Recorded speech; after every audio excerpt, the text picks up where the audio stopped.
In the 58th year of Konoha, within the village of Konoha, the alarm had yet to ring when Wu sprang from his bed. After a brief 2-second pause, the alarm finally sounded, prompting Wu to gently silence it before leaping from his bed and hastily donning his garments, rushing outside. Wu, off to train again. Haha, this kid Wu is remarkably punctual. He begins his training at this very hour each day, even more reliable than the alarm itself. Wu, please gather some extra vegetables for me today. I shall prepare a meal for you later. Wu greeted his neighbors with polite cordiality as he made his way through the village. Uncle Hassan, I noticed you were short on firewood yesterday. I shall chop some more for you later. Aunt Moni, good morning. Aunt Watanabe, I will be sure to bring back more vegetables.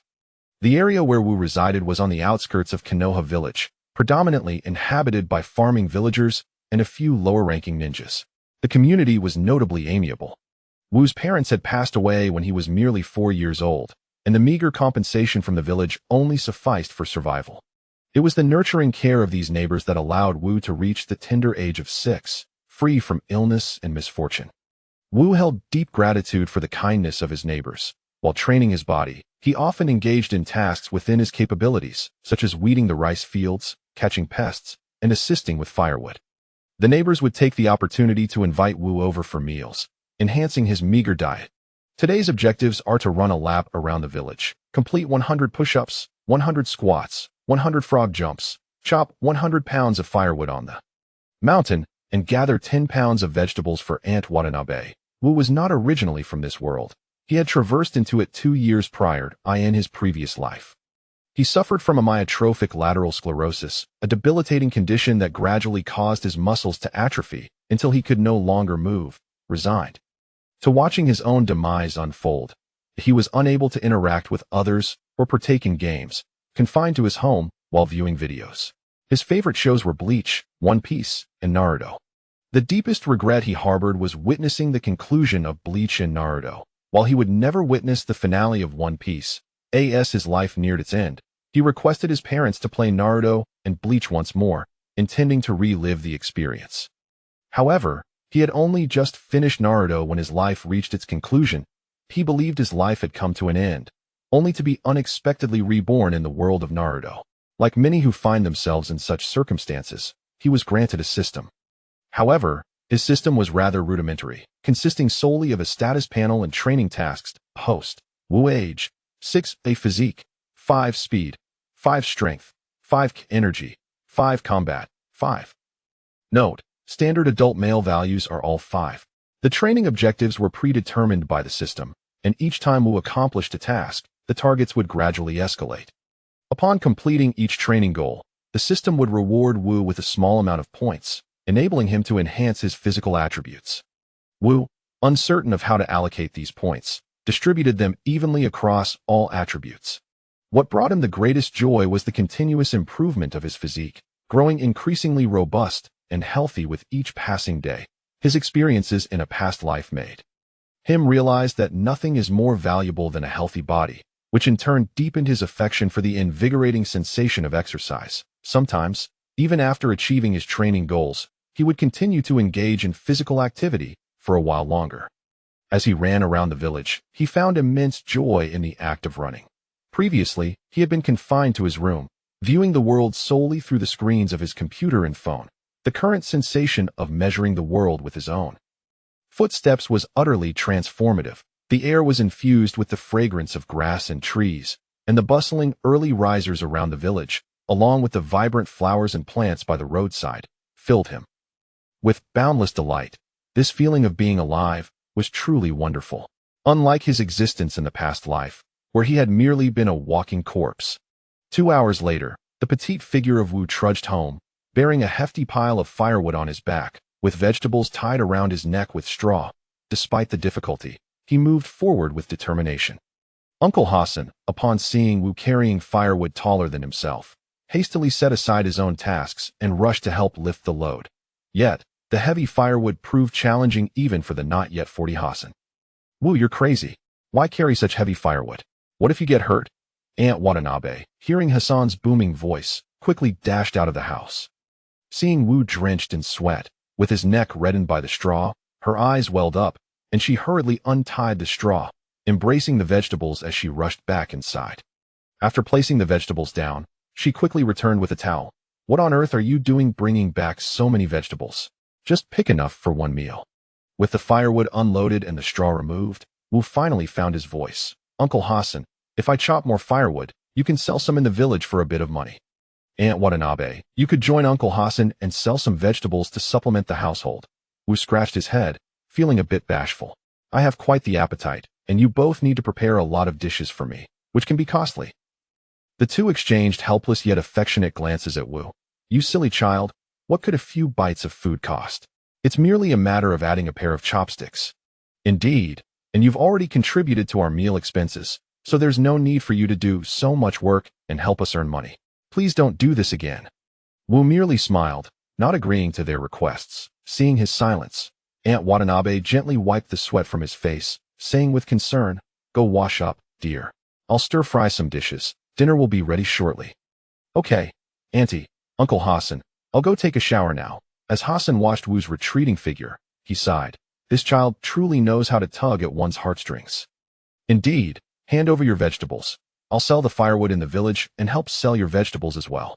When I return home tonight, I'll bring some meat. This child is planning to take the exam for the ninja school, and he must maintain proper nutrition. Aunt Watanabe nodded gently. Let's use all the money from the vegetable sales to buy meat. Tonight, I'll prepare grilled meat for little Wu. His parents passed away early, and we are his guardians. It's our duty to ensure he remains healthy and succeeds in the ninja school exam. By the way, Hassan, do you not know Might Guy? His son is now a jonin. Could you possibly reach out to him and see if he can mentor Xiao Wu? Might Guy's son. Hassan glanced awkwardly at Watanabe.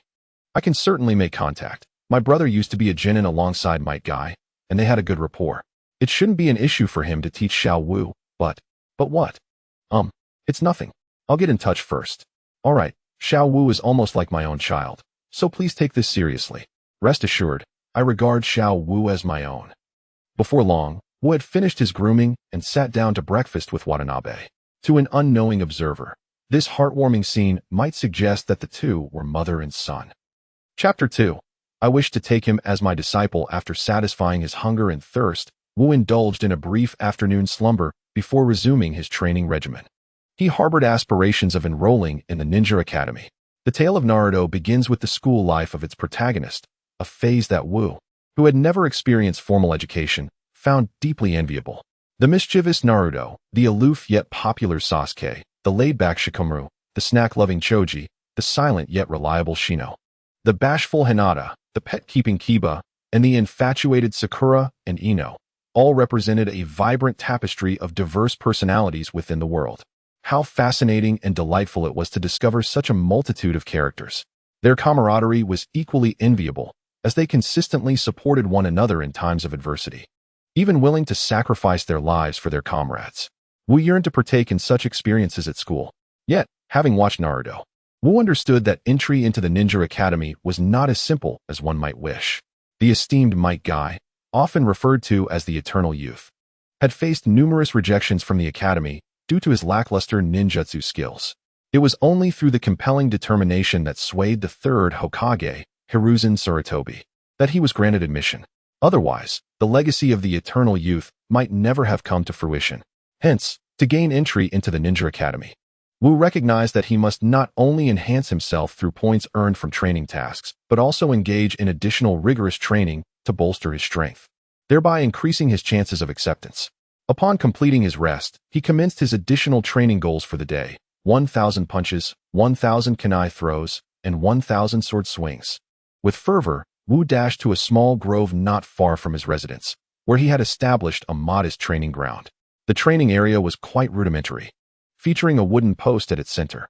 To the left of the post, a tree bore a target he had crafted, while to the right stood a massive tree, thick enough for 10 people to embrace, its withered trunk marked with scars from countless strikes. Wu approached the wooden post, wrapping his hands with bandages, inhaling deeply, and assuming a squat with clenched fists before striking forward. 1, 2, 3. Meanwhile, Hassan, having sold all his firewood, arrived at Wu's home accompanied by a robust man with a watermelon-shaped head, thick eyebrows, and clad in a snug green outfit. Little Wu, Hassan called out repeatedly. But instead of Wu, It was Watanabe from the neighboring house who responded. "Hasan, little Wu has gone to train in the grove," Watanabe informed, only to pause mid-sentence as he noticed the man standing beside Hasan, his mouth agape in surprise. With concern, he pulled Hasan aside and whispered, "Could this peculiar fellow be the son of Might Dai?" Although Watanabe had previously requested Hasan to seek out Might Dai's son, he had never laid eyes on either Might Dai or his offspring, only knowing that the perpetually low-ranking Might Dai had a son who had ascended to the rank of Jonin. Hasan, however, had a different perspective. He shared a good rapport with Might Dai and had witnessed the growth of his son, Might Gai, often observing the eccentric training sessions of the father-son duo within the village. What astonished him was the realization that Might Dai, who had spent a lifetime as a chunin, had raised a son who had achieved the esteemed rank of Jonin. The distinction between a chunin and an ordinary individual was minimal, primarily revolving around slightly superior income and treatment. However, the status of a Jonin was an entirely different matter.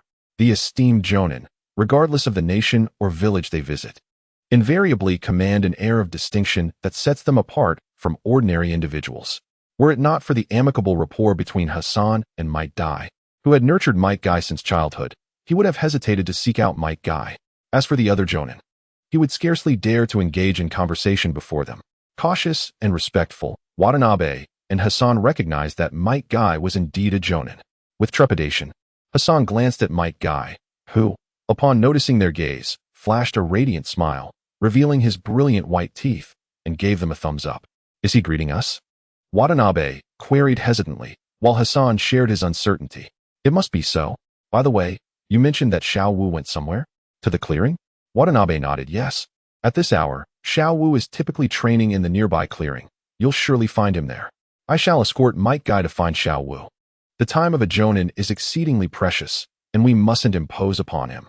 Hasan trotted over to Might Gai's side. "Lord Gai, Xiao Wu is training in the clearing ahead. Allow me to guide you to him." With a hint of resignation, Might Gai replied, "Uncle Hasan, you need not be so formal with me, given your friendship with my father. Otherwise, he might just rise from his grave to reprimand me." Despite Might Gai's words, Hasan continued to treat him with utmost respect. It is well acknowledged that Jonin and ordinary folk belong to entirely different realms, almost akin to disparate species. Any Jonin could effortlessly extinguish Hasan with but a single finger. Having witnessed the formidable nature of Jonin, Hasan dared not gamble with their past camaraderie. After all, it is wise to never strike a smiling face, and maintaining a respectful demeanor could only serve him well. "This way, please, Lord Gai." Reluctantly, Might Gai followed Hasan, relieved that the clearing was not far from Wu's abode. In mere moments, they arrived, originally returning to the village to rest after a mission. Might Gai regarded Hasan's earnest request with indifference. Since attaining the rank of Jonin, many neighbors who had previously viewed their father-son duo with skepticism had approached him with warmth, imploring him to assess whether their children possessed any potential for ninjutsu. He had gladly offered his assistance to these individuals, knowing that Uncle Hasan had never looked down upon them. Nevertheless, the vast majority of children lacked any innate talent for ninjutsu, and few were willing to endure the rigorous training he had undergone. Should Hasan's request reveal a similar lack of aptitude in the child, he would tactfully convey this to spare Uncle Hasan any embarrassment. Yet, upon catching sight of a small figure in the clearing, drenched in sweat, his heart skipped a beat. "This child appears remarkably akin to my younger self," Might Gai murmured, tears involuntarily welling in his eyes. This was the first time he had glimpsed his own reflection in another. The small, slender frame relentlessly swung its fists, even as exhaustion began to set in, gritting its teeth and summoning every ounce of strength to continue the struggle, a mirror image of his own past. Although this child is an orphan, he has always demonstrated remarkable diligence. Early this morning, he arose to engage in running exercises, assisted me in chopping over 100 pounds of firewood, and even gathered several pounds of vegetables for Mrs. Watanabe. Truly, he is an industrious and commendable child. Much like you and your father, Hasan remarked, reflecting on how rare it is to find a child as obedient and hardworking as Wu. Surely, if Wu's parents were aware of their son's accomplishments from beyond, they would feel a sense of comfort. Might Gai remained silent, observing intently for a while. He watched Wu as he trained, throwing punches until exhaustion set in, taking only a brief moment to rest before picking up a wooden kunai to practice throwing. After completing his throws, he grasped a rough, long iron sword with trembling hands, struggling to practice his cuts. Uncle Hassan, thank you for presenting me with such a promising pupil. I can sense the vigor of youth within him. I shall take him as my disciple. Chapter 3. You are a supernatural talent in martial arts. 997, 998, 999, 1000. With every ounce of strength, Wu delivered his final strike, releasing the long iron sword. His legs gave way, and he collapsed to the ground. At that moment, his hands trembled involuntarily, leaving him with no strength to rise. Ding! In light of the host's remarkable achievement of exceeding training volume by over 200% for an entire year, the system awards a commendation to encourage further progress. Award, title, self-discipline, self-discipline. For each task completed beyond the required volume, the host receives additional points based on the surplus amount. Exceeding by 100% grants an extra point, and so forth. The rewards are now distributed. The host receives an additional 2 points. Points 3. Wu's eyes immediately brightened. Initially, he sought merely to train beyond his scheduled regimen in hopes of becoming stronger more swiftly. He had not anticipated such an unexpected reward. Indeed, the heavens do not forsake those who labor diligently. Excitedly, Wu allocated his newly acquired points to his physique, speed, and strength. As he added the points, he felt warmth gradually enveloping him, akin to soaking in a hot spring, his entire body tingling as if caressed by numerous hands. His previously exhausted body seemed to be infused with renewed vigor, leaving him feeling profoundly fulfilled. Unbeknownst to him, beneath his clothing, his muscles began to develop, albeit at a young age, resembling those of a fitness trainer. However, unlike the exaggerated physiques often seen, his muscles appeared sinewy, each brimming with explosive power. Upon opening his eyes, Wu perceived that the world around him seemed to slow down. At that moment, a large hand appeared before Wu. Following the hand upward, he beheld a man with a watermelon-shaped head and thick eyebrows, grinning widely at him, his dazzling white teeth almost blinding Wu. Remarkable. To train to the point of total exhaustion, such a state I have never witnessed in others. I am Might Guy, now a Jonin, famously known as the Blue Beast of the Leaf. With that, Might Guy struck a pose reminiscent of a fierce tiger emerging from the mountains, once again dazzling Wu with his radiant smile, beaming with pride. Wu. In the past, when I watched Naruto, I found Might Guy to be quite amusing and entertaining. However, I never imagined that witnessing him in reality would be so awkward. My name is Wu. Greetings, Master Might Guy. With a sudden leap, Wu sprang from the ground and bowed deeply to Might Guy, leaving him utterly dumbfounded. Weren't you just exhausted? Might Guy exclaimed. How have you managed to recover in such a short span of time? As someone who frequently experiences exhaustion, Might Guy was acutely aware of its debilitating effects. After reaching such a state, one cannot recuperate swiftly. Even with his extraordinary physique, it would take him at least 2 to 3 hours to regain some semblance of strength, and a full recovery would require no less than 5 hours. Yet, Wu had just been exhausted and, in less than 5 minutes, had fully recovered? What kind of extraordinary physique is this? Wu found himself at a loss for words, unable to disclose the truth about his system's influence. Perhaps it's just my exceptional talent. I can recover swiftly after training. Might Guy's gaze fixated on Wu, and in the next instant, he appeared beside him, inspecting his arms, thighs, and neck. Indeed, you've truly recovered. Your pulse is strong, your muscles are not taut and torn but rather vibrant and elastic, and your cervical spine is relaxed, not in a state of exhaustion. Such terrifying recuperative abilities. This is simply a gift for the 8 gates. You are a super genius in taijutsu. Witnessing Might Guy's tearful and frenzied expression, Wu felt a mix of fear and confusion, unsure of how to respond, and could only manage an awkward chuckle while casting a pleading glance at Uncle Hassan.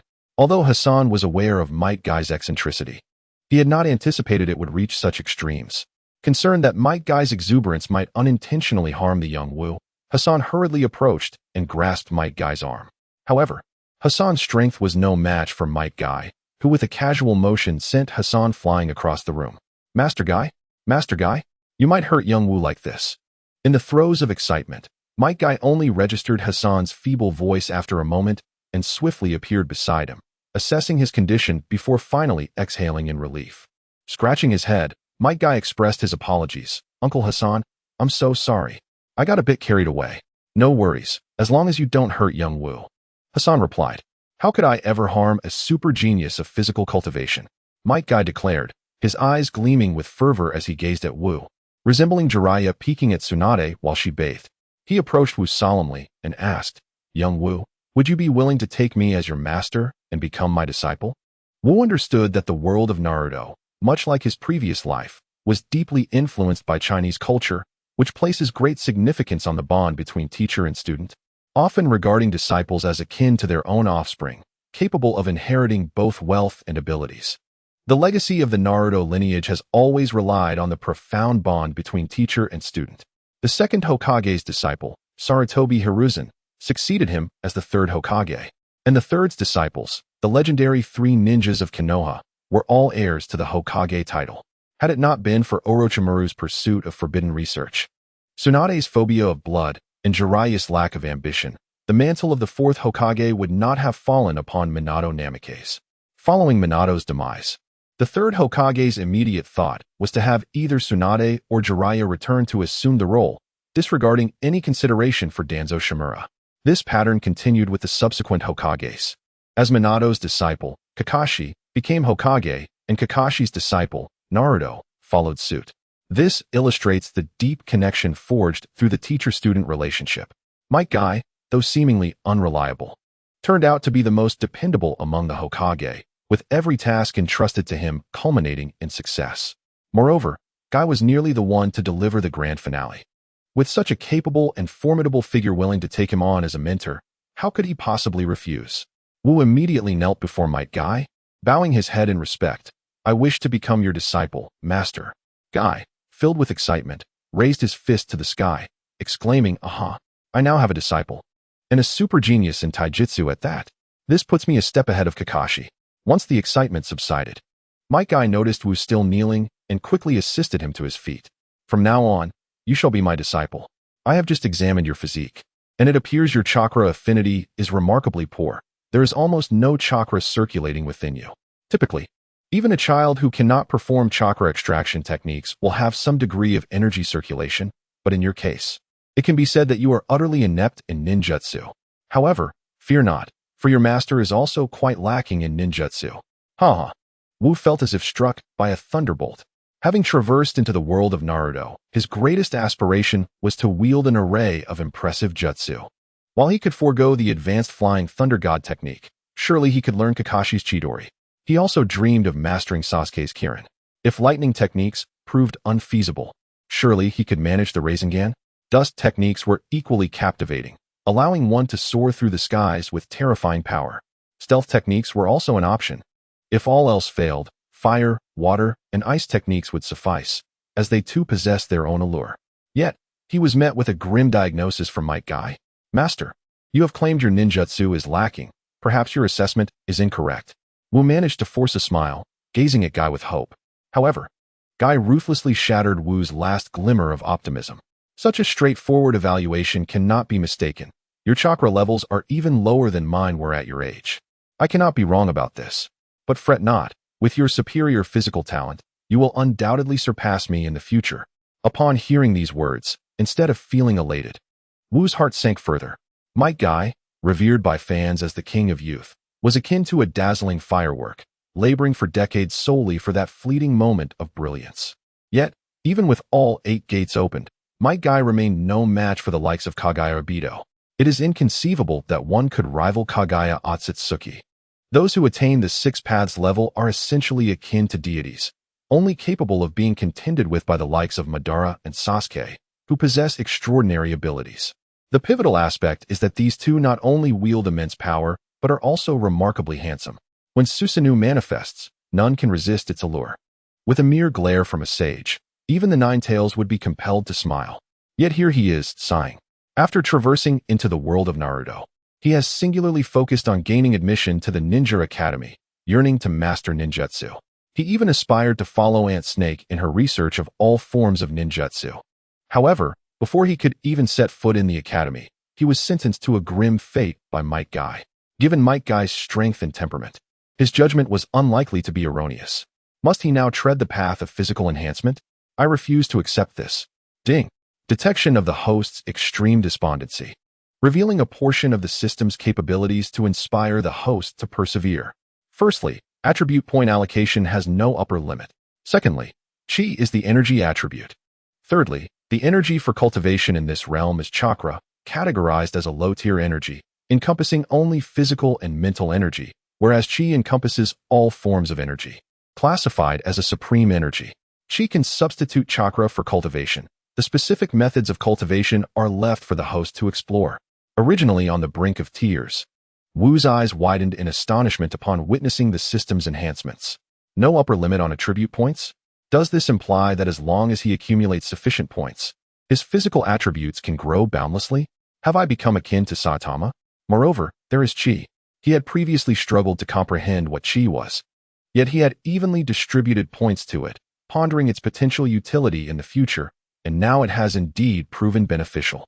He can now utilize chi in place of chakra to cultivate ninjutsu. Although the cultivation method appears to differ, this warrants further exploration. Once he comprehends it, will he not be able to practice ninjutsu? Might Guy, observing Wu's despondence, understood the thoughts occupying his mind. He had traversed a similar path. Growing up in a ninja village, he naturally desired to wield the formidable and aesthetically impressive ninjutsu that could vanquish foes with effortless grace. How splendid and dashing that would be. Yet, each individual possesses distinct talents. Some are simply not suited for the practice of ninjutsu, such as him and young Wu. Nevertheless, it matters not. As long as one remains steadfast on their own journey, even if it lacks the glamour of others, what significance does that hold? This is one's own path. Young Wu, still in his formative years, understandably feels sorrow. As long as he follows my guidance, he will eventually come to realize that those who practice ninjutsu are not as remarkable as they seem. Just as Might Guy was preparing to approach Wu to offer comfort, he witnessed Wu springing to his feet, his eyes gleaming with an unsettling brightness, the aura of despondency evaporating entirely, replaced by a renewed vigor. Oh dear, young Wu is undeniably a reflection of my own self.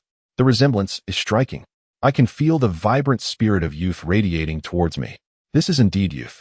Might Guy lunged towards Wu, enveloping him in a warm embrace. Alas, dear child, not only are you endowed with remarkable talent, but your disposition is equally commendable. You are truly destined for physical cultivation. We, practitioners of martial arts, ought to embody such a positive mindset as yours. Henceforth, your achievements will surely surpass mine. Wu gazed in bewilderment at the tearful Might Guy, only reacting when he realized that the copious tears were nearly dripping onto him, prompting him to struggle. Master, please release me. However, even the strength of Might Guy, a formidable ninja, was not easily shaken off, let alone that of Wu, a mere 6-year-old child. Thankfully, Hassan intervened once more to extricate Wu from the situation. Lord Might Guy, I implore you to release young Wu. Your forcefulness may cause him harm. Wu thought to himself. Although he understood Hassan was assisting him, the manner in which it was phrased felt rather peculiar. Fortunately, Might Guy was not lost in his emotions this time, and promptly let go of Wu. With a sneeze, he created 2 impressions in the ground, wiping his tears with his sleeve, revealing his dazzlingly bright smile. Wu, from now on, you shall reside with me, and I will devise your training regimen, maximizing your innate potential. Moreover, I shall cover all your living expenses henceforth, your ninja tools, medicinal baths, bandages, and more. Do not hesitate to ask for anything you need. Wu pondered for a moment before addressing Might Guy. I have but 2 requests, my hairstyle and my clothing. I wish to select these for myself. For everything else, I shall abide by your guidance. He certainly did not wish to resemble Li, who, despite his handsome visage, was burdened with an unflattering bowl cut and a tight green outfit. Was there any distinction from a weirdo in that? Might Guy looked at Wu with a hint of regret. He had hoped for Wu to share his hairstyle. It would have been quite dashing. Additionally, the green training attire was his favorite. Its color, akin to leaves, not only camouflaged one amidst the woods, but was also exceedingly comfortable to wear. Nevertheless, as Wu was his first disciple, he could accommodate this modest request. Very well. I shall respect your choices. Now, let us return and gather your belongings. You shall move into my home tonight, and training will commence tomorrow. The mere thought of having a disciple filled Might Guy with uncontainable excitement. Wu nodded. I do not have much to pack, but I should bid farewell to my neighbors who have cared for me. Upon returning to Wu's home, Hassan hurriedly rallied the neighbors who were still present. Upon hearing that Wu would be training with A.J. Nin, they all brought forth items from their homes to send him off. Despite Wu's persistent refusals, by the time he departed, He was adorned with an array of foodstuffs and garments, and even Might Guy was burdened with a considerable haul. Might Guy gazed at Wu's retreating figure and murmured, "This little fellow bears a striking resemblance to the fourth Hokage." Chapter 5. The Navi Might Guy. Might Guy's residence is situated within the confines of Konoha Village, a quaint standalone house with a small garden, adjacent to a two-story wooden cottage. The first floor of the wooden house comprises 3 rooms. One of these houses Might Guy's green combat uniform alongside training weights, while various bandages and an array of pills can also be seen within. In another room, a large wooden barrel stands prominently, accompanied by the fragrant aroma of herbs. And at the far end, a small partition suggests the presence of a restroom. The third room serves as a kitchen, equipped with an assortment of culinary tools, yet remarkably immaculate, devoid of any grease or dirt, implying that Might Guy has likely never cooked a meal at home. Ascending to the second floor with Wu, Might Guy introduced, "There are 3 rooms upstairs. My father occupied one, I took another, and the last one is reserved for clothes and bedding. However, my father passed away several years ago. If you don't mind, you may stay in his room." "How could I mind? It is an honor," Wu replied. For among the few individuals in the Naruto universe whom he revered, Might Guy's father, Might Dway, was certainly one. Despite his extraordinary prowess, having once faced the 7 ninja swordsmen single-handedly after unlocking the 8 gates, a feat that would challenge even the strongest of shadows, he had been treated as a mere genin until then. Nonetheless, Might Dway bore no grievances, instead nurturing a profound love for his village and maintaining an unwaveringly positive spirit. It is precisely such a father who could cultivate a son capable of nearly delivering a climactic finale. Thus, residing in Might Dewey's room was indeed a privilege for Wu. After tidying up his father's photographs and belongings, Might Guy enthusiastically declared, "Today is a day worth celebrating. Little Wu, come, let me take you out for barbecue." "Master, perhaps we should refrain. Our neighbors have generously provided us with an abundance of ingredients. Let us cook for ourselves instead." "Very well. Then I shall personally don the chef's hat and prepare a grand feast for you." Master, allow me to handle it." Wu quickly waved his hands in refusal. Wary of Might Guy's kitchen prowess, he feared that allowing him to cook could lead to food poisoning. Unable to sway Wu's resolve, Might Guy reluctantly acquiesced. Although Wu had seldom cooked in his previous life due to health constraints, he had taken to the kitchen with regularity in this new world, managing to whip up some homely dishes with ease. Of course, the fare in the Naruto universe mirrored that of Japan, primarily consisting of sushi, rice balls, ramen, and barbecue, with few options available. In comparison, Wu's home-cooked meals represented a substantial elevation in culinary quality. Half an hour later, observing Wu skillfully prepare braised pork, scrambled eggs with tomatoes, and stir-fried vegetables using the pork belly and vegetables gifted by the neighbors, Might Guy's jaw dropped in astonishment. "How fragrant! Little Wu, I did not anticipate that not only are you diligent, but your culinary skills are also remarkable," Might Guy exclaimed, as he eagerly picked up a piece of braised pork to savor, nearly swallowing his tongue in delight, his hand wielding the chopsticks becoming a blur. Within mere moments, a bowl of rice was devoured by Might Guy. After finishing his meal, Might Guy was just about to serve himself when he realized, glancing at the plate that contained only a few pieces of meat, that he felt somewhat embarrassed. "Xiao Wu, my apologies. Your cooking is simply too delicious. I inadvertently ate rather quickly. You should eat as well." "It's all right, master. You go ahead. There's still some in the pot. I'll get more." "Still more?" Might Guy's eyes sparkled as he quickly filled a bowl with rice, this time intending to eat more slowly, so as not to startle Wu. As he picked up some stir-fried vegetables to savor, he found himself momentarily stunned. He hadn't anticipated that Wu's stir-fry could be so delectable. Following that, he tasted the tomato scrambled eggs, where the eggs soaked up the rich tomato sauce, bursting with flavor and leaving him feeling as if he had discovered a new world. Before he knew it, Might Guy was indulging himself once more. By the time Wu brought over the meat, the tomato, scrambled eggs, and stir-fried vegetables had nearly vanished. Patting his belly and letting out a satisfied burp, Might Guy noticed Wu standing there in a daze and suddenly realized his oversight. He immediately knelt on the ground. "Xiao Wu, I'm so sorry. You haven't eaten yet, and I've finished all the dishes. Oh, I really ought to have better control over my appetite." Wu looked at Might Guy, who was both crying and burping, and found the situation both amusing and exasperating. "Master, it's fine. Next time, I'll cook more." At that moment, when Wu went to check the wooden bucket for the rice, he was instantly taken aback. Not only had Might Guy finished all the dishes, but he had also consumed all the rice. Feeling a bit awkward, Might Guy approached Wu. Xiao Wu, I'll go steam another bucket of rice. With that, he rushed to the kitchen, quickly cleaned the wooden bucket, and began scooping rice from the bag into the bucket, leaving Wu with a headache. Stop, master. Let me handle this. You sit and rest. The amount of rice you're scooping would last me a week. What?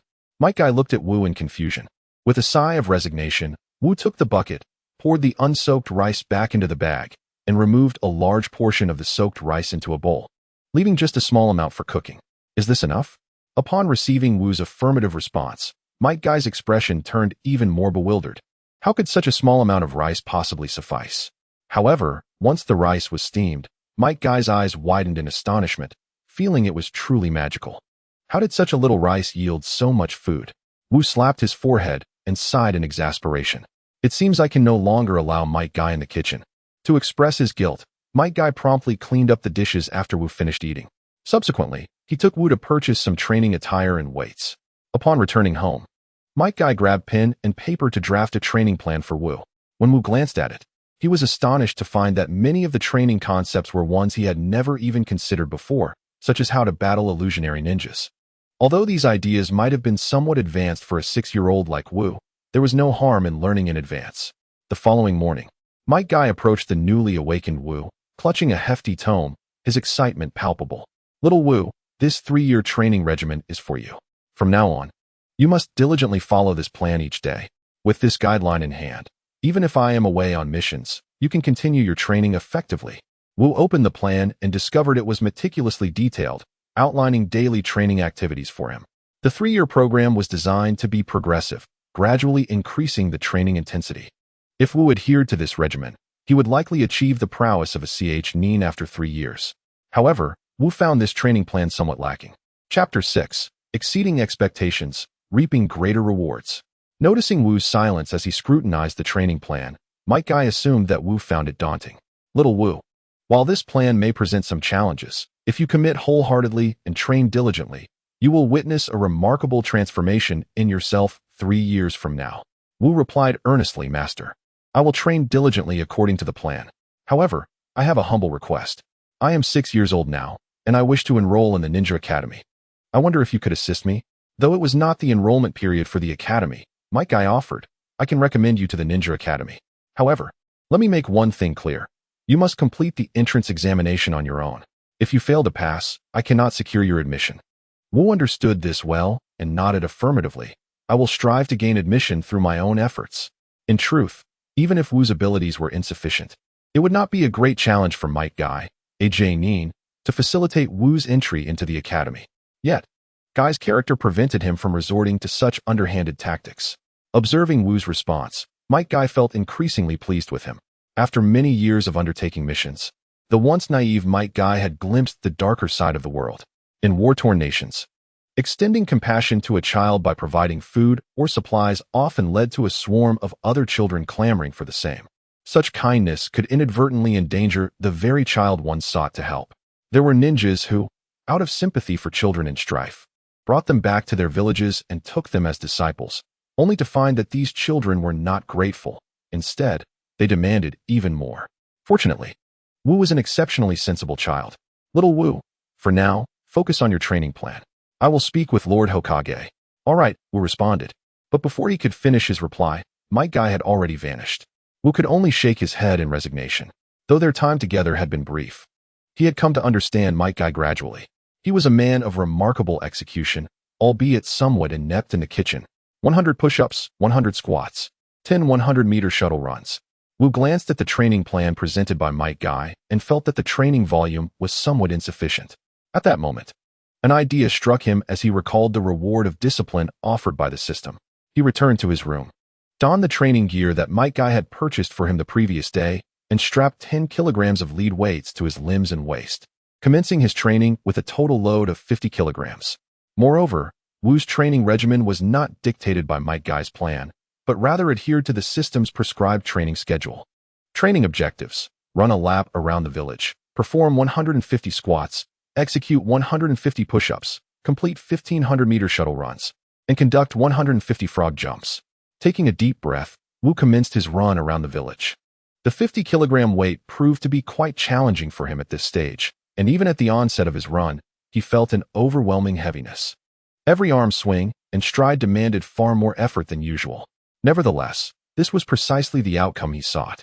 The system granted him the title of self-disciplined, and by exceeding his training tasks, he could earn additional reward points, enabling him to grow stronger at an accelerated pace. In his previous life, Might Guy had exerted tremendous effort from a young age, undertaking a training volume that surpassed Wu's current regimen, yet he still failed to pass the ninja school entrance examination. This was primarily due to Might Guy's lack of proficiency in ninjutsu. Following Might Guy's emergence as a physical prowess master, the ninja school had instituted special recruitment policies for children excelling in physical techniques, as exemplified by Rock Lee's admission. As Might Guy's disciple, Wu was determined not to tarnish his mentor's reputation. He must become stronger before the ninja examination. 3 hours later, completely drenched in sweat, Wu struggled through the final few frog jumps and ultimately completed his training upon reaching Might Guy's doorstep, collapsing onto the ground in exhaustion. Gasping for air, he felt a wave of dizziness wash over him, teetering on the brink of fainting. Congratulations, host, for completing the training task. Training completed with a 50-kilogram load, exceeding the task by 400, resulting in an additional reward of 4 points, culminating in a total of 5 points. 5 points, the near-fainting Wu exclaimed in surprise. This was an unexpected boon. The system had previously been quite stingy. Initially, completing a day's training yielded only 0.1 points, gradually increasing to a mere point later. Yesterday's achievement of 3 points had already delighted him, and now, acquiring 5 points in a single session exceeded his wildest expectations. Furthermore, this was not merely a one-time reward. As long as he consistently exceeded his daily training goals, he could earn 5 points, or even more each day. Consequently, his rate of improvement would be significantly enhanced. System: allocate 1 point to each attribute. Host: Wu. Age: 6, Stamina: 7, Speed: 7, Strength: 7, Chi: 6, Combat: 6. As the points were allocated, Wu felt a wave of revitalization. The strength he had thought lost returned to him, even surpassing its previous state. The once burdensome weights now felt considerably lighter, no longer a strain to bear. Wu's eyes sparkled with determination as he inquired of the system. System: if I continue to train now, will it count as additional training? No, it does not count. Task completed. No extra points can be earned. Wu's shoulders drooped in disappointment. He had hoped to exploit the system further. Yet, the rewards he had already reaped left him immensely satisfied. Earning 5 points in a single day suggested that his attribute values would soon surpass double digits. Upon contemplating this, Wu rose from his seat and returned to his quarters to freshen up, cleansing himself of the sweat and grime that clung to him. He took the opportunity to wash and hang his training attire to dry, preparing to cook lunch. Having risen early that morning without having eaten, Wu's hunger had become quite pronounced. Before long, having cooked a large pot of rice along with several dishes, he was ready to indulge when he noticed Might Guy and a man with a full head of white hair, a mask covering his face, and a book titled Sensational Women in hand, approaching him. Ah, Kakashi, it seems we have arrived just in time. Wu has prepared our meal. Wu promptly stood and bowed. Greeting, Master, Lord Kakashi, please, join me for a meal. Kakashi tucked away his book and regarded Wu with a cold, indifferent gaze, saying nothing. However, Might Guy was unconcerned with Kakashi's demeanor. He affectionately ruffled Kakashi's hair and pushed him towards the table. Kakashi, do try it. Little Wu's culinary skills are remarkable. I devoured 5 bowls of rice yesterday from his cooking. Kakashi shot a resigned glance at Might Guy. Are you a bottomless pit? Nevertheless, he looked at Wu with mild surprise, recognizing that Might Guy, known for his discipline, rarely overindulged, which suggested Wu's cooking must indeed be exceptional. Yet, instead of partaking in the meal, Kakashi suddenly seized Wu by the shoulder with a swift motion, catching Wu entirely off guard. Might Guy, who was in the midst of serving rice, simply looked at Kakashi with curiosity but made no attempt to intervene. Kakashi, what are you doing? Chapter 7. The first encounter with Kakashi and the gift. Might Guy and Kakashi had practically grown up together. Although it was primarily Might Guy's one-sided adoration of Kakashi, the years of companionship forged a bond akin to that of brothers. Thus, when Kakashi unexpectedly reached for Wu, Might Guy remained still, only inquiring, What is it, Kakashi? With one hand gripping Wu's shoulder and the other pressing against his abdomen, Kakashi channeled a surge of chakra into Wu's body, dispersing it throughout before releasing him. Oh, it's nothing. You wish to recommend your disciple for the Ninja Academy, so I thought I would assess his potential. Might Guy placed the meal before them, eagerly awaiting the verdict. So what do you think? He's lacking compared to others. His chakra levels are exceedingly low, 10 times less than that of an average child. Even if he were to enter the Ninja Academy, he would be deemed useless, Kakashi remarked, noting the absence of any signs of chakra cultivation or ninjutsu proficiency. Furthermore, the chakra levels were indeed too low, indicating that he was not a spy planted among Might Guy's innocent circle. Wu, an orphan whose parents were low-ranking ninjas killed during the Third Great Ninja War, had grown up in the village with an entirely clean background, no threat to Guy. Kakashi's previously aloof gaze transformed into one devoid of vitality, akin to that of a stone, exuding a faint aura of desolation. Upon hearing this, Might Guy laughed triumphantly at Wu. Little Wu, see? I told you I was right. Kakashi is a prodigious genius of Konoha, and his words are undoubtedly accurate. However, do not despair. Although you may lack talent in ninjutsu, you are a superlative genius in taijutsu, and your future accomplishments in that realm will rival those of any ninjutsu prodigy. Listening to Might Guy's seemingly proud yet comforting words, Wu felt a tinge of defiance. Why do they all label me as a failure in ninjutsu when I have yet to begin my training? What if I surprise them? Beside him, Kakashi was once again drawn to Might Guy's remarks. Although Guy consistently referred to Kakashi as a super genius while belittling himself as a waste, Kakashi understood that Guy was also an extraordinary talent in taijutsu, not vastly inferior to his own prowess. Were it not for Guy's relentless pursuit, which amplified Kakashi's pressure and spurred him to train diligently, he might have found himself unable to surpass Guy by now. To be recognized as a super genius in taijutsu by someone of Guy's caliber clearly indicated that Wu's innate talent was indeed remarkable. Strike my palm with all your might. Kakashi suddenly extended his hand towards Wu, startling him momentarily as he glanced at Might Guy. Upon receiving a nod from Guy, Wu rose and bowed to Kakashi, apologizing. My apologies. He then squatted into a horse stance, flexed his arms to gather strength, and unleashed a powerful punch directed at Kakashi.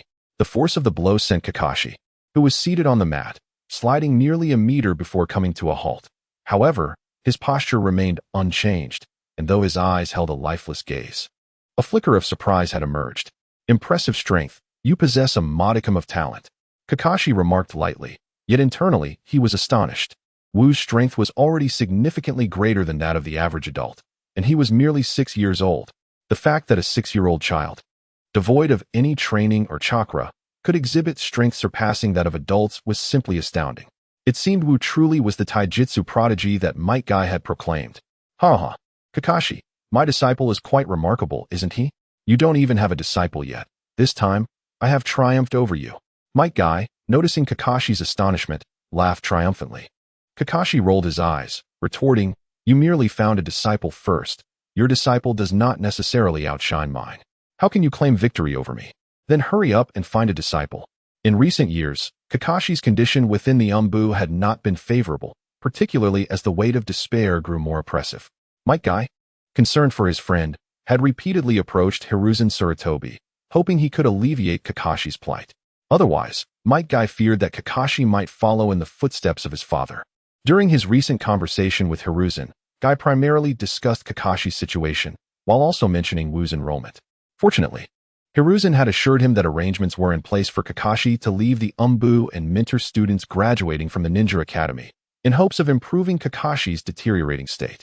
Upon hearing Hiruzen's assurances, Might Guy wasted no time in seeking out Kakashi, firmly insisting that they return home together, aiming to motivate Kakashi through Wu's presence. Kakashi, aware of Guy's good intentions, shook his head in resignation. I understand. I will select students from the graduates. But you know how particular I am. They must catch my eye. He added, You have no idea what I'm looking for. There are many geniuses in the Ninja Academy. I place no value on innate talent. Rather, I prioritize character. Very well, let us set aside that matter and engage in a contest to see who can finish their meal first. The loser shall wash the dishes. No sooner had Might Guy uttered these words than he observed Kakashi's hand transform into a blur, swiftly grasping food to eat. Yet, Wu could not discern the visage concealed beneath Kakashi's mask, as it appeared that Kakashi was dining while still adorned in his mask. How infuriating, you are cheating. Might Guy's hand also became a blur, frantically scooping food into his mouth. In less than a minute, both their bowls were emptied. And the outcome was clear. The cheating Kakashi emerged victorious. Alas, in the 49th duel, you have won this time, bringing the score to 2,425. Kakashi disdainfully remarked, childish. However, a trace of gloom in his brow dissipated, replaced by a hint of mirth. Kakashi did not linger long. After a brief conversation with Might Guy, he prepared to depart.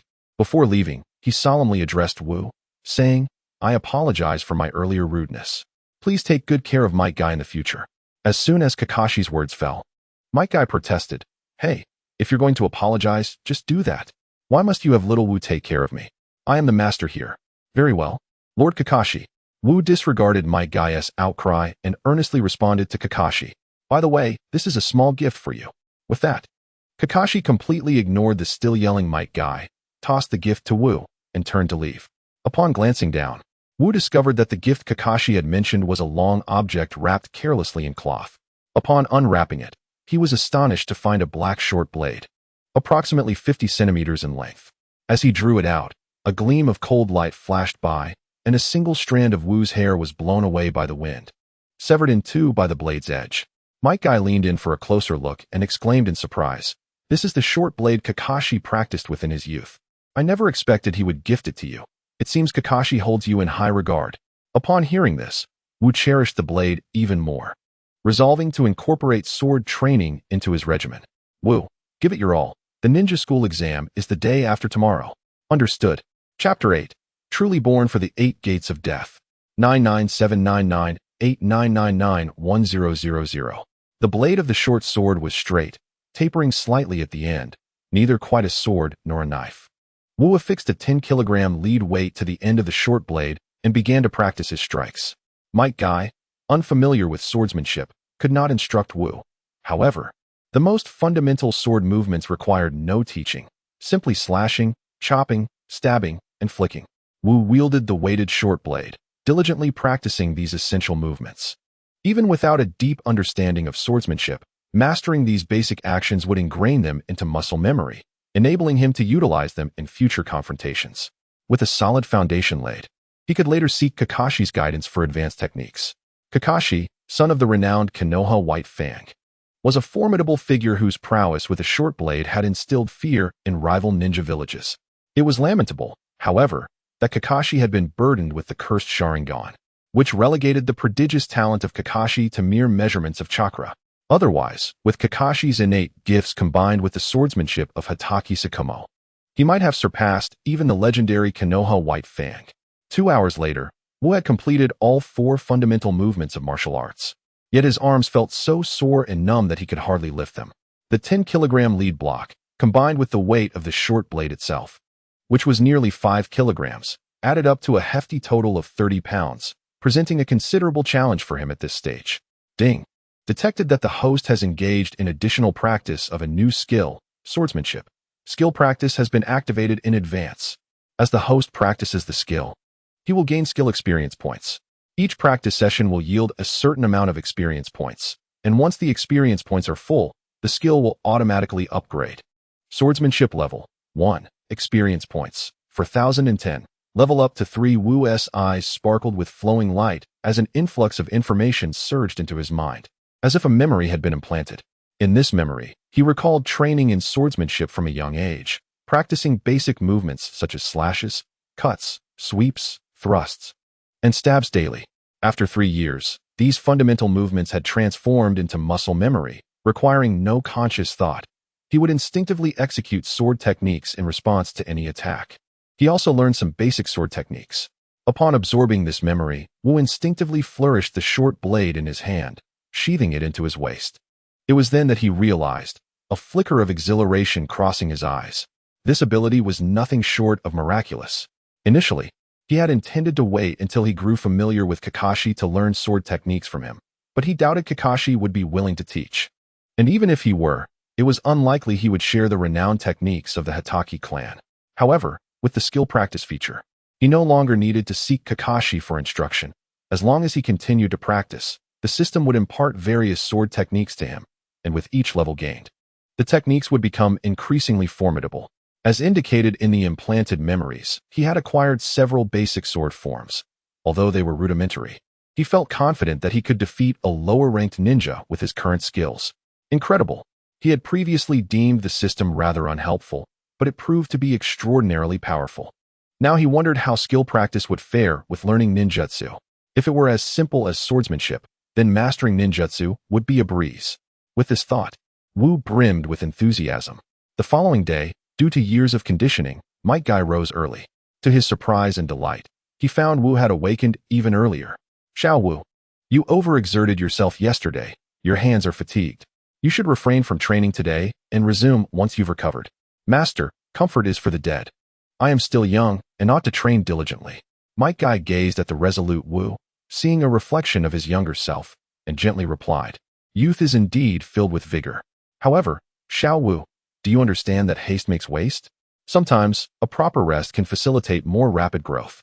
Wu smiled at Might Guy, saying, "Master, you are correct. The truth that haste makes waste is well known. Yet, this principle does not apply to me. My body has fully recovered. Besides, the ninja school examination is in 2 days, and I cannot bring shame to you." Might Guy stepped forward to examine Wu's condition, exclaiming, "What is going on here? Your physique is quite extraordinary. Your hands are completely fatigued and will require at least a day to regain some strength. I was even considering informing the school to postpone your examination by 2 days. However, Wu could only chuckle, remarking, "Perhaps this is my innate talent." In truth, upon returning home yesterday, Wu believed he would struggle to train today, for after practicing with the short blade, he had merely elevated his swordsmanship level without accruing any points to enhance his physical recovery.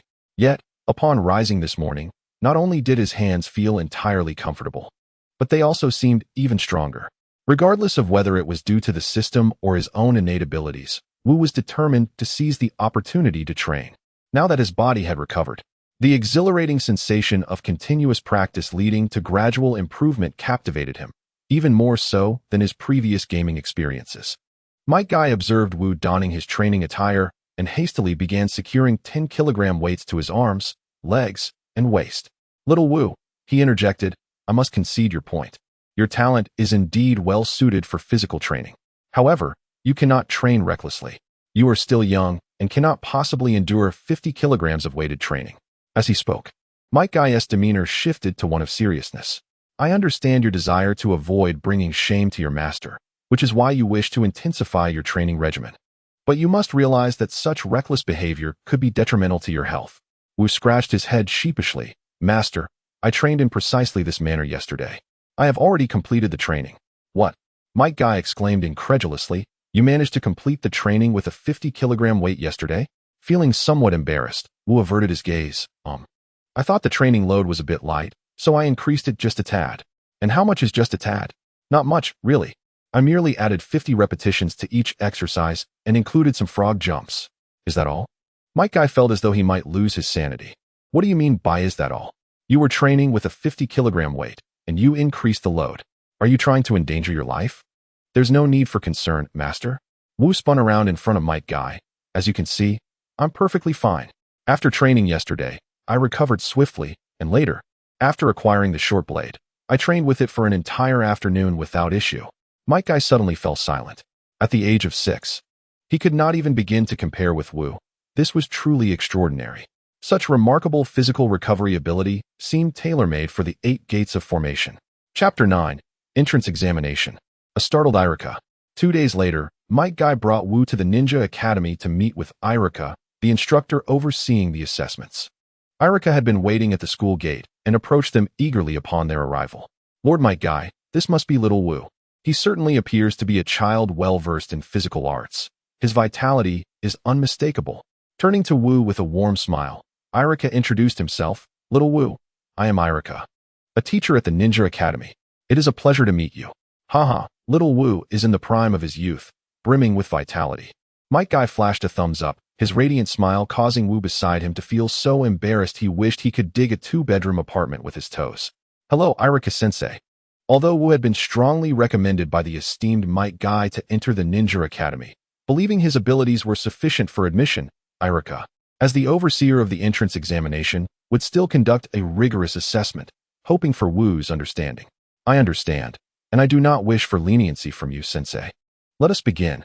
Irika led the two to the schoolyard, where another examiner stood watch, refraining from conversing with them.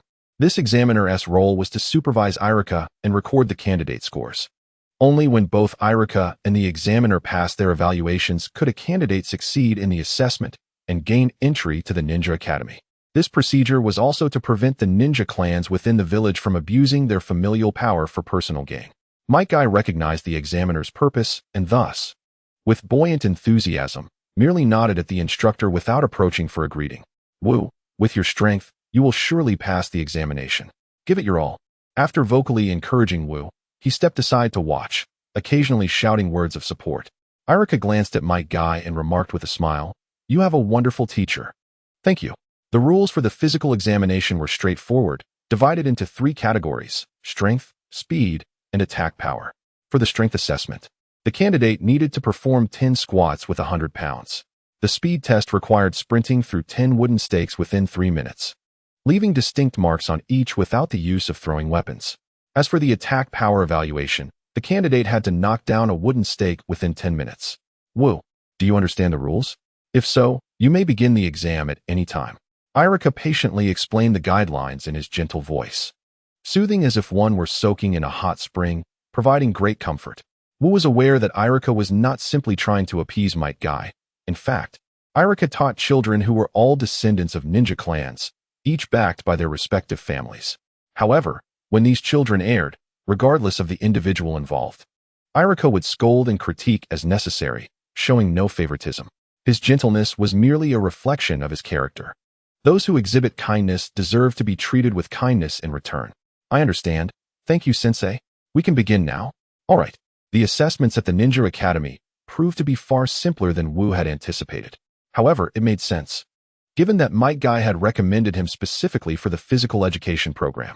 Typical students would face evaluations in ninjutsu as well. Had ninjutsu been part of the test, Wu would have been certain to fail the entrance to the Ninja Academy.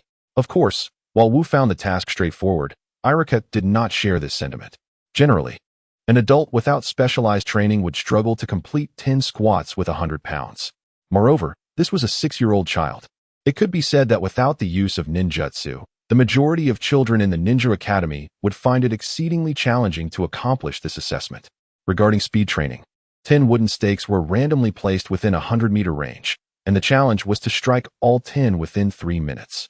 This task demanded not only tremendous explosive power, but also remarkable speed, a feat that most individuals would find insurmountable. As for toppling the stakes, one could imagine placing a wooden stake before an adult male armed with an axe, who would likely require a good 10 minutes to sever it. Now, envision a 6-year-old attempting to knock down a stake with his bare fists. The difficulty is self-evident. I wonder how the so-called prodigy of physical arts, Might Guy, would perform in this scenario. As Irika struggled to comprehend the situation, he witnessed Wu approach a 100-pound barbell, effortlessly lifting it and completing 10 squats with ease, as if it were as simple as drinking water.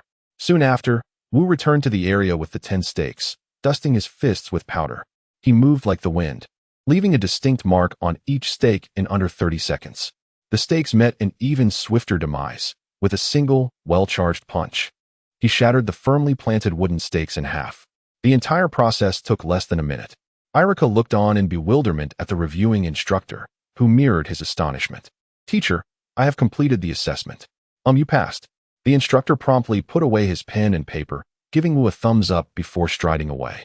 At that moment, Might Guy rushed over, tears streaming down his face as he embraced Wu. "Little Wu, I knew it. I knew you could do it. You did it." Wu, noticing the expression on his master's face, mused, "Why do I feel as though I have just barely scraped through this assessment?" "Congratulations, little Wu. Although you completed the test with ease, this effortless performance reflects the immense effort you have put in. Maintain this dedication, and you shall undoubtedly become as formidable a ninja as Lord Might Guy. Furthermore, welcome to the Ninja Academy." Once Might Guy released Wu, Irika stepped forward to offer his heartfelt congratulations. "I will maintain this effort. By the way, teacher, although I am a special student in physical arts, I am also very interested in ninjutsu. Please teach me about ninjutsu in the future. I would greatly appreciate it." as Wu bowed deeply. Irika glanced at Might Guy in surprise. Might Guy laughed heartily. Teacher, little Wu may be inept in ninjutsu, yet he is eager to learn. If you have the time, feel free to teach him. After all, he is unlikely to grasp it, as long as he does not neglect his physical training due to ninjutsu. He is truly a prodigy in that field. A physical arts genius with aspirations to learn ninjutsu? Alas, it seems I have yet another challenging student. All right, little Wu, please rise. You can begin attending classes tomorrow. I will diligently teach you about ninjutsu. Thank you, teacher. Wu thought to himself. The system had stated that chakra is merely a low-level energy. His own energy surpasses chakra in rank. However, he must discover how to convert this energy into chakra, or how to utilize it as chakra, through his own exploration. Moreover, he now possesses the remarkable skill of practice. Once he masters ninjutsu, he can acquire experience points through continual training. Mastering ninjutsu may well lead to the ability to learn the Flying Thunder God technique in the future. Oh, the future is indeed promising. Chapter 10. The Provocation of Sasuke by the Little Warriors. In a classroom of the Ninja Academy, Irika was introducing the curriculum to Wu while guiding him towards the classroom. Before they reached the door, a cacophony of noise erupted from within. Irika awkwardly smiled at Wu, remarking, "My class is quite lively, but you must not join in their mischief. Diligent practice is imperative." Understood. Please wait here. I will call you in shortly. As Irika stepped into the classroom, he cleared his throat twice, but his voice was too soft for anyone to notice his arrival. The students continued to frolic about. Wu stood at the threshold, observing Naruto and Sasuke engaging in a spirited exchange, while Kiba egged them on. Sakura and Ino were cheering for Sasuke. Choji munched on snacks, watching the commotion, and Shikamaru was sound asleep. Shino sat quietly in the corner, observing through his sunglasses, and Hinata gazed at Naruto from a distance. Her cheeks occasionally flushed with a hint of crimson. So many familiar faces. Class is in session, do you understand? Irika boomed from the doorway. Upon seeing Irika, Naruto maintained his cheeky demeanor but obediently returned to his seat, casting a defiant glare at Sasuke as he left. The others promptly fell silent and hurried back to their desks. Observing the students settled in their seats, Irika's irritation lingered. Do you realize it is class time? I could hear your ruckus from quite a distance. What a disgrace. Just because the teacher is absent does not mean you can be disorderly. Do you not know how to study quietly? Shikamaru, roused from his slumber by Irika's voice, glanced at him with annoyance, muttering, "Being a teacher is such a hassle," before laying his head back down to continue sleeping. Choji, seated beside Shikamaru, kept his head down, occasionally shoving snacks into his mouth. Sakura and Ino were still engaged in a spirited competition. Meanwhile, Naruto, as restless as ever, fidgeted in his seat, scribbling on a piece of paper before crumpling it up and tossing it at Sakura. She, without even glancing at the paper ball, shot him an angry glare. Wu couldn't help but smile at the scene. Who would have thought these troublesome students would grow into figures capable of stirring the winds of change? It must be quite a challenge for Irika. Naruto, do you think the teacher is blind? Throwing paper balls in front of the teacher? Go stand at the back as punishment. And you, Shikamaru and Choji, do you find me so unworthy of your attention? You too, go stand at the back. The three, clearly habitual offenders, sauntered to the back of the classroom without a care, and Choji pulled out previously prepared snacks, sharing them with the others as they secretly indulged. Irika sighed in exasperation and rapped his knuckles on the lectern. Today, the teacher has stepped out to welcome a new student into our class. Let us applaud as we welcome our new member. The classroom resonated with sporadic applause. Though scant, the students' gazes were all directed towards the entrance, including those of the three standing in the back as punishment. Wu entered the classroom, positioned himself beside Irika, and bowed in greeting to the students. Hello everyone. My name is Wu, but you may also call me Xiao Wu. Wow, he's so handsome. The new student is a heartthrob. Sakura, from now on, Sasuke is yours. I want this new guy. No way, why would you get him? What if he prefers me? Wu possessed a remarkably charming appearance. A delightful young boy whose allure intensified when clad in a fitted training uniform, exuding a newfound masculinity that captivated infatuated Sakura and Ino alike. Sasuke cast a disdainful glance at the two girls, arms crossed, his eyes fixed on Wu with unmistakable contempt. Hinata merely glanced at Wu before redirecting her attention to Naruto, who was energetically waving at Wu, unable to suppress a giggle. Beside Naruto, Choji mumbled, "Wow, a new student," before resuming his focus on snacks. Only Shikamaru furrowed his brow, scrutinizing Wu up and down several times. He had never seen him before, and he bore no distinct features, nor did he wear any clan insignia or mark. Could he be a common ninja? How could a common ninja possibly join our class? Did this individual possess some extraordinary talent? Ugh, what a hassle, never mind. As the classroom buzzed with chatter once more, Irika clapped his hands to regain attention. Xiao Wu is a special recruit in taijutsu. He's quite formidable and diligent. So please extend him your kindness. All right, Xiao Wu, you may take a seat at the back, next to Naruto. At that moment, Naruto had not yet seated himself with Sasuke. It was only after Sasuke's clan was eradicated that Irika allowed Naruto to sit with him, hoping Naruto would help Sasuke through his grief. Upon hearing Irika's words, Naruto's eyes lit up, and he excitedly gestured to Wu, eager for Wu to know who he was. Wu smiled and nodded at Naruto, taking a seat beside him. The other students regarded Wu with sympathetic eyes, for in their minds, Naruto was an ill omen, notorious for his mischievous antics, and sitting with him would surely spell trouble for Wu. However, Wu understood that Naruto's antics stemmed not from mischief but from a desire for attention. Subsequently, Irika did not proceed with the lesson but rather introduced everyone in the class, and the period swiftly elapsed. As soon as class concluded, the other students flocked around Wu. Blushing, Sakura approached him. You're a transfer student, and you might struggle with our pace. My studies are quite good. I have complete notes, so if you need help, feel free to ask me. I can tutor you. Ino, standing nearby, interjected with annoyance. Sakura, how could you stoop to using academics as a tactic? That's so underhanded. Naruto, wearing an awkward yet eager expression, sidled up to Wu, saying, Hey, Wu, I'm Naruto. From now on, we'll be desk mates. I've created a really interesting jutsu. I'll show it to you soon. Wu's eyes suddenly sparkled. Could it be a seductive technique that would make Sarutobi Hiruzen nosebleed? This certainly warrants close observation. Ahem. It's imperative to study diligently.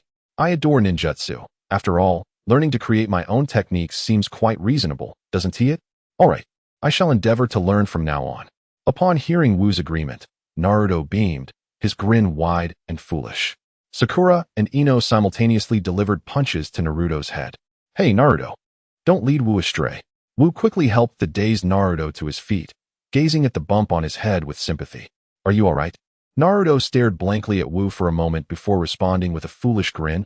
I'm fine. I'm tough-skinned and thick-fleshed. It doesn't hurt. At that moment, Choji extended his hand towards Wu, offering him snacks with a pained expression. Here, for my new friend. This is your gift. Thank you. Although reluctant, Choji felt joy seeing Wu accept the treats. Just as everyone was enjoying the camaraderie, an out-of-place voice broke the harmony. What special admission for taijutsu? Clearly, your ninjutsu is lacking. All you can showcase is your taijutsu. Wu turned through the crowd to identify the speaker, who was none other than the arrogant Sasuke. Wu smiled. How about a match? Chapter 11. Did I lose? In his previous life watching Naruto, Wu never understood what Sasuke was so proud of. He always carried an air of superiority, as if the world owed him something. In terms of talent, Sasuke could not compare to Itachi Uchiha, and in looks, Itachi was undeniably more handsome. Itachi's moment of folly, however, led him to commit the tragic act of annihilating their clan. Otherwise, with his talent, he might have become the next Uchiha Madara. Although Sasuke was not yet the embodiment of arrogance he would become under Itachi's guardianship, his face already bore an air of haughtiness, making him quite insufferable. After witnessing Wu's response to his taunt, Sasuke not only refused to apologize, but also provocatively challenged him to a fight. How could Sasuke possibly resist? I have never regarded anyone from this school with any seriousness. My only goal is my brother. Since you are so foolish as to challenge me, I wouldn't mind showing you just how vast the gap between you and the Uchiha truly is. Wu was left utterly perplexed. Who inquired about your goals? You only have eyes for your brother, do you? Very well. Let me broaden your horizons and show you what others are capable of. Just as Wu was about to confront Sasuke, Naruto intervened. Wu, although I hate to admit it, Sasuke's strength is indeed formidable. Perhaps we should reconsider? After all, Wu was the first among the students to show him kindness, and Naruto did not want his newly acquainted friend to be harmed. Don't worry, I'm tough. Even if I get beaten up, it's no big deal. Seeing the smile on Wu's face, Naruto ceased his protests and shouted encouragingly, All right, Wu, go for it. Take down Sasuke. Sasuke rolled his eyes at Naruto's enthusiasm and gestured dismissively. Let us head to the playground. There's not enough space here for a proper match. That works for me. Soon, all the classmates gathered at the playground, watching as the two stood facing each other. Sakura cast a worried glance at Wu. What should we do? Sasuke's prowess is formidable. He has consistently held the top position in his class and frequently receives guidance from his prodigious older brother. Even students on the verge of graduation cannot match his strength. Indeed, during the last examination, Sasuke demonstrated his adeptness with the body flicker technique. And his kunai throwing skills are exceptionally powerful, capable of targeting multiple opponents simultaneously. Wu, when pitted against Sasuke, would undoubtedly find himself at a disadvantage. What should we do? I cannot bear to witness any harm befall Wu's handsome visage. As rivals for Sasuke's affections, the two girls are well acquainted with him. Casting worried glances at the even more dashing Wu, Naruto, overhearing their conversation, felt a twinge of anxiety, his eyes darting towards Wu. Shikamaru, who do you think will prevail? Naruto inquired nervously, his gaze fixed on the two competitors while seeking the counsel of the clever Shikamaru. Rest assured, Wu will emerge victorious this time. Shikamaru replied confidently. Really? Upon hearing Shikamaru's assurance, Naruto felt a wave of relief wash over him, a smile gracing his features. Kiba, cradling a small dog, looked puzzled. Why is that? Sasuke trains daily under his genius brother. His strength is truly formidable. How can you be so sure Wu will win? Shikamaru rolled his eyes, unwilling to elaborate. Just watch for yourselves. At that moment, Sasuke raised his chin towards Wu. So you are Wu. Since you have only just entered the academy, I can offer you the opportunity to concede. Wu smiled and declined. Let us begin. Having spent nearly 2 years in this world, and according to my guy, his physical abilities have surpassed those of an average genin. He is eager to ascertain the level of his current skills. The simplest way to test oneself is through combat. A flicker of anger crossed Sasuke's face. Within the ninja school, there was no one he deemed worthy of his attention. His sole ambition has always been to catch up to his brilliant brother, who graduated from the Ninja Academy at the age of 7 with the highest honors. Sasuke yearns to carry on that legacy of glory. To achieve the top rank, one must excel in both ninjutsu and taijutsu. Thus, upon learning that Wu gained admission through his exceptional taijutsu, Sasuke dismissed him as insignificant. Yet, witnessing the throngs of admirers surrounding Wu, particularly the bothersome girls flocking to him, ignited a surge of jealousy within Sasuke. Though he professed disdain for such trivial matters, he could not restrain himself from mocking this newcomer who had recently gained special admission. Though he was uncertain of the reason behind his feelings, he resolved to triumph over this irritating opponent. Raising both hands, one in front and one extended backward, he declared, "Let us commence." No sooner had the words left his lips than 3 wooden kunai hurtled towards Wu's face. To Wu, the speeding kunai did not appear particularly swift. He calmly sidestepped, easily evading the projectile Sasuke had launched. Suddenly, shouts from Ino and Sakura broke through the tension. Be careful. It turned out that after passing by Wu, Sasuke's kunai collided behind him, causing 2 of them to change direction and hurtle back towards Wu. Even though the danger was imminent, Wu instinctively managed to evade the shuriken, though not without sustaining a faint scar across his face. Before he could fully react, Sasuke had already materialized behind him, launching a powerful punch aimed directly at Wu's head. Bang! The onlookers, anticipating that Wu would be finished by Sasuke's blow, instinctively covered their eyes, particularly the girls who could not bear to witness the impending defeat. However, the anticipated sound of Wu being sent flying never came, prompting them to peek through their fingers. To their astonishment, they found that Sasuke's seemingly assured strike had been deftly caught by Wu, who firmly grasped Sasuke's fist, rendering him unable to withdraw. Wu's eyes sparkled with newfound clarity. He had previously understood the term battle in the context of combat power, but now he grasped its deeper implication. It represented combat awareness as well. When Sasuke's punch was thrown, Wu had braced himself for impact, but his reflexes had outpaced his consciousness, as if he had foreseen the trajectory of Sasuke's attack, positioning his hand in anticipation. Intrigued, Wu yanked Sasuke's fist toward himself, simultaneously releasing his grip, and unleashed a punch aimed at Sasuke's head. Sasuke felt an irresistible force pulling him forward, completely at the mercy of Wu's might. In a desperate attempt, he drew his hands back to shield his head. Thud! Sasuke was sent flying like a baseball struck by a bat, propelled by Wu's devastating blow. While airborne, Sasuke quickly devised a plan to rebound off the ground and retaliate against Wu. However, just as he prepared for action, a fist suddenly loomed before his eyes. A flicker of confusion crossed Sasuke's gaze. Have I lost? Chapter 12. The Uchiha Clan, Ninjutsu Masters of the Taijutsu? Sasuke stared blankly at Wu's fist, soon replaced by a glimmer of defiance. No, I have not lost. I merely let my guard down. With a sudden surge of determination, Sasuke slapped Wu's fist aside and retaliated with another punch. Yet, Wu effortlessly sidestepped Sasuke's furious strike, simultaneously seizing Sasuke's forward-moving fist and flinging him back once more. Following this, Wu propelled himself after the retreating Sasuke, delivering a swift kick that launched him upward, then leaping above Sasuke. Interlocking his fingers and bending his body like a bow, he descended upon Sasuke with ferocity. Just as he was about to impact, Wu noticed the fear in Sasuke's eyes and, opting for a change of approach, transformed his punch into a palm, forcefully pushing Sasuke downward. At that moment, Irika burst from the office, ready to catch Sasuke as he descended, prepared to absorb the impact. Irika was taken aback when he discovered that Sasuke's fall was not as forceful as anticipated. Irika regarded Wu with admiration, remarking, "Wu, your prowess far exceeds that of your classmates, and you demonstrated remarkable restraint during the competition. Well done." The onlookers, already awestruck by Wu's abilities, cast incredulous glances at Irika. Sasuke, who was already the top student in the grade, was left to ponder that Irika's assertion implied Wu's strength surpassed that of everyone in the school. After Irika's acknowledgement, Sasuke, defeated and disheartened, silently withdrew. Irika, witnessing this, empathized with the feeling of being overshadowed by a genius, a sentiment he often experienced himself when confronted by the village's prodigies. However, he found himself at a loss for words to console Sasuke, as he too was a talent in his own right. Irika waved the crowd away and called out to Wu, "Come here for a moment." "Yes, sensei." As the two departed, the rest of the class remained in a state of shock.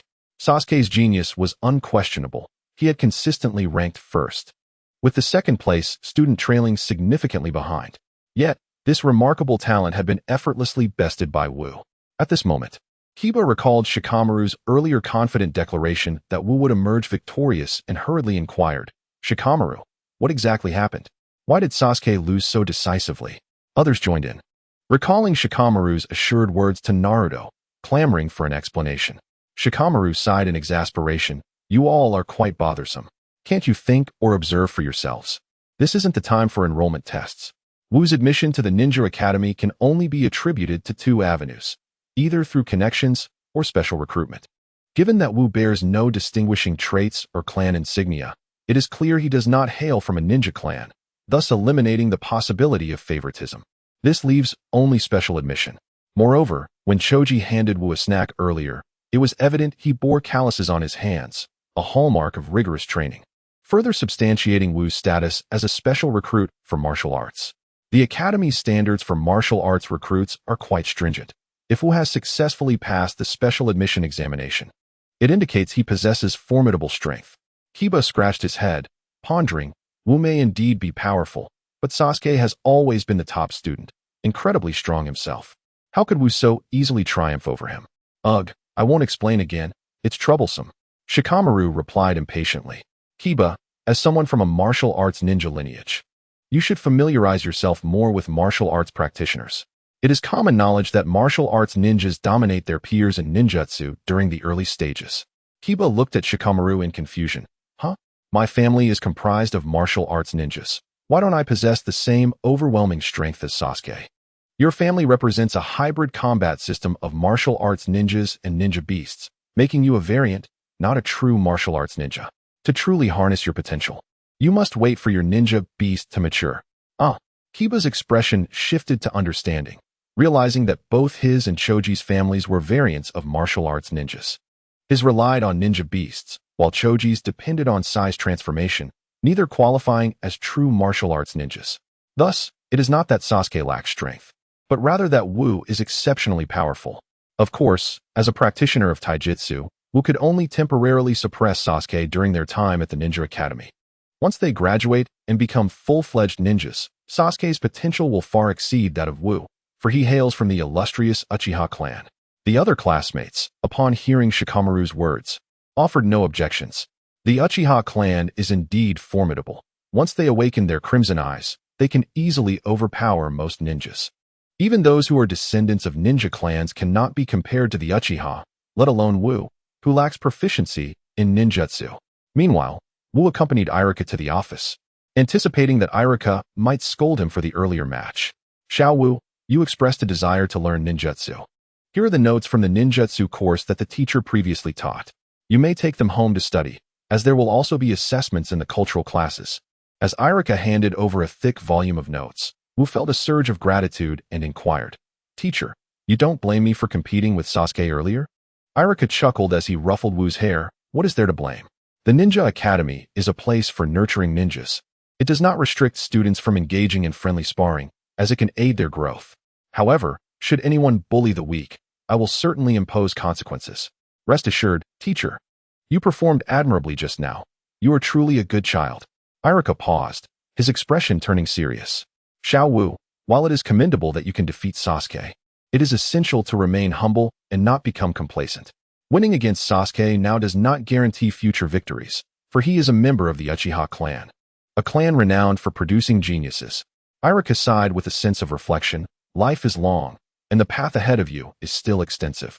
There may come a time when Sasuke defeats you, and when that moment arrives, do not be disheartened, for once the Uchiha eyes awaken, they inherently possess the advantage over your type of ninja. An inherent advantage over my type?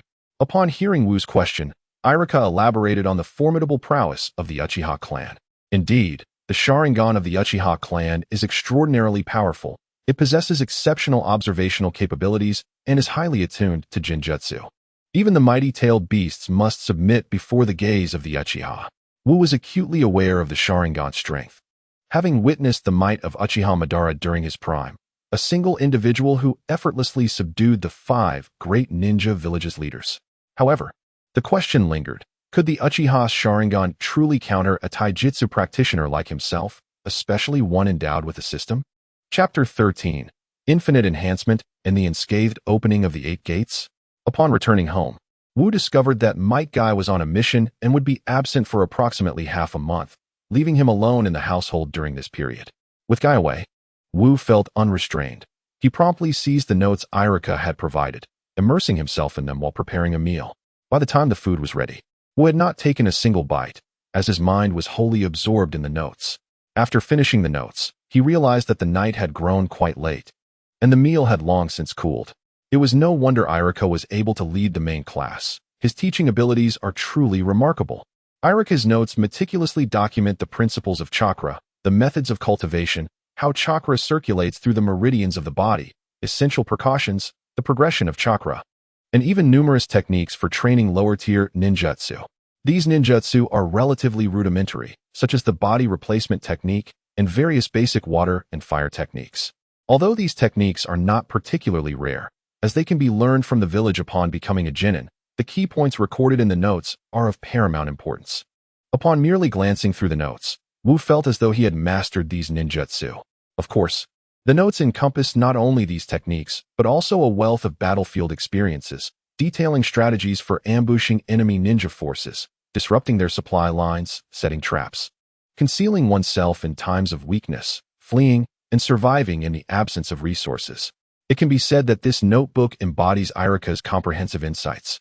By committing its contents to memory, even a genin lacking exceptional talent could thrive on the battlefield. After perusing the notes, Wu was filled with fervor. He hastily warmed up some food, devoured it, and immediately commenced his chakra training. According to Irika's notes, to cultivate chakra, one must attune themselves to the energies of the body and mind. Beginners are advised to sit cross-legged, quiet their thoughts, and sense these 2 energies within themselves. Irika also annotated a personal method for achieving tranquility, focusing all attention on one's breath, slowing it as much as possible, allowing only the rhythm of inhalation and exhalation to occupy the mind. With persistence, one can gradually feel the dissipating clutter of thoughts, while the energies of spirit and body become increasingly distinct. Once one can clearly perceive these 2 energies, it is necessary to connect them through one's consciousness. As Irika explained, this involves envisioning one's spirit transforming into 2 threads, linking to these energies. After establishing this connection, one must extract both energies simultaneously, gradually merging them in equal proportions, one part of each. The harmonious blend of these energies yields what is known as chakra. The extracted chakra gathers in 8 specific points within the body, referred to as the 8 gates. These gates serve as the reservoirs of chakra, allowing for a controlled release. Each instance of chakra release is limited. Typically, the chakra cultivated by individuals accumulates within these gates, making it challenging to fully release the chakra contained within. If one were to release an excessive amount, it would be akin to a tank traversing a narrow country road, devastating everything in its path. Consequently, a complete release would damage the respective meridians, prompting the body to impose restrictions on the full release of chakra as a protective mechanism. Upon reaching this understanding, Wu comprehended the immense power of the 8 gates and the reason behind the self-inflicted harm they cause. Unlocking all 8 gates signifies a chaotic surge of chakra overflowing. And should the body exhaust all its chakra, the inevitable consequence is but one: death. After Might Guy opened the 8 gates, it was ultimately the 6 Paths Naruto who rescued him from the brink of death. Had it been anyone else, they would have lacked the ability to revive the exhausted Might Guy. Not even the legendary medical sage Tsunade could have accomplished such a feat. Wu suddenly conceived an idea. The system's training tasks seemed to be infinite, and it had explicitly stated that the panel data had no upper limit. Did this imply that he could continuously enhance his physical attributes? The reason the 8 gates inflicted harm upon the user was that once activated, the chakra surged violently, causing the meridians to rupture and even the body to break apart. If he could cultivate his body to an extraordinarily robust level, capable of withstanding the damage from the 8 gates, would that not mean the technique would pose no threat to him? As for the risk of death from chakra depletion, if he ceased the 8 gates before exhausting his chakra, could he not utilize it entirely without harm? Moreover, he boldly speculated, if he were to strengthen his body to an exceptional degree, could he not maintain the 8 gates indefinitely without sustaining injury? Should he achieve such a feat, he would have no rivals in the ninja world, save for those of the 6 Paths caliber. With this thought igniting his excitement, Wu initially perceived the system as somewhat lackluster, devoid of lotteries or grand rewards, merely presenting a rudimentary attribute panel. However, upon reflection, he realized that despite its simplicity, the capacity for continuous enhancement rendered it immensely powerful, akin to a conceptual existence. Following Irika's methodology, Wu commenced the extraction of chakra. Irika's technique proved invaluable. As Wu focused his attention solely on his breathing, he quickly sensed 2 energies within him, one concentrated in his brain and the other in his abdomen. As these energies grew increasingly prominent and discernible before him, Wu envisioned 2 threads connecting them. Initially, everything proceeded smoothly. He successfully imagined the 2 threads drawing closer to the energy masses. However, just as the threads were about to link with the energy clusters, a sudden surge of energy forcefully seized the threads for itself, binding them to its own essence. What was happening? Wu recalled a previous introduction from the system. His panel possessed a property known as chi. According to the system, chi was a higher-order existence than chakra, and to wield it, one had to explore its nuances. The fluctuations of Wu's spirit caused his connection to that energy to sever. Regaining his composure, he attempted to cultivate chakra once more, yet the outcome remained unchanged. The chi once again commandeered his threads, binding them to itself. How was he to cultivate chakra under such circumstances? After several attempts yielded the same result, Wu pondered. If he could not refine chakra, perhaps he could refine chi instead. Thus, he directly connected to the chi, employing the same method he had used for chakra. Soon, he re-established the connection to the chi, which surged through his threads into the chi si in his abdomen, circulating throughout his body via the meridians of the chi si. Everything flowed with an exquisite smoothness, as though no obstacles existed. The energy within circulated through the meridians of his body, inviting a greater influx of vital essence, thereby amplifying the energy within him. Wu diligently cultivated and expanded his inner energy until he felt a slight swelling sensation within his meridians, at which point he reluctantly paused. Upon sensing the abundance of energy within, Wu's eyes sparkled with anticipation. He was eager to employ ninjutsu. Yet, he was left pondering the potency of ninjutsu derived from such advanced energy. Chapter 14. System, are you targeting me?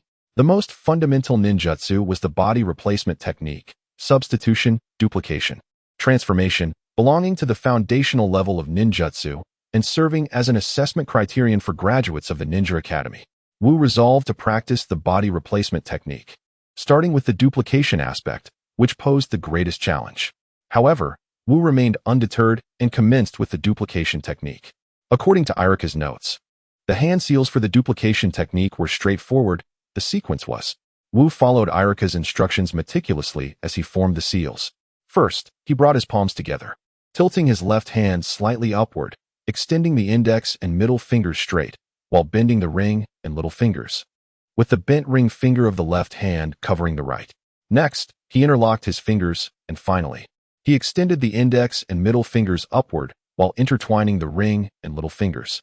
As he performed the hand seals, the energy within him flowed rapidly in accordance with the gestures, and he soon completed the technique. Duplication technique. Bang! A cloud of white smoke erupted, leading Wu to believe he had succeeded in the duplication technique. However, as the smoke dissipated, he found no clone of himself. What was happening? Why had the duplication technique failed? Among the three techniques, duplication was the most intricate, primarily due to the precise allocation of chakra. The closer the chakra distribution, the more akin the clone appeared to the original. Wu had anticipated the possibility of failure, as he was unaware of the suitable energy allocation for the duplication technique. Nonetheless, he had envisioned that even if it were unsuccessful, it would at least yield a listless or diminutive version of a clone, never considering the scenario where the clone would not appear at all. Given that this was his inaugural attempt at ninjutsu, he executed the hand seals strictly according to Irika's notes, and the energy within him flowed as described in the notes. He could even sense a slight diminishment of energy within. Yet, the duplication technique still failed. I refuse to believe this. Since I cannot discern the reason, I shall simply continue practicing. With the skill practice feature available, surely I will master it in due course. 2 hours later, Wu found himself nearly depleted of energy, feeling utterly drained as he collapsed to the ground, motionless. At that moment, the system notification chimed. Practicing duplication technique. Duplication technique is in an unlit state. Upon acquiring sufficient experience points, it can be lit. Duplication technique, unlit. Experience points, 1100. Wu stared at the system notification, utterly bewildered. What on earth, system? Are you targeting me? The acquisition of experience points is related to individual talent. Puffed, puffed, puffed. I refuse to listen. I refuse to listen. I devoted myself to the practice of swordsmanship, and after merely 2 hours of training, I earned a commendable 40 experience points, elevating my swordsmanship level significantly.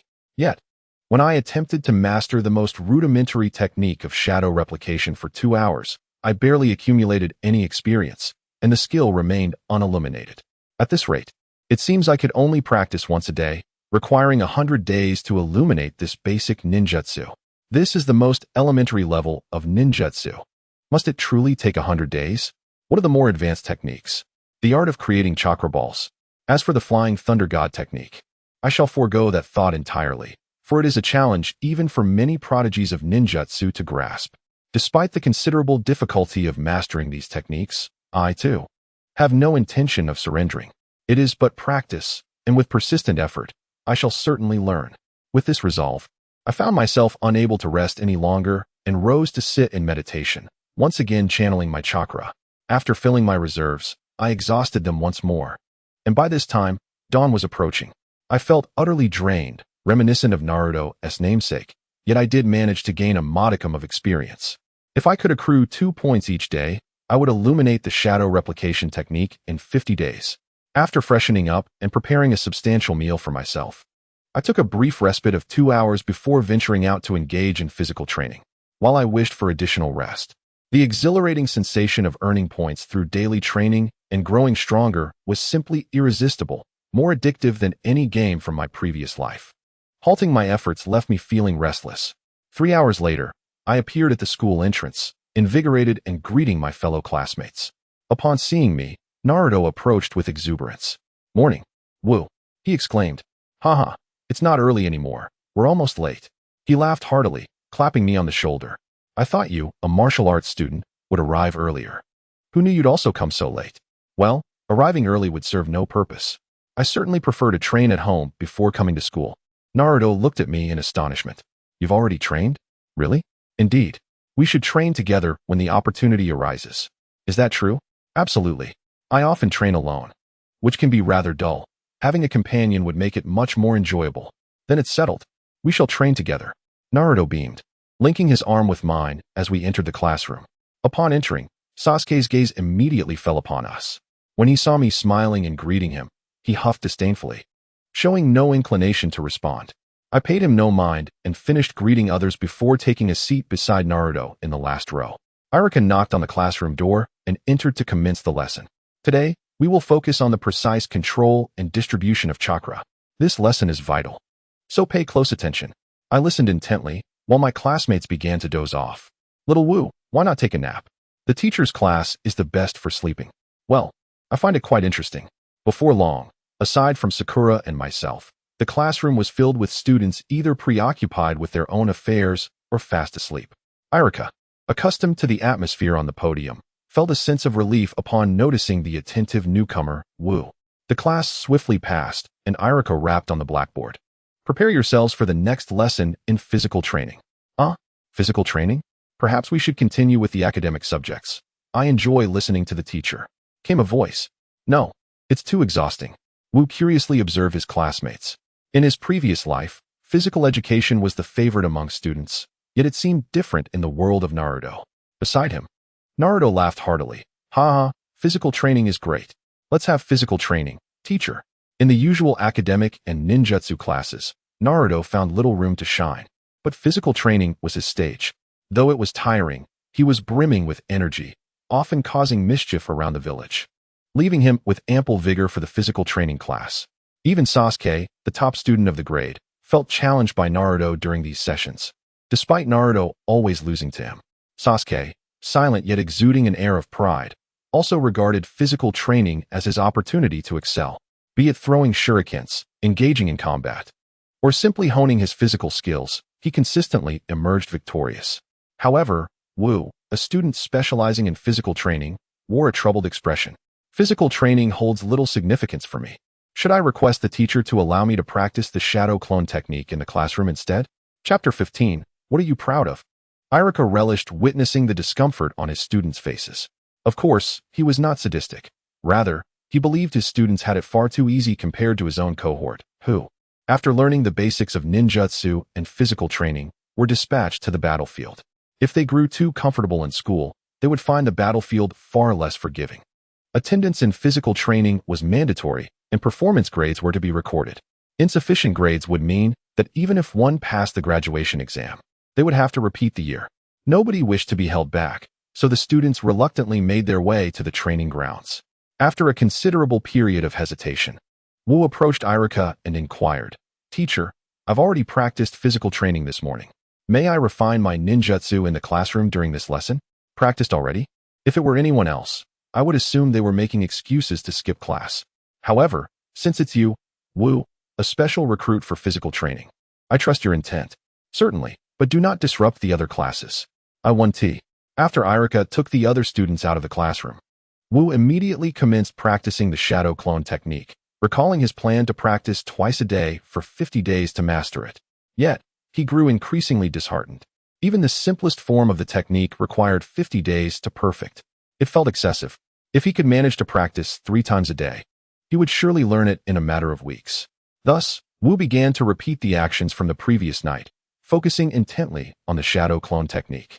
Meanwhile, Iruka led the rest of the class to the training grounds. Today's testing comprises 3 components: a 30-minute assault test to knock down wooden posts, a 5-minute speed test to touch 10 wooden posts, and a strength test involving 10 squats with a 50-pound barbell. This training session offers bonus points that will be recorded in your graduation scores, so I encourage everyone to put forth their utmost effort. Previously, Iruka was inspired by the performance of the students during the martial arts examination, hence he decided to conduct a similar test for the class. Of course, this test is considerably more lenient than the martial arts exam. However, even with these relaxed standards, the announcement elicited astonishment among the students.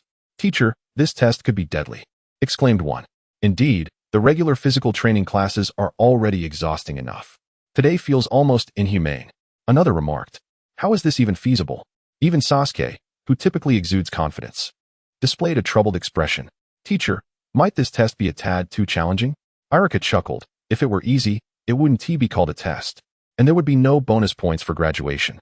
Noticing Sasuke's continued grim countenance, Iruka leaned closer and whispered, Itachi achieved a perfect score and graduated at the age of 7. I know you've always aspired to catch up with him. This is an excellent opportunity for you. Bonus points towards graduation. With your abilities, it's quite possible you could graduate early with full marks in the upcoming examination. Irika's words instantly ignited a spark in Sasuke's eyes. Alright, teacher, I'll go first. However, before Sasuke could take action, the previously silent Naruto dashed forward. Teacher, I'm ready. Start the timer. Irika looked at Naruto with affectionate encouragement. Alright. The 50-pound weighted squats posed no challenge for Naruto, who completed them swiftly. Next, he tackled the 5-minute challenge of touching 10 wooden posts, which he managed to finish in a mere 4 minutes, thanks to his energetic antics. The most formidable task for Naruto was the wooden post assault. Wrapping his hands in bandages, he unleashed a flurry of strikes against the post, sending splinters flying. After a relentless 20 minutes of effort, he finally brought the post down.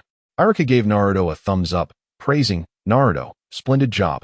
You've passed all the tests and earned bonus points for your graduation. Bursting with joy, Naruto raised his now red fist triumphantly. He then strutted over to his classmates, boasting, much to their chagrin, which elicited eye rolls from many.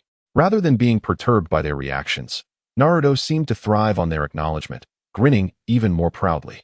At this juncture, many classmates were also undertaking the tests. Nearly everyone succeeded in the strength and speed assessments, yet they all struggled with the assault test, unable to overcome the wooden posts. Surprisingly, the usually gentle Hinata completed her test shortly after Naruto, and even did so faster than him. Naruto, taken aback, exclaimed, Wow, Hinata, you're amazing. I gave it my all, and yet you finished even quicker. Hinata blushed, shyly fidgeting with her clothing, just as she was about to respond.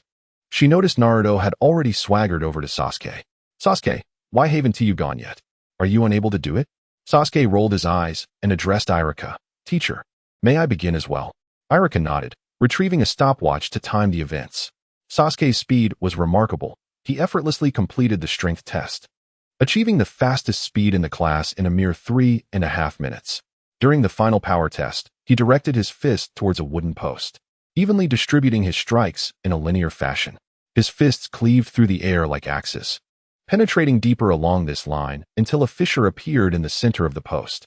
Once he deemed the crack sufficiently deep, Sasuke delivered a decisive blow to the upper part of the post, causing it to be propelled into the air.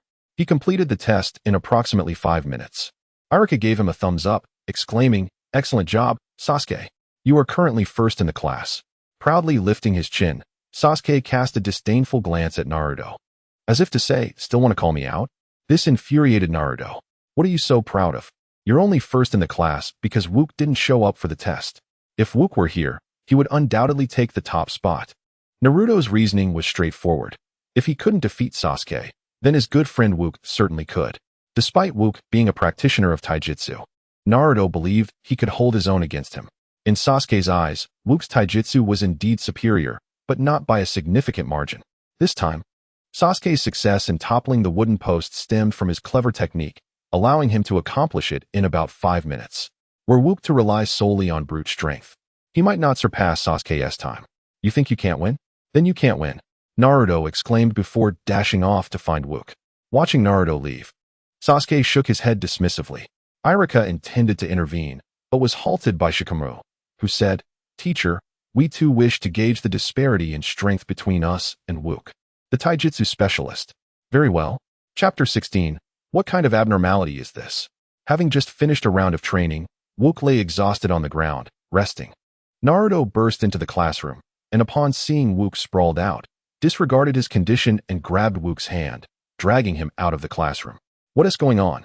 Wook, initially taken aback and preparing to retaliate, caught sight of Naruto's bright yellow hair. Wook, you need to participate in the test and help me teach Sasuke a lesson. That's simple enough, but could you at least let me down first?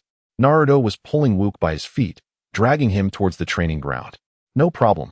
Sasuke, I've brought Wook. Now you can witness what a true gap in skill looks like.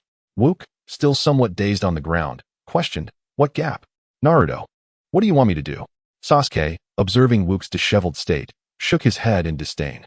Shikamaru interjected, Wook, we are conducting a taijutsu test, and we are eager to understand the extent of the skill gap between us and a taijutsu practitioner. Would you be willing to test it out? Wook displayed hesitation.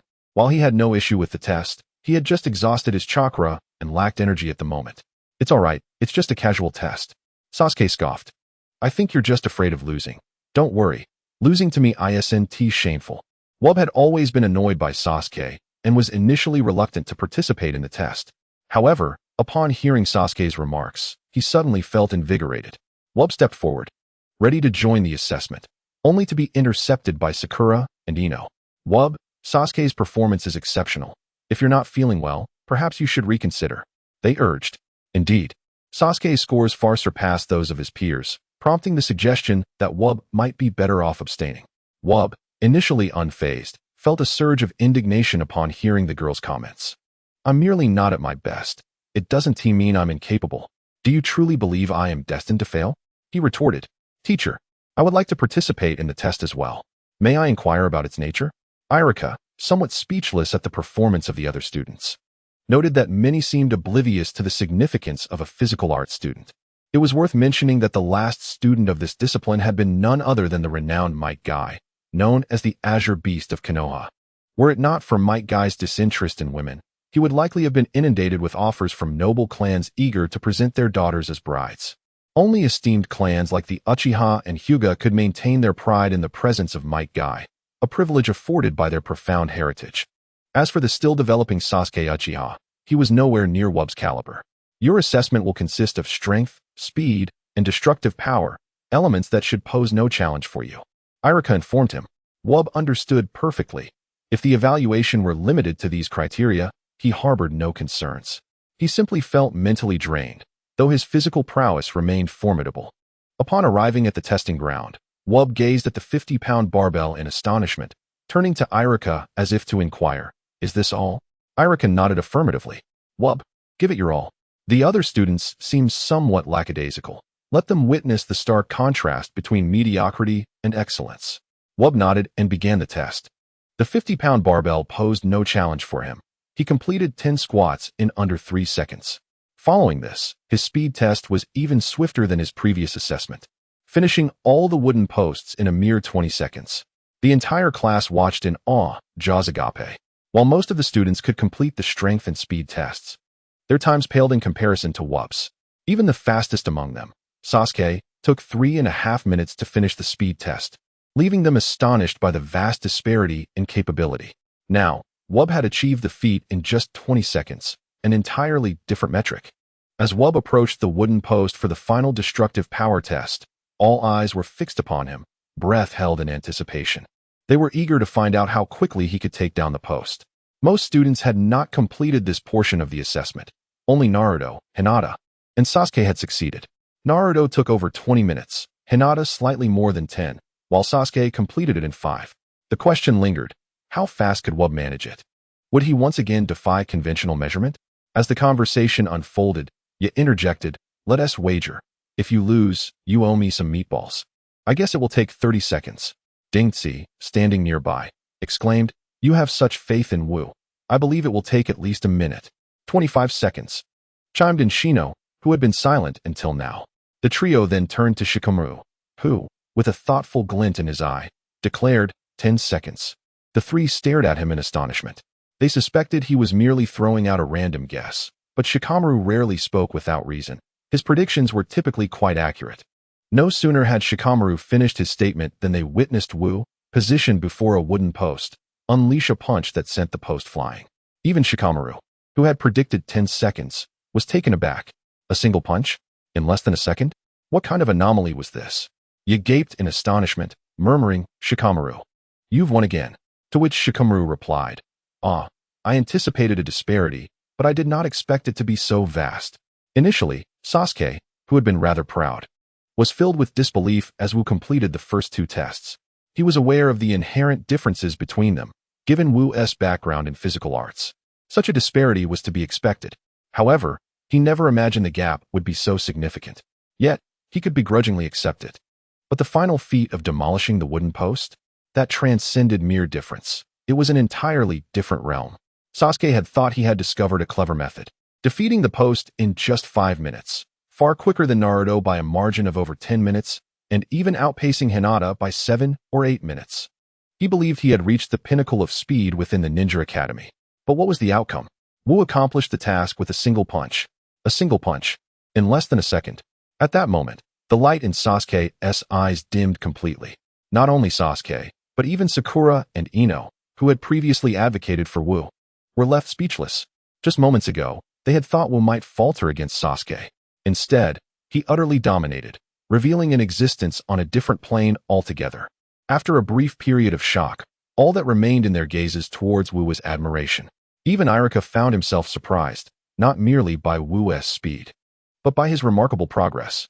During the earlier examination, Wu had required a buildup of energy to topple the wooden post.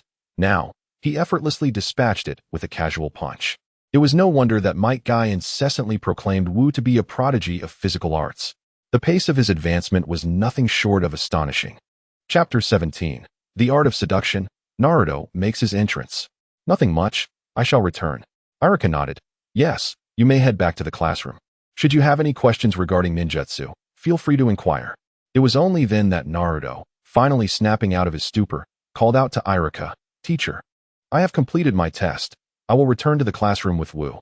Off you go. Iruka smiled as he watched the two depart, then turned to the remaining students with a stern expression, bellowing, Have you all grasped the extent of the disparity? I must convey to you that the level of our current testing pales in comparison to the entrance examination that Wu participated in. Furthermore, I can reveal that Wu's prowess in martial arts has significantly strengthened. Do you wish to witness your classmate shine brilliantly in the ninja world while you remain relegated to menial logistical tasks? If you continue in your lethargy and lack of ambition, your future accomplishments shall be confined to that of a mere genin. The members of the class hung their heads in shame, stung by the overwhelming disparity. Sasuke, having completed his test, could have returned to the classroom for rest. Yet he chose instead to silently approach the nearby training field and commence his martial arts practice. Shikamaru, Kiba, Shino, and Choji, initially engaged in wagering from the sidelines, rose quietly to join in the training. Even Sakura and Ino, this time, did not pursue Wu back to the classroom to fawn over him, but began to hone their own skills. Hinata, who had intended to blend into the crowd returning to the classroom after the tests, found herself dissuaded by the absence of her classmates and, feeling too shy to return alone, sought a secluded spot to train. This scene brought immense satisfaction to Iruka. His class was uniquely special within the entire grade. Composed solely of heirs from prominent ninja clans, including Hinata and Sasuke, both scions of noble families, alongside Naruto, an exceptionally rare Jinchuriki. All the teachers were reluctant to instruct them, for the reason was simple. They felt incapable of doing so. Should they dare to reprimand Hinata or Sasuke, they would soon find themselves confronted by members of the Hyuga or Uchiha clans. The situation was similar with other ninja clans, who regarded the school's teachings with disdain, as they possessed their own unique jutsu passed down through their families. They were destined to become ninjas, perhaps even holding high-ranking positions within the Hidden Leaf. Although the teachers enjoyed the protection of the Hokage, they were not inclined to offend these clans, especially the prominent ones.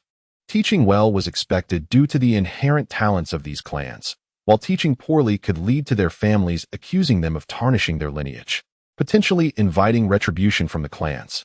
Thus, one could say that being a teacher in this class offered little reward for a job well done. While the risks of failure were exceedingly high, it was for this reason that Sarutobi Hiruzen sought out the young, amiable, and good-natured Iruka to take on this role. As a teacher, even knowing that these children were destined for bright futures, Iruka still hoped that, amidst this tumultuous world, they could strive to become better and stronger. Previously, he felt powerless, merely fulfilling his duties in guiding these children. However, now, with the presence of Wu as an unconventional catalyst, he believed it might truly awaken greater potential within them, enabling them to learn more effectively. Particularly with Naruto, Wu was the first, aside from myself and the third Hokage, to recognize Naruto's worth. This is beneficial, for while I have always kept a watchful eye on Naruto, providing him with care as a teacher and elder, the validation and companionship from peers may prove more advantageous for Naruto, who has endured so much suffering. On the other side, Naruto and Wu returned to the classroom, incessantly chattering away. Wu, you are incredible. How did you manage that? It's quite simple. Just train every day? Wu responded somewhat dismissively. After saying this, He was lost in thought about how to further accelerate his training speed when he curiously glanced at Naruto after a while. "What's with you? Why are you suddenly so quiet? Wu, did I disturb you?" Having been subjected to discriminatory gazes since childhood, Naruto was adept at reading others' expressions. He quickly sensed Wu's indifferent demeanor, which made him too frightened to utter a word. He feared that this rare acceptance from a fellow student would also wane. Just like with Shikamaru, CHG, and the others in class, who would exchange banter while standing together in the back, sharing snacks discreetly. Yet, once the bell rang or school ended, that little group would always remain together, never including him or inviting him to join in their fun. Only Wu was willing to sit beside him and had even suggested training together, a first for him. Wu looked at Naruto with curiosity. Although you've always been noisy, I've gotten used to it these past couple of days. Now that you're suddenly quiet, it feels strange." Hearing this, a smile broke out on Naruto's face. "Hee, I was afraid I'd bother you. I tend to be loud, so it's good you've gotten used to it. Otherwise, it would be hard for me to change. What's on your mind, Wu?" "Oh, I was pondering about ninjutsu. I really seem to lack talent in that area." Wu then shared with Naruto the notes and training methods Irika had provided him the previous day. "The shadow clone technique? I'm not very skilled at that either. But I can perform the transformation technique.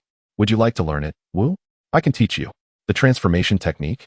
Wu suddenly recalled that Naruto had an exceptional talent for ninjutsu, having created his own sexy jutsu at a young age and mastering the shadow clone technique with just a glance. "Really? You don't believe me? I'll demonstrate." Worried that Wu might doubt him, Naruto quickly jumped aside to perform the technique. With remarkable finesse, Naruto formed hand seals, and after a puff of smoke, a voluptuous, long-haired girl appeared before Wu, striking a shy pose. "Wu, I'm Naruto. Please take care of me." Wu's eyes widened in disbelief. His voice momentarily lost as he pointed at Naruto. Even though he had mentally prepared himself, he could not resist Naruto's allure. A rush surged through his nostrils. And suddenly, poof, 2 jets of blood shot up into the air, causing Wu to momentarily forget about Naruto. Satisfied with Wu's reaction, Naruto burst into laughter, then skillfully retrieved a tissue from his pocket and handed it to Wu. "How about that? I wasn't lying." Wu gave Naruto a thumbs up, exclaiming, "Impressive. How about this? You teach me the transformation technique, and I'll train you in physical techniques. What do you say?" Naruto grinned widely. "Really? That sounds amazing." Chapter 18. The importance of cultivating relations with taijutsu practitioners. Upon returning home after school, Shikamaru unusually opted not to retreat indoors to read, but instead chose to exercise in the yard. Nara Shikaku, returning home, was taken aback by his son's unexpected behavior. However, Shikamaru remained silent, merely retrieving a book and settling down to read in the yard. An hour later, drenched in perspiration, Shikamaru lay on the ground, murmuring incessantly. The exertion had left him utterly exhausted, and now he was soaked with sweat, facing the tedious tasks of bathing and laundry. What a hassle. It was then that Shikaku set aside his book and teased, "What's this? Our esteemed young master has decided to exert himself." He continued, "Didn't a transfer student join our class? His name is Wu, a practitioner of taijutsu. Today, he underwent tests for strength, speed, and attack power. And he utterly dominated everyone, including Uchiha Sasuke. The difference was staggering, which is why I thought I might try to train a bit." At this point, Shikamaru shook his head, declaring, "Forget it. I'm not cut out for this." "Oh, Wu is it? He is a disciple of Might Guy, who has been vociferously proclaiming that his student is a prodigy in taijutsu. It seems his claims hold merit," Shikaku mused, before falling into contemplation. After a while, he turned to Shikamaru and insisted, "You must cultivate a good relationship with Wu." Shikamaru gazed at his father in surprise. "Dad, do you think highly of Wu?" "It's not merely Wu I hold in high regard, but rather the taijutsu practitioners themselves." "Why is that?" "Taijutsu ninjas have clear shortcomings. To put it simply, they are utterly defenseless against Jinjutsu." Shikaka chuckled. "Who told you that Jinjutsu is unbeatable?" Might Guy, as a taijutsu ninja and a jonin, has accomplished numerous remarkable missions, including those involving Jinjutsu practitioners, many of whom he has successfully countered. "Are you aware of Itachi Uchiha?" "Yes, he is the older brother of my classmate, Uchiha Sasuke, the son of the Uchiha clan leader and a prodigious talent among them." Itachi, who had long been engaged with the Umbu, once collaborated with Might Guy on a mission. Initially, a misunderstanding arose, leading Might Guy to believe Itachi was an adversary, resulting in a brief skirmish. Shikaku reminisced. At that time, Itachi submitted a report to Lord Hokage concerning taijutsu practitioners like Might Guy, recounting their combat. Itachi suffered a crushing defeat. Had he not proven his allegiance to Konoha, he might have been slain by Might Guy. Shikamaru looked at Shikaku in astonishment. He did not question his father's words, for Shikaku served as an advisor to the Hokage, often consulted on matters of external combat, thus privy to many secrets. Yet, Shikaku's assertions were somewhat revolutionary to his understanding. In Shikamaru's perspective, while taijutsu practitioners were undeniably formidable, their inadequacies were glaringly apparent, particularly their lackluster ninjutsu abilities. When faced with jinjutsu practitioners, they often found themselves unable to unleash their full combat potential, frequently falling victim to psychological manipulation, sometimes never even glimpsing their opponent before meeting their demise. It was precisely due to the inherent flaws shared by various types of ninjas that the three clans, Ino Shikicho, formed their alliance during the Warring States period. In Nara, a family has demonstrated remarkable control, effectively restraining the movements of hostile ninjas. The Yamanaka clan excels in mental manipulation, capable of limiting or even dominating their adversaries. Meanwhile, the Nara family showcases formidable taijutsu combat abilities, enabling them to vanquish their foes. United, these three families can adeptly confront any type of ninja. It is precisely due to this prowess that the once humble trio has ascended to the status of a prominent ninja clan, occupying a significant position even amidst the multitude of strong warriors in Konoha. Their family has remained at the core of Konoha's power, owing to their exceptional strategic acumen. However, now, Shikaku has upended what Shikamaru had always regarded as common knowledge, leaving Shikamaru in a state of existential bewilderment. Observing Shikamaru, who is still grappling with shock, Shikaku chuckles and asks if he feels his understanding has been turned on its head. Shikamaru nods, gazing at his father, eager for clarification. In truth, not all taijutsu practitioners possess such formidable strength.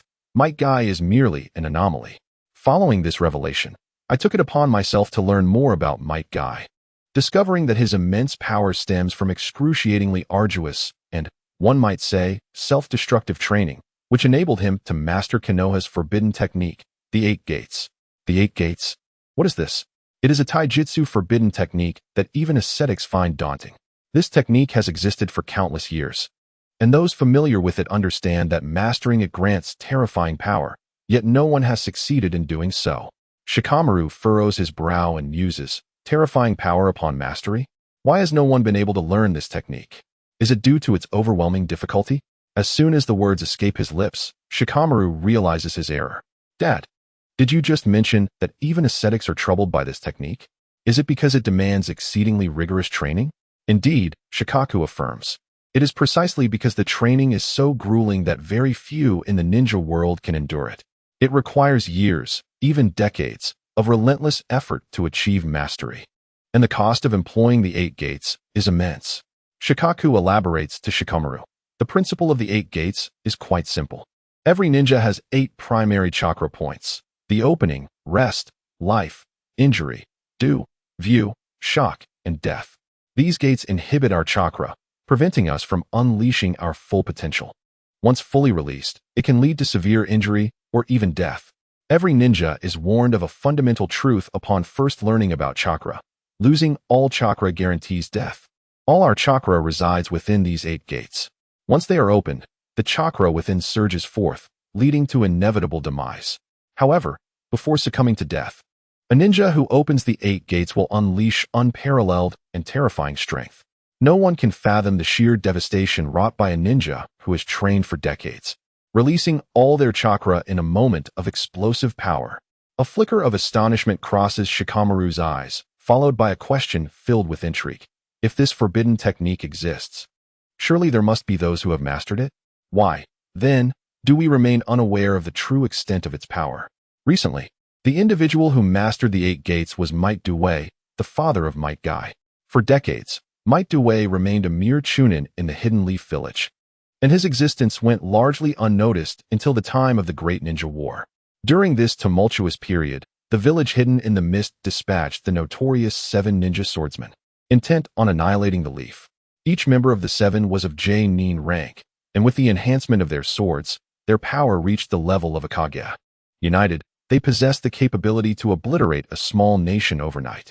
Their singular objective upon arriving in the Leaf was to extinguish it entirely. Indeed, they were formidable, having slain numerous Leaf ninjas, including many J-nin, until they encountered Might Due. To protect the young Might Guy, Due unleashed the 8 gates, confronting 7 opponents single-handedly. Following that battle, Might Due perished due to the exertion of the 8 gates, while 4 of the 7 ninja swordsmen fell, and 3 managed to escape, all defeated by Due alone. Shikaku inquired, "Are you suggesting that a mere chunin could vanquish the powerful 7 ninja swordsmen by opening the 8 gates? If the J-nin Might Guy were to fully open the 8 gates, how formidable would his prowess be?" Shikamaru was left speechless by this revelation. At that moment, Shikaku posed a profound question. What do you think will happen when the prodigy of taijutsu, Wu, whom Might Guy has hailed as a genius, reaches his full potential?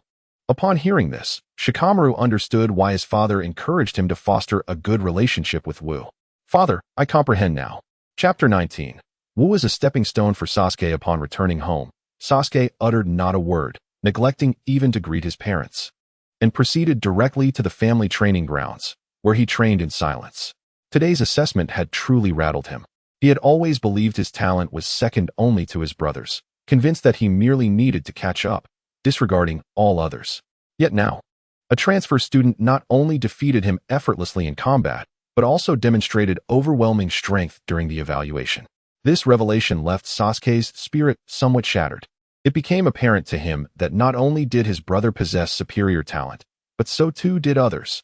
This was an acceptance Sasuke found utterly impossible to bear. Meanwhile, Makoto was knitting at home. During a break, she glanced at the sky and was astonished to realize that Sasuke had not come to find her after class. This was a first. She set aside her knitting and searched several locations, ultimately discovering Sasuke at the training grounds, watching him relentlessly strike the wooden post.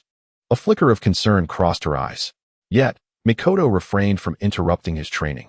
Instead, she turned to a family servant and instructed, "Please prepare some fruit." Before long, a platter of cut fruit appeared in Makoto's hands. She seated herself beside the training area and called out to Sasuke, "Sasuke, take a break and come eat some fruit." Immediately, Sasuke halted his movements and ran towards her. Suddenly recalling something, he apologized. "Mom, I'm sorry. I wasn't in a good mood today and forgot to greet you." Makoto gently ruffled Sasuke's hair, saying, "It's all right. What happened today?" As she spoke, Makoto gently grasped Sasuke's hands, laying them softly on the table. Observing the bandages wrapped around his hands, now stained with blood, a glimmer of tears welled in her eyes. Her hands enveloped his, emanating a soothing green light that began to heal his wounds. "Today, I lost to a taijutsu prodigy, a new transfer student in our class. I fought him yesterday and was defeated, and today during the physical test, I succumbed to him once again, utterly overwhelmed," Sasuke recounted with a hint of grievance. His head bowed. Makoto listened intently, refraining from interjecting, occasionally nodding or furrowing her brows in concern. Once he finished, a sudden smile broke across Makoto's face. Sasuke looked up in surprise. "Mom, you're not comforting me. You're laughing at me. I'm not mocking you. Rather, you and your brother are quite similar. Your brother once lost to a taijutsu ninja as well, and that defeat affected him just as yours has affected you." "Really?" Sasuke asked, astonished. "Did my brother lose too?" "Indeed. Your brother possesses great talent, but he is not invincible. Even our clan's strongest, Uchiha Madara, has suffered defeat at the hands of the first Hokage. Therefore, losing to someone else is entirely normal." Makoto animatedly recounted the story of Itachi's defeat to Might Guy, managing to bring a smile to Sasuke's face. "I had no idea my brother had lost. I thought he was so strong that he had never been defeated." "Yes," Makoto said gently as she stroked Sasuke's head. "You must remember that the strength of our Uchiha clan lies not in taijutsu or ninjutsu, but in these eyes. Once these eyes awaken, the adversaries who currently best you will eventually fall before you." Sasuke gazed at his mother's crimson eyes, the 3 tomos swirling within, nodding vigorously. "All right, now have some fruit. Go wash up in a bit. Dinner is almost ready. Your brother will return tonight." "Brother is coming back tonight," Sasuke exclaimed, his excitement evident as he quickly stuffed his mouth with fruit before rushing off to wash up. Makoto called after him with a smile, "Slow down, don't rush." Once Sasuke had left, Makoto's expression turned serious. "Who was the one who defeated Sasuke? I need information on him." A shadow materialized behind her, presenting a dossier. After the young master was defeated yesterday, we investigated the identity of that individual. His name is Wu, an orphan of war. His parents, both Nin from Konoha, perished during the Third Great Ninja War. He grew up in the outskirts of Konoha and was recently taken under the wing of Might Guy. Might Guy previously approached Sarutobi Hiruzen, asserting that Wu possesses talent that surpasses his own and requested that Wu be enrolled in the Ninja Academy. We have also obtained his examination scores, with both proctors declaring his taijutsu exceptional. Upon finishing, the Shadow handed over a document detailing Wu's examination results and today's performance. Mikoto nodded and waved her hand dismissively at the Shadow. She then found Uchiha Fugaku and handed him the information. Little Sasuke is feeling quite down today. Oh. Fugaku replied with a smile as he took the dossier, glancing at it before placing it on the table. Might Guy and Sarutobi Hiruzen maintained a close relationship, yet it posed no concern. After all, he was merely a taijutsu ninja, presenting little threat to our Uchiha clan. Once Sasuke awakens his eyes, Guy's disciples will serve as excellent stepping stones for him. Mikoto gently nodded and inquired of Fugaku, "What is the current state of affairs in the village?" Fugaku frowned. Expressing his dissatisfaction, Sarutobi Hiruzen is utterly obstinate. In terms of strength, we Uchihas are the foremost clan in the ninja world. We bore the greatest burden during the previous wars. Yet, now that he wishes to retire, he still refuses to allow our clan to participate in the Hokage election. What do the clan members think? Alas, the clan is divided into two factions. One desires independence to seize a portion of Konohagakure, while the other believes we should persuade Sarutobi Hiruzen with our strength to let us join the Hokage race. Once we Uchiha participate, victory is assured. What are your thoughts? Uchiha Fugaku sighed deeply. Konohagakure is the largest ninja village in the world. If we become independent, we shall no longer hold that status. If we have a plan, we must pursue it wholeheartedly. However, I wonder if our choice will burden Itachi. It has been a long time since I have seen a smile on that child's face. Mikoto frowned in agreement. Itachi has always been contemplative. I fear he may be brainwashed by Sarutobi Hiruzen and commit acts that would harm our clan. Fear not. I shall proceed according to plan. Itachi has his own thoughts, and even if he were to commit acts detrimental to the Uchiha clan, I would bear the consequences. After all, he is my son. Indeed. By the way, pay attention to Sasuke's classmate. He is an exceptional taijutsu talent. Once we Uchiha rise to the position of Hokage, such promising individuals will help us forge a better Konohagakure, a Konohagakure that belongs to us Uchiha. Chapter 20. Shadow Clone Technique? Is this not the Shadow Clone Technique? A month and a half later. During this period, Ryukong and Naruto were nearly inseparable, sharing meals and rest. They trained together each morning, studied together, and practiced ninjutsu in the evenings, hardly parting ways. Naruto led Ryukong around Konohagakure, visiting places such as Ichiraku Ramen, the bathhouse, Hokage Rock, and even the Hokage building. However, Naruto was not leading Ryukong to cause mischief, but rather to train and introduce him to the people and things he cherished. Each day brought great joy to Naruto. Yet, while Naruto reveled in happiness, Ryukong was far from content. During this time, Iruka not only had taijutsu tests but also ninjutsu assessments, and naturally, Ryukong's performance in ninjutsu was abysmal. After a long period of frustration, Sasuke finally regained his confidence and occasionally boasted about his ninjutsu achievements in front of Ryukong. Nevertheless, that was inconsequential, for today, he had finally mastered the Shadow Clone Technique. Shadow Clone Technique. Gazing at the illuminated words on the system interface, Ryukong was filled with mixed emotions.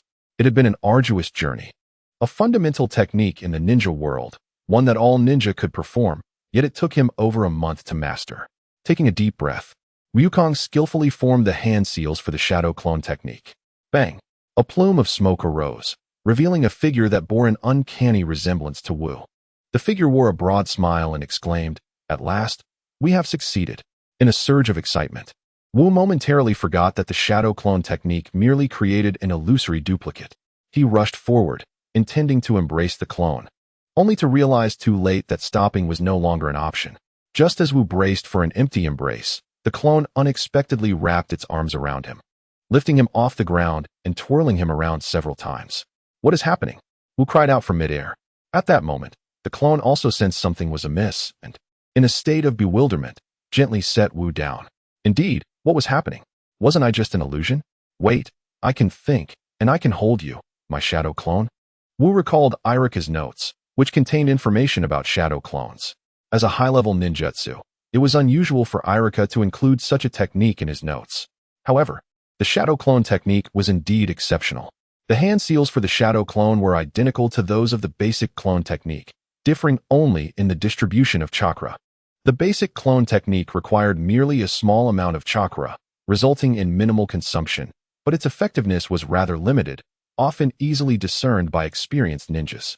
In contrast, the shadow clone technique evenly distributed half of the user's chakra, creating a tangible clone with independent consciousness and some resilience to damage.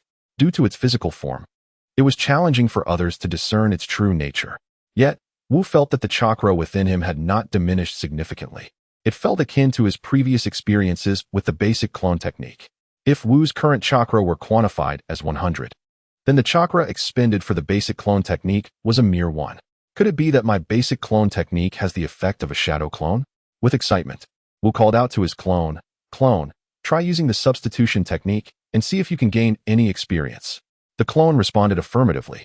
During their recent training sessions, Wu had practiced the substitution and transformation techniques alongside Naruto, but both techniques required 100 experience points. Previously, Wu had devoted all his efforts to mastering the clone technique, leaving no time to practice substitution. Now, with a clone at his disposal, he could delegate that task. After executing the substitution technique, the clone said to Wu, "You should focus on your physical training for now. Once I finish my training, I will dispel the clone technique, and then you will see if there are any memories or experience gained." Wu nodded in agreement. Each training session required considerable time, with a complete session lasting 2 hours. Although he was eager to know the outcome, he had no choice but to wait. Taking a deep breath to calm himself, Wu said, "All right. I will begin my training now." As Wu departed to exercise, the clone immediately commenced its training. 2 hours later, upon dispelling, the clone transmitted memories of the training session to Wu just as he completed his own workout. A sudden influx of 2 hours' worth of memories caused a sharp pang in Wu's head, but it quickly faded without lingering discomfort. At that moment, the system notification chimed in. The host has trained in the substitution technique for 2 hours, gaining 1 experience point. Hooray! Wu excitedly clenched his fist. It had been an arduous journey of self-cultivation. Even mastering the shadow clone technique had taken over a month. During that time, he had exerted himself to the utmost, dedicating 6 hours each day to practicing ninjutsu in order to finally grasp it. This pace felt unbearably slow. Wu was somewhat relieved that Irika had prioritized the shadow clone technique in his notes, and it was fortuitous that it was the first ninjutsu he chose to practice. Had he begun with the substitution technique or the transformation technique, only to later discover the profound utility of the shadow clone technique, he would have despaired. Now, with the shadow clone technique at his disposal, utilizing a single clone still required him to invest 6 hours each day for over a month to learn another ninjutsu. However, if he could employ 3 clones, wouldn't he only need a little over 10 days to master a technique? And what if he could create 30 clones? He could potentially master it in just over a day. Wu hastily executed the shadow clone technique to test his limits, discovering that he could currently produce up to 10 clones simultaneously. Remarkably, this only consumed about a third of his chakra, though he could not understand why he could not summon more. This realization left him somewhat disappointed, yet he soon reconciled with it. With 10 clones training together, they could collectively accumulate 30 experience points in a single day, allowing them to learn both the substitution technique and the transformation technique within a week. Compared to the previous month spent learning the shadow clone technique, he felt immensely satisfied. Wu gazed at his 10 clones and instructed them, "5 of you focus on the substitution technique, while the other 5 concentrate on the transformation technique. Let us give it our all." The clones responded in unison, "Let us do our best." In no time, the clones ventured into the forest where they had previously trained, commencing their practice of the 2 ninjutsu. Meanwhile, Wu examined his status panel. Host, Wu. Age, 6. Body, 41. Speed, 41. Strength, 41. Chakra, 40. Combat, 40. Skills, Swordsmanship 4. Shadow Clone Technique 1. After more than a month, his physical prowess had increased 5 to 6-fold compared to when he first enrolled. He felt that even an average chunin would not stand a chance against him based solely on his physical abilities. Yet, his ninjutsu proficiency left much to be desired, having only mastered the shadow clone technique. However, with this technique now at his disposal, his rate of learning ninjutsu would significantly accelerate. Additionally, with clones assisting in his ninjutsu training, he could concentrate his efforts on enhancing his taijutsu skills. As Wu strategized his future training regimen, Naruto suddenly dashed over. "Hey Wu, the midterm exam is just a week away. This time, it will affect your graduation score, so you need to train hard in ninjutsu." Naruto approached Wu, exuding an air of authority as he patted Wu on the shoulder. A smirk crept onto Wu's face. "Oh, the midterm exam, is it? Just wait and see. This time, not only will I surpass Sasuke in taijutsu, but I will also outshine him in ninjutsu." Chapter 21. The midterm battle against the Chunin teacher? Naruto looked at Wu in astonishment. "Have you started boasting now?" Naruto was well aware of Wu's prowess in physical techniques, having trained alongside him daily, thus gaining a deeper understanding than his classmates.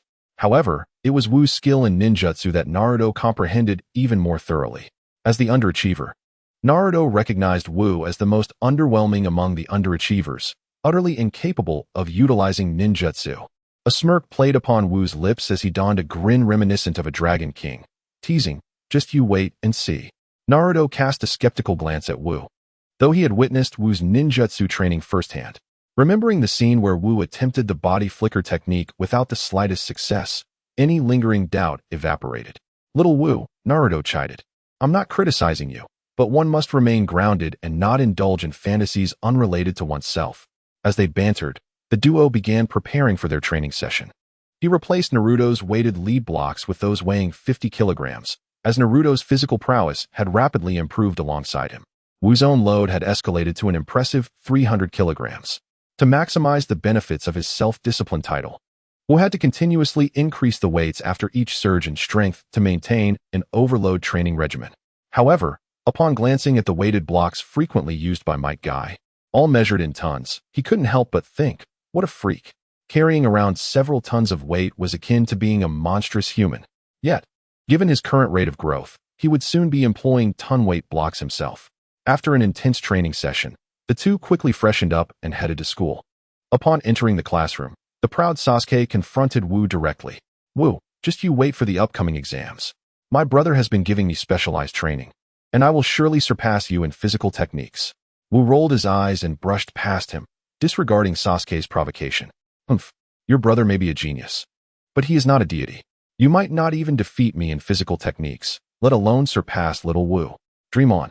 Sasuke merely shot a sidelong glance at Naruto, lifted his chin, and left with an air of superiority, inciting Naruto to shout in frustration. "Sasuke, just you wait. I will defeat you in the next exams." At that moment, Iruka entered the classroom and playfully ruffled Naruto's hair. "Little Naruto, your ambition is commendable, but to triumph over Sasuke, you must exert even greater effort." Startled, Naruto shrank back, forcing a smile and hurriedly retreating to his seat. The other students had overheard Naruto's declaration of intent to defeat Sasuke in the upcoming exams and were likely aware of the exam details. This time, the exam would focus on combat, allowing the use of both ninjutsu and physical techniques, with the proctor being a teacher who would evaluate their performance. Sasuke's eyes sparkled with excitement as he stood up to inquire, "What if we could defeat the teacher?" Iruka met Sasuke's gaze and replied with a smile. "The proctor is a Chunin, making it quite challenging to defeat him. However, your brother did manage to defeat the proctor and graduated directly. Sasuke, you might give it a try?" Instantly, the classmates widened their eyes in astonishment. In the class, the majority are members of the shinobi clan, and they are all aware that Sasuke's elder brother, Itachi Uchiha, graduated from the ninja academy at the tender age of 7. However, they remain oblivious to the fact that Itachi achieved this feat by defeating his instructor, a feat accomplished by a Chunin. A Chunin possesses the prowess to effortlessly handle a multitude of genin. Against these youngsters, who have yet to even attain the rank of genin, even a collective effort from all the students in the academy would likely prove insufficient to inflict harm. In Konoha, Chunins are the backbone of the village. Responsible for leading teams on missions, and during times of war, they act as overseers of the genin. Many individuals in Konoha spend their entire lives without ever ascending to the rank of Chunin. A rather inappropriate comparison would be to mention Maru Hashikage and Might Guy, both of whom remained genin until their demise. Itachi Uchiha, graduating at the age of 7, signifies that he possessed strength surpassing that of a Chunin at such a young age, truly astonishing. Upon hearing Iruka speak of his brother, Sasuke felt his breath quicken, a glimmer of anticipation flickering in his eyes. Although he was acutely aware that his own abilities could not rival a chunin, he yearned to ascertain the magnitude of the gap between himself and his brother. Wu's eyes also sparkled with excitement. While he estimated that his physical prowess could match that of a chunin, he had never engaged one in combat and was eager to validate whether he could indeed triumph over a chunin. Observing the exhilaration of his classmates, Iruka merely smiled before commencing his lecture. Before long, the day's lessons came to a close, and Wu and Naruto strolled home, arms draped over each other's shoulders. As they approached the school gate, Wu spotted a man clad in a vibrant green training outfit and rushed towards him with enthusiasm. "Teacher, why have you been gone for so long? Weren't you supposed to return in half a month?" "It's been over a month." The figure was none other than Might Guy, who attempted to mask his embarrassment with hearty laughter. "Ha ha ha. Well, you see, missions often bring about unexpected delays. Look, this is a gift from your master." Wu glanced at the present, which was a complete set of pure black training attire, accompanied by a notebook. "Thank you, teacher. I was just in need of a new training outfit." "What is this?" Wu inquired, lifting the notebook to face Might Guy. Might Guy scratched his head sheepishly. "As your teacher, I find myself frequently absent from your side, and this situation will likely persist. Therefore, I thought it prudent to document everything I know, so that even in my absence, you may continue your studies independently." Wu was touched as he gazed at Might Guy, who, despite his boisterous demeanor as a taijutsu practitioner, had taken the time to write notes during a demanding mission. It was evident to Wu that Might Guy genuinely cared for him. At a loss for how to express his gratitude, Wu declared, "Teacher, let's head home. I'll prepare something delicious for you." "Ha ha ha, why bother cooking? Come, let me treat you to some barbecue." At that moment, Wu remembered Naruto and introduced him to Might Guy, saying, "Teacher, this is my classmate, Naruto Uzumaki, my closest friend. During your absence, he has been by my side." Might Guy instantly grasped the implication of Wu's words. "Oh, I am immensely grateful to Naruto. Let us go and celebrate your care for Xiao Wu with a delightful barbecue." Initially, Naruto gazed at Wu with envy, yearning for a sensation he had never experienced, the warmth of being cared for and cherished. The ensuing scene was reminiscent of his childhood, where he played joyfully with other children, blissfully unaware of his true identity. Yet, as mealtime approached, their parents would arrive to escort them home, casting fearful, indifferent, or even hostile glances in his direction, cautioning their children against associating with him. He could only watch with a mixture of envy and solitude as the children departed happily with their families. Lost in his thoughts, Naruto was abruptly jolted from his reverie by Might Guy's invitation, leaving him momentarily stunned, staring blankly at Guy. Wu nudged Naruto's shoulder playfully, saying, "Come on. My teacher has invited you to join us for barbecue. Why not accept?" Naruto vigorously nodded, exclaiming, "Yes, I will join you." Chapter 22. Why not illuminate my talent for physical techniques and ninjutsu? Throughout the barbecue, a smile never left Naruto's face. After the meal, he graciously bid farewell to the two, leaving them to enjoy each other's company. Wu and Might Guy strolled along, engaging in conversation. "Master, will you be frequently undertaking missions in the near future?" Wu inquired. "Not too often. The current assignments have significantly diminished compared to earlier days. However, there are still a few trivial tasks to attend to. Once those are completed, I can relax in the village and enjoy the role of a guiding teacher." "Teacher, since you will be out on missions for a while, why not teach me some physical techniques while you are still in the village? I currently only possess basic skills and lack proficiency in physical techniques. Isn't it a tad early for you to delve into physical techniques? You still need to solidify your foundation." "But, teacher, I have my midterm exams in a week. I require these skills, and I assure you my foundation is solid." Might Guy stroked his chin and grinned. "If you believe you are ready, then very well. I shall begin teaching you physical techniques tomorrow." The next day, Might Guy brought Wu and Naruto to the training ground. Originally, today was meant for individual instruction for Wu, but since Naruto had developed a habit of training alongside Wu, Might Guy welcomed him. "Do you know how many types of physical techniques exist?" Might Guy asked, observing the duo shake their heads. He continued, "Physical techniques can be categorized into 3 types. The first is the steel fist I am currently practicing, which employs fists, feet, elbows, knees, and even the head to strike the opponent, causing damage. The other 2 types are the gentle fist of the Hyuga clan and the body techniques utilized by the Raikage of the Cloud Village. If the steel fist merely harms the surface, the gentle fist can inflict internal damage. Thanks to the Byakugan's innate ability, the Hyuga clan can target an enemy's chakra pathways and vital organs, leaving their exterior seemingly unscathed while wreaking havoc within. The art of physical ninjutsu is a harmonious amalgamation of body techniques and ninjutsu. The Raikage of the Hidden Cloud Village excels in lightning release, utilizing it to enhance his physique, endowing him not only with the swiftness and destructive power of lightning, but also rendering his body remarkably resilient. This knowledge is merely for your awareness. Henceforth, exercise caution when encountering members of the Hyuga or Hidden Cloud Village. Now, let us delve into the concept of the Iron Fist. The essence of physical techniques is quite straightforward. Through relentless training day by day, year after year, one cultivates muscle memory, enabling instinctive execution at critical moments. Other so-called physical techniques merely serve to better harness your combat prowess. As he spoke, Might Guy's fist became a blur as it sliced through the air, reminiscent of a peacock unfurling its plumage. Wu and Naruto watched in wide-eyed astonishment as Might Guy demonstrated his technique. What began with a punch swiftly transitioned to a flurry of kicks, sweeps, strikes, and stomps. In an instant, Might Guy appeared beneath a wooden post, delivering a sweeping kick that shattered it. Following this, he executed an upward kick, sending the post soaring into the air. Within a heartbeat, Might Guy had ascended above the post, launching a powerful downward kick. Utilizing the momentum from his kick, Might Guy propelled himself upward once more, and then, harnessing gravity, he stomped down forcefully on the rapidly descending post, driving it deep into the ground, causing the earth to splinter as if struck by a meteor. Remarkably, Might Guy harnessed the force of his stomp to rebound upwards, performing a vertical 360-degree spin, his heel cleaving downwards like a colossal axe towards the already shattered post. This strike obliterated any remaining fragments of the post, leaving a gash in the ground stretching over 10 meters. After completing this sequence, Might Guy gave a thumbs up to the two, flashing a dazzling smile that could blind. What do you think? Physical techniques are simple, aren't they? Naruto, finally snapping back to reality, shouted at Might Guy, "Proud uncle, that was anything but simple." Wu remained silent, contemplating the display. Might Guy chuckled heartily and suddenly had an idea. "Ah, Naruto, my small fox-faced friend, physical techniques are indeed quite simple. How about I give you a taste of it? I'm Naruto, not a small fox."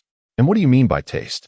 Before Naruto could finish his protest, Might Guy swiftly positioned himself beneath Naruto, gently sending him soaring into the air with a light kick. In the blink of an eye, he appeared behind Naruto. The bandages wrapped around his hands unfurling at some point to firmly bind Naruto. Shadow Dance of Leaves. Lotus of the White Lotus. Bound and spinning rapidly, Naruto found himself hurtling headfirst towards the ground. Yet, Might Guy had no intention of letting him crash down. Otherwise, Naruto would either be dead or severely injured. Gasping for breath, still shaken, Naruto heard Might Guy's voice again. Lotus of the Inner. Naruto's body became akin to a soccer ball, propelled through the air by Might Guy's swift movements. Then, the bandages in Might Guy's hands lashed out like serpents, ensnaring Naruto tightly and yanking him upwards. Naruto's body surged rapidly towards Might Guy. As he struggled to open his eyes amidst the whirlwind, he beheld Guy's fist magnifying before him. Of course, Guy merely intended to demonstrate with Naruto and had no intention of truly harming him. Thus, the punch merely steadied Naruto's body without inflicting any pain. After catching Naruto with his fist, Guy embraced him as they descended to the ground. The moment they landed, a terrified Naruto quickly wriggled free from Guy's embrace. "Hey, bushy brows, why did you hit me?" "Haha, just letting you experience the allure of martial arts. How does it feel? After the experience, don't you feel youthful and invigorated? Have you developed a fondness for martial arts?" "Uft, invigorated my foot. I nearly wet myself in fright." Naruto inspected his body and was astonished to discover that he felt no pain whatsoever. His clothes were even unsoiled. "Hey, I'm not hurt at all." Meanwhile, Wu had remained frozen in place, silent since Guy commenced his teaching demonstration. Skill, Peacock Dance activated. Skill, Leaf Whirlwind activated. Skill, Shadow Dance Leaf activated. Skill, Surface Lotus activated. Skill, Inner Lotus activated. Reminder, Surface Lotus and Inner Lotus require the 8 gates to unleash their full potential. Without mastering the 8 gates, they can only exhibit 1/10 of their power. Wu pondered, what is going on? I merely observed, yet I learned? Is this reasonable? And why is learning martial arts so simple for me? Just by watching I activated skills. Meanwhile, why do I have to exert every ounce of effort to merely light up the most basic ninjutsu? Why can't my talent in martial arts be reflected in ninjutsu? Chapter 23. The system is ridiculous. While Wu was still mulling over his predicament, Naruto and Might Guy were delighting in their exchanges. Hey, bushy brows, why did you attack me? Attack? Haha. I merely used you as a demonstration. How was it? Did you learn? Learn? How could I learn anything when I was just getting hit? Oh, I see. In that moment of contemplation, Guy instantly appeared before Wu and executed all the techniques he had just demonstrated on Naruto once more on Wu. When Guy landed and set Wu down, he flashed his trademark bright smile. How was that? I've demonstrated everything for you. Surely you both have learned, right? Naruto shouted. How is that possible? Just watching once. How could we learn? Wu replied, I learned. Naruto stared in astonishment at Wu. You learned? Wu nodded. Naruto exclaimed. Might Guy laughed heartily. That's the spirit. Martial arts are quite simple, Naruto. You need to put in more effort. In truth, Might Guy had always been a genius. A martial arts prodigy. It is worth noting that his rival is none other than the super genius Kakashi. And Guy can push Kakashi to strive continuously just to barely keep up without opening the 8 gates. Of course, if Guy were to open the 8 gates, Kakashi would have long since been defeated. Thus, Might Guy has always perceived martial arts as quite simple. One merely needs to cultivate a few fundamental movements in a muscle memory. And executing techniques becomes merely a matter of combining these basic actions. I find this hard to believe. How could one possibly learn just by observing once? How about demonstrating it? Suggested Wu. Come on. In the next moment, Naruto was once again sent flying, circling through the air. This time, however, Naruto's predicament was more dire. For Wu had yet to master the art of controlling his strength as deftly as Might Guy, resulting in Naruto receiving a barrage of blows that left him with a swollen head. After delivering a roundhouse kick to Naruto, Wu hastily pulled him up. Are you alright? I'm fine, just feeling a bit disheartened, replied Naruto. Seeing Naruto's battered head and his silent tears, Wu unexpectedly felt a pang of guilt. Should I forget and start over? No, even if you forget and start anew, you'll learn faster than I do. That would only make me feel worse. At that moment, Might Guy approached with a smile, patting Naruto on the shoulder. Don't be sad, my young fox. Wu is a prodigy in martial arts. It's entirely normal for him to master techniques after just one glance. However, he is not without flaws. He is quite inept with ninjutsu. You can develop both ninjutsu and martial arts together, and if you apply yourself, there's no doubt you will surpass Wu in the future. Wu looked at Might Guy with a hint of exasperation. Master, honestly, it's enough for Naruto to feel inadequate on his own. There's no need for me to join in. Might Guy, brimming with enthusiasm, exclaimed, inadequate? This is youth. Life is filled with imperfections, which drives us to strive harder and push forward. Wu and Naruto reluctantly echoed, oh. Unfazed, Might Guy began his detailed instruction. In truth, martial arts are quite straightforward. It hinges on speed. If you can strike your opponent while they cannot retaliate, you gain the upper hand. If your speed is sufficient, you might even eliminate your foe before they can unleash their techniques. Of course, speed is merely the prerequisite for striking your enemy. To defeat them, you also require a significant amount of strength. Before you possess sufficient power, you must employ certain techniques. Humans are inherently fragile beings. Their joints represent vulnerable points.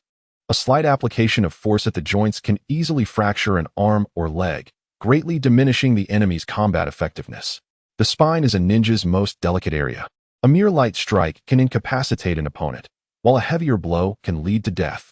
Upon hearing this, Naruto immediately interjected, Hey, bushy-browed uncle, that can't be right.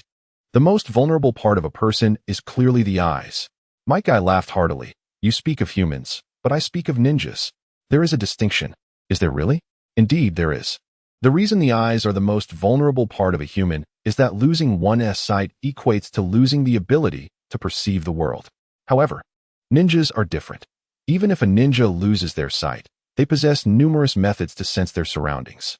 Moreover, ninjas are aware of the fragility of their eyes and take great care to protect them. Attacking an enemy's eyes is exceedingly difficult, while targeting their spine is relatively easier.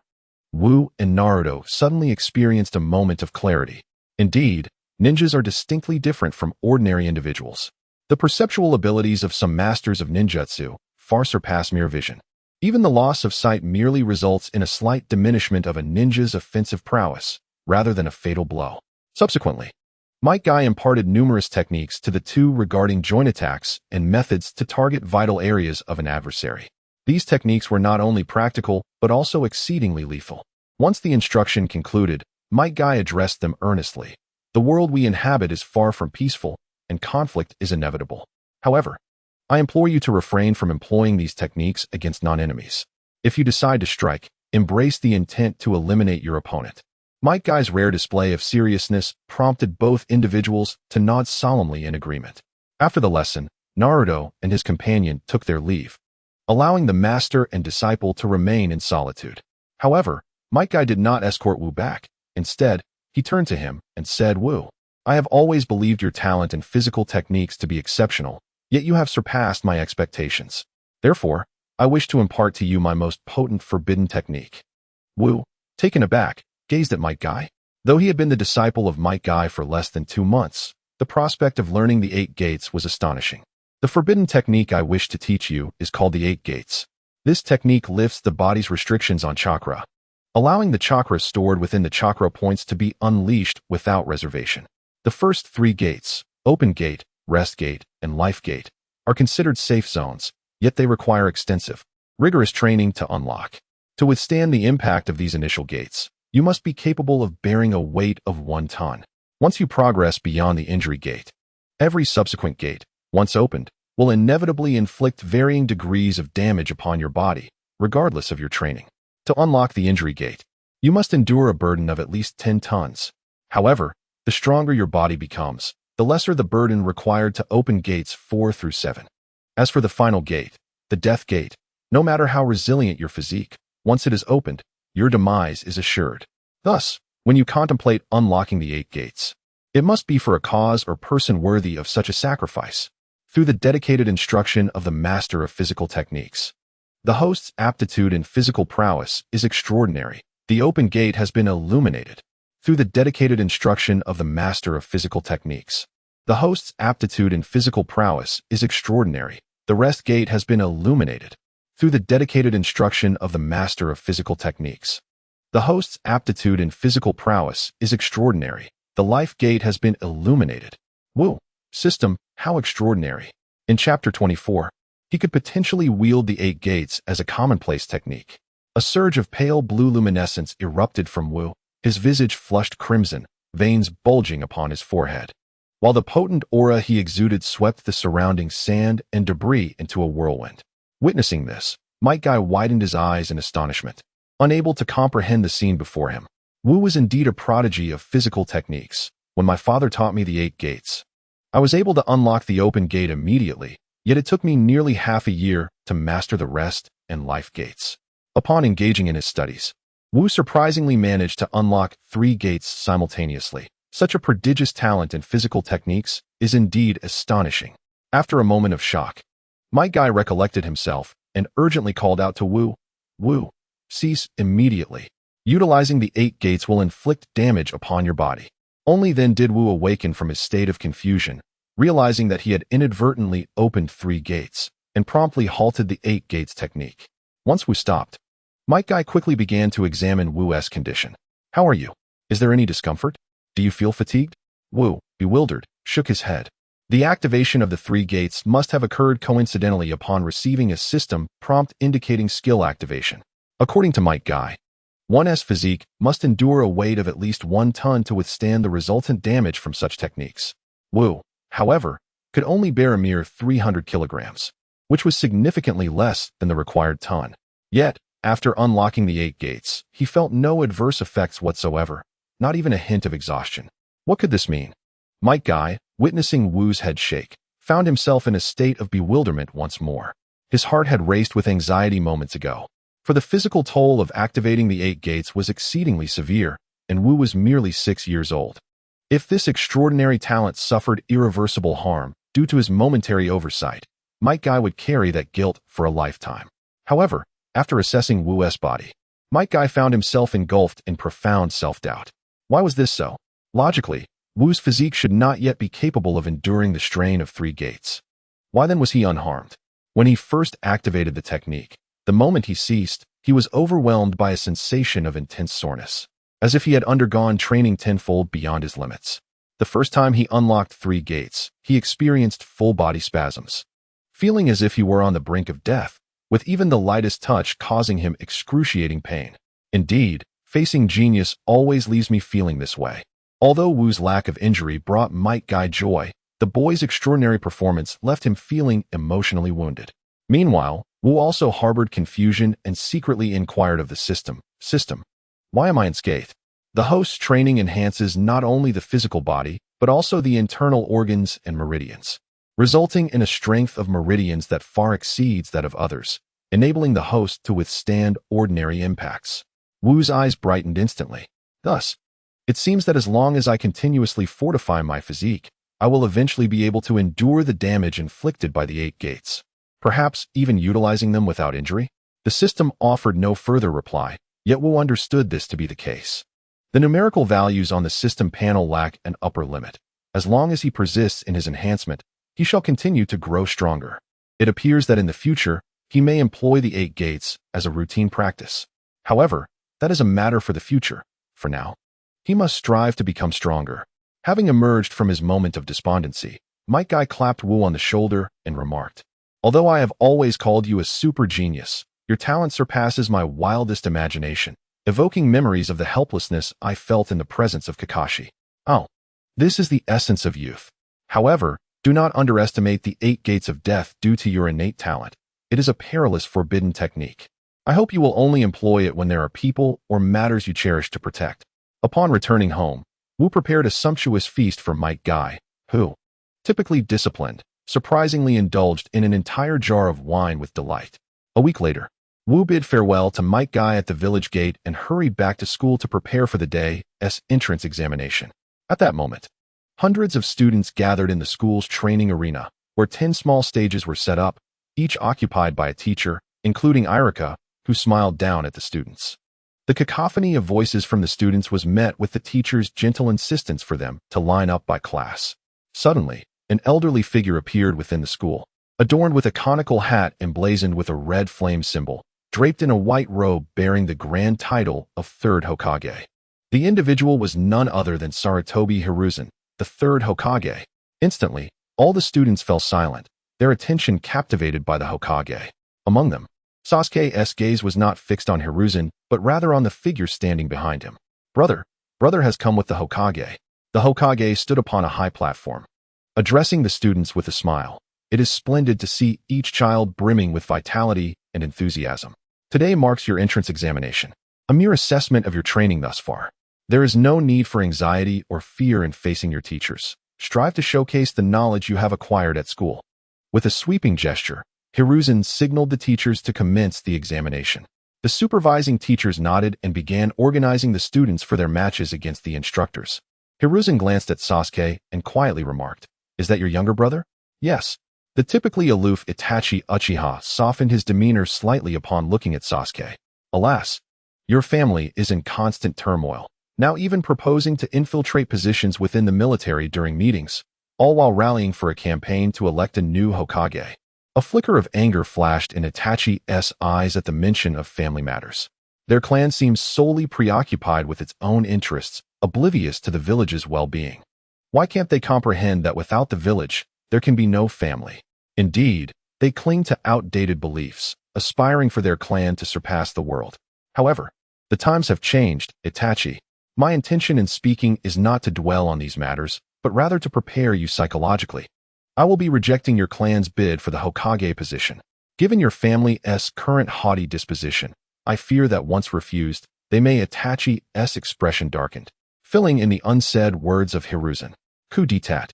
Yes, so you must prepare accordingly. The two fell silent, turning their attention back to the battles unfolding below. After some time, Hiruzen remarked with interest, "Your brother is performing quite admirably, managing to endure for nearly 10 minutes. Uchiha Itachi revealed a faint smile. Indeed, little Sasuke is putting in considerable effort and performing quite admirably.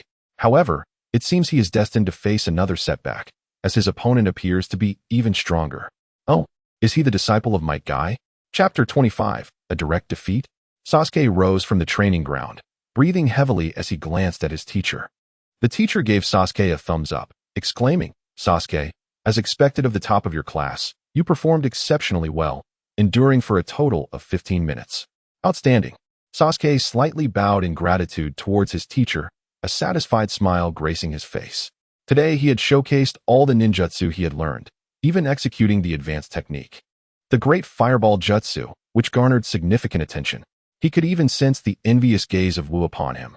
Nevertheless, he felt acutely aware of the vast chasm between himself and his elder brother. His brother had defeated a chunin at the tender age of 7, graduating directly from the academy. Despite giving his all, Sasuke was still unable to best his teacher. He silently vowed that he would surely catch up to his brother in the future. Just then, Sasuke heard his teacher call out Wu's name and turned his gaze towards Wu. Although he could triumph over Wu in ninjutsu, he had always been overwhelmed by Wu in taijutsu, completely unaware of the extent of Wu's prowess. This time, he hoped to gauge just how much Wu surpassed him in physical combat during the upcoming exam. Wu strode confidently onto the arena, bowing slightly to his teacher, who was adept in both ninjutsu and taijutsu, with a highly explosive fighting style characterized by powerful and sweeping moves. Several students had just been kicked out of the arena by him moments ago. As Wu completed his bow and prepared to rise, he heard a whistling sound approaching. Seizing the opportunity while Wu was bowing, the teacher launched an attack. However, Wu remained unfazed, simply crouching down to evade the teacher's kick, and countered by sweeping towards the teacher's leg. The teacher's supporting leg was swept out from under him, causing him to lose balance and fall backward. Yet, the teacher's expression reflected mere surprise, devoid of panic as he readied himself to adjust mid-air and continue his assault on Wu. However, before the teacher could make any adjustments, Wu had closed the distance, raining down punches upon the teacher while he was suspended in mid-air, unable to exert himself. When Wu's fists landed upon the teacher, the latter's eyes widened in astonishment. What extraordinary strength is this? With no other option, the teacher curled his body in defense, intending to retaliate once he landed. However, his aspirations were thwarted by the reality of the situation, which denied him the opportunity to touch the ground. Following a flurry of punches, Wu performed a swift slide beneath the teacher, forcefully launching him upward. The teacher ascended once more, and with a powerful push from the tips of his toes, Wu soared into the air, instantly appearing behind the teacher. Unbeknownst to him, the bandages around Wu's hands had loosened, and he swiftly ensnared the teacher, binding him tightly. Flower Lotus. Wu, with the teacher cocooned within the wrappings, spun wildly in the air like a whirlwind, descending towards the ground with tremendous force. With a resounding crash, the teacher's head was forcefully struck into the ground by Wu, creating a deep pit in the arena, and the teacher immediately lost consciousness. A profound silence enveloped the surrounding students and faculty, all gaping in astonishment at Wu. It took a moment for the crowd to react, erupting into gasps of disbelief. Could it be that the teacher was so effortlessly defeated? Was he truly defeated in an instant? The teacher had only managed a single kick before Wu overwhelmed him. This individual must be a monster, after all. The teacher was a chunin, yet he was unable to mount any form of counterattack and fell so swiftly. How terrifying! It had scarcely been a minute, barely a few seconds, and he had vanquished a formidable chunin. Among the crowd, Sasuke stood in stunned silence, utterly bewildered by Wu's prowess. Just moments before, he had felt a sense of pride in managing to endure for 15 minutes against his chunin teacher, feeling that while he might not rival his elder brother, his achievements could outshine those at the Ninja Academy.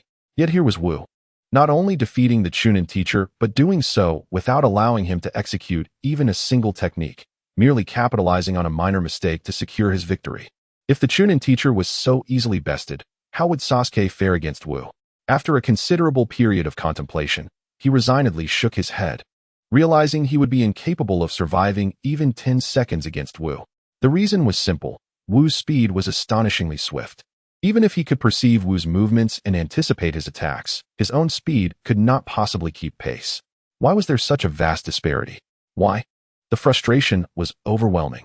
If Sasuke's emotions were steeped in despondency and despair, then Naruto was filled with exhilaration. The techniques Wu had employed were precisely those taught to them by Might Guy just days earlier. If Wu could utilize Guy's techniques to defeat the teacher, then even if Naruto were slightly inferior to Wu, he should still be capable of overcoming the teacher, right?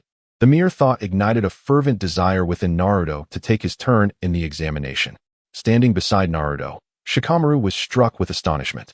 He had just analyzed Wu's incredible speed, which had surpassed their capabilities by a wide margin. His own eyes could barely keep pace. If he were to confront such an adversary, even with his clan's ninjutsu, he would find no opportunity to employ any techniques to control Wu. It was no wonder his father had urged him to cultivate a rapport with Wu. Should such a person become an enemy, it would be nothing short of a nightmare. On the stage, observing the spectacle were Itachi Uchiha and Hiruzen Sarutobi, both taken aback by Wu's ability to defeat the teacher. Itachi remarked, "This child's speed has already surpassed that of an average chunin, and his strength is even more formidable. In terms of taijutsu, he is undoubtedly at the elite level among chunins. Alas, his aptitude for ninjutsu appears to be as dismal as Might Guy's." However, Hiruzen Sarutobi's observations differed from Itachi's. The techniques he just executed were likely a combination from the 8 gates, specifically Shadow Dance and Lotus Blossom. This technique requires the opening of the gates to utilize, yet he performed it without opening any. Has this child's physical prowess advanced to such a level that he can execute the 8 gates techniques without unlocking them? Might Guy was not mistaken. This child is indeed a prodigy of taijutsu. Uchiha Itachi chuckled. "Are you planning to allow this child to graduate directly?" "Indeed." Sarutobi Hiruzen nodded. In this rare period of peace, there was no pressing need for a gifted child to graduate early. However, given the child's prowess, remaining in the ninja academy would serve no purpose. He would learn nothing of value. It would be better to let him graduate and venture out into the world, where he could hone his skills and grow more rapidly. Itachi remained silent. The emergence of talent within the village was, in his eyes, a boon for someone who cherished his homeland.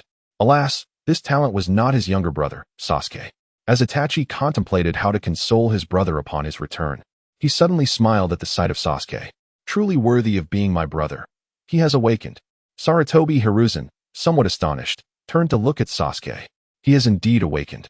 It appears your brother's talent is not far inferior to yours." Chapter 26. Joining the Umbu? The awakening Itachi referred to was genuine. Sasuke had unexpectedly manifested the Sharingan. A single tomo, spurred by the pressure from Wu.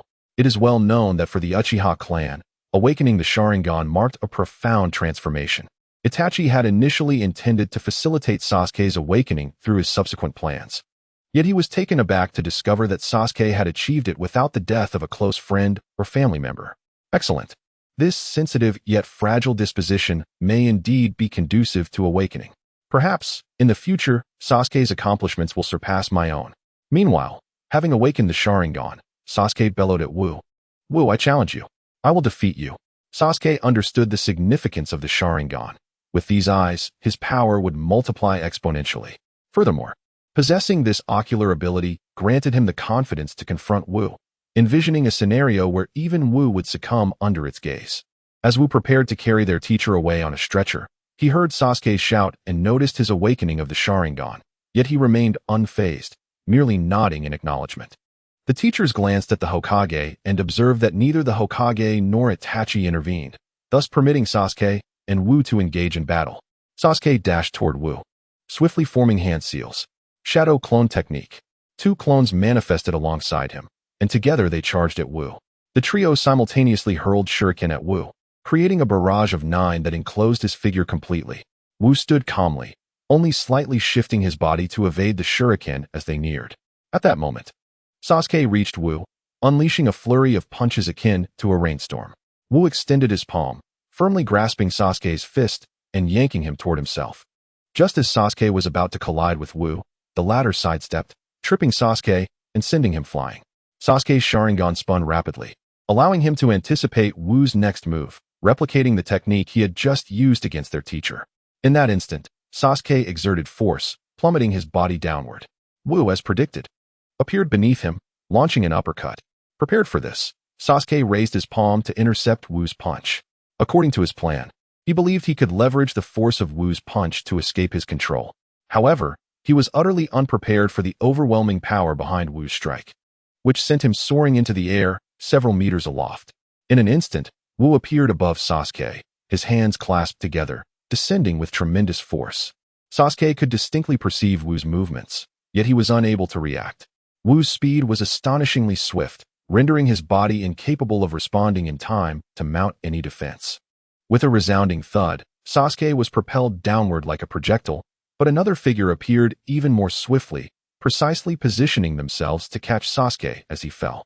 It was none other than Itachi Uchiha, who felt the gentle force with which he embraced Sasuke and nodded appreciatively at Wu, who had just landed. Wu returned the gesture with a smile, his eyes brimming with fondness. It was undeniable that Itachi, despite his occasional lack of common sense, possessed no other flaws. Gifted with extraordinary talent, immense strength, and striking good looks, he was particularly devoted to Sasuke. Who wouldn't he wish for an older brother so indulgent? Itachi discerned Wu's affection towards him, although he found it somewhat perplexing since it was their first encounter. He chose to bury this curiosity deep within, for his foolish younger brother was in tears. "Brother, I'm sorry for embarrassing you," Sasuke lamented. Itachi tenderly wiped away his tears and softly reassured him, "Not at all. You awakened the Sharingan even before I did. You should take pride in that." "But I lost to Wu," Sasuke protested. "Losing is perfectly normal, especially since you have only just awakened the Sharingan. I have faith that you will undoubtedly surpass Wu in the future." Sasuke nodded vigorously, his tears having ceased. And he playfully implored, "Brother, I awakened the Sharingan, so you must treat me to some Muyu rice balls." Of course. After Wu stepped off the stage, all the classmates flocked to him. "Wu, you are incredible. You even defeated the teacher. You're so handsome. You annihilated the teacher in an instant. That's amazing." Wu merely smiled and called out to Naruto, who was about to take the stage, "Naruto, give it your all." Naruto raised his arm high and shouted, "I will win too." As it turned out, Naruto's talent was also commendable. He nearly replicated Wu's previous battle perfectly, yet the outcome was entirely different. Once on stage, Naruto remained stationary, awaiting the teacher's assault. The teacher charged toward Naruto, unleashing a flurry of punches like raindrops, but Naruto skillfully countered, toppling the teacher. Elated, Naruto sprang into action, racing toward the teacher to unleash a barrage of strikes. Yet, his punches were too slow and lacked sufficient force. The teacher shielded his head with his arms, effortlessly absorbing the attacks without any consequence. Subsequently, Naruto executed the same maneuver as Wu, launching the teacher into the air. The teacher utilized this momentum to ascend, albeit only reaching a modest height of about 3 meters. At that moment, Naruto leaped to the teacher's rear, intending to perform the spiral lotus. However, before the bandages could ensnare the teacher, he swiftly extended his hands to seize the bindings, turning the tables and ensnaring Naruto instead. This scene left the audience utterly astounded. They had initially believed that Naruto could replicate the success of Wu. In the next moment, Naruto found himself face first in the ground, just as his previous instructor had. Shikamaru remarked, "Indeed, the effectiveness of the same technique varies with the user. Some wield it with unparalleled might, while others merely flounder." Sakura scoffed, "I thought Naruto had made progress, yet he remains as lackluster as ever. Unlike Wu, who has always been so impressive." Ino chimed in, "Yes. I too expected Naruto to emulate Wu, but it seems I overestimated him." Wu, disregarding the chatter of others, hurried over to assess Naruto's condition. After helping him up, he noticed that Naruto only had a bump on his head and was otherwise unharmed. "Wu, how curious. Why is it that when I use the same technique as you, it fails against the teacher? Is your technique truly identical to mine?" "It seems not." Wu brushed off the dust from Naruto's clothes and supported him as they made their way off the field. "It's fine, we can ponder the rest later." Just as Wu was about to assist Naruto away, a figure appeared before him. "Wu, the Hokage requests your presence." "The Hokage?" Wu looked at him in confusion, only to see the Hokage smiling and waving him over. He quickly approached Sarutobi Hiruzen. Sarutobi chuckled as he ruffled Wu's hair. "You are Might Guy's disciple, aren't you? Quite impressive. That lad hasn't boasted about you, but you are indeed a prodigy." "Thank you for the praise, Hokage-sama," Wu replied. "Your prowess is commendable. I intend to arrange for your early graduation so you may undergo training in the Umbu. Would you accept this opportunity?" Chapter 27. Does an ordinary person dare to compare with the Hyuga clan? Umbu? Wu felt conflicted. The Umbu serves as a direct elite force under the Hokage, akin to the Imperial Guards, comprised solely of the strongest. Renowned figures such as Uchiha Shursui, Uchiha Itachi, Kakashi, and Yamato all hailed from the Umbu. Yet, Wu had just begun experiencing school life. Was it not too soon for him to graduate and join the Umbu? "Are you worried that you might be too young?" Sarutobi chuckled. "Do not fret. Many members join the Umbu at a young age. Initially, the focus is on training, and you won't be thrust into difficult missions. Joining the Umbu would grant him access to abundant resources, such as ninja tools and techniques, and a portion of forbidden jutsu would be open to him. Moreover, he would receive personal guidance from Sarutobi himself. Your taijutsu has reached its limit in school. The curriculum only covers basic ninjutsu. With my mentorship, your progress will be rapid. Wu no longer hesitated and responded promptly. Hokage-sama, I am willing to join. Although the third Hokage received mixed reviews, none would dare to deem him weak.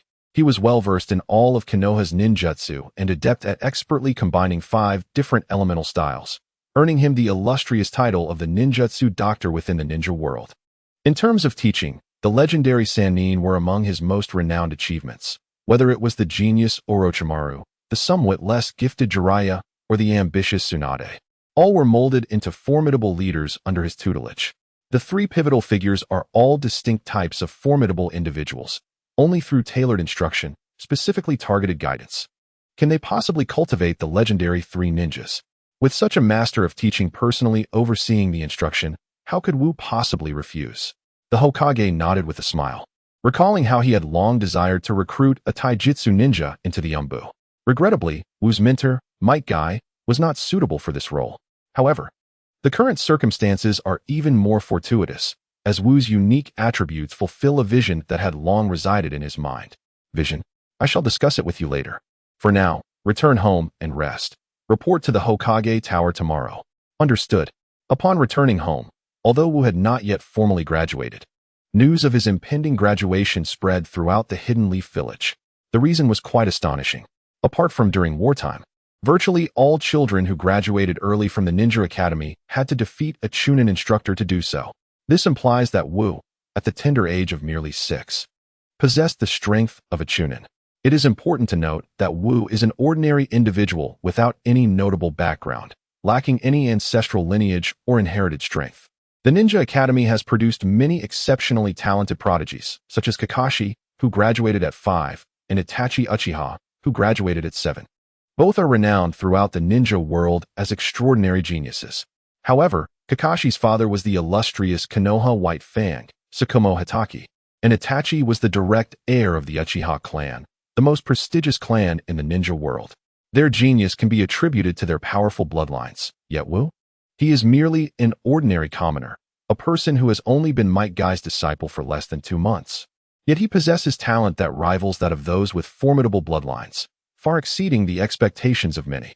In the entirety of Konoha, aside from the pure-blooded Uchiha and Hyuga clans, the other ninja clans began mobilizing to arrange suitable matches for their eligible daughters with Wu. It has become a consensus among the ninja clans that Wu is destined to become a jonin. Thus, securing a marriage alliance with him would enhance their clan's combat prowess with an additional jonin. Jonin are invaluable elite forces in the ninja world, capable of participating in the decision-making processes of the villages. As the foremost ninja village, Konoha boasts around 100 jonin, a number surpassing that of other ninja villages. This is why Konoha was able to engage in multi-front warfare during the Third Great Ninja War. In the vast expanse of Konoha, home to tens of thousands of genin and thousands of chunin, there are merely a little over 100 jonin.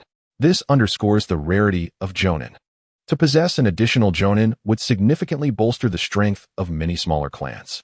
Initially, these clans intended to approach Wu's mentor, Might Guy, for marriage arrangements. But due to his absence on a mission, many turned to Kakashi, who was present in the village. Lord Kakashi, please convey our family's sincere desire to form a union with the disciple of Lord Might Guy.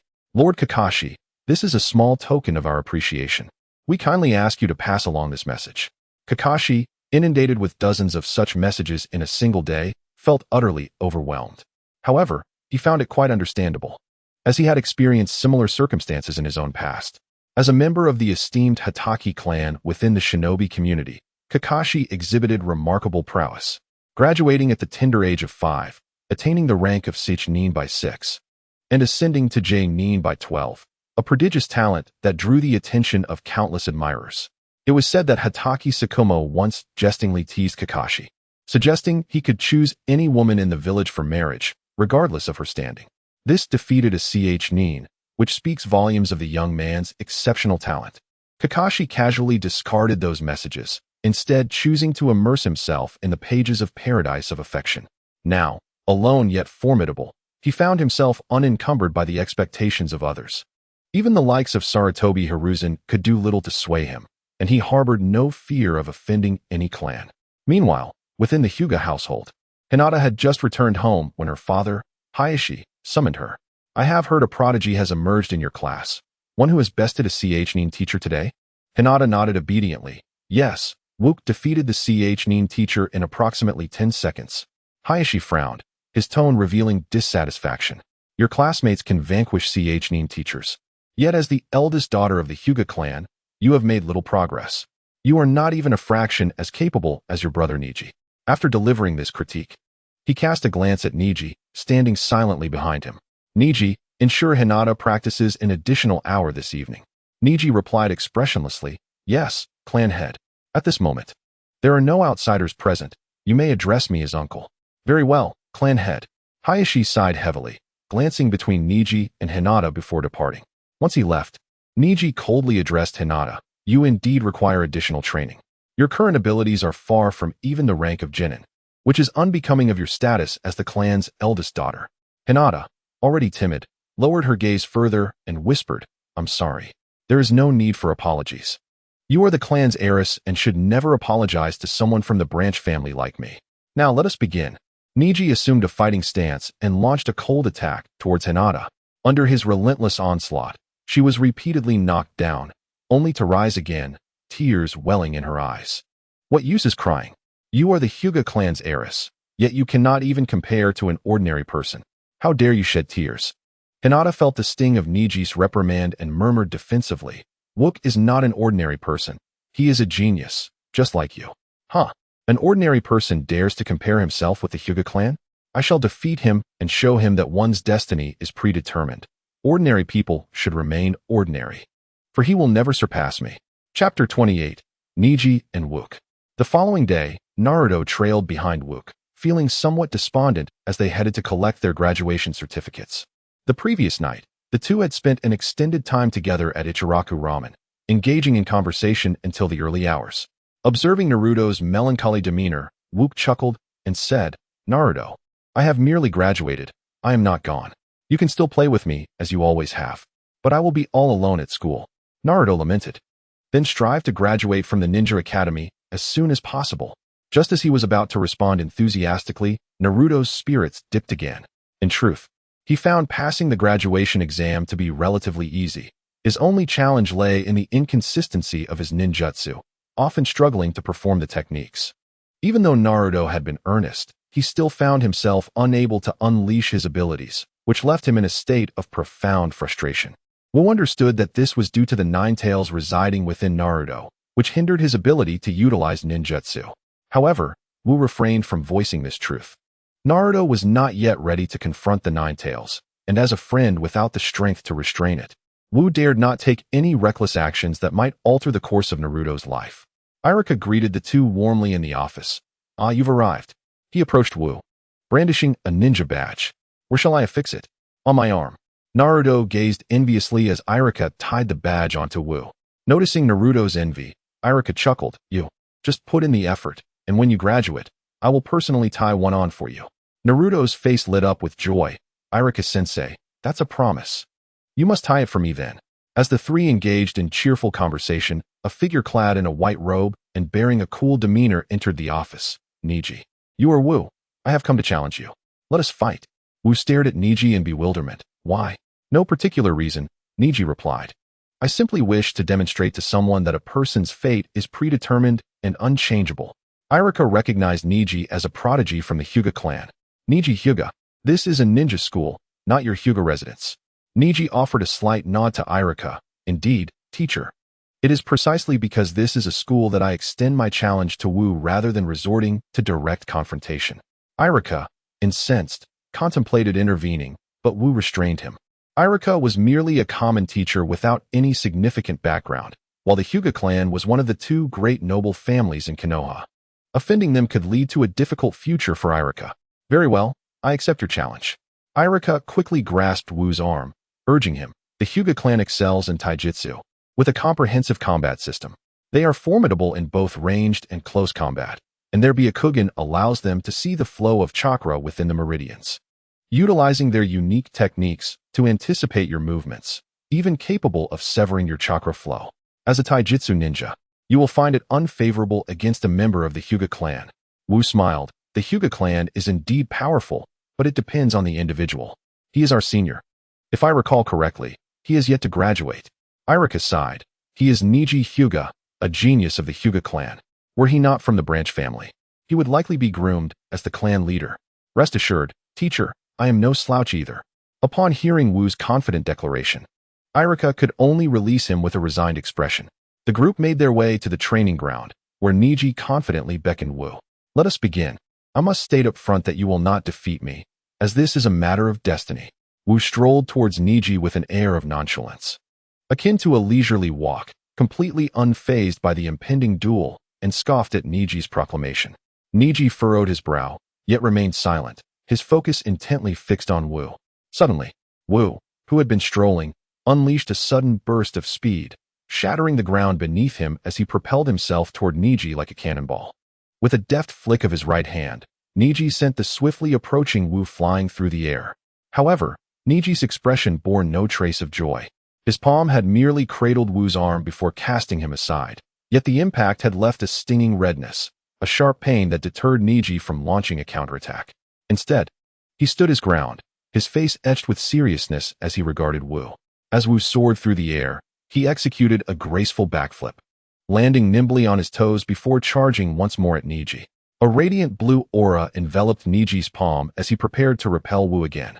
With the Byakugan activated, his hands transformed into blade-like strikes aimed at Wu's vital points. Just as Wu touched down, the proximity of Niji did not instill panic, rather emulating Niji's stance. He retaliated by attempting to throw Niji off balance. Niji, midair, executed a deft rotation, landing gracefully while adopting a mocking tone. Imitating me? The techniques of the Hyuga clan are not so easily mastered. Is that so? I am quite the quick learner. Do demonstrate more. Very well. Niji's palm shimmered with blue light as he surged towards Wu, declaring, 8 trigrams, 64 palms. Niji's hands formed a precise stance, and an invisible 8 trigrams array materialized beneath them. With a sudden, forceful strike aimed at Wu, the speed of the attack caught Wu off guard, almost landing a hit. As Wu dodged, Niji seized the moment to advance, unleashing a flurry of strikes like a downpour of raindrops. 4 palms, 8 palms, 16 palms. Despite Niji's rapid assault, Wu managed to evade each blow, swaying like a leaf in the wind.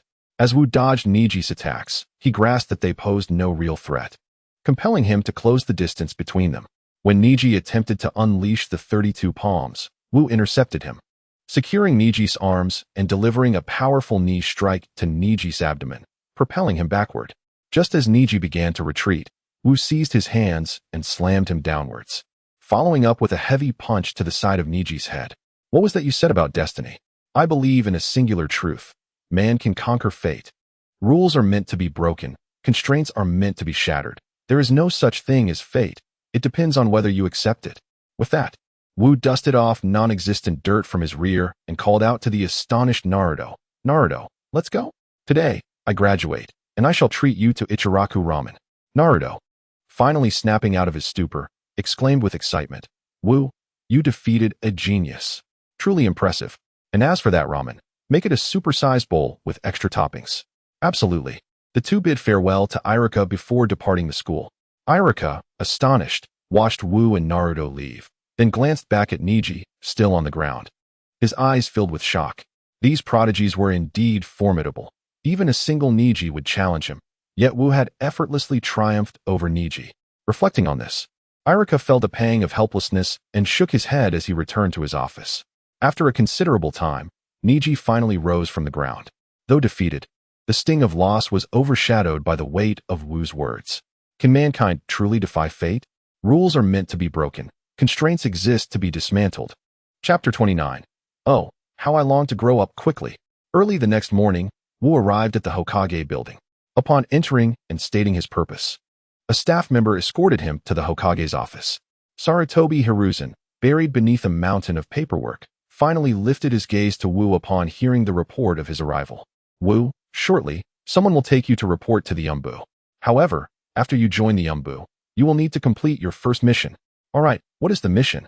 Wu initially thought that as a new recruit in the Umbu, Sarutobi Hiruzen would assign him a simple task to familiarize him with the workings of the organization. However, upon hearing Sarutobi's words, Wu was struck dumb. "This is your assassination target, a rogue ninja from our Konoha, Wu." He recalled that when Sarutobi Hiruzen had allowed him to graduate, he had mentioned that Wu was too young and that his initial focus would be on training. How was it that he was now being assigned an assassination mission right off the bat? As he accepted the mission sheet handed over by Sarutobi, his expression was one of utter disbelief. Kimura, a Konoha jonin, proficient in fire-style ninjutsu, betrayed Konoha by selling intelligence to the Iwagakure during the Third Great Ninja War, resulting in significant losses for our village. He has now resurfaced in the capital of the Land of Fire. Lord Hokage, this is no jest. I am merely a freshly graduated genin. Is it not too much to ask of me to assassinate a jonin? The hierarchy among ninjas is not arbitrary. It is strictly defined by their capabilities.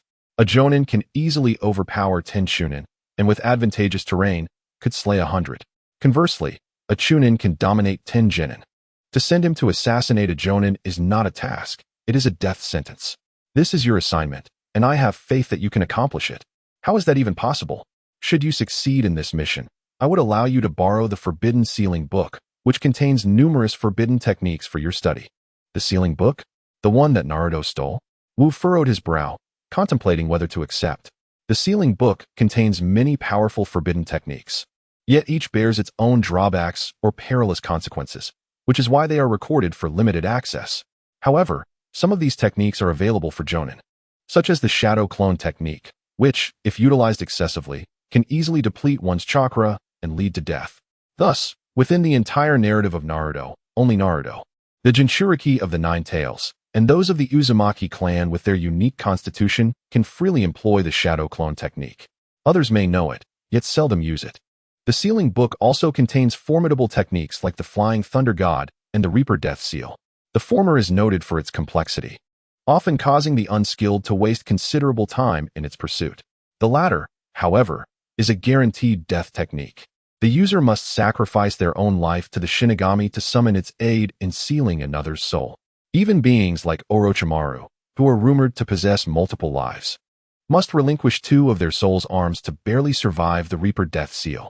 This perilous technique, capable of ensuring mutual destruction, is one that the village certainly does not wish for any ninja to learn, for it is exceedingly treacherous. Sarutobi Hiruzen, observing the silence of Wu, mistakenly assumed that Wu was unaware of the formidable nature of the Book of Seals. You may be oblivious to the Book of Seals, which contains a plethora of forbidden techniques, including numerous taijutsu prohibitions. Very well, I accept the mission. Sarutobi nodded, revealing a kind smile. Do not perceive this task as insurmountable. In truth, your advantages are exceedingly significant. Firstly, you are but 6 years of age. In the world of ninjas, it is well known that the most dangerous adversaries are not those who confront you directly, but rather women and children. Being merely 6, the village may not consume the provisions you offer, yet they will undoubtedly underestimate you. For it is impossible for even the most gifted individual to attain the rank of J-nin at such a tender age, much less pose a threat to others. Secondly, you are a taijutsu ninja. I cannot even sense the chakra emanating from you, let alone the villagers. Thirdly, your prowess in taijutsu is formidable, even against a ch-nin. You could swiftly eliminate your opponent. Therefore, an unsuspecting J-nin might very well find themselves at a disadvantage against your surprise assault. Thus, while this task appears daunting, if you execute a decisive strike, success is assured. Wu bowed to Sarutobi, understanding, I comprehend, Lord Hokage. With that, Wu departed the Hokage's office, where he was awaited by someone who guided him to a clandestine base. This secret facility, nestled within a tree hollow, appeared remarkably concealed. Even those unaware of its existence would not discern the vast base hidden within. Within the base, numerous masked individuals moved about, most appearing hurried, and there was little communication among the operatives. However, the attention of these individuals was drawn to Wu, as Wu entered the equipment room to retrieve his gear. The Umbu members who noticed him began to murmur. Joining the Umbu at such a young age? Could he be another Uchiha Itachi? Uchiha Itachi had only been 11 when he joined the Umbu, yet his remarkable talent left a profound impact on its members, showcasing what it truly meant to be a prodigy. This child, entering the Umbu even younger than Itachi, Could his talent possibly surpass that of Uchiha Itachi? Such a notion seemed implausible. Itachi's gifts were comparable to those of Kakashi Hitaki. If this child's aptitude exceeded that of Uchiha Itachi, it would indeed defy all reason. As the discussion regarding Wu and Uchiha Itachi's talents unfolded, a ninja familiar with Wu interjected, "I know him.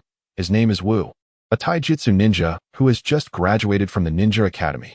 Upon learning that Wu was a taijutsu specialist, the crowd promptly lost interest in the debate, falling into silence before dispersing. In their eyes, the advantages and disadvantages of taijutsu ninjas were all too apparent.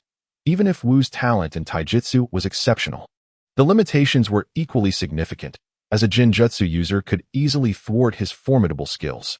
In contrast, Uchiha Itachi and Kakashi were different. They possessed an all-encompassing strength, excelling in taijutsu, ninjutsu, and genjutsu, with scarcely any weaknesses. How does a genius in physical arts compare with an all-round prodigy? Wu was escorted to a supply room, where the staff, notably a strikingly beautiful female ninja, was not wearing a mask. She smiled at Wu and said, "It has been ages since I've seen such a young brother. You are simply adorable. May I give you a kiss?" Before Wu could respond, he was enveloped in a warm, suffocating sensation. After a moment, the female ninja released him, leaving Wu somewhat reluctant to part with that warmth. However, a glance at his unresponsive trousers elicited a sigh from him. How he longed to grow up swiftly. Chapter 30. How did you manage that? Upon arriving in the capital of the Land of Fire, Wu was taken aback by its splendor. The army here was comprised entirely of lower ninjas adorned with the Leaf Village forehead protectors, including many middle-rank commanders. It was no wonder that the Hokage needed to consult the daimyo of the Land of Fire for appointments. It became clear why the Leaf Village seemed to harbor fewer ninjas in times of peace, only to reveal thousands during times of conflict. In his previous life, he had pondered why such ordinary daimyo were not simply usurped by the village leaders. The answer lay in strength. The daimyo possessed a multitude of mid to low-level ninjas, while the Leaf Village boasted an abundance of elite warriors.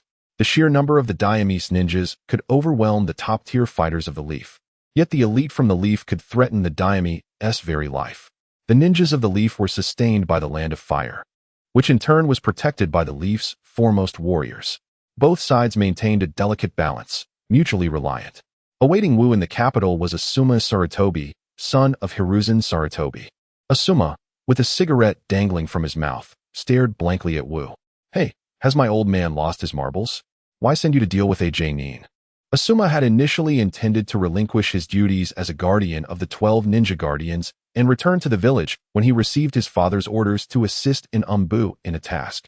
Upon learning that the target was AJ Nin, Asuma, an elite J-Nin himself, thought little of it. He would merely delay his return to the village by a couple of days. However, upon seeing Wu, he could hardly contain himself. "How old are you? Are you a ninja now? Is there no one left in the village?" Due to past conflicts with his father, Asuma had wandered outside for years, only recently reconciling with him while serving as a guardian for the daimyo. His once impulsive nature had finally settled down. Yet, seeing the village dispatch a child to undertake a mission, particularly one aimed at AJ Nin, made him question whether the village was facing a dire crisis. Wu, feeling somewhat exasperated, thought to himself that he too believed the Hokage had become a bit muddled.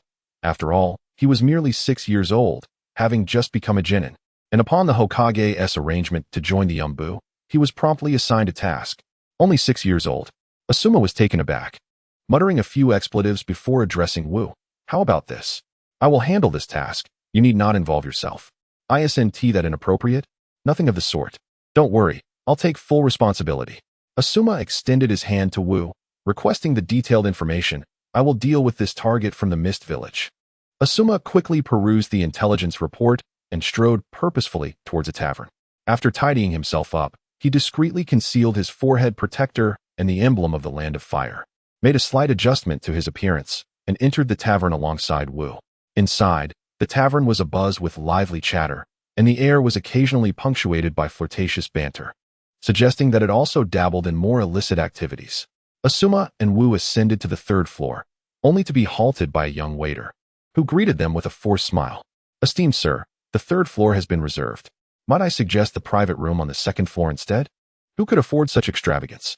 An esteemed jonin, no less. We cannot afford to offend him. I beseech your understanding." From the staircase, The cacophony of laughter, gasps, and enticing whispers from the third floor was unmistakable. It was evident that Mukimura was indulging in revelry above. Asuma nodded, preparing to depart in order to observe Mukimura from the rooftop, when he noticed that Wu had somehow donned the tavern's attire, appearing as a lowly servant, and was carrying a jug of wine towards the third floor. Panic surged within Asuma. It was crucial to remember that Mukimura was a jonin, should he discover Wu's disguise. He could effortlessly eliminate the unsuspecting genin. Ignoring the potential alarm he might raise, Asuma charged up the stairs, effortlessly dispatching the waiter who attempted to obstruct him. The waiter cried out in pain, appealing to the patrons within, "Help. There is a disturbance involving the esteemed jonin." The commotion Asuma created instantly captured Mukimura's attention. Abruptly tearing himself away from the embrace of the women surrounding him, Mukimura snatched a curtain to wrap around his waist, his expression darkening with murderous intent. "Who dares to act so brazenly before me?" he growled, his eyes glinting with malice. However, upon recognizing Asuma, he turned to flee, all traces of hostility evaporating. Concerned for Wu's safety, Asuma shouted after Mukimura, "Mukimura, your end is nigh. Halt." Naturally, Mukimura had no intention of complying. He quickened his pace, disregarding the people in his path, sending them sprawling. At that moment, he spotted a child carrying wine and reached out, intending to hurl the child at Asuma, hoping to exploit his compassion to buy himself time. He even turned back to Asuma, flashing an evil grin. Yet, in the next instant, his expression shifted to one of disbelief. His hand had failed to grasp the child, as if obstructed by an unseen force. When he regained his composure to look towards the child, he was met with a fist crashing into his chest, delivering a blow as if forged of iron, leaving a deep indentation visible to the bone. Is this child a ninja? But he appears to be no more than 5 or 6 years old. Even if he is a ninja, it stands to reason that he should be incapable of inflicting such damage upon me. Why has my chest sustained such a grievous injury? In this dire moment, Mukimura found himself unable to employ his most proficient ninjutsu, his only recourse being to reach out once more in a futile attempt to seize the child. The child must undoubtedly be a ninja, generally. Even if I were to stand still and allow them to strike, they would be incapable of inflicting harm upon me. Given that this child is a ninja, capable of confronting someone of my status as a genin, he must be a prodigy from the Hidden Leaf Village. If I can capture this child, it would surely place Asuma in a precarious situation. This thought crossed not only Kimu's mind, but also Asuma's. Although Wui's punch injured Kimu, a genin can eliminate a ch-nin with ease, even in a weakened state. What more can be said of Wui, a mere genin? Get out of the way, Asuma shouted, exerting all his strength as he rushed towards Wui. In the next instant, Wui's fist struck Kimu's previous wound once more, piercing through Kimu's chest and shattering his heart. Kimu collapsed to the ground like a deflated balloon. At that moment, Asuma reached Kimu's side, wielding his chakra blade to sever Kimu's head. After accomplishing this, Asuma stood frozen, gazing at Wui with the eyes of one who has encountered a monster. How did you manage that? Chapter 31. System, I wish to lodge a complaint. You are undoubtedly targeting me. What seemed to unfold over a lengthy duration was, in reality, a mere instant. From the moment Asuma burst into the room to Kimu's demise at Wui's hands, scarcely 10 seconds had elapsed. Wui had indeed slain Kimu, and astonishingly, he had emerged unscathed, having dispatched the genin in a heartbeat. Is this truly a genin? No, should I not rather ask, is this a mere 6-year-old child? Asuma couldn't help but reminisce about his own childhood at 6, when he played ninja role-playing games with his classmates at the Ninja Academy. Wui bowed to Asuma and expressed, "Thank you, Lord Asuma. Were it not for your assistance, I would not have been able to dispatch Kimu so easily." Asuma retorted, "Assistance? What assistance? When I first saw you, I thought something was amiss in the village. Now, I see a multitude of monsters here." Wui sighed. Monsters? My talent for ninjutsu is quite poor. Now, Wui had mastered the body replacement technique, though his version differed significantly from the standard form. Asuma perceived that Wui's physical prowess was extraordinary. His explosive strength enabled him to pierce a ninja's chest with 2 punches, and crucially, he could concentrate his force to a single point, penetrating Kimu's chest without sending him flying, thus preventing Kimu from utilizing his most adept jutsu. With such remarkable physical talent, why even bother with ninjutsu? Ninjutsu is merely for show. Asuma finally smiled, as Wui exhibited a hint of childishness. Only a child would concern themselves with appearances, while an adult prioritizes practicality. Wui shot Asuma a look. You don't understand. Looking cool is a lifelong pursuit. Asuma lit a cigarette, tousling Wui's hair. You little rascal. Come, let's go. I shall treat you to a meal to celebrate your successful mission. All right. Asuma took Wui to the capital, indulging in a variety of delicacies and even purchasing him 2 new outfits. A week later, Wui and Asuma returned to the Hokage building in the Hidden Leaf Village. Sarutobi Hiruzen examined the mission report, a satisfied smile gracing his face. Indeed, your presence has validated a notion I held, particularly given your composed demeanor, which starkly contrasts the exuberance of your master. You are, without a doubt, a born assassin. An assassin? Asuma suddenly realized the truth. During the previous operation, there had been no discernible chakra fluctuations emanating from Wu. It was precisely this absence that allowed the startled Mukamura to remain oblivious to Wu's existence. Generally, a vigilant ninja can effortlessly sense the presence of others, for while a person may conceal themselves, chakra cannot be hidden. However, Wu exhibited no chakra fluctuations whatsoever, thereby failing to alert Mukamura, who even contemplated approaching Wu to impede Asuma's progress. Assassination? Wu was indifferent, as the essence of a ninja's work often revolves around such tasks. Moreover, he recognized that his aura and chakra were fundamentally distinct. Even his body technique was notably different. It appeared that others would struggle to utilize sensory ninjutsu to detect his presence. How splendid it would be if the mastery of ninjutsu were not so arduous. For this mission, I shall classify you accordingly, with a reward of 1 million for your efforts, along with this. With that, Sarutobi Hiruzen presented the Book of Seals to Wu. This tome may only be perused within the confines of the Hokage Tower. You have 1 day to study it, and return it to me upon completion. Wu's eyes gleamed with excitement as he grasped the Book of Seals and began to read within the Hokage's office. Asuma furrowed his brow, questioning the appropriateness of granting Wu the Book of Seals, as many techniques within bore significant side effects. Wu's master was Might Guy, who had undertaken missions in the Land of Fire. You must be aware that Might Guy had informed me that Wu would grasp conventional taijutsu with merely a glance. It would be more beneficial to allow him to experiment with the taijutsu contained within the Book of Seals. Asuma recalled that formidable figure clad in green. His mastery of taijutsu was astonishing, which explained Wu's remarkable prowess in the same discipline. Meanwhile, Wu swiftly opened the Book of Seals, albeit not hastily delving into its contents. Rather, he sought to identify the forbidden techniques contained within. Before long, he discovered the Flying Thunder God technique. Without hesitation, Wu committed the details of this technique to memory, driven by the desire to showcase it in the future. After noting the Flying Thunder God, Wu continued his exploration and was momentarily frozen in place upon encountering a particular taijutsu. White Fang Blade, a ninjutsu technique, is the signature skill of Konoha's White Fang. Hataki Sakumo. This technique employs a ninjato capable of withstanding intense chakra impacts during combat. Upon activation, it utilizes chakra to form an indestructible blade, allowing for manipulation of the blade's length at will. Side effects. This technique demands exceptional control over chakra, requiring the practitioner to maintain a state of concentration without leakage. While forming an exceptionally resilient chakra blade, one must not allow even a trace of chakra to escape. Failure to accomplish this will result in a continuous drain of chakra into the blade, potentially leading to the ninja's demise. Wu's eyes widened in astonishment. It was no wonder that after the White Fang, no one had inherited the name.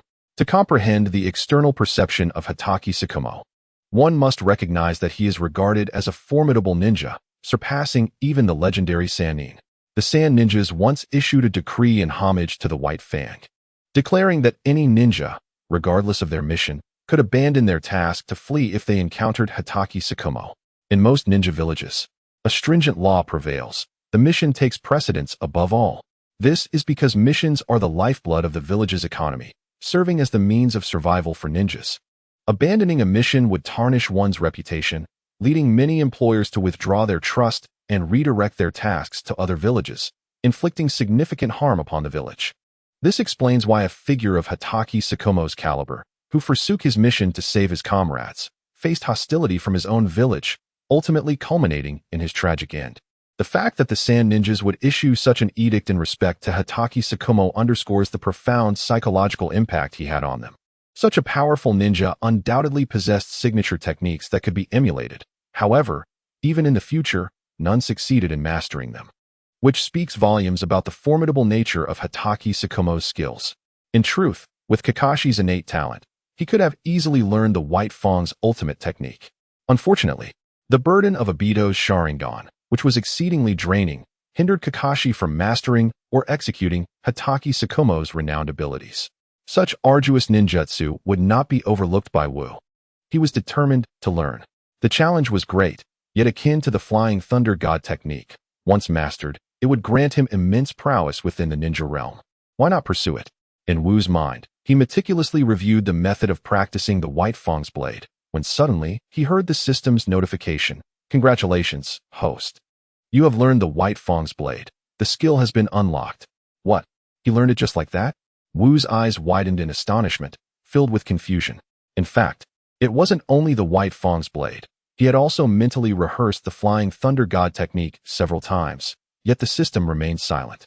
However, upon learning the White Fang's blade, the notification rang out. A white chakra blade materialized in Wu's hand as he growled, "System, I must lodge a complaint. You are clearly targeting me." Chapter 32. You've mastered the White Fang's blade? What does this mean? The White Fang's blade is a taijutsu technique, right? I learned it instantly. But what about ninjutsu? Why is there no reaction at all? I want to learn the Flying Thunder God. Wu's threats, of course, had no effect on the system, which remained unresponsive. Nevertheless, his actions startled Sarutobi Hiruzen and Asuma, who were engaged in conversation. Asuma stammered, White Fang. Sarutobi Hiruzen's eyes gleamed with astonishment as he instantly appeared by Wu's side, examining the chakra blade in Wu's hand closely. How did you conjure that? Let me see, and I'll master it too. See it and you'll learn? Wu replied confidently, and Sarutobi Hiruzen was struck by a feeling reminiscent of standing before his mentor. Senju Tobarama, a sensation of confronting a prodigy so extraordinary it left one feeling powerless. Ninjutsu that could be learned at a glance. Inspiration sparked from a simple outing, effortlessly creating an advanced technique. He had never encountered such genius before. Of course, there were those even more gifted than his mentor, such as the first Hokage, Senju Hashirama. However, unlike the first and second generations, the initial one was so formidable that it instilled a sense of despair, leaving no room for hostility. Now, he perceives the essence of both the first and second generations within Wu. Very well, your talent exceeds my expectations. I shall fulfill my previous promise and send a mentor specifically to instruct you, and I will also take on the role of your teacher. Asuma, upon hearing this, turned in astonishment towards his father, recalling that his father had previously declared he would no longer teach any students, merely offering occasional guidance at most. The affairs of Konohagakure were overwhelming, rendering his father unable to divert attention to teaching, compounded by the fact that none of the legendary Sannin were easy to manage, leaving his father utterly exhausted. Particularly, Orochimaru, whom his father held in high regard, had caused him prolonged sleepless nights, with only strong liquor allowing him any semblance of rest. Thus, his father had resolutely stated he would not teach students again. Yet now, he was expressing a desire to personally instruct Wu. As Asuma turned to see Wu wielding the chakra blade, he felt that such talent, capable of instantly mastering the legendary techniques of the White Fang, warranted his father's renewed commitment to mentorship. After all, this was the White Fang. Wu, upon hearing of this fortunate development, eagerly agreed, exclaiming, "Thank you, Hokage, thank you, Sensei." Sarutobi Hiruzen, witnessing Wu's eagerness, erupted into hearty laughter. The moment Wu referred to him as Sensei, Hiruzen's spirits soared. He had long harbored a regret concerning Hatake Tsukumo. Tsukumo's prowess was unparalleled, his popularity and strength eclipsing that of his three disciples. To pave the way for his students, he had reluctantly allowed the villagers to criticize Tsukumo, believing that Tsukumo would resign in shame or accept punishment. He never anticipated that Tsukumo would perish. He had never wished for Tsukumo's death. Rather, he only sought to prevent him from becoming Hokage. This is why he had shown such care for Kakashi, often counseling him and devising various means to help him emerge from the shadows. Not for any other reason, but to alleviate the guilt he harbored in his heart. Now, with another student capable of mastering the White Fang's blade, he hoped to cultivate Wu into another Konoha White Fang, thus addressing the final remnants of his internal remorse. Soon, aside from the Flying Thunder God technique and the White Fang's blade, Wu had learned all the other forbidden techniques available to him, including the Reaper Death Seal and Edo Tensei, for one can never have too many skills, as one never knows when they might be needed. Sensei, I have completed my studies. Here is the Book of Seals returned to you. Excellent. You may come and view it whenever you wish from now on. Yes, Sensei. The following day, as Wu opened the door to commence his morning training, he encountered Kakashi standing at his threshold. Kakashi was uncertain how long he had stood there. His clothes were soaked with dew, and his single exposed eye was bloodshot. Kakashi regarded Wu with a complex expression. Have you mastered the White Fang's blade? Yes. Although he already knew the answer, hearing Wu's confirmation left Kakashi momentarily dazed. I will teach you how to utilize it. Although Kakashi is unable to wield the White Fang blade in battle, he possesses a profound understanding of its usage, having been personally instructed by his father during his lifetime. Naturally, with such a remarkable opportunity at hand, Wu would not decline. Kakashi led Wu to his abode, where the yard was adorned with dozens of ropes, suspended in midair, each draped with strings of varying lengths, all terminating in bowls. This arrangement was clearly newly established, as the ropes and bowls exhibited no signs of prior use. In addition to this setup, the corners of the yard were filled with numerous pristine bowls, still in their original boxes. Now, blindfold yourself and step inside. Huh. Yes, blindfold yourself. You must rely on your perceptive abilities to sense the slightest movements around you. Once you detect any disturbance, unleash the White Fang blade to pierce the source of the sound. With determination, Wu positioned himself at the center of the arrangement, took a deep breath to calm his racing heart, and covered his eyes. Wind release, wind blowing technique. Though Kakashi was not particularly adept at wind release, he had no trouble using it to stir the suspended bowls. Instantly, the bowls began to sway, some clinking against one another, creating a cacophony of sounds. Yet, within Wu's perception, the surrounding chaos rendered it difficult to discern the precise source of the clattering, let alone use the White Fang blade to strike the bowls. However, Wu soon quelled his restless spirit, focusing intently on his surroundings. Gradually, the scene around him sharpened into clarity, as if a three-dimensional map materialized within his mind. The sounds of collision resembled droplets falling upon water, creating ripples across the mental landscape. Upon identifying the source of the noise, a luminous blade manifested in Wu's hand, which he thrust forward, piercing one of the sources. The bowl he struck did not shatter, but was merely punctured. Kakashi stood in astonishment, recalling the memories of his childhood training with his father. At that time, heralded as a prodigious talent, he had borne the weight of his father's expectations, who hoped Kakashi would surpass him. Consequently, he imparted his signature technique, the White Fang blade, to Kakashi. Regrettably, Kakashi had struggled within the same formation for an extended period, unable to execute the technique with precision.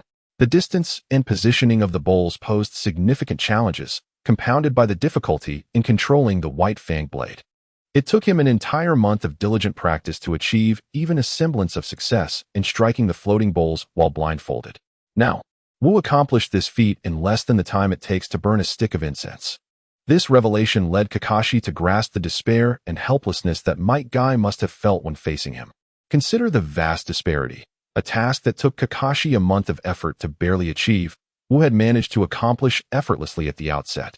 Such a monumental gap could indeed lead one to the brink of despair. Kakashi found himself holding an even greater admiration for Might Guy, as the overwhelming contrast between them instilled within Kakashi a sense that without diligent effort, he would inevitably be outmatched by Guy. One could only wonder the extent of dedication that Guy had exerted to reach his level. Kakashi murmured, "Given your remarkable talent, I shall cultivate you to be as formidable as your father." Chapter 33. Thank you, Wu. Kakashi once again employed the wind movement technique, causing the bowls to sway chaotically. Standing in the formation, Wu's luminous blade continuously extended and retracted, swiftly piercing through all the trembling bowls. Observing Wu's growing proficiency, Kakashi found himself at a loss for words. He had never reached such a level in his past. All right, remove your eye mask. We shall proceed with other training. Wu obediently complied, and the recent practice had significantly boosted his experience with the white tooth blade. It had now reached level 5, the highest among all his skills. Kakashi entered the house and emerged with a cloth-wrapped iron post, unveiling it to reveal a thick layer of dust. The iron post had an unusual appearance. possessing 12 arms positioned at various points, above, in front, and below. Even more perplexing was its lack of a head and the enormous hole in its chest. At that moment, Kakashi retrieved a wooden head from inside the house to affix to the iron post. I originally intended for you to train with this in a year, but your learning speed has surpassed my expectations, so I am presenting it to you now. This is a wrist-turning training post. You have already learned how to accurately attack an enemy. Now you must understand how to reach them with your strikes. Regardless of the power of your attack, it must connect with the enemy. When a ninja employs various ninjutsu, taijutsu, or jinjutsu against you, your attacks must penetrate their body. I ask you, what is the most common action performed by a taijutsu ninja? Wu pondered for a moment before replying. A punch. Precisely. When delivering a punch, the fist is positioned directly in front of the body. You must learn to circumvent the enemy's fist and drive your luminous blade into their body, achieving a decisive strike. As he spoke, Kakashi grasped a short blade, positioning it against the iron post's fist. The blade then flipped in his palm, transforming into a reverse grip, its tip adjusting to aim at the post's head and chest. You must master the art of attacking from any angle. Regardless of the direction from which the enemy blocks or strikes, you must be able to eliminate them in the shortest time possible.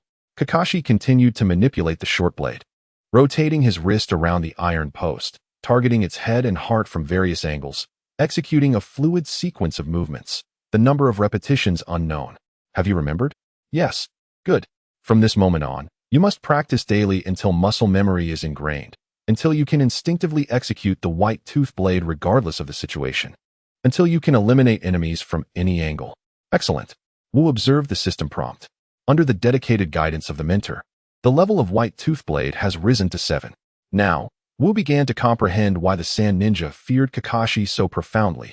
Any ninja, once within Kakashi's reach, faced an inevitable demise. He also came to understand why the White Fang preferred to wield a short blade.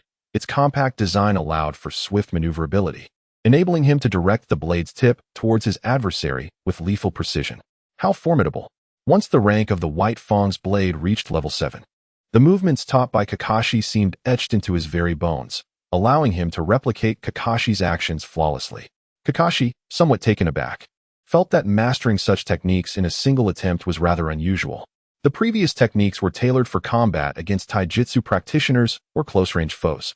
Now, he would instruct him on how to confront ninjutsu users, those who remained out of reach. Kakashi gestured towards a distant target used for throwing practice. Utilize the extended characteristics of your White Fang's blade and launch it with precision to pierce that target. Wu stood firm, aligning his blade with the target. A beam of light shot forth rapidly, yet it missed its mark, striking the ground beside the target instead. Observing Wu's failure to hit, Kakashi finally allowed a smile to grace his face. Hitting the target with the White Fang's blade was no simple feat. A minor miscalculation could lead to a significant error. Precision required extensive practice, and one must be aware of their maximum effective range to enhance their combat capabilities. Wu assessed the distance of his throw, estimating it to be around 10 meters, which was sufficient for combat. Adjusting his aim slightly, he launched the White Fang's blade once more, this time piercing the bullseye of the target. Kakashi's smile vanished, replaced by a look of disinterest. Very well, this is how to deal with ninjutsu users. Practice diligently. And I will now explain how to confront illusionary ninjas. Illusionary ninjas are both the easiest and most challenging opponents to face. If one can avoid their jinjutsu, they can defeat them, but succumbing to their illusions means certain defeat. The most effective strategy is simply to evade the jinjutsu. Wu stumbled slightly, casting a bewildered glance at Kakashi. Well, avoiding jinjutsu means that an illusionist of the same rank wouldn't stand a chance against me. In truth, confronting illusionary ninjas is not overly complex, as there are several viable strategies. One could utilize a rebounding technique. By understanding the nature of the jinjutsu, one can dispel it through countersealing. Another method involves the release of pain. Experiencing real pain can break the hold of the enemy's illusions. There is also the possibility of having chakra infused by another to counteract the jinjutsu. Lastly, one can still their chakra and then unleash it explosively. Theoretically, if one has studied the majority of jinjutsu techniques, they can avoid falling victim to them. Even if ensnared, they can break free swiftly. Wu lowered his head in resignation. Lord Kakashi, I seem to be rather slow in mastering ninjutsu. This reminded Kakashi of what Might Guy had often remarked. Wu was a prodigy in taijutsu, but somewhat inept in ninjutsu. This realization brought a sense of relief to Kakashi. If Wu were a genius in every regard, it would be truly terrifying, akin to the first Hokage. Thankfully, that was not the case. No worries. Practice bringing your chakra to a standstill before unleashing it. Although the ensuing chaos may render your chakra unusable as a practitioner of physical techniques, the inability to wield chakra will not significantly hinder your progress. Furthermore, in future missions, endeavor to minimize solo assignments. Instead, collaborate with others during your tasks. Even when confronted by illusionist ninjas, you will have companions to assist you. Wu bowed deeply to Kakashi, expressing gratitude. "Thank you, Lord Kakashi." Kakashi replied, "There is no need for thanks. It is I who should be grateful that you have mastered my father's signature technique." As Wu prepared to depart, Kakashi called out to him, "Little Wu, may I pose a question? Do you consider those ninjas who abandon their missions to protect their comrades to be worthless?" Wu smiled and answered, "Of course, those who forsake their missions are indeed worthless." Kakashi's eyes dimmed, and he turned away, disheartened, preparing to return indoors. At that moment, Wu's voice rang out once more. "Yet those who forsake their comrades for the sake of a mission are even less than worthless. If I had to choose, I would gladly be considered worthless." Kakashi abruptly turned back, gazing at the smiling Wu, feeling a surge of emotion welling up within him. "Little Wu, thank you." Chapter 34. I hope I can endure until Wu matures. After learning the technique of the White Fang from Kakashi, Wu's training regimen expanded once more. Following a week of training with Naruto, Sarutobi Hiruzen sought him out. Wu swiftly arrived at the Hokage building, observing Sarutobi Hiruzen frowning in his office. Upon noticing Wu, Sarutobi's troubled expression transformed into a smile. "Little Wu, you have arrived. Please take a seat for a moment. I will finish up here and escort you home." After nearly an hour, Sarutobi concluded his affairs and walked home with Wu. This scene did not go unnoticed by many, particularly members of Shimura Danzo's faction, who promptly reported back to Danzo. Upon receiving the news, Danzo studied Wu's profile with a furrowed brow. A genius in physical arts? A disciple of the Azure Behemoth? Might Guy? What is this nonsense? According to gathered intelligence, Wu was indeed a prodigy, having defeated a chunin instructor to graduate from the Ninja Academy just a month prior. Subsequently, he was assigned a confidential mission by Sarutobi Hiruzen, classified as an A-rank task. Danzo's frown deepened. An A-rank mission? Who was he paired with? It remains unclear whether the mission was a solo or group assignment. However, upon Wu's return to the village, he was seen alongside Asuma Sarutobi. We surmise that he likely undertook the mission with Asuma. Otherwise, a mere Genin would not be able to complete an A-rank task, which necessitates the presence of a Jonin. This alone suggests that Wu could not have accomplished it independently. Leaning on his cane, Danzo was filled with uncertainty. A physical arts ninja? No matter how gifted. What could it achieve? Why would Hiruzen bring Wu home? Previously, only the legendary Sannin had been invited to Hiruzen's residence. Is it possible that Hiruzen intends to take Wu as his disciple? Currently, Danzo is orchestrating plans to eliminate the Uchiha clan, paving the way for his ascension to Hokage. Without the Uchiha, and with the Sannin reluctant to return to the village, who else could possibly assume the mantle of Hokage? No one. Yet, his greatest fear lies in Hiruzen finding a disciple or his own disciple seeking one. There is no alternative. The position of Hokage is typically passed down between masters and students, except for the first Hokage, who bequeathed it to his brother. The second Hokage, Tobirama Senju, entrusted it to the third Hokage, Hiruzen Sarutobi. Originally, the third intended to pass the mantle to one of the legendary Sannin, with Orochimaru being the most promising candidate. But due to Orochimaru's transgressions, Tsunade's phobia of blood, and Jiraiya's lack of interest in the Hokage title, the situation seemed bleak. At that moment, Danzo believed he had a glimmer of hope, yet the third Hokage ultimately designated Jiraiya's disciple, Minato Namikaze, as his successor. Following Minato's demise, the third was resolute in not allowing anyone else to take the position. Thus he resumed control himself. Now, after much deliberation, the third Hokage finally contemplated retirement and the relinquishment of his title. At this pivotal juncture, he felt compelled to take on a new apprentice, even if it was merely a practitioner of basic techniques, which left him in a state of unease. This suffocating sensation urged him to take decisive action. He ordered that whenever Wu undertakes a mission, elite shinobi should be dispatched to eliminate him. If on a solo mission, he would be killed alone. and in the case of group missions, they would all join in the assassination. A genius that grows is indeed a genius, but a stifled genius is merely a corpse. Hiruzen Sarutobi brought Wu home, solemnly introducing him to his family, including significant members like Asuma Sarutobi and Konohamaru Sarutobi. A formal apprenticeship ceremony was held within the family, to which Wu had no objections and complied fully with Hiruzen's wishes. After the ceremony, Hiruzen instructed his family to arrange a family banquet and took Wu to a training room.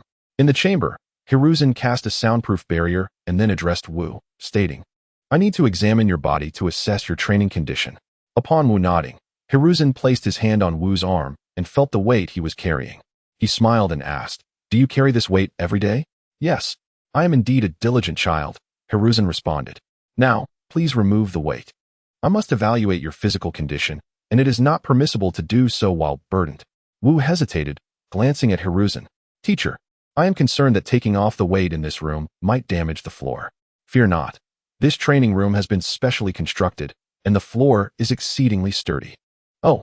Wu carefully removed the weight and placed it gently on the ground, causing Hiruzen to chuckle. "Now that you have become my apprentice, you are part of the family. There is no need to be so formal here." Thud. Even though Wu placed it down gently, the floor trembled slightly, revealing a noticeable dent. Wu intended to remove more weights, but Hiruzen stopped him. "Ahem, perhaps leave the rest outside." Hiruzen observed a weight block only the size of his thumb and a finger wide on the floor, and he asked, "How heavy is this particular block?" "Only 200 kilograms. "Only?" Hiruzen's mouth twitched again. "How many blocks do you currently have on you?" With a sigh, Wu replied, 5 blocks. Hiruzen's eyes widened in astonishment. 5 blocks, each weighing 200 kilograms, totaling 1,000 kilograms. 1 ton. Hiruzen knew that many shinobi could bear weights of up to 1 ton. But the question was, who was the recipient of such burdens? Wu was merely a 6-year-old child. Observing Wu's dejected demeanor, Sarutobi Hiruzen sensed his dissatisfaction. "You young rascal. I have yet to encounter a child capable of bearing such a heavy burden, and you still wear that discontented expression." Wu sighed and replied, "My master, Might Guy, typically carries a weight of 50 tons. I am shouldering only 1 ton. The disparity is simply too vast." 50 tons? Sarutobi Hiruzen gazed at Wu in disbelief. He had always known Might Guy to be formidable, yet he had not realized the extent of his strength. 50 tons, equating to 50,000 kilograms or 100,000 jin. Is he even human? Generally, a ninja capable of bearing 1 ton could be considered proficient in taijutsu, while those excelling in the art can manage 3 to 5 tons, which is already at the limit. And then there's Might Guy, 50 tons, tenfold that of a taijutsu master. However, Sarutobi Hiruzen had never regarded Might Guy as an ordinary ninja. Without the opening of the 8 gates, Might Guy's performance paled in comparison to Kakashi's, rendering him just another average taijutsu practitioner. Yet, when the gates are opened, he undoubtedly surpasses Kakashi. Sarutobi Hiruzen was acutely aware of this, especially considering that Might Guy's father, Might Dewey, single-handedly dispersed the 7 ninja swordsmen, which had led him to keep a close watch on Might Guy. The current prowess of Might Guy could only be greater than that of his father. It was simply unimaginable that Might Guy could be this powerful. If Wu could be shaped into Hokage under Might Guy's guidance, it would undoubtedly ensure Konoha's brilliance for decades to come. Alas, he lamented, he was now too old. While Wu was still just 6 years old. If only Wu had emerged sooner. Could he manage to protect Konoha for another decade? Sarutobi Hiruzen could already sense the toll of age upon him. Both his body and chakra were no longer what they once were. Even his spirit seemed somewhat diminished. At present, the Reikage of the Cloud Village was in his prime, fortified by the perfect Jinchuriki of the 8 Tails, posing a considerable threat to Konoha. The Tsuchikage of the Rock Village had held power for decades, constantly scheming for the lands of the Fire Country. The Sand Village was hardly a concern. Yet the Mist Village remained shrouded in mystery. And then there was that self-proclaimed Uchiha Obito, who continued to recruit rogue ninjas for the Akatsuki organization. According to Jiraiya's intelligence, that scoundrel Orochimaru seemed to have also joined the Akatsuki. Sighing, he thought, I hope I can endure until Wu matures. Chapter 35. What kind of monster of a disciple have I taken in? After a thorough examination, Sarutobi Hiruzen furrowed his brow tightly. The chakra within you is remarkably distinct. Both its strength and density far exceed that of ordinary chakra. Wu gazed at Sarutobi Hiruzen in astonishment. He had utilized ninjutsu before. such as the white fang blade in front of Kakashi, who had observed him closely and found no issues with his chakra. Moreover, during the last observation, Sarutobi Hiruzen had seen him use the white fang blade without detecting anything amiss. Why had it been discovered now? However, he felt it prudent to divulge some information to Sarutobi Hiruzen, as the system's descriptions had been rather vague, leaving him to seek his own cultivation methods. Despite trying numerous approaches, he had seen no results. Particularly, his attempts at cultivating ninjutsu had remained in a state of stagnation, even with several shadow clones practicing together. The progress was still painfully slow. Sarutobi Hiruzen is indeed one of the rare masters of ninjutsu in the ninja world, a polymath capable of executing all techniques of Konoha.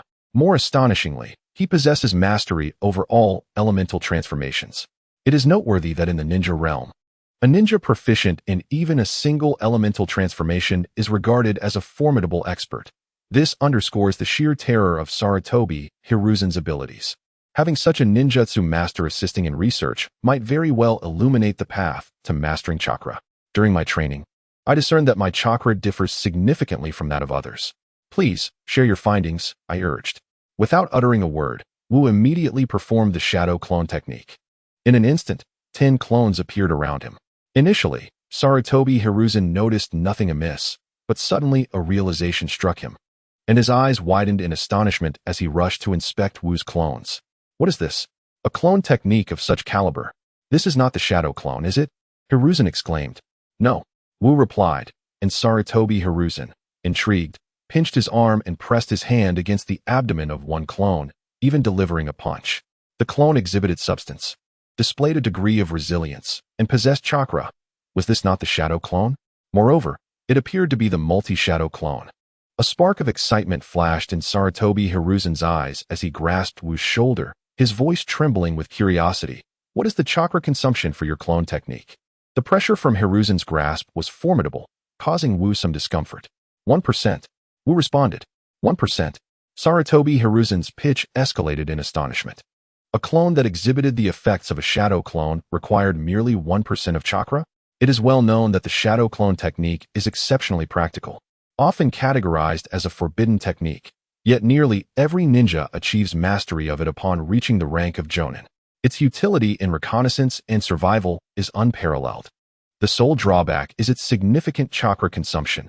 A careless application could lead to one's demise from exhaustion. However, in Wu's case, merely 1% of chakra suffices to create a shadow clone, whereas a typical ninja would require approximately 1/3 of their chakra. The disparity is staggering. Thus, the first thought that crossed Sarutobi Hiruzen's mind was, Sage Chakra? Through Jiraiya and Orochimaru, he had learned of Sage Chakra and had conducted some research. Regrettably, by that time, he was already advanced in age, and the weighty responsibilities of Hokage left him little time to practice Sage Chakra. Nonetheless, he understood the characteristics of Sage Chakra. Techniques utilizing Sage Chakra experience a qualitative leap in power and possess certain natural attributes. Jiraiya, having learned Sage Chakra from Mount Myaboku, often found part of his chakra transforming into a frog-like state, which made him reluctant to use it. Similarly, Orochimaru's studies in the Ryuchi cave resulted in a portion of his chakra taking on a serpentine quality. It seemed that only the first Hokage could employ it with minimal side effects. However, the power of the techniques executed with Sage Chakra surpassed that of the original techniques by several folds. Yet, upon closer examination, Sarutobi Hiruzen felt that the energy within Wu was distinctly different from Sage Chakra. Chakra represents the confluence of physical and spiritual energy, while Sage Art Chakra embodies a synthesis of physical energy, spiritual energy, and natural energy. However, the energy associated with martial prowess is markedly distinct. It seems devoid of both physical and spiritual essence, being composed entirely of natural energy. This natural energy is exceedingly perilous. According to Jiraiya's recounting of the great Sage Toad's teachings, Sage Art is a capability bestowed upon living beings by nature, and should a being fail to endure it, they will inevitably merge with the natural world. Even Jiraiya, while training in Sage Art Chakra, must tread carefully, for a moment's inattention could result in petrification. Moreover, he elaborated that the ratio of natural energy to physical and spiritual energy must be meticulously balanced, ideally at a ratio of 1:1:1. Any deviation could lead to stone transformation. Should Wu's abilities consist entirely of natural energy, he would surely face petrification or beastification, unable to maintain his human form as he does now. Sarutobi Hiruzen pondered for a considerable time, yet found himself at a loss. Consequently, he retrieved a scroll and summoned a talisman, presenting it to Wu. Little Wu, infuse your energy into this talisman. I am yet to comprehend the nature of your energy. I wish to retain a portion for further study. Once I have discerned its properties, I shall instruct you. Understood, Master, Wu responded, extending his hand to channel his energy into the talisman.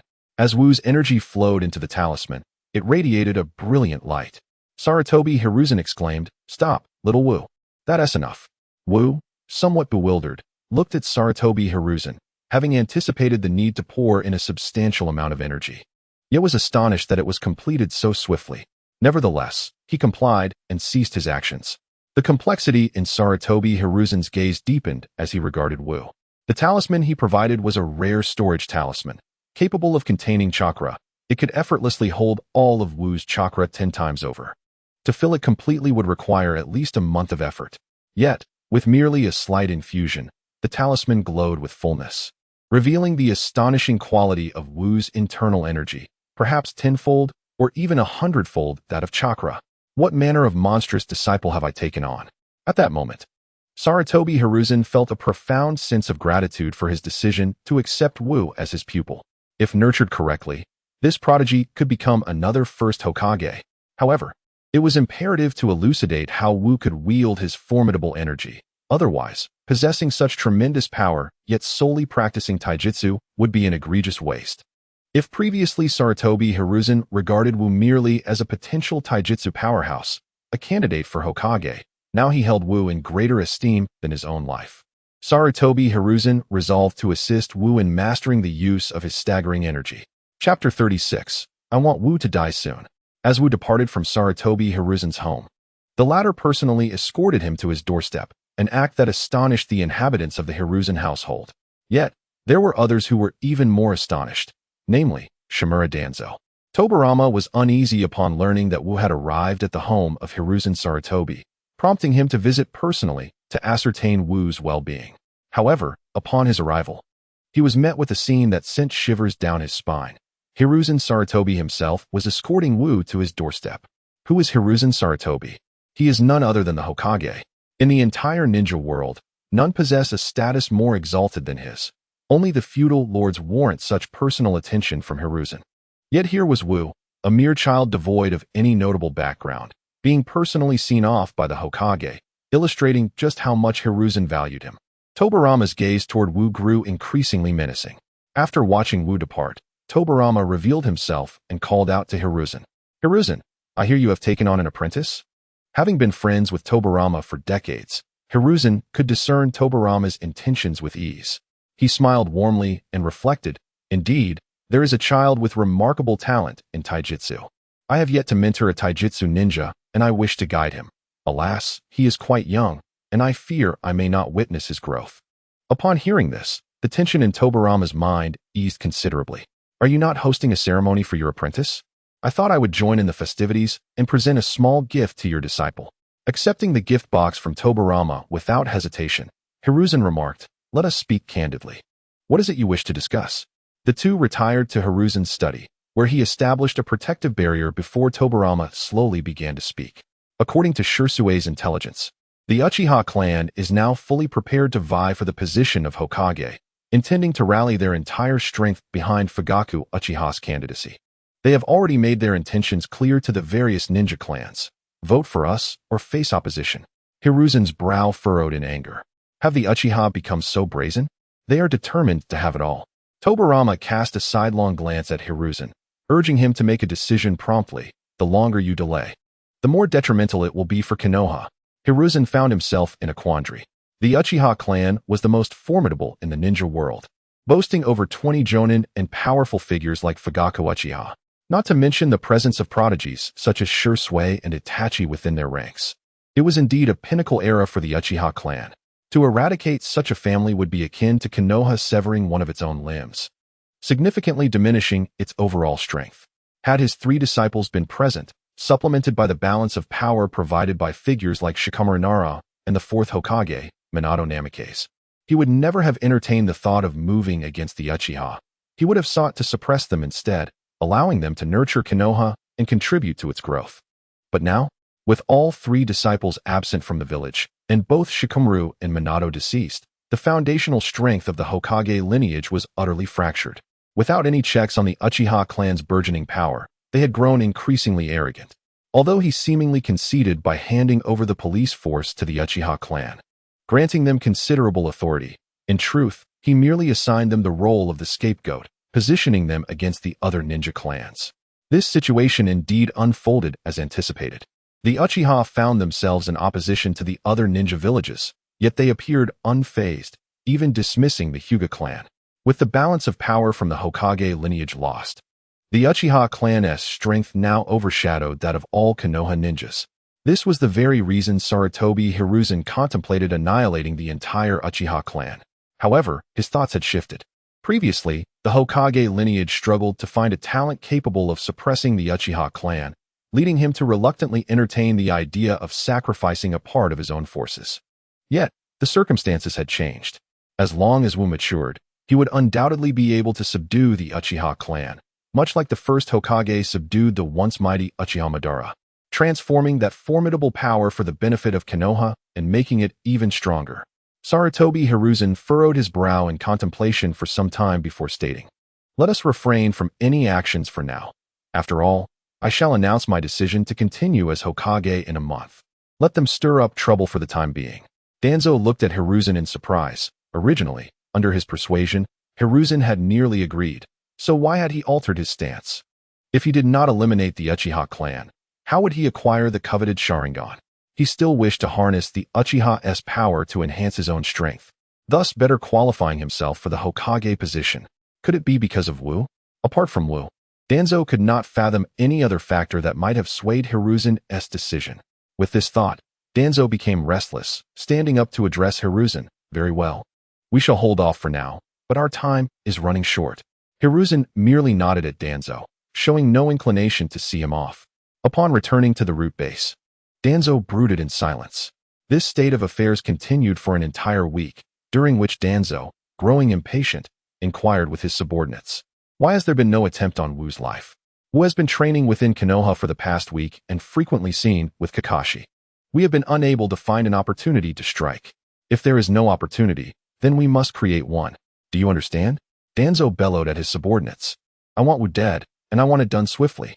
"Understood." His subordinates nodded and departed. One early morning, Wu rose and began preparing breakfast, a recent habit of his. Soon, Naruto burst into the room, exclaiming, "Wu, what delicious food are you preparing today?" Moments later, Kakashi appeared at the door, holding the Ika paradise and greeting the two. "Good morning." At that moment, Wu approached with steaming breakfast, smiling as he announced, "Today we're having lean meat congee and meat buns. Wash your hands and get ready to eat." Just as Wu was about to set down the bowl, Naruto suddenly lunged forward, throwing a shuriken at Wu's chest, while Kakashi transformed his Ika paradise into a kunai, aiming a strike at Wu's head. As if caught off guard, Wu continued to place porridge and buns on the table, his eyes wide with disbelief as he gazed at Naruto and Kakashi. In the next instant, a blade pierced through Wu's chest, causing blood to spurt forth, while his head was severed from his body. Naruto and Kakashi dispelled their jutsu, revealing two masked men adorned with the Uchiha clan's fan emblem, who now stood in Wu's home. Confusion enveloped them as they pondered why two jonin had been dispatched for the task of assassinating a mere chunin. The higher-ups had issued a lethal directive, hence their presence to ensure absolute success. They resolved to retrieve the body and report back to avoid detection by Kakashi's allies.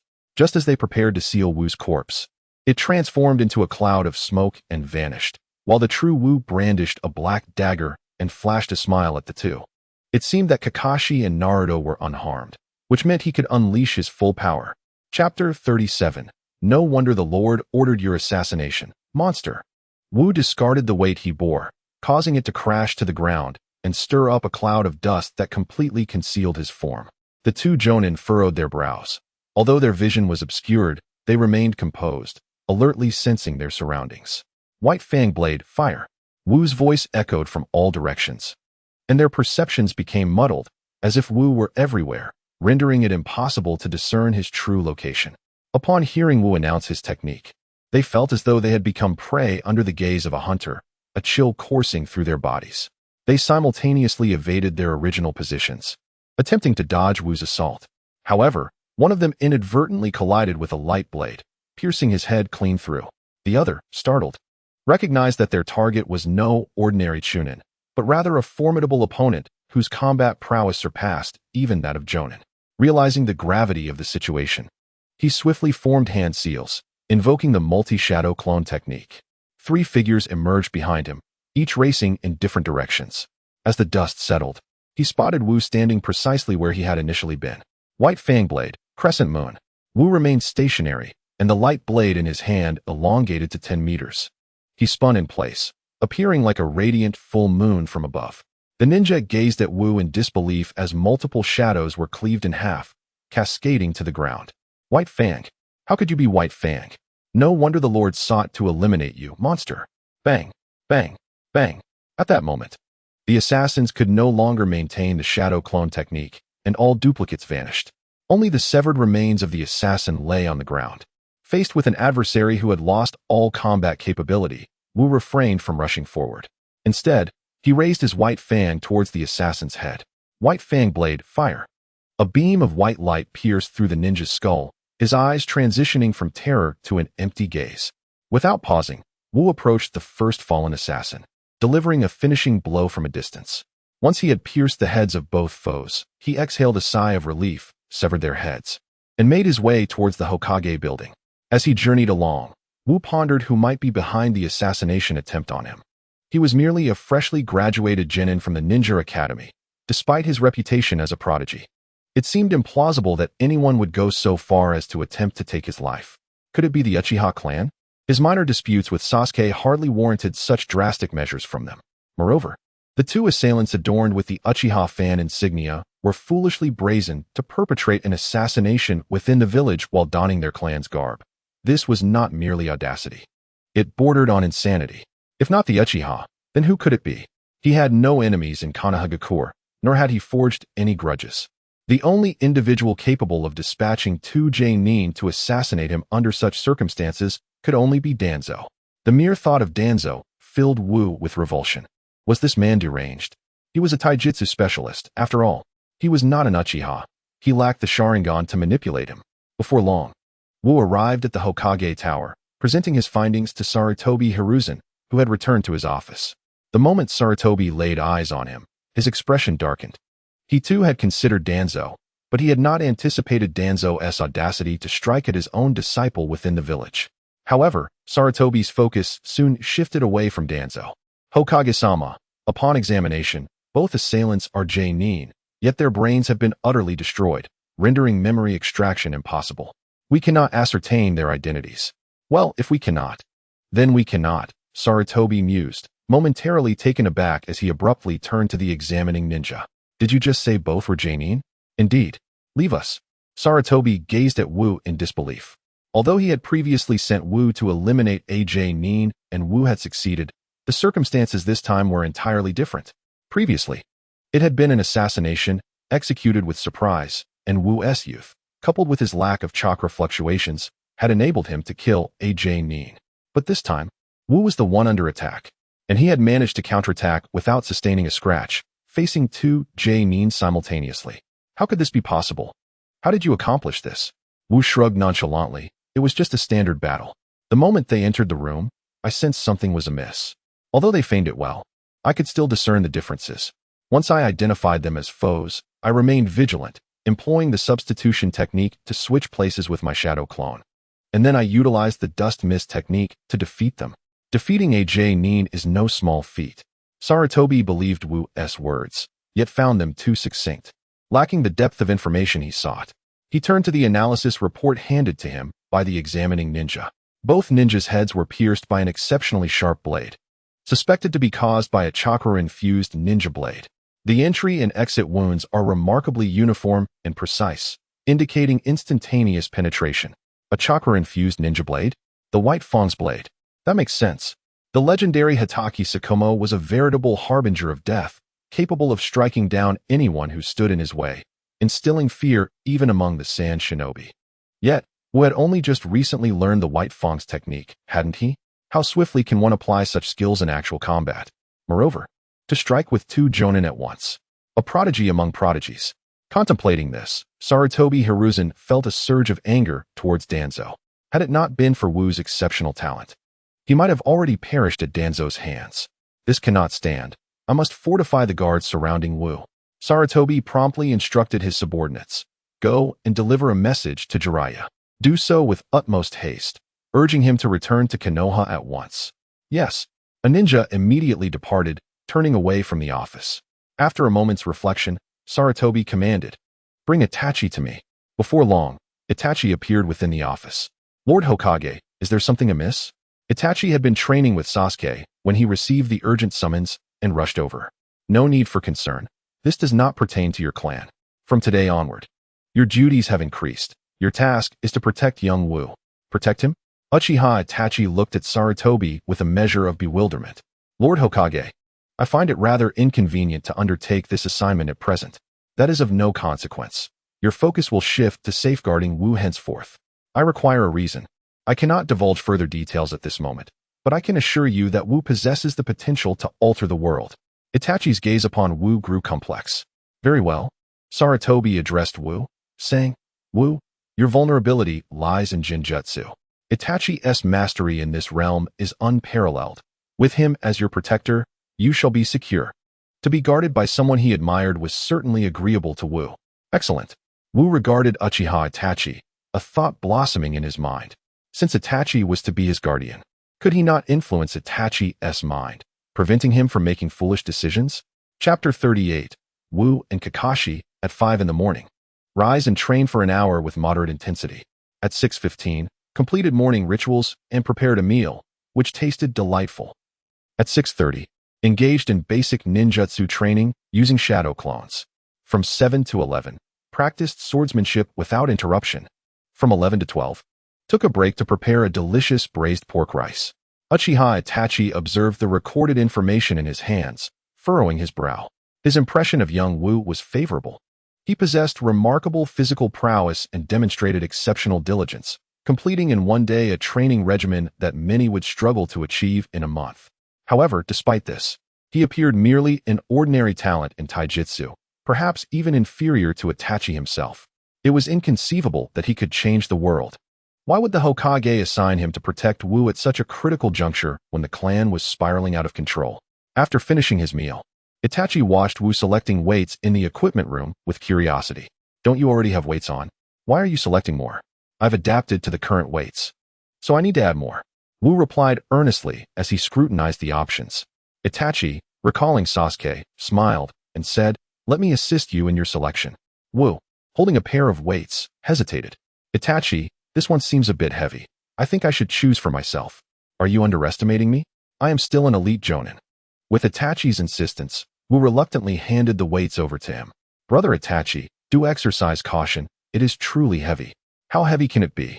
Itachi gazed at his sagging arm, unable to lift it, and then looked at the heavy stone that had created a large crater in the ground, sinking into profound self-doubt. "Has my arm dislocated?" "Xiao Wu, how much does this weight bear?" 500 kilograms. 500 kilograms. Itachi's voice suddenly escalated as he sought confirmation from Wu. "Are you certain it is 500 kilograms? Indeed, my previous weight was 1,000 kilograms. But I have already adapted to it. Now, I am contemplating whether to add 200 kilograms or directly increase it by 500. 200 kilograms? 500 kilograms. How can there be such a vast difference in choice?" Itachi could no longer comprehend Wu's reasoning. Adding merely 200 kilograms is merely a normal weight.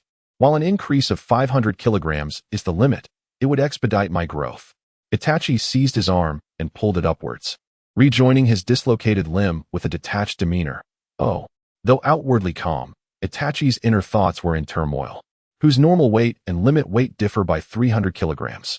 Moreover, this is not a disparity from 0 to 300 kilograms, but rather from 1,200 to 1,500 kilograms. Truly insane. No wonder that little brat Sasuke cannot compete with Xiao Wu. Itachi's emotions soon settled. Although Wu's burden astonished him, he still perceived Wu as merely an ordinary taijutsu prodigy. Regardless of the prowess of any taijutsu genius, they would inevitably be overwhelmed by the Uchiha clan. The reason is simple. The Uchiha's eyes possess an extraordinary restraint over taijutsu. Even the Hyuga clan, known for their martial prowess, is still overshadowed by the Uchiha. Not to mention Xiao Wu, even his taijutsu master, Might Guy. Itachi felt he could easily overpower. It was inevitable. With the enhancement of his 3-tomo Sharingan, his Jinjutsu had reached an unparalleled level. After lunch, Itachi accompanied Wu to Kakashi's residence. In the presence of the esteemed elder Kakashi, Itachi displayed utmost respect. "Lord Kakashi, I apologize for the intrusion." Kakashi regarded Itachi, unconsciously brushing his hand over his covered eye. "Itachi, come in. The Hokage is inside. You may enter and observe, but everything you see must remain confidential." Itachi glanced at Kakashi in surprise, instantly understanding that what followed would reveal why Xiao Wu garnered the Hokage's attention. "Very well." Entering the courtyard, Sarutobi Hiruzen awaited in the training ground, beckoning Itachi to approach him upon seeing him. "Itachi, take a look. It may alter your previous perceptions." With that, Sarutobi began to set up a barrier in the training area, swiftly generating a confinement barrier. Only then did he sit at the edge of the arena, eagerly proclaiming, "Let us begin." Itachi was filled with astonishment. What is the purpose of this? Must such an extensive barrier be established? However, Itachi soon grasped the situation. Kakashi executed the shadow clone technique, and Kakashi's clone stood opposing Wu in the arena. At this moment, Kakashi approached Sarutobi's side. 50% of my chakra clones can fully unleash my potential. Indeed, Sarutobi Hiruzen gazed intently at the arena, unwilling to divert his attention upon hearing Kakashi's words. Kakashi charged towards Wu, simultaneously launching 5 shuriken. As a master of projectile weaponry, Itachi recognized that Kakashi's shuriken had effectively sealed off Wu's escape route. If Wu did not respond adequately, he risked being eliminated in a single strike by Kakashi. However, Wu remained seemingly oblivious to the oncoming shuriken, standing motionless until the moment they were about to strike him. At that instant, he subtly shifted his body, narrowly evading the lethal projectiles. Itachi nodded in approval. Contemplating internally, Wu is indeed a prodigy. At merely 6 years of age, he exhibits such remarkable combat acumen. Sasuke's defeat is not unjust. As Wu deftly dodged, Kakashi advanced with a swift motion, thrusting a kunai towards Wu's head. Wu slightly tilted his head, evading Kakashi's attack, and then pivoted, using his shoulder to slam into Kakashi's chest. Bang! Kakashi's form instantly dissolved into a cloud of smoke, revealing a flash of lightning within. Raikiri, Kakashi surged towards Wu at an incredible speed, akin to a bolt of lightning racing across the ground. Wu raised his short blade, aiming at Kakashi. The White Fang's blade strikes. To Kakashi's astonishment, Wu did not flinch or retreat, instead opting to confront him directly. The advantage of Raikiri lies in its tremendous speed and power, yet its glaring weakness is its linear trajectory. Caught off guard, Kakashi was pierced through by Wu's White Fang's blade. Bang! The instant the blade struck Kakashi, his form once again transformed into smoke, revealing a single, crimson eye. The technique of the Naraka path. As Kakashi emerged from the haze, observing Wu standing still, he couldn't help but chuckle and shake his head, remarking on the youth's lack of combat experience. In the next moment, a blade of light manifested upon Kakashi's chest. Wu, who should have been ensnared by the illusion, wore a radiant smile as he gazed at Kakashi. "Kakashi-sensei, the battle is far from over." Kakashi glanced down at the White Fang's blade embedded in his chest, a flicker of astonishment passing through his eyes. When did this happen? Chapter 39. Itachi. Little Wu, you are truly remarkable, yet you still lost. Kakashi turned to look behind him, realizing that Wu had somehow appeared at his back and swiftly withdrew the blade of light. Kakashi's shadow clone dissipated into smoke. And as the real Kakashi absorbed the memories, his brows furrowed in concern. "When did you employ the substitution technique?" "I didn't sense a thing." Wu smiled silently. This is the essence of Wu's substitution technique. During the switch, the aura of his true self and that of the substituted object are completely intertwined, rendering detection impossible. In contrast, a conventional substitution technique merely swaps the individual with an object upon being attacked, creating an illusion of a successful hit on the opponent. Those with keen perception can easily discern the ruse. Even a seasoned veteran like Kakashi was deceived. It seems the substitution technique is indeed quite practical. Though both combatants performed admirably in this skirmish, Sarutobi Hiruzen remained unsatisfied. He lamented that the battle had failed to showcase Uchiha Itachi's true combat prowess. Turning towards the astonished Itachi, he declared, "Itachi, you too shall engage in combat with you." Itachi raised an eyebrow, responding, "I am a markedly different type of ninja than you, and as an elite jonin, it would be somewhat unfair to spar with him." "Not at all. I merely wish to witness you dominate you." Upon hearing Hiruzen's insistence, Itachi reluctantly rose to his feet and performed the shadow clone technique. One of his clones leaped into the arena, smiling at you and proclaiming, "Go ahead and unleash your abilities. I shall effortlessly counter them." Kakashi, observing from the sidelines, felt a wave of embarrassment wash over him. He had harbored similar thoughts when facing you, only to find himself bested by one of his own clones. Even though the clone lacked the full strength of its original, it had performed adequately. Any typical jonin would assuredly have triumphed. Yet, he had still lost. Oh dear. When Guy returns from his mission, how shall I face him? This is a jest I shall endure for a lifetime. In the arena, you felt a surge of interest as Itachi approached. He was eager to ascertain the true extent of Itachi's Ninjutsu. Swiftly, you charged at Itachi, his short blade emanating a glimmering white light, poised for action. However, Yu's gaze was not fixed upon Itachi's eyes, but rather focused on his chest. A tactic learned from his master, Might Guy. After all, Itachi was a formidable foe capable of casting Genjutsu through mere eye contact. Noticing Yu's gaze diverted and his eyes lowered, a smirk crept across Itachi's lips. It seemed you had done his homework. Nevertheless, Itachi was unconcerned, for his methods of illusion extended beyond his eyes alone.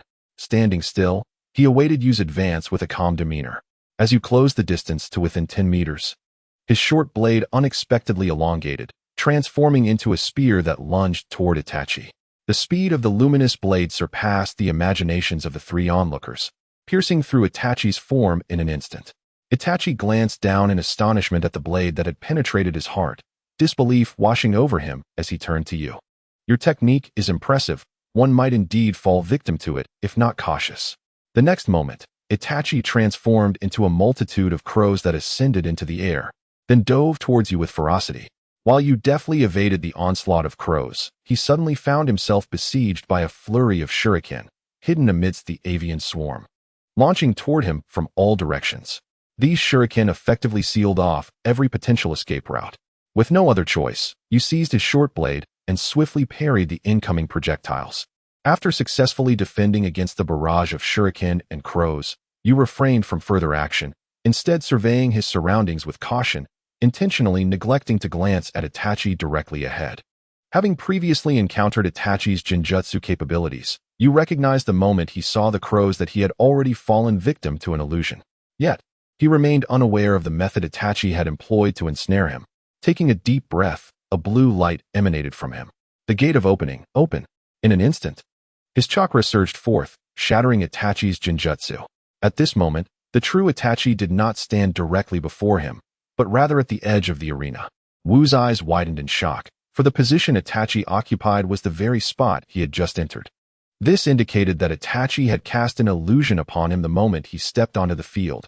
Everything he had perceived thereafter was merely a manifestation of Itachi's Genjutsu. How terrifying! He had been completely oblivious to it. Itachi applauded Wu, saying, "Little Wu, you have exceeded my expectations. I am surprised that you could see through my illusion. Quite impressive. However, your current state resembles the 8 gates, and it cannot be sustained for long. Let us conclude this swiftly." "Ah, indeed. It cannot be maintained for too long, but I shall fight with all my might." Wu rapidly formed hand seals, summoning the shadow clone technique. Bang! 9 clones materialized behind him, swiftly dispersing to encircle Itachi. After the clones appeared, Wu surged forward like lightning toward Itachi, who fixed his 3-tomo Sharingan upon Wu's every move. Wu's speed elicited admiration from Itachi. It was far beyond that of an average jonin, a truly formidable talent. "Alas, your opponent is me."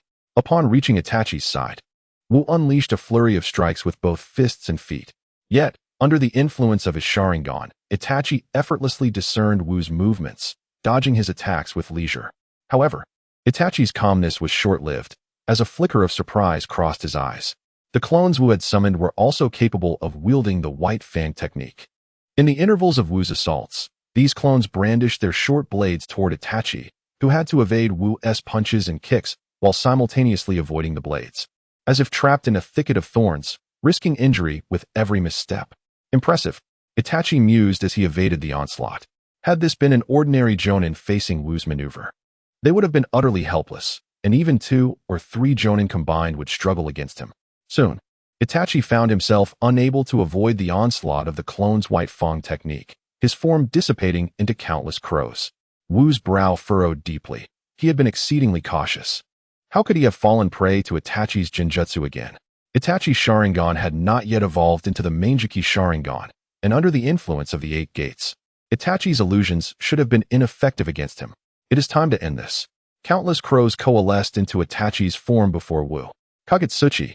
Wu was instantly enveloped in a crimson space, where enormous iron nails rained down from above, piercing through his body and causing cold sweat to bead upon his forehead. He attempted to move his arms to strike at Itachi, but the massive nails pinned him down, rendering him immobile. Itachi, holding a shuriken, pointed its tip at Wu, smiling. Little Wu, you truly are exceptional, but you have still lost. Strengthen yourself for the future. At that moment, a blade of light erupted from the ground, piercing through Itachi's body and shattering his shadow clone. Chapter 40. Itachi. Wu, you have presented me with an entirely new path. When the Itachi resting in the stands had completed his memory absorption, a flicker of bewilderment flashing in his eyes. He remained utterly oblivious to the presence of Wu beneath his feet. Even before his shadow clone was attacked, he sensed nothing at all. How could this be? Sarutobi Hiruzen chuckled and glanced at Itachi, inquiring, how do you feel? Care to offer an evaluation? For a moment, Itachi found himself at a loss for words. Based on Wu's earlier display of combat prowess, he had already reached the level of a Jonin, and in terms of taijutsu, he had surpassed even an elite Jonin. Yet, this elite Jonin had been defeated. Itachi was perplexed. Why had he lost? Of course, this was not a formal battle, merely a sparring session. In a genuine fight, he was confident he could have swiftly dispatched Wu with Jinjutsu. But why had he lost? Itachi found himself enveloped in profound self-doubt, unable to comprehend the reasons behind his defeat. Meanwhile, Kakashi felt a sense of relief. He patted Itachi's shoulder in a comforting manner, fully understanding the bewildering sensation of an unclear loss. He too had just been bested by Wu and was equally baffled as to how Wu had achieved victory. How had Wu appeared behind him? With his ninjutsu talent, augmented by the Sharingan, how could he possibly fail to perceive Wu's movements and techniques? Besides, that little rascal Wu didn't even employ any ninjutsu. He only utilized some basic body flicker techniques, excelling primarily in taijutsu. Yet, how could taijutsu allow him to appear instantaneously behind him? If one were to argue it was ninjutsu, what exactly had Wu used? Itachi and Kakashi were unable to fathom this, but Sarutobi Hiruzen saw the situation clearly and understood precisely why the two had lost. It was for this very reason that he intentionally questioned Itachi. The sensation of knowing something they did not brought him immense satisfaction. Itachi, Kakashi, I can unequivocally inform you that you both fell victim to Wu's ninjutsu. Of course, I cannot divulge the specific reasons at this moment. You need only to be aware that little Wu possesses a ninjutsu capable of altering the very fabric of the ninja world. Had this conversation taken place before the battle, Itachi and Kakashi would have approached Hiruzen's words with skepticism. However, following the match and after witnessing Wu's enigmatic performance, they began to entertain a degree of belief in Hiruzen's assertions. Itachi furrowed his brows and replied, Lord Hokage, I believe your words. However, little Wu is still quite young. As for my family. At this juncture, Itachi glanced at Kakashi, and upon seeing Hiruzen nod, he continued, the circumstances concerning my clan are urgent. Relying solely on the current little Wu will not suffice to quell my family. Itachi's reasoning was straightforward. Matters have varying degrees of urgency. He acknowledged that little Wu was indeed a prodigy, destined to become a formidable figure in the ninja world. Yet, in a genuine confrontation, many members of his clan could easily eliminate little Wu. At that moment, Wu approached Itachi, smiling as he said, Brother Itachi, I am still quite weak and certainly cannot contend with your clan. Upon hearing Wu's admission of his own weakness, both Itachi and Kakashi involuntarily twitched at the corners of their mouths. What 6-year-old could defeat a shadow clone of an elite Jonin? Weak? He was nothing short of a prodigy. However, what Wu said next left Itachi momentarily speechless. Though I may not currently possess the ability to subdue the members of your clan, you certainly can. Can I? Indeed, your strength is formidable, and it is entirely within your capacity to command your clan. All it requires is a few years of patience until I have matured. By then, will the issues surrounding your clan still persist? However, my family is exceedingly radical, particularly under my father's leadership, as they fervently aspire to elevate him to the position of Hokage, even plotting rebellion should he fail to achieve this goal. With your father as the clan leader, the Uchiha clan has consistently opposed Konoha. Given this, why not replace your father as the leader and have Itachi assume that role instead? Itachi was momentarily taken aback. Yes, while I may not currently command the clan, I certainly can. As long as I and my brother Shursui take control, we could even manage to keep our father in check. Furthermore, with the assistance of the Hokage, it would be effortless to suppress any dissent. Should I become the clan leader, under my firm governance, rebellion would be out of the question. Why had I not considered this solution earlier? Why did I heed Danzo's words, believing that the only way to resolve the clan's rebellion was through the extermination of its members? Itachi suddenly experienced a moment of clarity and gazed at Wu with gratitude. Wu, you have illuminated a completely new path for me. Thank you. Wu replied with a smile. There is no need for thanks, Itachi. You were merely blinded before. It is never too late to gain clarity. Despite Wu's words, Itachi stood and deeply bowed to him. Thank you. Sarutobi Hiruzen looked on with satisfaction at Wu and Itachi. Both were exceptionally rare talents. Itachi, a master of Jinjutsu, and Wu, a prodigy in Taijutsu. With these two stalwarts safeguarding Konoha, the future of the village would undoubtedly flourish. Soon, I could retire with peace of mind. With this thought, Sarutobi Hiruzen addressed Itachi. Itachi, you must prepare yourself. I will endorse you as the leader of your clan, and Shursui will support you, though your father may have to endure some hardship. A glimmer of determination flashed in Itachi's eyes. It was acceptable to inconvenience his father, as this was a far lesser sacrifice than previously anticipated. I believe my father will come to understand in time. Excellent. In addition to your candidacy for clan leader, you will also be responsible for Wu's safety, allowing me the freedom to address the malignant presence within Konoha. Following Wu's assassination attempt, Sarutobi Hiruzen had resolved to eliminate Danzo. Although Danzo had served as a useful pawn, executing many unsavory tasks, he now posed a threat to Konoha's future. Regardless of how valuable this pawn had been or the depth of their bond, he must be eradicated. However, removing Danzo would not be a simple endeavor. The roots he had planted within Konoha were deeply entrenched, and many of his followers had been brainwashed. To effectively resolve the issue of Danzo, a well-conceived strategy would be essential. At this moment, Kakashi spoke. The true malignancy of Konoha lies solely with Danzo. The solution to eliminate Danzo and his roots is rather straightforward. We must swiftly eradicate him. If Danzo remains alive, he will undoubtedly revive his roots from the ashes. Once Danzo is dead, we can gradually dismantle the members of his organization. To kill Danzo? Sarutobi Hiruzen hesitated. He desired to eradicate Danzo but did not wish for his demise. He merely sought to strip Danzo of his power and confine him to a cell for the remainder of his days. Indeed, as long as Danzo draws breath. Even if he were imprisoned, those indoctrinated members of his roots would come to his rescue, causing further chaos. Sarutobi fell silent for a considerable time before waving his hand, stating, I shall ponder this further. Chapter 41. Danzo seizes the eyes. Why? Why has this failed? Danzo roared from his seat at the helm of the roots, addressing his kneeling subordinates below. One of his subordinates reported, for this mission, we dispatched 5 members, one disguised as an injured elderly woman to obstruct Kakashi, another masquerading as a schoolteacher to impede the Jinchuriki of the Nine Tails, and a third tasked with monitoring the movements of the Hokage's Umbu. The remaining 2 operatives are elite jonin, targeting the newly appointed Genin. Wu, who was alone at home, should have guaranteed success. Yet, for reasons unknown, both elite jonin had perished, and our operatives witnessed Wu carrying the severed heads of the 2 jonin toward the Hokage building. Thus, we deduced that Wu's strength must have risen to that of a jonin or elite jonin, for him to have countered and slain 2 jonin in a surprise attack. Silence. Danzo's fury intensified upon hearing this analysis. Do you even hear what you are saying?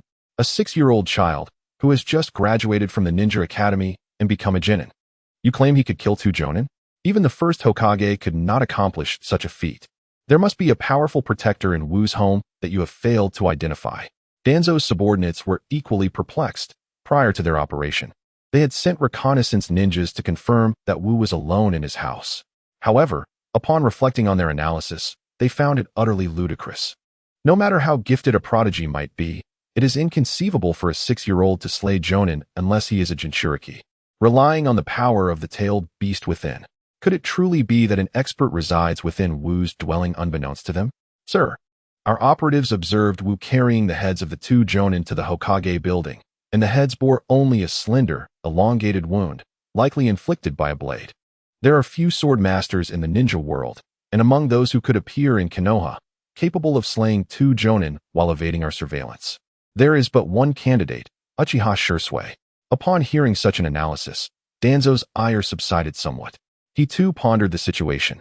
There are only a handful of sword masters in the ninja realm: Mifune, Orochimaru, Kagaya Shikamu, Yuzuki Yugao, and Uchiha Shursui. Mitsuhana, the leader of the Iron Country, could not possibly be present here. Orochimaru, a renegade ninja, harbors animosity towards Sarutobi Hiruzen and is unlikely to protect Wu. Furthermore, the sword styles of Tsukiyakari Shippu and Yuzuki Yuyami lean more towards illusionary sword techniques, lacking formidable combat prowess. Thus, the only one capable of swiftly defeating 2 elite J-nin with swordsmanship is indeed Uchiha Shursui. Danzo fell into deep contemplation. The failure of this assassination attempt on Wu would undoubtedly infuriate Sarutobi Hiruzen, who would then lay blame at my feet. With Shursui now allied with Hiruzen, assisting in the protection of Wu, the trajectory of the Uchiha clan may deviate from the anticipated narrative. Danzo addressed his subordinates, inquiring. I recall Shursui mentioning to Hiruzen that the Uchiha clan intends to vie for the position of Hokage. Should they fail in this endeavor, they are prepared to incite rebellion. Is it true that Shursui plans to utilize his Manjiki Sharingan's ocular technique to quell this insurrection? His subordinate responded affirmatively. Indeed, Uchiha Shursui's Manjiki technique, Kodo Amatsukami, possesses the power to alter others' thoughts. It is the most potent Jinjutsu. He recently proposed to Hiruzen that he would employ this technique during a gathering of the Uchiha when Hiruzen seeks to extend his tenure as Hokage. How could Uchiha Shursui possibly use such a technique against his own kin? I perceive this merely as a stalling tactic to lower Hiruzen's guard regarding the Uchiha clan. Danzo's previously furious expression returned to a calm demeanor, darkly stating, such a perilous ocular technique must not rest in the hands of a dangerous individual. It must be controlled by us. It is time to impose sanctions upon the Uchiha clan. Summon Shursui and inform him that I await him in the Death Forest. At once. Soon after, Danzo gathered a considerable number of root members and proceeded towards the Death Forest. Before long, Uchiha Shursui arrived in the Death Forest, having learned of the summons. Lord Danzo, you summoned me in such haste. Has something transpired? Danzo approached Shursui, sighing, Shursui, the sentiments of rebellion within your clan are escalating. Just the other day, a ninja made a minor error, yet your clan's security force imposed severe punishment. The ninja, feeling aggrieved, heard your kin proclaim that the Uchiha clan's rules are the very rules of Konoha, and those who disagree may challenge your clan. Shursui, upon hearing this, lowered his head. I apologize. I have failed to manage my family properly. However, grant me a little more time, and I shall persuade my clan to abandon their insurrection. More time? With more time, your clan will revolt. Shursui, tell me, are you merely stalling to allow your kin to rebel? Shursui abruptly lifted his head, expressing his grievance. Lord Danzo. How could I ever? Before he could finish his sentence, Danzo struck with lightning speed, and Shursui instinctively grasped Danzo's hand as he sensed the impending danger. In an instant, Danzo collapsed to the ground, leaving Shursui's expression grim. Since you do not trust me, I shall demonstrate my loyalty through action. As Shursui released Danzo's hand and turned to depart, the next moment, the incapacitated Danzo vanished, and a figure materialized before Shursui, delivering a fierce blow to his abdomen. Before Shursui could react, Danzo's hand struck like lightning, extracting one of Shursui's eyes. Now relinquish the other one. Izanagi? How could this be possible? Realizing Danzo was intent on claiming his remaining eye, Shursui quickly fell back, his feet lightly touching the ground as he retreated at an astonishing speed, half lying in midair. At that moment, dozens of root members leaped into action, launching an assault on Shursui. Recognizing the onslaught, Shursui understood that Danzo aimed to eliminate him. Resolutely, he activated his Sharingan, summoning a Susanoo with one eye. With a sweeping strike, he sent all the root members flying before turning to flee. Despite his formidable power, he knew that against the onslaught of numerous root members, his demise was inevitable. Shursui dispatched a crow to find Itachi, uncertain of the events transpiring. But Danzo's aggression indicated that the Hokage no longer intended to tolerate the Uchiha clan. Why must they resist? They were all members of the same village. Did they not realize that internal conflict would allow other villages to exploit their weaknesses? Upon arriving at the designated location, Shursui found Itachi awaiting him, surprisingly accompanied by a child. Chapter 42. Furious at Uchiha. Shursui. Had one of his Sharingan already been taken? That scoundrel Danzo. Itachi furrowed his brow as he gazed at Shursui's eyes, filled with concern. Shursui ignored Itachi, instead focusing on the child. Itachi, why have you brought this child? Brother Shursui. This is little Wu, the boy who defeated Sasuke, as I mentioned before. I am responsible for his protection, so I brought him along for his safety. Shursui tousled Wu's hair, recognizing the child's talent. Little Sasuke has been upset for a long time after losing to you. I have some matters to discuss with Itachi. Why don't you go play for a while? Itachi will come find you shortly. Wu looked up with a smile. All right. Without further ado, he departed. Itachi considered stopping him but thought better of it, knowing he was close enough to assist if Wu encountered any danger. So he watched Wu leave. Brother Shursui, Itachi, let me speak first. Danzo's attack on me signifies that the conflict between our clan and the village has become irreconcilable. Danzo does not trust me, which I can understand, but he has taken my Kotoa Tsukumi. I can no longer use it to sway the clan's thoughts. Shursui's eyes were filled with despair. Though he smiled outwardly, his heart felt shattered, overwhelmed by a sense of helplessness. Brother Shursui, please listen to me.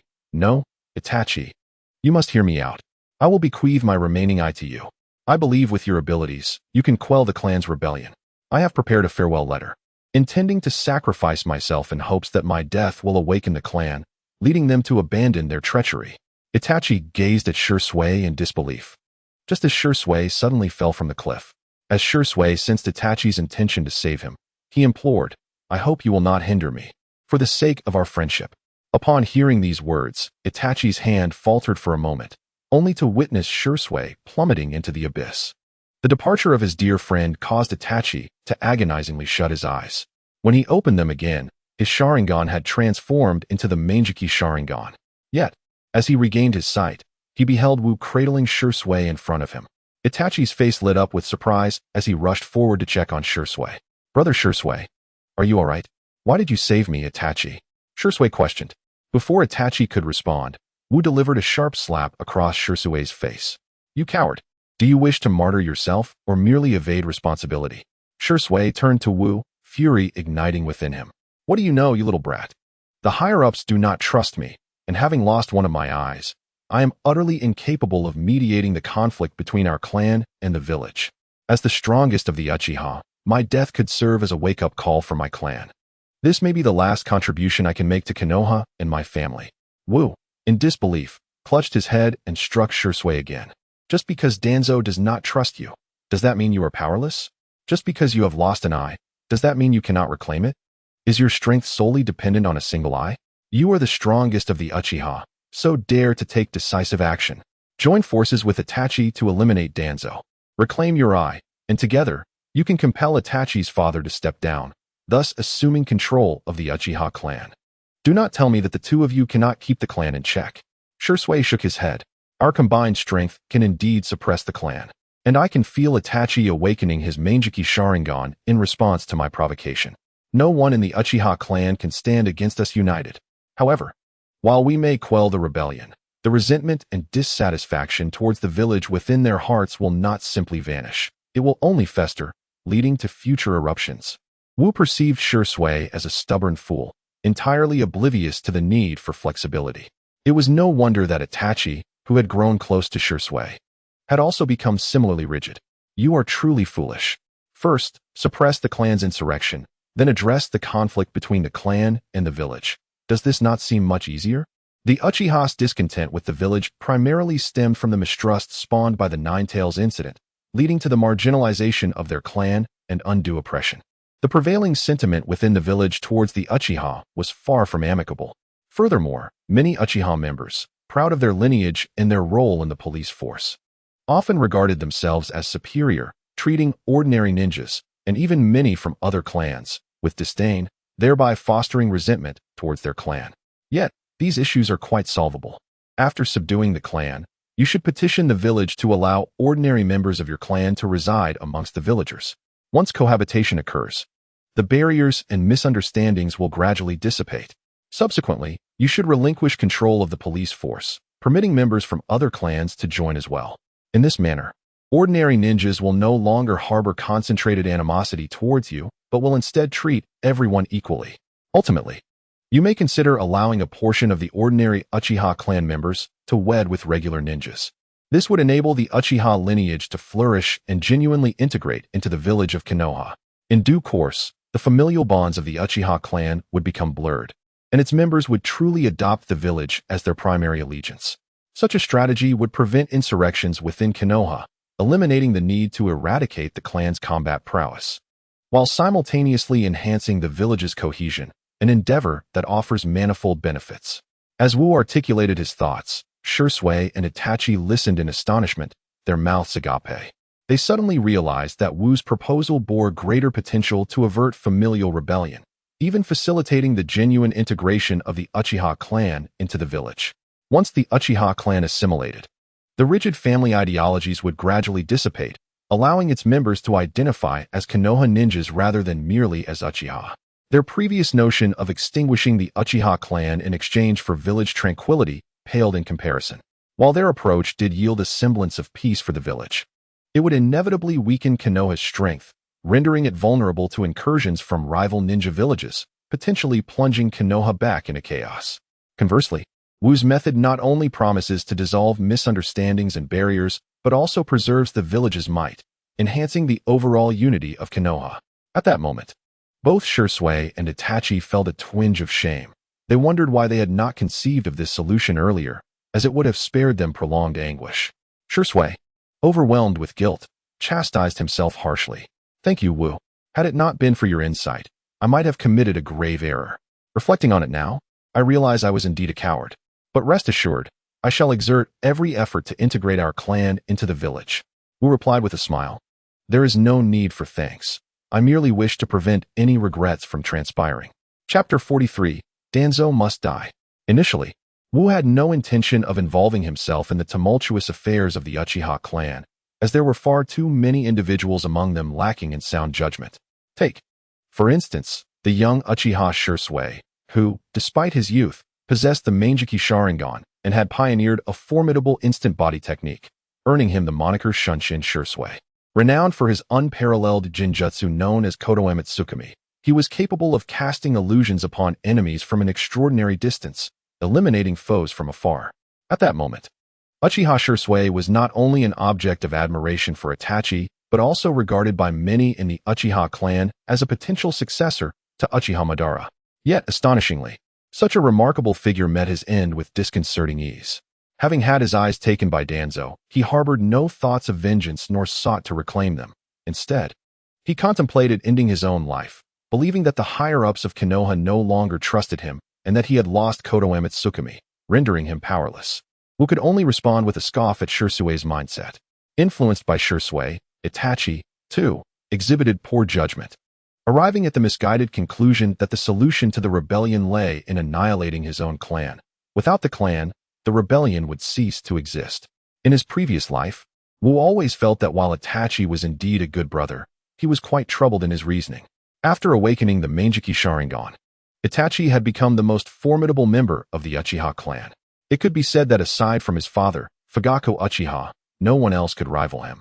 Yet, upon learning of Itachi's intention to annihilate their clan, his father chose to face death, allowing Itachi to carry out the act. Such irrationality was beyond comprehension.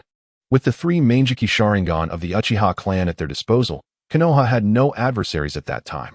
Nevertheless, Itachi ended up being the one to destroy his own clan, leaving Wu utterly perplexed. Had he traversed into the Uchiha clan, he would have long ensured their dominion over Konoha. However, since Shisui and Itachi, wielders of the Manjiki, did not intend to seize power, he He would assist Itachi in realizing his dream of integrating the Uchiha into Konoha. He also aspired to become Hokage. A powerful Konoha was far preferable to a later weakened version of the village. Digressing, on the way back, Wu observed the two, who were fervently discussing his earlier suggestions, growing increasingly excited and convinced of their feasibility. Just as they deliberated on how to implement these ideas, Wu interjected, stating that they could ponder those matters later. For now, their focus should be on how to eliminate Danzo and reclaim Shirsui's eye. Shirsui's Kodoamatsukami could alter a person's thoughts. Such an extraordinary ability should not fall into the hands of a dangerous individual like Danzo. Upon mentioning Danzo, both Shirsui and Itachi's expressions soured. Danzo was indeed a perilous figure. The very means by which he could seize my eye was through our clan's Izanaji. I had often wondered why so many from our clan vanished inexplicably. It seems Danzo was the orchestrator behind it all. However, Itachi's concerns diverged from those of Shirsui. Danzo was the close ally of the Hokage, overseeing the root division. If we were to eliminate him, it could potentially alter the Hokage's strategy towards the Uchiha clan. Are you two considering a posthumous report? Once Danzo is dead, even if the Hokage does not intend to eliminate him, he wouldn't sever ties with you over the demise of a single individual. The two exchanged glances and nodded in agreement with Wu's perspective. Danzo must die, and Shirsui's eye must be reclaimed. Shirsui furrowed his brow, saying, eliminating Danzo is not the challenge. If we join forces, his demise is assured. The difficulty lies in the fact that Danzo often hides himself, and we do not know his whereabouts. We cannot simply storm the root division. Moreover, Danzo has numerous subordinates, and his own strength is formidable. The critical issue is that he currently possesses my eye. His ability to use Izanaji means he can wield my Kodoamatsukami. If he manipulates one of us, it will become even more challenging to confront him. Itachi also frowned, stating, locating Danzo is straightforward. I have implanted illusions in his subordinates, allowing me to sense their positions. However, the Kodoamatsukami ability is indeed problematic. Wu cast a disdainful glance at the two Uchiha fools, asserting that the solution was particularly simple. They should inform the Hokage about Shirsui's eye being taken, emphasizing that it was Danzo who seized the Kodoamatsukami eye. The Hokage would surely assist in luring Danzo out. At that moment, dealing with Danzo would be a straightforward task. Both of you are masters of illusion. Brother Shirsui can launch his Ninjutsu from a distance to control Danzo, thereby preventing him from utilizing the Kodoamatsukami. Then, Brother Itachi can strike, employing your illusion to ensure Danzo's demise, leaving him no opportunity to retaliate. At that point, I shall deliver the final blow to Danzo. The two exchanged glances, their expressions skeptical. Is it really that simple? Indeed, it is that simple. Both of you possess formidable strength and are adept in illusion techniques. Confronting Danzo should pose no challenge. If necessary, we have Lord Hokage overseeing the situation. Itachi nodded but turned to speak to Wu. Wu, Danzo is extremely dangerous. It would be wise for you to refrain from intervening. No way. Wu interrupted decisively. I must take action. Why? Because I am a disciple of the Hokage. Wu observed the two, shaking his head. You fail to grasp the simplicity of this matter. Danzo is, after all, a close friend of my teacher, with decades of camaraderie between them. If you were to kill Danzo, despite your strength, it would create a rift in the Hokage's heart. But I am different. As his disciple, if I were to eliminate Danzo, the Hokage would not retaliate against me. Itachi, intrigued by Wu's confident demeanor, posed a question that lingered in his mind. Given that you recognize our strength, are you not concerned that we might take advantage of Danzo's death to instigate a rebellion and seize the Hokage's position? Wu shrugged nonchalantly. What is there to fear? If you wish to become Hokage, then do so. The times have changed. In the past, we existed in tribal forms dominated by clans, relying solely on family members, which made expansion difficult and limited our influence. Consequently, we could only protect a small area, facing chronic shortages of food and resources amidst constant warfare. Now, we are in the era of the ninja village, where various ninja clans and ordinary shinobi collaborate to form a collective that serves the interests of many. With an increase in the number of ninjas, our protective radius has expanded, allowing most individuals to live in peace. Our families can enjoy stability. Even if you aspire to become Hokage, you would not wish to dismantle the village and revert to the clan-based tribal era. Thus, what is there to fear? In the future, once I have strengthened my abilities, I will contend for the position of Hokage. Shirsui chuckled. waiting until you are strong enough? Are you not afraid that we might suppress you before you can grow? Wu shot Shursui a glance. Will suppression be effective? It would merely weaken the village's strength, as evidenced by the example of Kirigakure. Wu's words resonated with both of them. Neither desired a return to the tribal era, which is why they vehemently opposed clan rebellions and sought to protect the village. Unfortunately, they seemed oblivious to the necessary course of action. Shursui and Itachi nodded in agreement. Rest assured, we are not suited for the role of Hokage. However, Wu, you are indeed a promising candidate. Chapter 44. The Death of Danzo. What? Danzo has also attacked Shursui and seized his Koto Amatsukami? Upon their return to the village, the three reported the situation to Sarutobi Hiruzen, who furrowed his brow so deeply that one could imagine it crushing a fly. Moreover, Danzo, concealing his eyes, harbored within them the three-tomo Sharingan of our Uchiha clan. He utilized the Izanagi of the Uchiha clan to steal my eyes. Hokage, it is imperative to take action against Danzo.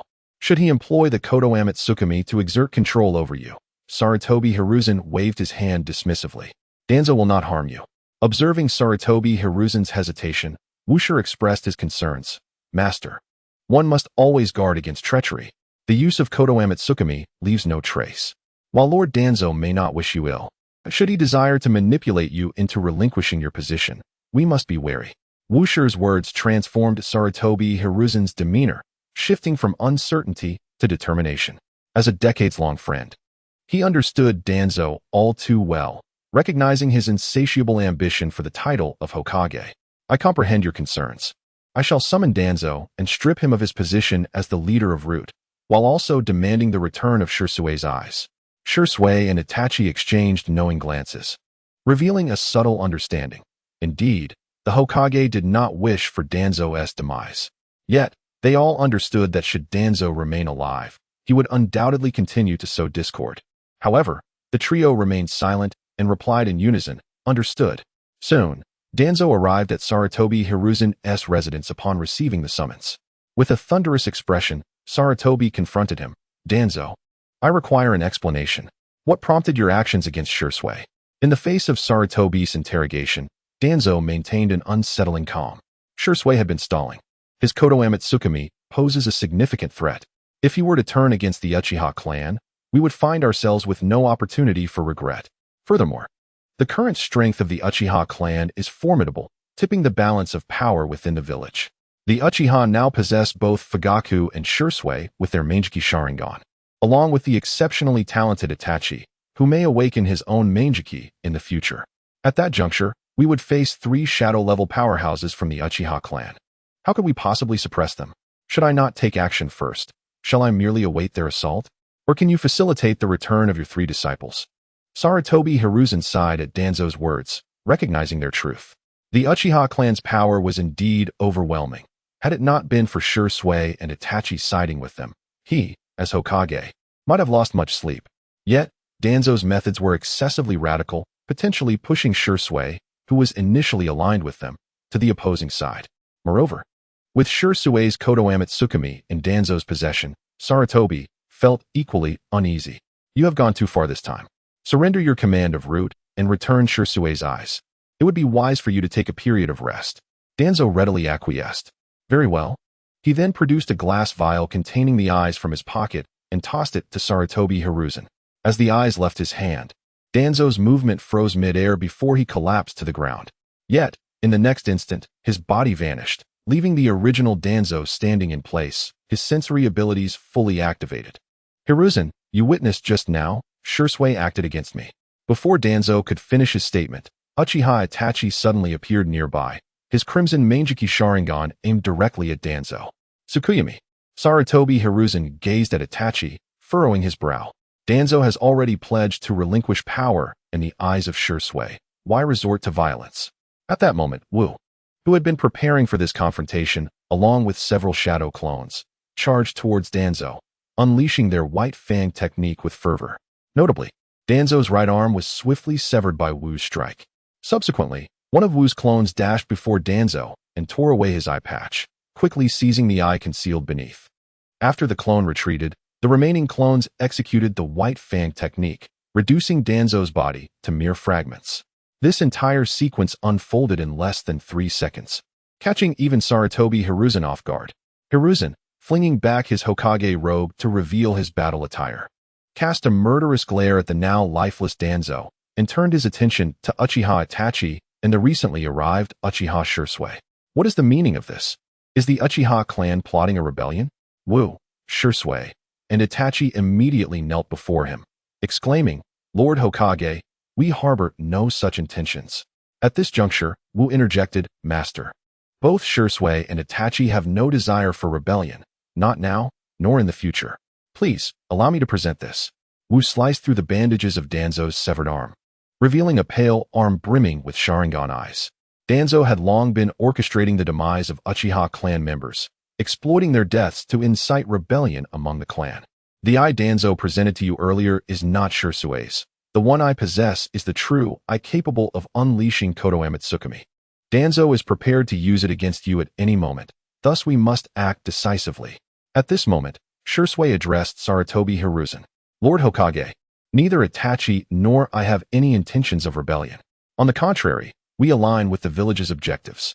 Our plan is to eliminate Danzo and reclaim the eye, after which we will pressure Itachi's father to step down and appoint Itachi as the clan leader, ensuring a firm suppression of the Uchiha clan.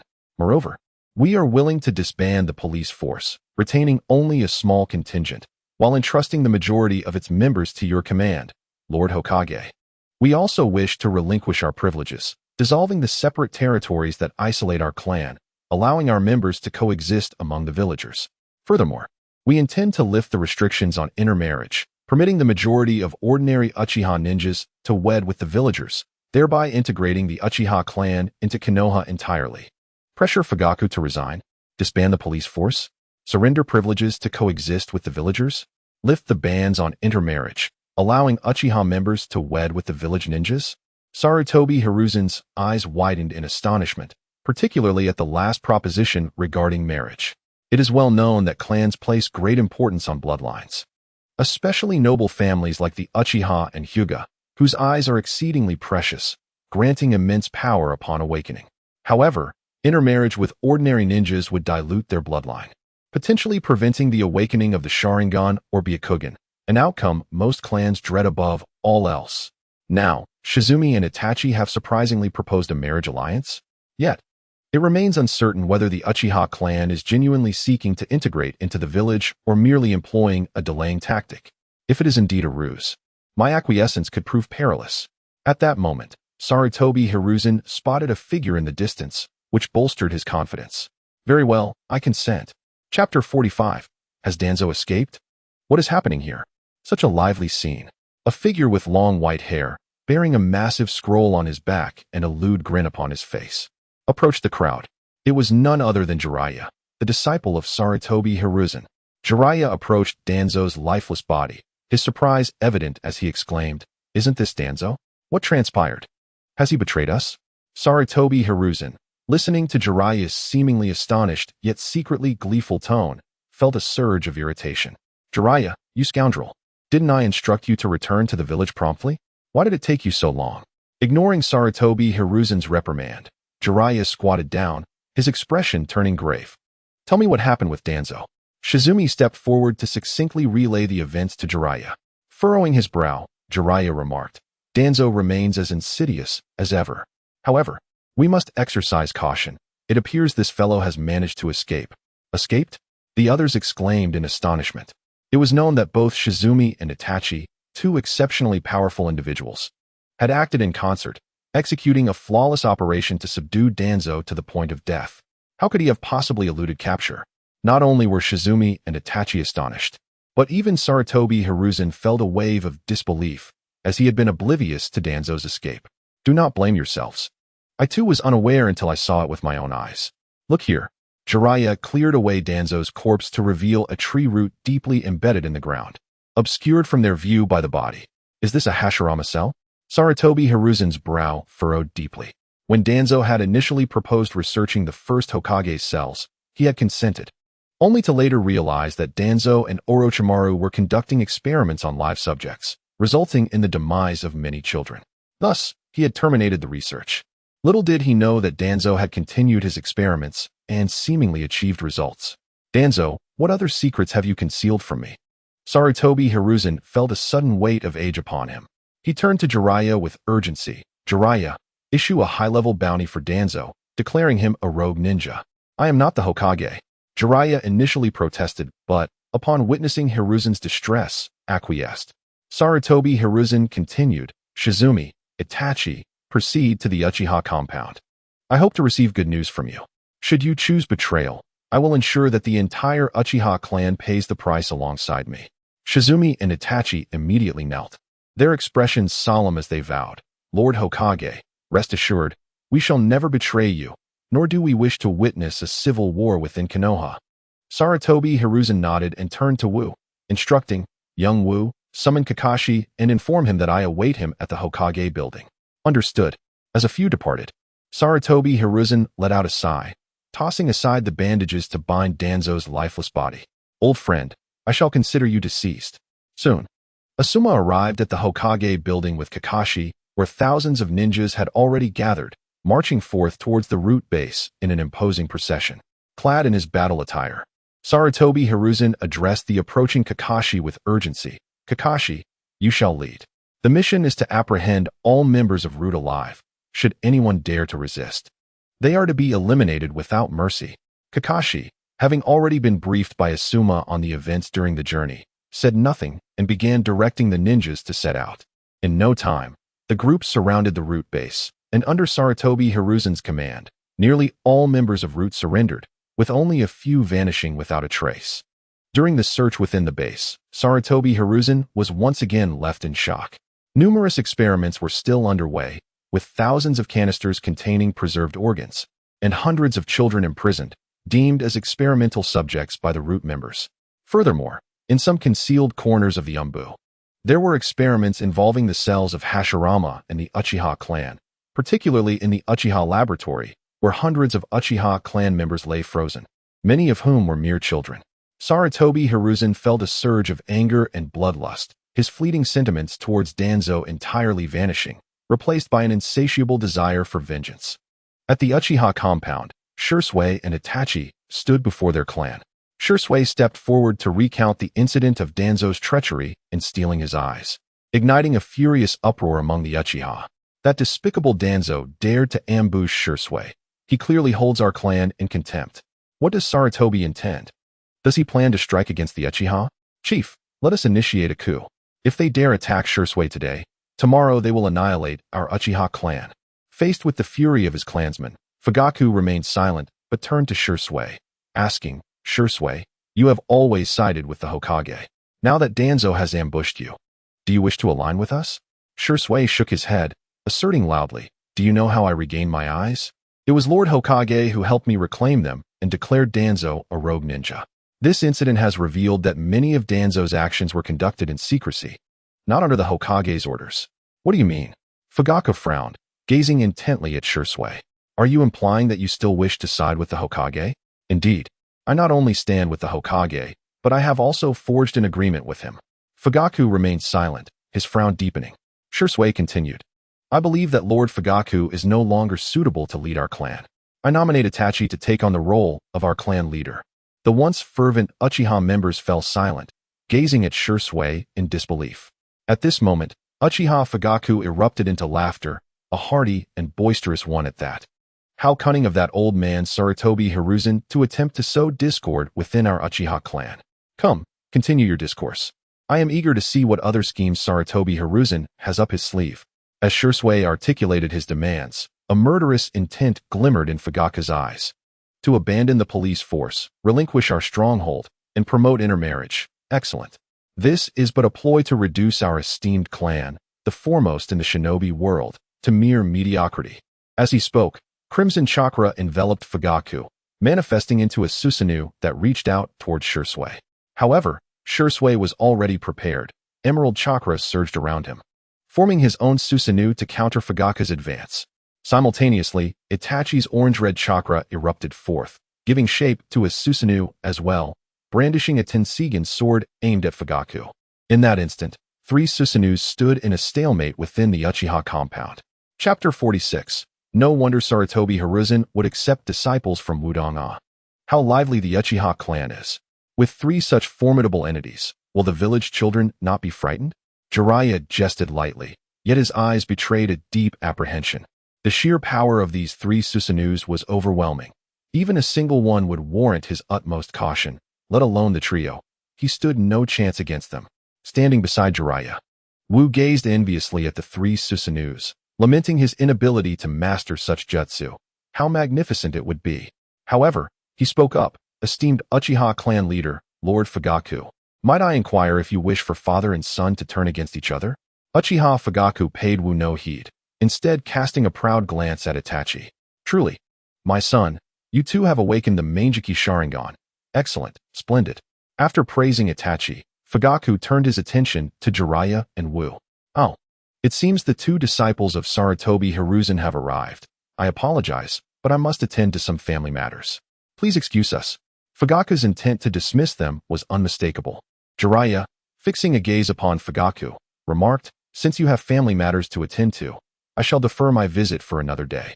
However, I implore you to remember. This is Konoha. As Jiraiya prepared to take his leave with Wu, the latter expressed his disappointment. Oh, can we not watch these 3 titans clash? What a shame. I wish to witness the magnitude of their power. Will it not raise this place to the ground? Jiraiya raised an eyebrow at Wu, playfully smacking the back of his head. Mind your words. My apologies, my apologies. The child knows not what he speaks. I beg your forgiveness, Lord Fugaku. Observing Jiraiya leading Wu away by the scruff of his collar, Uchiha Fugaku addressed Shursui and Itachi. While I do not concur with your aspirations, I cannot bring myself to turn against my own flesh and blood, nor do I wish for our clan to be at odds. If it is your desire to lead, then take the mantle, but heed this warning. Be wary of Sarutobi Hiruzen. A man who has held the position of Hokage for so long cannot possibly be benign. Upon hearing Fugaku's words, the gathered Uchiha clan members erupted in fervent cries. Leader, you must not resign. We shall perish at the hands of Shursui and Itachi. Patriarch, we cannot accept Itachi as the clan leader, even if he is your son. Patriarch, please say something. If it comes to that, we will storm the Hokage building. Itachi's Susanoo turned to face the Uchiha clan members, exuding a terrifying energy filled with murderous intent, declaring, those who disobey shall perish. Uchiha Fugaku sighed softly, positioning himself in front of Itachi and turning to face the clan members. He then dissipated the Susanoo and knelt before them. Since you all recognize me as the clan leader, allow me this indulgence. I hereby declare that the position of Uchiha clan leader is bestowed upon Uchiha Itachi. From this moment forth, Uchiha Itachi shall be the leader of our Uchiha family. After speaking, Uchiha Fugaku bowed deeply, striking his head against the ground until it bled, evoking deep emotions among the gathered Uchiha clan members. Patriarch, we will heed your words. Oh, Patriarch, there is no need for such actions. Since you wish for Uchiha Itachi to lead, let it be so. If it proves unmanageable, you may yet return to guide us. Patriarch, please rise. The clan members assisted Uchiha Fugaku to his feet, no longer voicing dissent, silently accepting his decree. Once the clan members dispersed, only Shursui, Itachi, and Fugaku remained. Itachi and Shursui also dissipated their Susanoo, and Itachi approached Uchiha Fugaku, kneeling before him and bowing deeply 3 times. Father, thank you. Uchiha Fugaku helped Itachi up, intending to speak when he cast a cold glance toward the ceiling. At that moment, Wu leaped down from the roof and greeted the 3 with a bow. Greetings, Brother Shursui, Brother Itachi, and Uncle Fugaku. I hope Uncle Fugaku will not blame Brother Itachi. This was my suggestion. Oh, Uchiha Fugaku looked at Itachi, and upon seeing him nod, became intrigued by Wu. You came here alone. Are you not afraid I might kill you? You would not. Wu replied with a smile. For in matters concerning the nobility and the Hokage, you possess a clearer insight and would refrain from violence at this time. Should you act, it would only exacerbate tensions, plunging the entire Leaf Village into chaos. You dare speak so boldly, despite your youth. Boy, are you merely a shadow clone? You truly believe yourself invulnerable. Wu remained silent, drawing a short blade and cutting his palm, blood immediately flowing to the ground. Uncle Fugaku, I come with sincerity. My master truly does not wish to be your enemy. Fugaku regarded Wu with newfound respect, nodding in acknowledgement. Speak your piece. let me briefly analyze the current situation of the Uchiha clan and the possible scenarios that may unfold. Following the Nine Tails incident, the Uchiha clan has become synonymous with 4 words among the people of Konoha: utterly detestable. The Uchiha family circumstances can be classified into 3 options. First, rebellion. Second, surrender. Third, integration into Konoha. Firstly, regarding rebellion. This is indeed your choice, Uncle Fugaku. But you must realize that no other ninja clan in Konoha stands by your side. They all align with my master. Even if the Uchiha clan is formidable, can it truly stand against the entirety of Konoha? After Wu finished presenting the first point, Uchiha Fugaku let out a deep sigh. It was precisely because the Uchiha clan stood in opposition to the entirety of Konoha that he, despite possessing the Manjiki Sharingan, had always acted with discretion, refraining from rashly considering rebellion. The fear of their inability to prevail hung heavily over him. Any act of insurrection would lead to the annihilation of the Uchiha clan. Now, regarding the second point, surrender, this was something you had already attempted. The Uchiha clan had long been in a state of constant compromise and retreat, at times even appearing somewhat subservient. Yet, Uchiha ninjas continued to vanish mysteriously, leaving the clan isolated from Konoha. Although the Uchiha maintained a police force, they continued to cultivate enemies. Hence, Uncle Fugaku feared that if they persisted in this path of concession and surrender, the Uchiha clan would be slowly and insidiously eradicated, ultimately leading to their demise. Thus, he contemplated that rather than being gradually extinguished, a decisive action might be preferable. At least it would ensure that his master would also bear some cost. Uchiha Fugaku remained silent, but nodded slightly, for this echoed his own thoughts. However, what could this third path be? At that moment, Uchiha Fugaku began to genuinely regard Sarutobi, Hisashi's novice disciple, with newfound respect. The third point, which I also suggested to Brother Itachi, is to integrate into Konoha. Engaging in conflict would likely result in the annihilation of the Uchiha clan, while avoiding conflict would still subject them to a slow, agonizing demise. But what of integration?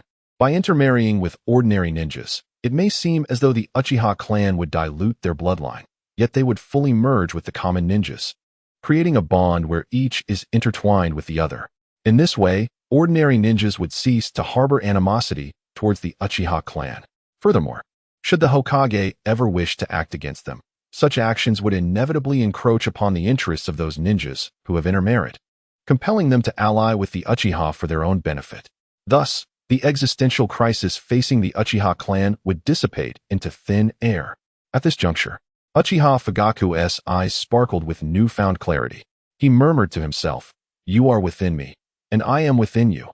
How exquisite." Wu smiled, his lips curving upward as he continued. The benefits of intermarriage are indeed numerous, but what do you perceive as its sole drawback, Uncle Fugaku? What? Uchiha Fugaku had completely absorbed Wu's words, considering him a peer worthy of equal discourse. After a moment of contemplation, he replied, "The drawback of intermarriage is the dilution of the purity of our bloodline. The more untainted the Uchiha blood, the greater the power it bestows, much like our predecessor, Uchiha Madara, whose lineage was exceptionally pure, rendering him nearly invincible." No. Wu chuckled, shaking his head. "Who says that intermarriage weakens the bloodline? You could actually take a leaf out of the Hyuga clan's book. Allow some of your less pure-blooded members to intermarry with other ninja clans while preserving a segment of your pure-blooded kin for internal unions. This way, you would safeguard the Uchiha bloodline while also forging alliances with other ninjas, thus ensuring the survival of the Uchiha clan." Uchiha Fugaku pondered this for a moment, his eyes growing increasingly bright. Indeed, this is plausible. Now that we have addressed Uncle Fugaku's primary concern regarding intermarriage, let us turn our attention to the police force and the station. Uchiha Fugaku waved his hand, expressing his agreement on 2 points. The station, for the Uchiha clan, was akin to severing ties with the other ninja clans of Konoha. Although it appeared prestigious, it would only serve to distance us further from ordinary ninja, creating an ever-growing chasm. As for the police force, I have long wished to relinquish control. Some clan members often treat other ninja with undue roughness during their duties. Despite my constant supervision, the class distinctions brought about by privilege render my words difficult for them to comprehend. They merely temper their behavior in my presence. By handing over this hot potato, I would find relief. Wu nodded, saying, "It is good that Uncle Fugaku understands. I only wish to add one last point. The Uchiha clan's 3 legendary Susanoo pose an immense threat to the Hokage.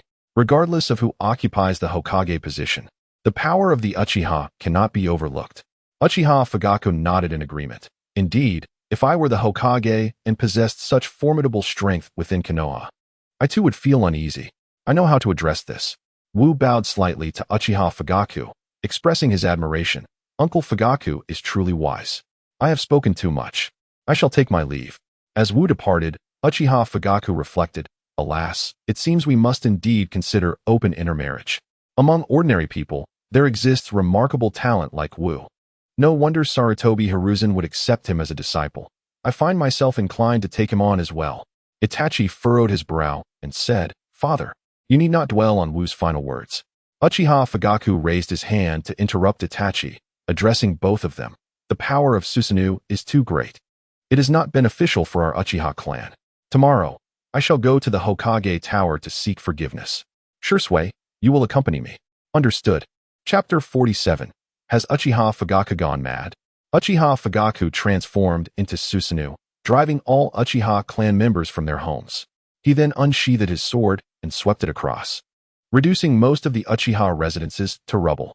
As he surveyed the scene, only the ancestral home where Fugaku resided remained intact. Leader, why have you destroyed our homes? Leader, what are you doing? Is the leader mad? The Uchiha clan members stood in shock at the sight of the demolished houses. Uchiha Fugaku stood before his clan, announcing to all, from this day forth, except for the clan members I select, none shall reside in the Uchiha territory. They must live within Konoha village. This is my command, and it is not open to dissent. Those who defy it shall be executed. From now on, aside from the selected members, all others may freely intermarry with outsiders, free from restrictions. Furthermore, 80% of the clan will no longer hold positions in the police force. I shall release the specific list shortly. Uchiha Fugaku's words fell like a bombshell upon the hearts of the Uchiha clan members. What? We can intermarry freely? Will we still be considered Uchiha? All police positions will be eliminated. Where will our Uchiha clan members go from here? Soon, a majority began to angrily voice their opposition. An elder from the Uchiha clan stepped forward, shouting at Uchiha Fugaku, Uchiha Fugaku, do you intend to destroy us? As you intend to support your elder. The elder's words remain unspoken. Uchiha Fugaku's Susanoo thrusts a long sword, piercing through the elder's chest and leaving a gaping wound, causing the entire thoracic cavity to vanish. Who else dares to oppose? Another elder stands forth, bellowing at Uchiha Fugaku, declaring that it would be better to die than to witness the destruction of the Uchiha clan by his hands. Uchiha Fugaku coldly regards the elder and swiftly swings his sword, slaying him. This shall fulfill your wish. Who else dares to oppose?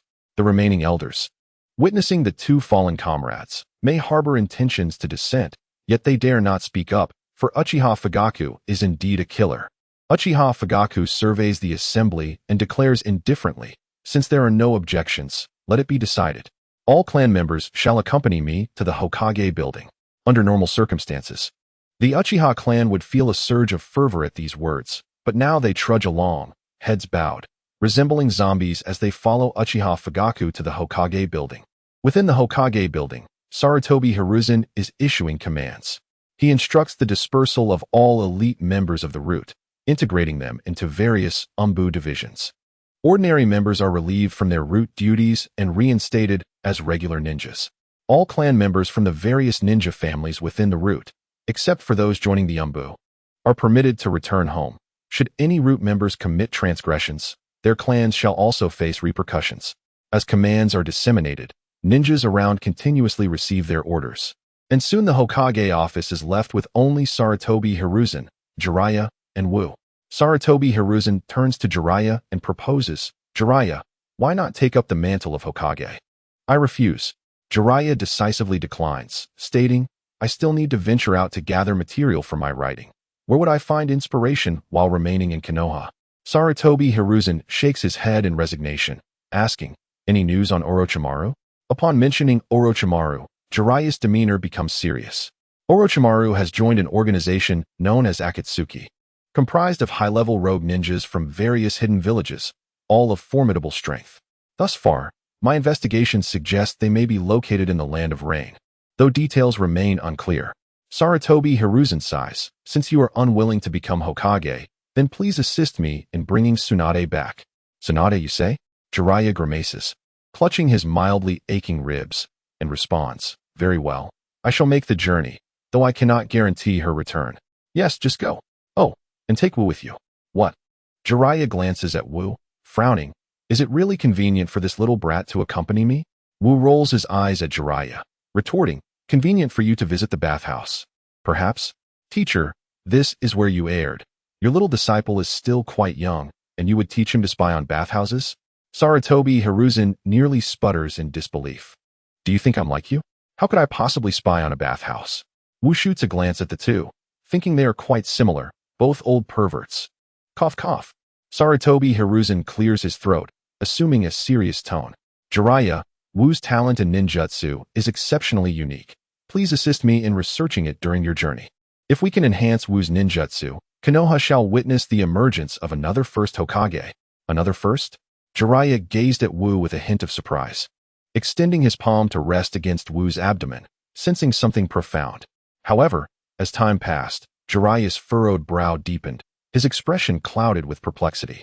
Such an unusual energy, neither chakra nor anything familiar, yet its density was vastly superior to chakra. Sarutobi Hiruzen chuckled, tapping his pipe thoughtfully. Indeed, it was this peculiar energy that hindered Wu from mastering ninjutsu. He had managed to learn only the foundational body replacement technique, yet its efficacy far surpassed the original. Jiraiya finally grasped why Sarutobi had taken Wu as his pupil. I understand now. I shall endeavor to conduct further research. If all else fails, I shall consult the Sage of Toads. Yes, the Sage, with his longevity, may possess knowledge beyond our reach. They agreed upon a timeline when an Umbu member rushed into the office. Hokage-sama, it's grave news. Uchiha Fugaku, along with the entire Uchiha clan, is advancing toward the Hokage building. Subsequently, the Umbu reported that Uchiha Fugaku had transformed into Susanoo, wreaking havoc upon Uchiha residences, leading his clan towards the village. A flicker of murderous intent flashed in Sarutobi's eyes, exuding an ominous pressure. Jiraiya, seated by the window, descended and complained to Sarutobi, old man. You certainly know how to stir trouble. As he prepared to step outside, Wu intercepted him. Master, senior brother, perhaps you are misunderstanding. It's possible the Uchiha clan seeks reconciliation. Reconciliation? Sarutobi shook his head. Uchiha Fugaku has burned his bridges, determined to take a stand to demonstrate his resolve. Just recently, he agreed to relinquish power to Uchiha Itachi. Why would he resort to such drastic measures? Teacher, I advise you to prepare two strategies. One, of course, is to engage in battle. The other is to consider accepting the Uchiha clan's integration into the village. Sarutobi regarded Wu in silence for a moment before stepping outside. Issue a command to assemble all ninjas at the Hokage building immediately. No one is to act rashly. Await my orders. Chapter 48. Truly Ruthless. Thousands of ninjas surged toward the Hokage building in Konoha, their faces marked by confusion, yet they understood that something significant was unfolding. Otherwise, the Hokage would not have summoned them. Could it be war? Upon arriving at the Hokage building, the ninjas discovered the answer. The renowned Uchiha clan, a formidable force, approached the Hokage building with thousands in tow, led by Uchiha Fugaku, accompanied by prodigies like Uchiha Shursui and Uchiha Itachi at the forefront. Sarutobi and Jiraiya advanced towards Uchiha Fugaku. Clan leader Fugaku, such a grand assembly, what brings you here? Sarutobi inquired politely, a warm smile gracing his face, entirely devoid of tension. Uchiha Fugaku gazed upon the gathering of all the clans, particularly the Hyuga clan, who had mobilized their entire family, watching him with a sense of schadenfreude. Years ago, when the Hyuga clan suffered due to the incident with the Cloud Village, leading to the death of their clan head, Hyuga Hizashi, as a scapegoat, they had taken great pleasure in mocking the Uchiha. Now, as Hyuga Hayashi observed Uchiha Fugaku's desperate struggle, a smirk of derision crept upon his lips. Taking a deep breath, Uchiha Fugaku knelt before the Hokage. I, Uchiha Fugaku, due to my negligence and oversight, have allowed some of my clan members to conspire against us. I humbly seek forgiveness from Lord Hokage.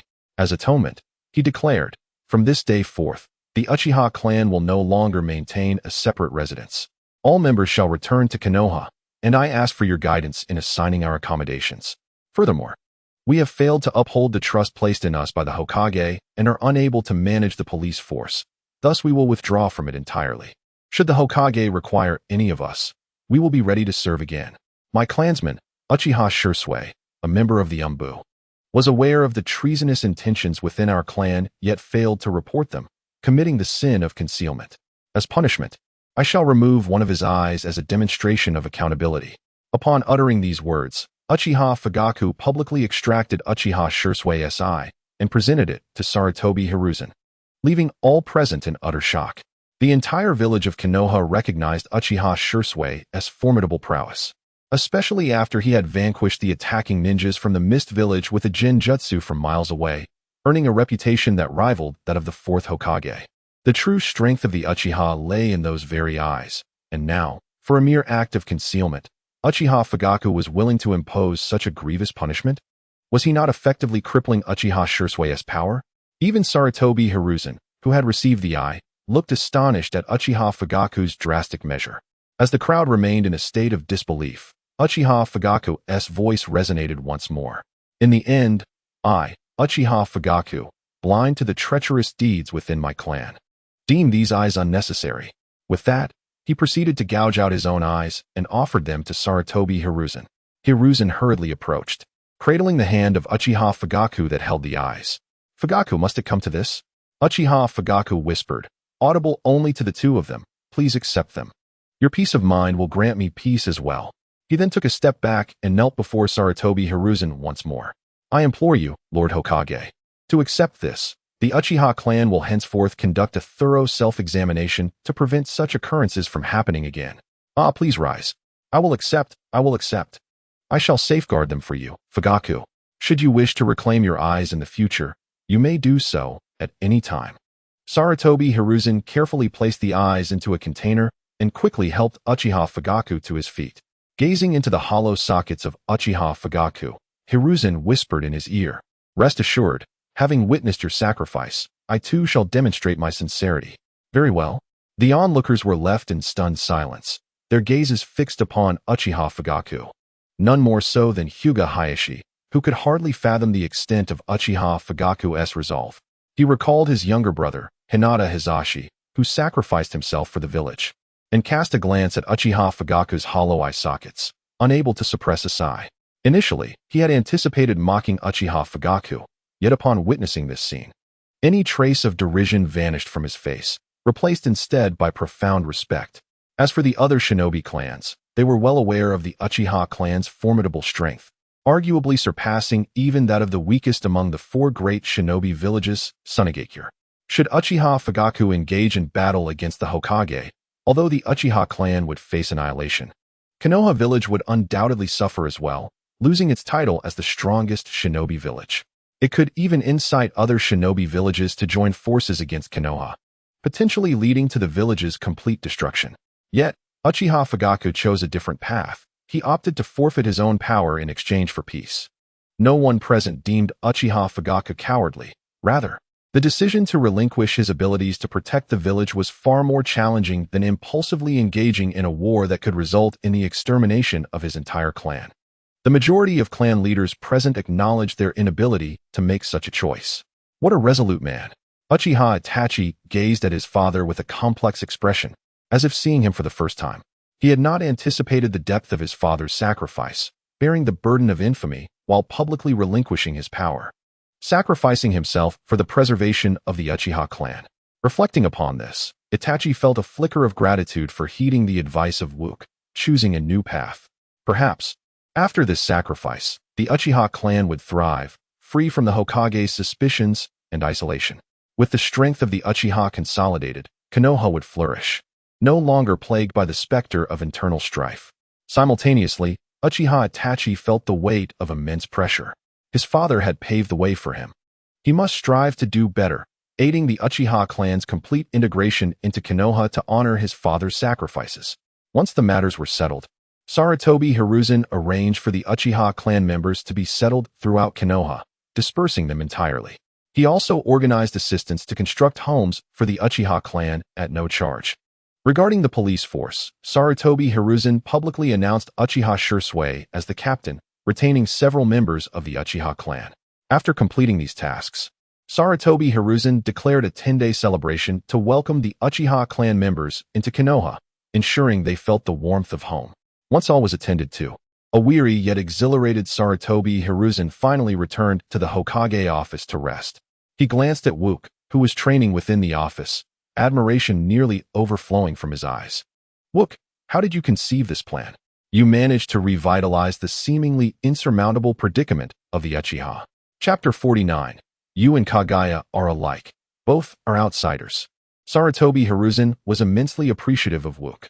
The Uchiha clan had long been a source of considerable concern for him, a dilemma that had persisted since the era of the first Hokage. The first Hokage, Hashirama Senju, faced a significant challenge from Uchiha Madara, who harbored grand ambitions of becoming the ultimate leader and unifying the ninja world. However, Hashirama thwarted Madara's rebellion, a conflict that ultimately led to the first Hokage's demise. This event intensified the animosity that the second Hokage, Tobirama Senju, held towards the Uchiha clan. The issues surrounding the Uchiha could have been resolved during Tobirama's tenure, but following his untimely death due to an ambush by the Gold and Silver brothers, he was unable to address the Uchiha predicament. Consequently, the issue lingered, evolving into a complex dilemma. The Uchiha clan resembled a volatile bomb. If it were to explode, it could potentially devastate the entire Hidden Leaf village. Even with the original plan devised alongside Danzo to eliminate the Uchiha, the clan's status as the most powerful family in the ninja world posed a significant risk. The loss of the Uchiha would considerably diminish the overall strength of Konoha. A weakened Konoha would inevitably attract the covetous gazes of neighboring ninja villages. After all, Konoha occupied the most prosperous region in the ninja world, while other villages were often situated in inhospitable terrains, such as rocky landscapes or deserts. The more fortunate villages, like the Hidden Cloud, were nestled among mountains, but they lacked sufficient arable land for agriculture. As for the Hidden Mist, it remained isolated across the seas. These villages, akin to ravenous wolves, relentlessly watched Konoha, ready to pounce should its strength wane. The proposal offered by Wu not only preserved the Uchiha's strength, but also mitigated their threat. If managed correctly, the Uchiha could become an asset to Konoha rather than an impediment. Wu, perplexed, gazed at Hiruzen Sarutobi, wondering how such a straightforward solution could have eluded others for so long. It dawned on him that the wisdom bestowed upon him from a bygone civilization rendered his insights a profound revelation in this world. The notion of seeking common ground while embracing differences, fostering mutual benefits, was perhaps comprehensible only to a select few in this realm. Hiruzen Sarutobi, troubled by a dilemma that had haunted him for decades, was momentarily taken aback by Wu's seemingly simple solution. Wu, you and Jiraiya shall embark on a journey to retrieve Tsunade. Her formidable strength should be easily grasped by you, given your talent in martial arts, and it will undoubtedly elevate your abilities further. Additionally, as a renowned medical expert, she may assist us in studying the energy within you. Wu envisioned Tsunade's visage, his mind alight with inspiration, yet he pondered over her hemophobia. He was no Naruto, incapable of employing verbal persuasion to overcome such fears. 10 days later, after attending the festivities, Wu departed Konoha alongside Jiraiya, who was deeply engrossed in examining the unique energy within Wu. The more Jiraiya investigated, the more he found it extraordinary. Your energy is truly peculiar.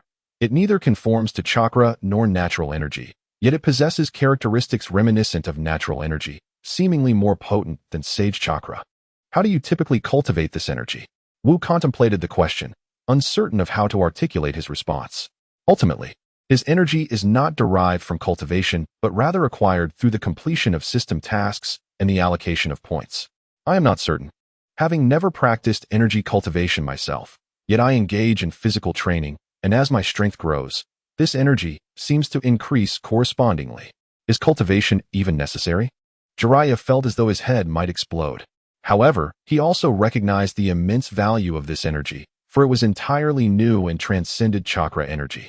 If one could thoroughly study it and develop a new, more potent method of cultivation, it might usher in a significant transformation of the cultivation system within the ninja world. Much like how the once simple chakra training methods replaced the arduous traditional practices. Have you learned to refine your control over this energy? I have practiced tree climbing and water walking, and I can now accomplish both. Jiraiya nodded, continuing to inquire, what is the attribute of your energy? Have you tested it with chakra paper? Wu pondered for a moment and shook his head. He had never assessed the nature of his energy.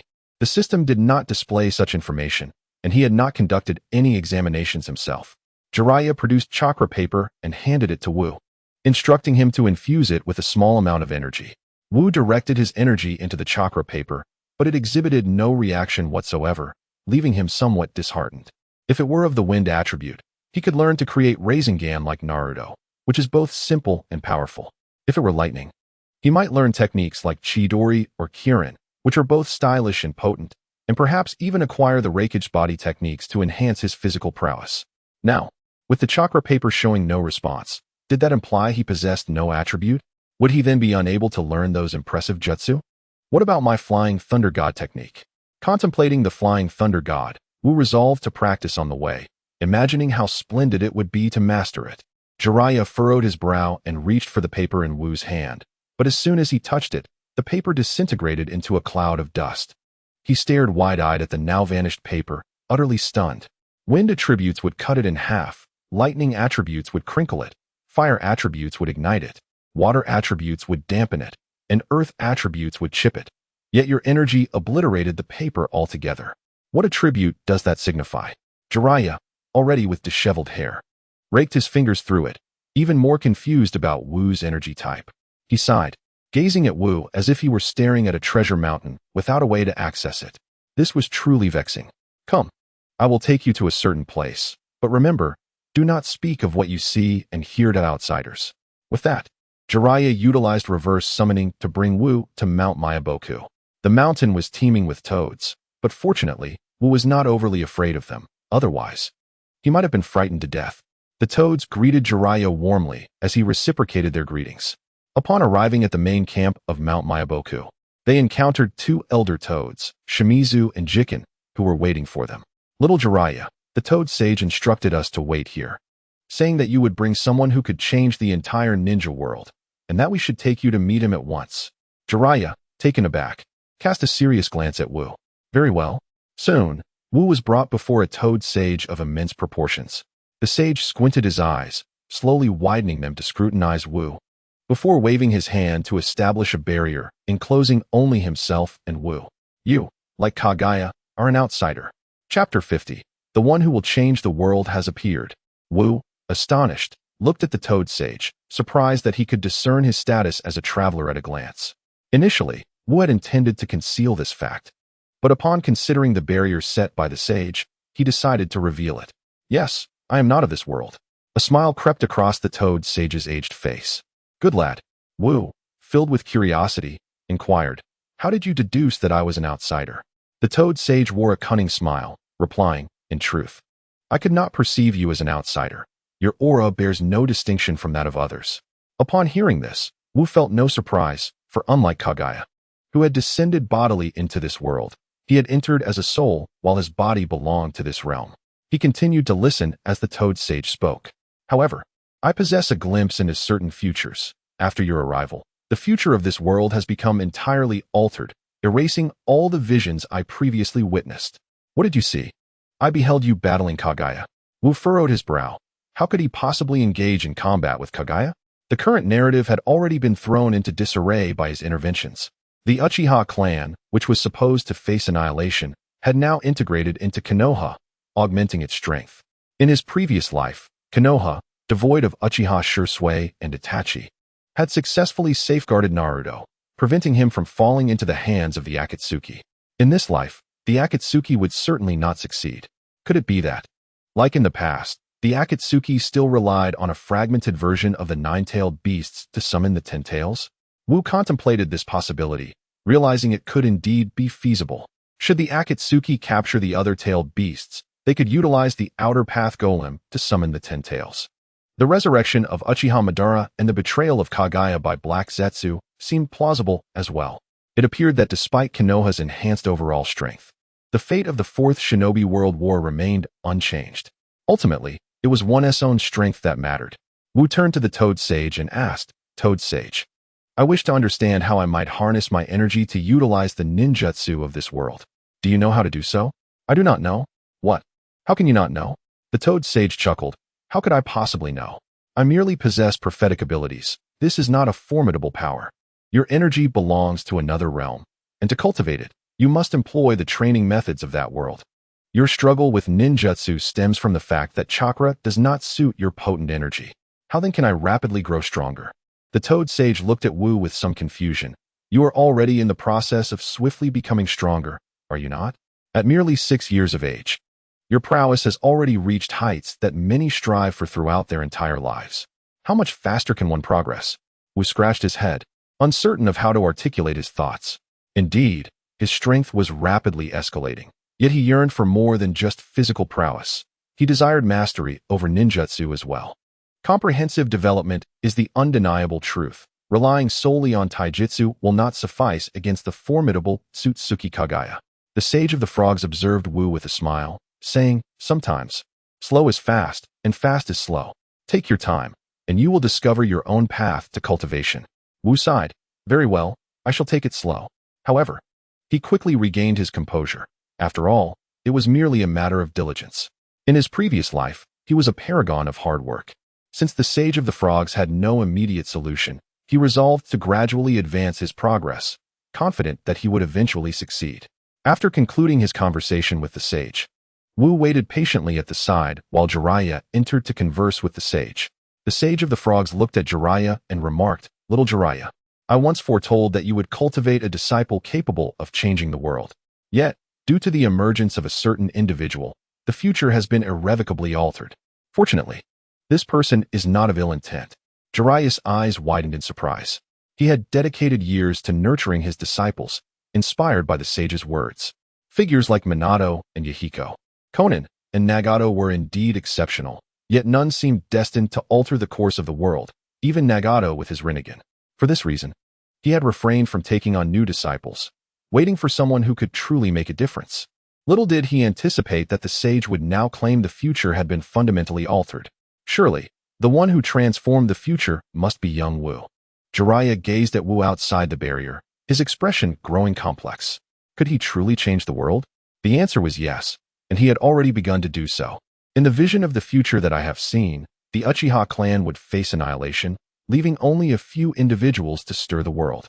However, now the Uchiha's fate has been irrevocably transformed. They will not face extinction.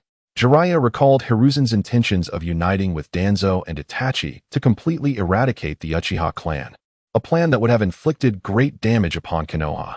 Yet, under Wu's guidance, the Uchiha clan had reintegrated into Konoha, with Fugaku surrendering his eyes and Shirsue's Kotoeme Tsukumi, and the clan's intention to decentralize, no longer challenging the authority of the Hokage. Thus, the notion of eradicating the Uchiha clan had dissipated. This implies that young Wu has indeed altered the future. Sage of the Frogs, what must I do now? You need not do anything, or you may pursue whatever you desire. The future is set and will no longer change. Jiraiya gazed at the Sage of the Frogs in disbelief. Previously, the sage's prophecies had remained fluid, shifting with the emergence of certain individuals or events within the ninja world. Yet, following Wu's arrival, the future had solidified, no longer subject to change. As Jiraiya contemplated the extraordinary and formidable power residing within young Wu, his eyes gleamed with newfound hope. It seems that henceforth, if we can nurture Xiao Wu properly, facilitating his swift growth, our world will more rapidly transition into an era of peace. Perhaps for a protracted period, wars may cease to exist. Jiraiya could not help but feel a sense of anticipation for the future. He bowed deeply to the Sage of the Toads, expressing his gratitude. Thank you, Sage Toad. I now understand what must be done. With a heart brimming with enthusiasm, Jiraiya felt invigorated by the prospect of swiftly mentoring Xiao Wu, envisioning a future where he, Orochimaru, and Tsunade could once again reside peacefully in Konoha, enjoying a leisurely retirement. Upon departing from the sage's abode, Jiraiya observed Xiao Wu's ashen face, contorted with discomfort as he stared at the writhing array of insects before him, prompting Jiraiya to burst into hearty laughter. Xiao Wu, these insects are a tremendous source of nourishment. The more you consume, the taller you shall grow. Xiao Wu twitched his mouth, expressing his reluctance. I'm not so eager to grow taller, Brother Jiraiya. We still have our master's tasks to attend to. Let us hasten to find Sister Tsunade. Haha, indeed. It has been a while since I last saw Tsunade. I find myself missing her. Chapter 51. Danzo's entry into the Akatsuki organization. Within a cavern, a group of ninjas clad in red cloud robes scrutinized Danzo with piercing gazes. Danzo, you truly find yourself in a wretched state, Orochimaru remarked with a smirk. Arching an eyebrow at Danzo, Danzo furrowed his brow, displeased. Orochimaru, you scoundrel, I knew you would be here, yet it seems we are both in similar predicaments. Failures indeed. Orochimaru's expression turned icy, his eyes glinting with murderous intent. I am unlike you. One day, I shall return to Konoha and obliterate it. Then we are destined for conflict. For I too shall return to Konoha, albeit with the intent to seize it. As tensions escalated between the two, Yahiko from the Akatsuki stepped in between them. Silence. I care not for your intentions, but we will undoubtedly confront Konoha in the future. When that time comes, assist me in capturing the Nine Tails, and you may decide whether to destroy Konoha or claim it for yourselves. Orochimaru took a step back, bowing in acknowledgement, while Danzo cast a disapproving glance at Yahiko. You are the leader of the Akatsuki? Such disrespect at a tender age. It appears I shall assume the mantle of leadership for your organization. In a flash, Danzo formed hand seals, preparing to attack Yahiko. The surrounding members of the Akatsuki regarded him with scornful expressions, showing no inclination to intervene. Wind release, vacuum wave. A sharp, scythe-like gust erupted from Danzo's mouth, slicing toward Yahiko. With a cold smirk, Yahiko raised his hand and declared, Shinra Tensei. An invisible force not only deflected Danzo's wind attack, but also sent him hurtling backward, embedding him deeply into the rock. Emerging from the stone, Danzo gazed at Yahiko in terror. Yahiko's voice was icy as he warned, should there be a next time, you shall die. In that moment, Danzo comprehended why the typically arrogant Orochimaru exhibited such respect upon Yahiko's command. This power was akin to that of a deity, instantaneous and utterly irresistible. Miyako gazed at his comrades and remarked indifferently, today marks the welcome of our new members, and it is also the commencement of our plan. The Jinchuriki sealing techniques have been perfected. It is time for us to commence the capture of the tailed beasts. A flicker of astonishment crossed Danzo's eyes. The Akatsuki sought to capture the tailed beasts? When the Akatsuki was first established, it was merely a pawn controlled by him and Hanzo. It was unimaginable that it had now evolved into an organization capable of capturing such formidable entities. The tailed beasts are, after all, strategic weapons for any ninja village. Should they be unleashed upon other villages, the devastation would be immense. Naturally, this pertains to the 5 great shinobi countries, for the smaller villages can be extinguished at will. Under Miyako's directive, Orochimaru and Danzo formed a small team tasked with heading to Konohagakure to capture the Nine Tails. Miyako stood by a window, watching the rain outside. Once the members had departed, Conan slowly approached him. Danzo has actually joined our organization. Should we eliminate him? A smirk curled at the corners of Miyako's mouth. Does he not aspire to become the Hokage of Konohagakure? Let him pursue the Nine Tails. I wish to see how he proceeds. He once manipulated Hanzo into capturing you, which led to my demise. Now I shall send him to capture the Nine Tails, to obliterate the village he so ardently cherishes. Conan looked at Miyako with sorrow, letting out a deep sigh. But are we not striving to create a world devoid of conflict? Hatred is the root of all. Seeking vengeance against Danzo would render us no different. There is a distinction, Miyako replied. I wish for him to experience suffering. Only through pain can he comprehend the anguish we have endured and grasp the essence of peace. Raising his arms high, he declared, once I have gathered the Nine Tails, I shall make the world feel anguish. It is only when humanity experiences suffering that they will fear it and understand the true value of peace. Though Miyako's fervent proclamation resonated with passion, the melancholy in Conan's eyes deepened. She opened her mouth, intending to dissuade him, but ultimately settled on a simple affirmation. I will always stand by your side. Miyako turned to Conan, gently reaching out to stroke her head affectionately. Meanwhile, after Danzo and Orochimaru departed, they arrived at one of Orochimaru's underground bases. Orochimaru, do you truly intend to venture into Konohagakure to capture the Nine Tails? The Uchiha clan has already pledged allegiance to Sarutobi Hiruzen, with Uchiha Shursui and Uchiha Itachi both serving him. We are no match for them. At the mention of Shursui and Itachi, Orochimaru's forked tongue flicked across his lips, a glimmer of greed shining in his eyes. The Nine Tails is not my target. I have no desire to expend effort in capturing it. However, a visit to Konohagakure to reconnect with old acquaintances does hold some appeal. Danzo, gazing at his newly regrown right arm, felt a pang of sorrow. That arm, crafted through immense toil, was the legendary Sharingan hand, enabling him to resurrect multiple times. What pained him the most was the eye of Kotoame Tsukumi. With that eye, he was merely a step away from achieving his dream of becoming Hokage. Unexpectedly, the Uchiha clan was willing to turn against Sarutobi Hiruzen, joining forces to eliminate him with swiftness. Had it not been for his hidden trump card, he would have already met his demise. Although he yearned for vengeance against the Uchiha clan, and even against his longtime friend Sarutobi Hiruzen, the near-death experience instilled a sense of fear within him. At that moment, a sudden realization struck Danzo. Indeed, I recall that Uchiha Itachi possesses a younger brother whom he cherishes dearly. Have you not always desired to acquire the body of Uchiha Itachi? Perhaps we could leverage his brother.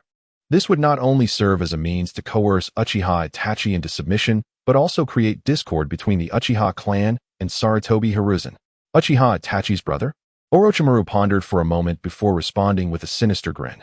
Certainly, we can capture Uchiha Itachi's brother to threaten him, compelling Uchiha Itachi to assist us in our endeavors, and then have him exchange his body for his brother's life.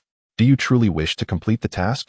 Completing the task is merely a matter of convenience. If it is not accomplished, it bears no consequence. What I desire is to see Konoha deprived of its strongest tailed beast, the Nine Tails. This would significantly diminish Konoha's power, making it simpler for me to enact destruction. Should I succeed in obtaining Uchiha Itachi's body, I would wield the Nine Tails to obliterate Konoha. Danzo furrowed his brow as he regarded Orochimaru, yet he refrained from voicing any objections, instead nurturing a different thought. Thus, Danzo diverted the conversation. By the way, your mentor has taken on a young apprentice. Are you aware? A young apprentice? Orochimaru gazed at Danzo in astonishment. That old man is nearing his grave, yet he still takes on students? Indeed, a taijutsu ninja. Your mentor places great emphasis on his new disciple.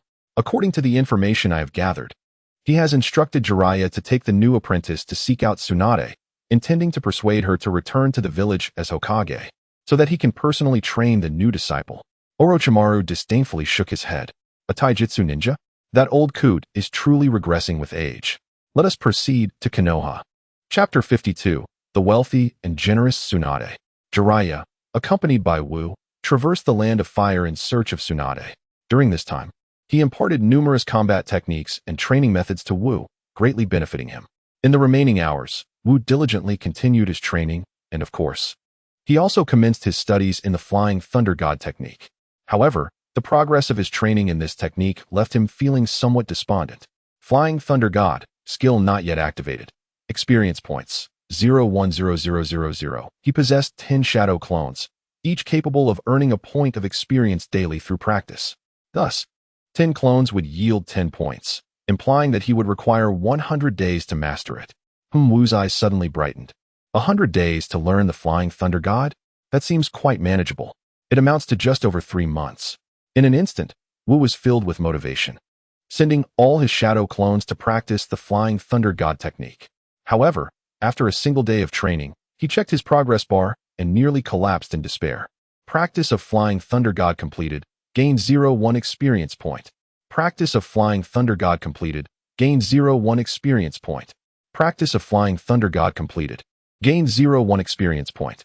After 10 days of practice, 10 clones amassed a mere point of experience, and to master the Flying Thunder God technique, one requires a staggering 10,000 points, translating to over 3 years of rigorous training.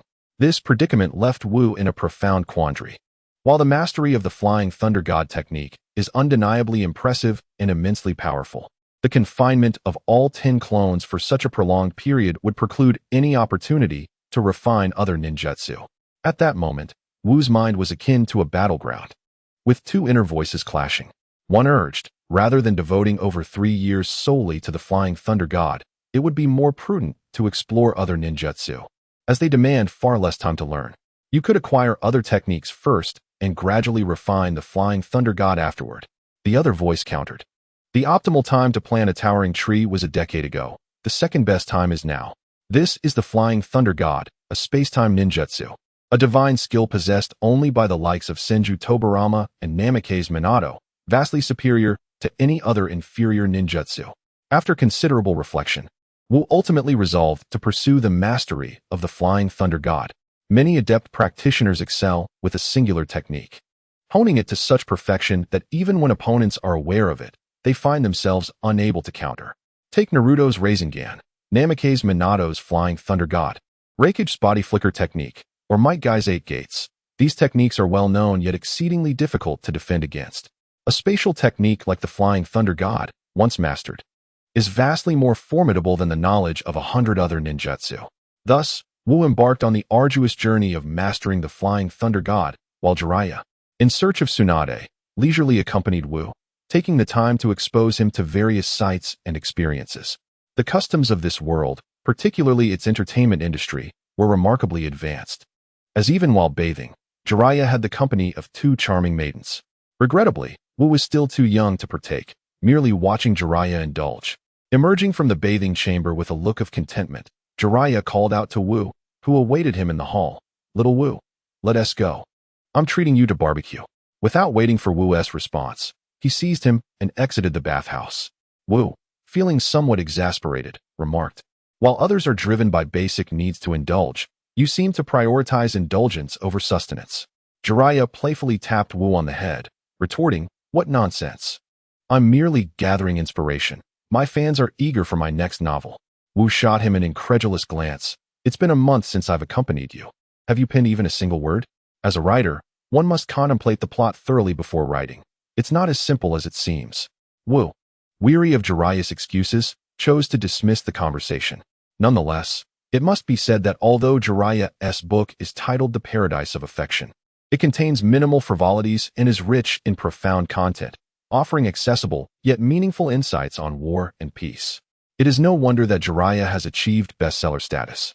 Upon arriving at the barbecue restaurant, Jiraiya was about to place an order when he suddenly shouted, "Tsunade!" A woman with an exaggerated vertical scar across her chest stood up abruptly, exclaiming, "Jiraiya!" Wu watched as the movement caused a noticeable tremor, his heart echoing the sensation. In reality, Tsunade was even more striking than her animated counterpart. The crux of the matter is that Tsunade, being a ninja, possesses exceptional physical attributes. Her form is perfectly rounded and full, devoid of any sagging. Truly a rare gem. Furthermore, Tsunade is generous and unreserved, offering a visual feast for all who gaze upon her. It is no wonder that Jiraiya, the old lecher, remains perpetually infatuated with her. "Finding you has proven quite the challenge, Tsunade. It took me an entire month to track you down." With a hearty laugh, Tsunade replied, "What can I say? If I don't keep a low profile, many will seek me out. You are not lacking in funds. Why not simply repay your debts?" Jiraiya looked at Tsunade with a hint of exasperation, as she was currently indebted to numerous casinos, many of which were eager to reclaim their substantial investment from her. Of course, their intentions were not malicious. After all, despite her current state, Tsunade remains a formidable figure, a Kaga-level powerhouse. They merely wished for her to return to the gambling tables. Though Tsunade's situation appeared dire, she is still a princess of the Senju clan, a family with considerable wealth. The casino owners could easily approach the Senju clan with their IOUs and ultimately retrieve their money. After some pleasantries, Jiraiya's demeanor shifted to seriousness. "Tsunade, the old man wants you to return and take up the mantle of the 5th Hokage." Tsunade flatly refused. "If you want to be Hokage, you go ahead. I have no desire for that title." Jiraiya, somewhat resigned, explained, "You know I am not suited for the role of Hokage, especially as I am currently pursuing Orochimaru. Konoha truly needs your leadership now." He then recounted the recent alignment of the Uchiha clan, which astonished Tsunade. When did the Uchiha become so compliant? Jiraiya chuckled and gestured toward a young man named Wu, who had convinced both Uchiha Shisui and Uchiha Itachi to usurp the position of clan leader from Uchiha Fugaku. Furthermore, he persuaded Fugaku to surrender, shielding his son Itachi from blame. Tsunade's attention shifted to Wu. The lad was rather handsome and possessed remarkable intellect. Not only was he intelligent, but his talent was also prodigious. Jiraiya had taken him as a disciple, making him your junior apprentice. Junior apprentice? Tsunade was taken aback. The old man, nearing his end, had taken on a disciple? It was clear to Tsunade that Wu's talent must be extraordinary, otherwise, the aged Sarutobi Hiruzen would not have chosen him. "So, Wu, the old man has taken you as his apprentice, but I may not acknowledge you as my junior. How about this? Let us have a spar. If you can land a hit on me, I will accept you as my junior. Wu showed no fear. Very well. Chapter 53. Tsunade versus Wu. The usually quiet Shizune, upon hearing of Tsunade's intent to duel Wu, furrowed her brow and said, Lady Tsunade, your junior is still a child. Please do not bully him. Tsunade laughed. Fear not. I merely wish to assess his potential. Is he worthy of being my junior? With that, Tsunade extended a finger toward Wu. Jiraiya chuckled. What is this? Have you already predicted the time of your victory before the battle has even begun? This is not a moment to predict victory. Rather, I shall engage with but a single finger. Jiraiya wore a knowing smile as he advised, Tsunade, I suggest you do not underestimate him. Little Wu is quite formidable. Tsunade shot Jiraiya a glance, noting Wu's tender age, no more than 5 or 6 years. How strong could he possibly be, a nin? Jiraiya chuckled softly, refraining from further persuasion. He understood that with Tsunade's stubborn nature, she would not be convinced without first-hand experience. Wu brandished a short blade and bowed slightly to Tsunade. She extended her finger, beckoning him closer. A smile crept across Wu's lips. For the past 2 months, he had not rested, diligently completing system tasks and mastering numerous techniques. His strength had undergone a remarkable transformation. Wu glanced at his system panel. Host. Wu. Age. 6. Physical. 101 speed. 101. Power. 101. Energy. 100. Combat. 100. Skills. Swordsmanship 8. White Fang Blade 7. Shadow Clone Technique 1. Substitution Technique 1. Transformation Technique 1. Leaf Whirlwind. Shadow Dance Leaf. Lotus Blossom. Li Lotus. 8 Gates of Duinjia. With all 5 attributes surpassing 100. Wu could distinctly feel his body growing stronger. This newfound power significantly enhanced his strength, speed, reflexes, and defenses, which directly translated into his combat prowess. With a nimble step, his figure vanished in an instant, prompting Tsunade to adopt a serious demeanor. Before she could react, Wu reappeared behind Tsunade, launching a powerful punch towards her. As a formidable practitioner of taijutsu, Tsunade sensed the incoming strike and deftly evaded Wu's fist, seizing his arm and forcefully slamming him to the ground. However, Wu's body transformed into a cloud of smoke, and his true form emerged from the earth, grasping Tsunade's arm and executing a shoulder throw, sending her crashing to the ground. The impact created a deep crater, and Tsunade brushed off the sand and gravel from her head, her expression grave as she regarded Wu. Initially, she had perceived him merely as a child, contemplating using but a finger against him. Yet, the brief skirmish had illuminated Wu's true strength, which was far from childlike. Tsunade lunged at Wu with astonishing speed, delivering a powerful punch aimed at him. Wu stepped back slightly, but in the next instant, his eyes widened as he swiftly kicked out, propelling himself backward. The ground where Tsunade had attacked was now marred by a massive pit, approximately 10 meters wide, with countless shards of earth shooting outward like blades. Wu shielded his head with his arms, peering through the gaps to observe Tsunade. Yet, her form had vanished. By the time he sensed her presence again, Tsunade was already at his side, unleashing a whip-like kick. Wu quickly crouched to evade, but the ferocity of Tsunade's kick sent him soaring through the air. Unexpected as it was, Wu remained unperturbed, relaxing his body and allowing the wind to carry him away from Tsunade. Beside them, Jingyin was taken aback by Tsunade's display of such formidable strength, exclaiming, Lady Tsunade, are you intending to kill him? However, Jiraiya, standing calmly beside Jingyin, waved his hand dismissively, saying, Relax, relax. Tsunade knows her limits, and besides, little Wu is not so weak. There's no need to worry. One could hardly dismiss the fact that even a punch from Lady Tsunade could fracture a few bones, especially now that she was clearly enraged. How could I not be concerned? Intriguingly, Wu's lips curled into a smile. Tsunade's unique fighting style had imparted many diverse martial techniques to him. Her combat approach was grand and bold, yet the intricacies of her tactics were remarkably refined.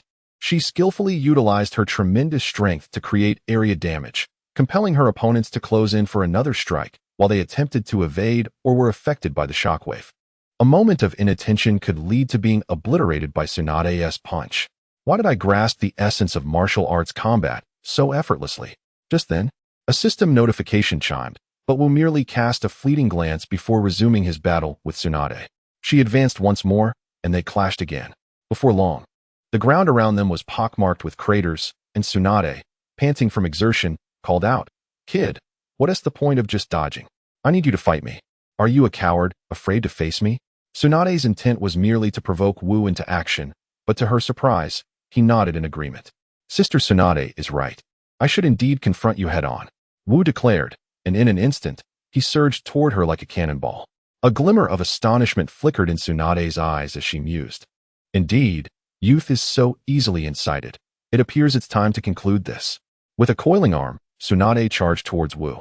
Observing their imminent collision, Jingyin anxiously patted Jiraiya's shoulder, pleading, "Lord Jiraiya, you must intervene.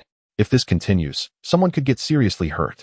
Yet Jiraiya remained unperturbed, responding, "It's fine. They are not children. They know their limits." But Wu is a child. Jingyin felt as though she might lose her sanity. Her anxiety was mounting, and she couldn't fathom Jiraiya's nonchalance. Had she not been unable to withstand Tsunade's monstrous punches, she would have intervened long ago. Just as Jingyin was on the verge of despair, she was suddenly struck dumb by the scene before her. Wu, with his tiny fists, collided with Tsunade's in a powerful exchange. Jingyin had no doubt that Wu would soon be reduced to a pulp, and unable to bear the sight, she covered her eyes with her hands. A thunderous impact resonated as their fists met, unleashing a terrifying shockwave that expelled the air between them, carving a gash into the ground that stretched for over 100 meters. Wu, beaming, asked, "Sister, can you now acknowledge me as your junior?" Tsunade stood frozen, her mouth agape, staring at Wu. You just used the strength of 100 fists? Did Jiraiya teach you that? This is impossible. Jiraiya does not possess such formidable chakra control, and he certainly cannot teach you the mighty fist technique.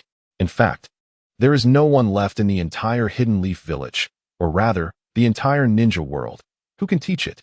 Tsunade murmured to herself, before suddenly turning to Wu and asking, "Did you just learn my mighty fist?" Wu nodded. "How can this be?" Chapter 54. Tsunade. "Little Wu, do not push me. I truly cannot do it." Tsunade gazed at Wu in disbelief. "Did you genuinely just learn it? You watched me use the mighty fist, and now you've mastered it?" Wu shrugged. "Well, the mighty fist isn't difficult. It's evident that it involves concentrating chakra in the fists or other parts of the body to unleash terrifying power. Such simplicity makes it easy to grasp." Moments after their brief skirmish, the system chimed with a notification. Skill Mighty Fist has been unlocked through observing the Master S technique. He really could learn it just by watching. Tsunade stood there, mouth agape, momentarily stunned. Do you even understand the level of chakra control required to wield the Mighty Fist? Medical ninjas are exceedingly rare in the ninja world, primarily because the number of ninjas with exceptional chakra control is minuscule.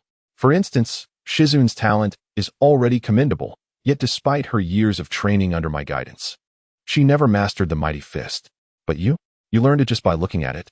Tsunade, who prided herself on her own aptitude, remembered that when she learned the Mighty Fist from her grandfather, it took her nearly a year to master. In comparison to Wu, she felt utterly inadequate. Jiraiya, who had been silent during their earlier battle, approached them and said to Tsunade, "Little Wu is a prodigious talent, especially in taijutsu. His potential is astonishing." He then leaned closer to Tsunade and whispered, "Little Wu has also mastered the White Fang technique of Kakashi Hitaki, learning it merely by glancing at the ceiling scroll." Tsunade's eyes widened further. "What? As a contemporary of Kakashi, who was capable of overpowering the legendary Sannin on his own, I know just how formidable the White Fang technique is. Given that I am renowned for my exceptional control, I understand that the control required for the White Fang exceeds even that of the Mighty Fist and my medical ninjutsu. I had attempted to practice the White Fang technique, but ultimately failed. I once told Kakashi that if he transitioned to becoming a medical ninja, I would be out of a job, to which he had chuckled, 'Strong control does not equate to the talent for medical ninjutsu. I am better suited to being a sharp blade.'" Now, witnessing Wu easily mastering the White Fang and then the Mighty Fist, Tsunade found it somewhat more palatable. She embraced Wu in a warm hug, exclaiming, "To possess such terrifying talent is nothing short of monstrous. Little Wu, fine, I can see that you are my junior. From now on, you shall call me sister." Wu was nearly suffocated by the enormous object, rendering him incapable of responding, while Jiraiya observed, almost drooling in anticipation. Jiraiya seized Wu and hurled him towards Tsunade, extending his arms wide. "Tsunade, after our long separation, let us embrace." Just as Jiraiya intended to envelop Tsunade in a hug, she retaliated with a punch that sent him flying. The sheer force of Tsunade's strike propelled Jiraiya through 3 walls before he finally came to a halt, a trickle of blood escaping from his lips. Such strength, indeed, belonged to Tsunade. Noticing the blood trickling from Jiraiya's mouth, Tsunade involuntarily trembled, collapsing to the ground. Shizune hurriedly rushed to support her, expressing concern. "Lady Tsunade, are you all right?" At that moment, Jiraiya wiped the blood from his mouth and approached Tsunade, frowning as he inquired, "Tsunade, what troubles you?" After a considerable pause, Tsunade finally managed to collect herself, lowering her head in resignation. "After I failed to save Dan, I developed a phobia of blood. The sight of it leaves me utterly powerless, rendering me incapable of fighting or healing others. This is also the primary reason I declined your offer to return as Hokage." Wu stroked his chin, feeling somewhat perplexed. In his previous life, Naruto had used persuasive words to help Tsunade overcome her fear of blood, ultimately bringing her back to the position of Hokage. How could he achieve that now? Should he also rely on persuasive speech? But I am not adept at that, he mused. I simply cannot convince Tsunade. After pondering for a while, Wu finally conceived an idea, albeit uncertain of its viability. He pointed a short blade at his own chest and called out to Tsunade, "Sister, if you could not save others and thus develop this phobia, then if you heal me this time, might you not cure your fear of blood?" Jiraiya, Tsunade, and Shizune stared at Wu in shock. "Little Wu, what are you doing? Don't act recklessly," Shizune exclaimed. "Indeed, little Wu, take your time with Tsunade's situation. The village merely needs someone to maintain order. I can stay here for a while." Jiraiya, usually composed, now appeared somewhat flustered. "Little Wu, do not force me. I truly cannot." Wu flashed a smile at Tsunade. "Sister, you are a renowned medical ninja. You can surely do this." With that, Wu abruptly struck the short blade against his chest, piercing it deeply, and blood gushed forth. Jiraiya and Shizune rushed towards Wu, while Tsunade anxiously shouted, "Shizune, quickly save little Wu." Shizune utilized her chakra to assess Wu's injuries, her mouth agape in shock. "Little Wu has pierced his own heart. The atrium is completely ruptured, and blood is pouring out in torrents. Lady Tsunade, his heart has not fully developed. It is too small and requires exceptionally delicate suturing. I cannot perform such a complex procedure." Tsunade trembled as she approached Wu, who lay in a pool of blood, a smile still gracing his lips, reminiscent of how Dan had comforted her with laughter even in his final moments. Suddenly, the diminutive figure of Wu reminded Tsunade of her younger brother, Ju. In her memory, Ju's face was pale, his voice laced with tears as he implored her, "Sister, I do not wish to die. I still aspire to become Hokage." The haunting images of Kato and Ju, the 2 dearest individuals in her life, loomed in Tsunade's mind, causing her body to tremble uncontrollably. At that moment, Wu, lying in a pool of blood, coughed up crimson liquid and smiled at Tsunade, saying, "Senior sister, I believe in you. You will surely save me. If you cannot save me in the end, I will not blame you." The more Wu reassured her, the heavier Tsunade felt, as the overwhelming fear of losing another loved one threatened to engulf her. Yet, in the depths of her terror, a sense of calm began to emerge. "No, I cannot bear the thought of losing anyone else. I cannot allow Wu to die. I will not let Wu perish." In that instant, Tsunade's once vacant gaze ignited with determination, her body steadied as she dashed to Wu's side, pressing one hand against his blood-soaked wound. Taking a deep breath, she swiftly drew a short blade. Chapter 55. Tsunade, Wu is exceptionally strong. As Tsunade unsheathed the blade, her hand resting on Wu's chest released a deep green chakra, akin to a tape sealing the gaping wound in his heart. The relentless flow of blood ceased instantaneously. Tsunade then unleashed another strand of chakra, which rapidly stitched the punctured heart with remarkable precision. Despite the speed, the stitching was flawlessly executed, closing the wound so tightly that it appeared as though it had never been breached, save for the presence of a chakra thread. Tsunade's control over the chakra threads deepened as she began the meticulous internal repair of the heart, addressing the damaged arteries and veins with utmost care. For Wu's heart was still small, requiring delicate handling. However, Tsunade's method of restoration was nothing short of miraculous. She guided the chakra threads from within the vessels and arteries, reconstructing a new system to support the damaged areas and subsequently stitch them together. The presence of the chakra blood vessels prevented the wound from collapsing, significantly reducing the difficulty of the suturing process as Tsunade swiftly mended the internal arteries and veins. Finally, she attended to the stitching of the atria and ventricles. Although the openings were considerable, the challenge was markedly diminished. In less than 2 minutes, Tsunade had completely sutured Wu's heart, then employed chakra to stimulate it back into rhythmic motion. Afterward, she addressed the external wounds, completing the repairs in under a minute. With all tasks accomplished, Tsunade exhaled in relief, collapsing to the ground. Wu opened his eyes and grasped Tsunade's bloodstained hand, offering a gentle smile. "I knew you could do it, senior sister." In a fit of exasperation, Tsunade swung her fist at Wu, and even before her knuckles could make contact with his head, the force of her strike sent a gust of wind that swept his hair back. Despite Tsunade's reluctance to strike, as she hesitated to unleash her fist upon Wu, considering he had just undergone surgery, the impact of such a blow could very well be fatal. "You reckless child, do you truly fear nothing?" Wu chuckled joyfully. "Of course I fear death, and I fear it intensely. Yet, I hope my esteemed senior, the doctor, can overcome her fear of blood and save more lives." This sentiment was utterly sincere. In his past life, after falling ill, Wu had little contact with the outside world, save for the doctors who treated him with kindness, leaving him with beautiful memories. Thus, he naturally harbored a favorable disposition towards all physicians. Aside from Tsunade being his mentor, the necessity for her to remain in Konoha further motivated Wu to assist her. Nevertheless, Wu was not recklessly endangering himself. He had tested his abilities and discovered that by allocating points, he could swiftly restore any discomfort in his body. Initially, he believed this would merely replenish his stamina, but after suffering a fracture during training, he was astonished to find that the injury was perfectly healed after reallocating points. While the heart may be more fragile than bones, he believed the points might not repair it entirely. However, with Tsunade and Shizune by his side, he felt assured that even if Tsunade could not overcome her fear, his self-restoration combined with Shizune's assistance would ensure his safety. It was this confidence in his invulnerability that emboldened him to attempt such an extreme method to help Tsunade conquer her hemophobia. Tsunade regarded Wu with a complex expression, before removing a necklace and placing it around his neck. "Though you have vexed me greatly, you have indeed aided me in overcoming my fear of blood. This is my token of gratitude." Shizune looked on in disbelief. "Lady Tsunade, are you truly giving this necklace to Wu?" Jiraiya, witnessing the exchange, exclaimed, "Wu, you should express your thanks to your senior immediately. That necklace is worth several mines."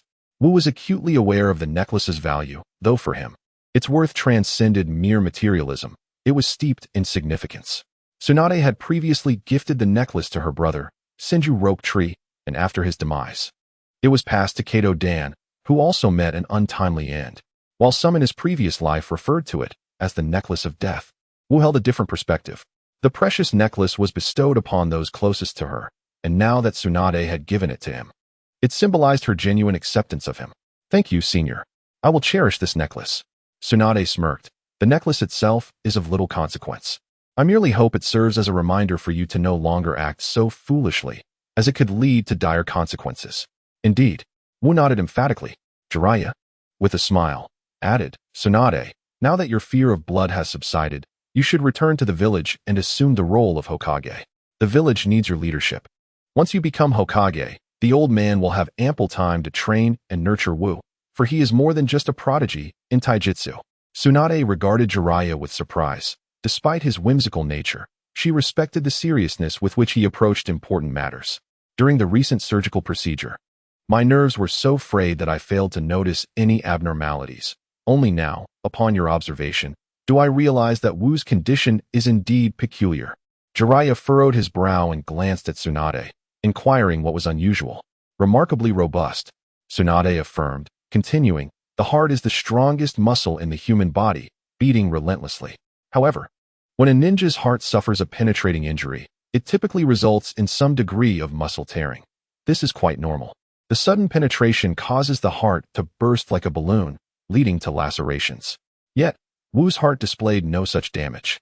It appeared as if it had been forged into steel, unyielding even under duress, and remarkably capable of healing. Even among formidable ninja beasts, I have never encountered such a phenomenon." After Tsunade's revelation, both she and Jiraiya turned their attention to Wu. Wu, aware of the reason behind his condition, recognized that his body had grown increasingly powerful with each enhancement he made. Now, he could effortlessly open the third gate without strain. However, He found it impossible to articulate this to them. Perhaps it's due to the intensity of my training. Jiraiya chuckled, gazing at Wu. Our young disciple is shrouded in ever-increasing mysteries. Once we return to the village, you must delve into this further. According to the old man, if we can help little Wu comprehend the intricacies of his energy, he may become another first Hokage. Tsunade abruptly turned to Jiraiya, astonished by Sarutobi Hiruzen's high regard for Wu. The first Hokage was Tsunade's grandfather, and she was acutely aware of his legendary status. The Sannin had once struggled against Hanzo. Revered as a demigod of the ninja world, yet Hanzo would have been crushed effortlessly by her grandfather, Uchiha Madara. The notion that Wu could become another first Hokage demanded serious investigation. Chapter 56, A Joyful Sasuke? In the Hidden Leaf Village, at the Ninja Academy. Recently, Sasuke has been wearing a smile that brightens his visage, and the reason is simple. Since his brother became the clan leader, he has had more time to train alongside him. That radiant smile has enchanted Sakura and Ino, who are utterly captivated. Following Wu's early graduation from the academy, Sakura and her friends have once again gravitated towards Sasuke, resuming their roles as his adoring fans. The one discontented in class, however, is the ever-energetic Naruto. When Wu was present, Naruto could train with him daily, savoring his delectable meals, and occasionally even sharing a bed. It was a blissful existence. But now that Wu has been away for over a month, Naruto has reverted to solitude, a state he finds increasingly intolerable. As the saying goes, it is easy to transition from frugality to luxury, but difficult to revert from luxury to frugality. The warmth of companionship, care, and attention that Naruto had once felt, having always been alone, has now dissipated, leaving him feeling as though his very foundation has been stripped away, rendering him listless and dejected. The notion of challenging Sasuke to garner the attention of others has become an unappealing endeavor. However, it is Sasuke who seeks out Naruto rather than the other way around. Yesterday, I trained with my brother, Sasuke proclaims. Naruto shoots Sasuke a disdainful glance, retorting, "What do I care?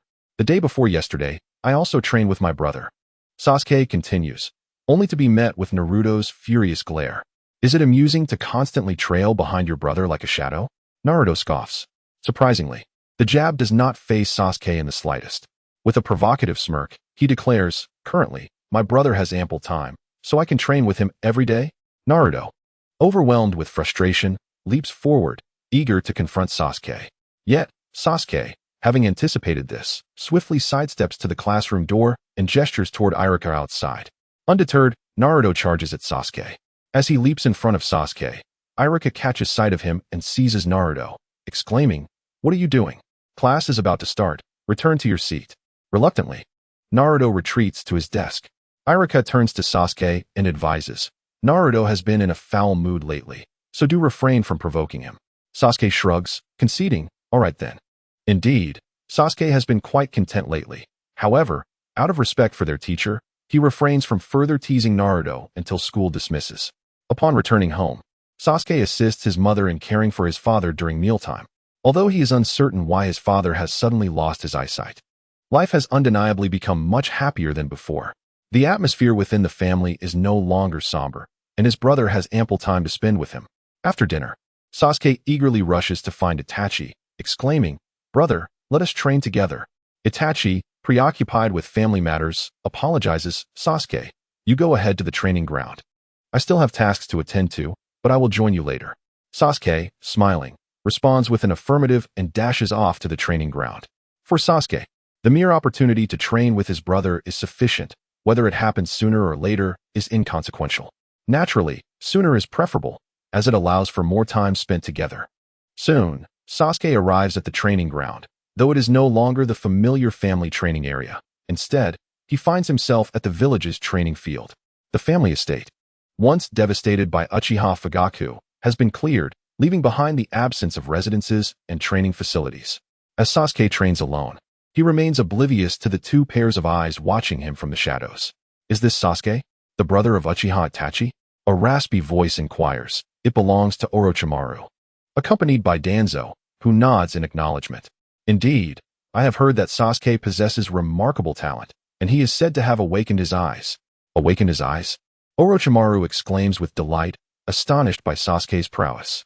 He had previously recognized Itachi's terrifying abilities, yet he is equally impressed by his brother's potential. Even if he cannot seize Itachi's body, acquiring Sasuke's would suffice. After all, the act of body swapping holds little difference for him, as long as the talent is exceptional. Moreover, Sasuke's physique is notably younger. Orochimaru wasted no time. He executed a body flicker technique and appeared beside Sasuke. Danzo shook his head and followed suit. Uchiha Sasuke, we have matters to discuss. Please accompany us. Sasuke regarded the two peculiar figures clad in strange fiery robes with trepidation. Who are you? Why should I go with you? Orochimaru's face twisted into an evil grin. Because I desire your body. In an instant, Sasuke activated his Sharingan and hurled several shurikens at Orochimaru. The latter, moving with serpentine grace, effortlessly dodged the projectiles and swiftly closed the distance. Indeed, the eyes have opened. Your talent is not inferior to Itachi Uchiha. Sasuke's pupils trembled as he shouted furiously, since you know my brother is Itachi Uchiha, how dare you lay hands on me? Are you seeking death? Orochimaru chuckled. If you were your brother, we might show some caution. However, you are merely a child awakening a single tomo. Why should we fear you? As Sasuke attempted to resist, he found himself ensnared by dozens of serpents emerging from Orochimaru's sleeve, leaving him utterly powerless against him. Danzo, observing Orochimaru's capture of Sasuke, urged, we must leave immediately. Sarutobi Hiruzen still oversees Konoha, and both Itachi and Shursui Uchiha are present. We cannot linger. Orochimaru smirked, leaving a note at the training ground before departing Konoha with Sasuke. Not long after, Itachi Uchiha arrived at the training ground, sensing an unsettling emptiness. His heart raced as he instantly arrived at the scene. Long time no see, Itachi Uchiha. I am Orochimaru, and your brother is in our possession. If you wish to spare your beloved sibling from demise, meet me in the Forest of Death. Itachi's eyes swiftly activated the Manjiki Sharingan, and he rushed towards the Forest of Death with an expression devoid of emotion. Sasuke was his Achilles heel. Now that Orochimaru dared to touch him, he must eliminate Orochimaru. Soon, Itachi arrived at the Forest of Death, quickly locating the concealed Orochimaru and Danzo. Orochimaru, you have truly regressed. How dare you resort to kidnapping my brother? The sight of the furious Itachi brought delight to Orochimaru. Itachi Uchiha, it matters not what techniques I employ, as long as they prove effective. You have always been a genius I deeply admire. Even I, a prodigy myself, feel a twinge of jealousy towards your talents. How about this? You offer your body in exchange for your brother's life. Chapter 57. Will you kill me once I possess your brother's body? Upon hearing Orochimaru's proposition, Itachi erupted in laughter. Who bestowed upon you the audacity to think you can threaten me with my brother? Orochimaru's long tongue slithered over his lips as he wickedly grinned. Since you seem indifferent towards your brother, I shall assist you in eliminating him. With a shuriken in hand, Orochimaru lunged unhesitatingly at Sasuke's neck. In the next moment, his movements halted, ensnared within a blood-red space. Upon witnessing the scene, Orochimaru felt no fear. Instead, he was filled with exhilaration. Is this the ocular technique of your eyes? How wondrous it is to draw a person's consciousness into another realm. Uchiha Itachi replied calmly. There are even more marvelous aspects. This is the Tsukuyomi space, where time, space, mass, and everything else is under my dominion. I hope you will allow me to indulge in this experience. Orochimaru attempted to break free from the illusion, but to no avail. In a fit of determination, he charged at Uchiha Itachi, hoping to engage him in combat while exploring other means of escaping the Tsukuyomi. With a mere gesture, Itachi summoned a colossal crucifix that descended from above. No matter how Orochimaru attempted to evade, it relentlessly pursued him, pinning him firmly to the ground. Orochimaru felt as though a massive blade had pierced through his body, the searing pain causing beads of cold sweat to form on his forehead. At that moment, he realized he had been bound to the crucifix, surrounded by dozens of Uchiha Itachi figures wielding various weapons. Now, it is time to savor the moment, Orochimaru. In the next instant, a sharp blade plunged into Orochimaru's abdomen, twisting mercilessly, unleashing waves of agony that rendered him nearly lifeless. As the blade was withdrawn, an axe descended towards his head. Orochimaru tried every method he knew to dispel the illusion, yet he remained ensnared, unable to break free. He could only silently endure Itachi's torment. However, Orochimaru possessed an extraordinary tolerance for pain. He neither cried out nor begged for mercy, but instead fixed his gaze upon Itachi, his eyes burning with an intense desire. Danzo observed Orochimaru with a puzzled expression, wondering why he had suddenly faltered. In the next moment, Orochimaru collapsed to the ground. Gasping for breath, Danzo quickly realized that Orochimaru had fallen victim to Itachi's illusion. Perplexed by the nature of the technique that could so thoroughly incapacitate someone as powerful as Orochimaru, without hesitation, Danzo launched his attack. Would release, exploding palm tree. Instantly, countless roots sprouted from Danzo's right arm, surging towards Uchiha Itachi. Itachi leapt backward, swiftly forming hand seals and unleashing a jutsu. Fire release, great fire dragon technique. A colossal fire dragon erupted from Itachi's mouth, charging towards the explosive palm trees. The terrifying dragon shattered the trees in an instant and surged toward Danzo. However, Danzo had no intention of engaging Itachi. After casting his jutsu, he grabbed Orochimaru and Sasuke, making a hasty retreat. As the fire dragon obliterated the palm trees, Itachi observed Danzo's movements. He sprinted towards Danzo, rapidly forming hand seals, summoning 3 shadow clones that appeared behind him. These clones surrounded Danzo from various angles, leaving him with no means to escape with Orochimaru and Sasuke in his grasp. Orochimaru, think of something quickly, or we shall perish here. The tumult of their battle had undoubtedly attracted the attention of Konoha. Any further delay would result in their inevitable demise upon the arrival of numerous shinobi. Orochimaru, though slightly recovering, remained exceedingly weak, his hands slowly forming seals. Before he could complete his incantation, Itachi Uchiha had already closed in. One of Itachi's shadow clones sprang from the arms of 2 others, propelled towards Danzo, and upon nearing him, unleashed a violent explosion that sent Danzo sprawling. Orochimaru and Sasuke, previously in Danzo's grasp, were cast to the ground. At that moment, Orochimaru's jutsu reached completion. Summoning, Great Serpent. A summoning array materialized beneath Orochimaru, from which a colossal serpent emerged. As the serpent broke free, it immediately engulfed Orochimaru, followed swiftly by Sasuke. This sight left Itachi aghast, and he bellowed at Orochimaru.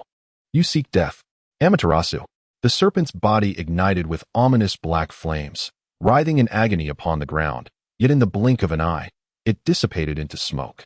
At this juncture, Itachi glanced towards Danzo's location. Orochimaru had fled, and Danzo surely knew of his whereabouts.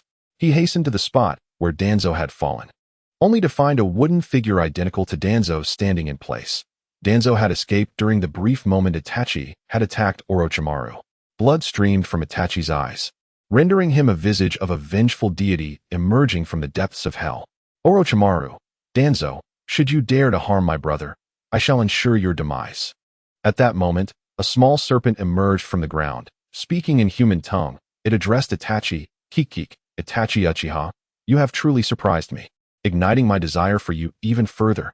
Alas, your Jinjutsu is too formidable, making it difficult for me to possess you.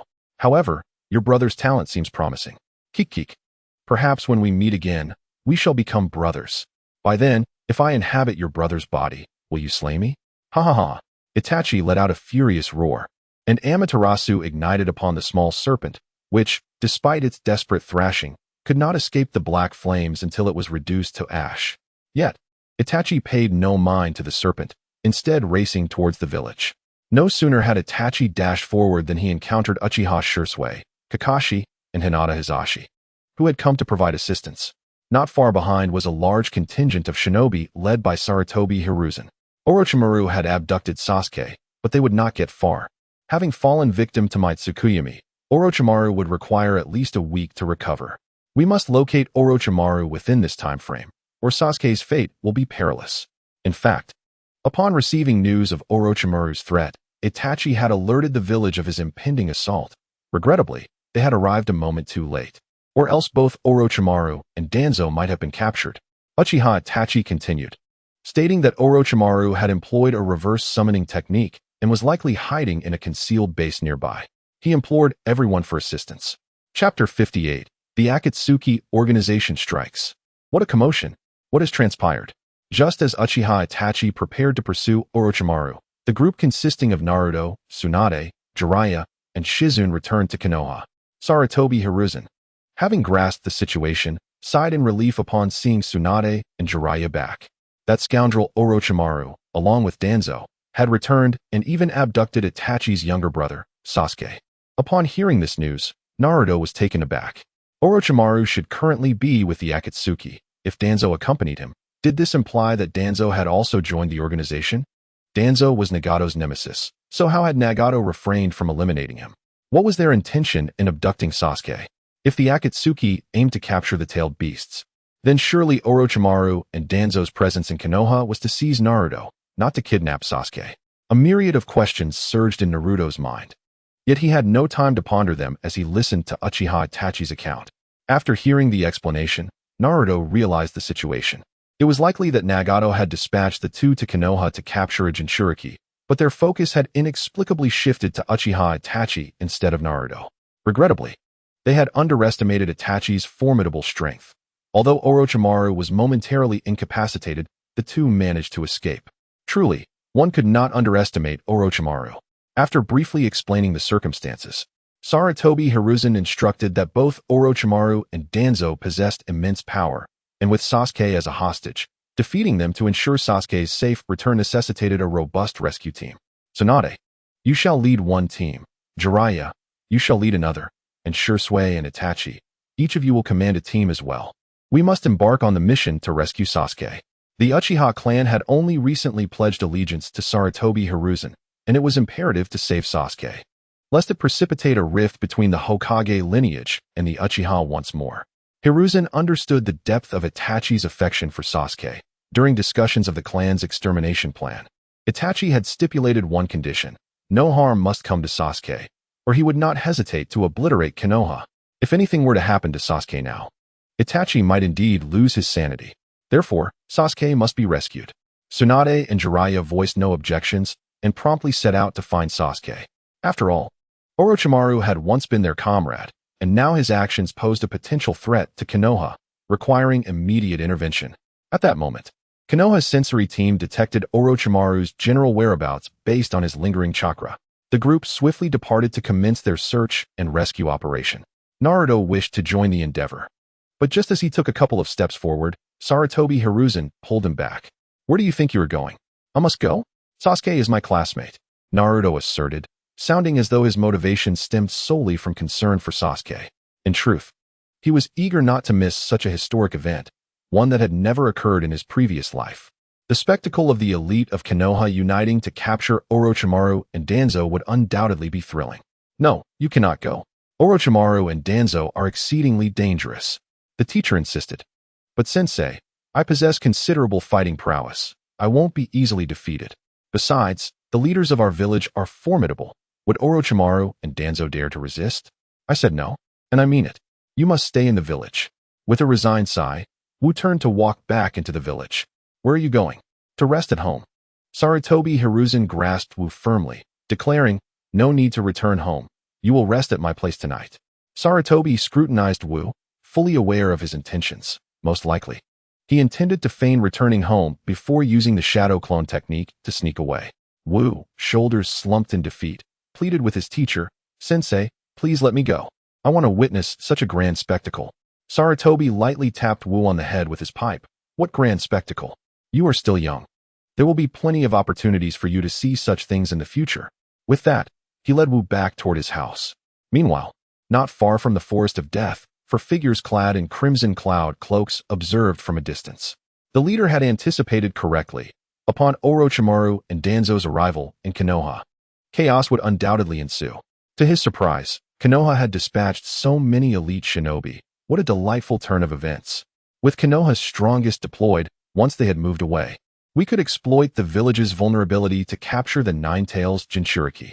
The Nine-Tails Jinchuriki is not easily seized. It is imperative that we succeed on our first attempt. Haha, what do we have to fear? I shall make Konoha experience the artistry of my explosions. Let us not underestimate Konoha. As the foremost shinobi village, its strength is tremendous. Although Sarutobi Hiruzen has aged, he could still eliminate one of us with ease. The individuals in question were members of the Akatsuki, Scorpion, Kisame, Konin, and Deidara. After Nagato dispatched Orochimaru and Danzo, he subsequently commanded the four to use them as bait to draw out Konoha's firepower, while they were tasked with capturing the Nine-Tails. Capturing the most powerful of the tailed beasts would make seizing the others significantly simpler. To ensure a decisive victory, Nagato directly sent 4 operatives, combined with Orochimaru and Danzo. There were a total of 6 individuals, 6 members of the Akatsuki, each a rogue ninja of the highest caliber, each possessing strength rivaling that of a Kage. 2 of them could even challenge an entire great ninja village. This demonstrates Nagato's serious regard for Konoha. Conan suggested to the others, "Let us rest. Tomorrow will bring a fierce battle." The others agreed. Despite their bravado, they dared not underestimate the Hokage of Konoha. The following day, Wu, feeling lethargic after leaving Sarutobi's home, encountered a similarly listless Naruto. Upon seeing Wu, Naruto suddenly exclaimed, "Xiao Wu, you're back in the village? Oh, Naruto, I've missed you." Wu joyfully approached Naruto, slinging an arm around his shoulder. "Come, let me treat you to a feast." Before long, Wu led Naruto to a barbecue restaurant, and the two indulged until their bellies were round and full before departing the establishment, heading toward the training grounds. "Xiao Wu, I heard from the teacher that Sasuke has encountered a serious predicament. Originally, we were supposed to attend school today, but due to Sasuke's situation, classes have been cancelled. Indeed, Sasuke has been kidnapped." "Oh, really? Sasuke has been kidnapped?" Naruto exclaimed in shock, gazing at Wu. Despite frequently being the target of Sasuke's mockery, Naruto harbors feelings for him. At the very least, Sasuke has never intended any malice towards him nor deliberately isolated him. Wu sighed. "Yes, I was actually planning to rescue Sasuke myself, but the old man forbade me. It infuriates me. Of course, they cannot allow you to go. Anyone capable of abducting Sasuke must be a jonin. Your presence would only complicate matters." At that moment, they arrived at the training grounds, and Wu scoffed. "Naruto, do you underestimate me too much? I can handle the one who took Sasuke all by myself." "Huh, such reckless bravado from a child. Do you really think Orochimaru and Danzo are so easily dealt with?" From the adjacent forest, a raspy voice echoed, and 4 figures cloaked in Akatsuki robes emerged. Wu's expression darkened upon realizing that members of the Akatsuki had appeared in Konoha. Chapter 59. Wu faces the 4 members of the Akatsuki. The Akatsuki's objective is undoubtedly the Nine-Tails Jinchuriki, Naruto. However, Wu did not anticipate their arrival to be so premature.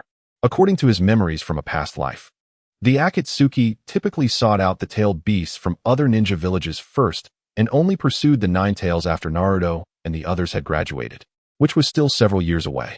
Many of the village's skilled ninjas were currently out searching for Sasuke, making it challenging to confront the 4 members of the Akatsuki with the village's available strength. Fortunately, it was not Nagato who had made his move.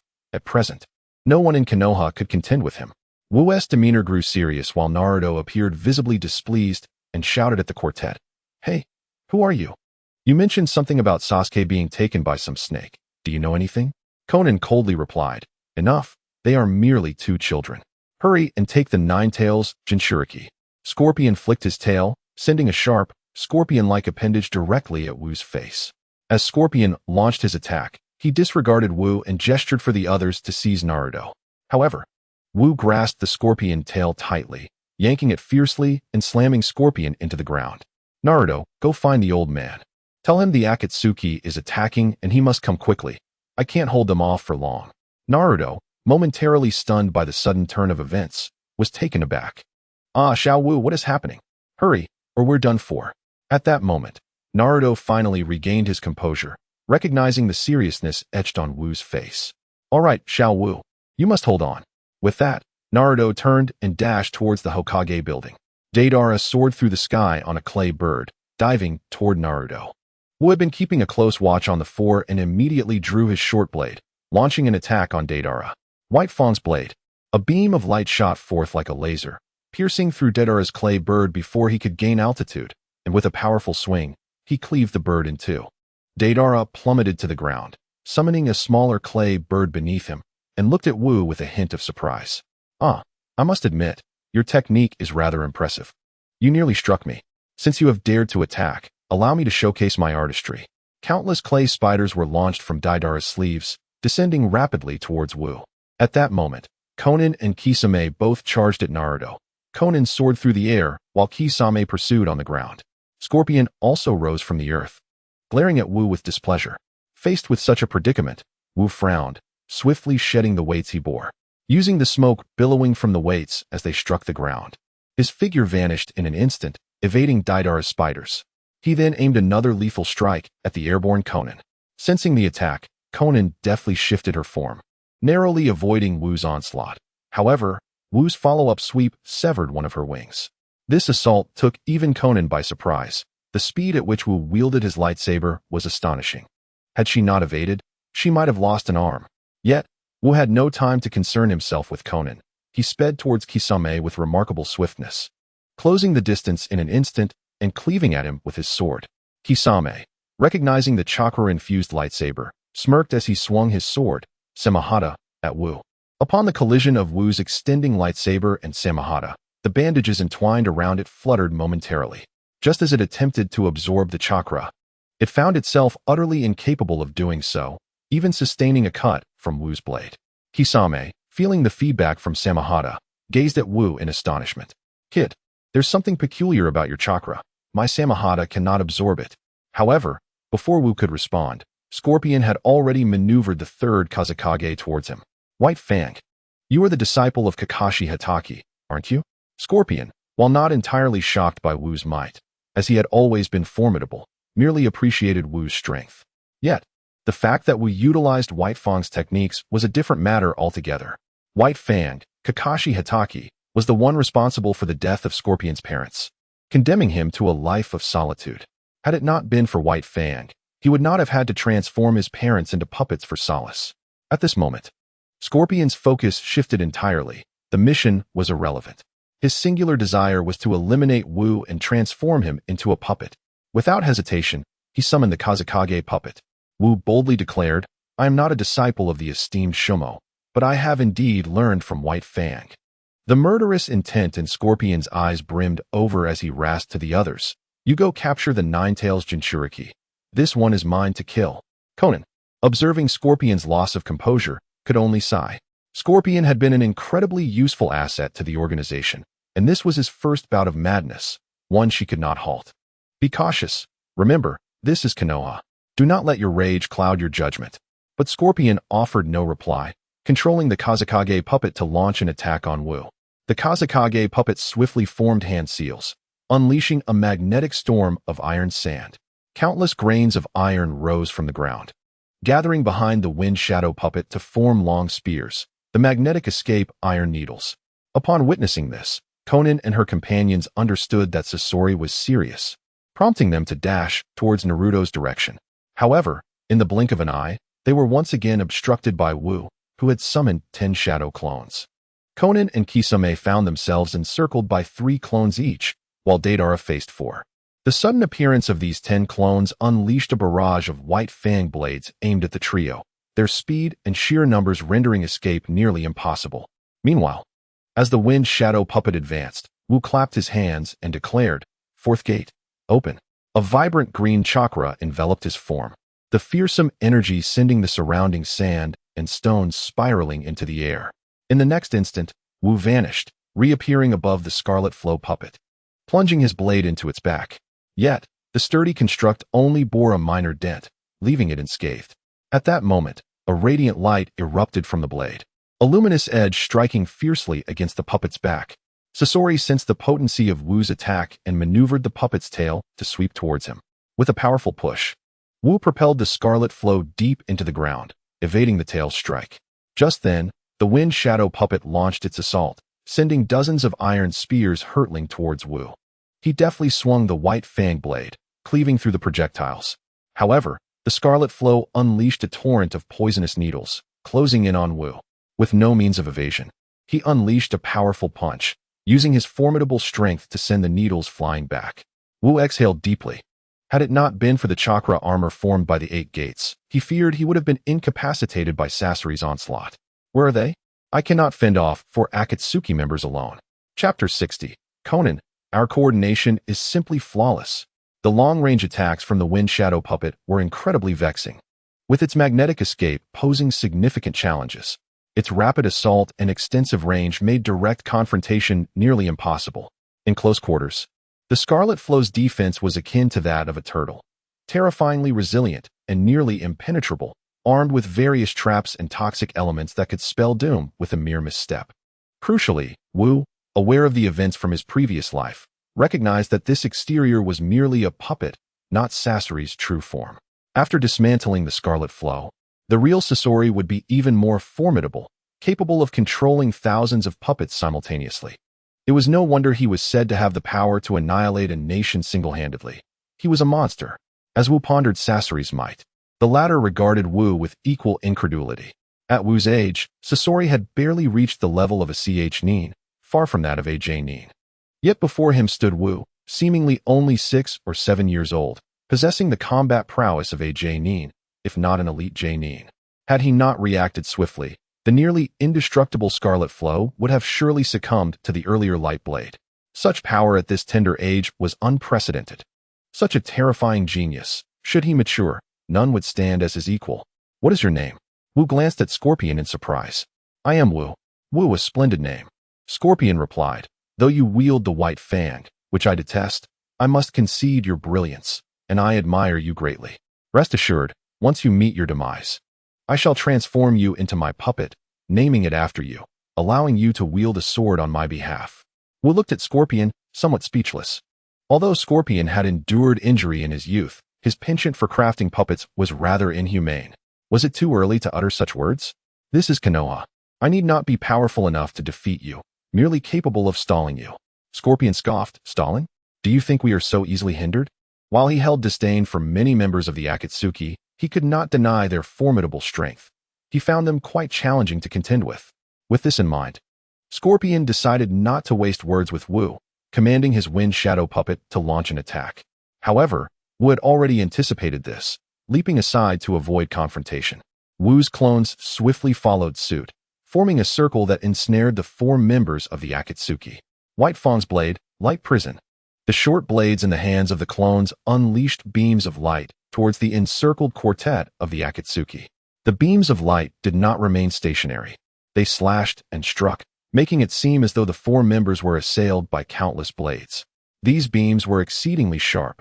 Even a slight brush could result in dismemberment, and a moment's carelessness could spell death.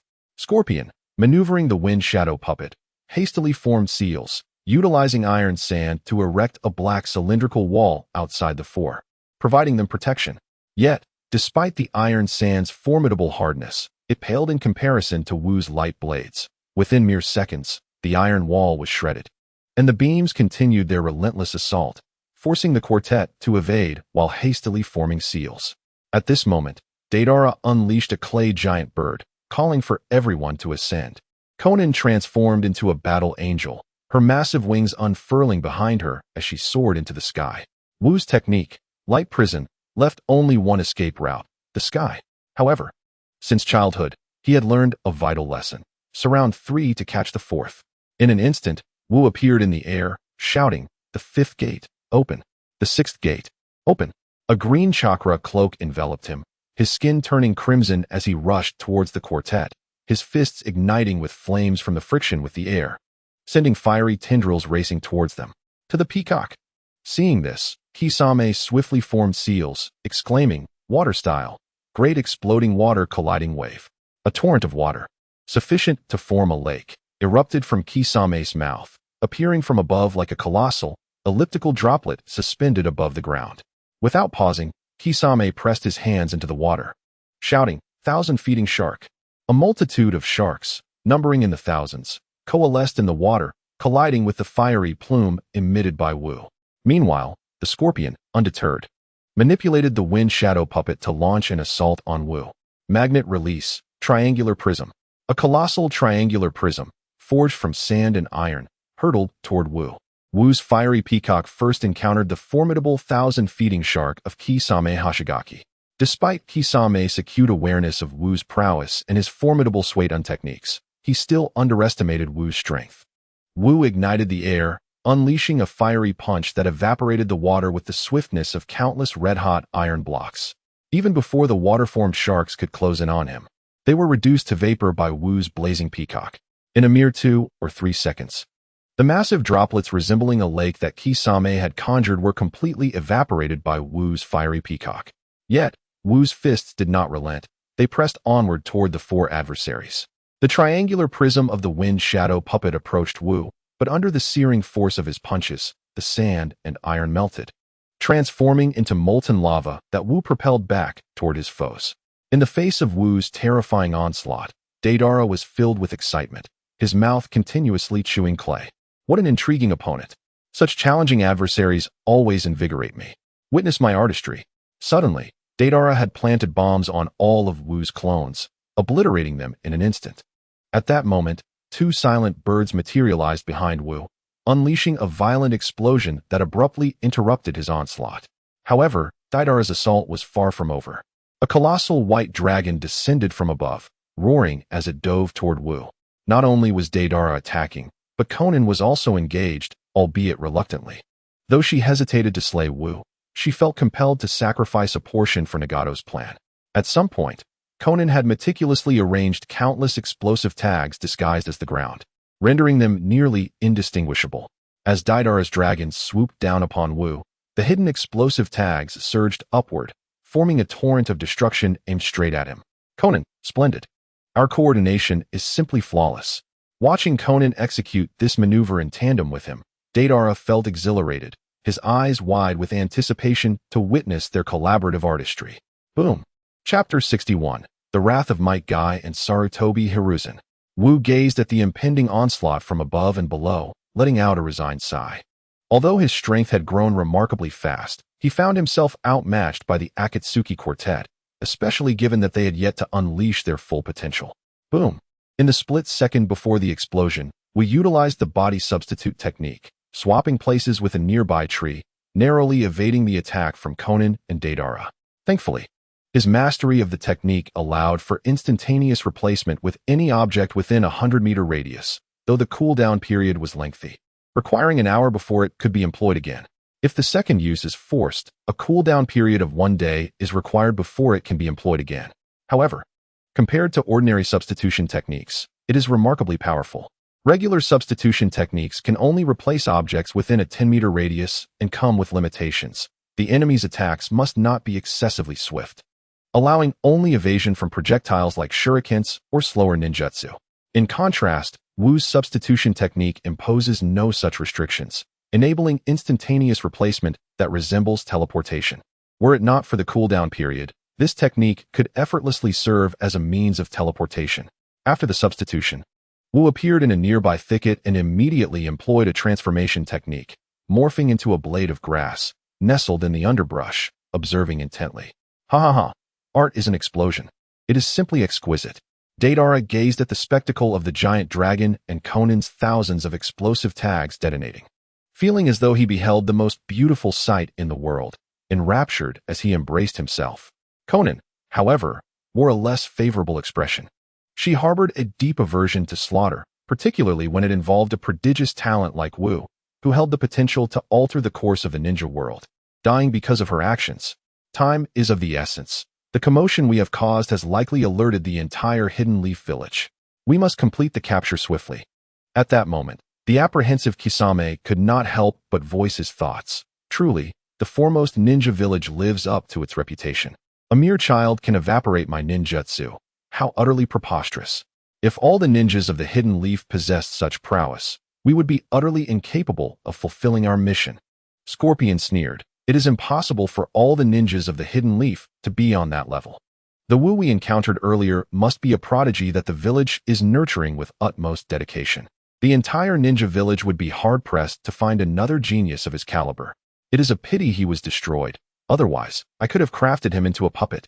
Scorpion genuinely wished to turn Wu into a puppet, particularly after being deeply impressed by the light prison technique he had just displayed. If he possessed Wu as a puppet, his strength would undoubtedly reach new heights. Let us proceed. We are off to capture the Nine-Tails Jinchuriki. Deidara maneuvered the clay giant bird, soaring into the sky with precision toward a specific direction, as if he were aware of Naruto's location. Shortly after taking flight, the group spotted Sarutobi Hiruzen, armed with a staff and clad in battle attire. In that moment, Sarutobi Hiruzen was in a state of frantic urgency, for he regarded Wu as someone capable of transforming the dynamics of the ninja world. If he were to be slain by members of the Akatsuki, it would haunt him until his dying breath. Following Sarutobi Hiruzen were the Inoshikacho trio and Might Guy, just returning from an external mission. Behind them trailed hundreds of ninjas, with more arriving continuously. The commotion caused by the quartet had already stirred the entire ninja village, aside from those on guard duty. All remaining ninjas were rushing toward the scene. Upon spotting the quartet, Sarutobi Hiruzen immediately demanded an explanation. "Akatsuki members, where's Wu?" Scorpion chuckled in a gravelly voice. "You see, I told you that the Wu we just killed was undoubtedly a genius nurtured by the hidden leaf. Kill him?" Sarutobi Hiruzen's body trembled, and an overwhelming aura began to emanate from him, reminiscent of an enraged old lion. Might Guy gazed incredulously at the quartet.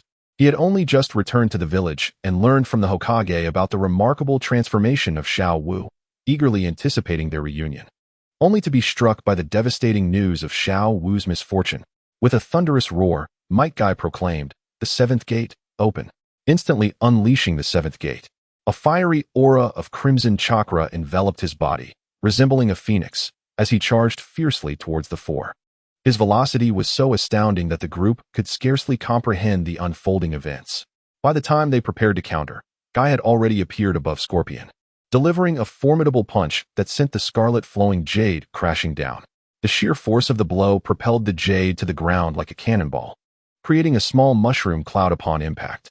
The other three were left in a state of disbelief, yet before they could react, Might Guy transformed into a phoenix, soaring towards Kisame Hashigaki. Night Phoenix. Kisame found himself utterly helpless as he attempted to raise his Samahata for defense, but Guy's speed was simply too overwhelming. Even when he perceived the impending attack, his body could not respond in time. Guy struck Kisame down from the air, splitting him in two upon impact, extinguishing his life in a single blow. It was then that Konan and Deidara, still airborne, finally had a moment to react. Swiftly casting their jutsu, while simultaneously elevating their altitude in a desperate bid to flee Konoha. In the ninja world, the ability to fly was exceedingly rare, and the formidable warrior moments ago was clearly a master of taijutsu, lacking any flight capability. At that moment, Sarutobi Hiruzen summoned 4 shadow clones, all executing their ninjutsu in unison. 5 nature transformation great bomb technique. Fire, lightning, water, earth, and wind attributes converged, launching towards the airborne Konan and Deidara. Upon collision, these elemental techniques erupted into a cataclysmic explosion. The terrifying force of the blast obliterated the clouds above. And although the shockwave did not directly strike the ascending Konan and Deidara, its sheer might sent them careening through the air. Both were left spitting blood, their faces ashen, clearly injured by the overwhelming pressure of the explosion. Yet, they dared not linger, for the taijutsu master who had just obliterated Scorpion and Kisame was now barreling towards them. They could only spread their wings and continue to ascend into the higher skies. After a brief pursuit, Might Guy realized he could not catch up and bellowed in fury. "The Akatsuki, is it? I, the Azure Beast Might Guy, shall tear you apart." His roar, akin to that of a primordial beast, spurred the two to hasten their escape with renewed urgency. The terror of Konoha instilled in them a fear that would prevent their return anytime soon, unless the leader, Pain, took matters into his own hands. Upon landing, Might Guy's skin bore countless crimson fissures from opening the 7th gate, yet he felt no pain, his visage etched with sorrow. Typically a figure who exuberantly celebrated youth with cries and laughter, he now found himself bereft of tears. Sarutobi Hiruzen gazed at the sorrowful Might Guy and let out a deep sigh. "I'm sorry, I failed to keep an eye on Xiao Wu." Before he could finish his sentence, a somewhat juvenile voice interrupted. "I'm not dead yet." Chapter 62 Nagato. "It's all right. I will personally visit Konoha when the time comes." "Xiao Wu, you're still alive?" Might Guy and Sarutobi Hiruzen hurriedly approached Wu, inspecting his body from head to toe, and discovered that aside from some fatigue and muscle strain from using the 8 gates, he bore no injuries. "My ability to survive is quite good. I managed to deceive them, and thus escaped a disaster." Might Guy rushed forward to embrace Wu, repeatedly exclaiming, "It's fine, it's fine." Wu looked at the numerous fissures on Might Guy's skin and sorrowfully urged, "Master, you should seek treatment immediately. Opening the 7th gate has inflicted severe damage on your body." Might Guy, however, dismissed the concern with a hearty laugh. "I'm all right, just need a little treatment. As long as you're unharmed, that's all that matters." Yet, as he took a step forward, he could no longer sustain himself and collapsed to the ground. Wu attempted to support Might Guy, but having just opened the 6th gate himself, though he appeared unscathed, his strength had been entirely depleted, leaving him unable to hold up Might Guy. Just as they were about to fall, Sarutobi Hiruzen stepped in to steady them. Both of you need to go to the hospital for treatment. At that moment, the medical team approached, placing the two on stretchers. After a brief examination, they reported to Sarutobi Hiruzen, both are fine. Wu is completely drained and has muscular strains throughout his body, requiring at least a month of rest. Lord Might Guy has torn muscles in his arms and legs, with fractures in both calves and one arm. He will need a year of recovery. Sarutobi Hiruzen nodded and escorted them to the hospital, ensuring they received the best possible care. Master, one of the Akatsuki members is skilled in puppet techniques, and his exterior is incredibly sturdy. I could only leave a faint imprint with my punch after opening the fourth gate. His defense is truly astonishing. With the sand-iron defense of the third Kazakage's puppet, it's highly likely he evaded my Master-S attack, my Master of Taijutsu. Sarutobi Hiruzen immediately turned to the investigating ninja, just as one rushed over. Lord Hokage. One assailant was severed in half and is deceased. We only found a shell of another individual, with no sign of the person. Wu couldn't help but sigh. Scorpion was indeed not so easily vanquished. Sarutobi Hiruzen furrowed his brows. Even he would find it difficult to withstand Might Guy's full-force attack, and under such an onslaught, he too might have perished. It was unexpected that an Akatsuki member could survive. Clearly, Jiraiya's warnings were accurate. The Akatsuki had become a significant threat to the ninja villages and required increased vigilance. A week later, members of the Akatsuki returned to the headquarters in Amigakure. Konan and Deidara remained silent, which caused Nagato to furrow his brow. Did the mission fail? Konan slightly nodded, yes. Were there any casualties? Konan sighed, yes. She recounted the events to Nagato, revealing that the four had been intercepted by a child at the onset of their mission, though they successfully eliminated him. The delay caused by the child ultimately led to the mission's failure. Failure is but a mere setback, for it is to be expected from Konoha, the foremost village of the ninja world. However, we have suffered the loss of 2 members and must seek replacements. At that moment, the voice of Sasori echoed from outside, reminding us that only 1 member has fallen. I am still here, and I bear tidings that may not be entirely pleasant. Upon hearing that Sasori yet lives, Nagato displayed no emotion, merely casting a questioning glance in his direction. The genius, Tenten, whom we believe to have been vanquished, still draws breath. Deidara, who had been somewhat despondent, instantly sprang to his feet. How is that possible? That little brat could not possibly survive my artistry. Sasori shrugged and replied with a smirk. It seems your art is not as flawless as you believed. Mine, however, is eternally perfect. The fact that Tenten lives is fortuitous. He shall become my next puppet. He will embody my artistry. Sasori harbored a keen desire for Tenten, for both his martial prowess and his white fang techniques would greatly enhance his capabilities. With the Wind Shadow puppet for long-range attacks and Tenten for close combat, it would be nothing short of perfection. You're talking nonsense. My art is the most exquisite in this world. Deidara retorted vehemently, his frustration boiling over as he shouted at Sasori. It was at this moment that he finally beheld Sasori's true form, astonished and stuttering in disbelief. Sasori had reverted to his original appearance, unperturbed by the sight of his fellow Akatsuki members. The previous puppet had been shattered by the azure beast of Konoha, Might Guy. Yet I was prudent and employed the Wind Shadow's iron sand along with the formidable defense of the Crimson Stream, thus escaping death.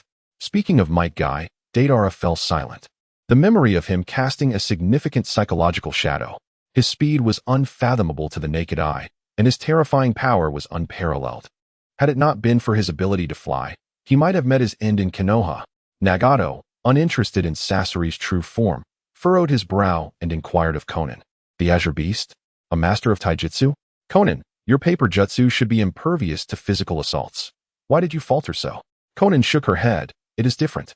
When he launched his attack, a terrifying chakra cloak enveloped him. Even my paper jutsu could not withstand it. If I had attempted to resist, my technique would have been obliterated in an instant, and I would have been left vulnerable. Nagato's frown deepened. Such speed and strength were particularly detrimental to him. His Shinra Tensei has a cooldown of 2 seconds, and with this taijutsu master around, should he discover this flaw, he might very well turn the tide against him. Let us momentarily set aside the 9 tails and focus on capturing the other tailed beasts. By the way, have there been any updates from Orochimaru's location? The elite of Konoha have gone out in pursuit. They cannot have perished, can they? Zetsu emerged from the wall, smiling as he addressed Nagato. They are not dead. but they are close. Orochimaru was scorched by Itachi's black flames. Fortunately, he possesses the ability to shed his skin, sacrificing one of his forms to survive. While Danzo managed to escape using wood release. Nagato nodded, relieved that they yet live. Zetsu informed them to return to the organization post-haste and prepare to capture the tailed beasts from other ninja villages. Deidara, still shaken, remarked, "The other villages' tailed beasts may be manageable. But what shall we do about the 9 tails of Konoha? The formidable practitioner we cannot contend with." Although they are willing to assist the organization in capturing tailed beasts, they certainly do not wish to perish in vain. The might of Konoha is overwhelming, and venturing there would lead only to death. Nagato, unfazed, remarked, "It matters not. I shall personally pay a visit to Konoha when the time comes." Those present had witnessed the leader's power, and hearing such words from him naturally elicited no objections. Once the crowd dispersed, Zetsu approached Nagato and reported, before fleeing, Orochimaru implanted a cursed seal on Uchiha Itachi's brother. However, this seal has been sealed away by Uchiha Itachi. It is evident that Orochimaru harbors a profound desire for the Uchiha. We can exploit this yearning and his enmity towards Hokage Sarutobi Hiruzen to incite Orochimaru to continue his endeavors against Konoha. Nagato merely nodded in acknowledgement without further comment, instead instructing Zetsu, "Go to Konoha and gather information on that prodigy. A mere child was able to thwart 4 of our members and survive their onslaught. Indeed, he is a genius. See if you can persuade him to join our Akatsuki." Chapter 63. Am I participating in the chunin exams? In the Konoha Ninja Hospital, Wu was tending to Might Guy in his ward. However, Might Guy was notably resistant, despite the fact that only one of his hands was functional. He preferred to walk on his hands rather than accept Wu's care. "Little Wu, look, I can manage on my own," Might Guy insisted, performing one-handed handstands as if to prove his point. Wu, exasperated, observed his mentor, who was wrapped in bandages resembling a mummy. "Master, as your disciple, it is my duty to care for you. Now that sister is back, under her treatment, you shall be discharged soon." Might Guy understood that sister referred to Tsunade, one of the legendary Sannin and a figure of great renown, akin to Kakashi's teacher, which sometimes left him feeling bewildered. With a determined effort, Might Guy pushed himself upright on the bed and, with a serious expression, addressed Wu. "Little Wu, in truth, the Hokage, as a ninja scholar, is more suited to be your master. I am not a qualified teacher. You have already grown without much guidance from me. Perhaps you should consider dismissing me as your instructor." Wu quickly interjected, "What are you saying, master? Once a teacher, always a father, you shall forever be my mentor." Such words should not be uttered. Hearing Wu's declaration, Might Guy felt an even greater sense of guilt. He realized that he had been frequently occupied with missions, and the time spent formally teaching Wu was exceedingly limited. In fact, he had only truly instructed him in the 8 gates. He had no identity, no background, and could provide no resources, unlike the Hokage, who could offer guidance in any area Wu wished to explore, along with abundant resources. Should Wu aspire to become Hokage in the future, his status as the Hokage's disciple, combined with the support of his illustrious senior brothers and sisters, would undoubtedly pave his way to that esteemed position. Meanwhile, he felt utterly incapable of assisting in this regard. Martial arts practitioner, you may be unaware that the bond of apprenticeship is held in great reverence among ninjas. Should you choose to take on multiple masters, you will never ascend to become a core disciple of any one of them. It would be far more beneficial for your future to dedicate yourself solely to the Hokage. The forthright Might Guy, rarely one to mince words, implored earnestly. The determination of whether one becomes a core member hinges upon ability. If the old man does not regard me as a core disciple due to your presence, I shall seek to sever my ties with him. Regardless, you are my first master and shall remain so throughout my life. Others may choose to accept this role or not, but that is of no consequence. Might Guy gazed at Wu with heartfelt emotion, wishing to dissuade him further, yet found himself at a loss for words. Gently, he ruffled Wu's hair and sighed. "If you choose not to withdraw, then so be it, my dear child." At that moment, Tsunade burst through the door with an imposing presence, striding towards the two with determination. "You two, return to your beds at once. Who permitted you to rise?" "Sister, I am fine now," Wu replied. Tsunade, hands on her hips, retorted, "Find my foot. I am the doctor here." Under Tsunade's formidable authority, Wu had no choice but to comply and return to his bed, and even the determined Might Guy followed suit. There is an undeniable instinct that students fear their teachers and patients fear their doctors, a sentiment seemingly etched into the very fabric of human nature. Once Wu was settled, Tsunade continued, "Little Wu, I will be taking over as the 5th Hokage, and the chunin exam is about to commence in the Hidden Cloud Village. You must participate." Might Guy, who was reclining in bed, sprang up suddenly. "Lady Tsunade, that is out of the question. Little Wu is a prodigious talent in physical arts. If he participates in the chunin exam in the Hidden Cloud Village, it could provoke the raikage. Does he dare?" Tsunade scoffed. "That rascal still owes me a favor. If he dares to harm Wu, I shall surely put him in his place."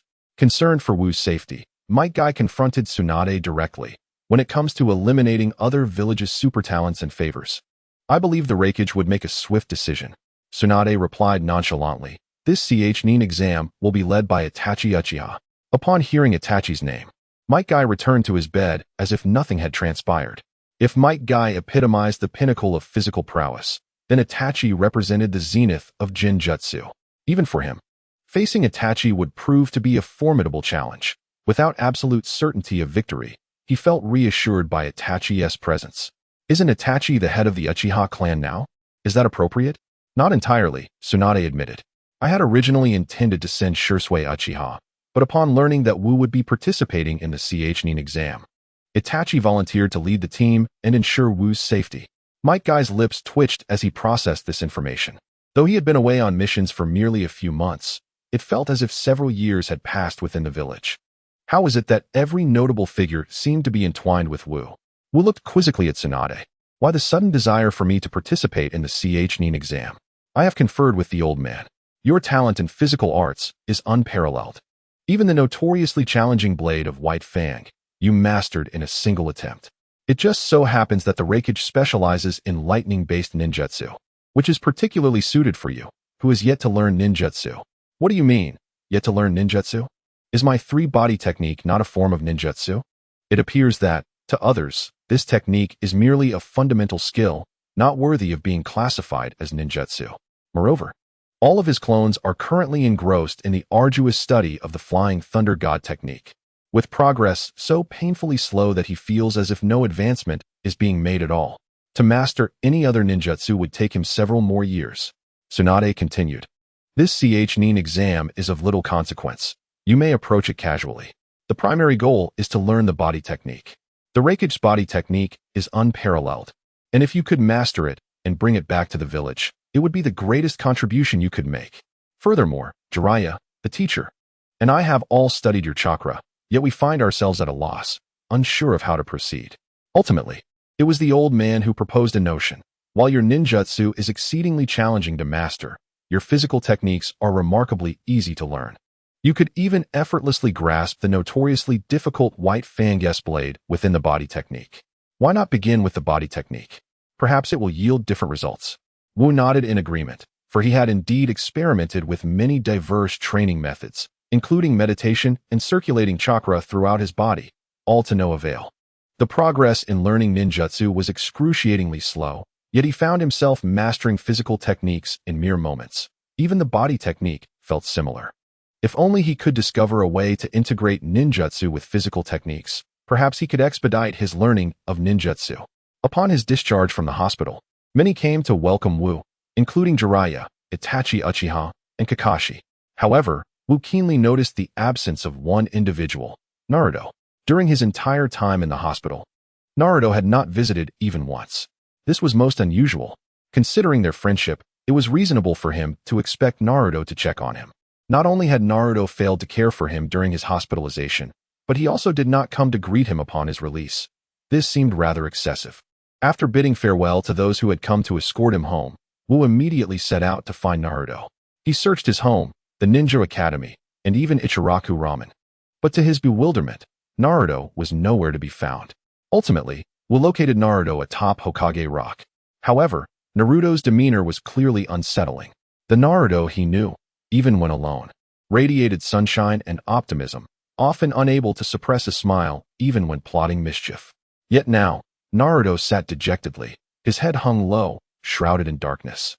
Devoid of the light in his eyes, and the ever-present smile had vanished, leaving him in a state of stupor. Wu settled beside Naruto in silence, offering companionship without words or gestures. After a lengthy pause, Naruto hesitantly spoke. Wu, you should keep your distance from me. This time, I nearly caused your demise. What nonsensical words. I am the Nine Tails. Naruto, overwhelmed with emotion, exclaimed, I am the Nine Tails. Many in the village have perished because of me, and thus, the villagers have isolated and rejected me. I understand this, and it does not trouble me. My only desire is for everyone to see me differently. I am no longer the Nine Tails. I will not harm anyone. The only one who has shown me kindness is Irika-sensei, and I have struggled to make friends. Until you appeared. You became my first companion. But just as our friendship began, I nearly caused your demise. If it weren't for me, you would not have faced danger. I am a calamity. I am the Nine Tails, destined to be alone. As Naruto's agitation grew, Wu remained unfazed and swiftly delivered a sharp slap to Naruto's head. What nonsense are you spouting? Naruto, believing Wu doubted him, lifted his shirt to reveal his abdomen. Little Wu, it's true. There is a Nine Tails within me. I can see it whenever I close my eyes. Wu rolled his eyes at Naruto. I know, you are the Jinchuriki of the Nine Tails, the strongest of all tailed beasts. Naruto stared blankly at Wu. You know? So what? Wu shrugged nonchalantly. You know there's a Nine Tails inside me, yet you still want to be friends? What gives? So what? Wu replied indifferently. Tailed beasts are powerful, but why should I fear them? If a tailed beast were to erupt, it could indeed bring devastation. As many in the village suffered due to the Nine Tails in the past, the attackers came because of the tailed beast within you, not because of you. Little Wu, why can't you understand? I don't want to harm you. Wu grasped Naruto's shoulders, locking eyes with him, urging him to calm down. Firstly, it was the Nine Tails that harmed the villagers, not you. You need not bear the blame for the Nine Tails residing within you. Secondly, the threat posed by the attackers stems from the Nine Tails, not you. It was the Nine Tails that nearly caused me harm, not you. Lastly, my desire to be your friend, to play with you, is not because of the Nine Tails. It is because of you. Do you understand? Naruto gazed at Wu in bewilderment, and soon, tears streamed down his face as he began to sob loudly. Wah, little Wu, I thought I almost killed you. I was afraid to see you, fearing you would become like those villagers, afraid of me, shunning me. Wah, I also fear I might hurt you. I don't want you to suffer because of me. Wah, little Wu. Wu opened his arms wide and embraced the weeping Naruto, whose face was a mess of tears and snot. Remember, you are you. And the Nine Tails is the Nine Tails. If you utter again that you fear the Nine Tails will harm me, or that you might distance yourself from me due to such fears, I will give you a good beating. Naruto nodded vigorously yes. Once Naruto's emotions began to stabilize, Wu addressed him. Naruto, the Nine Tails within you is an immensely powerful beast. You have been afraid it would harm others, and thus, you have avoided confronting it, correct? Naruto nodded, acknowledging his fear of facing the Nine Tails, whose ferocious aura and menacing gaze instilled dread in him. Yet, his greatest fear remained, that the Nine Tails might once more break free from his body and inflict harm upon Irika, Wu, or others. The kitchen knife serves a specific purpose, doesn't it? Naruto glanced at Wu with a hint of confusion. To cut vegetables, of course. Wu replied, yes, a kitchen knife is intended for slicing vegetables, thus classifying it as a kitchen utensil. However, should it be wielded as a weapon against people, it transforms into a tool of murder. The Nine Tails is no different. If you continually fret over its potential for destruction, it becomes a ticking time bomb, poised to explode at any moment. Yet, if you confront it and harness its power to safeguard others, it will not pose a threat to humanity. Do you understand? Naruto's eyes sparkled with realization. Indeed, a kitchen knife can be used for culinary purposes or as a weapon. It all depends on the application. The same holds true for the Nine Tails. If I neglect to control it, one day it will inevitably cause harm. However, if I can master the Nine Tails, I can wield its power to protect those dear to me. When enemies approach, if I can control the Nine Tails, I can use it to shield little Wu instead of merely fleeing to seek assistance. A newfound clarity washed over Naruto, as though he had unlocked the door to an entirely new realm. Little Wu, you are absolutely right. I will now engage with the Nine Tails. I shall compel it to protect those who matter most to me. Wu promptly intervened. I want you to confront the Nine Tails, but remember, it is the most formidable of the tailed beasts. Its chakra exceeds the combined total of the other 8 tailed beasts. At this moment, it is far too powerful for you to handle alone. You will require assistance. Huh? Naruto looked at Wu in confusion. Who can I ask for help? Wu pondered for a moment. With the Uchiha clan now allied with the Hokage, seeking the aid of either Uchiha Shursui or Uchiha Itachi would have been ideal. However, the Nine Tails is exceedingly perilous, akin to a nuclear bomb in this world. It is likely that the Elder would not consent to having Uchiha members approach the Nine Tails. Therefore, it would be prudent to follow the precedent of the past. Jiraiya and Yamato are both excellent candidates. Come, I will take you to find my senior sister.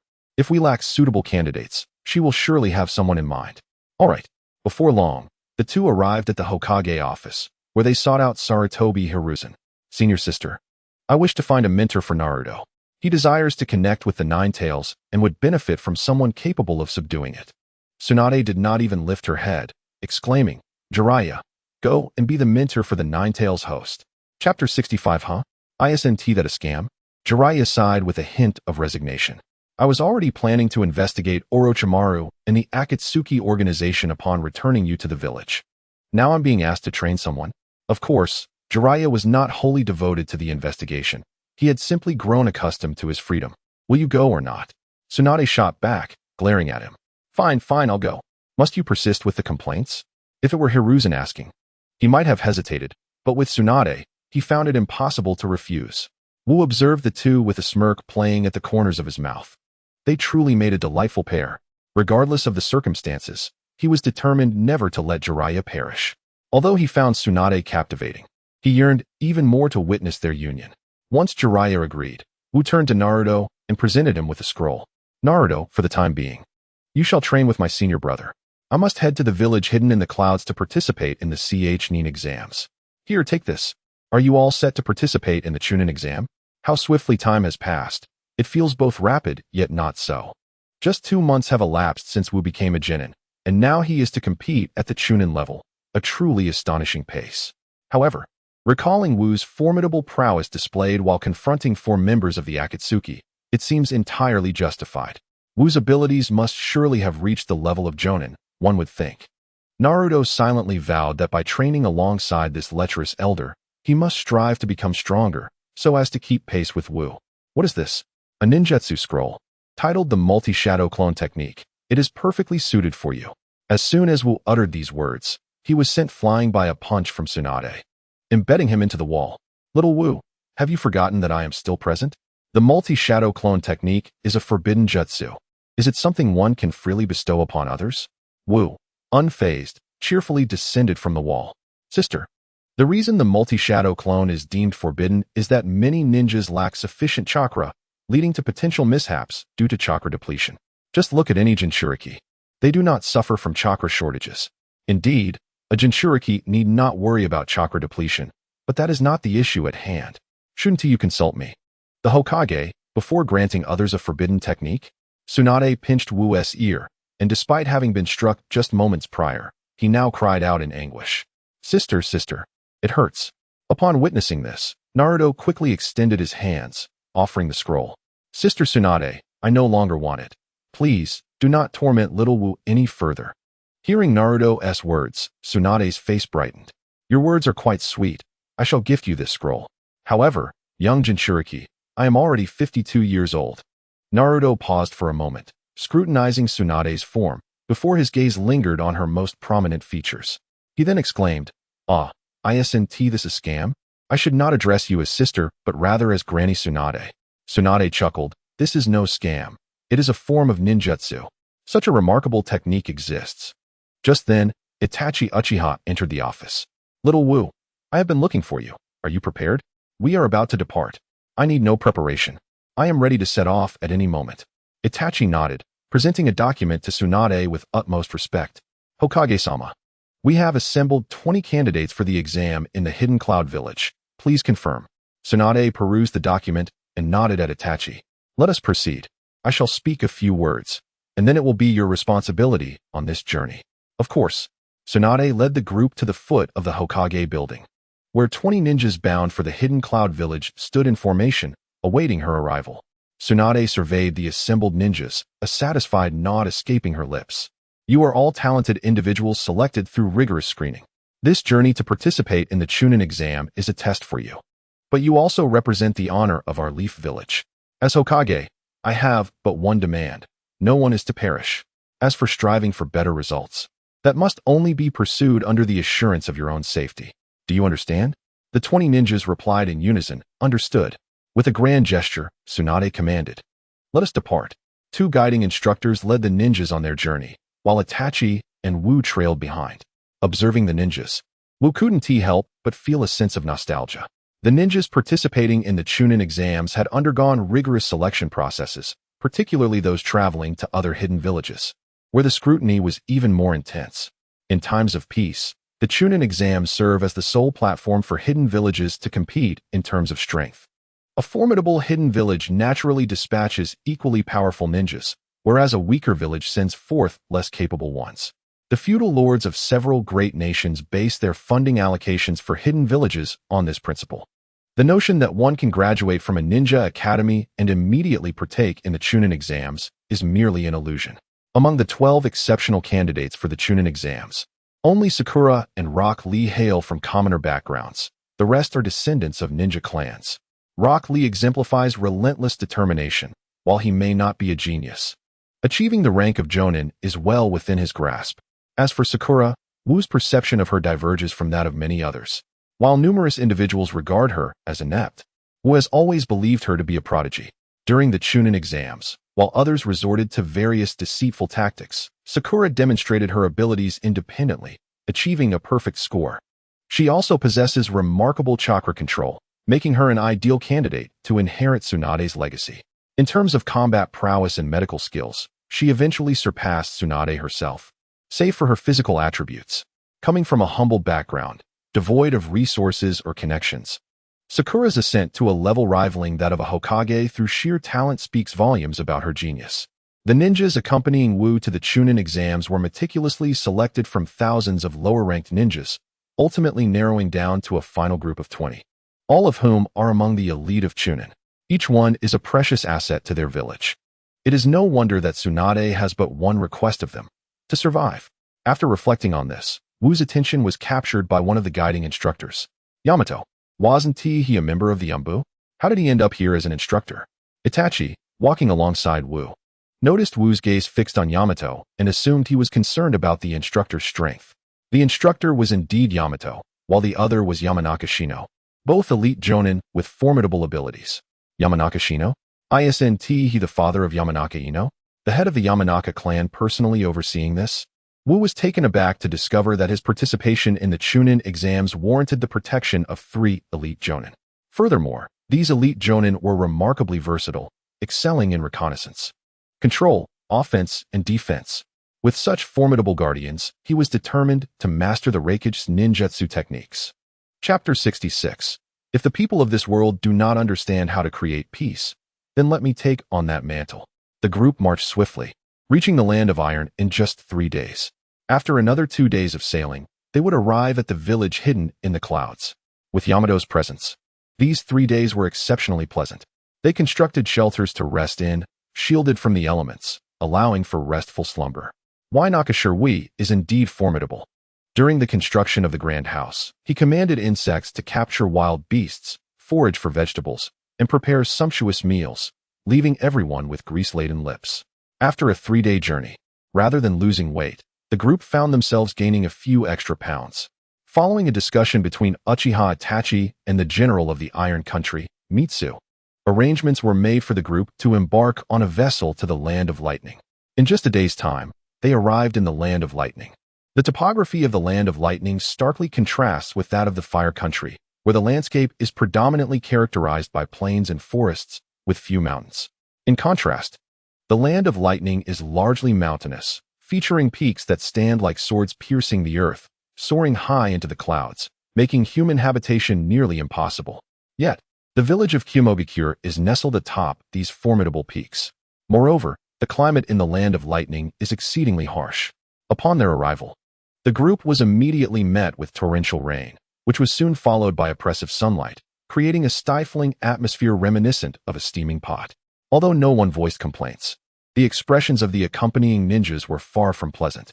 If even the physically robust ninjas found the climate uncomfortable, one can only imagine the plight of the ordinary citizens of the Land of Lightning. Upon entering the Land of Lightning, most of the men were bare-chested. their skin darkened and glistening from the sun, while the women donned minimal clothing, consisting of just a few small pieces of fabric. However, the citizens of this land exhibited a notably fierce disposition, in contrast to the people of the Fire Country, who would bow and show deference upon encountering ninjas. The citizens of the Land of Lightning stood their ground, some even brandishing weapons and fixating their gaze upon the group. It was evident that should any danger arise, they would not hesitate to confront it. How intriguing! It is worth noting that every member of the group possesses at least the strength of a chunin, albeit lacking the official title. They could easily dispatch the rude citizens of the Land of Lightning without a second thought. Yet, the people of this land showed no fear. It is no wonder that the world regards the Land of Lightning as a martial society, a realm of savagery. The audacity of these citizens stems from the constant protection offered by the ninjas of Kumogakure. If ninjas from other nations dared to act against them, the ninjas of Kumogakure would swiftly intervene, disregarding all explanations and eliminating the intruders without hesitation. Is there no fear that such a stance might provoke enmity towards Kumogakure? Uchiha Itachi could only smile wryly. Indeed, Kumogakure remains unfazed. The harsh climate here is most renowned for its aquatic resources. The labor is arduous, and those who come here are primarily ninjas hired by merchants seeking to procure fishery products. The fishery of the Land of Lightning is of the highest quality, and merchants are eager to conduct business here, untroubled by the possibility of unrest. As for the visiting ninjas, the Hidden Cloud Village remains indifferent. After all, there are few who come, and their stance is clear. Those who wish to come may do so, while they would be far happier if spies were to be eliminated. Occasionally, when we venture to other nations or ninja villages, we gain a deeper understanding of the world, which fortifies our resolve to protect the Leaf Village, ensuring that no other ninja village can seize our fertile lands. Wu nodded in agreement. In the world of shinobi, life in the other villages is indeed far from favorable compared to the Land of Fire. Humans naturally aspire to a better existence, which makes their covetousness of Konoha understandable. However, this world lacks researchers capable of transforming its harsh environments. The ninjutsu of the Hokage is replete with remarkable abilities that could indeed reshape the landscape, alleviating the struggles of the populace. For instance, the earth release techniques can create deep chasms or raise towering mountains. Such mastery of terrain alteration in the Rock Village is squandered solely for group combat. Moreover, water release, wielded by formidable users like Kisame Hashigaki, can conjure vast lakes seemingly out of thin air. If such power were employed to transform the arid climate of the Sand Village, turning desert into verdant land, the Sand Village could thrive in abundance. Yet, the people of this world do not grasp the potential for altering geography, environment, and climate. They only seek to usurp the fertile lands of the Land of Fire, which perpetuates their endless conflicts. In the past, Hashirama Senju possessed the strength to achieve such transformations. Regrettably, he lacked the vision. Not only did he abandon the unification of the shinobi world, but he also distributed the powerful tailed beasts among other villages, thereby bolstering their might merely to maintain a balance among the major ninja villages. One can only conclude that Hashirama was rather naive. A balance of power implies that the disparities in strength among the ninja villages are not significant. If that is the case, why does Konoha occupy the most fertile lands? A realm of eternal spring, while others are relegated to barren territories, enduring the sweltering storms of the Land of Lightning, the rocky expanses of the Land of Earth, the sandy desolation of the Land of Wind, or the isolated shores of the Land of Water. When Hashirama was invincible, these villages dared not act. Yet, upon his demise, even his prodigious brother Tobarama Senju could not thwart the rampant ambitions of these villages. Thus, Tobarama met his end at the hands of the Cloud Village's Gold and Silver brothers, igniting the Great Ninja War. Currently, Konoha's strategy is rather straightforward: to staunchly defend the village. As long as they maintain their hold on the bountiful Land of Fire, they can continuously strengthen themselves, leveraging this advantage to retain dominion over the richest territory. Consequently, the other four major ninja villages have set their sights firmly against Konoha. Usually, Konoha's formidable strength suppresses the other villages, leaving them without recourse. However, should any discord arise within Konoha, or should its power wane, the other villages would seize the opportunity to strike, often banding together to attack Konoha in a bid to carve away this coveted prize. In such a polarized world, how can peace possibly emerge? Even if peace were to manifest, it would merely serve as a temporary respite, a tactic to seek the next opportunity for conflict. In the world of Naruto, the quest for peace cannot be achieved through sheer force. Even someone as powerful as Nagato, with the ability to annihilate the world, cannot forge genuine tranquility. A smirk graced Wu's lips as he mused internally. Since I have traversed into this realm, not only must I rectify the regrets in my heart, but I must also contribute something meaningful to this world. If its inhabitants are unaware of how to cultivate true peace, then allow me to take on that mantle. Chapter 67. This chunin exam is exceedingly challenging. The group swiftly arrived at the hidden village of Kumogakure, perched atop a mountain peak. When Uchiha Itachi presented the invitation to the chunin exam, the ninja of Kumogakure tore it asunder without hesitation. Indeed, we are to hold the chunin exam. Yet we did not extend any invitations. I now harbor doubts regarding the authenticity of your identities as leaf ninjas. Unless you can prove your allegiance to Konoha, I cannot permit you entry into Kumogakure. Wu realized that the relationship between the two shinobi villages was fraught with tension, far worse than he had anticipated. It then dawned on him that, in his previous life, when Konoha hosted the chunin exam, the people of Kumogakure did not participate either. Among the 5 great shinobi villages, only the ninjas from Sunagakure had attended Konoha's exam. Moreover, just 2 or 3 years prior, Kumogakure and Konoha had contemplated forming a non-aggression pact. However, the Kumogakure ninjas, akin to emissaries of the Han dynasty, had intended to instigate trouble within Konoha, seeking to incite violence against its people. In a bid to escalate the situation, Kumogakure ninjas brazenly abducted the heiress of the esteemed Hyuga clan, Hinata.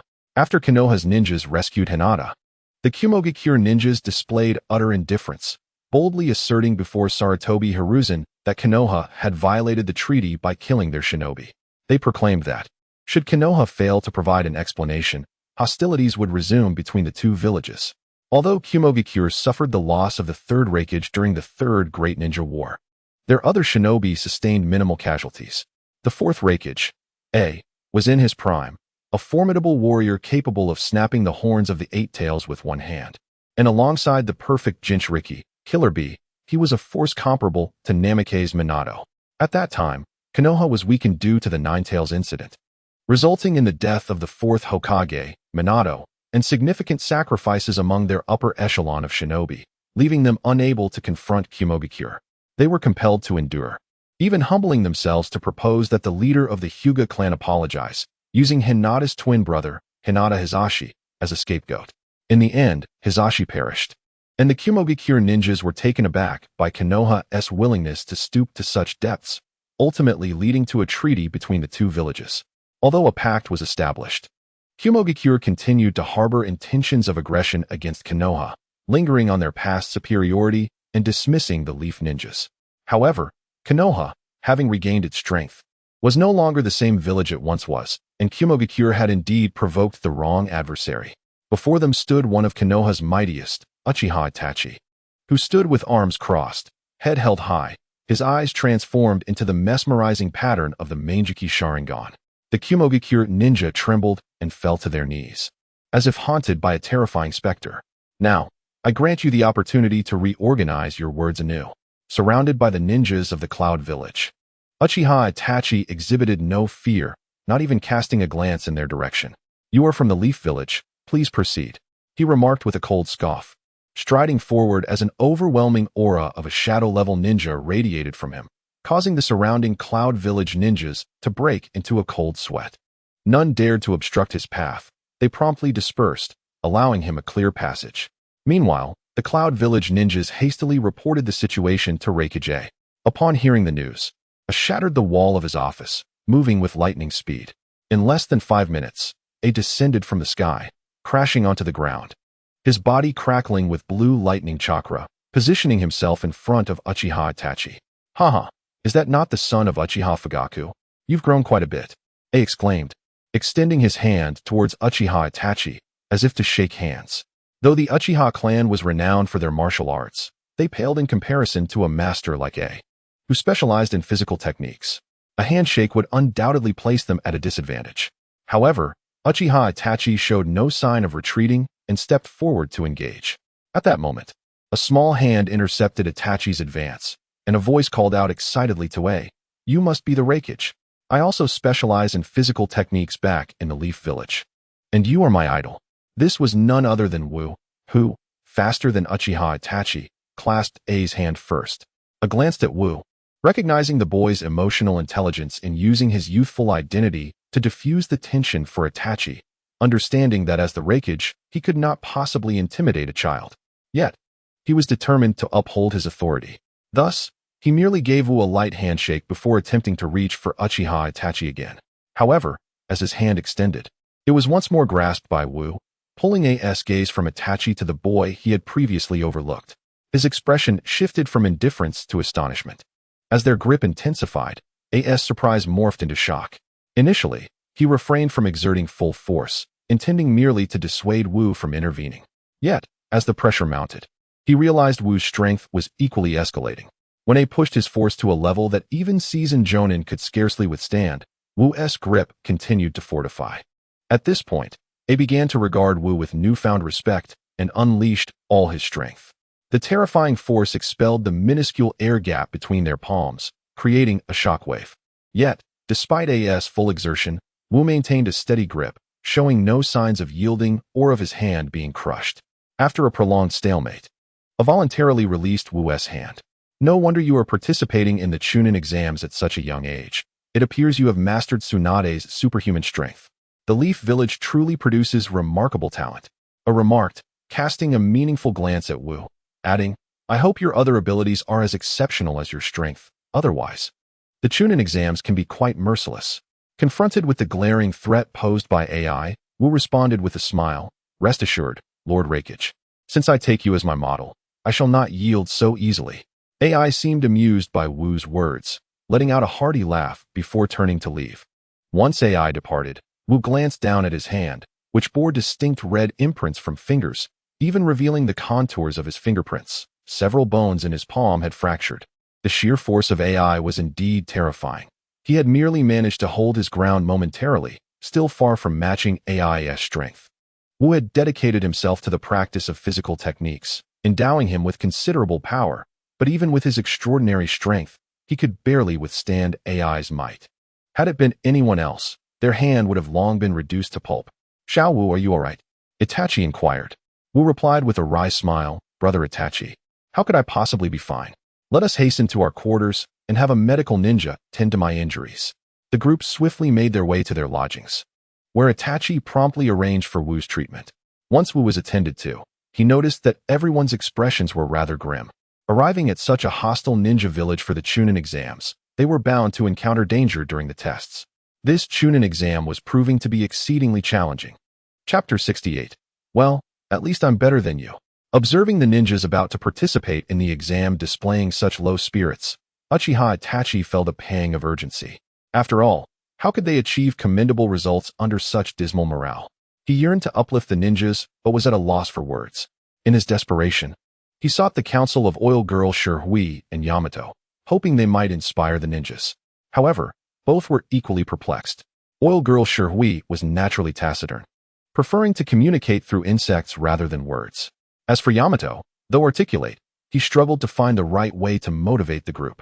Having been a test subject, he possessed formidable strength from a young age, and under the tutelage of Shimura Danzo, he rapidly ascended to the rank of Jonin. At the tender age of 10, he was even dispatched by Danzo to assassinate Hiruzen Sarutobi, demonstrating the trust placed in his abilities. It was a pity that during a mission, Yamato sacrificed a portion of his vast life force to save another, compromising his foundations. Had that not occurred, he might have reached a level of strength rivaling the Kage by his 20s. Reflecting on this, Yamato, after some contemplation, suggested to Uchiha Itachi and Oil Girl Shihui, "How about I bind a branch to each of them? That way, when they face danger, I could save them and even turn the tide against their adversaries." Alleviating their worries, both Itachi and Shihui buried their heads in their hands. These students were there to take an exam. Placing items on them would be an overt act of cheating.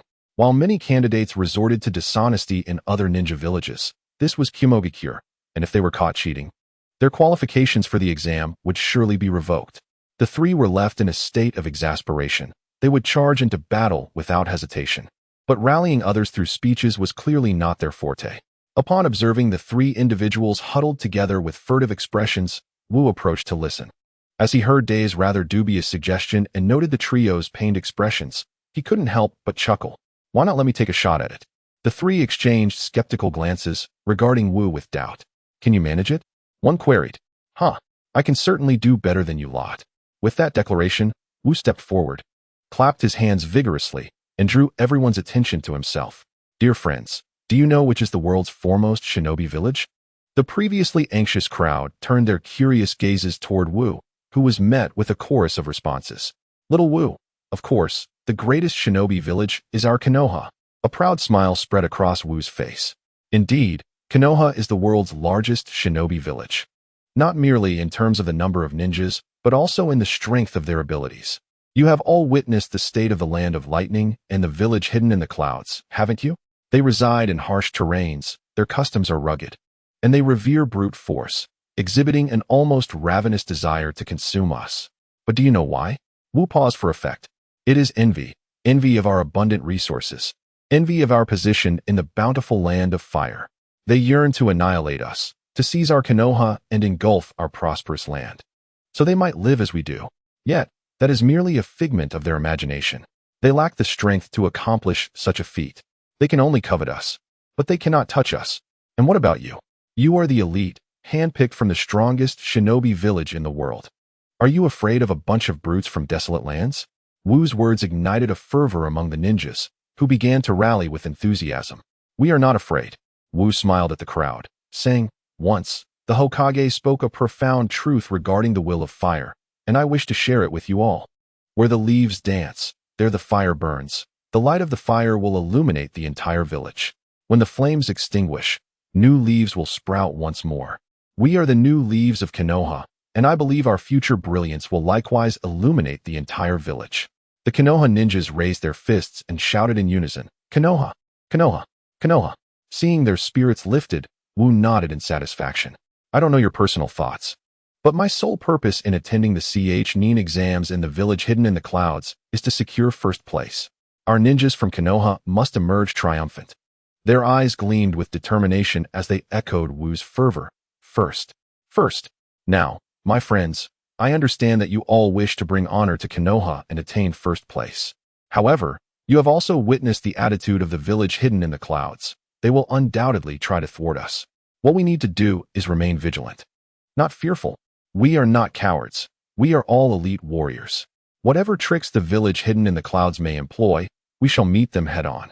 And not only shall we withstand, but we shall triumph over them, demonstrating precisely why Konoha is the foremost shinobi village. The words of Wu ignited the already fervent ninjas, who passionately shouted, We are not cowards, bring it on. Wu stood at the forefront, the youngest among all the ninjas, yet the 20 beneath him rallied, waving their arms and shouting with heartfelt intensity. To an outsider, it would seem as though they had stumbled upon a grand fan gathering. As for Itachi Uchiha, Shino Aburame, and Yamato, they gazed at Wu, their expressions betraying a hint of admiration. Just moments ago, they had questioned Wu's capabilities, but he had decisively demonstrated his prowess through action. After a while, Itachi remarked with a sense of awe, Wu possesses not only exceptional talent, but also remarkable oratory skills. Initially, I thought he was merely a replica of the fourth Hokage. I never anticipated he would be an enhanced version. Yamato echoed this sentiment, stating, Indeed, a person who understands how to inspire others is indeed suitable for the role of Hokage. Even Shino nodded in agreement, acknowledging that he had come to recognize Wu's formidable strength, rivaling his own. Despite being the direct disciple of the third Hokage and a junior of the fourth Hokage, Wu, at such a young age, wielded immense power yet remained approachable, even preparing and cooking the game he caught. Despite being the youngest, he took care of everyone. With a strong background, remarkable abilities, amiability, and eloquence, who else but him should become Hokage? The three exchanged glances, feeling a twinge of shame as they lowered their heads.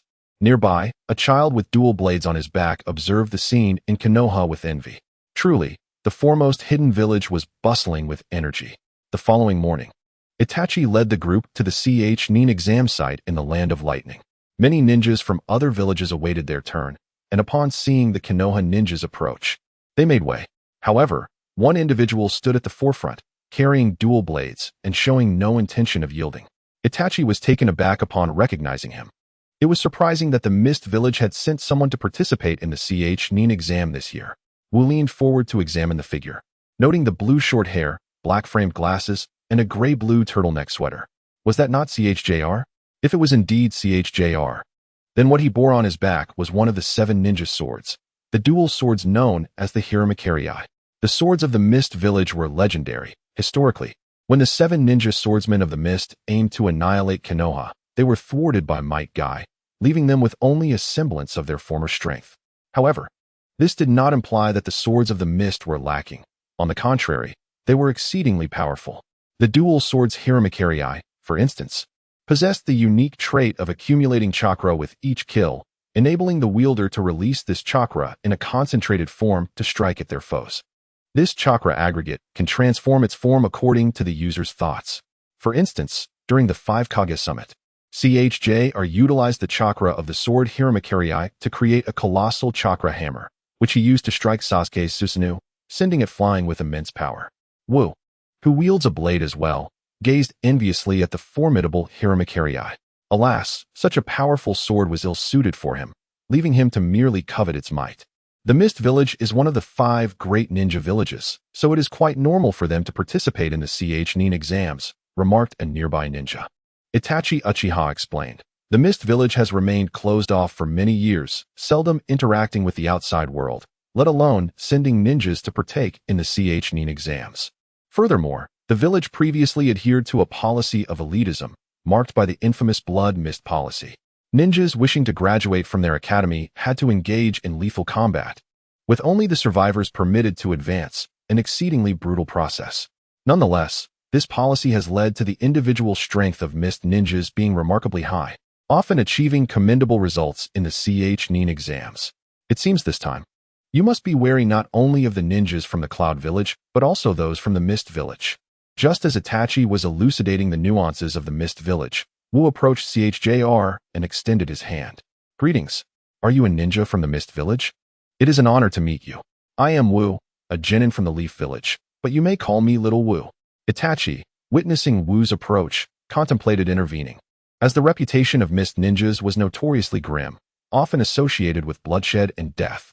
However, he reconsidered, acknowledging that while Mist ninjas are indeed formidable, Wu's prowess is even more extraordinary. Thus, this Mist ninja posed no threat to Wu. CHJR was taken aback by Wu's initiative to greet him, leaving him flustered for a moment before he managed to respond. Hello? My name is CHJR. Yes, I am indeed a genin from the Mist Village. After this awkward introduction, CHJR's face flushed crimson, and he averted his gaze, nervously shuffling his toes on the ground.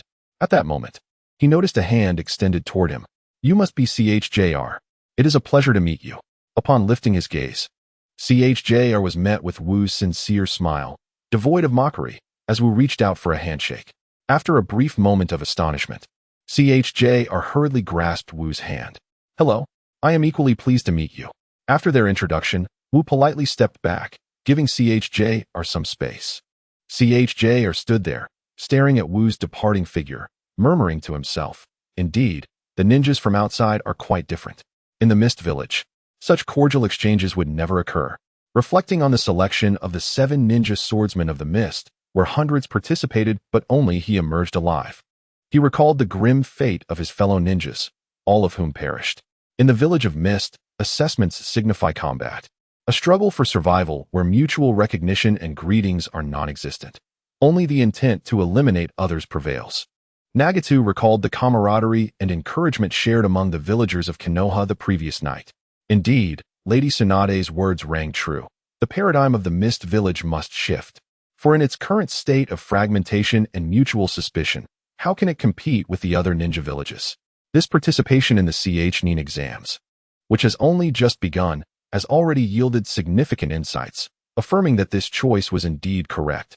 Meanwhile, Itachi Uchiha observed the returning Wukong with curiosity, inquiring, "What prompted you to greet the ninjas of the Mist Village? Our relations with them are rather strained." Wukong replied with a smile. "Which of the 5 great ninja villages maintains a cordial relationship with us?" Itachi paused, realizing the truth in Wukong's words. Konoha's relations with the other 4 great villages were far from amiable. Given that these villages harbored intentions of attacking Konoha, It was indeed remarkable that any good relations could exist. You are aware of the tension, yet you approach them? Are you not concerned they might lash out at you publicly? Itachi questioned. If the Cloud Village witnesses a confrontation, they would not intervene. Rather, they would relish the opportunity to see one of you fall. Why worry? Wukong shrugged. He is hardly my match. Itachi chuckled. That may be true. In truth, Wukong's intention to engage with the Mist Village ninja stemmed from a desire to foster a beneficial alliance. The ninja he approached bore one of the 7 ninja swords, the double-edged sword, indicating formidable strength. While Wukong was confident in his ability to defeat him, he recognized that the others from Konoha would likely struggle against such an opponent. Establishing a relationship with him could yield only advantages, especially considering that the Cloud Village was undoubtedly their adversary, possessing a strategic edge with a larger contingent of ninjas. Strengthening ties with the Mist could potentially lead them to ally against the Cloud during the examination, serving as a significant boon.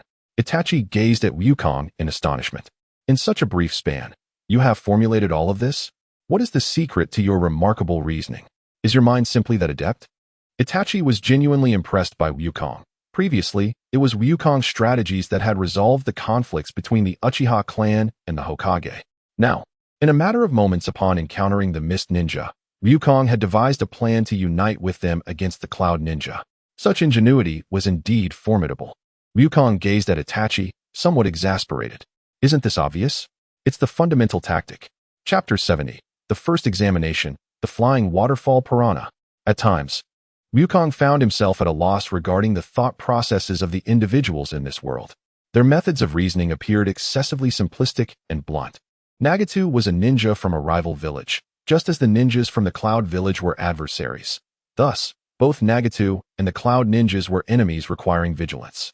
However, they failed to recognize that even amidst the Cloud Village's advantage, a temporary alliance could be forged between Konoha and the Mist, despite their fraught history, to collectively confront the Cloud Village. Such a simple truth was something Wu comprehended during his primary school days, while studying the 3 kingdoms in his previous life. Alas, the brevity of history in this world has rendered many concepts that seemed straightforward to Wu as remarkably intricate to its inhabitants. As Wu mused silently, a ninja from the hidden Cloud Village emerged before the crowd, her delicate features framed by short, light yellow hair. Her fair skin accentuated by a pair of ample assets rivaling those of Tsunade. Esteemed candidates, I am Samui, the chief examiner for the first round of the chunin exams here in the hidden Cloud Village, she announced. Typically, the first phase of the chunin exams focuses on theoretical knowledge to assess the candidate's intellectual reserves. However, our village diverges from this norm. I trust that your selection for these exams indicates your knowledge is ample. Rather than emphasizing theoretical knowledge, we prioritize the physical prowess of our ninjas. For it is the fundamental foundation of a ninja's abilities. Without physical strength, even the most adept in ninjutsu will falter under arduous conditions when tasked with a mission. Thus, the content of your first examination is to stand beneath the waterfall. This test will eliminate half of the participants, so I implore you to persevere. After outlining the examination details, Samui rubbed her aching shoulders and gestured for the candidates to follow her. Soon, she led the group to the base of a towering waterfall, 100 meters high. Initially, the ninjas felt somewhat at ease, perceiving it as merely a broad cascade. However, upon closer inspection, astonished gasps erupted among them. Look over there. What is that? To their amazement, they observed creatures thriving within the waterfall. While other fish were swept downstream by the rushing currents, these beings swam upstream, preying upon the fish carried down by the torrent. Their speed was astonishing. They darted from the depths to the heights of the waterfall in mere seconds. Soon, a vivid splash of crimson erupted against the white cascade, only to be swiftly consumed by the foaming waters. Samui coldly introduced. This is one of the hidden Cloud Village's most renowned attractions, the Red Flower Waterfall. The fleeting red blossoms emerge and vanish within the white cascade, creating a breathtaking spectacle. The mystery behind the red blooms lies in our village's unique flying waterfall piranha. This species possesses extraordinarily sharp serrations capable of tearing through any flesh, with a biting force so formidable it can shatter even a ninja's armor. The existence of such a fish is due to their recognition that in the waters above the waterfall, other fish pose a threat, as do those below. Only in the torrents cascading downward can they confront their prey unhindered, rendering their victims helpless. You must endure beneath the waterfall for at least the duration of a stick of incense, employing any means necessary to evade the flying waterfall piranha. However, should you be swept away by the waterfall or lose your life, you shall be eliminated. The expressions of most ninjas, aside from those from the hidden cloud village, turned exceedingly grim. Initially, everyone believed it to be merely a test of endurance, for the physical prowess of ninjas is commendable. Even though the impact of the waterfall is substantial, they could endure for a considerable duration. However, faced with the terrifying assault of piranhas, their ability to withstand such trials became significantly compromised. In stark contrast, the ninjas of the hidden cloud village wore expressions of smug satisfaction, such as the advantage of familiarity with one's surroundings. If one lacks confidence, then perhaps it is best to withdraw. As someone who has frequently trained here, I can offer a friendly word of advice. Whether one tumbles down the waterfall or succumbs to the bite of a piranha, death is a real consequence. Are you frightened? With such timidity, how can you call yourselves ninjas? Listening to the taunts from the ninjas of the hidden cloud village, the expressions of other ninjas grew increasingly grim. Among those who ventured to the hidden cloud village, numerous were from smaller ninja villages, such as the soup ninjas of the land of soup, the grass ninjas of the land of grass, the snow ninjas of the land of frost, the samurai ninjas of the land of iron, and the waterfall ninjas of the land of waterfall. Yet, these lesser ninjas had not received systematic training, and their foundations were shaky. Thus, even the mere impact of the waterfall would likely see them eliminated first. Now, with the exam requiring not only the endurance of the waterfall's force, but also evasion from the fearsome piranhas, the stakes were not merely about elimination, but about their very lives.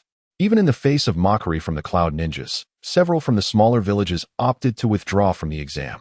After all, the chunin exams occur annually, but one's life is singular. There is no need to risk it in the hidden cloud village. The expressions of most ninjas from the leaf village were equally somber. Although they were elite, the danger of this exam, where a single misstep could lead to demise, instilled a sense of trepidation. Observing the unsettling emotions among his comrades, Wu smiled and gathered everyone together. This exam will be exceedingly straightforward for us. I shall deploy multiple shadow clones, placing one between each of you. With my clone present, the piranhas cannot harm you. All you need to do is endure and avoid being swept away by the waterfall. You will undoubtedly pass the exam. A leaf ninja furrowed his brow and inquired, "While we appreciate your protection, won't this be considered cheating? After all, cheating would disqualify us." Wu replied with a grin, "That is precisely why this exam will be remarkably simple. The requirements state that any means may be employed, as long as one does not get swept away and remains alive. Given the leniency of the rules, I need not resort to cheating and can proceed with integrity." Another leaf ninja expressed concern. "We can certainly endure at the waterfall, but we worry we may be placing too great a burden on you. We do have several strong individuals among us, such as those from the Hyuga clan, who could assist in safeguarding others and share the load." Wu beamed with confidence. "Rest assured, it is no burden at all. Conserve your strength. I shall exert myself first. There will certainly be a combat segment later, and at that time, it will be up to you." Upon hearing Wu's reassurances, the others fell silent, gratitude shining in their eyes as they regarded him. At this moment, Wu approached Chjur and inquired, "This examination appears quite challenging. However, I happen to excel in such assessments. Would you care to stand by my side during the test?" Chjur was taken aback by Wu's unexpected offer of assistance, yet his experiences in the brutal battles of the Mist Village led him to politely decline. "Thank you, but I believe I can manage this examination on my own." Wu smiled and nodded. "Should you require any assistance, do not hesitate to call upon me." Soon, two instructors obstructed the flow of the waterfall, driving away the piranhas to allow the candidates to enter. The first stage of the chunin exam was officially underway. Chapter 71. If all else fails, it is acceptable to withdraw. There is no shame in it under the arrangement of the hidden cloud village. The ninjas from Konoha received special treatment, all positioned at the very center of the waterfall. The central area was teeming with the dreaded flying piranhas, intended to subdue the ninjas from Konoha. Even Chjur from the Mist Village was placed beside the Konoha ninjas. Observing this, Wu moved to stand next to Chjur, offering him a friendly nod. Meanwhile, the ninjas from the hidden cloud village stood on the sides of the waterfall where piranhas were less prevalent, while weaker ninjas from smaller villages occupied the opposite side. The waterfall formed a semicircular arc, and the hidden cloud village had constructed a stone bridge behind the waterfall, allowing their ninjas to observe the situation of Konoha. At this moment, the ninjas from the hidden cloud village were smugly grinning at their Konoha counterparts, occasionally exhibiting provocative gestures. Wu regarded them coldly, a hint of disdain flashing in his eyes. You may possess a slight advantage, but that does not equate to victory. Are you not aware that one of the gravest missteps is to celebrate prematurely?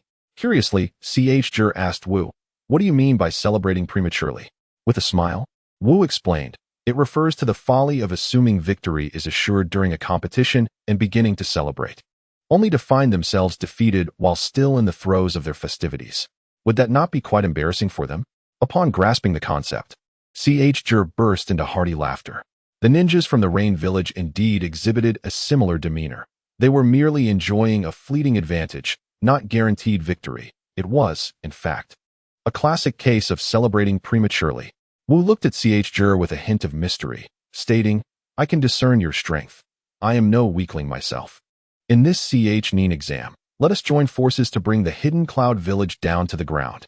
After contemplating for a considerable time, Jur politely declined. I appreciate your kindness, but I feel safer handling this alone. Wu, undeterred by Jur's refusal, simply smiled and replied, should you wish to collaborate, my invitation remains open. As Jur watched Wu turn to converse with the Konoha ninjas, a frown creased his brow. He found it difficult to read Wu. His strength was evidently considerable, likely among the upper echelons of Nin, for he would not approach with such confidence otherwise, claiming the ability to protect him. Yet, did Wu's confidence border on arrogance? He was regarded as a prodigy within the Mist Village, possessing terrifying talent from a young age, and during the selection for the 7 ninja swordsmen, he had fought his way through, emerging as the sole survivor, earning the recognition of the twin swords, the Kiba. Now, with the twin swords in his possession, his prowess was undoubtedly that of an elite jonin. The reason for his participation in the Nin exams this time stems from his youth. He has yet to partake in such an endeavor. This opportunity allows him to venture out and join the examination, affording him the chance to observe other ninja villages. He desires to comprehend the educational systems and governance of these villages, aiding Lady Terumi May in gathering intelligence to prepare for the impending reforms in Kirigakure. This explains why, when he first encountered Wu, he exhibited a momentary fluster, yet ultimately accepted the greeting. Had this been in Kirigakure, he might have drawn his blade against Wu. Of course, Wu's proposal for cooperation appeared to him more as a jest. With his prowess, should he truly wish to confront the candidates from Kumogakure, he alone could decimate them all. With the dual blades of the flounder at his side, no number of candidates could stand against him. In his mind, Jur mused that although Wu's strength might not be as formidable as his words suggested, Wu's fondness for social interaction could provide a means to extract valuable information. At that moment, the exam officially commenced. The torrential river surged forth, crashing down upon the ninjas, causing 2 unfortunate candidates from small ninja villages to be swept off the stone bridge. Jur summoned Blue Chakra to his feet, anchoring himself firmly to the bridge, immovable. He casually draped the flounder over his shoulder, its massive size dwarfing his head, creating a rather comical sight. A piranha darted towards him, and he wielded the flounder like a ping-pong paddle, sending the creature flying. Suddenly, a gleam of light sliced past him, capturing his attention. It was then he noticed that Wu had employed the shadow clone technique, with these clones mingling among the ninjas of Konohagakure, assisting them in fending off the encroaching piranhas. The blade in Wu's hand was exceedingly sharp, effortlessly cleaving any piranha that approached into 2, rendering them incapable of nearing Wu or the ninjas of Konoha. The surrounding ninjas from Konoha exhibited expressions of delight, their confidence bolstered by the sight of Wu's prowess. No wonder he dares to claim he will protect me. He truly possesses remarkable skill. To be able to create 10 shadow clones at once is indeed impressive. Jur acknowledged Wu's capability, but did not perceive him as overwhelmingly strong. After all, a child appearing no older than 6 or 7. Attaining the level of a Nin is a prodigy among prodigies. Could Wu's strength truly rival that of an elite Nin? While Jur effortlessly managed his situation, the ninjas from Konoha felt no pressure with Wu by their side. In stark contrast, the candidates from Kumogakure and the smaller villages found themselves under immense stress. Among the candidates from Kumogakure, one with brown skin, short white hair, and a lollipop in his mouth incessantly muttered, This is it for us in Kumogakure. Look at the candidates from Konoha and Kirigakure. They faced this swarm of piranhas with such ease, devoid of pressure. How can we possibly win? Beside him, a girl with a white headband and dark red short hair, wielding a knife to slash at the piranhas, retorted, "Oh moi, if you utter another word, I'll tear your mouth apart." However, Karui, consider this. In the upcoming exams, we shall face the formidable ninjas of Konohagakure and Kirigakure. How on earth can we prevail? A male ninja with short yellow hair and a flaming tattoo on his left arm suddenly struck Omoi on the head with a powerful fist. What a gloomy disposition. We are the backbone of the younger generation of Kumogakure. Let's ignite our spirits. A mere Konohagakure or Kirigakure is insignificant. Do you not feel the heat? I am burning up. It turns out my blood is ablaze. Omoi scoffed, discarding the stick of his finished lollipop, accurately sending a piranha flying, and retrieved another lollipop to savor. Are you daft, ATSI? You feel hot because your blade is aflame. If your blood were to ignite, you would be dead, Karui exclaimed, angrily delivering a swift smack to each of their heads. The three formed a team, and as the sole female, the boys dared not retort. Karui bellowed at them. You two imbeciles, do you still have time to chat? Go assist the others in the village. Kumogakure had around 70 to 80 participants in the chunin exams. Many, despite having trained by the waterfall, were ill-equipped and faced dire dangers, with numerous competitors already bleeding profusely from deep wounds inflicted by piranhas. The scent of blood attracted even more piranhas, intensifying the peril for the candidates of Kumogakure. At that moment, a hearty laughter echoed from the Konohagakure side. My friends from Kumogakure, this exam is exceedingly perilous. If it becomes unbearable, do not hesitate to withdraw. There is no shame in that. Upon hearing this, the ninjas from Konohagakure burst into laughter, joining in on the mockery of the ninjas from Kumogakure. Kumogakure brothers, if you cannot hold on, simply jump. After all, you are all proficient swimmers. Kumogakure sisters, come over here. We shall protect you. Wasn't it just mentioned that the home advantage was significant? This doesn't seem to be the case.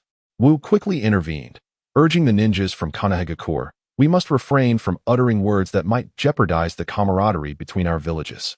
Let us speak more delicately. How can one be subtle with mockery? Wu called out to the ninjas of Kumogakure, brothers of Kumogakure. Do you see 10 lotus flowers beneath the waterfall? The hot-blooded ninja, ATSI, gazed below and indeed spotted some lotus flowers. Intrigued, he inquired, there are lotus flowers, so what? We from Konohagakure shall pick 1 flower, while you from Kumogakure shall gather 9. ATSI looked at Wu, puzzled. What do you mean? You pick 1 and we pick 9? Are you implying we are at a disadvantage? Meanwhile, Omoi mumbled for a moment before suddenly exclaiming, gathering 9 flowers?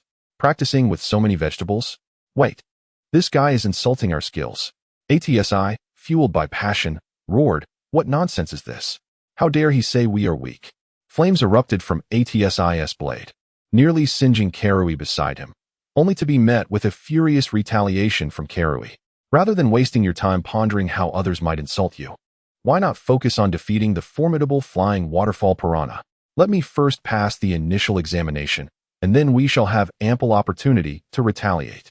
The other ninjas from the Hidden Cloud village discerned the sarcasm in Wu's words, yet they found themselves too overwhelmed to rebut, as they were preoccupied with the threat posed by the piranhas. Just moments ago, while ACI and Omo pondered Wu's remarks, 3 more ninjas from the Hidden Cloud village inadvertently tumbled down the waterfall. The ninjas from the Hidden Leaf village grasped Wu's intent and erupted into laughter. Is that the subtlety of it? Xiao Wu, do you have more? Share a few more for our learning. Xiao Wu replied with a smile, very well. Let me pose another question. Why is this stone bridge so flat? Why? Came the chorus. Because there are no pebbles. Laughter ensued. We've learned something new. The dynamics on both sides shifted dramatically. Initially, the Hidden Cloud village contenders believed that leveraging their home ground advantage and experience training by the waterfall would allow them to easily overpower the ninjas from the Hidden Leaf village, leading them to mock their opponents without reservation. However, when the examination commenced, the ninjas from the Hidden Leaf, under Wu's protection, moved with ease and composure, entirely devoid of pressure. In stark contrast, the situation for the Hidden Cloud village was dire. The flying waterfall piranha is a terrifying creature, renowned for its incredible speed and coloration that closely resembles the tumultuous waterfall, making it exceedingly difficult to discern. Consequently, while fending off the waterfall's onslaught, The ninjas had to remain vigilant and focused, always wary of a piranha's sudden attack. The piranha's biting force is astounding. Even those equipped with ninja tools found it challenging to withstand their assault. The lower-ranked ninjas from the hidden cloud village, lacking the funds to acquire such tools, could only rely on counterattacks to fend off the piranhas. Fortunately, the hidden cloud village places a strong emphasis on martial prowess, with most ninjas proficient in swordsmanship and body techniques, thus not facing the piranhas empty-handed. However, they were still at a disadvantage compared to their counterparts from the hidden leaf and the hidden mist. The plight of the smaller ninja villages was even more pronounced. Many ninjas from these minor villages had predominantly learned techniques borrowed from other villages, resulting in a haphazard and disorganized skill set. They essentially learned whatever was available. Those who managed to study sword or blade techniques fared somewhat better, having weapons to defend themselves, while others, who had only learned ninjutsu or illusion techniques, found themselves in dire straits. Some had acquired practical fire or earth-based techniques, but their effectiveness diminished significantly beneath the waterfall, failing to repel the piranhas. Those who focused on illusion techniques were nearly in tears. While their illusions proved powerful against other ninjas, how could they possibly use them against piranhas? Should they attempt to make the piranhas fall in love with one another? Or perhaps conjure an image of a natural enemy? Yet, there were no such adversaries for the piranhas in the hidden cloud village. What began with over 40 ninjas from the minor villages dwindled to a mere handful due to the relentless piranhas. Meanwhile, the instructors from various ninja villages observed the examination from platforms constructed between two mountains, overlooking the candidates below. Itachi Uchiha, Shirui Aburame, and Yamato remained remarkably composed, hardly paying attention to the examination as they sat on chairs crafted by Yamato, sipping tea. Conversely, Sai from the hidden cloud village could not afford such leisure. Her brow furrowed in concern as she scrutinized the unfolding situation in the examination arena. Upon witnessing the radiant blade unleashed by Wu, Same's countenance dramatically altered. He hastened towards the trio from Konoha, slamming his hands upon the coffee table with such force that it seemed his very chest would leap forth, leaving the hapless Yamato, who remains without a girlfriend, utterly flabbergasted. Did you Konoha candidates just employ the White Fang? Uchiha Itachi, maintaining an air of calm, finished his tea and replied nonchalantly, indeed. It was Hatake Tsukumo's White Fang. Same's expression soured considerably. After exchanging a few hurried words with the proctor from the hidden cloud village, he departed in haste. Soon, Same found himself in the Reikich's office, reporting to Reikije, the child with whom you previously shook hands from Konoha has astonishingly mastered the Konoha White Fang. Hey, who had been training within the office, abruptly ceased his efforts and turned to fix his gaze upon Same. Are you certain? Absolutely, I witnessed it with my own eyes. A's eyes glinted with a murderous intent. Konoha's audacity was remarkable, daring to send such a prodigious talent to our hidden cloud village. Since they have sent him, let us ensure he remains. We shall have the candidates work together to eliminate him during the chunin exam. Same inquired of A, are you certain? The chunin exam will be observed by dignitaries from various nations. Should we act, it may not sit well with them. That is precisely why I instructed you to advise the candidates. Were it not for the presence of those dignitaries, I would have taken action myself. In the past, Hatake Tsukumo's principal battleground lay within the Sand Village, seldom clashing with the Hidden Cloud Village. Nevertheless, the intelligence they gathered revealed the terror that was Hatake Tsukumo. During the Great War, the legendary Sannin, 3 skilled shinobi tasked with defending the Hidden Stone Village, achieved little despite the majority of their forces being suppressed by the Hidden Cloud Village. Their sole notable achievement was a stalemate against Hanzo of the Salamander in the Rain Village, while a significant portion of Konoha's elite forces fell to the Hidden Stone and Rain villages. As for Hatake Tsukumo, he single-handedly dominated the Sand Village. He was responsible for the deaths of Chiyo's son and daughter-in-law, the parents of Sasori. Chiyo, a revered advisor in the Sand Village, had a long-standing rivalry with the semi-divine Hanzo. The killing of such a prominent figure's family prompted the Sand Village not to seek vengeance, but rather to issue the directive to abandon missions upon encountering Hatake Tsukumo. Later, following Tsukumo's demise, Tsunade was dispatched to guard the ravaged Sand Village, compelling them to retaliate against Konoha. Countless frontline shinobi fell victim to poison. Had it not been for Tsunade's exceptional medical prowess in counteracting Chiyo's toxins, they might have succumbed to her. It was only with the arrival of Orochimaru that the Sand Village's counterattack was finally suppressed. if Tsunade and Orochimaru struggled against a remnant. How formidable must have been Hatake Tsukumo, who had reduced the Sand Village to such a state. A's resolve solidified. He could not permit another White Fang from Konoha to emerge. Chapter 73. A False Alarm for Yamato. Yamato observed the swiftly departing Same with a tinge of concern and turned to Uchiha Itachi, asking, "Are we truly so generous as to inform the Hidden Cloud Village? Will we be in danger?" Uchiha Itachi reassured him. "Indeed, there will be complications." "Oh, there certainly will. Then why inform the Hidden Cloud Village?" Uchiha Itachi gestured towards Wu with a wry smile. "Do you believe this can be concealed?" Yamato observed the position of Konoha within the examination hall, where flashes of light occasionally flickered, a sight visible to anyone with sight. "Indeed, what shall we do next?" "Prior to our arrival, I had a discussion with the 5th Hokage, who possesses considerable understanding of Reikage. He is a formidable warrior, and upon witnessing the exceptional talent of Wook, he would undoubtedly seek to eliminate him. My task is to engage Reikage in combat." Yamato's mouth fell agape. What? Engage in combat? Even Yamanaka Ino, who had been preoccupied with insects, turned to glance at Uchiha Itachi. "Yes, we must engage in combat. Yamanaka Ino, once I initiate the fight, you must act with utmost swiftness and achieve results."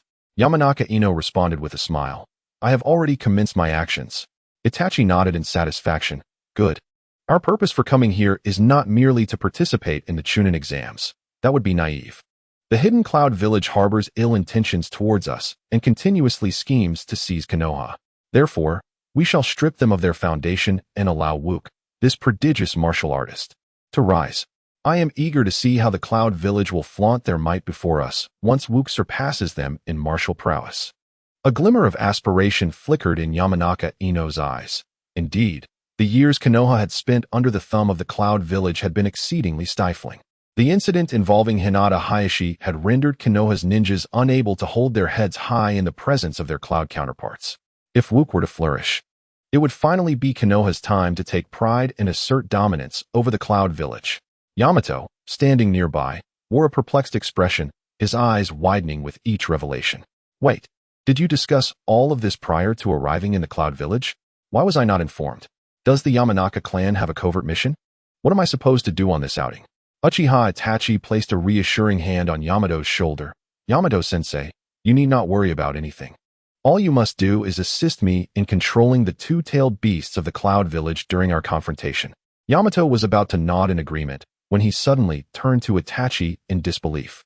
"Wait, you want me to control two-tailed beasts, the two tails and the 8 tails?" Itachi affirmed with a nod. "Yes, it's quite simple, which is why we didn't inform you beforehand." A forced smile appeared on Yamato's face. "Yes, quite simple indeed. Just controlling two-tailed beasts. Ha, ha, ha."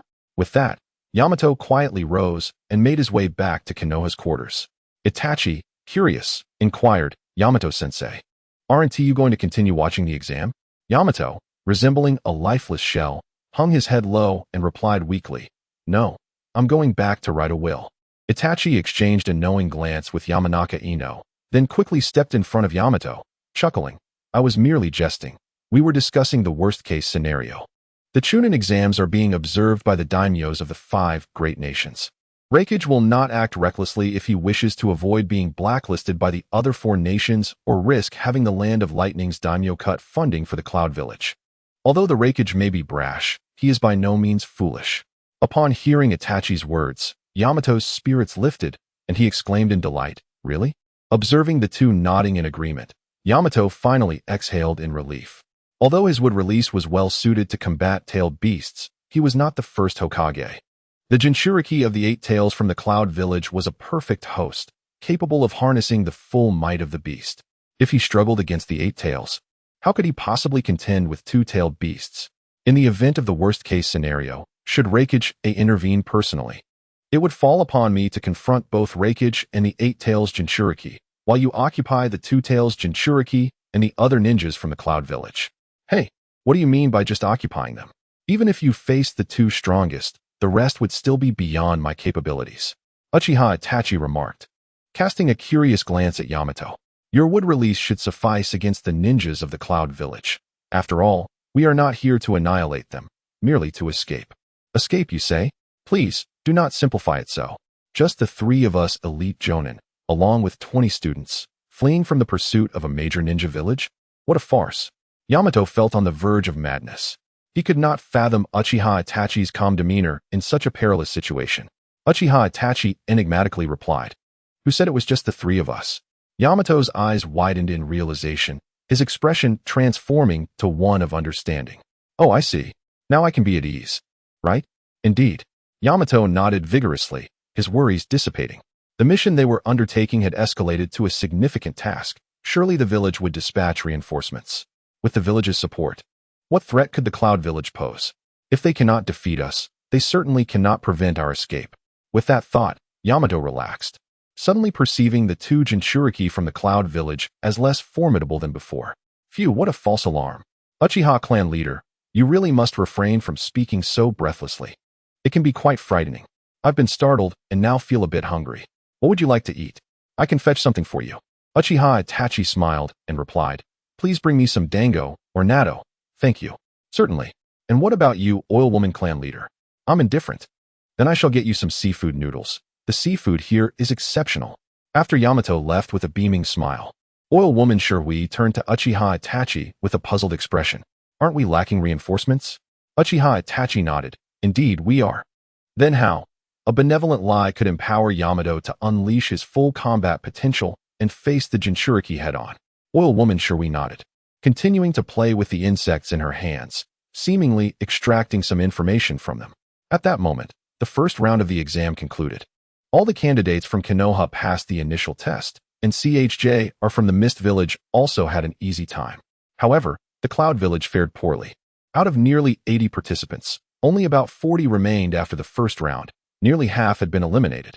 Among the smaller ninja villages, only Takigakure and the samurai ninjas from the Land of Iron remained, totaling a mere 10 or so. At that time, Sai returned to the examination venue, and, upon seeing the dwindling number of Cloud Village candidates, his expression darkened. Siam coldly remarked, "In 2 days, the second examination will commence, the River of 1,000 Streams." Chapter 74.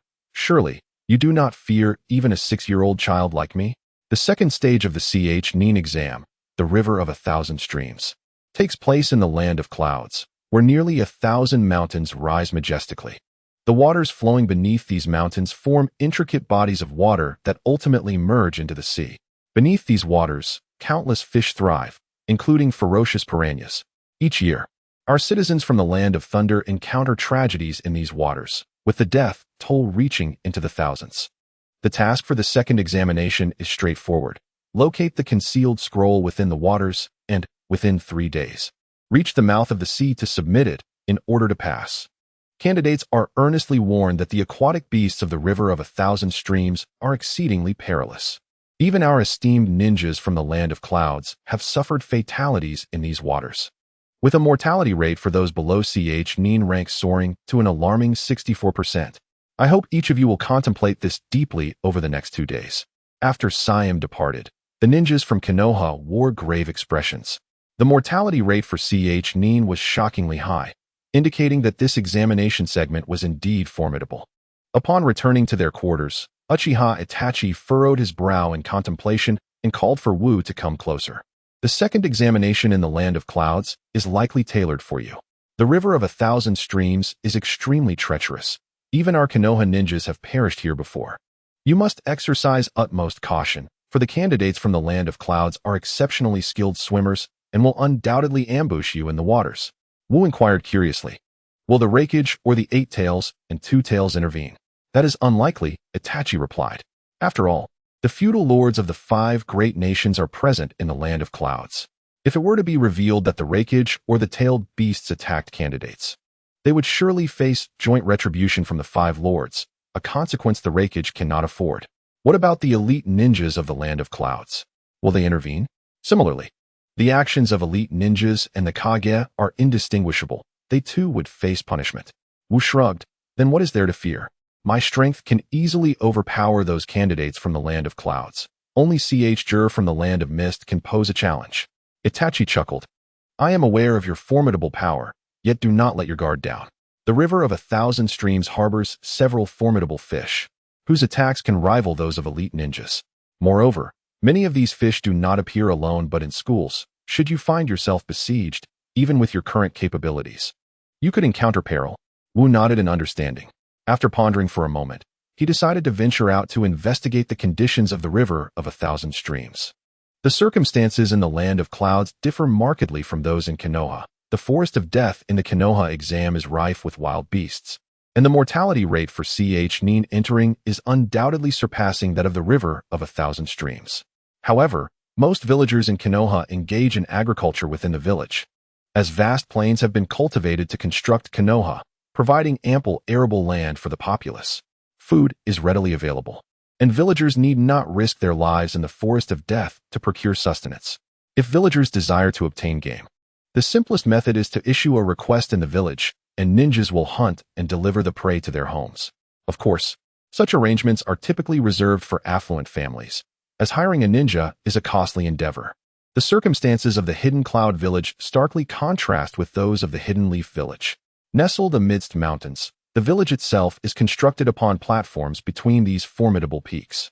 As for arable land, it is scarce, entirely situated atop rocky summits. Not only is farming unfeasible, but even the presence of verdant vegetation is a rarity.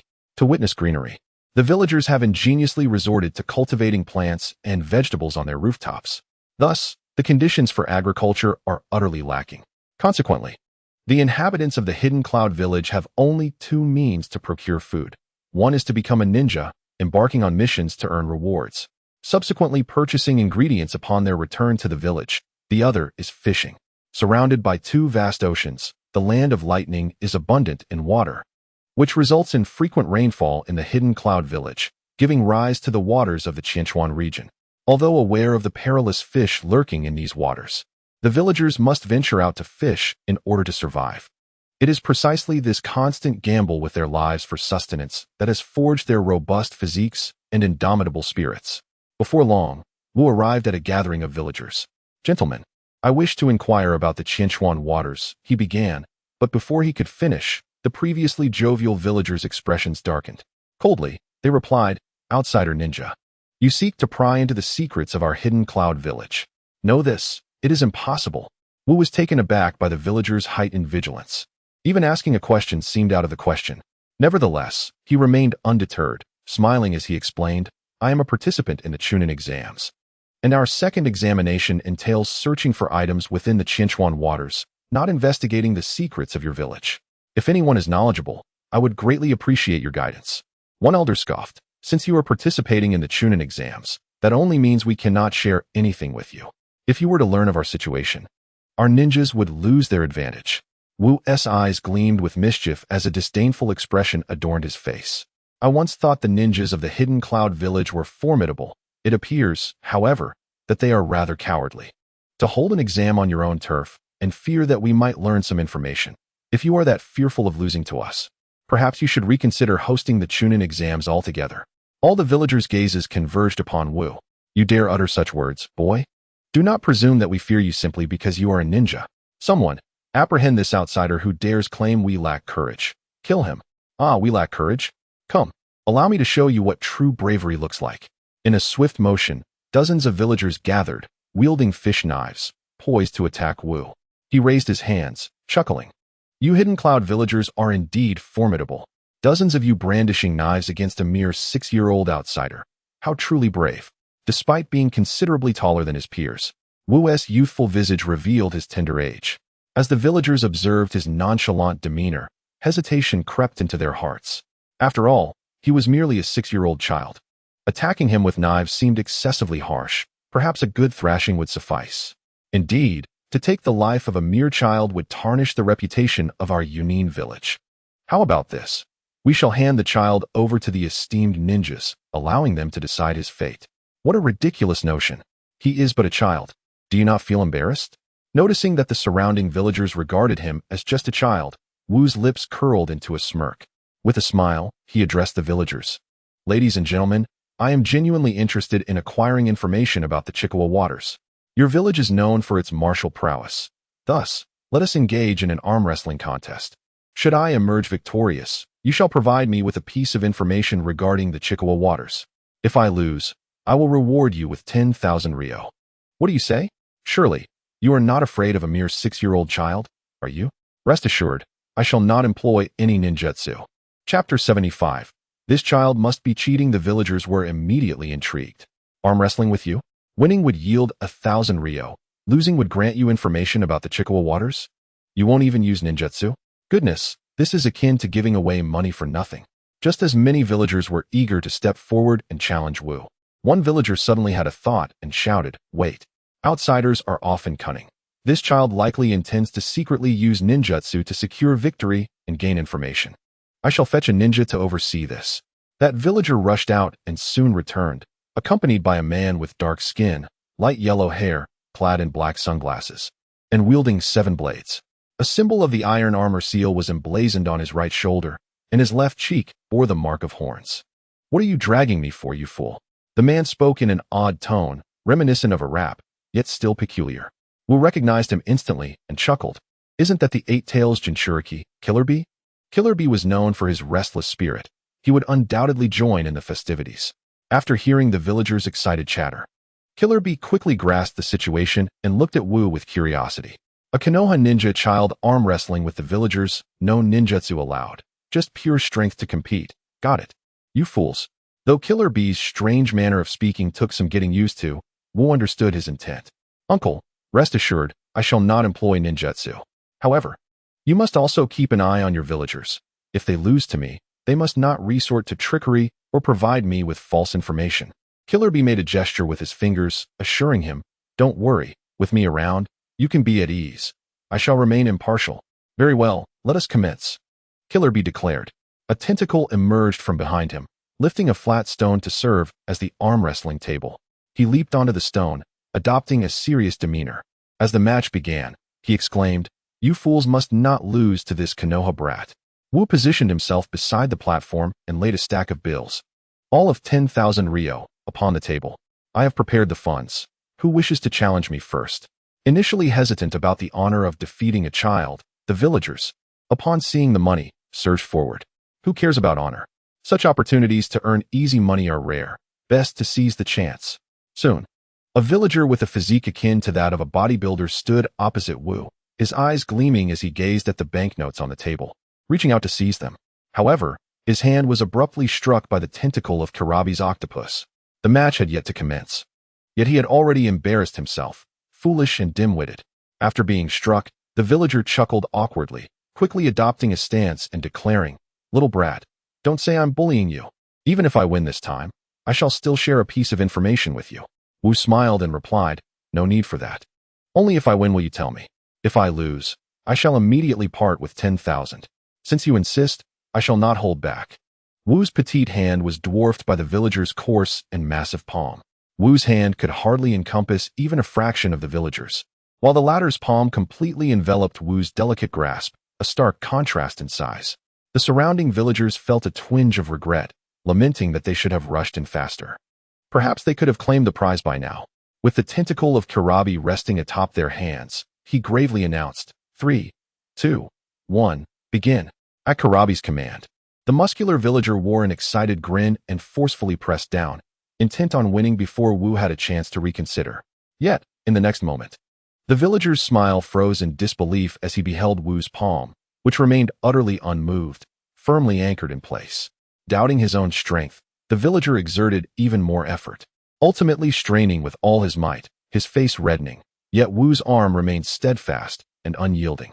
Meanwhile, Wu maintained an air of nonchalance, a gentle smile adorning his fair visage, creating a striking contrast with the villager's flushed face. The villagers could no longer remain seated, rising to observe Wu, then glancing at Karabi, their expressions clearly questioning whether this young boy was employing some form of ninjutsu. However, Karabi shook his head, affirming that Wu had not resorted to any such techniques.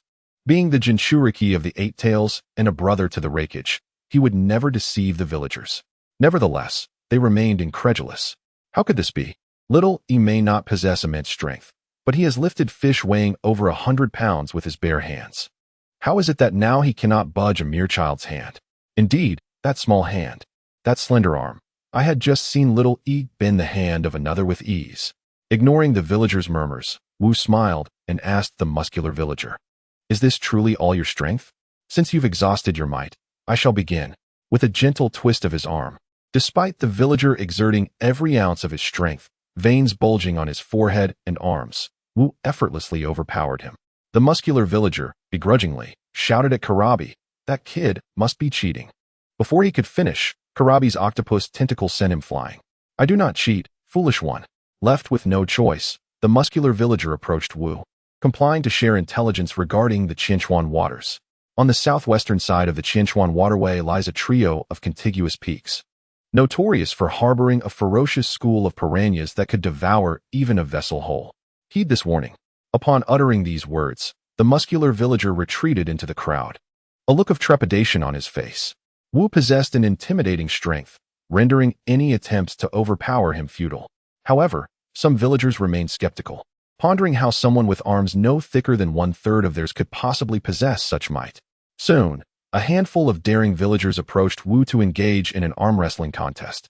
But the outcome was predictable. Wu triumphed effortlessly. In the process, he gleaned valuable intelligence regarding the treacherous aspects of the Chinchuan waters. Observing that no one else dared to challenge him, Wu addressed the villagers with a grin. "Though you may have lost, the information you provided has proven invaluable. For each of you who wrestled with me, I shall reward you with 10,000 yuan. Is that true?" The villagers looked at Wu in astonishment. And he indeed distributed the money. Those who had abstained from the competition were soon filled with regret, wishing they had joined in the contest. At that moment, one villager inquired, "Child, I didn't participate earlier. May I challenge you to an arm wrestle now?" This was precisely the reaction Wu sought. He chuckled, "Of course." The villager eagerly approached, but was halted by Karabi, who, this time, spoke in a more typical tone, "I shall wrestle you." Chapter 76. Is this truly a child of merely 6 years? Karabi possessed formidable physical prowess, unmatched in the village of Kumobikure save for the rakeage. His strength was not without reason. Initially, when Karabi formed a duo with A, it was A who safeguarded Karabi, for A's abilities far surpassed those of Karabi. Particularly when they executed their combined technique, the Raging Bull Thunder Plow, it was A who coordinated with Karabi. To enhance Karabi's strength, A sought his partnership, hoping to enable Karabi to amplify his own power, allowing their combined techniques to unleash even greater might. Though Karabi was eccentric, he regarded A as an elder brother, dedicating himself to rigorous training to bolster his physical capabilities. This dedication ultimately led both to shine brightly, matching the legendary Minato Namikaze in skill and earning widespread acclaim throughout the ninja world. However, as Karabi matured into the perfect Jinchuriki, he ascended to become one of the pinnacle forces within the ninja realm, with few rivals capable of matching him. Yet, as a Jinchuriki, he was bound to remain within the village, which left him yearning for a worthy opponent to engage in battle. Yet who could he find within Kumogikure? To challenge it would be an exercise in futility, an unbalanced affair. To battle others would simply result in overwhelming them. How mundane. Before him stood Wu, albeit still a child. Yet Karabi perceived an extraordinary power within him, likely unmatched by most in Kumogikure. Even Karabi was uncertain if he could surpass Wu's strength. Thus, he could not resist the urge to test his mettle against Wu. Perhaps in the future, Wu could evolve into a formidable rival, one with whom he could engage in a true contest of strength. After contemplating for a moment, Wu chuckled and said, "Esteemed sir, you must be a high-ranking ninja. I am open to a friendly arm wrestling match, but the terms will be different." Karabi nonchalantly replied, "Any conditions will suffice. If I win, you owe me a favor. And when I call upon you, you shall assist me. Rest assured, my request will not jeopardize you or your village's interests. Should I lose, I too shall owe you a favor, and you may seek my assistance." Karabi burst into hearty laughter. "Ha ha ha, you little rascal. In the future, I am certain I will be able to assist you, but you may not be able to return the favor. Regardless of the outcome, you stand to gain immensely." Wu confidently retorted, "Not necessarily." With a grin, Karabi extended his fist, exclaiming, "Ha ha, this is amusing. Very well, I accept." Wu met his fist with his own, akin to a promise exchanged between men. Yet, oftentimes, such seemingly childish commitments prove to be more binding than many formal pacts. The two positioned themselves at the table, their palms clasped together. 3, 2, 1, go. Karabi shouted, and with that, both unleashed their formidable strength, causing the stone platform beneath them to shatter, eliciting gasps of astonishment from the surrounding villagers. Wow, this little ninja is truly formidable. I thought he would be swiftly defeated by Lord Karabi.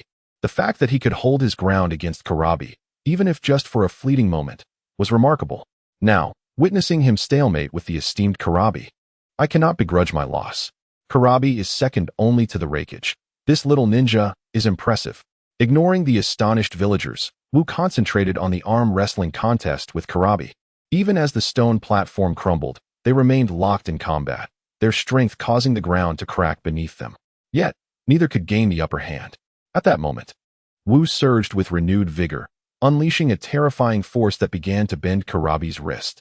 Karabi's eyes widened in astonishment as he gazed at Wu. He had already been taken aback by Wu's ability to match him, but now, he was shocked to witness Wu's continued surge of power. At that instant, a voice echoed in Karabi's mind. Do you want me to assist you? No, foolish Eight Tails. If you help me, it would be even more humiliating. The Eight Tails feigned innocence, teasing. Regardless, you're bound to be humiliated. At least winning is preferable to losing.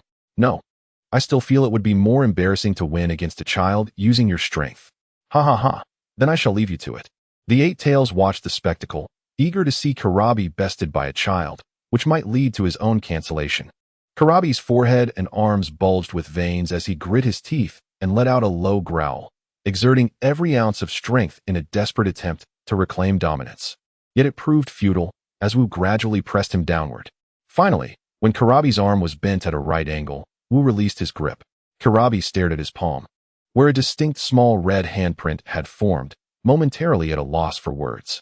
The surrounding crowd fell silent, all spellbound as they gazed at Wu. What a peculiar creature this is, capable of surpassing the mighty Killer Bee in strength. Killer Bee, a veritable monster, is the host of the Eight Tails. Yet, he has been bested by a child who appears no older than 6 or 7. It is akin to envisioning a small monkey overpowering an elephant. After a moment of contemplation, Killer Bee finally admitted, I concede. Wu smiled and nodded. Indeed, uncle, you have lost. Killer Bee extended his fist toward Wu, accepting his defeat. I am Killer Bee, the murder hornet of the Hidden Cloud Village. Should you require assistance in the future, do not hesitate to ask, though I generally cannot leave the village. Wu fist bumped Killer Bee again, chuckling, I am Wu, without a moniker as of yet. Rest assured, I will only seek your help when you are out or when I have matters in the Hidden Cloud Village. There is no need for you to leave your village solely for me. That is good to hear. Killer Bee, intrigued, inquired, Wu, how old are you? I am nearly 7. Wu replied. Ha ha ha. The Eight Tails within Killer Bee roared with laughter, reminiscent of a friend mocking another's embarrassment. Ignoring the Eight Tails, Killer Bee continued. I noticed you are burdened with weights. May I ask how much you are currently carrying? Wu replied nonchalantly, 5 tons. Oh, 5 tons. Huh. Killer Bee gazed at Wu in utter shock. Is this truly a child of just over 6 years? A monster.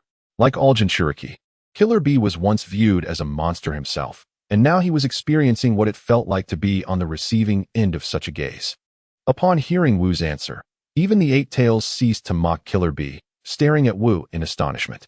5 tons. This is madness. I thought only that freak, from the Raikage, could bear such weight. Yet here is a mere child who can carry 5 tons? Of course, the Raikage could lift more than 5 tons, an astonishing 10 tons. But who is the strongest being in the ninja world? And Wu? Merely a 6-year-old child. The Eight Tails, realizing that the ninja world would soon have another capable of delivering him a sound thrashing, found it difficult to maintain his mirth. Killer Bee regarded Wu, recalling the command issued by the Raikage yesterday. After some thought, he said, Wu, be cautious during this chunin exam. Wu furrowed his brow, surprised that even Killer Bee advised him to be careful. It seems the second round of the exam is indeed perilous. Chapter 77. Damn, this is undoubtedly intentional. Wu returned to his residence with a hefty stack of intelligence reports. Before departing, Killer Bee instructed the villagers to share all the intelligence regarding the Senju River with Wu. Killer Bee held immense esteem in the Hidden Cloud Village, second only to A. Thus, with Killer Bee's endorsement, the villagers felt no hesitation in providing Wu with all the information they possessed. However, Wu's ability to obtain over a dozen pages of intelligence was also a testament to his strength, which had won the villagers' respect. Otherwise, despite Killer Bee's high standing, they would not have divulged such information freely. This was indeed a recognition of Wu by the villagers. After reviewing the reports, Wu instructed that the intelligence be disseminated, ensuring that all participating candidates could peruse it. After reviewing the intelligence, Uchiha Itachi expressed his astonishment, exclaiming, "You ventured out and acquired such a wealth of information? How did you manage it?" In truth, Itachi had also ventured forth to gather intelligence, yet the information he obtained through Ninjutsu paled in comparison, being less than one-third of what his companion had secured. Wu, with a smile, recounted his experience, and upon hearing it, Itachi gave him a thumbs up. "Impressive. Your method is truly a formidable weapon in a martial-oriented place like Kumogakure, though it is not a technique others can easily replicate. Additionally, the one you arm wrestled with, Killer Bee, is the Jinchuriki of the Eight Tails and possesses considerable strength. Fortunately, he harbors no ill intent towards you. Otherwise, escape would have been impossible." Wu nodded in acknowledgement. Understanding the gravity of the situation, Itachi presumed that Sarutobi Hiruzen had briefed Wu. Thus he dismissed the notion that Wu was aware of the secret regarding the Eight Tails Jinchuriki. Be cautious during this examination. The fact that the Eight Tails Jinchuriki has issued you a warning signifies that Kumogakure possesses formidable tactics. Brother Itachi, I wish to act independently during this chunin exam. Are you concerned about endangering others? Indeed, Killer Bee does not strike me as a liar. His words warrant my attention. Very well. Itachi gently ruffled Wu's hair, offering reassurance. As long as you endure this examination, that is all that matters. Once you surpass it, our participation in subsequent tests will be inconsequential. Wu's eyes sparkled with understanding, grasping Itachi's unspoken implication. If he could endure this chunin exam, they would gain access to the ninjutsu of Kumogakure, particularly the Raikage's lightning release chakra mode. Once he acquired this mode, he could leverage his system and physical prowess to surpass even the Raikage. 2 fleeting days passed, and the second round of the chunin exam commenced. However, this time, the number of participants had dwindled. Many who had successfully navigated the first round chose to forego the second, including nearly 20 ninjas from Kumogakure, leaving only 20 contestants. Originally, over 100 ninjas had entered the chunin exam, but now fewer than 50 remained. Saimu reappeared, anticipating the reduction in candidates. Many of you are quite astute. However, those who remain exhibit commendable courage. I hope everyone survives to pass the second examination. Let us begin. Saimu gestured towards a platform, which appeared devoid of any substance, resembling a precipice. Contestants wishing to participate were required to leap from the cliff. Hey, we are here to take an exam, not to meet our demise. Jumping from such a height is tantamount to certain death. A ninja from Takigakure voiced his concerns. In response to the objection, Saimu nonchalantly rubbed his shoulders, stating coldly, "If you do not wish to participate, you may withdraw." The Takigakure candidate appeared to be in his 20s, while there were no age restrictions for the chunin exam. It was generally comprised of children aged 11 or 12. Once a participant exceeded 20, it was uncommon for them to enter the chunin exam, as it was considered rather embarrassing to compete alongside such younger, yet stronger, genin. Upon reaching the age of 20, individuals aspiring to attain the rank of chunin typically seek the recognition of their village, aspiring to be conferred the title. However, the chunin granted by the village differs significantly in rank and prestige from those who have successfully passed the chunin exams, recognized by the major ninja villages. The disparity in benefits between the two is considerable. At times, a chunin who has passed the exam may enjoy rewards tenfold greater than those who have not. To put it succinctly, a chunin who has successfully completed the exam, even if they were to defect to another village, would still be acknowledged as a chunin and afforded corresponding privileges, or even superior ones. In contrast, a self-proclaimed chunin from a village who defects would require re-evaluation of their capabilities by the new village, and even if they excel in 1 or 2 areas, they may still be classified as a genin unless their overall prowess meets the chunin standard. This stark contrast in treatment compels many, including Takunin, to persist in their pursuit of the chunin exams.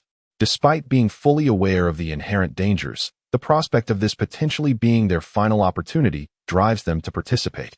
As Takunin gritted his teeth, poised to leap from the precipice, he beheld Wook, who ambled onto the platform and, without hesitation, took the plunge. Wook, undeterred by this minor test of courage, was confident that his physical prowess would ensure his safety in such an endeavor. Upon descending, Wook's form flickered, and he found himself in an unfamiliar aquatic expanse. Gazing upward in astonishment, he discerned no trace of the cliff, nor any other candidates in sight. A technique akin to the Heavenly Sen method? No, it must be a variation of the spatial ninjutsu, as the original technique could indeed be lethal. And not everyone possessed the extraordinary physique akin to that of the Raikage. It appeared that the village of Cloud had invested considerable resources into his demise. Evidently, they had employed a spatial ninjutsu array intended to randomly transport different candidates to various aquatic locales. Utilizing such advanced ninjutsu for the chunin exams was indeed a luxury. It seemed their intention was to isolate Wook in the Chinchuan waters, leaving him vulnerable to ambush. Yet, it remained uncertain what methods of ambush the village of Cloud would employ, particularly since the other candidates posed no real threat to him. Nevertheless, this ninjutsu appeared to be a diminished version of the Heavenly Send, likely incapable of covering vast distances. He trusted that he would soon encounter other candidates. Observing his surroundings, Wook noted the tranquil waters, exuding an air of safety. However, as he contemplated his environment, he recognized 3 interconnected peaks. Suddenly, a recollection of the first intelligence report he had received surged to mind. To the southwest of Chinchuan waters, there lay 3 consecutive peaks, home to piranha swarms. As the memory resurfaced, countless white dots emerged from the depths below, rapidly expanding and surging toward him. Cursed be this intentional ambush. Chapter 78, True Shadows. Wook leaped with great agility, evading the onslaught of the piranhas, and sped away into the distance. Fortunately, Wu possessed remarkable control, making his movements on water indistinguishable from those on land. After sprinting approximately 2 kilometers, the menacing silhouettes of the piranhas finally vanished from sight. This piece of information was invaluable to Wu. When confronted by a swarm of piranhas, it was prudent to refrain from retaliating, for the sheer number of these fish was overwhelming. Hundreds could attack simultaneously, and unless one could unleash an instantaneous and formidable lightning technique to eliminate them en masse, even a single surviving piranha could inflict a significant wound. Even if Wu had possessed such a powerful lightning technique, he would still abstain from countering. The energy expenditure required to annihilate hundreds of piranhas in one strike was far too great to justify. Moreover, Wu had yet to master lightning techniques. Thus, the villagers advised him to retreat swiftly upon encountering a swarm, for if he could distance himself by 2 or 3 kilometers, the piranhas would abandon the pursuit. With the threat of the piranhas now behind him, Wu began to scour the surrounding waters for scrolls. However, despite his diligent search, he found no sign of scrolls or even the faintest trace of human activity. After a considerable time spent in vain, he decided to cease his search, knowing that the ninjas from the hidden cloud village would soon arrive. At that point, he could seize their scrolls instead. Thus, he made his way toward the estuary. Meanwhile, after Wu had leapt down, the students from the hidden cloud village lined up at the edge of the cliff, one after another plunging into the depths. The Leaf Village candidates, seeing this, attempted to press forward, but found no opportunity to do so. Once all the students from the hidden cloud village had descended, the Leaf candidates hurriedly followed suit. However, upon their descent, the Leaf students found themselves bewildered. Although they were together, the figures from the hidden cloud village had mysteriously vanished without a trace. A candidate from the Hyuga clan remarked, "They must be searching for Xiao Wu. We should set off promptly as well. I have studied the terrain of the Chinchuan waters. Regardless of how complex the area may be, it ultimately converges into a single river flowing toward the estuary. We must locate the scrolls and wait for Xiao Wu at the estuary." Everyone voiced their agreement in unison. Indeed, the Leaf candidates gathered together and moved toward the estuary, unaware of the potential ambush set by the hidden cloud village students. However, strength lies in numbers, and together they felt prepared to confront any attack. As the Leaf candidates departed, several students from the hidden cloud village emerged from beneath the waters, observing the direction in which the Leaf students had left. Utilizing their ninja techniques, they signaled to other ninjas from the hidden cloud village, informing them of the path taken by the Leaf candidates. They then submerged once more, trailing behind the Leaf students. Wu, meanwhile, continued his journey toward the estuary, diligently searching for scrolls along the way. Fortunately, he had gleaned prior knowledge of the Chinchuan waters, successfully avoiding 2 perilous areas and evading further danger. Yet, the scrolls remained elusive. As he walked, he pondered with growing curiosity. It was peculiar that the students from the hidden cloud village had not attempted to confront him. Despite spending so much time in the waters, he had encountered not a single soul. At that moment, Wu arrived at a fork in the path. Before him, 2 or 3 colossal mountains formed a junction resembling a character. Wu glanced at his shadow, and based on its position, he moved towards the southeastern direction, closer to the right side of Shihai Port. Not long after he ventured into the right aquatic expanse, a flurry of bubbles erupted behind him, and 5 or 6 candidates from Chunin village surged up from beneath the water, charging toward him.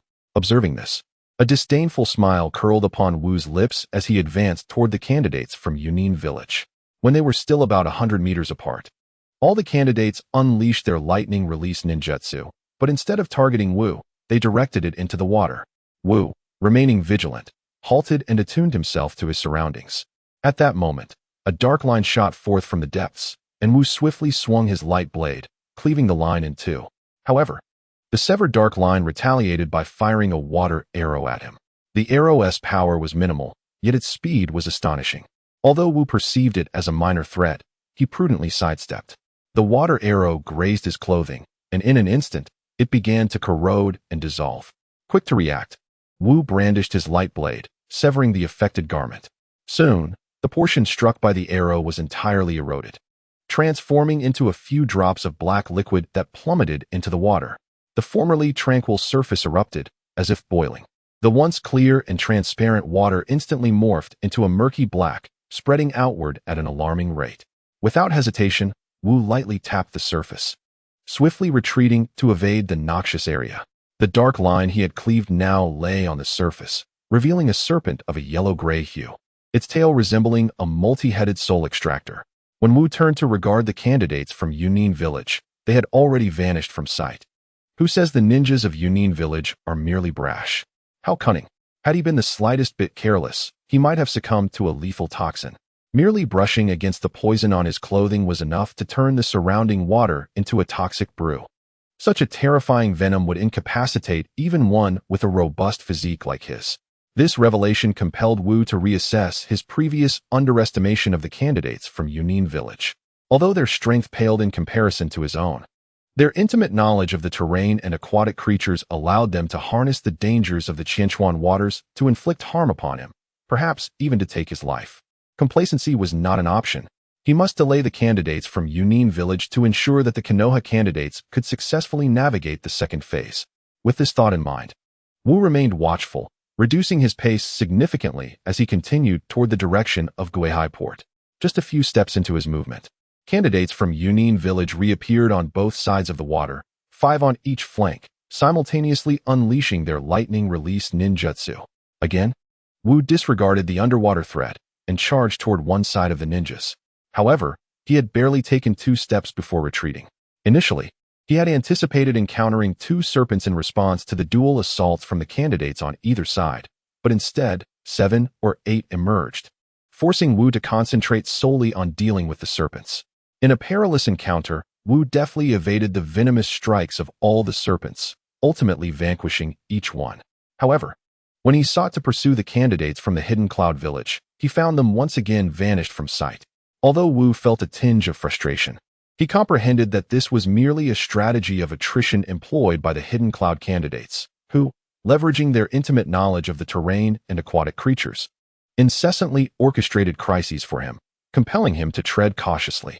Each response from Wu necessitated the expenditure of both stamina and chakra, and with the passage of time, they would inevitably deplete his reserves. Should Wu find himself bereft of energy and chakra, regardless of his formidable strength, he would become an easy target for the Hidden Cloud candidates to dispatch at their whim. Enlightened by this realization, Wu could not help but smile. You believe you are wearing me down, yet unbeknownst to you, it is I who am depleting your resources. Chapter 79. Forgive us, but we are of Konoha, and we stand opposed to your Hidden Cloud village. Meanwhile, the Konoha candidates advanced swiftly, though their experience diverged markedly from Wu's. Along their path, they effortlessly gathered numerous scrolls, sufficient for half of their number to pass the examination. This success painted smiles upon their faces, instilling a sense of assurance regarding the second test. However, upon traversing a particular body of water, the ambience shifted to one of dim foreboding, as thickets began to emerge on either side of the waterway. The moment the Konoha candidates beheld this environment, their smiles dissipated, replaced by vigilant gazes surveying their surroundings. Their previously brisk pace slowed considerably. Suddenly, An enormous splash erupted behind them, prompting the Konoha candidates to turn and witness 3 candidates from the hidden cloud village charging toward them. Yet, their focus was not on the 2 hidden cloud candidates, but rather on the massive shadows lurking beneath the water's surface, swiftly approaching. A Hyuga candidate, spotting the ominous figures, cried out, "It's a giant crocodile, the most formidable predator of the Chikawa waters. It can easily rend a J-nin clad in ninja gear to shreds. Run." Thus, a peculiar spectacle unfolded upon the Chikawa waters, with a throng of Konoha candidates fleeing ahead, seemingly pursued by the 3 candidates from the hidden cloud village. As they pressed deeper into the murky waters, the forest within became increasingly dense, veiled by a thin shroud of gray mist. Once the Konoha candidates entered the forest, the pursuing hidden cloud candidates ceased their chase, veering off in other directions, allowing the Konoha candidates a moment to catch their breath. The leading Hyuga candidate called out to the group, "Remain vigilant. The hidden cloud candidates do not pursue us here. There must be danger ahead. Everyone, stay alert and support one another in times of peril." The Konoha candidates huddled together, their pace once again slowing as they navigated the forested waterway. At that moment, the leading Hyuga candidate seemed to recall something, whispering instructions to those nearby. Those who heard his words relayed them, and before long, the message spread throughout all the candidates. Soon, the formation of the Konoha candidates shifted into a circular arrangement, with some participants at the center busily engaged in some activity. However, they quickly emerged to allow the outer candidates to take their place, effectively rotating through all the participants. Once the rotation was complete, at the command of a Hyuga candidate, all Konoha participants increased their pace, darting swiftly into the depths of the forest. Behind them, 5 candidates from the hidden cloud village, concealed beneath the water's surface, found the situation rather perplexing. What on earth were the Konoha candidates up to? They were too far away to hear anything, their whispers lost to the distance. It mattered little. Ahead lay the sleepy forest, and regardless of their antics, once they entered, slumber awaited them. Soon enough. The 5 of us will annihilate the Konoha candidates, and I'll boast about it for a lifetime.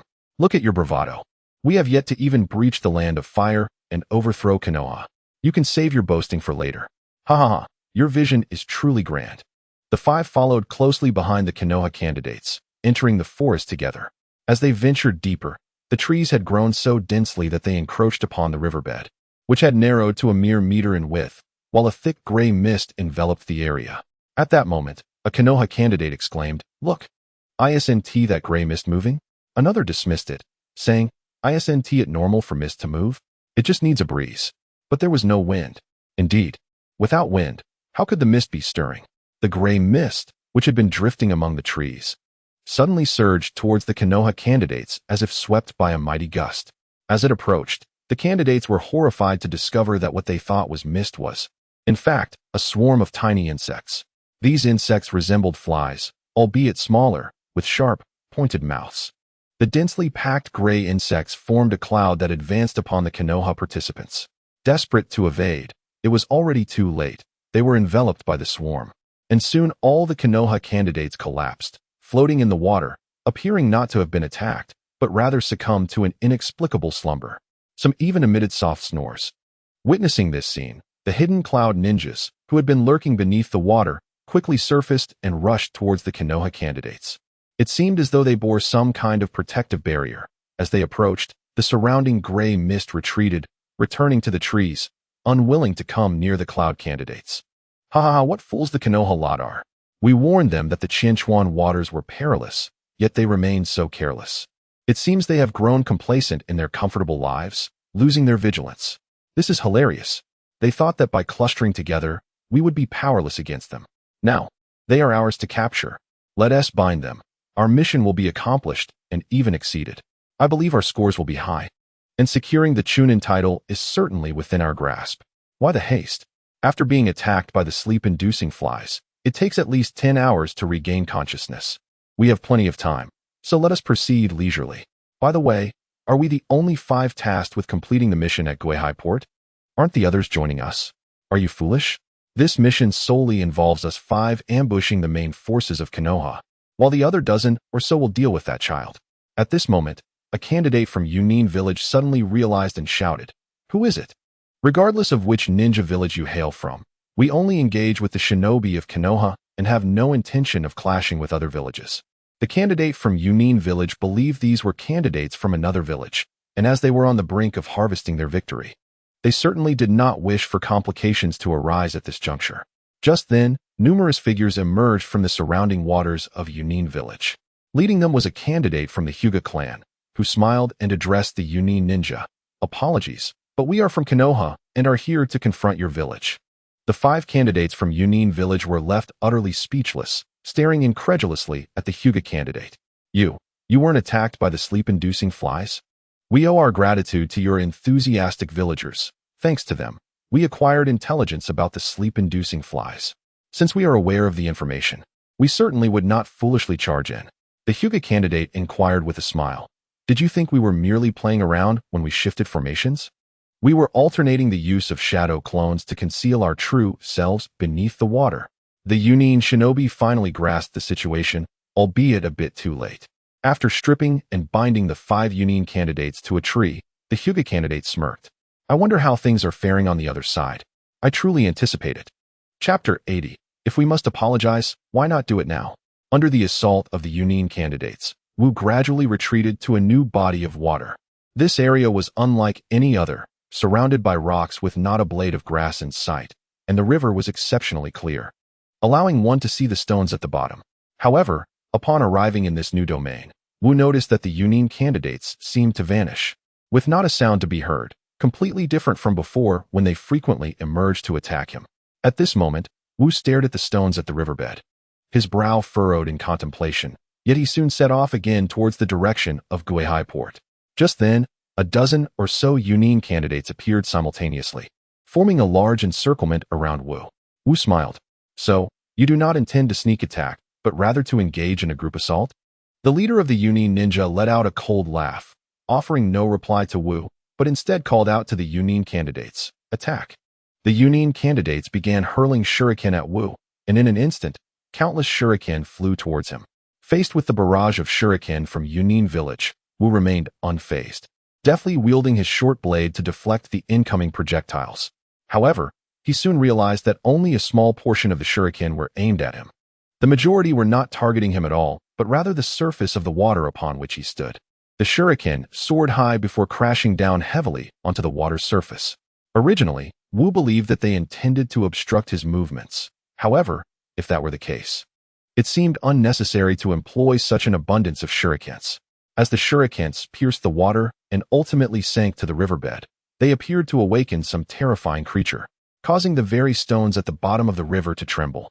In that moment, Wu sprang high into the air, and countless spikes erupted from below, narrowly missing him. The candidates from Hidden Cloud Village seemed to have anticipated Wu's reaction, launching their shurikens before he had even leapt. By the time Wu was airborne, the shurikens were already hurtling towards him. With remarkable agility, Wu swiftly conjured 2 shadow clones, and together, they wielded their radiant blades. White Fang Blade, Crescent Moon Dance. This was one of the new techniques Wu had developed during his preparation for the exam. Despite focusing on mastering the Flying Thunder God technique, he had diligently worked on innovating new jutsu. He discovered that the White Fang Blade possessed significant potential for development. The Crescent Moon Dance, for instance, employed his clones to simultaneously wield the White Fang Blade, creating the illusion of a full moon that effectively shielded him from attacks from all directions, leaving no vulnerabilities. This technique was inspired by Neza's 3 heads and 6 arms, combined with the Hyuga clan's heavenly return, yielding an impressive defensive capability against widespread assaults. Naturally, Wu had devised numerous new techniques, some practical, while others proved ineffective. Under the aegis of his Crescent Moon Dance, all the attacks from the Hidden Cloud Village candidates fell short. As Wu turned to taunt them, he was taken aback by the triumphant expression on their faces, igniting a sense of alarm within him. At that moment, it was as if a mechanism had been triggered beneath the water, unleashing a barrage of spikes towards Wu. He once again resorted to the Crescent Moon Dance, striving to deflect the onslaught of spikes. However, the density of the new barrage far exceeded that of the previous attacks from the Hidden Cloud candidates, making it increasingly challenging for Wu to cope, though he managed to hold his ground for the time being. Soon, however, his resolve began to waver. These spikes were not only swift and numerous, but with each strike, they dispersed a transparent liquid. Initially, Wu assumed it to be water, But as he felt his strength waning and his consciousness growing hazy, he realized something was amiss. The liquid was venomous and highly toxic. He had not directly contacted the liquid, yet the toxic fumes released into the air were enough to leave him feeling unwell. Should he come into contact with the toxin, it would spell disaster. Before long, Wu's body could no longer withstand the assault, and he collapsed onto the water's surface. Fortunately, the barrage of spikes ceased just in time, sparing him from an immediate demise. However, the candidates from Hidden Cloud Village remained unfazed. They leisurely approached him, donning thick cloths over their faces. "Oh, isn't this the arrogant Leaf Village brat? Come on, let's see you act tough now. Ah, you are quite formidable." Managing to withstand the assault of the stone spike fish. It is well known that many elite ninjas have succumbed to its venomous attack, meeting their demise. What good is strength if it merely leads to death? In response to the derision, Wu remained unperturbed and calmly addressed the candidates from the Hidden Cloud Village. "Is this truly your ultimate tactic?" Perhaps sensing Wu's imminent downfall, the leader of the Hidden Cloud candidates answered his query. "Indeed, this is our final move. While there are other locations suitable for ambush, none possess the potency of the stone spike fish. Are you satisfied with this response?" Wu smiled and nodded in approval. "Since you have answered me sincerely, allow me to demonstrate my ultimate technique." The leader of the Hidden Cloud candidates suddenly turned pale, retreating swiftly. Simultaneously, he shouted, "Retreat." Wu performed a swift leap and extended a hand towards the candidates from the Hidden Cloud, snapping his fingers.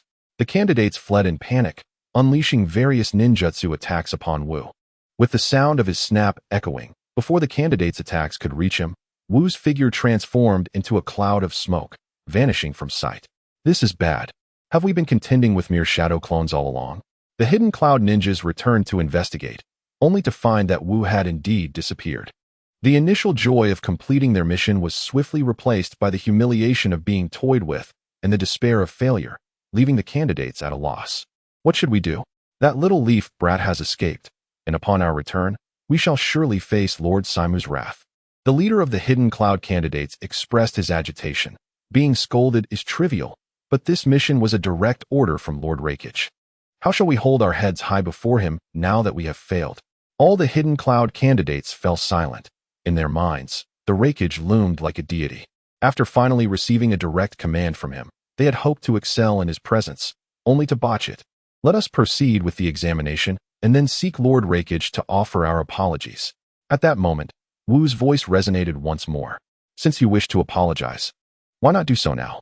A luminous circle emerged from the water, followed by a myriad of light swords shooting forth from it, launching an assault on all the candidates from the Hidden Cloud.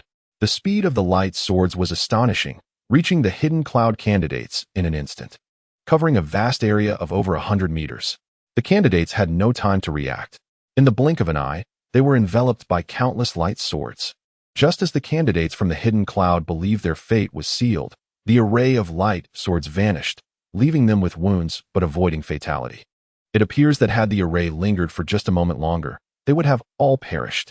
The candidates from the Hidden Cloud were utterly terrified.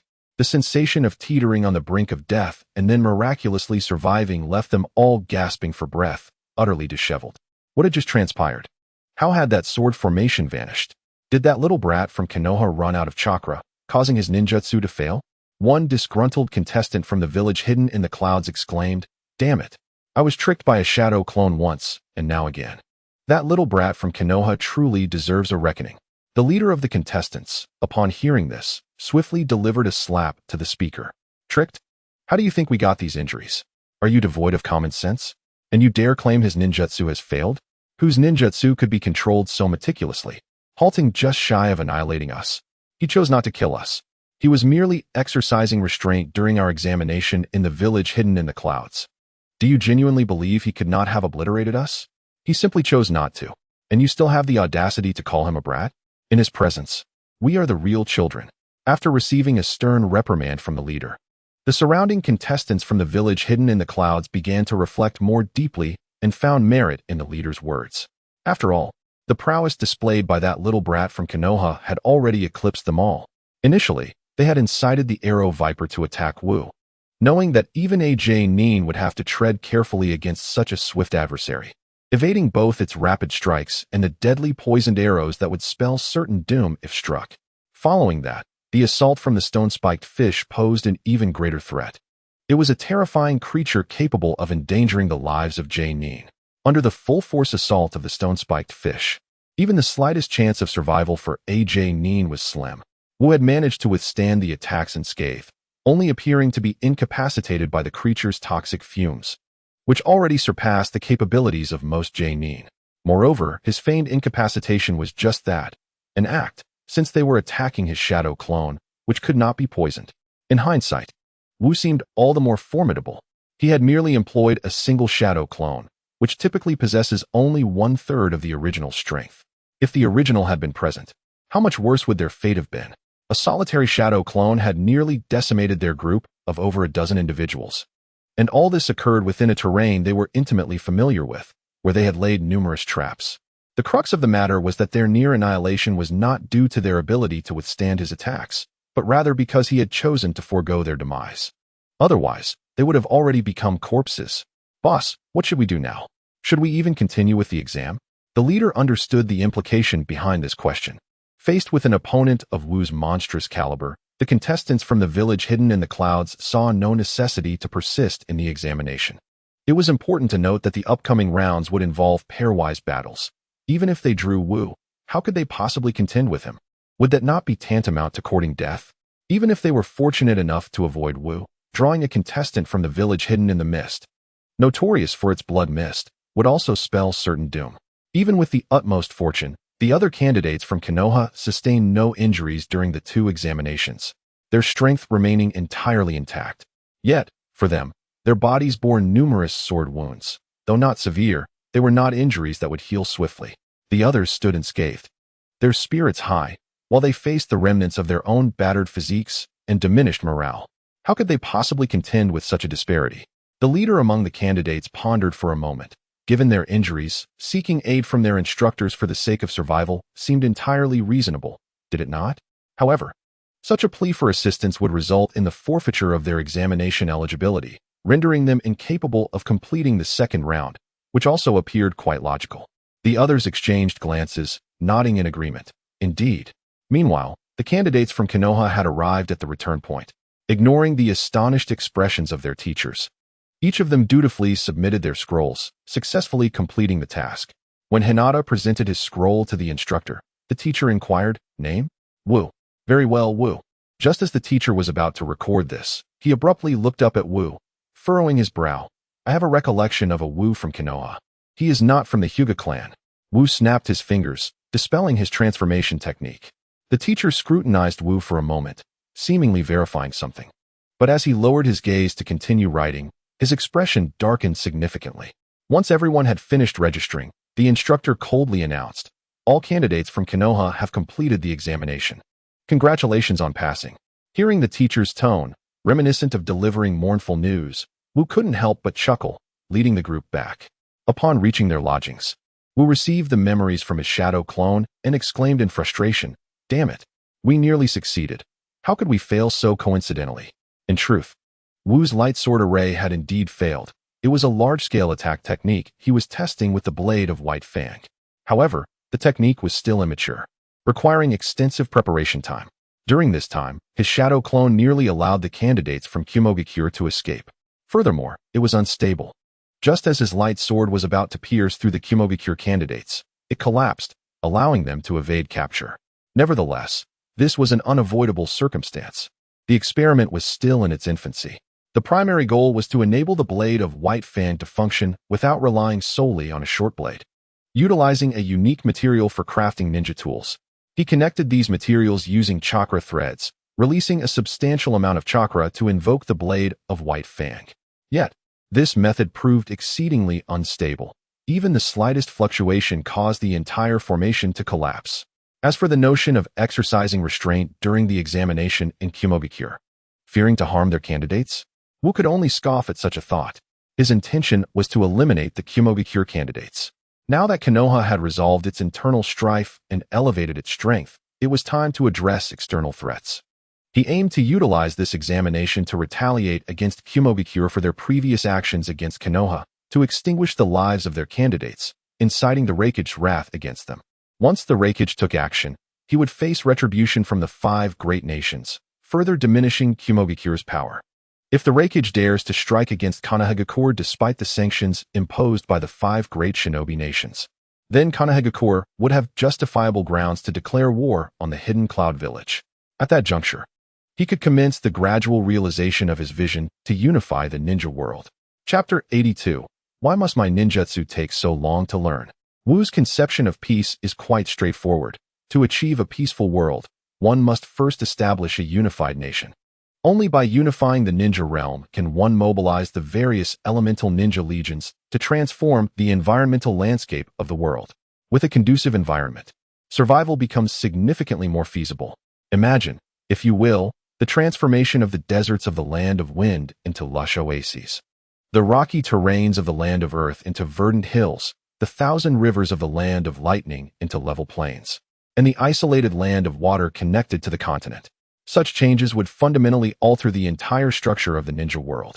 The persistent warfare across the ninja realm is merely a consequence of unequal resource distribution. Some struggle to survive while others are extravagantly wealthy, leading the impoverished to contemplate eliminating the affluent to seize their resources for themselves. However, if the inhabitants of the ninja world could sustain themselves, who would desire war? The common folk are quite simple. As long as they can survive, even enduring hardship is acceptable. Yet, all of this hinges upon one crucial premise: the unification of the ninja realm. Currently, in the entire Hidden Cloud Village, aside from Raikage AI and the 8 Tails Jinchuriki Killer Bee, are there any formidable individuals left? If we consider that the 4th Hokage, Minato Namikaze, has perished and the Uchiha clan has been annihilated, resulting in a significant gap within Konohagakure, the Hidden Cloud Village is even more deficient. Apart from the Raikage and Killer Bee, there are scarcely any notable figures remaining. In this generation, what has become of the ninja physical arts? They are utterly incapable of competing with AI. Presently, with Itachi Uchiha and Shursui Uchiha in Konohagakure, if they can eliminate the Raikage AI and Killer Bee, the Hidden Cloud Village would stand no chance against Konohagakure. This is precisely why Wu remains unperturbed and desires to eliminate the candidates from the Hidden Cloud Village. However, if he does not succeed in eliminating them, it matters not. With further development and the eventual acquisition of ninja physical arts, his strength will only grow. At that time, the Hidden Cloud Village will be even less of a match for Konohagakure. Within Konohagakure's residence, Itachi Uchiha, upon witnessing the return of all the candidates, wore a faint smile of satisfaction. Everyone had successfully passed the second round of the chunin exams. They had performed admirably. In the second examination of the chunin exams, who do you think should be most grateful? Everyone chorused, to Wu. Shouldn't we celebrate? With a shared understanding, everyone lifted Wu and tossed him into the air. As they threw him, they shouted, "Thank you, Wu." Wu, too, did not dampen the mood, maintaining a smile throughout. Prior to the examination, Wu had engaged in a clandestine conversation with Itachi Uchiha. Once Itachi realized that the Hidden Cloud Village had taken notice of him, it was inevitable that they would take action against him. Knowing this, it would be prudent to turn the tables by creating a shadow clone to draw the fire of the Hidden Cloud Village, thereby diverting their attention away from the other candidates in Konohagakure. At that point, the other candidates would find it significantly easier. Furthermore, with Wu present among the Konohagakure candidates, even if the Hidden Cloud Village dispatched individuals to ambush them, Wu would effortlessly resolve the situation. The doppelganger created by Wu was so ingeniously crafted that even Uchiha Itachi could not discern its true nature. During the examination, it effortlessly deceived the individuals from the Hidden Cloud Village. Subsequently, Wu transformed into a candidate and joined the main group for the test. As a result, Konoha emerged victorious, with every participant successfully passing the second examination. In truth, the Hidden Cloud Village had prepared quite thoroughly, showcasing commendable ambush tactics and various strategies.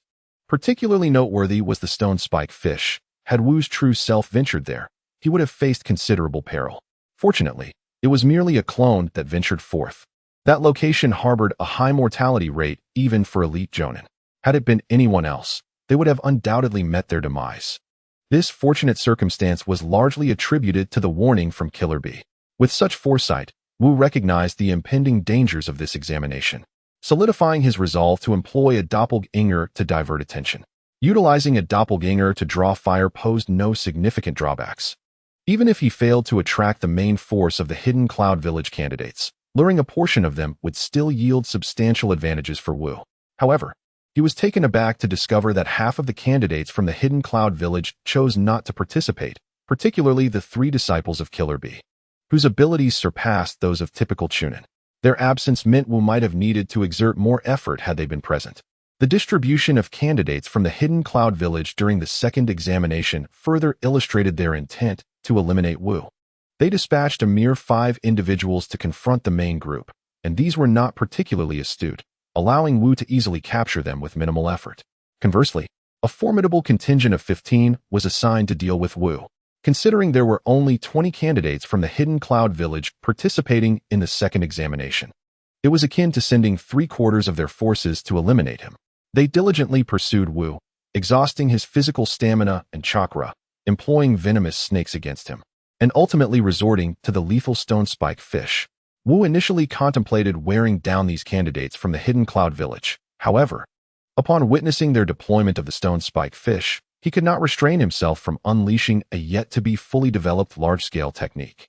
Had it not been for the failure of the light sword formation, those 15 candidates from the hidden Cloud Village would likely have met their end. Following a celebration, Uchiha Itachi led Wu into a secluded room where Yamanaka Shiho awaited. Upon Wu's arrival, she presented him with a scroll.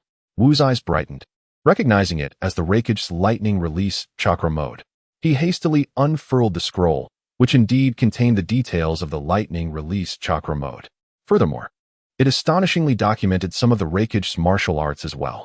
After reviewing the lightning release chakra mode, Wu finally grasped how Yamanaka Shiho could acquire it so effortlessly. The essence of the lightning release chakra mode was not overly complex. It involved concentrating lightning release chakra around one's body, enveloping oneself in chakra and electricity. This would then stimulate cellular activity, accelerating neural transmission and enhancing physical prowess. In simpler terms, it entailed being continuously electrified.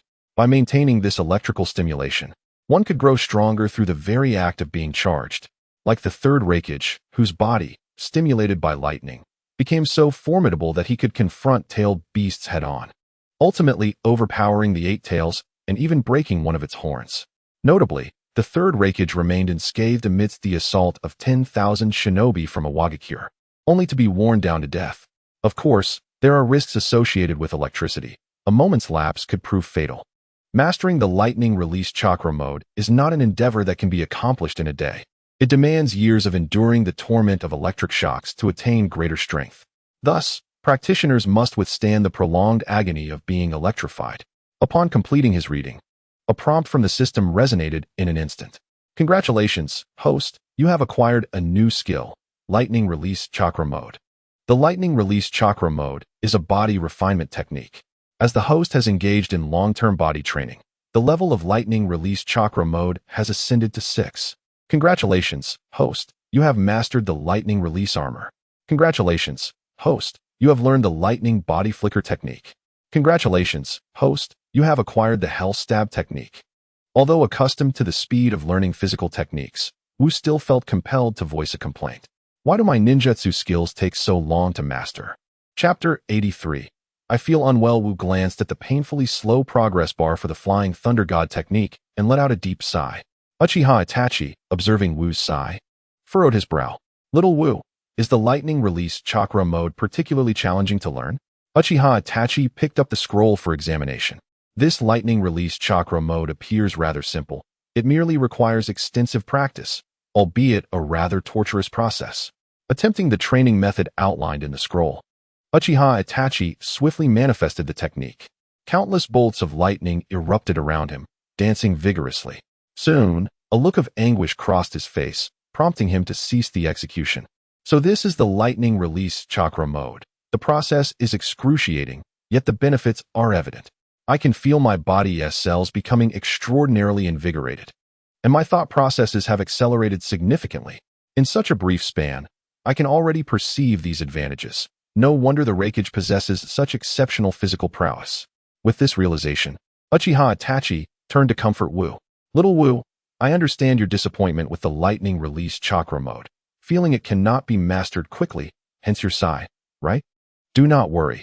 As a practitioner of body techniques, you should comprehend that mastery cannot be achieved overnight. It requires time to accumulate strength. Take your time.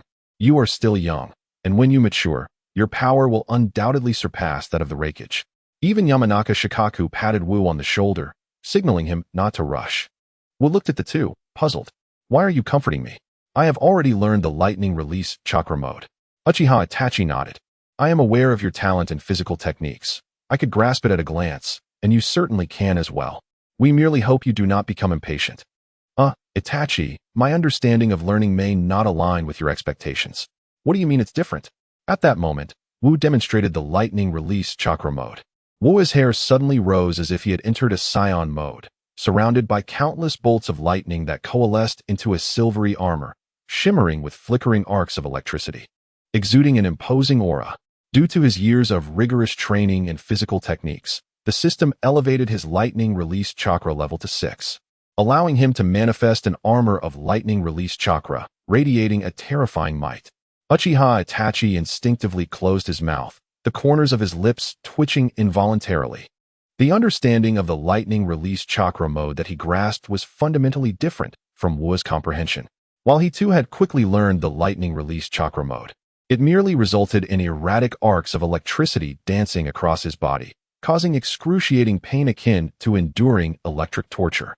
Yet Wu, the lightning enveloping him, formed a magnificent armor, and he appeared to experience no discomfort.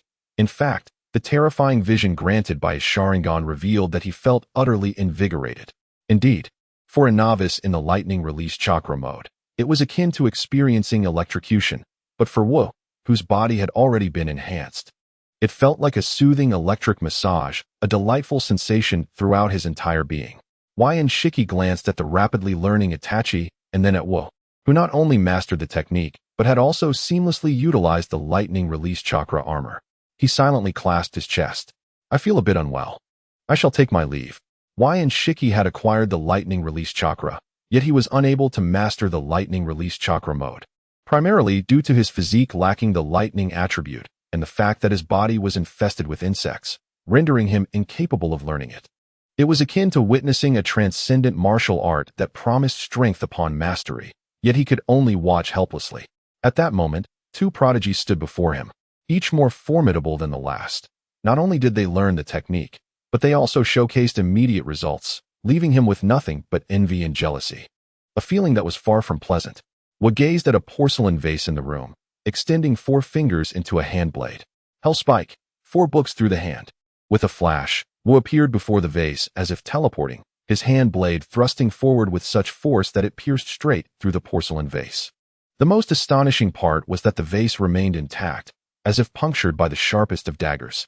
Even Uchiha Itachi was taken aback, approaching the vase to inspect the hole created, before lightly tapping Wu's hand. Wow, your hand blade now rivals that of a ninja blade, exceptionally sharp, akin to a human weapon. Furthermore, your speed of movement has significantly increased, reaching a level comparable to the use of the body flicker technique. This degree of swiftness is nearly on par with Shusui's mastery of the body flicker technique, which has reached an unparalleled level. When combined with Jinjutsu, it resembles the use of the multiple shadow clone technique, allowing numerous clones to simultaneously assault the enemy. When the enemy strikes at his illusionary form, the attack misses. Yet in the next moment, that illusion transforms into a tangible entity, launching an assault on the adversary, who remains oblivious to the ruse. The enemy, believing the initial apparition to be mere deception, finds themselves caught off guard by a genuine attack, leading to futile counterattacks. This interplay of reality and illusion renders the foe defenseless, instilling a profound sense of terror. This extraordinary ability stems not only from Shusui's formidable mastery of illusion, but also from his unparalleled proficiency in body flicker techniques, enabling such a remarkable effect. His prowess is so formidable that even Itachi regards Shursui as an idol. It is noteworthy that Itachi's assessment of Wu now parallels that of Shursui, signifying the highest commendation regarding Wu's speed of movement. Wu nods in satisfaction, recognizing the immense value of this experience. The recent test made him feel as though he had activated the 3rd gate of the 8 gates of chakra, though slightly inferior to the 4th gate. However, this assessment pertains to his conventional state. The duration for which he can maintain the 3rd and 4th gates is limited, 1 hour for the third gate, and half an hour for the fourth gate. Exceeding these durations, even with his progressively enhanced physical constitution, would result in injury. Now, with the lightning release chakra mode, he can essentially sustain the third gate without harm, a state he can maintain effortlessly for an entire day. This translates to a remarkable enhancement in his endurance for combat, an increase from 1 hour to an astonishing 24 hours. Nonetheless, this is not what brings Wu the greatest joy. Rather, it is the notification from the system upon activating the lightning release chakra mode. Training in lightning release chakra mode, enhancing physical constitution. Accompanied by a progress bar, Wu speculates that once it fills, it will grant him an increase in his physical attributes. Given the speed of the progress bar, it will likely take 2 hours to reach completion. This implies that in the future, by simply training in the lightning release chakra mode for 2 hours, Wu can gain an additional boost to his physique. Exhilarating. At this moment, a sudden epiphany strikes Wu. The lightning release chakra mode can enhance his speed and reflexes, while the 8 gates of chakra can amplify both speed and power. What if he activates the 8 gates of chakra while under the influence of the lightning release chakra mode? Chapter 84. The Daimyo of the Land of Fire's Warning. Although Wu is eager to experiment with whether he can activate the 8 gates of chakra in conjunction with the lightning release chakra mode, he knows that the ongoing second exam is already agitating Reikage AI. Should he create an even greater disturbance, it is likely that AI would disregard all consequences and personally intervene. Even with Uchiha Itachi's presence ensuring his safety, protecting all other candidates would prove exceedingly difficult. Moreover, the combination of the lightning release chakra mode and the 8 gates of chakra is exceedingly volatile. The outcome could be unpredictable, and should anything go awry, the Reikage would certainly not allow for his rescue.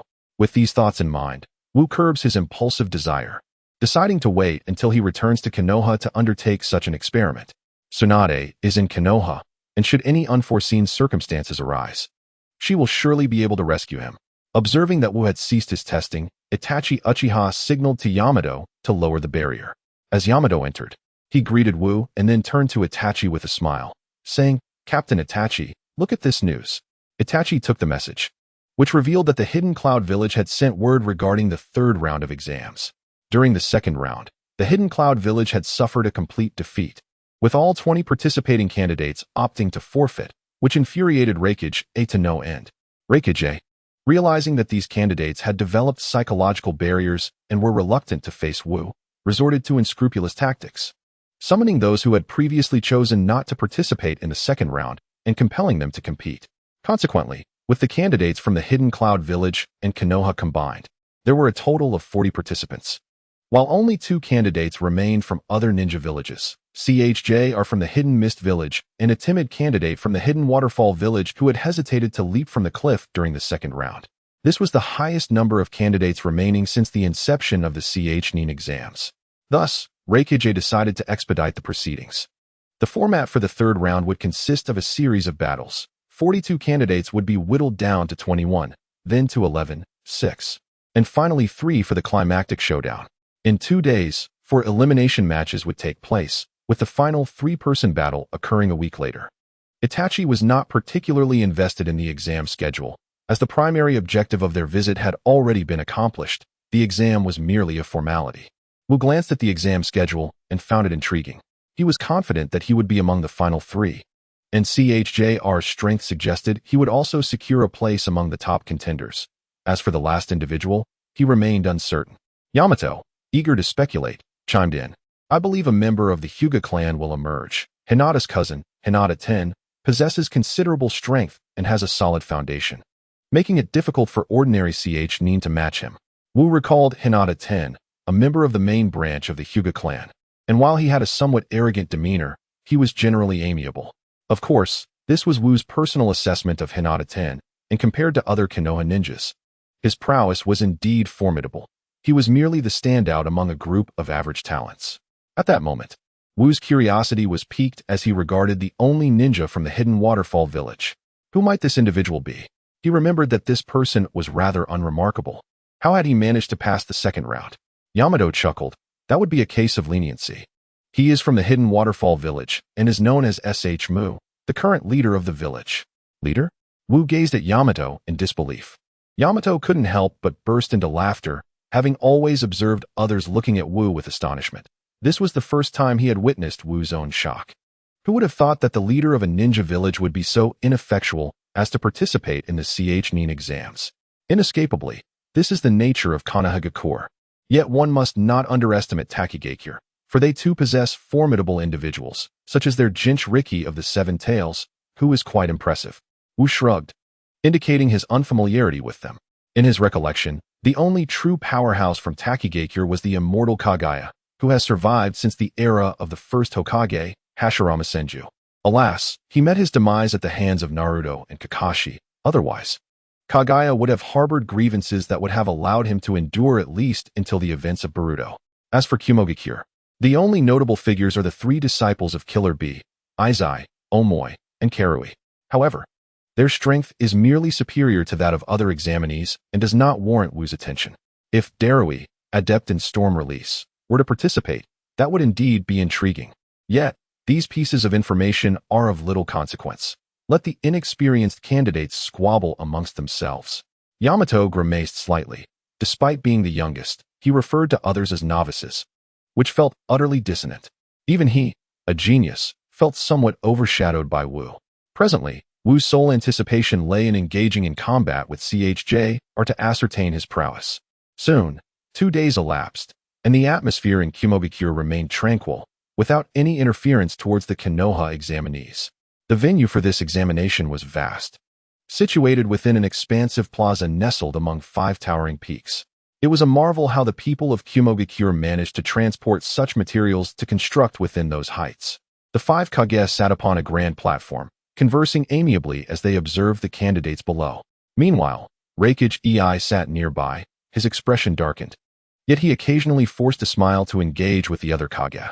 At that moment, the daimyo of the Land of Fire suddenly addressed Reikage Ei, saying, "Reikage, I have heard that a Konoha candidate possesses the blade of the White Fang?" Reikage Ei's eyes narrowed slightly as he replied with a smile, "Indeed, there is such a child, and his strength is commendable." A glimmer of surprise flickered in the daimyo's eyes as he concealed a laugh behind his fan, remarking, "I must observe closely. The White Fang left a profound impression on me in my youth." Reikage sighed inwardly, recognizing that the daimyo's words served as a warning, hinting that he was watching this child closely, advising him against any underhanded tactics. During this time, Ei pondered whether to act against the pressure of the daimyo and eliminate Wu, this prodigious talent from Konoha. However, after much deliberation, he found himself unable to proceed. The geographical conditions of Kumogakure were too dire, and their resources were significantly fewer than those of Konoha. Without the support of the daimyo, Kumogakure would struggle to sustain itself. To jeopardize the village's financial stability for a talent not yet fully realized would spell difficulty for Kumogakure. Thus, Ei could only smile and say, "Rest assured, my lord. Wu will soon take the stage, and you shall witness the resurgence of the White Fang's blade." Chapter 85. Consume at will. I am prepared. The third examination in Kumogakure was straightforward and rather brutal. The examination adopts a relentless combat system. In the first round, 42 individuals engage in pairs, battling without respite. Upon completion, the next phase commences with 21 participants, again in pairs, from which one fortunate contender is directly promoted to the subsequent round, as the numbers dwindle to 11. The process continues without pause, again in pairs, until one emerges to advance. Ultimately, with 6 remaining, the battles persist, culminating in a final 3 who shall ascend to the pinnacle of competition. This brutal examination mechanism has instilled considerable anxiety among many in Konoha, for combat inevitably poses the risk of injury and significant depletion of stamina. Thus, during these skirmishes, one must refrain from exerting their full strength, reserving energy for future confrontations. While this may appear equitable, it also serves as a measure of consideration for the candidates from the village hidden in the clouds. The ninjas from that village predominantly train in physical techniques, endowing them with superior physical prowess compared to the average contestant. Should a candidate employ tactics that exhaust stamina and chakra against the formidable warriors of Konoha, it would prove arduous for those warriors to engage in 4 consecutive battles. Of course, this does not pertain to Wu. This is a concern for the ordinary candidates, as he has already safeguarded Konoha's contestants through 2 rounds. The third round relies on their own capabilities. The Konoha candidates engage in deliberation regarding their strategies for combat. I propose we adopt a conservative approach from the outset, focusing on defense while awaiting an opportunity to counterattack. This not only minimizes our own exhaustion, but also induces anxiety in our opponents. When they become agitated, they are more likely to reveal vulnerabilities, enhancing our chances of victory. Hinata Tian expressed his thoughts, which garnered considerable agreement from his peers. Indeed, given that the current format is pairwise combat, many of us remain unscathed and invigorated, while numerous candidates from other ninja villages bear injuries. We can afford to conserve our strength and remain unhurried. I concur. Shall we all adopt this combat style? Observing their discussion, Wu could no longer remain silent. Aside from Hinata Tian, all of you must abandon this approach and give your utmost effort in battle. The Konoha candidates gazed at Wu in confusion. Why? Hinata Tian's suggestion is quite sound. Wu elucidated, while Hinata Tian's strategy may be effective for him, it is tailored to his clan's inherent defensive capabilities. However, what of the rest of you? What defensive prowess do you possess? Some excel in fire techniques, others in illusions, yet all are relatively weak in physical confrontation. Utilizing fire techniques for defense against opponents will only deplete your chakra significantly. As for illusions, while they can serve defensively, why not directly employ them to incapacitate your adversaries instead? Your goal is to conserve strength for the next round, but your opponents undoubtedly share this intent. They will not commence their battles with full force. In such circumstances, if you launch your attacks with complete determination from the outset, you are likely to secure swift victories. Achieving rapid triumphs will conserve your stamina and chakra for the challenges ahead. Thus, apart from the taijutsu practitioners, I urge all those skilled in Jinjutsu and Ninjutsu to exert their utmost effort to vanquish their opponents with unparalleled speed. This approach will ultimately serve you best. Wu's words enlightened the crowd. Indeed, if they could contemplate conserving their strength and stamina, their adversaries would undoubtedly arrive at the same conclusion, as the competition's schedule lay plainly before them. Therefore, by taking the opposite course of action and launching an all-out assault from the very beginning, they would find it significantly easier to secure victory.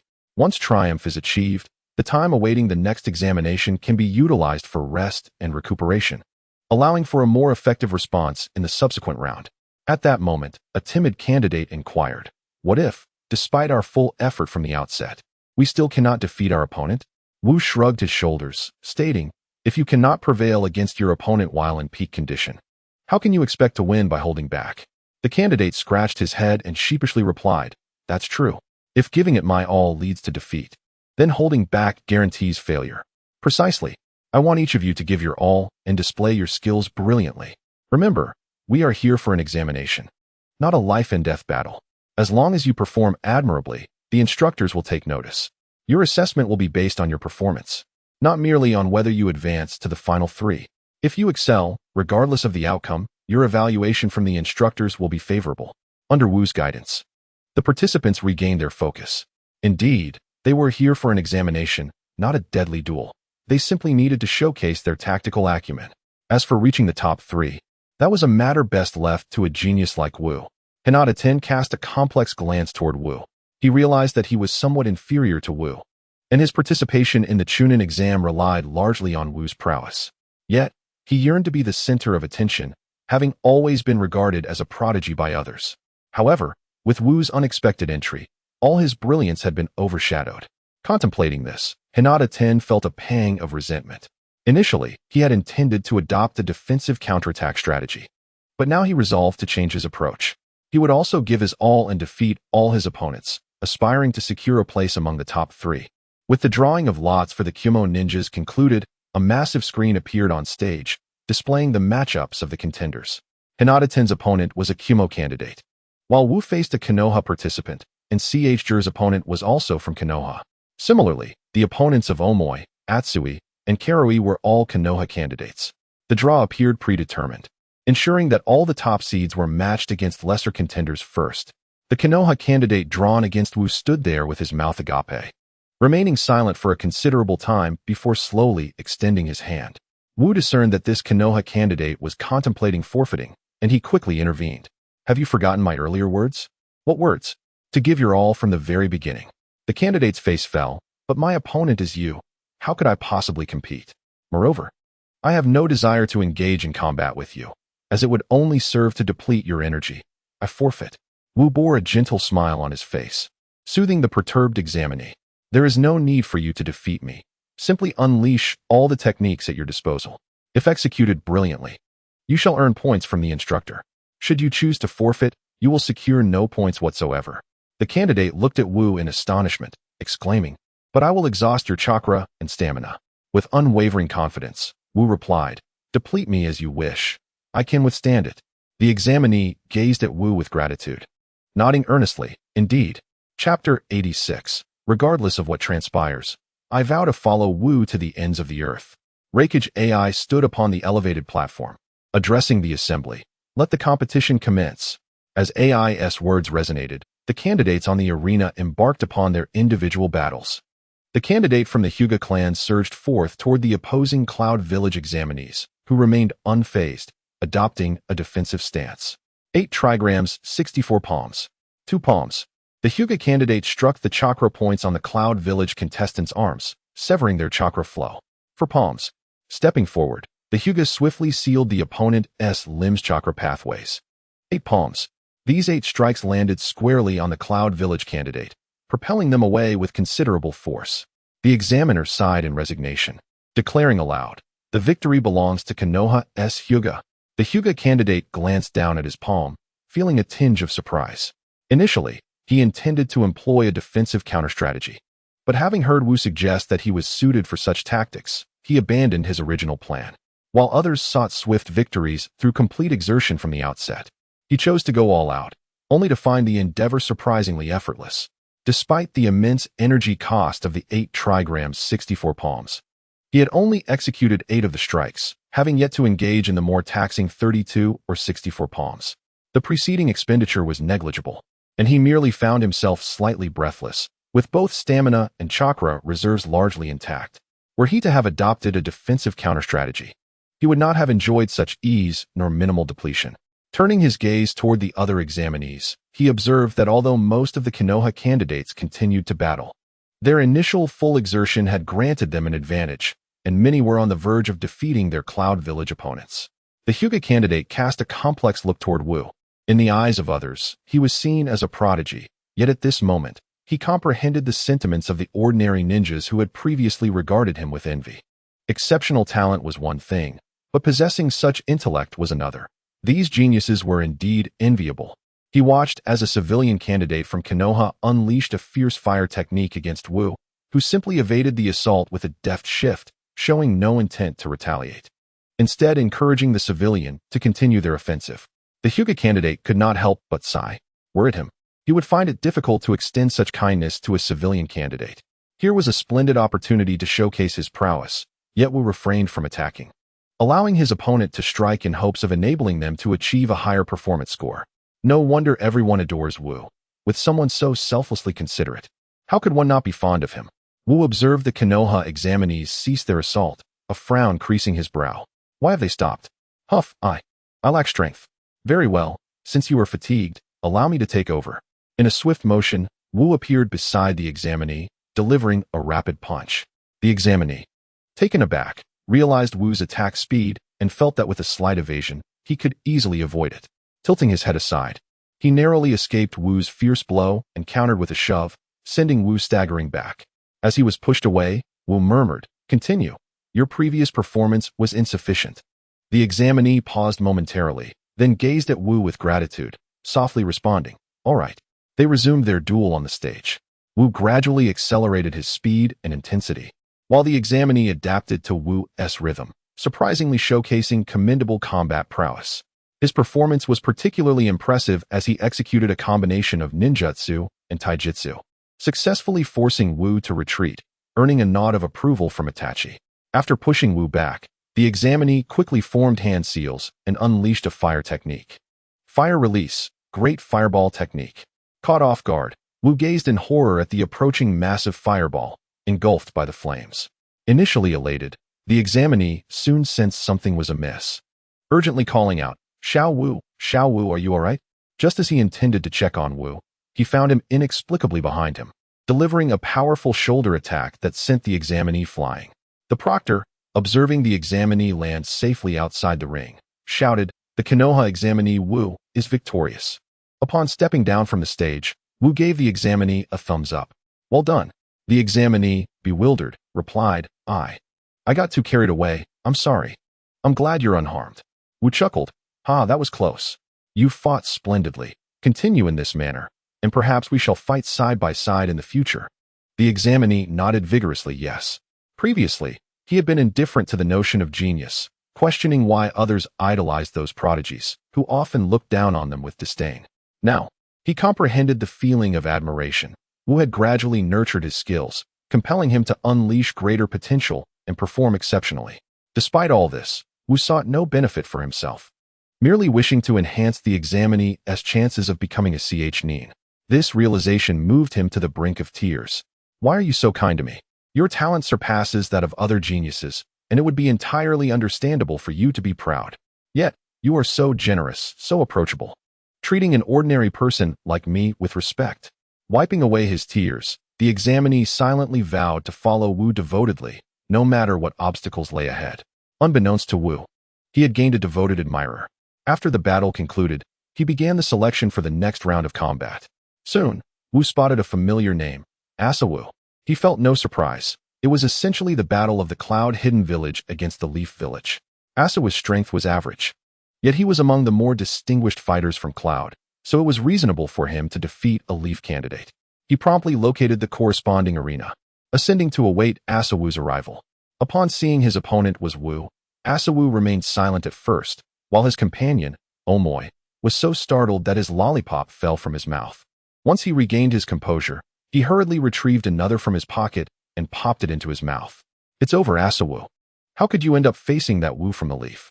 With no other options, he declared, "From now on, I'll take care of you. So go ahead and do your best." Asawu responded with a punch to Omoy's head. "What nonsense are you spouting?" Asawu placed his hands on his hips and proudly proclaimed, "My sister is a jonin. It's you who will take care of her, not the other way around." Karui, unable to contain her exasperation, rolled her eyes at the two and finally delivered a punch to each of their heads. "Have your brains been replaced by muscle?" Chapter 87. Let us surrender. Shouldn't you both be thinking about how to defeat Wu instead? Besides, Asawu, if your sister hears you say that, she might just twist your head off. Asawu chuckled. "No worries, my sister can't hear me." As for Wu from the Leaf, he swung his arm vigorously, shouting, "You can rest assured, even though I may not defeat him, I will do my utmost to exhaust him for you all. You must win." He added, "Make sure to defeat your opponents quickly, observe my battle with him, and memorize his techniques. If you face Wu later, it will be much easier for you. You must avenge us from Cloud-Hidden Village and win against Wu." Asawu's impassioned speech ignited even the despondent Omoy.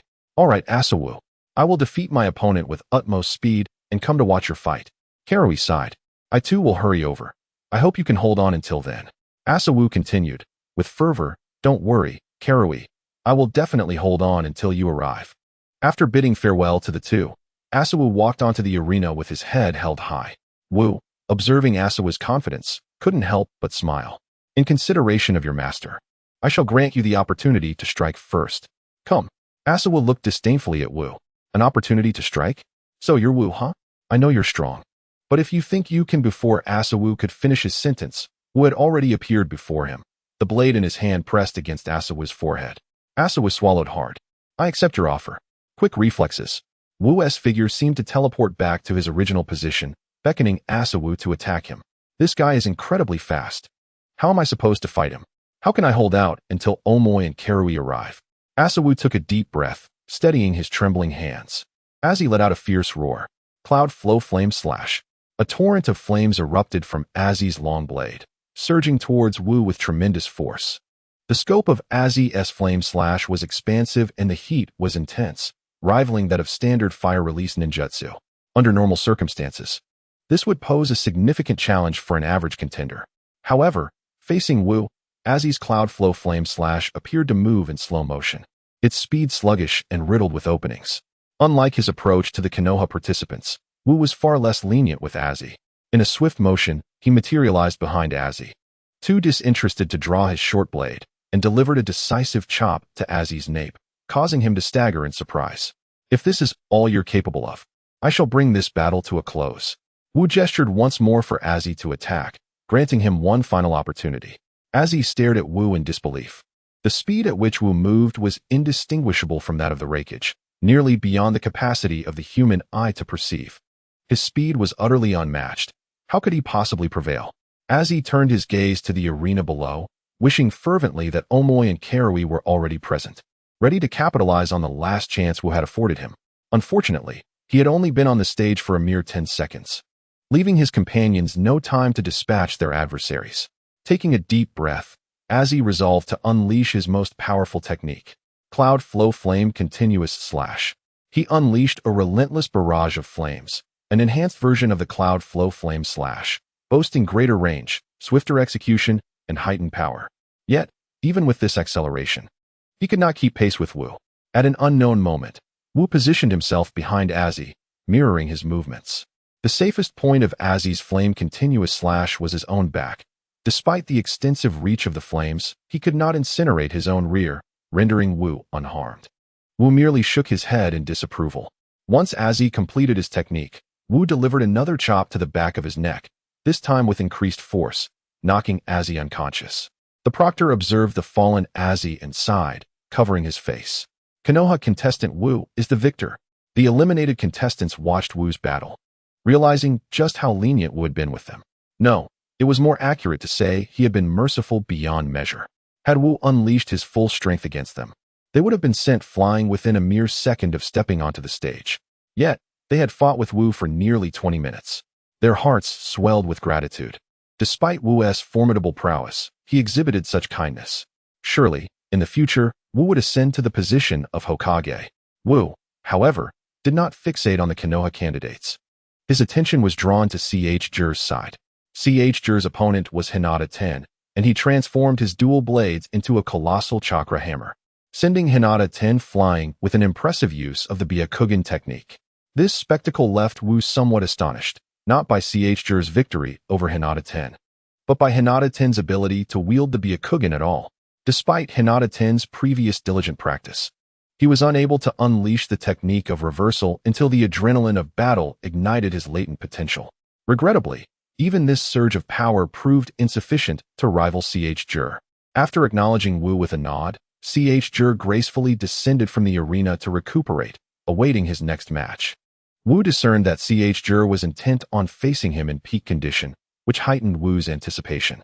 Meanwhile, Omoy and Karui struggled to vanquish their opponent, breathlessly making their way to Izai's arena. Upon their arrival, they were informed by the proctor that Izai was resting in the infirmary. Panic ensued as they inquired, "Teacher, is Izai all right? Was his battle particularly arduous? Is he seriously injured?" The teacher replied, "Well, it wasn't overly difficult. The fight concluded in just a few seconds. As for his injuries, you may ascertain that for yourselves." A few dark lines appeared on their foreheads. Just a few seconds? The proctor nodded affirmatively. Indeed. He was defeated in mere seconds, so he likely isn't gravely hurt. Let us see. Upon entering the infirmary, they found Izai sprawled on the medical bed, fast asleep, his snoring resonating loudly. Remarkably, Izai's attire was hardly disheveled, indicating he was not injured at all. Deciding not to disturb Izai, they frowned and remarked, "If Wu could defeat Izai in mere seconds, considering our comparable strength to Izai, we would likely meet the same fate against Wu." Omoy, pulling out a lollipop, resolutely declared, "Let us surrender." Karui promptly delivered a light headbutt to Omoy, retorting, "Surrender? You must be joking. We should strategize on how to lose with some dignity." Chapter 88. We can't just throw a J-Nin in at the last minute, can we? Several daimyo yawned on stage, finding the lackluster battles below somewhat dreary. Raikage. The level of CH Nin in this session seems rather low. There have been no engaging fights, remarked the daimyo of the Land of Lightning, propping his chin with a hint of dissatisfaction directed at Raikage EI. Raikage EI felt a touch of embarrassment. Typically, the hidden villages hosting CH Nin exams would showcase their strongest CH Nin to demonstrate their superiority over other villages. This was a primary means for the great villages to garner the daimyo's support, showcasing their prowess and belittling other villages to secure funding. However, it was disconcerting for Raikage EI that none of the ninjas from this year's Kumobikure were noteworthy. The only ones performing decently were the 3 disciples of Killer Bee. Just moments ago, EI had observed that one of his hopefuls, Izai, had been defeated by Wu in mere seconds, and that was under accommodating circumstances. As Wu had shown restraint. Had he not, Izai would likely have been obliterated the moment he entered the arena. The remaining Omoi and Karui are quite comparable to Aoi, utterly incapable of rivaling Wubi. In fact, one could assert that they do not even measure up to Chojuro of the Mist Village. This current chunin exam has indeed become a source of embarrassment. Yet, A is at a loss for solutions. Surely, one cannot simply insert a jonin at the last minute. But why not? The eyes of Reikage sparkled with revelation. My lord, it is still early. Our Cloud Village has yet to unleash its prowess. And soon you shall witness our splendid performance. Upon hearing this response, the daimyo of the Land of Lightning nodded in satisfaction. The daimyos of the Land of Water and the Land of Fire, due to the overwhelming displays by Wubi and Chojuro, had already captured the spotlight, incessantly boasting before the other three daimyos. This was deeply irksome to him. It was supposed to be the Land of Lightning, his domain.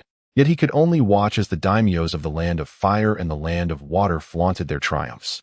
Who could endure such humiliation? Since the Reikage dared to make such claims, it seemed he possessed a trump card. Reikage, should you secure victory in this chunin exam, I shall increase the budget for your Cloud Village by 10% this year. The Reikage's eyes nearly bulged with astonishment.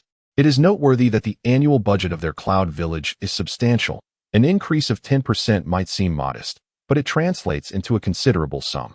The Reikage immediately thumped his chest, declaring, rest assured, the first place in this chunin exam shall undoubtedly belong to our Cloud Village.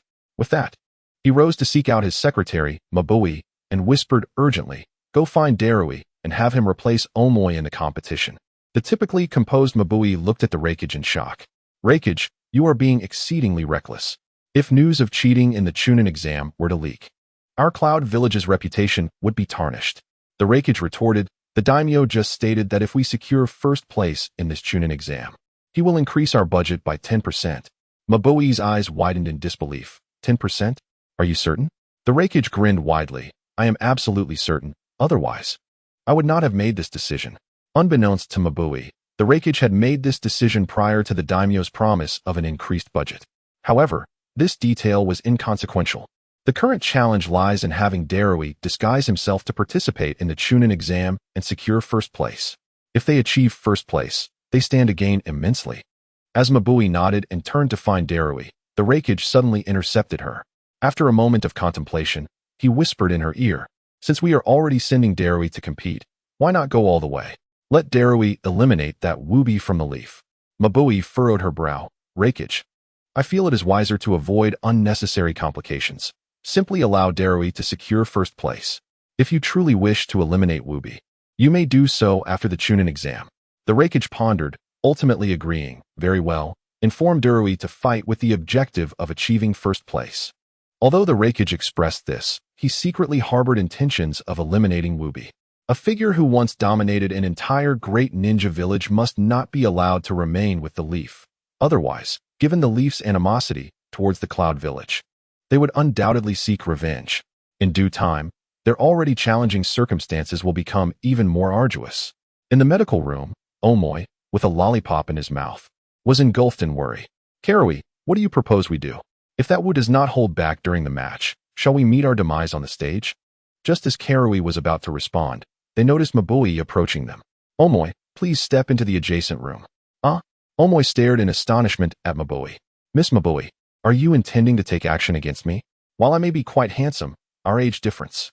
Without a hint of emotion, Mabui delivered a punch to Omoi, redirecting him towards the side room. As Omoi was propelled away, he cast a look of grievance at Mabui, ready to speak, only to be dragged into the room by a large hand. Before long, a lollipop-less Omoi emerged from the room, muttering to himself about the absurdity of having to engage in a fight with a bunch of younglings, finding it rather dull. As Omoi's companion, Karui immediately sensed something amiss with him. She pointed at Omoi, struggling to articulate her thoughts, then turned to Mabui with a puzzled gaze. Mabui, what is this all about? You are unaware of anything. Focus on the examination. Karui swallowed hard, feeling as if she had stumbled upon something she ought not to know. Yet she could not resist asking, is Omoi all right? Omoi, appearing lethargic, stretched his arms. What could possibly be wrong? I merely took a nap. No need for alarm. Karui quickly grasped Omoi's implication. He had simply dozed off. and all was well. Relieved, she felt a pang of dissatisfaction. Atsui is asleep, and now Omoi is too, leaving me here to toil away while those fortunate fellows enjoy their slumber. Soon enough, the third round of the examination commenced. This time, Omoi's opponent was Inuzuka Hana from the Inuzuka clan, renowned for her talent and formidable prowess, bolstered by her clan's canine ninja beasts, making her one of the strongest candidates from Konoha, second only to Wu and Hyuga-ten. In the preceding rounds, Hana had easily triumphed over two opponents from the Cloud Village. Initially confident against Omoi, Hana found herself shocked when, within less than a minute of the match, she and her ninja dog were dispatched from the arena by Omoi's electric prowess. Hana stared at Omoi on the stage for a moment before rushing to find Wu. Little Wu, you must be cautious. Omoi from the Cloud Village has been replaced. Chapter 89. The Fortunate One, the Gamble of the Feudal Lords. Having effortlessly defeated his opponent, Wu was observing the Battle of Nagatu. However, Nagatu too finished his match in under a minute, revealing none of his true capabilities, leaving Wu with little information to discern. Just then, Wu noticed Hana approaching, informing him about the change in Omoi. Are you certain? Absolutely. The scent emanating from Omoi has shifted. It has to be a different person. Upon hearing Hana's assertion, Wu promptly believed her. The combat prowess of the Inuzuka clan was not particularly formidable. Even the clan leader's strength barely reached the level of AJ Nin. The Inuzuka clan's investigative prowess is arguably the strongest in Konoha. The majority of enemy pursuits and intelligence gathering in Konoha are carried out by the Inuzuka family. It is precisely due to their exceptional utility that, despite their average strength, the Inuzuka clan has consistently maintained a significant presence in Konoha. Wu pondered for a moment and expressed his gratitude to Inuzuka Hana, saying, "Thank you, Sister Hana. I understand now." Hana looked at the adorable Wu and couldn't resist ruffling his hair. "Little Wu, do your best. That guy just zapped me. You should help your sister get back at him." Of course, Wu enjoyed a good rapport with the Konoha candidates, but he shared an even closer bond with Inuzuka Hana. This was not solely due to her charm, but also because he and Inuzuka Kiba had once been classmates. Though his time in school was brief, this connection led Hana to regard him as a younger brother, and she took great care of him along the way. In return, Wu always selected the finest treats to share with Hana. As time passed, their familiarity grew, and Wu affectionately referred to her as Sister Hana. Soon, they arrived at the fourth round of the sixth exam. Among the 6 candidates, 3 were Wu, Nagatu, and Omoichi, while the other 3 included 2 from Konoha, who had given their all in the previous 3 rounds and were now visibly fatigued. To Wu's surprise, the remaining candidate was none other than Shiitake from Takigakure.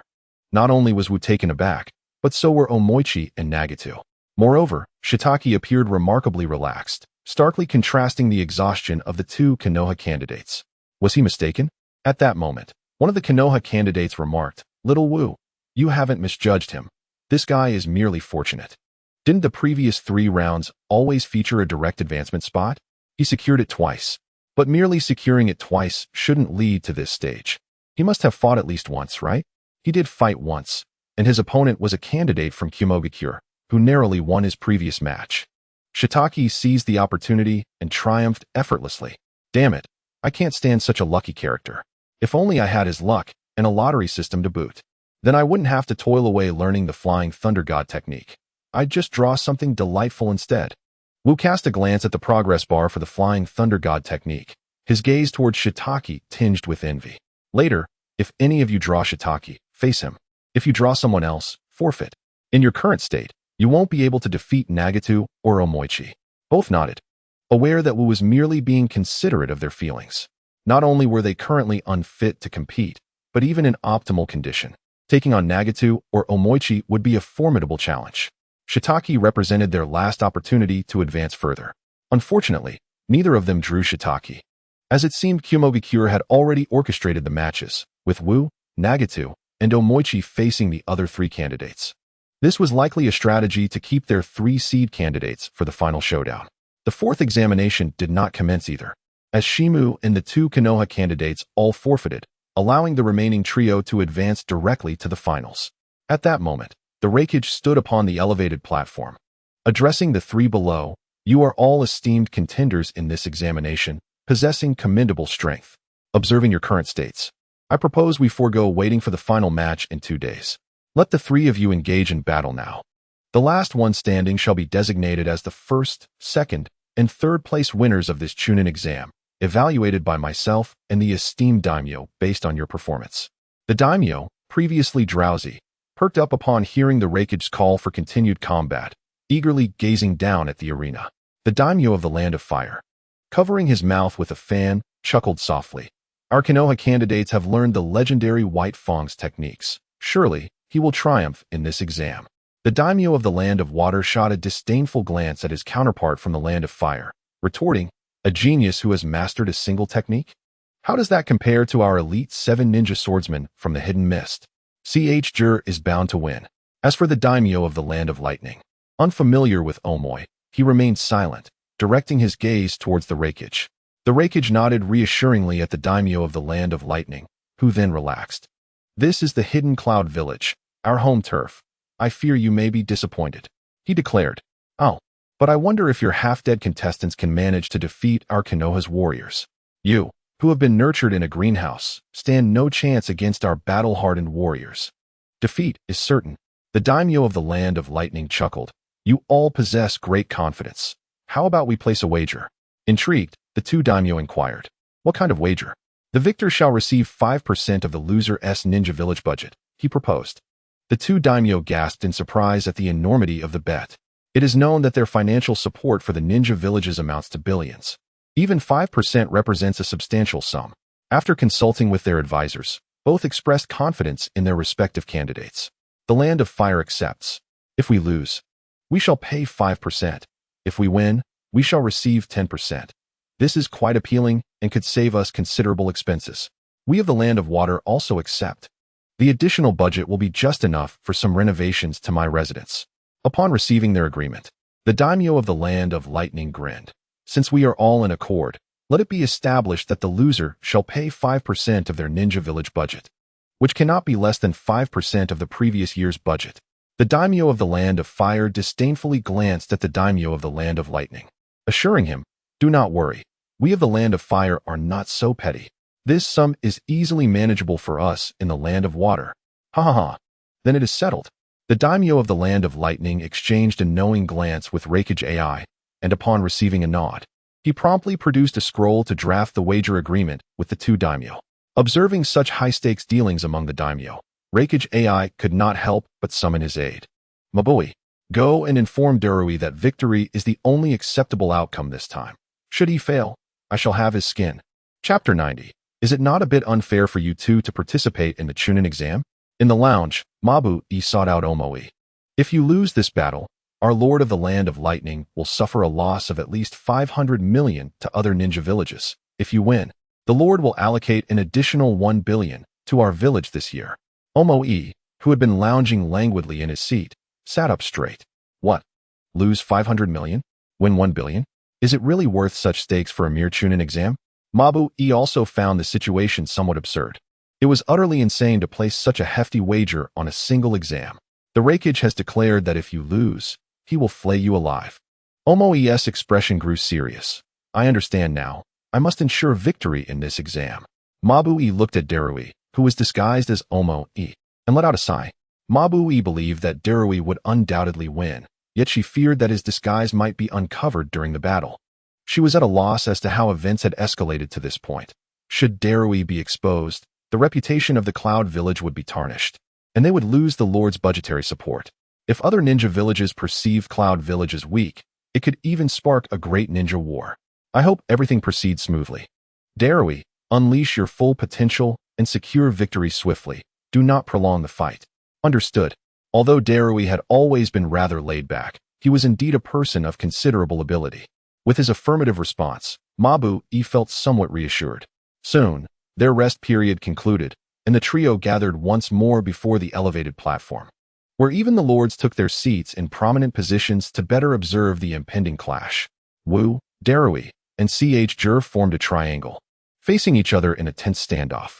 The Raikage on the platform proclaimed, "Let the match begin."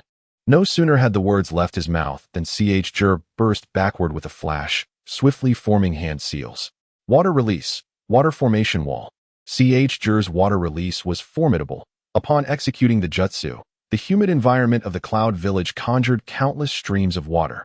enveloping him in a massive sphere that floated in the air.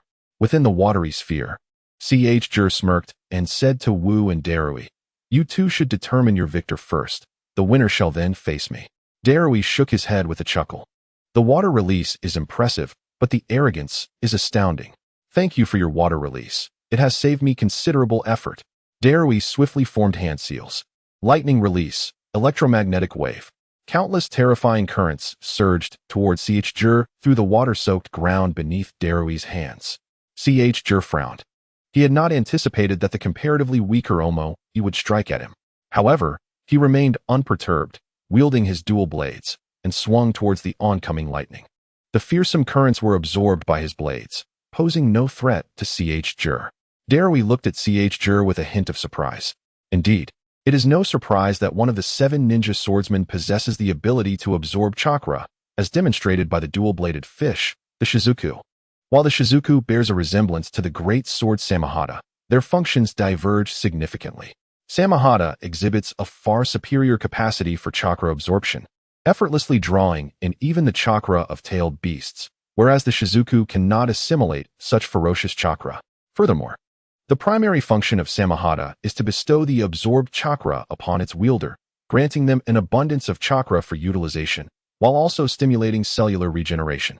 Remarkably, Samahata can even merge with its compatible wielder, fighting alongside them in unison.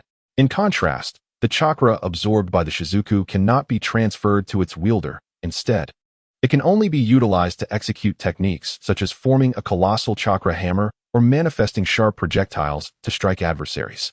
Yet, most individuals tend to overlook the Shizuku's capability to absorb chakra, fixating solely on Samahata's formidable absorption prowess. As the conversation flourished, it seemed both of you had forgotten my presence. At that moment, Bu appeared above Chojuro's water sphere, launching a powerful punch that shattered the sphere, unleashing a myriad of water arrows that cascaded down towards Darui.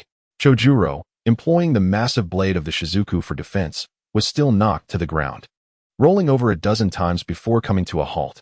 Just as Chojuro regained his footing, Darui had completed his hand seals. Wind release, gale severing technique. Darui pressed his palms together, encasing them within a water sphere. As he unleashed his ninjutsu, a barrage of lasers erupted from the sphere, hurtling towards Chojuro. Darui was not intent on delivering a lethal blow to Chojuro. However, recognizing Chojuro's disadvantage, he aimed to dispatch him first before turning his attention to Bu. Moreover, given the Shizuku-esque characteristics, a protracted battle with Chojuro would result in substantial chakra absorption, ultimately enhancing its power, thereby strengthening Chojuro as well. Thus, eliminating Chojuro first would allow Darui to engage with greater ease afterward. Chojuro's reflexes were remarkably swift. Having just regained his stance, he spotted the lasers from Darui. He once more sought refuge behind the massive blade of the Shizuku, intending to shield himself from the onslaught while simultaneously absorbing chakra. However, just as the lasers were about to strike the Shizuku, they unexpectedly curved, evading the blade and tracing an arc through the air, continuing their assault towards Chojuro, who had sought cover behind it. His eyes widened in disbelief. He had not anticipated the lasers would take such a trajectory. With little time left for ninjutsu or evasion, Chojuro clenched his weapon tightly, exclaiming, "Shizuku release." A gust of energy emanated from the openings in the Shizuku's blade, enveloping both the sword and Chojuro in a cocoon of azure chakra, forming a protective barrier. At that moment, the lasers struck Chojuro, their terrifying penetrative force clashing with the chakra barrier of the Shizuku, producing a deafening sound akin to a drill-piercing metal, with neither party able to gain the upper hand. At the moment when the two were at a stalemate, Wu's figure re-emerged. The blade of White Fang shot forth. A terrifying beam of light surged towards Dalu with such velocity that even he could barely react, managing only to awkwardly shift his body, only to be impaled in the shoulder by Wu's luminous strike. A ghastly void appeared in Dalu Yi's shoulder, allowing a clear view of the world behind him. Following the attack, his wind escape technique dissipated, transforming into streams of water that cascaded to the ground. Dalu Yi glanced down at his wound, and to his surprise, a smile crept onto his face. He had initially thought this would be a lackluster battle, but to his astonishment, he found himself facing two formidable opponents. "Hey, are you two really participating in the CHNIN exams? Isn't that a bit unfair?" Chapter 91. Little Wu is sure to win. Daluyi's sarcastic remark prompted Wu to roll his eyes. You dare say that? Aren't you an elite jonin yourself, participating in the chunin exams? Isn't that a bit unfair to us? Wu's words caused Daluyi's lips to twitch. Had his identity been exposed? How could that little brat from Konoha possibly know he was an elite jonin? Yet, he was relieved it was he who was participating. Had that Omoi entered, he would likely have been swiftly defeated in a single encounter. Truly formidable. Daluyi's brow furrowed. He had initially been brimming with confidence about securing first place. Considering himself an elite jonin facing mere chunin exam participants, surely a trivial endeavor. However, confronted with the two monsters, his perspective had shifted entirely. He no longer possessed unwavering confidence in his victory. Nevertheless, having promised Mabui, he was determined to risk his life to help the Hidden Cloud Village claim first place. At that moment, Jur, who had risen from the ground, wore a grave expression. He recognized Wu's formidable strength. Although Omoi was average, he was still commendable compared to typical exam participants. Yet, the current situation had far surpassed his expectations. Initially, he had anticipated Omoi would be swiftly defeated by Wu. Yet Omoi had nearly bested him. Had it not been for his quick reflexes, he might have found himself bedridden and in need of rescue. Had Wu not intervened to attack Omoi, he would still have been under Omoi's oppressive assault. As for Wu, Jur had perceived him as strong, nearing the level of a jonin, yet still far from being on par with him, an elite jonin. However, he had witnessed Wu's recent performance and realized that his strength undoubtedly surpassed that of an ordinary jonin, reaching the caliber of an elite jonin. What on earth was happening? Why were there two super geniuses with elite jonin combat prowess in a mere chunin exam? Could this be a reflection of the disparity between the Hidden Mist Village and the major hidden villages? Jur took a deep breath, gripping his twin swords tightly. Preparing to take the battle seriously, he intended to demonstrate to the major hidden villages that the Hidden Mist Village was not merely a small ninja village. They too harbored talents capable of standing against them. The three of them stared each other down, locked in confrontation, each awaiting the opportune moment to strike. Meanwhile, the Daime S in the elevated platform stood up to observe. Although the battle among the three was brief, its intensity surpassed that of the previous matches involving dozens of other candidates. Especially captivating was the performance of the wind release technique from the village hidden in the clouds, which left the spectators exhilarated, far more entertained than by the prior lackluster confrontations. The daimyo of the Fire Nation waved his fan and remarked with a chuckle, "Daimyo of the Lightning Nation, your Hidden Cloud Village exhibits commendable prowess. It seems you have unveiled your utmost capabilities. However, it appears our Leaf Village has inflicted significant wounds upon you, indicating your chances of victory are rather slim." The daimyo of the Water Nation echoed his sentiment, saying, "Indeed. Daimyo of the Lightning Nation, perhaps you should consider conceding now. The daimyo of the Fire Nation and I could graciously lessen your stakes." The daimyo of the Lightning Nation responded with a smile, "Daimyo of the Water Nation, perhaps you should focus on your own candidates from the village hidden in the mist. Had it not been for the timely intervention of the Leaf candidate, your mist contender might have already faced defeat."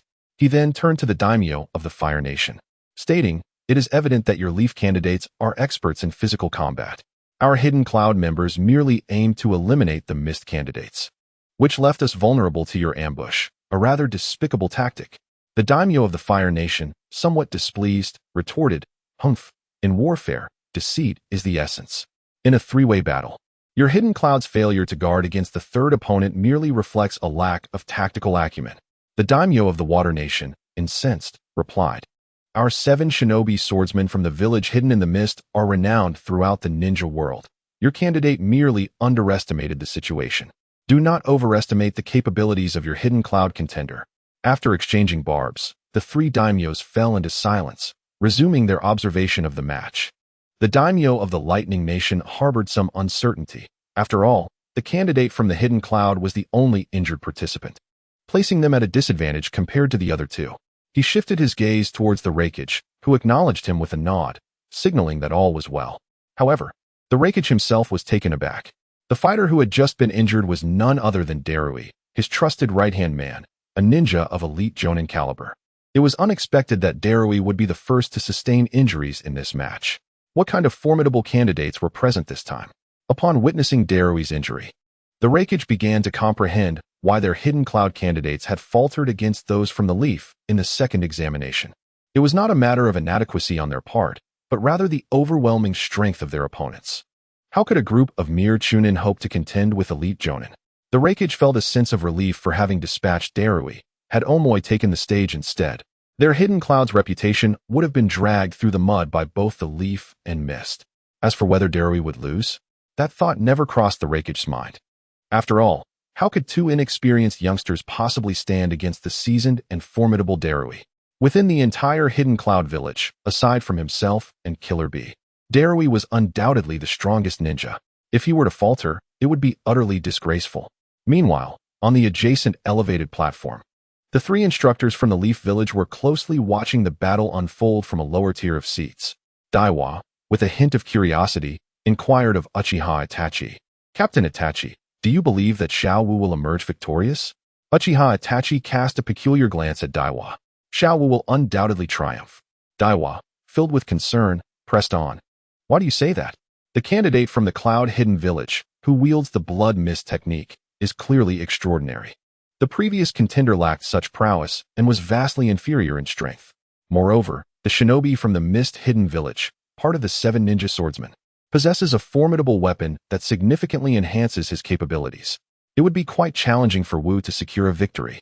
Uchiha Itachi shook his head. You do not yet comprehend Xiao Wu's potential. His strength is nearing my own. Defeating these two should prove a trivial task for him.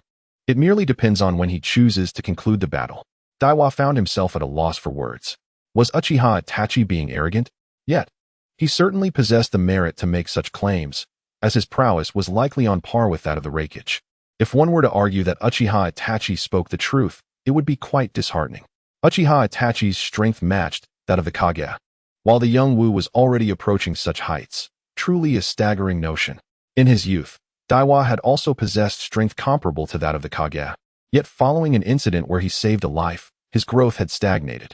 Though he bore no regrets, witnessing a genius like Wu evoked a twinge of envy within him.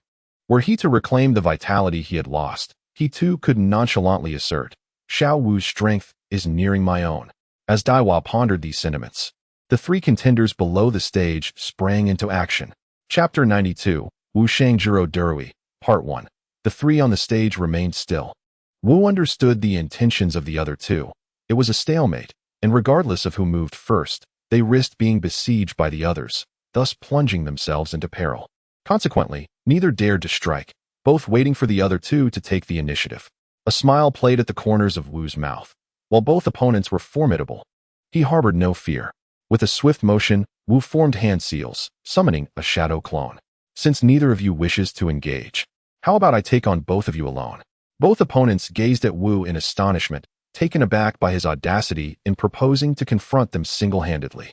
However, a glimmer of delight flickered in their eyes.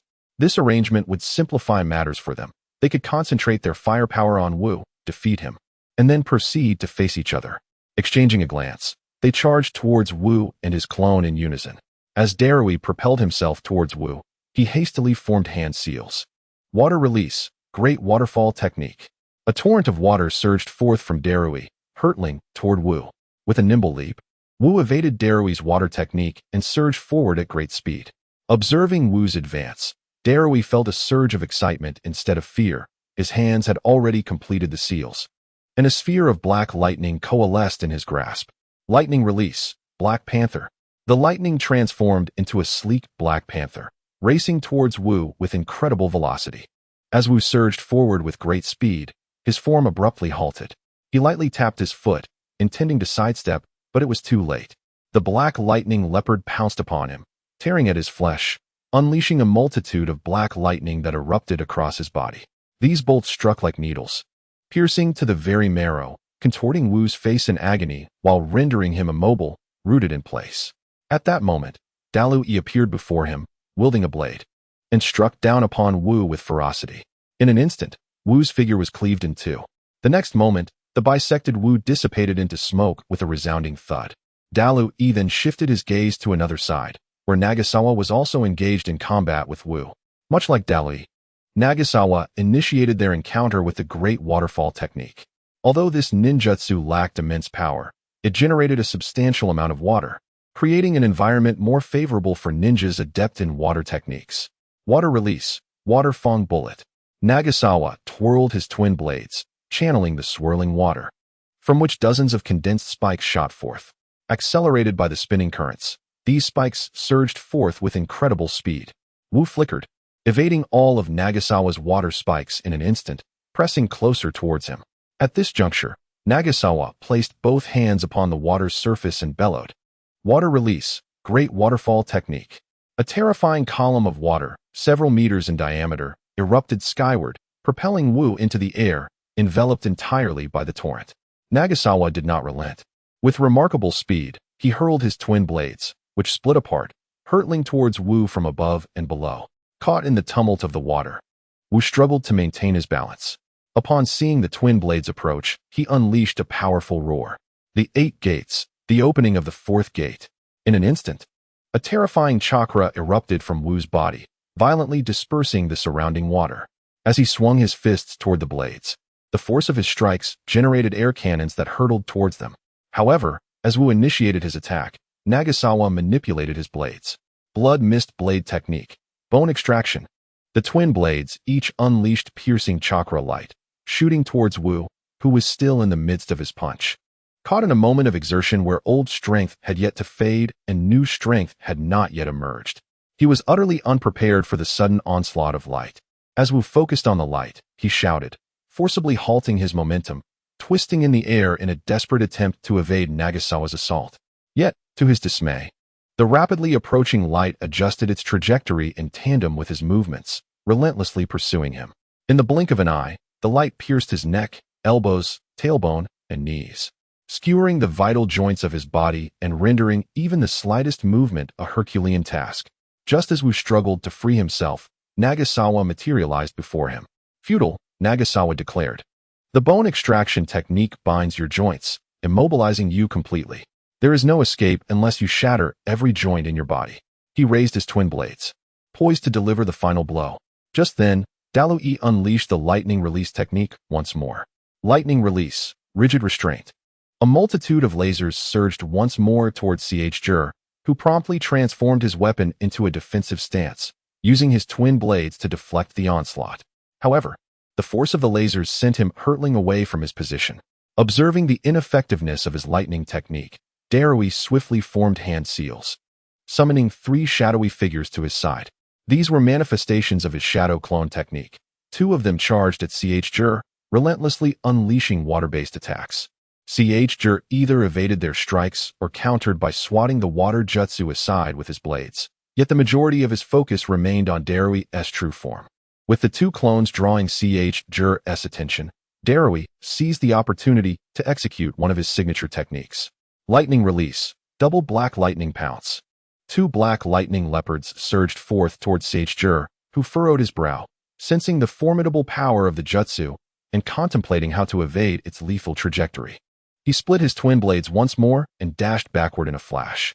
However, the black lightning leopards, akin to creatures equipped with tracking devices, pursued him relentlessly, closing the distance with alarming speed. Realizing there was no escape, Jur halted, brandishing his twin blades to intercept the 2 leopards. Unfazed, they lunged at him, crashing directly onto his blades. The blades emanated a blue glow, absorbing the chakra from the leopards, yet the lightning they possessed seemed to possess a unique attribute, allowing only a minuscule amount to be absorbed. The leopards leapt onto the blades, using them as a springboard to launch themselves once more at Jur.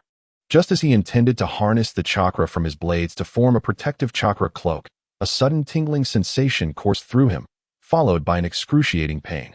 It became clear that Daru's double black lightning pounce did not merely summon 2 lightning leopards. As the leopards were conjured, they released a copious amount of lightning that traveled swiftly through the water, covering a vast area. Ultimately, this lightning converged at a point, following the leopard's trajectory to strike the enemy from all directions.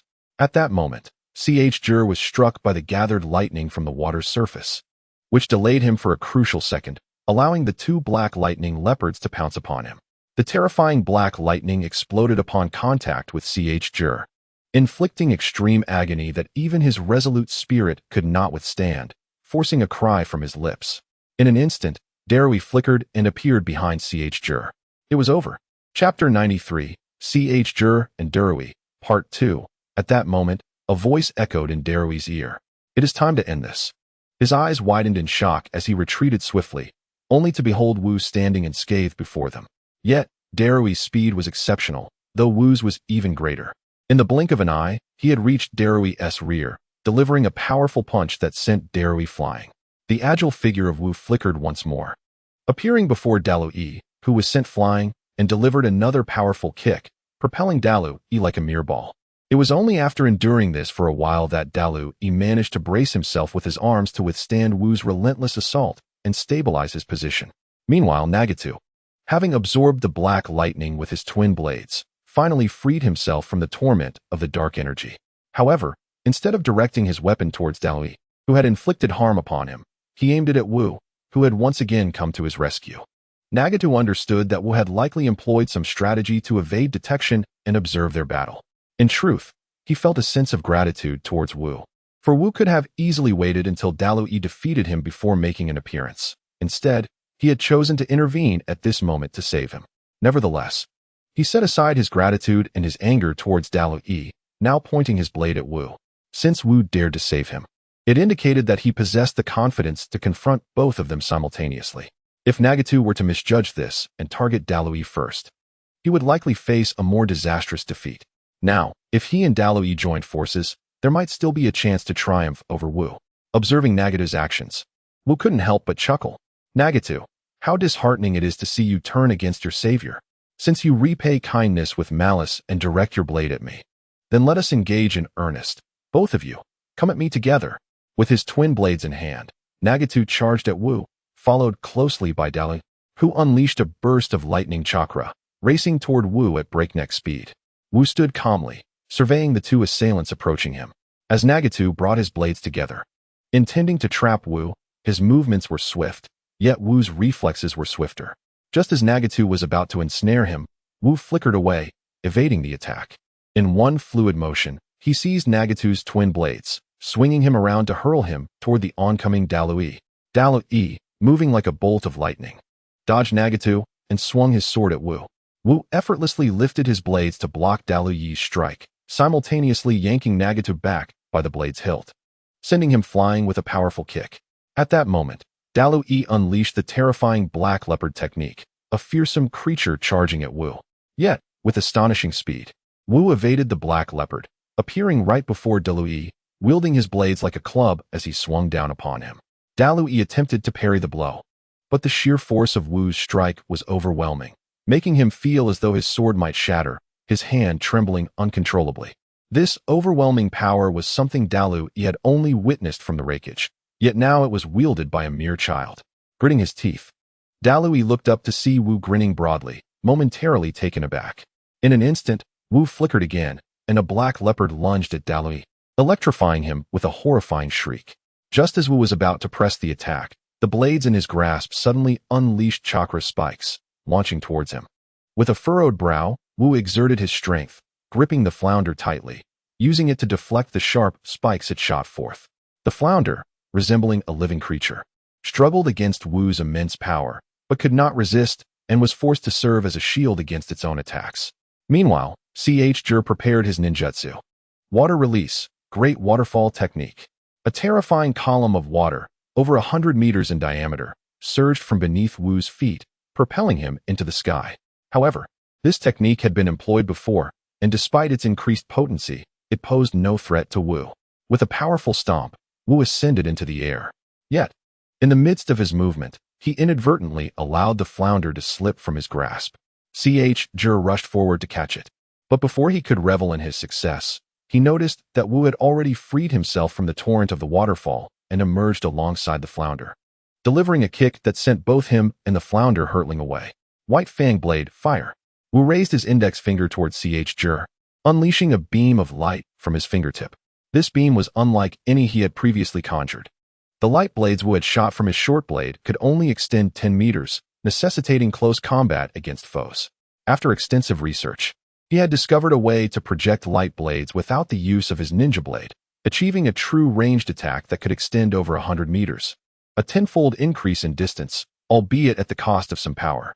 The light blade struck Jur, who was still airborne, sending him crashing down. Wu appeared above Jur and delivered a powerful punch, propelling him towards the ground. Jur attempted to form a shield of chakra with the flounder, hoping to block Wu's onslaught, but Wu's fist was not easily deterred. The chakra shield shattered under the force, and both Jur and the flounder plummeted like cannonballs, creating a gaping pit 10 meters wide and several meters deep upon impact. Jur lay gasping within the chasm, unable to move. Wu glanced at him but chose not to continue the assault. Instead, he turned his attention to Darui, who once again unleashed the double Black Panther technique, charging towards Wu. With a sharp exclamation, Wu activated the 5th gate of the 8 gates, enveloped in a green chakra aura, charging at the 2 Black Panthers like a ferocious tiger. Towards the peacock, Wu's fist ignited, creating flames that blossomed like a peacock's tail, striking at the 2 Black Lightning Panthers. In an instant, the Panthers were obliterated by Wu's powerful punch, dissipating into nothingness and hurtling towards Darui. Darui, witnessing the terrifying flaming punch, felt his eyes widen in determination. I cannot lose. I cannot lose. He unleashed the lightning release chakra mode, wildly swinging his long sword in a frantic clash with Wu. However, it was not long before Wu's punch sent Darui's sword flying, and the ferocious flaming punch rained down upon him, shattering numerous bones in his body. At that moment, a brilliant blue lightning bolt illuminated the arena, seizing the already unconscious Darui and sending him flying with a single punch. Simultaneously, a black raven appeared on the scene. Lord Raikage, do you intend to intervene in the examination? The raven's eyes glimmered with a pair of crimson Sharingan. As the Sharingan twisted and spun, the figure of Itachi Uchiha materialized before the Raikage. Chapter 94. The Young Ones of Konoha. May your lives remain in the village hidden in the clouds. Congratulations. You have secured victory in this chunin exam. The Raikage, with an impassive demeanor, was about to announce the results when, in the next instant, Darui trembled and regained consciousness. Lord Raikage, I have not yet lost. The Raikage glanced at the unscathed Wu, then at the battered Darui, and delivered a swift chop to Darui's neck, rendering him unconscious once more. Congratulations on winning first place in the chunin exams. Subsequently, the Raikage carried Darui back to the waiting room in silence. Upon reaching the waiting room, he entrusted Darui to Mabui. Ensure that this fool receives proper medical attention. I intend to flay his skin afterward. Mabui nodded, cradling Darui with a hint of concern as she sought out a doctor. The Raikage returned to the high platform, where the daimyo of the Land of Lightning approached him, patting his shoulder. Although the contestants from the village hidden in the clouds tried their utmost, defeat is still defeat. I have lost 5% of the shinobi budget to the daimyo of the Land of Fire. I plan to cut the budget for the village hidden in the clouds by 10% to compensate. With that, the daimyo of the Land of Lightning departed amidst a throng of attendants, leaving the Raikage seething with fury. The daimyo of the Land of Water observed the retreating figure of the daimyo of the Land of Lightning with surprise, murmuring to himself, "So this is how it can be played? I've learned something today." The smile on the face of the daimyo of the Land of Fire was uncontainable as he remarked to the Raikage, "Raikage, this chunin exam was exceptionally well organized. Your students demonstrated great diligence. Unfortunately, they fell just short. Fear not, for next time they shall strive harder." The Raikage responded with a stoic nod, and the daimyo of the Land of Fire, recognizing the moment, took his leave. However, the daimyo of the Land of Fire took the opportunity to reward Wu with a staggering bounty and presented him with a mansion in the capital of the Land of Fire. In a previous life, Wu would have rejoiced at such accolades. Yet in this world, such riches and residences were easily attainable, holding no allure for him. After securing first place, the village hidden in the clouds merely presented Wu with a certificate of his achievement before promptly departing. Upon returning to their dormitory, Itachi Uchiha and Wu discovered it to be completely deserted. With a smile, Itachi addressed the astonished Wu. "Since we are aware of the dangers of remaining in the village hidden in the clouds, we must prepare accordingly. I have arranged for the head of the Aburame clan and Yamato to escort the candidates back to Konoha." How did they manage to leave the village hidden in the clouds? Yamato-sensei's wooden clones are remarkably lifelike. Even I found it challenging to discern them. Under Yamato-sensei's cover, our Konoha candidates departed in groups. Yamato-sensei is impressive. Even during the chunin exams, entering and exiting a shinobi village, especially a major one, is exceedingly difficult. To everyone's surprise, Yamato accomplished such a formidable task. However, this made things considerably easier for them. Even if Raikage, in a fit of rage, pursued them, they would not be encumbered and could respond with composure. Wu entered Chur's chamber, where he found Chur wrapped in bandages yet remarkably spirited. Upon Wu's arrival, Chur greeted him with a smile. "Just a visit is enough? You should leave quickly." As soon as Wu sat down, Chur began to urge him to depart. Chur had learned from the daime of the Land of Water that the daime-s of the three nations had engaged in a wager. If they lost, the other two nations would have to provide 5% of their shinobi village budgets to the victorious daime. The daime of the Land of Water instructed him to inform the elders of the Hidden Mist village that this year, their budget would be reduced by 10%. What a repugnant group. Wu felt equally disgusted, realizing that the daime-s were not truly gambling, but merely seeking an excuse to diminish the shinobi village budgets. The daime of the Land of Fire, having acquired a cumulative 10% of the budgets from two shinobi villages, would certainly not allocate a single additional penny to Konoha, effectively saving 10% of his expenses. Meanwhile, the daime-s of the Land of Lightning and the Land of Water, though seemingly losing 5% of their budgets, were, in fact, reducing the shinobi village budgets by 10%, thus saving 5% overall. Truly, those engaged in politics possess corrupt hearts. This incident further solidified Wu's resolve to abolish the daime system in this world. The very structure of this world is flawed. Why should there exist such divisions between daime-s and shinobi villages? While powerful shinobi must focus on honing their skills and enhancing their strength, it does not justify their economic subservience to the daime-s, a notion utterly foolish. Despite possessing formidable power, they are compelled to bow to a group of weaker individuals. And even to become the leader of a shinobi village requires the daime's endorsement. Such a convoluted system must be reformed. Wu waved farewell to Chur, saying, "I am leaving. I believe we shall meet again in the future. Perhaps by then, I will have changed this world." Chur, lying in bed, stared blankly at Wu until the latter was nearly out of sight, at which point Chur called out, "Little Wu, we will meet again. And I too will change this world." Wu did not turn back, but raised his hand in a farewell wave.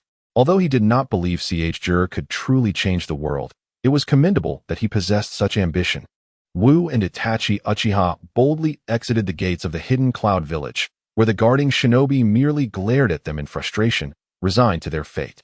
After all, when Itachi had first arrived at the Hidden Cloud Village, he had given the gatekeeper a hard time, and they knew they were no match for him. Any attempt to provoke him now would only lead to their own misery. Shortly after leaving the Hidden Cloud Village, they spotted a signal smoke bomb rising behind them. Itachi couldn't help but chuckle at the absurdity. Wu remarked, "It seems that the Hidden Cloud Village is no longer pretending. They are clearly planning to ambush us." No matter, the Hidden Cloud Village is still uncertain about its own positioning. I shall assist them in clarifying it. Since the moment Uchiha Itachi unlocked his Manjiki Sharingan, his power has surged to terrifying heights, rendering him utterly unafraid of the machinations of the Hidden Cloud Village. Moreover, during the Chunin exams, he was not idle.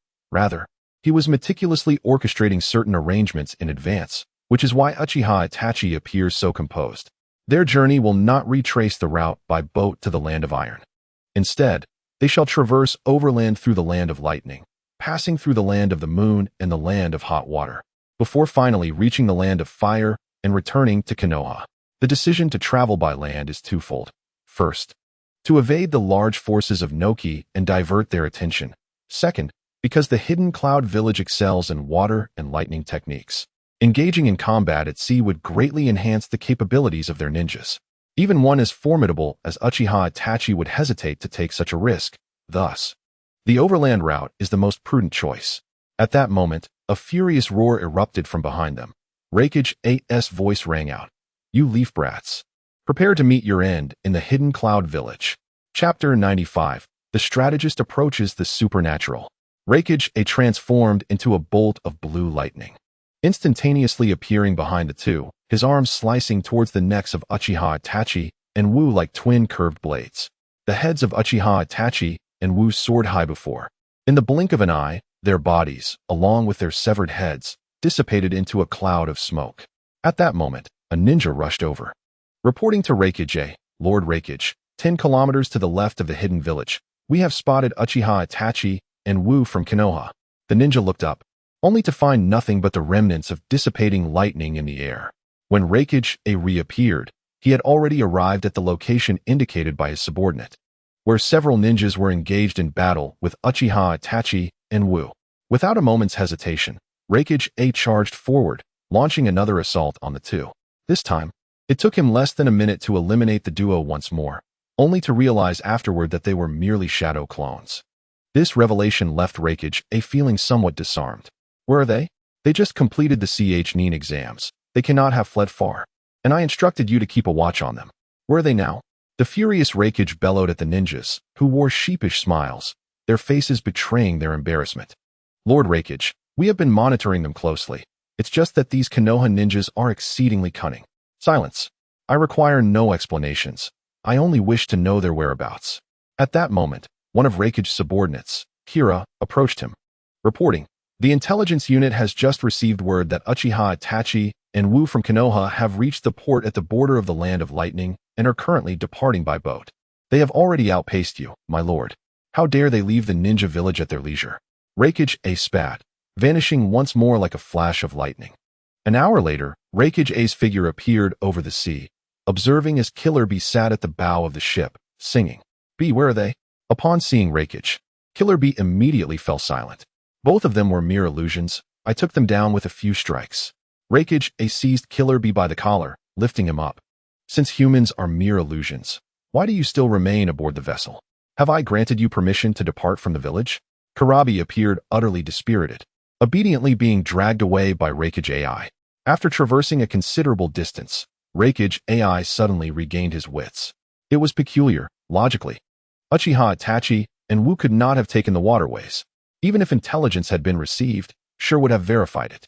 Why then would Sure report this information to me? Karabi couldn't help but exclaim in a strange tone. The Uchiha clan is renowned for their mastery of Ninjutsu, and the Sharingan is the eye of illusion. Has Sure fallen victim to Uchiha Itachi's Ninjutsu? It is indeed plausible. Raikage AI stroked his pointed beard, a glimmer of insight flashing in his eyes. Since they sought to divert my attention, they would undoubtedly opt for a route entirely different from the waterways. This implies they are currently heading towards the land route.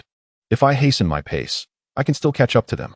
Raikage AI pulled Karabi towards the landward direction. After some time had passed, they returned to the ship for a thorough inspection, confirming the absence of any ninja, before finally turning to leave.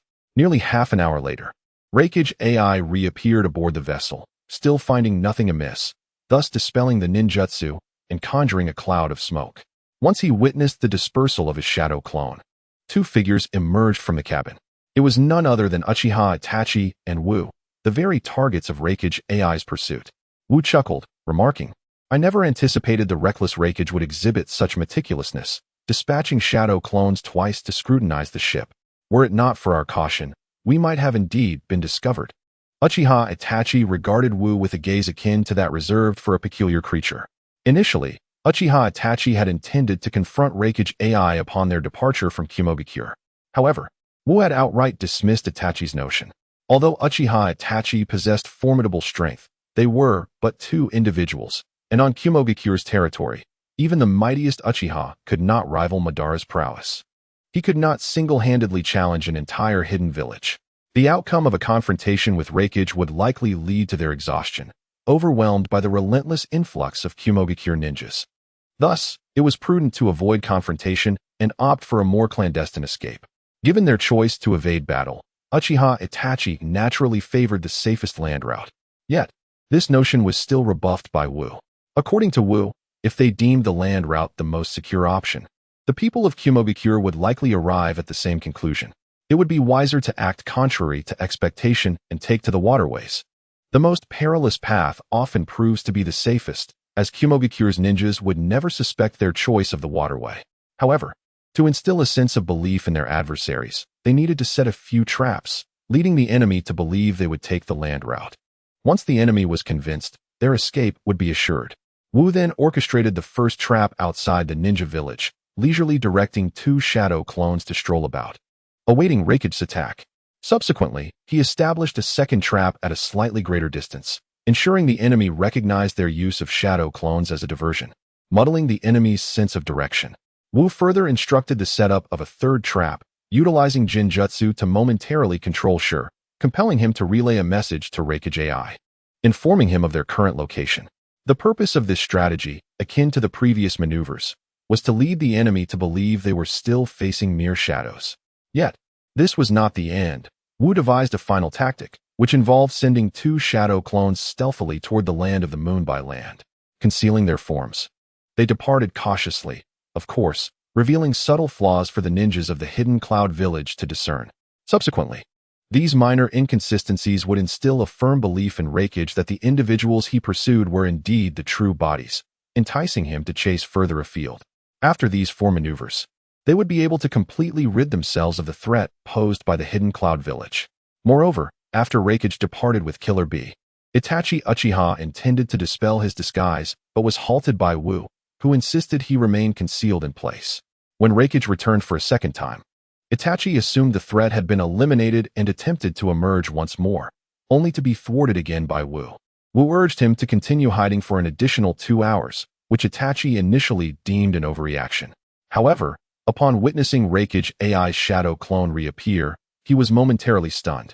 He could scarcely comprehend how Wu's mind operated, as every event unfolded precisely according to Wu's design. Itachi stared at Wu, a singular phrase echoing in his mind. A mind so cunning it borders on the supernatural. He believed his own intellect to be remarkably high. Yet in the presence of the 6-year-old Wu, he felt as though he were the child, utterly outmatched in wit. Furthermore, Wu not only possessed a sharp mind, but also exhibited extraordinary talent and physical techniques, having achieved the prowess of an elite jonin at merely 6 years of age. Given time to mature, Wu was destined to become as formidable as the first Hokage, nay, perhaps even surpass him. It was fortunate indeed that such a terrifying genius emerged in Konoha. Had he been in another ninja village, he might have easily outclassed them all. Chapter 96. Tsunade's Headache. In less than half a month, Wu and Itachi returned to Konoha, arriving even before the oil girls Shikaku and Yamato, who were slower in their return. Tsunade personally came out to greet Wu and Itachi. "Ha ha, I hear you made AI lose face," Tsunade exclaimed heartily, wrapping her arms around both of their shoulders, squeezing them tightly. "Well done. We must keep the hidden cloud village in check. I heard that while I was away, they dared to kidnap our people from Konoha. Had I known, I wouldn't have rescued AI's subordinates." Once they returned to the Hokage building, Itachi briefed Tsunade in her office. This mission was completed quite satisfactorily. We acquired the lightning release chakra mode and secured first place in the chunin exams. Most importantly, we returned unscathed. Upon our departure from the hidden cloud village, Reikage AI and the 8 Tails Jinchuriki Killer Bee, along with the 2 Tails Jinchuriki, encountered our shadow clones. Thankfully, it was Wu's strategy that allowed us to return without incident. Moreover, Wu's contributions in boosting morale, gathering intelligence, strategizing, and executing operations were outstanding. I recommend he be commended. Tsunade, after perusing Itachi's detailed report, gave Wu a thumbs up. "You, my boy, possess remarkable talent. Hurry and grow up. I look forward to the day you inherit my position as Hokage." Tsunade spoke earnestly, genuinely wishing for others to assume the mantle of Hokage. Only now did she realize the immense burdens that came with the title, endless paperwork and a myriad of concerns demanding resolution, leaving her with the heavy weight of responsibility pressing down upon her. "I'll consider it when I grow up," Wu remarked playfully, "or perhaps, senior sister, you might contemplate Itachi or Kakashi for the role." Tsunade turned to gaze at Itachi, studying him for a considerable time before breaking into a smile. That could indeed be a possibility. Upon hearing Tsunade's words, even Itachi was taken aback. "Lady Hokage, I harbor no such ambitions. It is merely Wu's fanciful musings," he stated. Tsunade waved her hand dismissively. "I am unlike the old man. I do not believe that the position of Hokage must remain within our clan. The Uchiha clan is formidable and serves as a proud emblem of Konoha, and I assure you, you will be Hokage in due time. However, for now, I must hold the position for a few more years, until I can oust the antiquated old guard, before you can ascend." Itachi felt a surge of emotion as he looked at Tsunade. For the sake of Konoha, he had been willing to sacrifice his clan, and he yearned for a future where the Uchiha would be treated with equality. Tsunade's words resonated deeply with him, as he envisioned a time when their clan would fully integrate into Konoha, having the opportunity to compete for the Hokage's position without being viewed with suspicion as outsiders. "Lady Hokage, I understand. Wu observed Itachi with a hint of exasperation. Despite Itachi's high combat intelligence, his political acumen was virtually non-existent. Such hollow promises could be given in abundance, but the true measure lay in action. When the time came for Tsunade to genuinely pass the Hokage position to Itachi, his gratitude would be well-timed. Tsunade, however, did not wish to dwell further on the topic of Hokage. She turned to Wu, appearing somewhat troubled. After a considerable pause, she inquired, "Little Wu, is there anything you desire? Whatever it is, I shall grant it." Wu shook his head. As a disciple of the third Hokage and a junior to the fifth, he had access to ample resources, could learn jutsu at will, and consult esteemed mentors. Being so young, he found little use for money, as there was nothing he could spend it on. As for women, although he was maturing rapidly, he was still but a 6-year-old child. Even if he encountered someone who stirred his heart, he was not yet capable of acting upon it. Status? Below the Hokage, he held a position of considerable significance as a distinguished guest of the Uchiha clan, mingling with Konoha's elite. In such an environment, what more status could he possibly desire? Let me join a team and undertake some missions. I have yet to enter any squad and learn the ropes. The mention of teams only added to Tsunade's concerns. Wu's importance was now on par with that of Naruto, the Jinchuriki of the Nine Tails. It was evident to all that should Wu flourish, the future world would undoubtedly belong to him. Yet, Wu was not like the typical prodigy. In most cases, even a genius ninja would find that their commanding instructor was significantly stronger than the 3 genin under their guidance, thus gaining invaluable knowledge from them. But Wu? According to the report presented by Itachi Uchiha, Wu's strength has now ascended to the level of an elite jonin. While the majority of the leading ninjas possess merely jonin capabilities, with some even being chunin. When a ninja's prowess surpasses that of their team leader, the necessity of forming a team becomes redundant, as there is little to gain in terms of learning within such an arrangement. Regarding the bonds forged with companions, a rather pragmatic issue arises. Ordinary individuals seeking friendship must at least share similar worldviews. In reality, it is nearly impossible for an average person to become friends with a wealthy heir unless they gain admission to a prestigious institution and become roommates, thereby proving their worth through academic achievements. Only then might the affluent consider forming a friendship, particularly if they wish to embark on entrepreneurial ventures, wherein they provide the capital and the other contributes expertise, creating a relatively equitable partnership. However, the disparity between Wu and an ordinary chunin is insurmountable. Akin to the chasm between a billionaire tycoon and a dropout from a third-rate university, such individuals are unlikely to forge any friendship, let alone meaningful bonds. For most, even the chance to meet a tycoon is a rare opportunity, making it improbable to become a friend of theirs, though employment under such a figure might be more attainable. Of course, some may argue that Kakashi formed a team with Obito and Rin.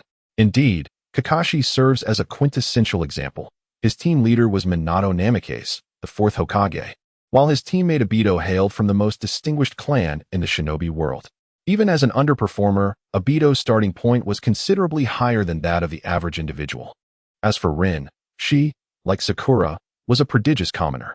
It is noteworthy that Rin was chosen by Madara to become a Jinchuriki, a role not easily attained and requiring significant talent. Moreover, as a medical ninja, she possessed skills that demanded extraordinary precision in chakra control, an ability rare among ninjas. Thus, upon becoming a medical ninja, she would be revered in any village, regardless of its prominence. Returning to the main point, Tsunade's eyes suddenly sparkled with inspiration. "Oh, you should train with Naruto. Since Wu is as crucial as the Nine Tails Jinchuriki, why not allow them to train together?" Forming a bond with the Jinchuriki could not only aid in stabilizing their mental state, but also potentially lead to a formidable alliance akin to that of the Raikage and the Eight Tails Jinchuriki. Wu contemplated this, recognizing his need to assimilate recent gains, and thus nodded in agreement. Chapter 97. Greetings from my junior, Rock Lee. Wu found himself in a rather awkward position, caught between those above and below him. His ambition is to unify the shinobi world, yet he has not yet attained the status of a Kage, remaining at the elite jonin level. While this may seem formidable to others, Wu knows it is far from sufficient. His current abilities would struggle against any member of the Akatsuki, with the exception of Haiden. Fadewan's prowess is rather mediocre. He relies solely on his immortality and damage synchronization. As long as he is prevented from inflicting harm and bleeding, he is essentially ineffectual, easily outwitted even by Shikamaru. who possesses merely the strength of a chunin. Furthermore, he is incapable of contending with the Kage of other ninja villages. To achieve unification of the ninja world, one must possess overwhelming strength that eclipses all others, akin to the formidable disparities exhibited by Hashirama Senju and Madara Uchiha, thus ensuring no one harbors the desire to resist. I shall take a brief respite in Konoha before seeking out my esteemed mentor, Jiraiya, to train alongside Naruto. Tsunade nodded in agreement, adding, by the way, my teacher has become somewhat obsessed with his recent research. Perhaps you should pay him a visit when you have the time. Wu understood that the research Tsunade referred to was related to Hiruzen Sarutobi's exploration of his chakra. Without delay, he set off to witness the progress firsthand. Tsunade waved him off, signaling for him to depart. Soon, Wu arrived at the Sarutobi residence, where the members of the Sarutobi clan welcomed him warmly, guiding him to Hiruzen's training grounds. Inside the training arena, Hiruzen appeared disheveled, his hair reminiscent of Einstein's, and his eyes were bloodshot. Remarkable, truly remarkable, he exclaimed, marveling at the intricate layers of energy he had discovered: spiritual energy, physical energy, elemental energy, and even yin-yang energy. It appeared to encompass all forms of energy found in nature, including some that were non-existent in the natural world. The density of this energy was staggering. A single unit could rival 100 units of chakra, explaining why Wu's three-body technique had undergone a transformation due to the overwhelming energy. This might also elucidate the challenges Wu faced in mastering ninjutsu. In essence, the art of ninjutsu is quite simple. It merely requires the dilution of one's energy into chakra. Wu possesses the potential for a vast reservoir of chakra, yet it feels like a tremendous waste. Once diluted into chakra, the other capabilities inherent in his energy dissipate, rendering the resultant power rather ordinary. However, without dilution, how can one harness this energy? Should new techniques be forged based on this energy? This necessitates that Wu, as the possessor of this energy, deeply comprehend his own essence before developing techniques tailored to it. It is challenging to conceive new energy techniques from this singular essence. Legend has it that the Sage of Six Paths founded the ninja sect and developed chakra. How did he cultivate it upon first acquiring it? Perhaps I should delve into ancient texts for insights that may inspire my understanding. Wu sat in front of Hiruzen for an extended period, listening to the latter's murmurs. Once Hiruzen ceased his mutterings, Wu greeted him warmly. Teacher, I have returned. Hiruzen was initially startled, but upon recognizing Wu, his face lit up with joy. Little Wu has come back. Come. I shall have the family prepare a feast for us. Very well, teacher. Wu replied obediently, nodding in agreement, and added, but do take care of your health. I am still young and not in a hurry. You may take your time with your research. In Sarutobi, Hiruzen's eyes flickered a hint of reluctance.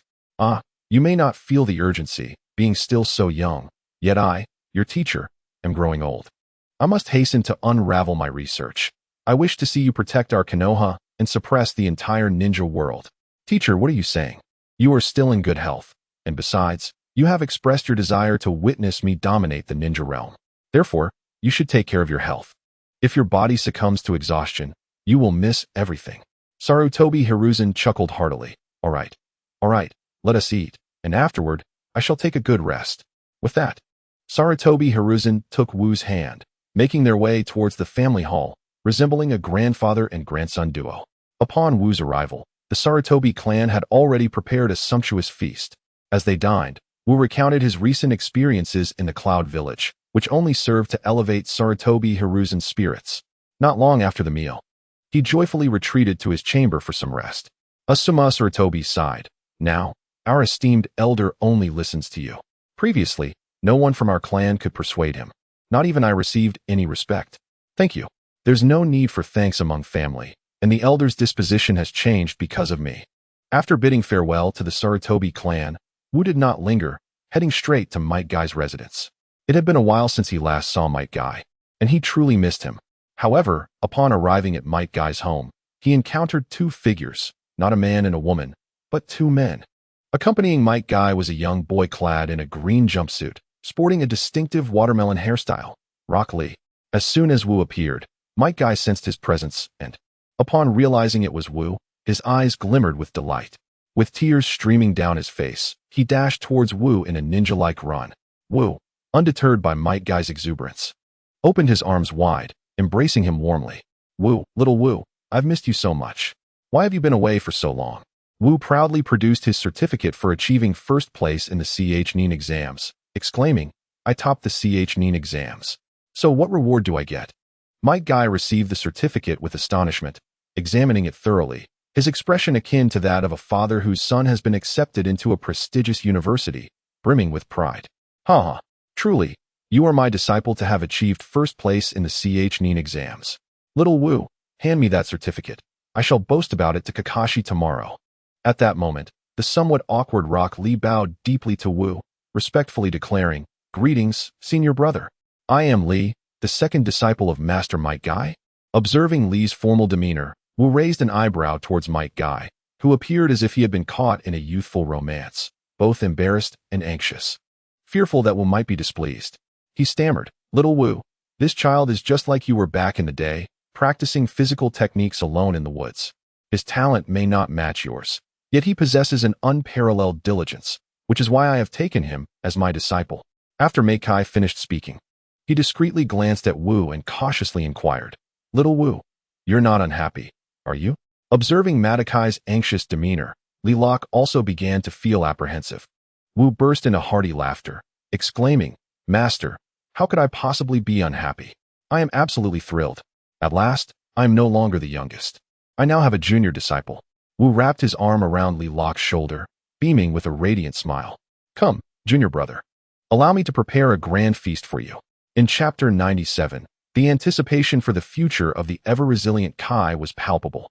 Wu dashed off to procure ingredients for the two, then busied himself in the kitchen, crafting an elaborate meal. Lilok sat at the dining table, his mouth watering as he gazed upon the sumptuous spread, feeling somewhat at a loss. He yearned to assist, but was unsure how, remaining restlessly in his seat. Meikai chuckled, reassuring him, No worries, just wait to indulge. You are in for a treat. Wu's cooking is the finest I have ever tasted. As Meikai watched Wu diligently at work, a smile crept onto his face. He had previously worried that Wu might be upset about him taking in little Lee, a sentiment he could not quite comprehend, much like parents anticipating a second child, fretting that the first might feel neglected. However, witnessing Wu's joyful acceptance of Lee as a junior brother eased his concerns. All right, let us feast. Lilok stared at the bountiful dishes, momentarily unsure how to begin. Yet, after his first bite, his eyes widened in astonishment, and he instinctively quickened his pace with the chopsticks, diving into his meal with fervor. In less than a minute, he had polished off a bowl of rice. Glancing at his now empty bowl, a hint of embarrassment washed over him, but he soon caught sight of Wu's delighted expression. All done. Allow me to serve you another bowl. Lilok quickly rose, insisting, Brother, I can manage myself. Nonsense, you sit tight. I will take care of it. After a hearty meal, Lilok left, his belly pleasantly full and a satisfied smile on his face. In the courtyard, Meikai had prepared tea for Wu and beckoned him over. Little Wu, do you realize that since taking on little Lee as a disciple, I have come to understand the true extent of your extraordinary talent? What I previously thought simple for you, you grasped in one go, while little Lee requires several days, sometimes even weeks or months to learn. Wu waved his hand dismissively, saying, Honestly, I wish I could distribute some of my physical prowess to my ninjutsu skills. That way, learning ninjutsu wouldn't be such a struggle. What ninjutsu are you planning to study? Meikai inquired, somewhat perplexed. A person's energy is finite. Focusing on mastering physical techniques will yield greater benefits. Haha, you don't understand. In the world of ninjas, it would be a shame not to learn some ninjutsu. That would be truly regrettable. With that, Wu produced a scroll and handed it to Meikai. Master, this is the ninja body technique of the Cloud Hidden Village. Although the training process can be quite excruciating, it continuously fortifies the body. Once you master the ninja body technique, the damage to your body when opening the 8 gates will be significantly reduced. If you can reach the level of the 3rd Reikage, you might even survive the opening of all 8 gates. Might Guy gazed in astonishment at the scroll in Wu's hand, realizing that it contained the very technique practiced by the Reikage. Years ago, the Reikage fought valiantly against thousands of rock shinobi to protect the ninjas of Cloud Hidden Village, ultimately succumbing to exhaustion.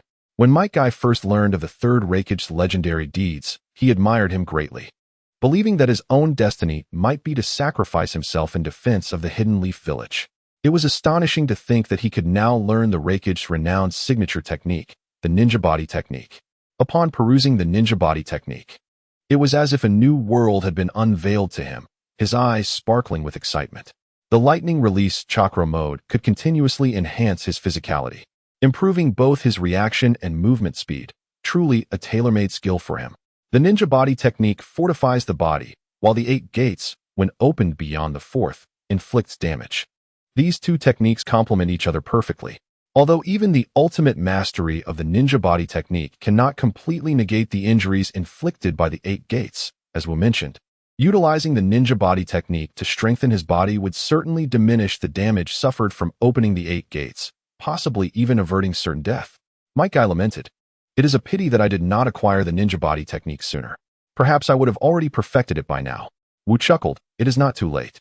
I have heard a proverb stating that the best time to plant a tree was 10 years ago. The second best time is now. With your innate talent and physical techniques, I believe you will soon master the ninja body technique." For an ordinary person, the lightning release chakra mode is an extreme test of endurance.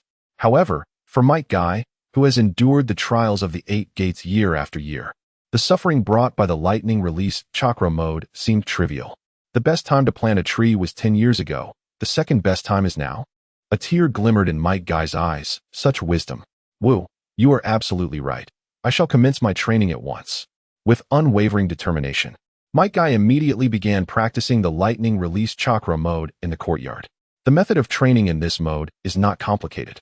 The practitioner circulates lightning release chakra through their entire body, a process that is intensely painful, akin to enduring torture. However, after withstanding the agony, both the body and nerves experience a degree of enhancement. This transformation, though subtle, becomes apparent only after prolonged exposure to such torment. Wu could easily envision that the first individual to develop the lightning release chakra mode must have been someone subjected to continuous punishment, who, after enduring such trials, unlocked this powerful technique, ultimately founding the cloud-hidden village. Countless bolts of lightning erupted from Might Guy's body, coursing through his meridians and traversing his entire being. This torment even caused the resolute Uchiha Itachi to furrow his brow. Yet, Might Guy remained seemingly oblivious, his expression remarkably serene. Soon, after completing his training, the lightning that enveloped him gradually dissipated. At that moment, he opened his eyes, clenched and relaxed his fists several times, then suddenly unleashed a swift jab. The speed of the jab was so astonishing that even Wu felt he could barely keep pace. It was indeed faster, though only marginally. It had undeniably improved. Might Guy, a relentless practitioner who trained year-round, possessed an intimate understanding of his body. Even the slightest change was perceptible to him. Overjoyed, he embraced Wu, exclaiming, "Little Wu, the body flicker technique truly works. Although each increment is slight, with time, perhaps I can open the 8 gates without facing death, only injury." Wu beamed at Might Guy's successful training, his smile radiating even brighter. He eagerly anticipated the future of Might Guy, who might open the 8 gates without succumbing to death. In his past life, Might Guy nearly delivered a decisive blow with the enhancement of the body flicker technique in this life, if he could land a few more strikes.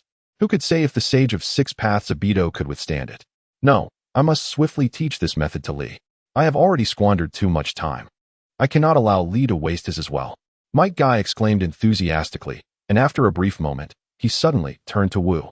"Little Wu, may I teach the body flicker technique to Li?" Wu replied with a smile, "Of course. You are my master, and what I bestow upon you can be freely shared. Besides, Rock Lee is my junior brother as well." Chapter 98. You don't want Naruto to surpass you, do you? The following morning, Wu set out for his customary training, but this time, he was accompanied by 3 companions. The reason for 3 companions can be traced back to the previous evening. Just after Wu returned home and shared the body flicker technique with Might Guy, Uchiha Sasuke came knocking at his door. "Wu, I challenge you," Sasuke declared coldly, shouting at Wu. Wu looked somewhat perplexed, glancing behind Sasuke. Emerging awkwardly from behind was Uchiha Itachi. "I apologize, little Wu. I praised you at home, and my brother grew jealous, insisting on coming to challenge you." While Uchiha Itachi expressed his apologies, his gaze towards Sasuke was filled with affection. Wu shook his head, feeling somewhat resigned as he regarded Uchiha Itachi. This infuriating brotherly obsession.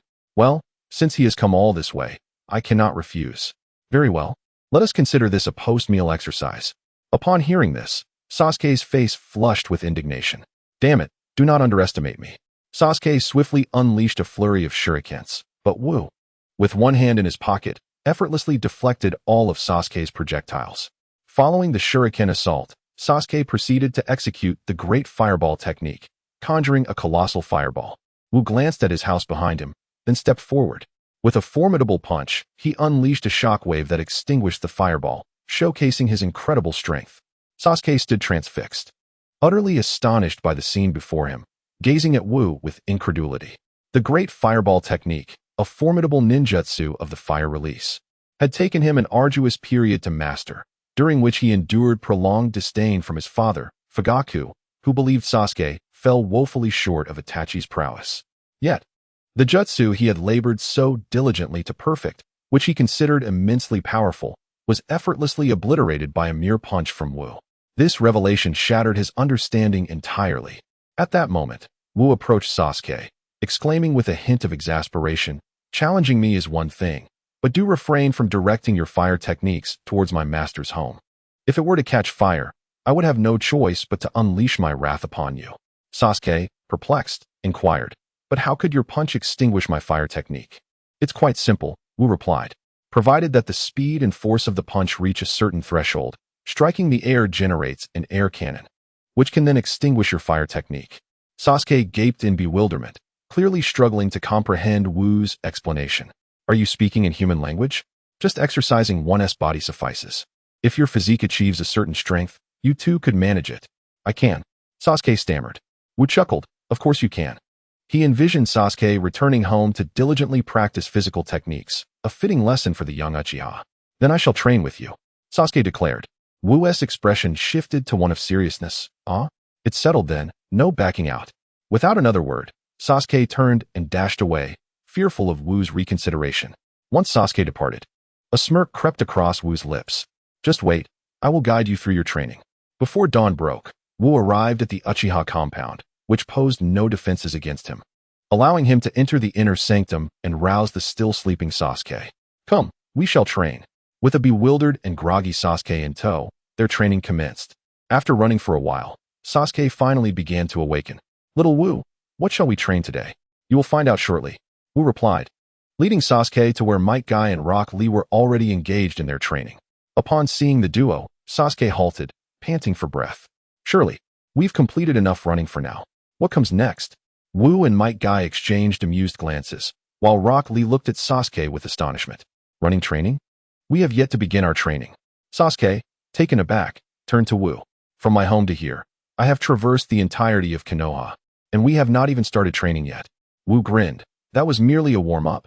Now, we officially commence our running training. The first task of the morning is to run 10 laps around Konoha." Sasuke gasped. 10 laps? Are you out of your mind?" He felt as though he could grasp Wu's words, yet the implications of those phrases eluded him. The air cannon from the previous night, and the daunting prospect of 10 laps around Konoha today. Although Konoha was termed a village, it was, in fact, the largest city in the Land of Fire. The thought of running even a single lap felt like it would drain half his life force. However, seeing the serious expression on Wu's face, he sensed no deception. "Enough chatter, let us begin," Wu commanded, and the four of them embarked on their lap-running endeavor, with Sasuke being literally pulled along by Wu. Soon enough, Sasuke resigned himself to the situation, obediently following Wu and the others in their run. At first, Sasuke felt quite well. Having grown up, he was unaware of the stunning beauty surrounding Konoha. However, after completing the first lap, he began to perspire profusely, while the other three appeared to stroll leisurely, their faces devoid of any trace of sweat. By the time they reached the third lap, Sasuke felt as though his legs were laden with lead, so heavy that he could scarcely lift them. Meanwhile, Rock Lee was already drenched in sweat, his breathing becoming labored.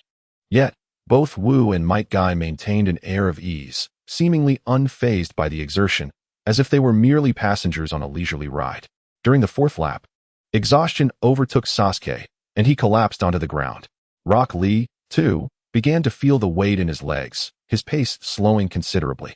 Wu approached Sasuke, helping him to his feet, explaining that one should not lie down immediately after intense exercise, as it could be detrimental to one's health. With the halfway mark approaching, he encouraged Sasuke to persevere and complete the fifth lap.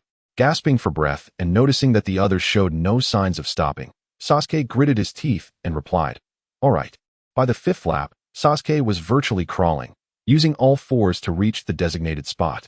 Upon arrival, he collapsed in a heap, resembling a pile of mud. Unable to rise, Wu patted Sasuke on the shoulder, offering words of comfort. "It's all right. Completing 5 laps on your first day is commendable. You should rest while we continue." At that moment, Sasuke was too exhausted to respond, lying on the ground with his mind blank. Soon, he witnessed Wu and the others reappear before swiftly moving on. As they approached the 7th lap, Rock Lee, too, could endure no longer, resting his hands on his knees, his breath coming in ragged gasps. Wu signaled for Lee to take a break while he and Might Guy pressed on. Without Lee and Sasuke, their pace visibly quickened, leaving onlookers with only fleeting glimpses of their forms. Lee, astonished, pondered the stark difference between himself and his senior.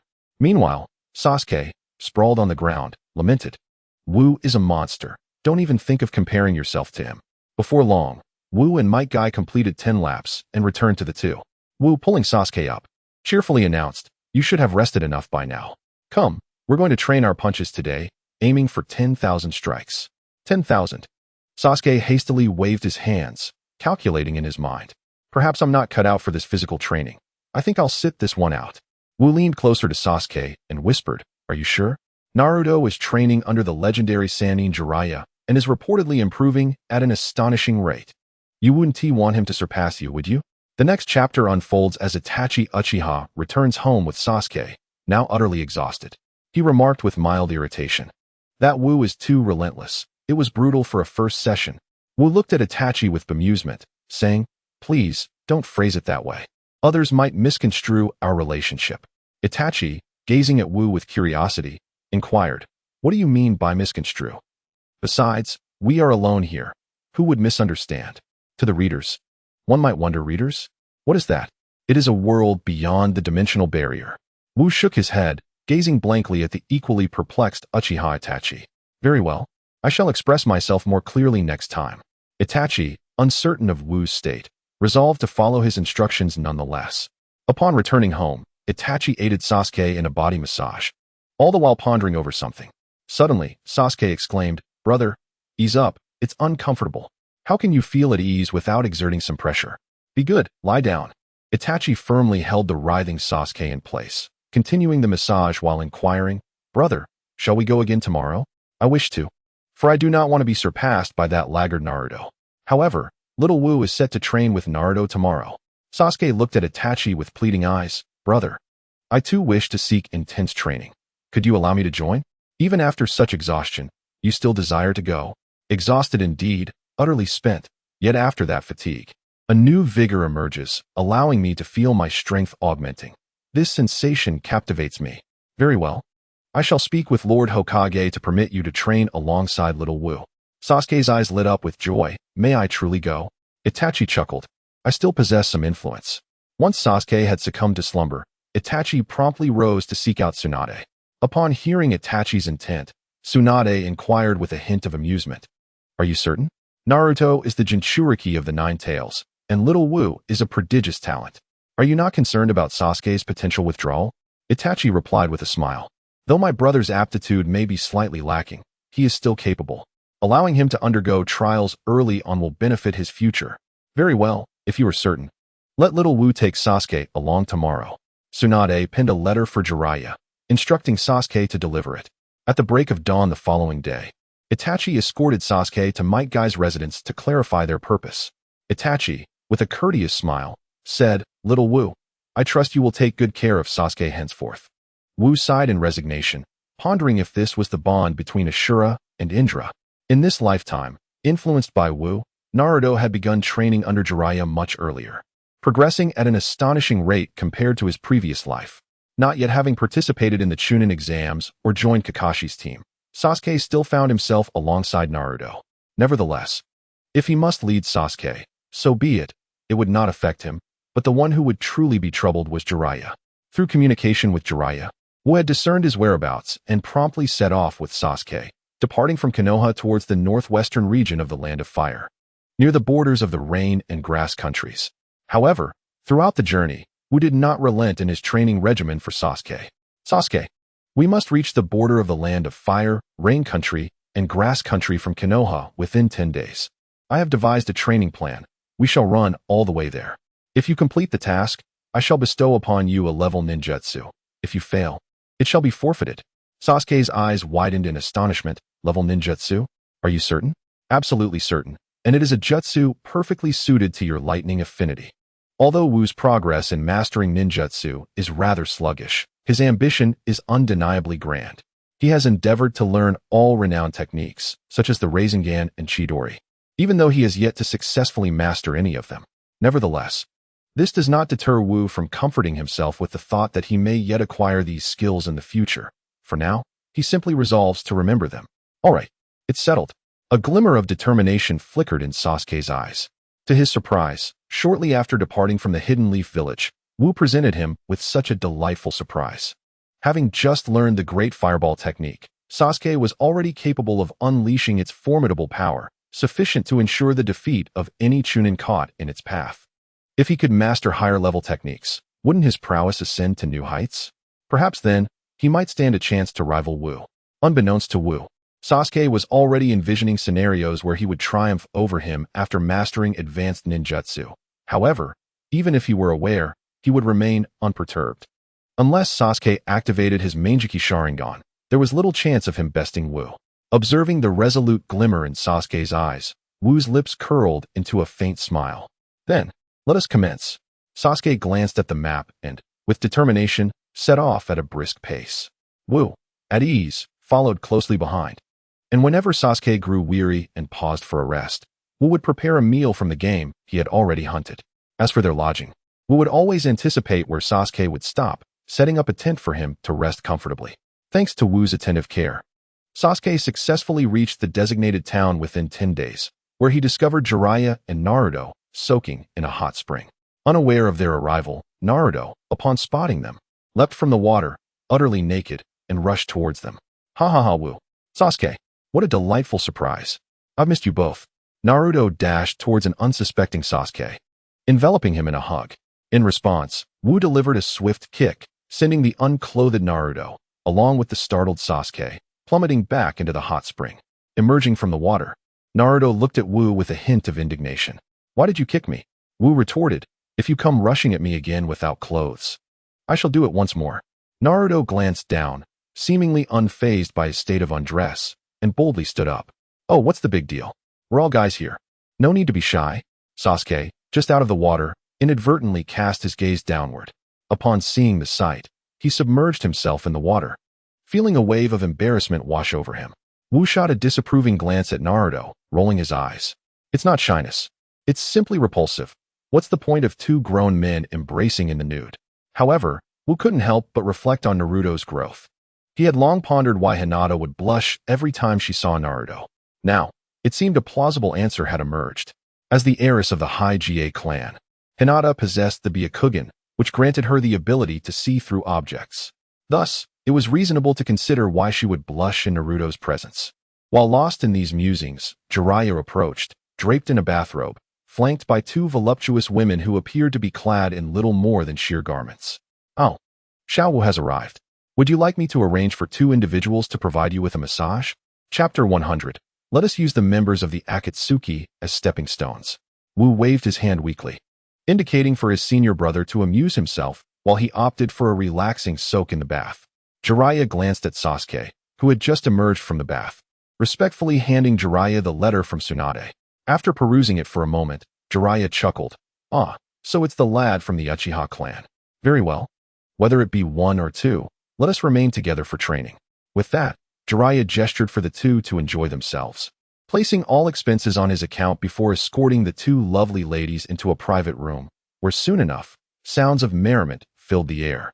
Sasuke, having yet to experience the ways of the world, turned crimson and, astonished, asked Wu, "Are you certain that the one who will teach me in the future is this lecherous fellow?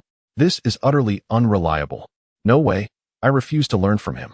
Before Wu could respond, Naruto interjected, "Though the perverted sage is indeed quite lascivious, his strength is formidable, at least superior to anyone I have encountered."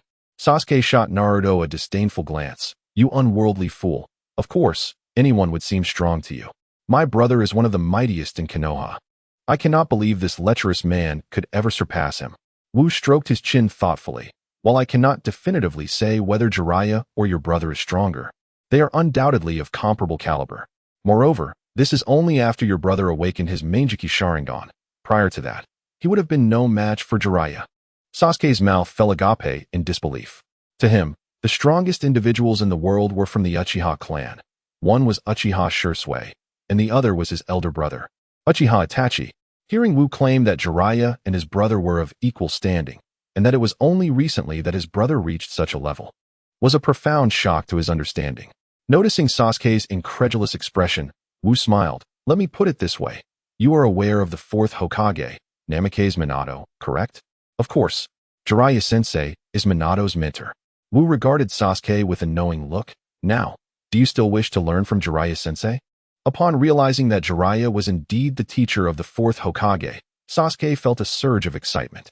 Though he desperately wanted to learn, he hesitated, fearing that admitting his desire after initially declining would lead to scorn from Wu and Naruto. After much internal struggle, he feigned reluctance and nodded. Wu chuckled and shook his head, thoroughly entertained by Sasuke's endearing yet prideful demeanor. After a rejuvenating soak that washed away the fatigue of the journey, Jiraiya led the trio to a grand estate. Having accrued considerable wealth from his published works, Jiraiya purchased this estate outright, primarily for the purpose of monitoring the Akatsuki. The journey to the Akatsuki's stronghold in Amigakure would only take 3 hours from here, making it a convenient choice for Jiraiya. Subsequently, Jiraiya sent Naruto and Sasuke to rest while he engaged in idle conversation with Wu in the courtyard. I have heard from Tsunade that your visit is not solely for training, but also to take action against the Akatsuki? Wu nodded thoughtfully and smiled, saying, I do have such an idea, but my current strength is rather limited. I need some time to train. It would be perfect to cultivate while keeping watch over the Akatsuki alongside you. Once my abilities have improved, I will confront the members of the Akatsuki.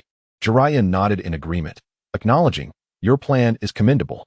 It is wise to prioritize training, as the members of the Akatsuki are exceedingly dangerous, with Orochimaru still among them. I can hardly fathom how someone as proud as he is willing to submit and become one of their ranks. Wu inquired with curiosity, what about Danzo? At the mention of Danzo, Jiraiya couldn't help but chuckle. Not long ago, a battle erupted in the Hidden Rain village. I sensed a violent surge of chakra and rushed to investigate, only to witness Danzo making his escape. Wu expressed his surprise. He fled? Did the leader of the Akatsuki take action personally? Not quite, Jiraiya replied, a hint of disappointment in his voice. What I observed was one of the Akatsuki members in action. Unfortunately, Danzo did not perish. He utilized Wood release to escape. Escaped again? Wu remarked, somewhat impressed by Danzo's resilience, noting how he had managed to survive yet another encounter. In my previous life, it was astonishing how easily he fell to Sasuke. At that moment, Jiraiya's expression turned contemplative. The member of the Akatsuki I saw bore a resemblance to one of my students. A student? Wu encouraged Jiraiya to share more, leading him to recount the tale of how he had taken in 3 orphans as disciples in the Hidden Rain village. Wu, already familiar with the story from the manga of his past life, listened eagerly, aware that hearing it directly from Jiraiya would provide a different experience. True to his reputation as a best-selling author, Jiraiya narrated with great charm and enthusiasm, sharing many amusing anecdotes about the trio. Wu found himself thoroughly entertained, gaining insight into aspects of the story that had not been revealed in the manga. For instance, he discerned that Konan harbored feelings for Yahiko, while Nagato had affections for Konan. However, the reticent Nagato hesitated to express his emotions, preferring instead to linger at the back and secretly admire Konan's figure. After concluding the tale of his disciples, Jiraiya's usual carefree demeanor dimmed as he reflected, the person I spotted was Konan. She used to be so cheerful and compassionate, but now she bears an expression of indifference, filled with an aura of death, having become a member of the Akatsuki.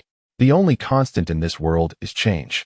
It is entirely natural for your disciples to have transformed over the years, Wu remarked, understanding the reasons for Konan and her companion's current state.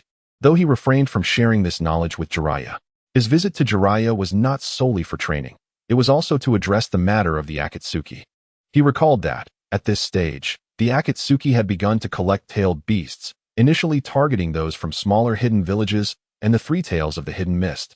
remaining undetected by other ninja villages until they attacked the hidden sand village and captured the one-tailed Jinchuriki, Gaara, which brought their activities to the attention of the major ninja villages. His current ambition is to enhance his strength and wholeheartedly prevent the Akatsuki from capturing the tailed beasts. Ultimately, he aims to eliminate the members of the Akatsuki while they venture out on their quests, gradually weakening their organization. Once he has attained a formidable level of power, he will confront the strongest figure in the ninja world, Nagato. There remains a considerable amount of time before the plot commences, allowing him the opportunity for growth.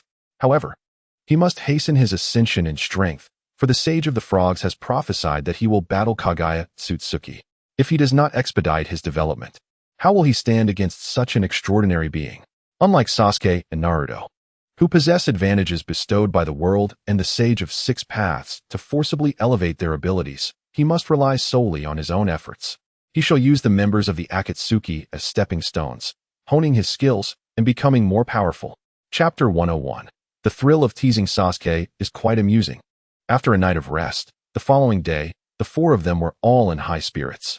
Jiraiya led the trio to a training ground. Before the training commenced, Naruto shouted towards Wu and Sasuke, "Let me show you my newly learned jutsu." With that, Naruto summoned two shadow clones to assist him in forming a Rasengan. Naruto unleashed the jutsu towards a tree with a diameter of approximately 1 meter, and the immense force created a gaping hole, piercing straight through the trunk. Sasuke stared agog at Naruto, bewildered by the sheer power of this technique. Naruto, with his head held high, proclaimed proudly, "Humph, this is the S-rank jutsu, Rasengan. Of course, it's powerful." Upon hearing it was an S-rank technique, Sasuke immediately turned to Wu. "Xiao Wu, I have accomplished my training objective." Although he sought to claim the S-rank jutsu from Wu, Sasuke's pride prevented him from stating it outright. Wu feigned ignorance, looking at Sasuke with a puzzled expression. "Yes, you completed your task. So what?" Sasuke, seeing Wu's lack of recognition, flushed with embarrassment and extended his hand towards Wu. "Give it to me. What do you want?" After a moment's hesitation, Sasuke retorted with irritation, "The S-rank jutsu scroll."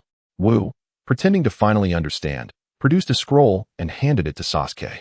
Sasuke's prior annoyance dissipated, replaced by joy as he examined the scroll, only to have his expression darken as he suddenly slammed it onto the ground.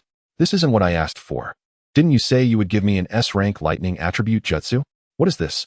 A jutsu for mutual destruction." What Wu had handed him was indeed an S-rank jutsu, but it was the Shiki F gene, which sent Sasuke into a fit of rage. Suppressing his laughter, Wu quickly apologized. "I'm sorry, I grabbed the wrong one." He then retrieved a sealing scroll, opened it, and revealed several scrolls. After searching for a moment, he presented one to Sasuke. "Here, this is your S-rank lightning attribute jutsu." Sasuke opened it with some skepticism, and upon confirming it was indeed an S-rank lightning technique, his face lit up with delight. Wu couldn't help but smirk. Teasing Sasuke was truly enjoyable. However, Naruto's attention was drawn to the scrolls Wu had brought out.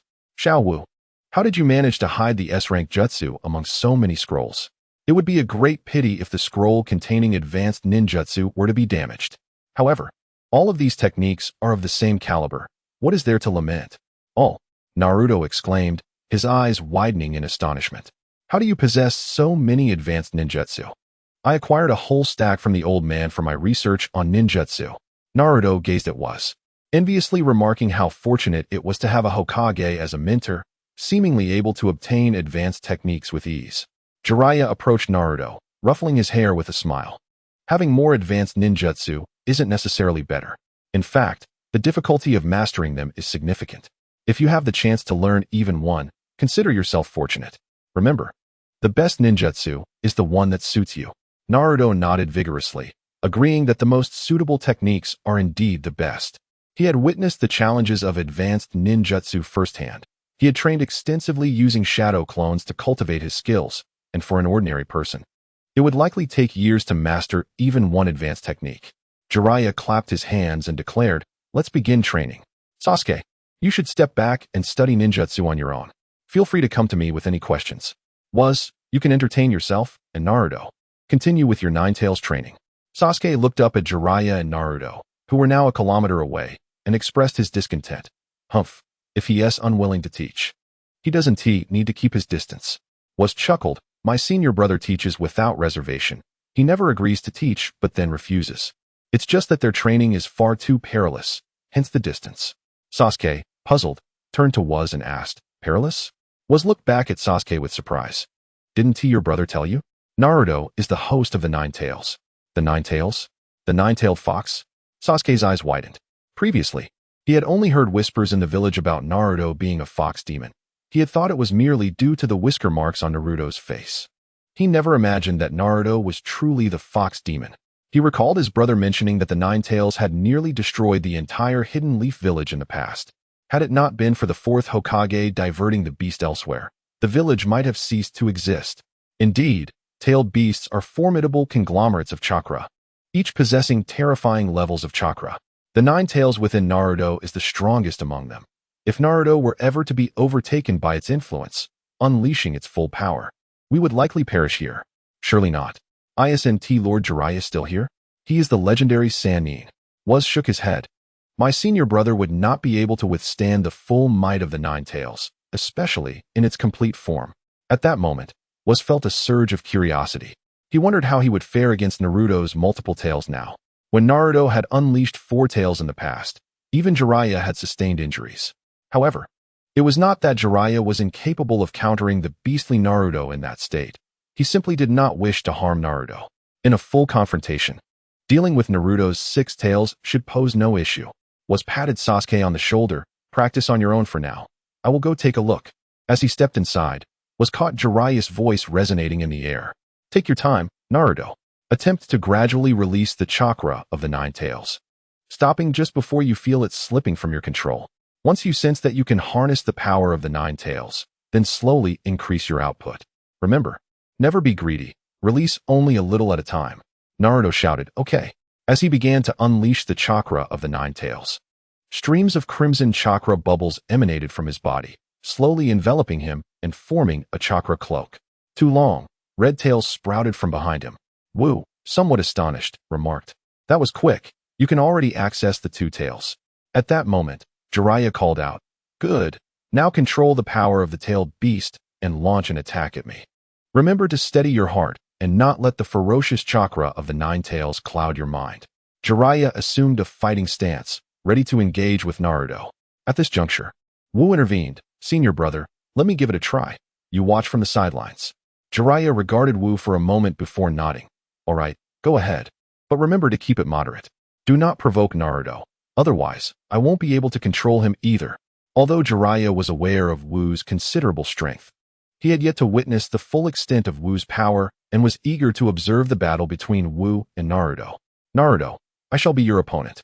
Naruto glanced at Jiraiya, and upon receiving a nod, he turned to Wu, saying, be careful, Wu. In this form, I fear I might hurt you. Chapter 102. Why do they both appear so terrifyingly monstrous while I feel so weak?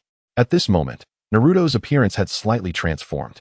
His crimson eyes resembled those of a beast, his elongated nails, and the aura of ferocity emanating from him instilled fear in onlookers. However, Wu remained composed, beckoning, come on. Naruto flickered and charged at Wu with great speed, which had increased tenfold from before, catching Wu by surprise. Wu mused inwardly. It seems that after transforming into a tailed beast, the host's strength and speed experience a tremendous enhancement. At this point, Naruto stood before Wu and swung a fist towards him. Wu caught Naruto's fist and countered with a punch that sent Naruto flying. Just as Naruto was about to be propelled away, his tails, seemingly possessing a consciousness of their own, reached out towards Wu like hands. Wu observed the approaching tails and struck out with both hands, simultaneously hitting the tails. The chakra from the Nine Tails attempted to cling to Wu as he struck, but it was shattered by the air cannon created from his forceful blows, sending both him and Naruto flying backwards. Although Wu had only executed 2 moves, Jiraiya watched in astonishment. Has Wu already mastered Tsunade's monstrous strength to this extent? That talent is indeed formidable. The ability to create an air cannon simply by striking was reminiscent of Tsunade's monstrous strength, and Jiraiya couldn't help but think of her immediately. Naruto, engaged in battle with Wu, was taken aback. Just moments ago, he had expressed his fear of inadvertently harming Wu. As the overwhelming power of the Nine Tails chakra surged through him, somewhat beyond his control. Despite his awareness of Wu's previous strength, He had still believed that Wu could not withstand the might of his own abilities. However, it appeared that he had underestimated Wu far more than he had anticipated. Upon realizing that Wu's prowess surpassed his expectations, Naruto unleashed his full potential and launched a fierce offensive against Wu. Multiple shadow clone technique. Naruto created dozens of shadow clones, each enveloped in the chakra of the nine tails and sporting two tails, charging towards Wu. Observing the approaching horde, Wu began to understand the helplessness of those who had battled Naruto in his past life. This multitude of shadow clones posed a significant dilemma, if not dealt with. They could become a nuisance, yet eliminating them would grant Naruto the opportunity to prepare a powerful move. A perplexing situation indeed. Wu raised his hand, summoning numerous slender chakra spears that shot forth instantaneously, obliterating the newly formed shadow clones of Naruto. His mastery of the Blade of White Fang had now reached an unprecedented level.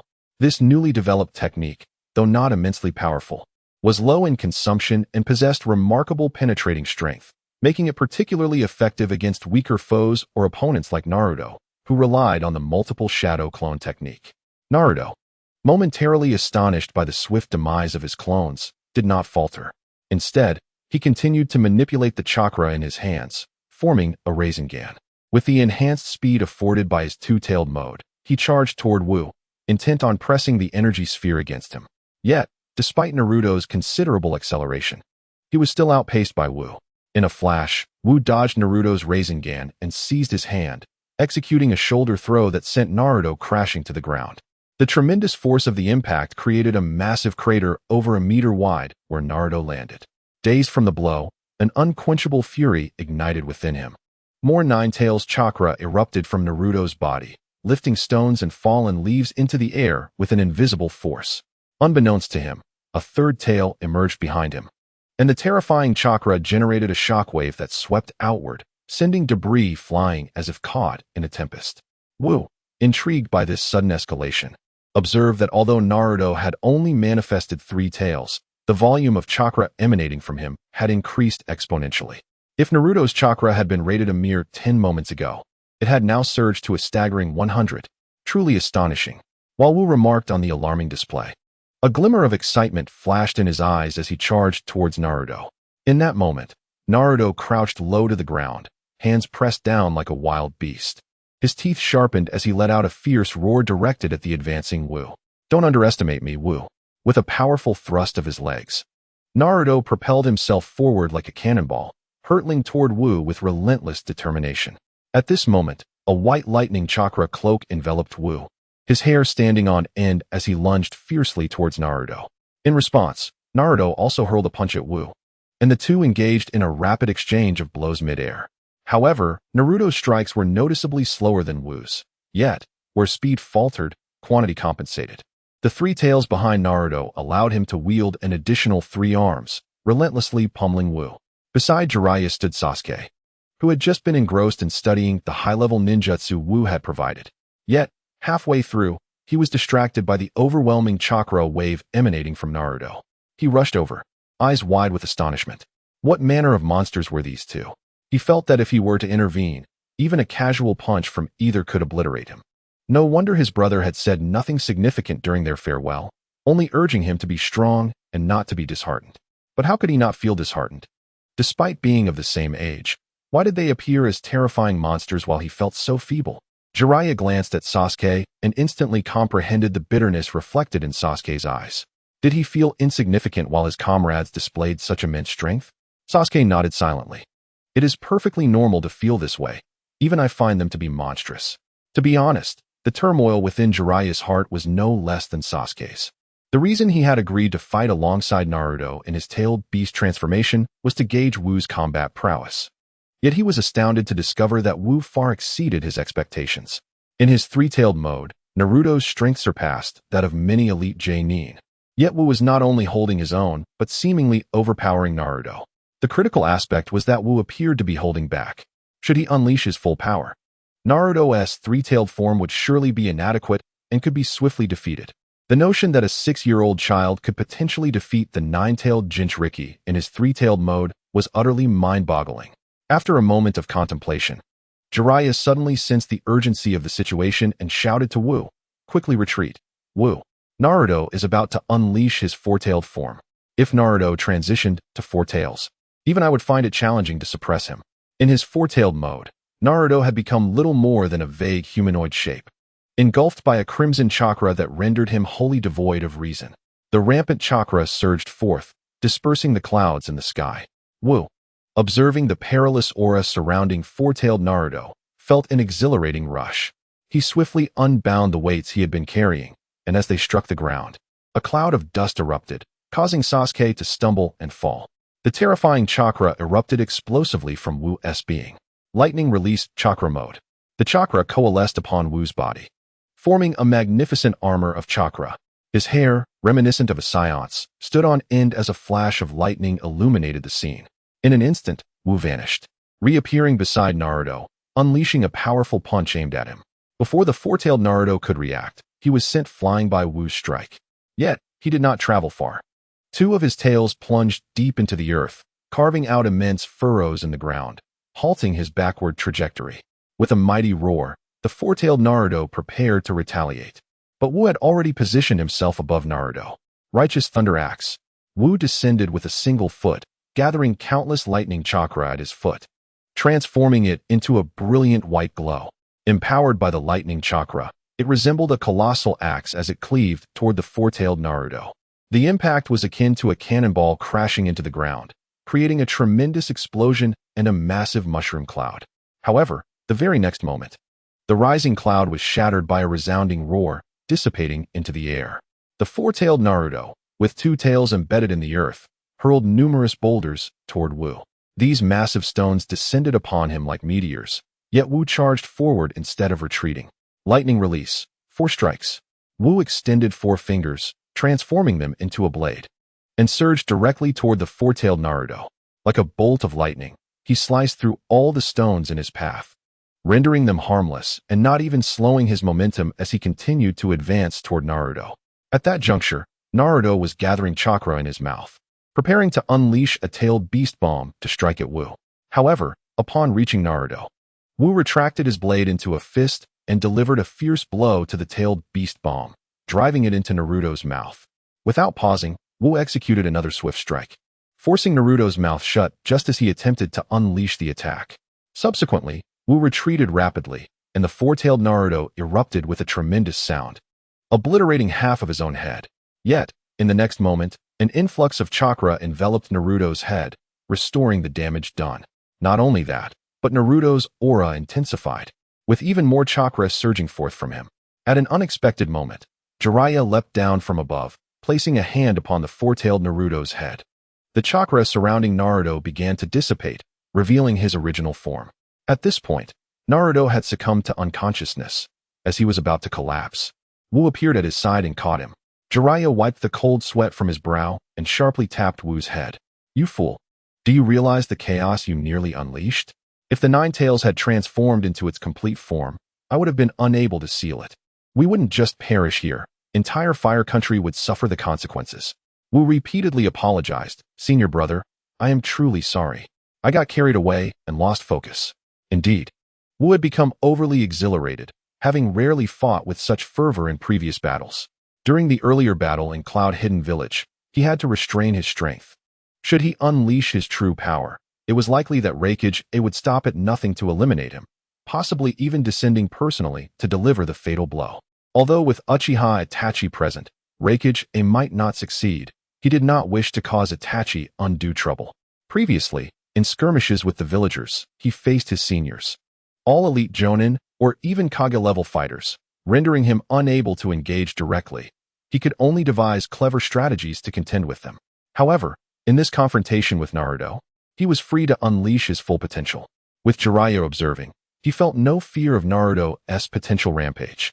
In his tailed beast mode, Naruto possessed an almost indomitable resilience, impervious to any assault.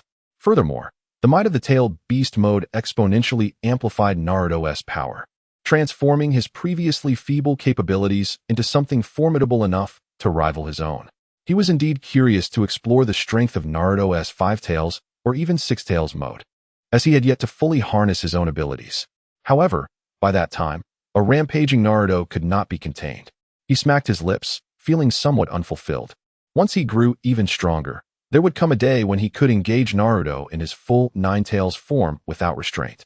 Jiraiya sighed helplessly, feeling burdened by the presence of such formidable beings who only added to his chaos. At that moment, he noticed a disheartened Sasuke, and he felt a sense of relief.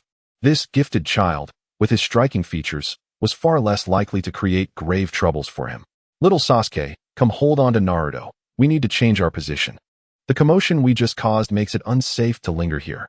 Oh, Sasuke snapped back to reality, accepting Naruto and following Jiraiya back. He turned to see Wu, who had picked up his heavy load and reattached it to himself, and curiously inquired, "Little Wu, just how heavy is that burden you carry?" 6 tons. Oh, Sasuke gasped. 6 tons? Yes, what of it? Sasuke stared at Wu incredulously. Did you really carry that weight on your journey here? Of course. Weight training requires one to carry it daily to gradually acclimate to the added mass and enhanced strength. I wear it all the time, except when bathing. He felt utterly incomparable to someone like Wu, who could bear 6 tons yet still outpace him. Sasuke gazed down at the unconscious Naruto, recalling the chaotic chakra that had erupted moments ago, transforming him into a terrifying beast. A wave of confusion overcame him. Who am I? Why am I here? What right do I have to be present in this place? Am I worthy of training alongside them? Initially, Sasuke had joined the special training with a singular motive, to ensure that Naruto, the underdog, did not surpass him. But now, the reality was that Naruto had long since eclipsed him. Alternatively, one could assert that Naruto had previously lacked guidance in mastering the monster within him. Once he acquires such knowledge, he shall undoubtedly surpass his former self. The prowess of both individuals has already escalated far beyond his own. Upon realizing this, Sasuke sank deeper into his isolation. Chapter 104. Implementing a suppressive enhancement on Sasuke.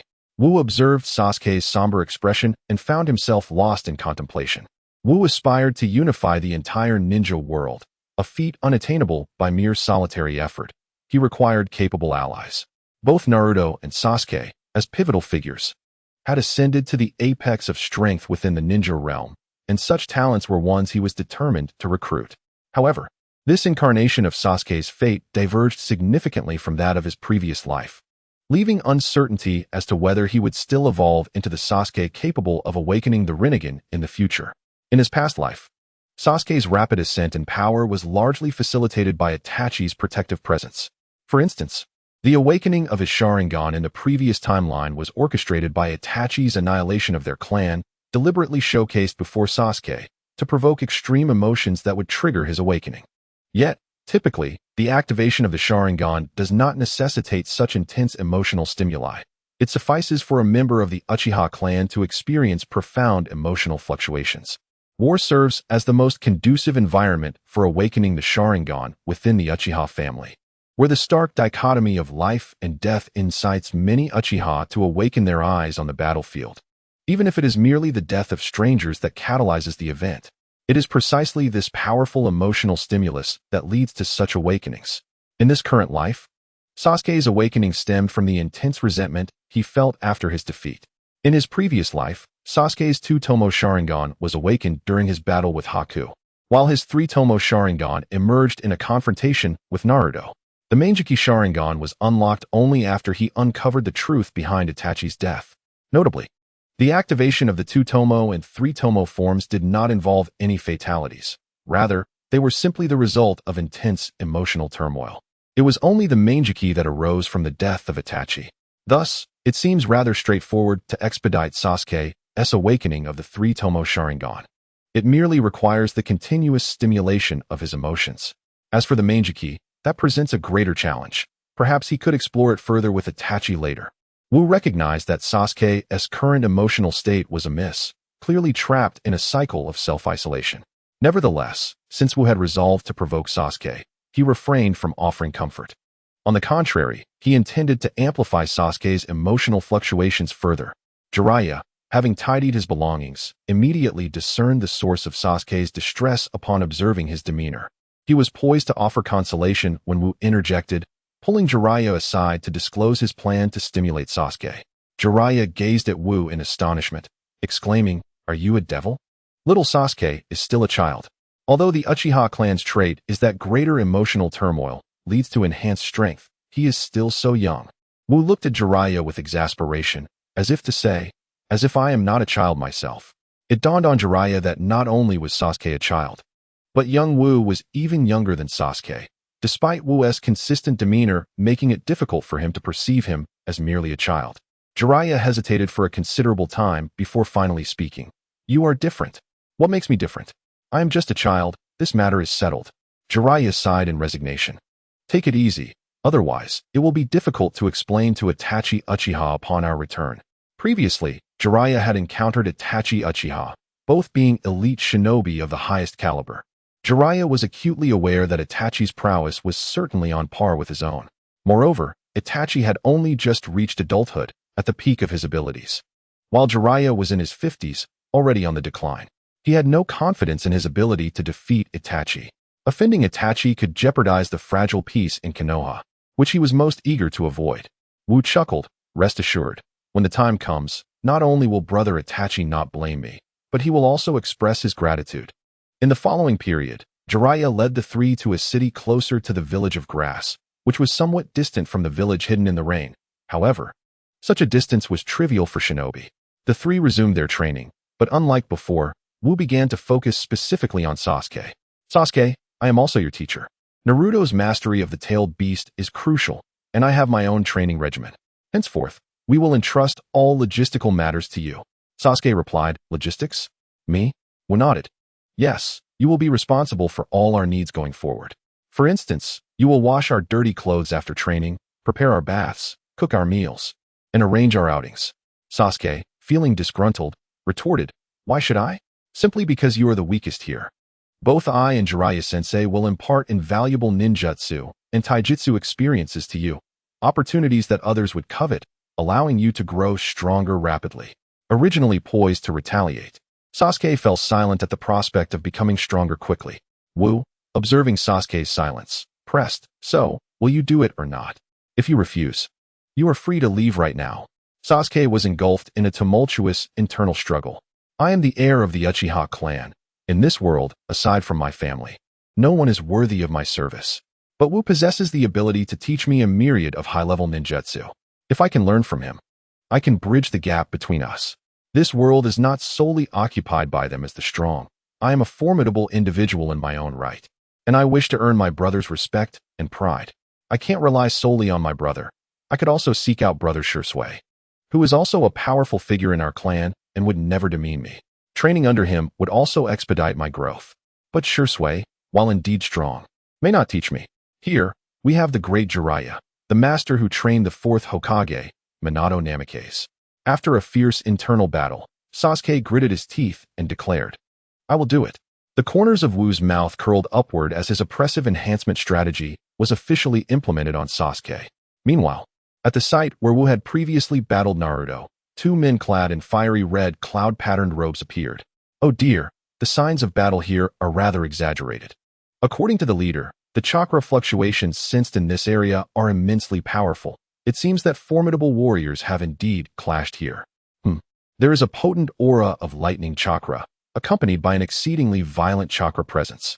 It appears that a master of lightning release and a Jinchuriki have engaged in combat here. But who could be battling against the Jinchuriki?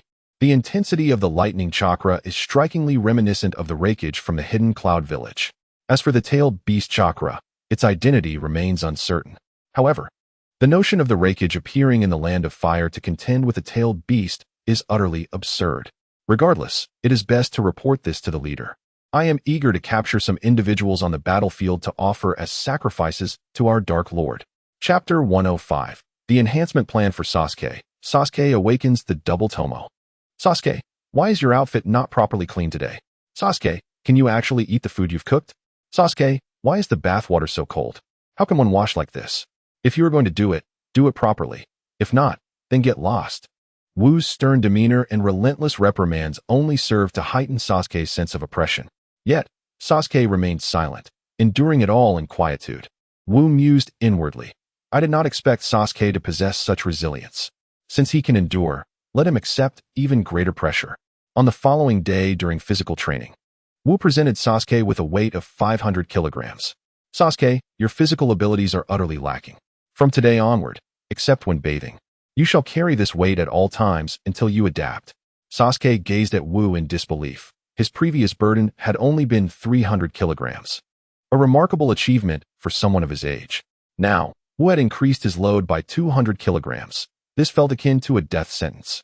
I cannot bear such a weight. 500 kilograms, indeed. At that moment, Wu called out to Naruto, who was training in basic ninjutsu nearby. Naruto, come here for a moment. Naruto sprinted over. What's up, Wu? Nothing much, just curious about the weight you are currently bearing. Naruto, feeling slightly embarrassed, lowered his head and chuckled. My progress in taijutsu has been somewhat sluggish.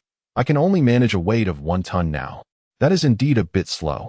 Push yourself harder. And aim to increase your burden to 15 tons by the end of this year. Naruto exclaimed with enthusiasm. All right. Previously, when training alongside Wu, Naruto had consistently faced increasing weights. His innate physique was extraordinary, albeit suppressed by the 9 tails, preventing him from utilizing ninjutsu effectively. Otherwise, he would undoubtedly rank among the most gifted individuals in Konohagakure. After training with the exceptional Wu, Naruto's taijutsu prowess soared to unprecedented heights, surpassing anything from his past life. Now, managing a weight of 1 ton is already commendable. Of course, in constant comparison to Wu, Naruto always felt the disparity between them was vast, leading him to believe his taijutsu skills were inadequate. Little did he know that, relying solely on his taijutsu, he could easily overpower Sasuke, who had awakened a single tomo. After Naruto departed, Wu turned his gaze towards Sasuke, and the meaning in his eyes was unmistakable. Even Naruto, the underachiever, was burdened with a weight of 1 ton. Was your current load of 500 kilograms truly significant? The disdain in Wu's eyes was palpable, so pronounced that it made Sasuke feel as though Wu was questioning him.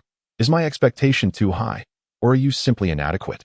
Such a look was far more discomforting than a direct inquiry. Upon hearing that Naruto bore a weight of 1 ton, Sasuke felt momentarily unmoored from reality. Wu, who had consistently been the top student in the ninja academy after graduation, now found himself trailing behind. While the very underdog he had always regarded as inferior had surpassed him in prowess, he believed that 500 kilograms was a weight that could nearly crush him. Yet Naruto, the once dubbed underachiever, was now shouldering an astonishing 1,000 kilograms. The enormity of this disparity was almost too much for him to bear. Wu leaned closer to Sasuke, whispering softly, Sasuke, you wouldn't want the news of being outperformed by Naruto to reach your brother's ears, would you? If not, you should seize this moment to strive to surpass him. Remember, Naruto is accompanied by the fearsome 9 tails. You have witnessed his combat prowess during his transformations. If you cannot even contend with Naruto in his regular state, how could you hope to face him when he unleashes the full might of his beastly powers? Are you truly content to be overshadowed by the underachiever? Wu's words slithered into Sasuke's ears like a devil's whisper, amplifying and echoing within his mind. Suddenly, Sasuke shouted vehemently, I will bear 500 kilograms. I must surpass Naruto as swiftly as possible. His gaze fixed intently on Wu, he declared, as long as you can make me stronger, I will endure any training regimen, no matter how extreme, just to gain strength. I will not only surpass Naruto, I will surpass you as well. Wu shook his head repeatedly, dismissing Sasuke's ambitions. Do not dream. You will never surpass me in this lifetime. Unless, Sasuke's eyes dimmed momentarily at the mention of unless, only to reignite with hope as he fixed his gaze upon Wu. Unless what? Unless you can awaken the Manjiki Sharingan, just like Itachi did. Otherwise, you will never have a chance to surpass me. My brother can awaken it. I am certain I can as well. Wu regarded Sasuke with a bemused expression, chuckling softly. Do not be foolish. Not everyone possesses Itachi's extraordinary talent. You are vastly inferior in comparison. Sasuke recalled the fireball jutsu. When his brother learned it, he grasped it practically at a glance, while he himself had to practice for an entire week to master it. In that moment, he had even faced criticism from their father, who felt he fell woefully short in comparison to Itachi. Previously, he had not given it much thought, but now, as Wu articulated it, he suddenly became acutely aware of the tremendous gap that existed between him and his brother. Feeling a wave of despondence, Sasuke bowed his head in silence. However, Sasuke's head shot up suddenly, filled with a newfound yearning as he looked at Wu. Though Wu lacked a prestigious lineage or bloodline, his talent was one that even his brother admired. Sasuke believed that Wu must possess some method to help him grow stronger. But what could it be? However, I possess an extreme method that could expedite your strength considerably, albeit the process is excruciating, more unbearable than death itself. I wonder if you can endure it." Sasuke resolutely replied, "I can. You have yet to hear what this method entails, yet you are already so confident?" "I simply can." Wu smirked, "Since you are so assured, I shall refrain from divulging it. You will discover it in due course." Sasuke had no objections and nodded in agreement without hesitation. Thus began Sasuke's arduous training, donning a weight of 500 kilograms. The sudden increase in burden left him on the brink of collapse during training. Upon returning to his quarters to rest, he was promptly summoned by Wu to do laundry and prepare meals. After completing these tasks, Sasuke succumbed to exhaustion and fainted. When Sasuke regained consciousness, he was met with the sound of a heated argument outside. "Xiao Wu, why? Why do you treat Sasuke this way? We are all here to train together, classmates in the same class.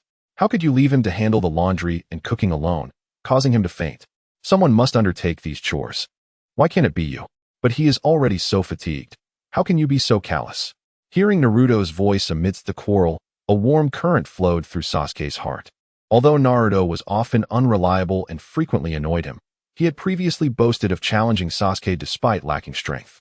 To his surprise, it was Naruto who first stood up for him against Xiao Wu's oppression. Reflecting on their bickering now seemed reminiscent of playful banter among friends. "Perhaps Naruto is indeed my companion." At that moment, Wu's voice rang out again. "He is so weak, with such poor talent. He must exert greater effort to grow stronger. I am aiding him in this endeavor. What is there to feel guilty about? I cannot argue with you. But Xiao Wu, I do not care whether Sasuke is weak or not. I only know I cannot stand by and watch him shoulder these burdens alone. If someone must do it, let it be me." "Very well, starting tomorrow, you shall assist Sasuke." Upon hearing this, Sasuke gritted his teeth in frustration towards Wu, that damned Xiao Wu. Yet soon, a warm smile graced his face. Naruto's words filled him with comfort. Sasuke struggled to rise from the ground, and upon hearing the commotion, Naruto rushed inside. "Sasuke, you're awake." Sasuke weakly acknowledged him, but found it difficult to meet Naruto's concerned gaze. He felt utterly disheveled and wished to shield Naruto from witnessing his current state. He attempted to rise again, but the excessive weight proved too much for his fatigued body, rendering him incapable of standing. Naruto's voice was low yet firm. "I will help you." At that moment, Sasuke could not muster the strength to refuse and allowed Naruto to assist him. Just as Naruto reached to lift Sasuke, he sensed an unusual heaviness. Clearly, Sasuke bore an immense burden. He intended to remove the weight, but it seemed as if Wu had installed surveillance just outside their door. No removal of weights is permitted. Sasuke's foundation is too weak. Except for bathing, he must always carry the burden to expedite his strength. Upon hearing the prospect of becoming stronger, Sasuke quickly halted Naruto, who was preparing to confront Wu. "It's fine, Naruto. I can do this. And I am eager to catch up with you." Naruto regarded Sasuke for a moment, sighed, and, gritting his teeth, hoisted the weighted Sasuke onto his back, his steps trembling as he made his way home. Wu obstructed Naruto's path, his voice icy. "Sasuke has not completed his tasks today. He cannot return to his room to rest. Tonight, he will stay in the adjacent grass hut." Naruto gazed up at Wu in disbelief. "What's wrong with you, Wu?" "Nothing. Sasuke wishes to grow stronger swiftly. I am merely assisting him." Sasuke glared at Wu, his face contorted with anger. "Assist me? Humph. I see you simply relish making my life difficult." Wu, indifferent, responded, "And what of it?" Frustrated, Naruto shouted, "Wu, what exactly do you want?" Wu remained silent, merely observing Sasuke. In a fit of rage, Sasuke declared, "Naruto, please place me in the grass hut. I will rest there tonight." Naruto looked perplexedly at Wu, and seeing no response, he fell silent, merely carrying Sasuke towards the hut. Inside the grass hut, there was no bed, only a patch of straw on the floor. Naruto carefully laid Sasuke down and, instead of leaving, began to massage him. Sasuke looked at Naruto and smiled. "It's all right, Naruto. I am merely exhausted. A short rest will suffice. You should return to sleep. You have worked hard today. I won't be going back tonight." "What?" "I said I won't be going back. I will wait for you here. But don't be angry with Wu. He wasn't always like this. There must be a reason for his behavior. Nevertheless, I still think he has gone too far. I cannot leave you alone here. I will stay with you." Initially, Sasuke felt anger at Naruto's defense of Wu. But upon hearing that Naruto intended to remain with him, his frustration dissipated, replaced by gratitude. For a moment, Sasuke was at a loss for how to express his emotions. Naruto, thinking Sasuke was simply fatigued, continued to focus on the massage. After a while, Sasuke finally asked, Naruto, I am genuinely curious. Why are you so kind to me? Am I kind to you? Yes. Sasuke reflected on his past behavior in school, recalling how he had treated Naruto poorly, often calling him a failure and mocking him. Why do you still choose to be kind to me? Naruto chuckled. Actually, you were quite good to me at school. Others shunned me, forced to endure my presence because we were in the same class, often ignoring me entirely. You were different. Although you mocked me and called me a failure, I could sense that you did not harbor any ill will towards me. Unlike others, who, despite saying nothing, regarded me as a demon fox and sought to distance themselves from me. Oh, and by the way, Sakura and Hinata also mean me no harm, which is why I like Sakura. When it comes to Sakura, Naruto felt a flush rise to his cheeks. Upon hearing Naruto's words, Sasuke stood momentarily stunned. I treated you that way, and you still think I was good to you? Indeed, if it weren't for you, I would have felt utterly lonely at school. It was only after the arrival of Showu that I was able to shake off that solitude. Yet, I cannot fathom why Showu would act in such a manner towards you. Is it merely because the two of you are at odds at school? That shouldn't be the case. Showu is not a petty person. Sasuke, with a hint of irritation, remarked, who knows why that rascal Showu harbors such animosity towards me? I cannot comprehend the source of his hostility. After a brief silence, Sasuke parted his lips and softly uttered, I'm sorry. What? Sasuke chose not to elaborate further and instead shifted the topic. By the way, you mentioned that Sakura and Hinata harbor no ill intentions towards you. Why do you prefer Sakura over Hinata? Huh? Naruto's face flushed once more. He hadn't anticipated Sasuke's sudden inquiry. After a flustered moment, he replied, Sakura is more cheerful and approachable, while Hinata, though beautiful, is too reserved. I can hardly converse with her. Sasuke teased, haha. It seems you like both, but opted to pursue the one you can easily talk to. Huh? No, it's not like that. I genuinely like Sakura. Just as their conversation reached a lively peak, a sharp arrow pierced through Naruto's chest, pinning him against the wall. Several dark figures emerged in the room. One of them disdainfully remarked, what is this? A bounty of 1 million, and I expected to be hunting a significant target, only to find 2 brats. Sasuke stared in shock at Naruto, who was impaled and bleeding profusely, his eyes blazing with fury as he subconsciously activated his Sharingan. Tsutomu gradually manifesting within his crimson gaze. Chapter 106, Sasuke, the Bounty Hunter, Part 1. Naruto. Sasuke cried out, his heart wrenching with despair, yet Naruto remained unresponsive, as if he were lost in a void. Sasuke dared not dwell on the implications. All he knew was that he needed to save Naruto without delay. Little brat, stop shouting and quietly accompany your friend. It was then that Sasuke discerned the figures in the room. 5 in total, 3 clad in ninja attire and 2 in samurai garb, all adorned with various disheveled tools. Ninjas, samurais, bounty hunters. During his journey with Sho had shared much about the world beyond the ninja villages, particularly concerning the lower-tier ninjas and samurais. These individuals lived by bounties, hunting down those with price tags on their heads. But who would place a bounty on me? A name that filled Sasuke with dread surfaced in his mind, Orochimaru. The immense fear Orochimaru instilled in him was the primary reason he had chosen to remain, especially with Jiraiya present. Not only was Jiraiya the teacher of the 4th Hokage, Minato Namikaze, but he was also one of the legendary Sannin, on par with Orochimaru. The memory of Orochimaru's gaze, filled with longing, haunted him, often manifesting in nightmares where Orochimaru transformed into a colossal serpent, consuming him whole. However, as Sasuke gazed upon Naruto pinned to the wall, an inexplicable calm washed over him. With a swift motion, he removed the weighted lead blocks from his body, instantly liberating himself from their burden. He hurled the weights towards the bounty hunters and rapidly formed hand seals. Fire release, fireball jutsu. Sasuke unleashed a barrage of small fireballs directed at the approaching ninjas.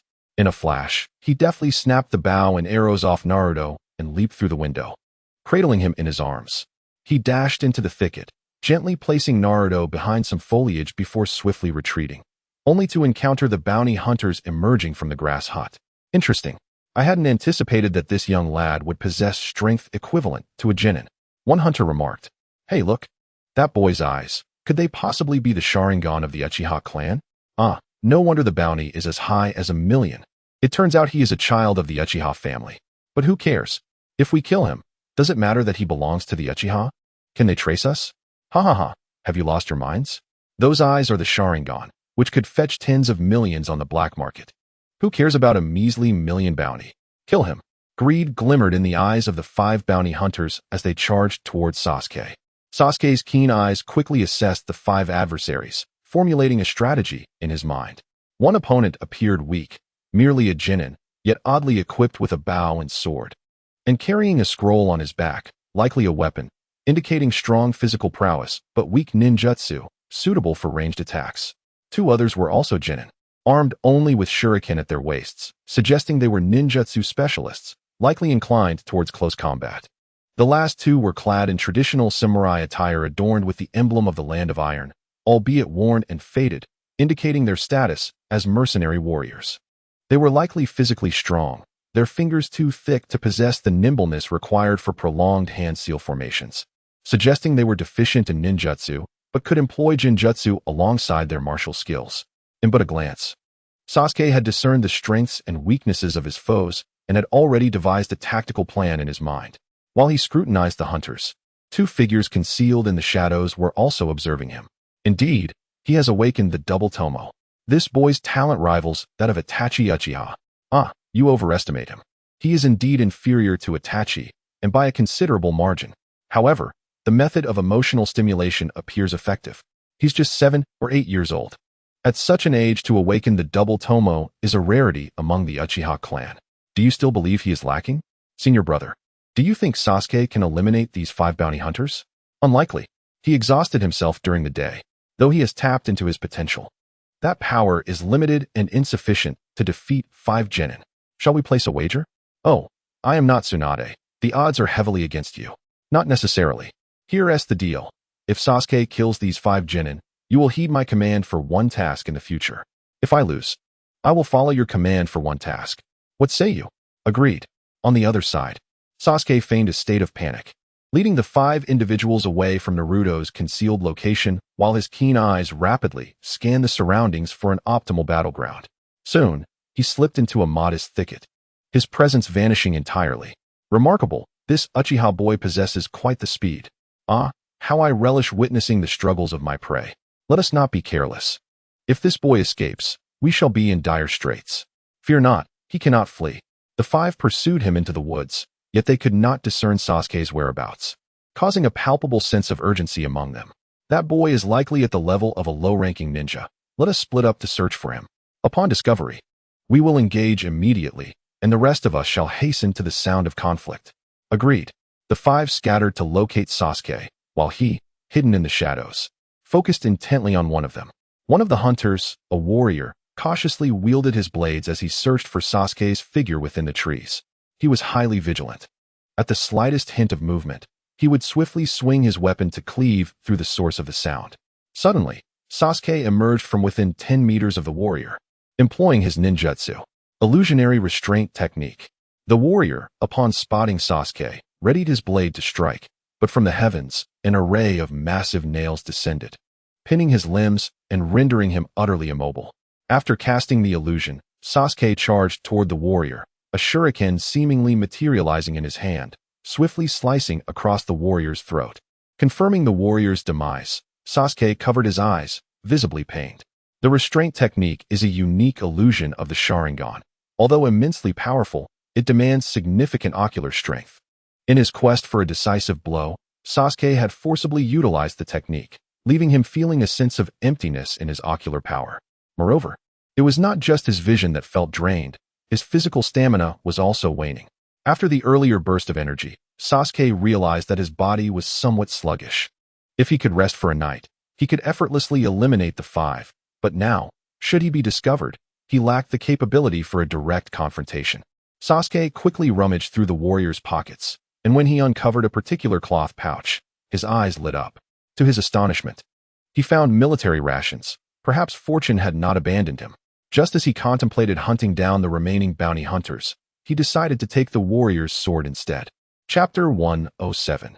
Sasuke the Bounty Hunter, Part 2. 2 ninjas were searching for Sasuke together, one of whom, in a fit of agitation, exclaimed, "Damn it! Are we really going to let that Uchiha kid escape? Those eyes are worth millions. If he gets away, I will surely have nightmares tonight.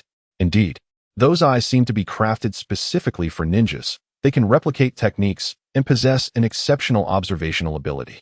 Acquiring those eyes would lead to immense prosperity. Prosperity? If you were to possess those eyes, your demise would be imminent. All members of the Uchiha clan would hunt you down. Hee, I merely speak in jest. Should I truly don the mantle, I would lack the courage. I am simply envious of the fact that I was not born into the Uchiha clan, the foremost clan in the world of ninjas. Because you are unworthy, retorted one ninja. Am I unworthy, you scoundrel? Are you worthy? Another ninja interjected. That was not my voice. That brat is nearby. As the two assumed fighting stances, a figure charged towards them. They swiftly formed hand seals and unleashed their jutsu, fire release, fireball technique. Dozens of fireballs erupted like a machine gun, hurling towards the figure, obliterating it. Yet, their pupils dilated in shock. How foolish. Sasuke's silhouette appeared behind them, swiftly wielding his blade. Caught off guard, the two had no time to react. One was decapitated, while the other barely managed to evade, losing half a shoulder in the process.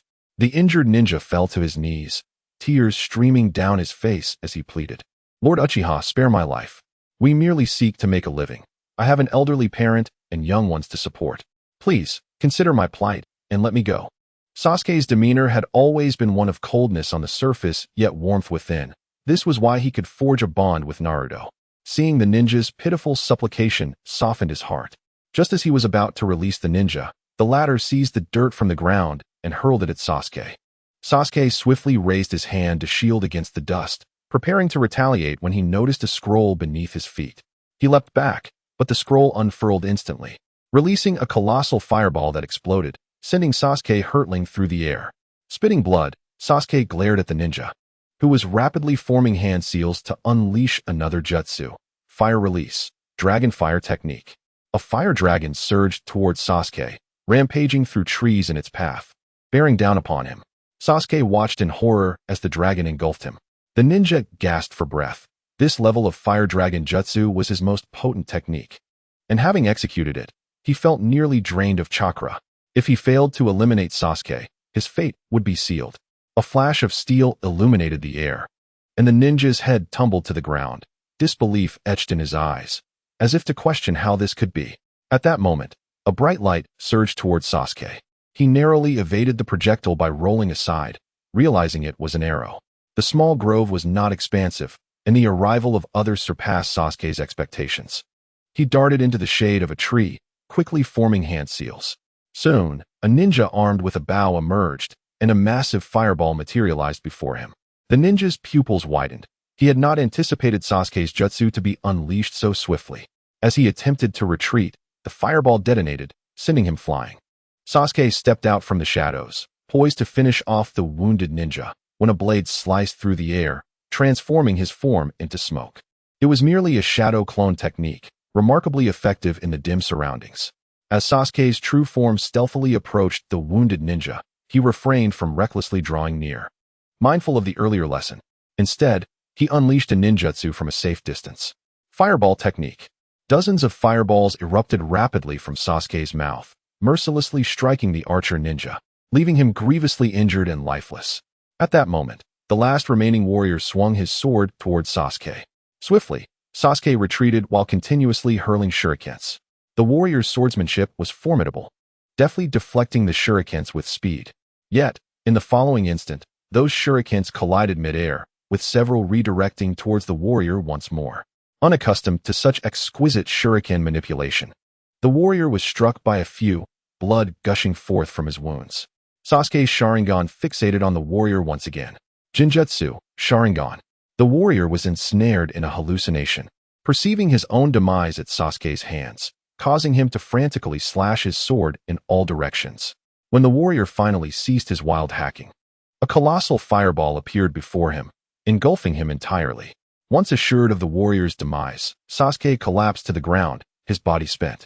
Despite the restorative effects of the soldier pills, which had rejuvenated some of his stamina and chakra, he remained in poor condition.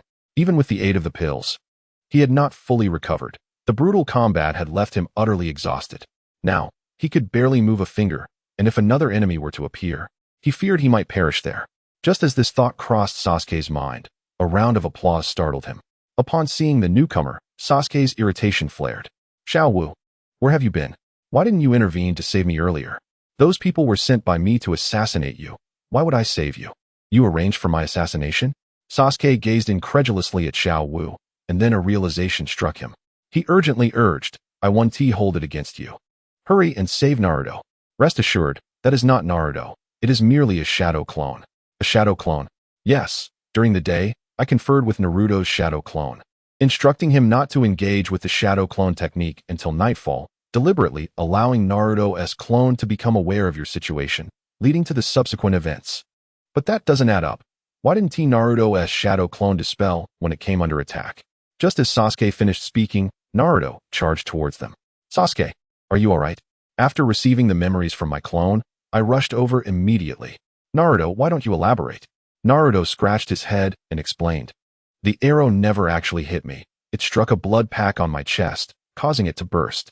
I then heard the perverted sage's voice, instructing my clone to remain still. I didn't want to heed the perverted sage's words, but he claimed it would make me stronger, so I dared not move. Relieved to see Naruto unscathed, Sasuke sighed. No need for explanations. It's enough that you're safe. Naruto gazed at Sasuke for a moment, then exclaimed with excitement, Sasuke, the tomo in your eyes have transformed into two.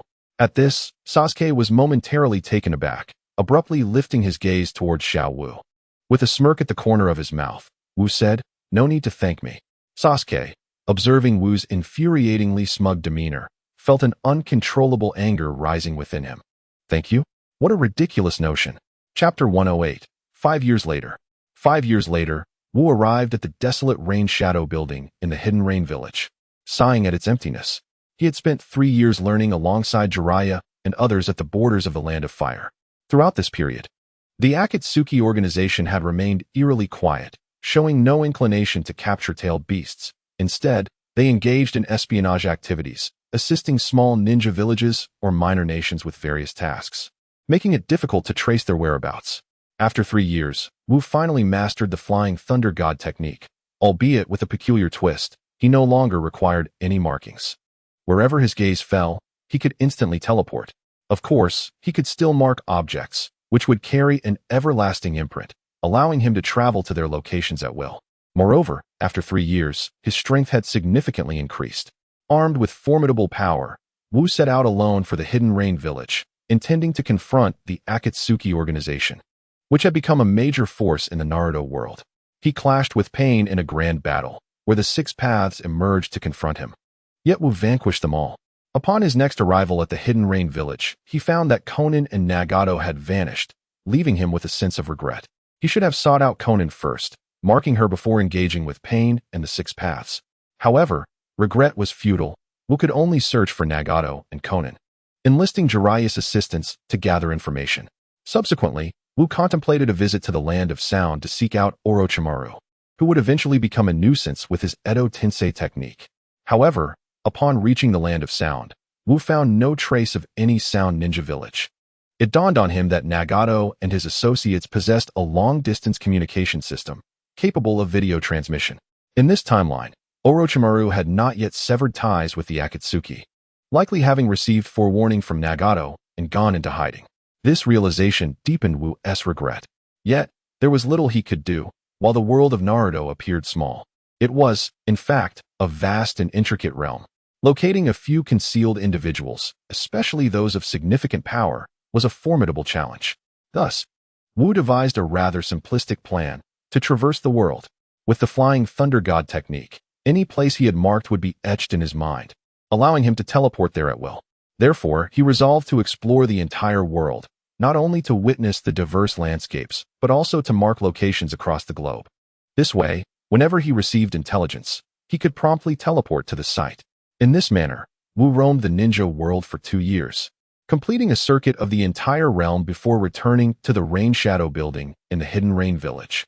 Inside the Rain Shadow building, numerous Rain shinobi continued their activities, seemingly still under the control of Pain. However, both Pain and Konan had concealed themselves, remotely overseeing the operations from afar.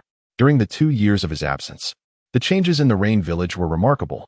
Once a desolate land devoid of any significant structures, the Land of Rain now boasted towering skyscrapers, numerous steel factories, and an urban landscape that appeared even more modern than Konohagakure. The Rain Shinobi were busily engaged in construction efforts, often seen working alongside civilians who wore smiles, enjoying a life of relative ease. It was likely that the wealth accumulated by the Akatsuki was invested into the development of the Rain Village. Such progress was commendable. Why should the world be subjected to suffering? With a soft chuckle, Wu shook his head and turned to leave. In an instant, he teleported to the outskirts of a city at the border of the Land of Fire, appearing above a house in Jiraiya's neighborhood. Naruto and Sasuke were busy packing their belongings, while Jiraiya was conspicuously absent. Where are Naruto, Sasuke, and Jiraiya-sensei? Wu called out. Naruto suddenly looked up at Wu, his face alight with joy. Ha ha, little Wu, where have you been? I've missed you.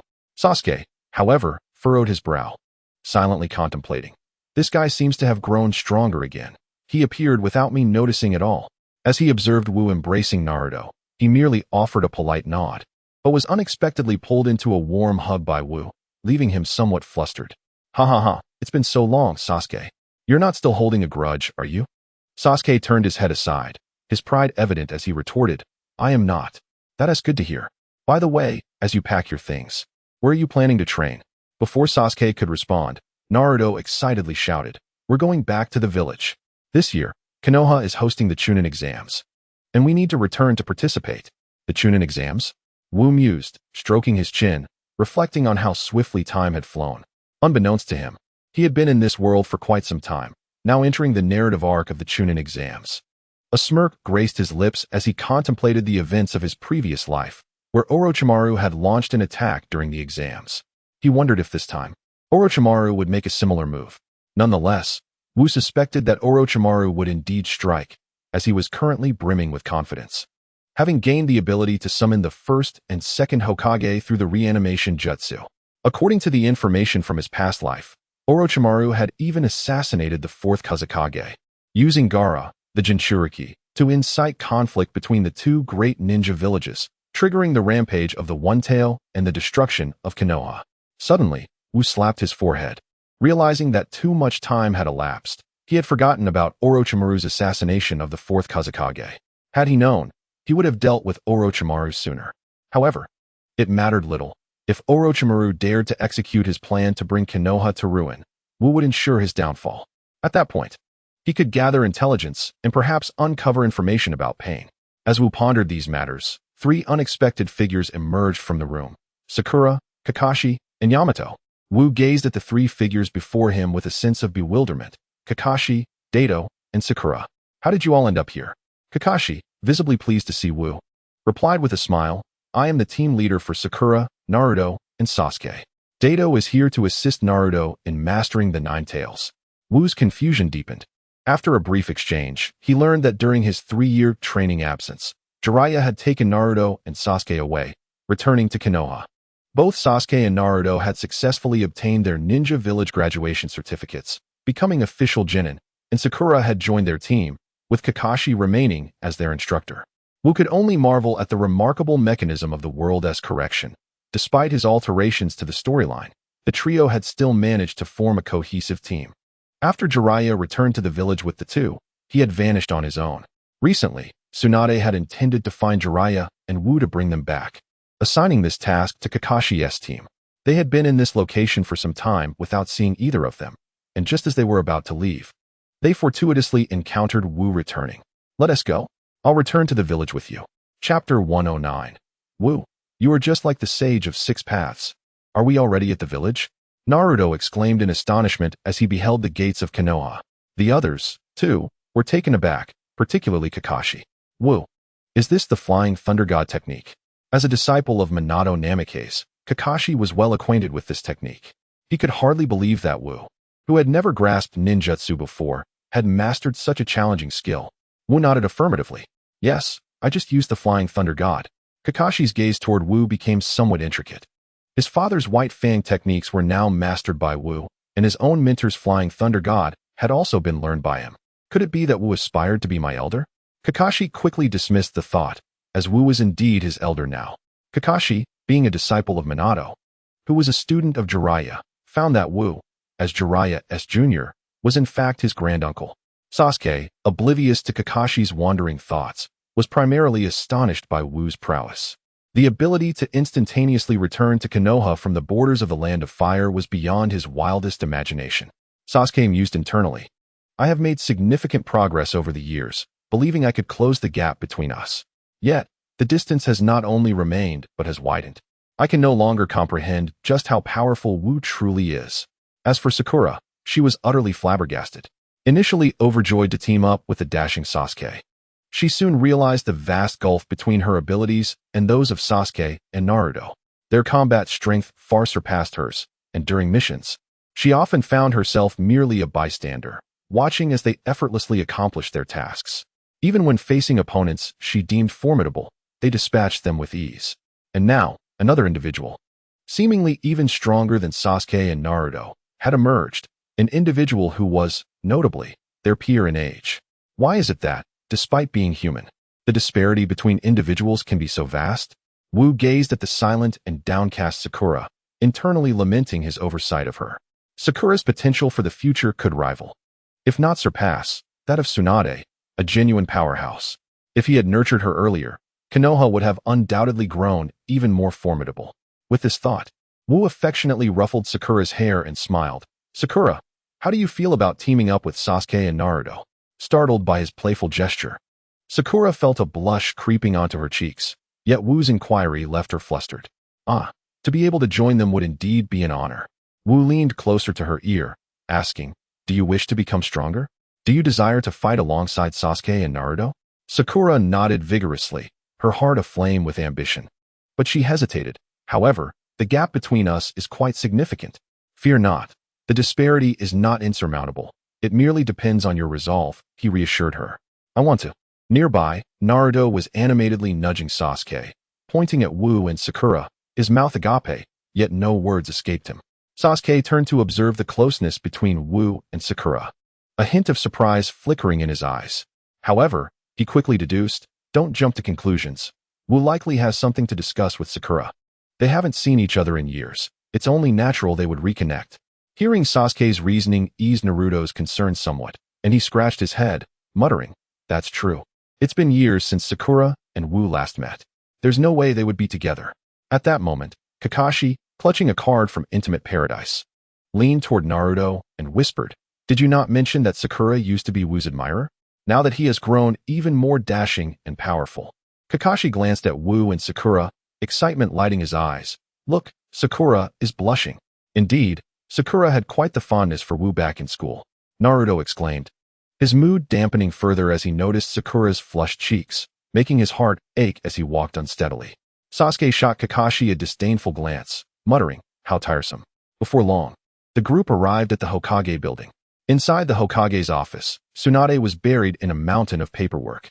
Upon hearing of Wu's return, she lifted her gaze. Wu is back. You must hurry to the teacher's residence. The old man is looking for you. The old man. Wu's eyes sparkled with curiosity. If Sarutobi Hiruzen sought him out, could it be that his research had borne fruit? In an instant, Wu vanished from sight, only to return a moment later to address Tsunade. Sister, Sakura possesses remarkable talent. She would be an excellent disciple for you. Please take her under your wing. Without waiting for her response, Wu disappeared again. Tsunade turned her attention to Sakura, who was lingering at the back. Sakura, come here, let me have a look at you. Were it anyone else making the suggestion, Tsunade would likely dismiss it, suspecting ulterior motives to elevate status.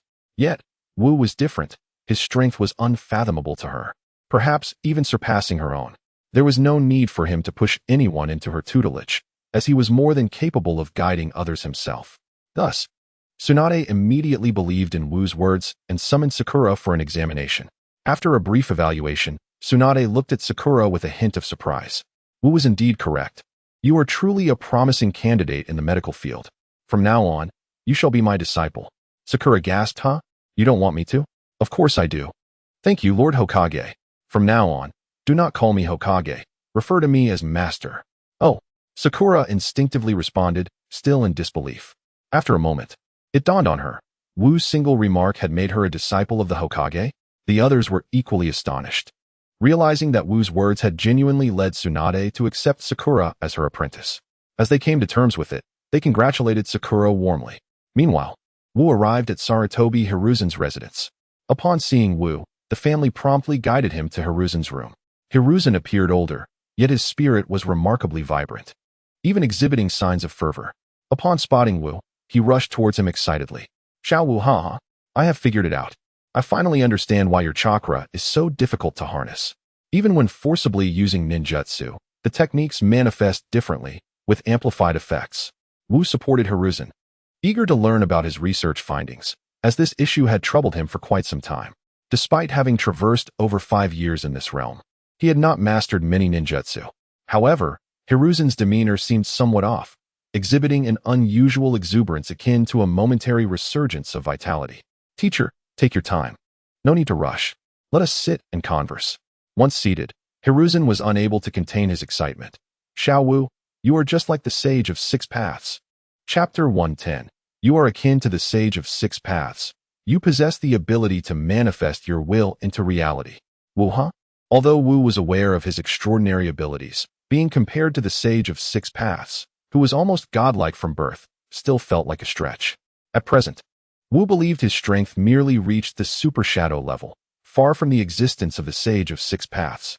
Nevertheless, hearing Hiruzen's words brought him considerable delight.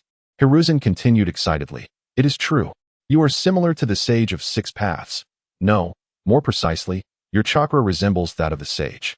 Before the Sage of Six Paths, this world lacked any form of ninjutsu or ninja. There were only practitioners and warriors. It was only after the Sage established the ninjutsu discipline and taught others to harness chakra that ninjas emerged and learned its utilization. This raises a question. How did the Sage of Six Paths originally wield ninjutsu?" Hiruzen looked at Wu with anticipation, akin to someone eager to reveal the answer to a riddle, waiting for Wu to respond incorrectly. Wu pondered for a moment and shook his head. "It's quite simple. At that time, the Sage of Six Paths possessed an immense reservoir of chakra. What would he do when he wished to wield fire? He would infuse his chakra with the fire attribute, enabling him to utilize fire release and summon flames. And what if he desired water? Bestowing the chakra with the property of water grants the essence of water itself. To manifest stone, one must endow the chakra with earth attributes. To summon the wind or thunder, one must assign the corresponding chakra properties. Thus, the emergence of various elemental ninjutsu came to pass. The Sage of Six Paths is akin to a deity. He commands the elements with mere words, bestowing chakra with whatever attributes he desires. In a similar vein, you mirror the Sage of Six Paths, albeit with a distinction. He wields chakra, while you harness a far more potent energy known as chi. Your chi is fundamentally different from chakra. While chakra is merely a fusion of physical and spiritual energies, your chi encompasses the entirety of existence, integrating not only bodily and mental energies, but also the forces of nature and the essence of the soul, essentially the universe itself. Your chi encapsulates all the energies of a world, allowing you to perform any ninjutsu without the need to attribute specific properties to it. The sheer potency of your chi magnifies the impact of your techniques. Unlike chakra, which necessitates the assignment of attributes, your chi innately contains all properties. You merely need to summon them forth. Whether it be elemental ninjutsu, yin-yang techniques, genjutsu, or space-time ninjutsu, any technique you desire is within your grasp. Like the Sage of Six Paths, you possess the ability to manifest your will into reality. Sarutobi Hiruzen, filled with excitement, became increasingly animated, his face flushed and veins protruding, overwhelmed with exhilaration. Wu, on the other hand, was rendered speechless. "I am like the Sage of Six Paths. I can wield any ninjutsu. I can manifest my will at will." Wu, somewhat skeptical, extended his hand and envisioned fire. Yet, nothing materialized. His hand remained devoid of flames. Sarutobi shook his head, explaining, "That is not how it works. To conjure fire, you must channel your chi and draw forth the fire attribute from within it. Only then will flames manifest." Wu scratched his head, pondering how to summon it. Sarutobi, too, shook his head, stating, "I cannot provide further guidance. After all, I am not the possessor of chi. It is something you must discover for yourself." Contemplating, Wu gathered his chi in his hand, envisioning the form of flames, but the energy remained unchanged. It was futile. Had Sarutobi miscalculated? Observing Wu's disbelief, Sarutobi reassured him. Rest assured, I have studied your chi for several years, even analyzing it thread by thread. The fact that your chi encompasses all energies is indisputable. However, to truly manifest your will, you must engage in persistent exploration and practice. I have elucidated the principles. You are merely one breakthrough away from transcending to divinity. After imparting this wisdom, Sarutobi's exuberance waned, leaving him noticeably fatigued as he waved goodbye to Wu. You should return and explore at your own pace. As long as you unravel the true power of chi before I depart this world, I shall die without regrets. With that, Sarutobi lay down, closing his eyes and drifting into a deep slumber. Wu approached Sarutobi Hizashi, gently bowed his head, and then carefully lifted him, placing him back onto the bed and tucking him in with a blanket. After bidding farewell to Hizashi's family, Wu pondered over Hizashi's words as he made his way home. He contemplated the distinction between Shin Chakra. The latter lacks inherent attributes and requires one to imbue it with specific qualities to perform various ninjutsu. In contrast, Chi encompasses all attributes inherently, allowing for the invocation of desired qualities to unleash an array of techniques without prior assignment. This revelation was indeed intriguing. The ninjutsu Wu had learned were peculiar. For instance, the White Fang blade necessitated wind attributes, while the lightning release, chakra mode demanded lightning attributes. The Flying Thunder God technique required space-time attributes, each demanding different qualities, yet he possessed them all. With the system granting him chi, he simplified the process through skill practice, directly transforming it into usable techniques. Akin to receiving pre-developed code that merely required execution to manifest skills. This convenience bore both advantages and disadvantages. The benefit lay in its simplicity. He merely needed to practice. And even the formidable Flying Thunder God technique was mastered after 3 years of relentless effort. Yet now, the drawbacks seemed more pronounced. He lacked a fundamental understanding, knowing only how to execute the code without comprehending its origins. Thus, he was relegated to painstakingly honing each skill until mastery was achieved, a process painfully slow. Had he known how to compose the code, he could have tailored any skill to his needs. As he mulled over the intricacies of invocation while strolling down the street, he spotted Naruto and Sasuke confronting a boy adorned with heavy dark circles and a forehead tattoo of the character for love. Wu thought to himself, Gaara has arrived. Though I wonder if Orochimaru is here as well. At that moment, he noticed a small figure behind Naruto, Konohamaru, the grandson of Sarutobi Hizashi. Upon recognizing Wu, Konohamaru dashed towards him, having heard from his grandfather of Wu's formidable prowess. Big brother Wu, these outsiders are bullying me, Konohamaru exclaimed. With a smile, Wu ruffled his hair and turned to face Gaara, his tone icy as he declared, Jinchuriki of Sunagakure, are you seeking death? Chapter 111, Confronting Gaara. Kankuro gazed at Gaara in fear and quickly stepped forward to dissuade him, saying, Ignore these rude individuals from Konoha. Let's just return and rest. Temari, equally apprehensive, chimed in with a nervous smile, Gaara, don't stoop to their level. Let's go back. However, Gaara disregarded their pleas entirely, his form flashing in front of Wu as he launched a kick towards him. Sasuke silently applauded Gaara's audacity, noting that he himself hesitated to attack Wu alone. Yet this ninja from Sunagakure boldly engaged. Wu effortlessly caught Gaara's leg and, with a casual motion, hurled him to the ground, creating a deep crater upon impact. As Gaara stood in a daze, he had initially intended to attack Wu with sand, only to find that the sand could not harm Wu, and instead, Wu retaliated. In that moment of shock, Gaara was struck to the ground. Fortunately, the sand provided a cushion, preventing him from sustaining significant injuries. However, after being attacked, Gaara erupted in fury. Countless grains of sand surged from the ceramic jar on his back, rushing towards Wu. Unfazed by the approaching sand, Wu advanced steadily toward Gaara. Perhaps sensing danger, some of the sand attempted to pull the enraged Gaara back, seeking to widen the distance from Wu. Just as the sand was about to collide with Wu, his figure vanished and reappeared before Gaara, effortlessly swatting away his protective sand and seizing Gaara with bare hands. Inside Gaara, the one-tailed Shikaku felt a threat and attempted to break free, striving to transform into its beast form. Yet in the next moment, Wu delivered a powerful punch, sending it reeling back. More sand surged from Gaara, attempting once again to manifest the tailed beast form, only to be thwarted by another punch. In a fit of rage, Shikaku channeled its chakra into the ground, causing a massive tail to emerge and lash out at Wu. Wu, without a glance, struck with a punch that shattered the tail into oblivion.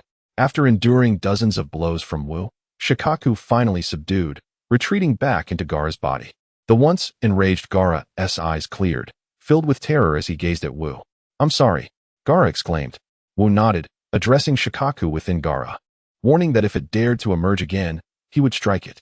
As for Gaara, he advised, behave in Konoha and refrain from causing disturbances during the exams. Understood. Wu tossed Gaara towards the astonished Kankuro and Temari. After catching Gaara, they bowed repeatedly to Wu and swiftly departed. Konohamaru watched in wide-eyed admiration, exclaiming, "Brother Wu, you are incredible. I want to be as strong as you." Wu tousled Konohamaru's hair with a smile, replying, "Then you must work hard." Wu then approached the visibly shaken Sasuke and Naruto, inviting them to join him for a meal. It had been a long time since they had gathered to chat. Meanwhile, Kankuro and Temari raced back to their lodging, panting heavily. Previously, they had only known that Konoha, like their Sunagakure, was a great ninja village, albeit slightly more powerful. They had not anticipated the terrifying strength of Konoha. Encountering a child of similar age who could effortlessly overpower Gaara, even repelling the monster within him, was astonishing. "Gaara, are you all right?" Kankuro asked, glancing at Gaara, who kept his head down, offering comfort. Temari quickly examined Gaara's condition, relieved to find only minor injuries. She employed medical ninjutsu to aid Gaara's recovery. Once Gaara was healed, Temari, noticing his continued silence, expressed her concern, saying, "Brother, it's all right. The ninja world is filled with monstrous beings, and losing does not bring shame." Indeed, although that individual appeared diminutive, he was undoubtedly one of Konoha's elite warriors. It is quite natural that we have not yet matured enough to contend with such formidable strength. Gaara shook his head, expressing, "My sorrow does not stem from defeat. Rather, I am envious.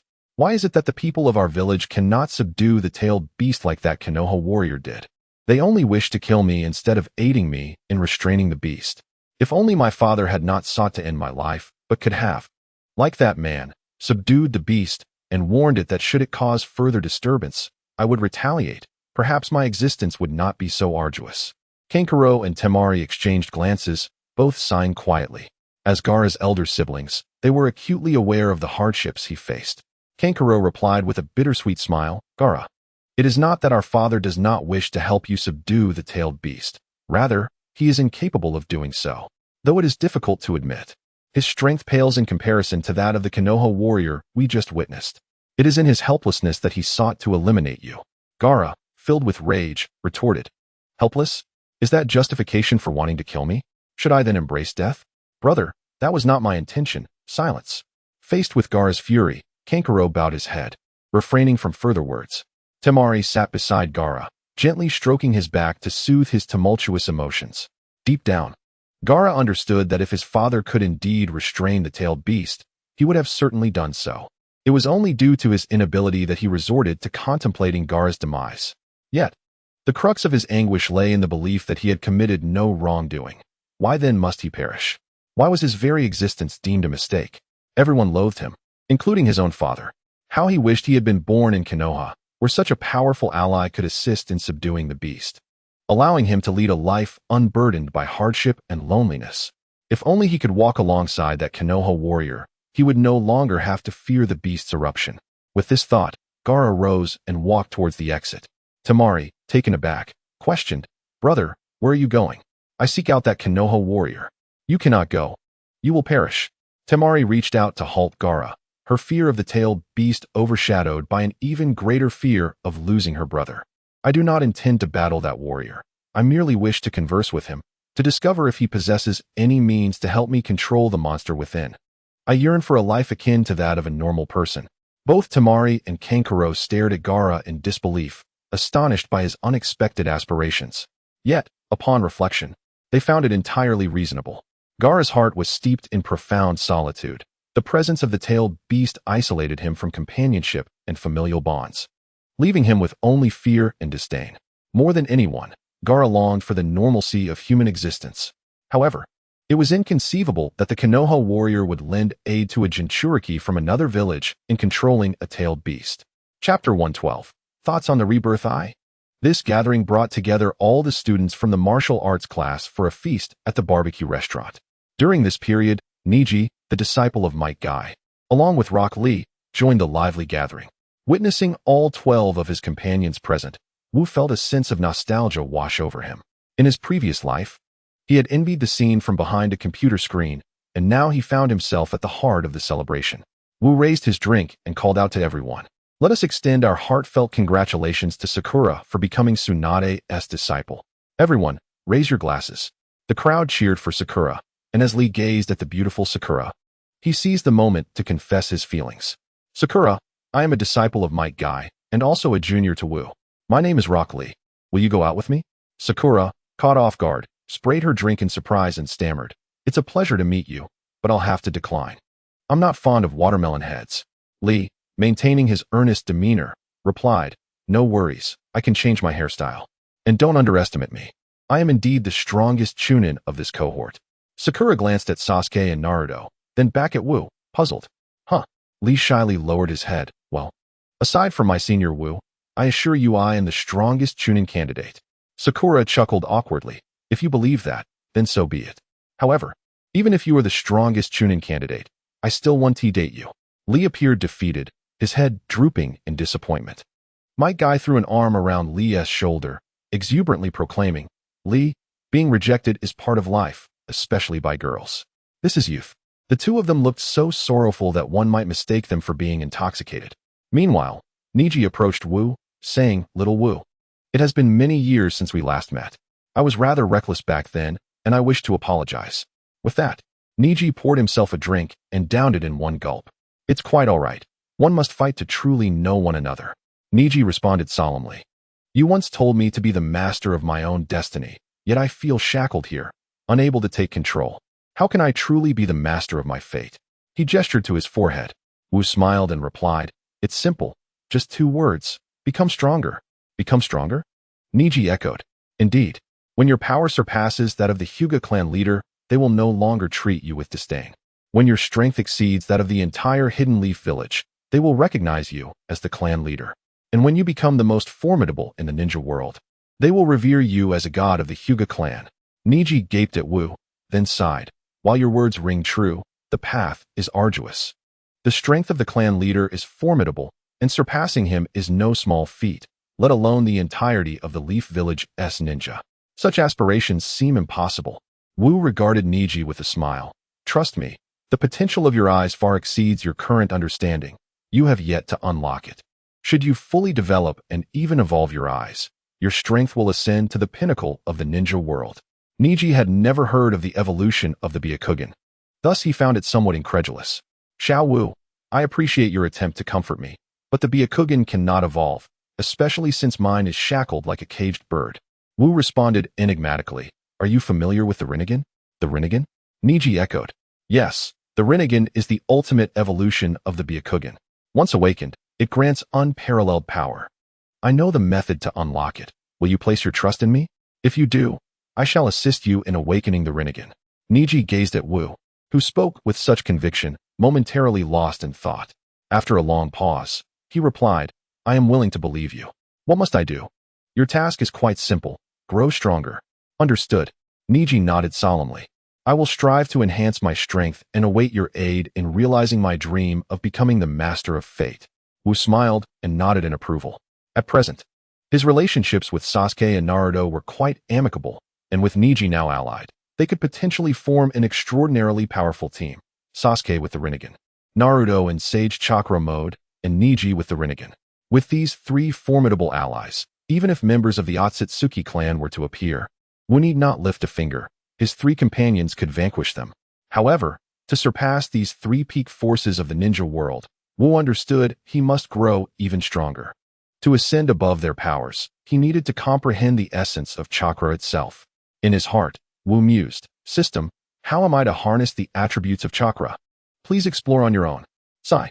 The 3rd Hokage had elucidated the principles of chakra to him and explained its utilization, yet he remained unable to manifest it. It was indeed frustrating. At that moment, Gaara approached Wu in the barbecue restaurant, his gaze fixed intently on him.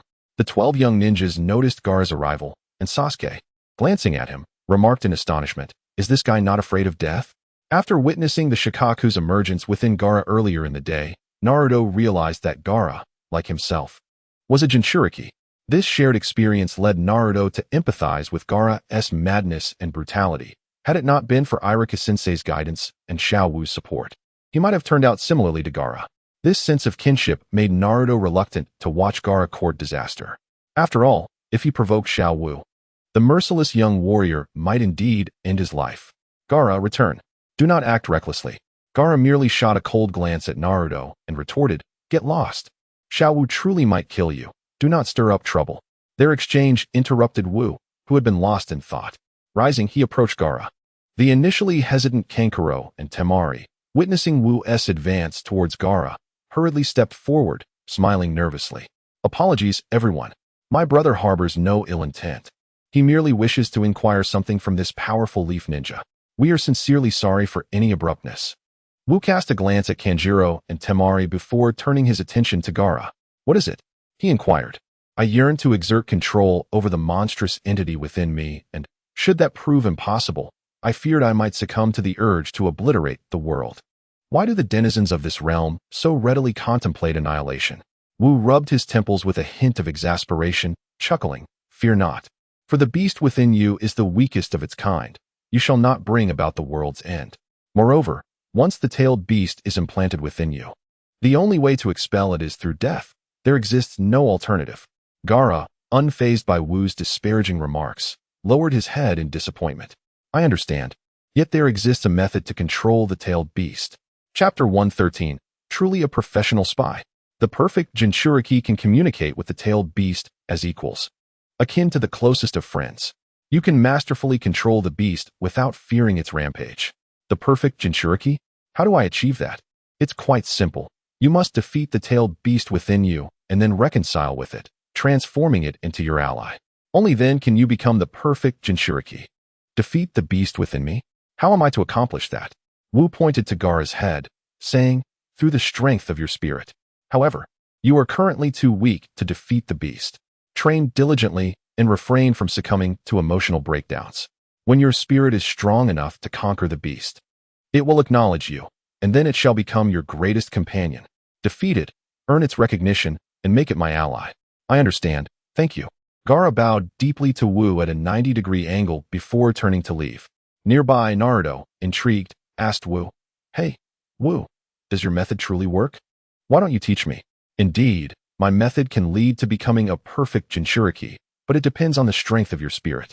As for you, while your inner strength is considerable, your tailed beast is significantly more powerful than his. You are not ready yet. Perhaps later. I will find you a mentor, one who is a perfect Jinchuriki, and I will have him instruct you.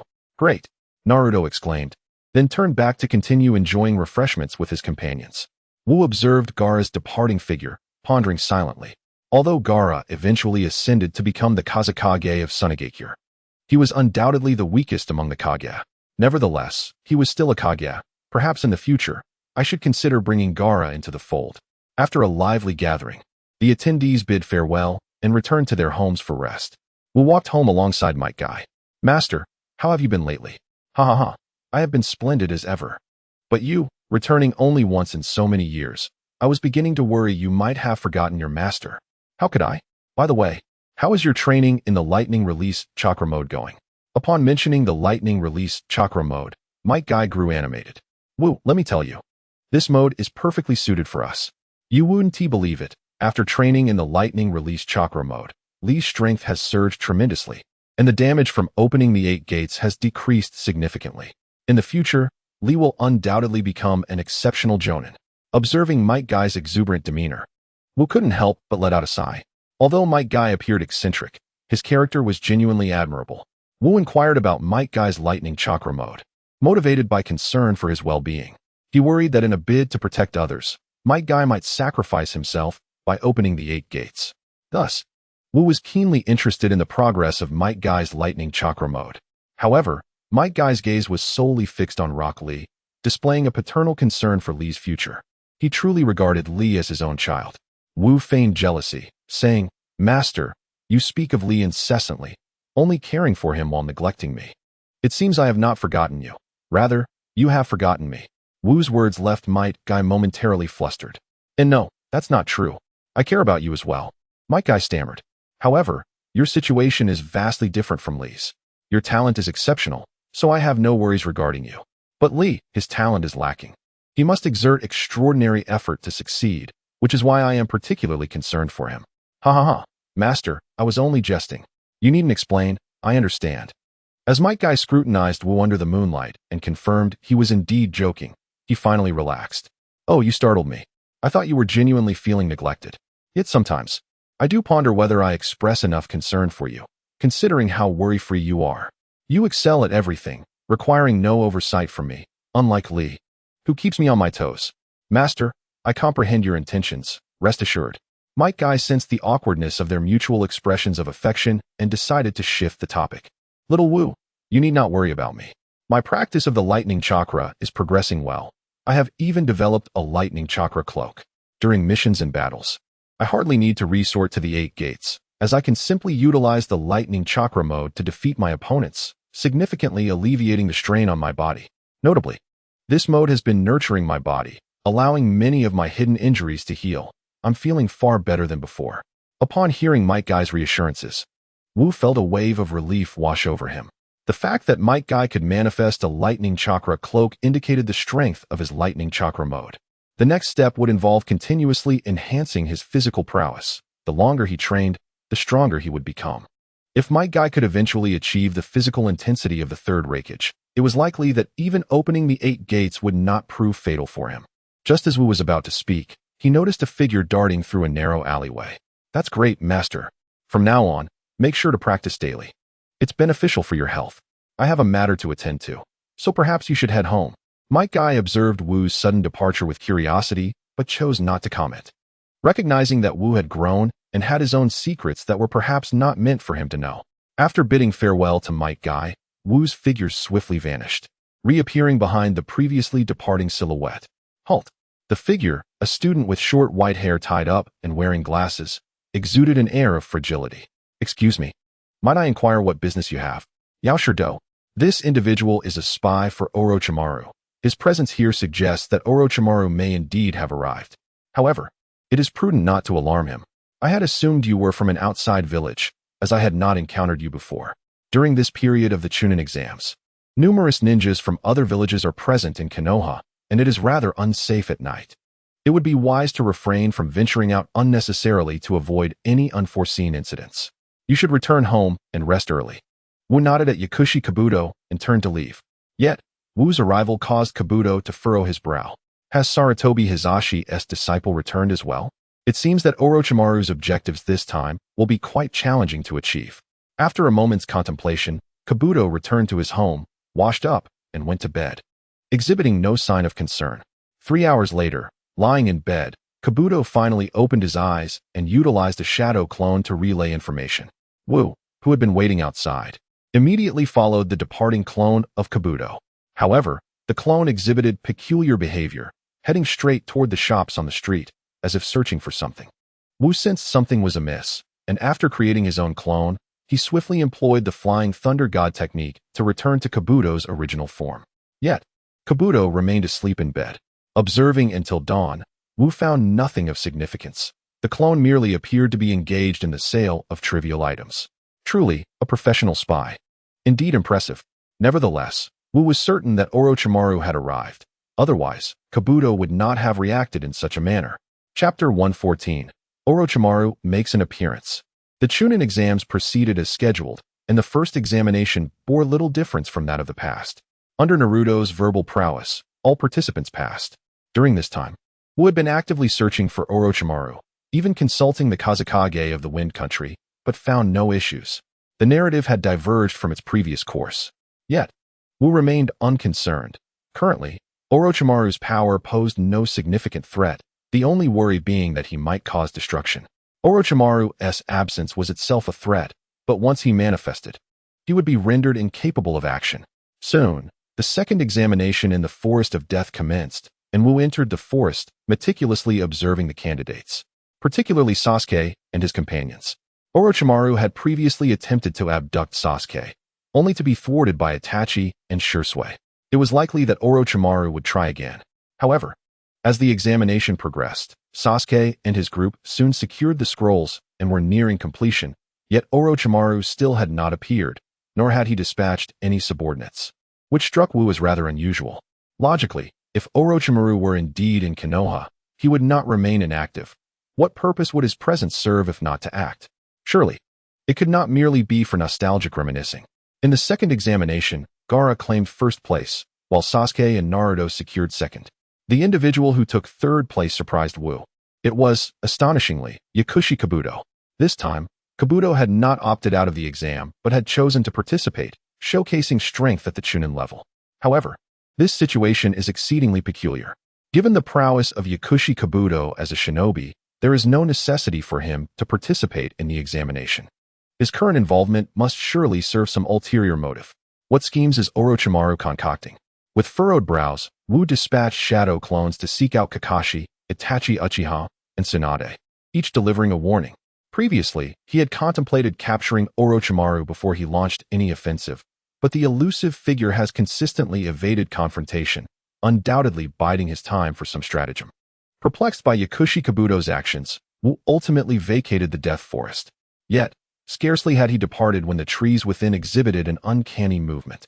Had Wu been observing the flora closely, he would have discerned that they appeared to be rapidly withering, as if their vital essence were being siphoned away. After conducting a thorough inspection of the village without uncovering any significant findings, he returned to the Hokage building.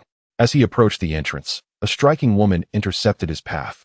With a serpentine flick of her tongue across her lips, she smiled at Wu, exclaiming, "I did not anticipate that you, my junior, would be so young." What a delightful surprise. Wu's eyes brightened. "Orochimaru-senpai, you truly have come. Are you not afraid of meeting your demise here?" Orochimaru chuckled heartily.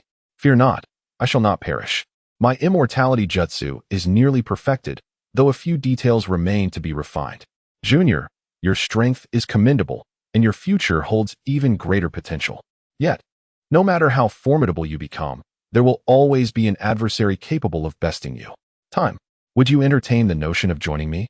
We are brothers in arms, and I could impart my immortality technique to you. What would be the cost?" Wu inquired. Upon hearing this, Orochimaru erupted into a hearty laugh. "Ah, splendid. You are not as rigid as Jiraiya and Tsunade.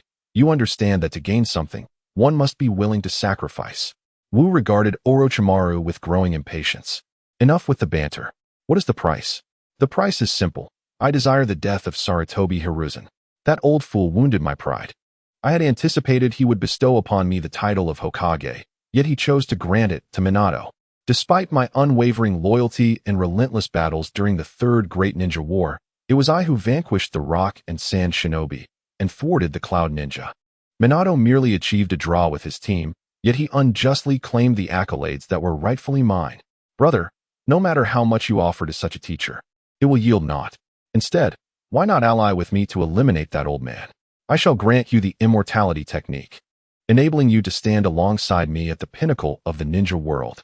Wu chuckled at the notion of slaying a feeble old man to attain immortality. It seemed exceedingly advantageous. "Very well, senpai, let us discuss the details of our plan, for Konoha harbors many formidable warriors." Orochimaru returned his smile. "Indeed. Let us venture outside the village for a thorough deliberation." Wu followed Orochimaru outside the village, initially anticipating an attack, yet Orochimaru remained motionless, devoid of any defensive posture. The woman accompanying him appeared to be merely a clone of Orochimaru. Vanquishing such a manifestation would serve no purpose. Wu was curious about Orochimaru's intentions, doubting that he was unaware of Wu's probing. Nevertheless, Orochimaru continued to guide him out of the village. After traversing over 100 kilometers, Orochimaru finally halted. "I shall continue to address you as Wu. It feels more familiar," he said. "Allow me to demonstrate my prowess, as I am genuinely eager to collaborate with you." With that, Orochimaru swiftly formed hand seals and pressed his hands to the ground, summoning a magic circle from which a multitude of coffins emerged. With a hint of excitement in his tone, Orochimaru inquired, "Are you familiar with the reanimation jutsu?" Without waiting for Wu's response, he elaborated, "The reanimation jutsu, a forbidden technique devised by the second Hokage, allows the summoning of the deceased back into the living world, enabling you to command past warriors to fight on your behalf." As his words faded, the coffins began to creak open, revealing the formidable figures within: the first Hokage, the second Hokage, the third Raikage, the second Tsuchikage, and the second Mizukage, alongside other powerful beings such as Kinno and Jinno. Behold, these individuals possess the strength of Kage. Imagine a coordinated assault on Konoha by a dozen Kage-level warriors, diverting a significant portion of their forces while we eliminate the old man. Subsequently, we shall eradicate the Jinchuriki of the One Tail and Nine Tails, unleashing them upon the world, leading to the annihilation of Konoha at our hands. Once this decayed shinobi village falls, we can establish a new, more powerful shinobi village, and together we shall unify the shinobi world. What say you? Is my sincerity sufficient? Wu gazed upon the resurrected warriors, marveling at Orochimaru's newfound strength. It was remarkable how much stronger Orochimaru had become in this lifetime, considering that in his previous life, he could only summon the first and second Hokage. Clearly, Orochimaru had undergone significant transformations. Indeed, your sincerity is commendable, yet you still lack a bit in strength. Is the power of these Kage-level warriors insufficient? It falls short, considerably so. Orochimaru's persuasive abilities were undeniably potent. He initially dangled the prospect of eternal life before Wu, promising it in exchange for cooperation. Subsequently, he insinuated that despite Wu's numerous sacrifices for Sarutobi Hiruzen, he might not bequeath the title of Hokage to him.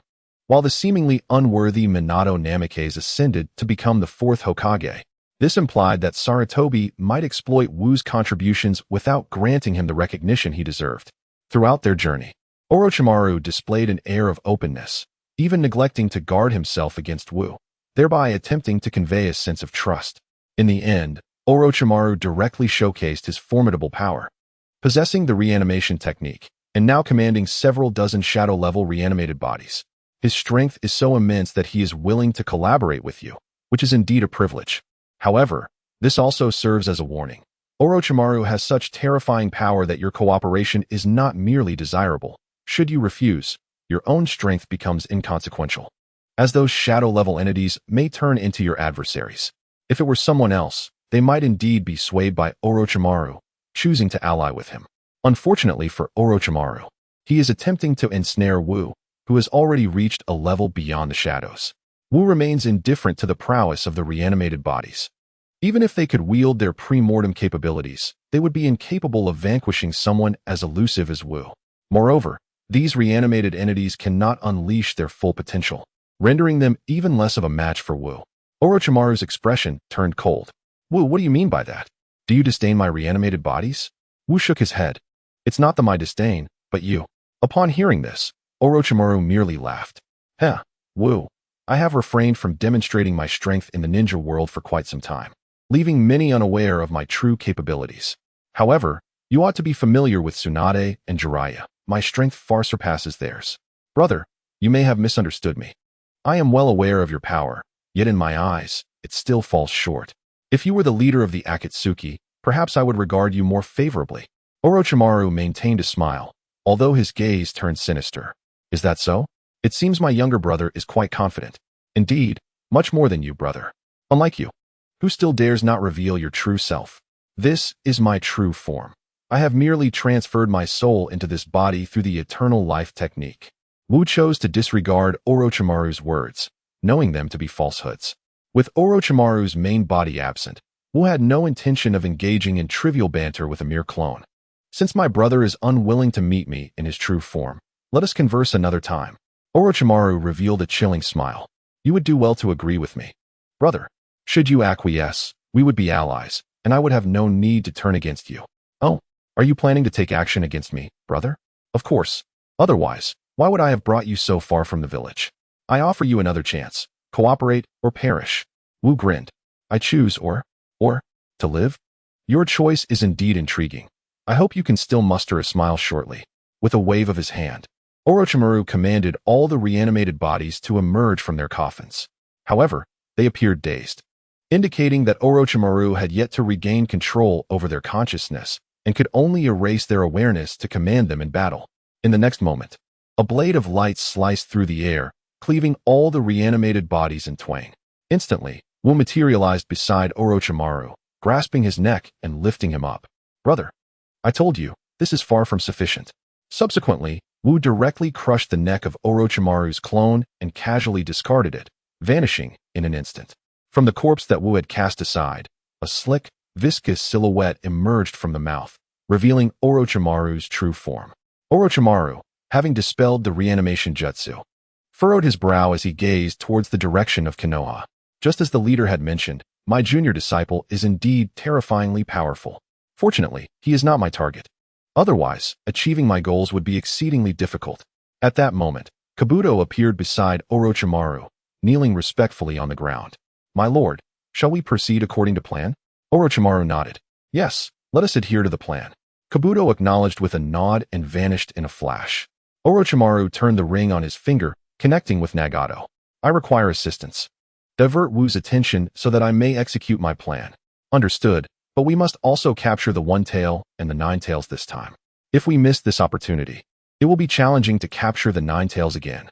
Rest assured, as long as you can distract Wu, we will undoubtedly secure the One Tail and the Nine Tails. You need not worry about Wu. I will handle him. If necessary, I will reduce the entire Konoha to ruins. Indeed, once we capture the Nine Tails, the other tailed beasts will pose no significant challenge. At that time, I shall assist you in capturing the remaining tailed beasts. Agreed. After severing the connection with Nagato, a smirk crept across Orochimaru's lips, as if envisioning the total annihilation of Konoha. Soon, Orochimaru's figure also vanished from sight. Meanwhile, upon returning to Konoha, Wu promptly briefed Tsunade on the situation. Reanimation? A dozen shadow-level strongholds being reanimated? Killing the teacher? That scoundrel Orochimaru. Tsunade smashed her fist into the wall of the Hokage's office in a fit of rage, cursing Orochimaru vehemently. However, she quickly regained her composure. What is the strength of those shadow-level figures who have been reanimated? Their consciousness has been erased, significantly diminishing their combat prowess. Although they remain stronger than the average elite Jonin.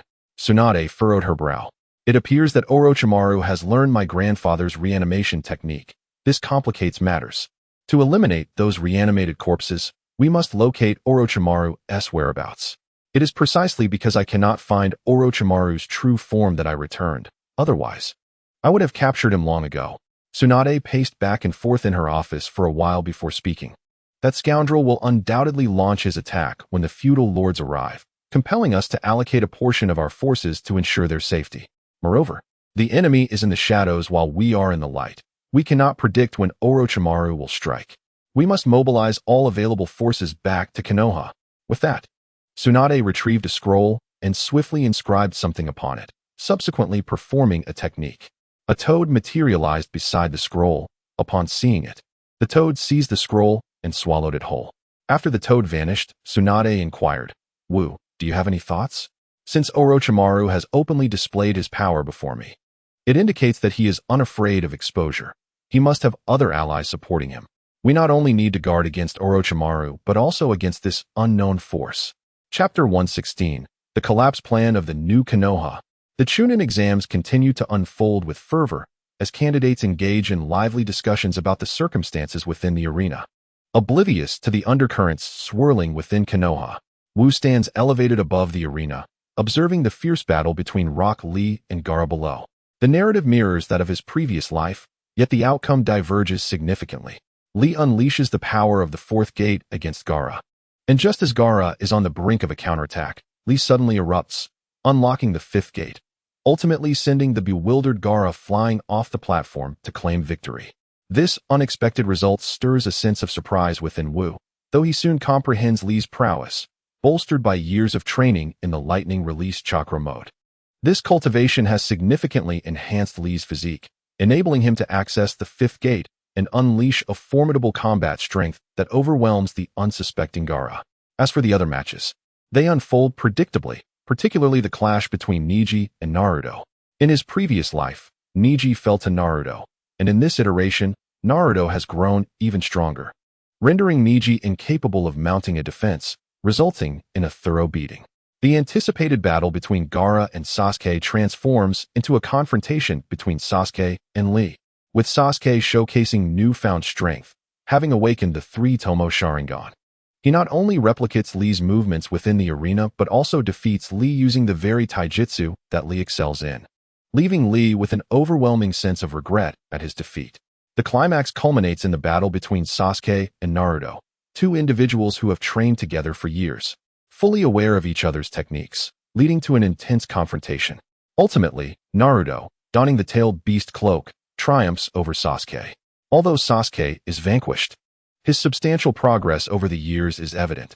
Initially, Naruto possessed overwhelming superiority. Yet Sasuke now competes fiercely with Naruto in his Four Tails mode for nearly half an hour. A remarkable feat, even ordinary jonin would struggle against Naruto in this form. As Wu observes the dispersing crowd, a furrow of concern creases his brow. With the climactic battle between Sasuke and Naruto concluded, he wonders why Orochimaru has yet to make an appearance.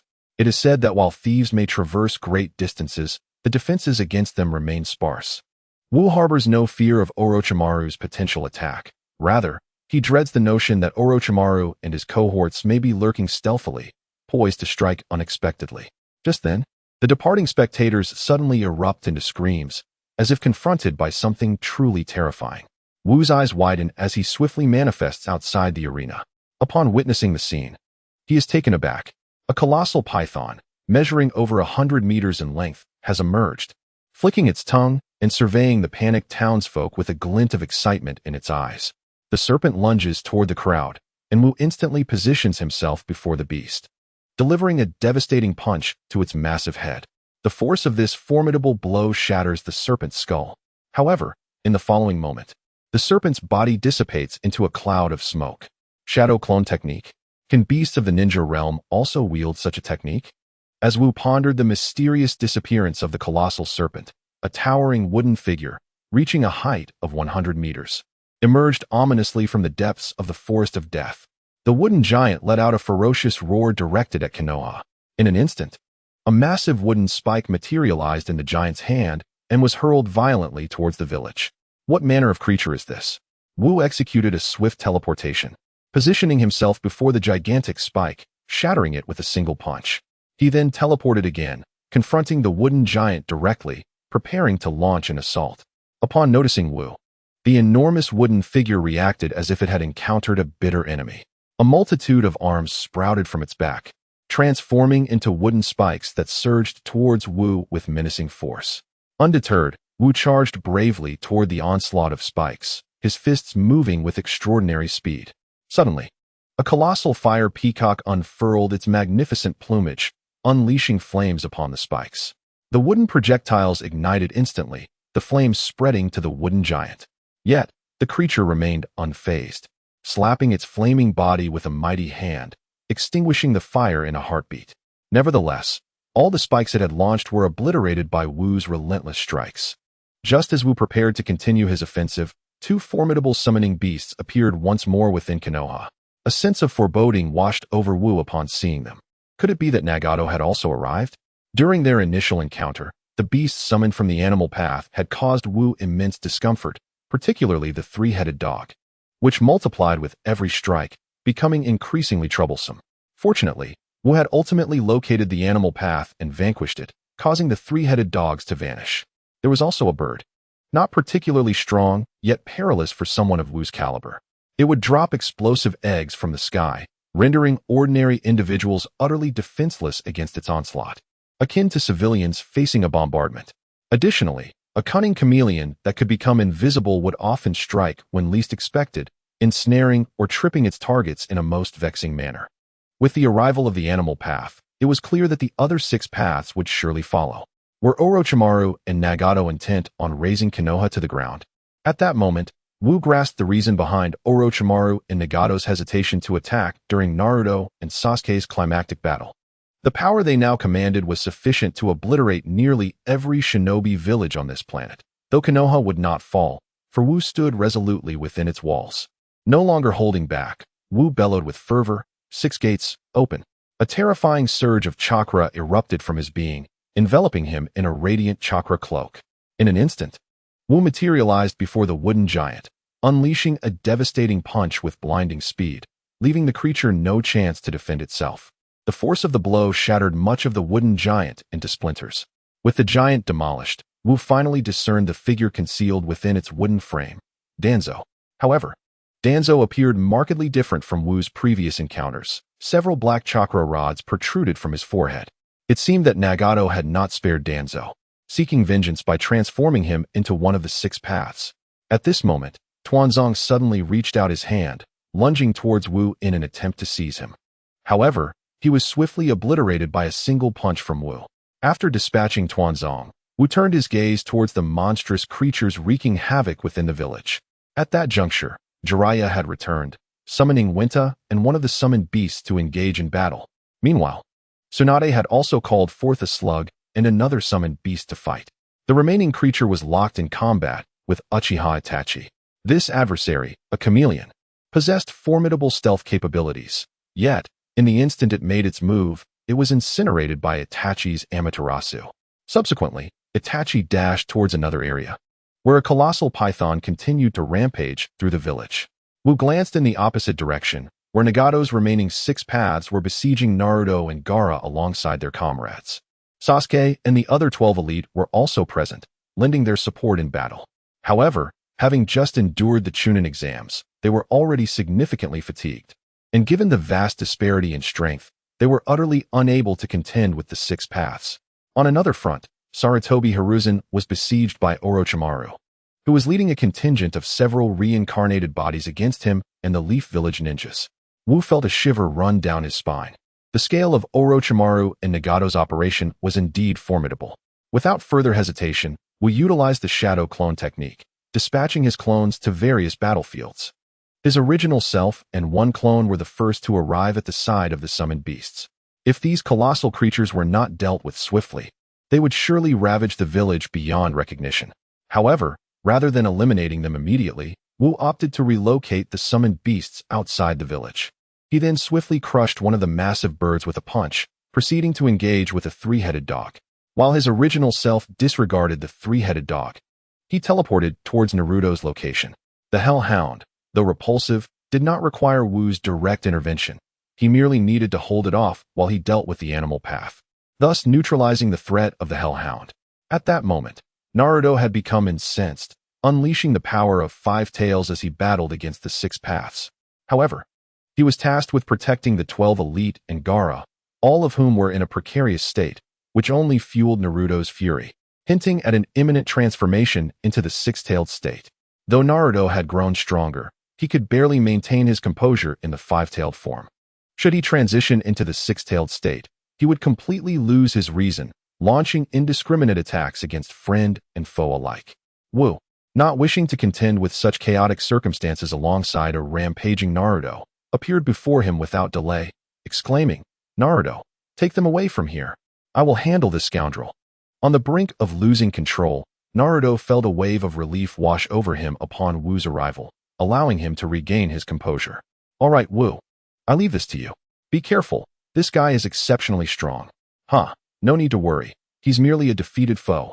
Wu's confidence reassured Naruto, who then summoned several chakra hands to escort the 12 elite and Gaara to safety. As the 6 paths attempted to intervene and block Naruto's escape, Wu stood firm in their way. The figure obstructing Wu was Azura, whose arms and back were adorned with dozens of laser cannons, launching an assault upon Wu. Unfazed, Wu instantaneously teleported behind Azura and delivered a devastating punch, incapacitating him. Nagato recognized that Azura was no match for Wu and thus used him as bait to draw Wu's attack. At that moment, Tendo seized the opportunity to unleash a ninjutsu while Wu was engaged. Universal pull. The terrifying force drew Wu's body uncontrollably towards Tendo. Wu, undeterred, embraced the pull and charged towards Tendo with a clenched fist.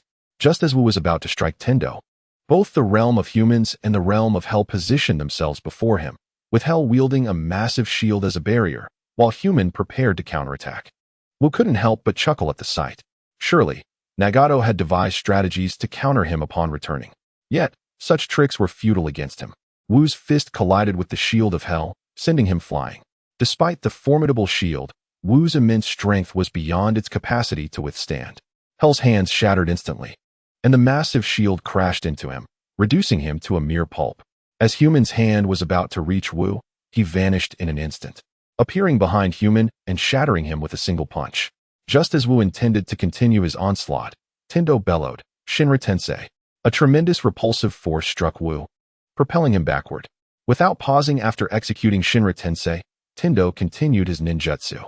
He clasped his hands together and proclaimed, Chibaku Tensei. A black sphere soared into the sky, emanating a terrifying gravitational pull that swept away stones, buildings, trees, and people alike into the air. Wu wore a disdainful smile. Had he been unaware of this technique, he might have fallen victim to it. However, having witnessed how Itachi dealt with it in his previous life, the formidable Chibaku Tensei held no threat for him.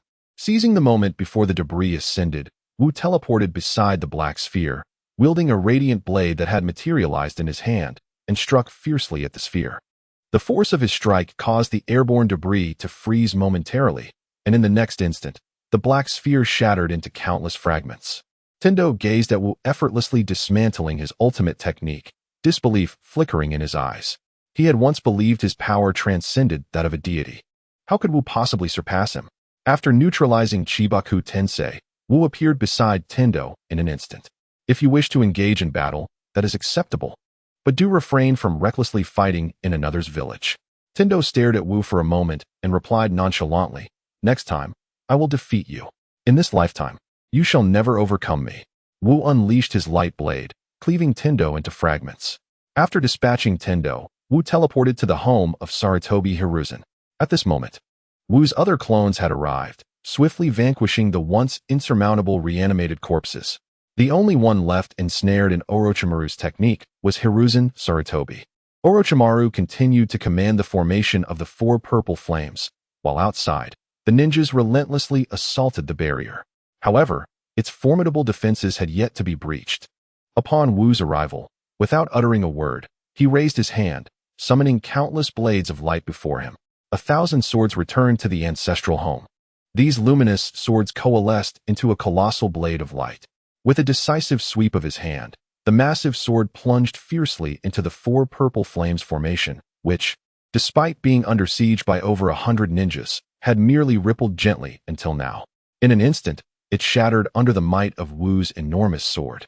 The blade did not halt after breaching the formation. It continued its trajectory towards Orochimaru. Witnessing the terrifying weapon approach, Orochimaru hastily retreated. In that moment, he cast his gaze towards the Hidden Leaf village, expecting to see scenes of battle, only to find that the village was devoid of conflict. Just then, Tsunade, Jiraiya, Itachi Uchiha, and Shursui Uchiha all arrived on the scene.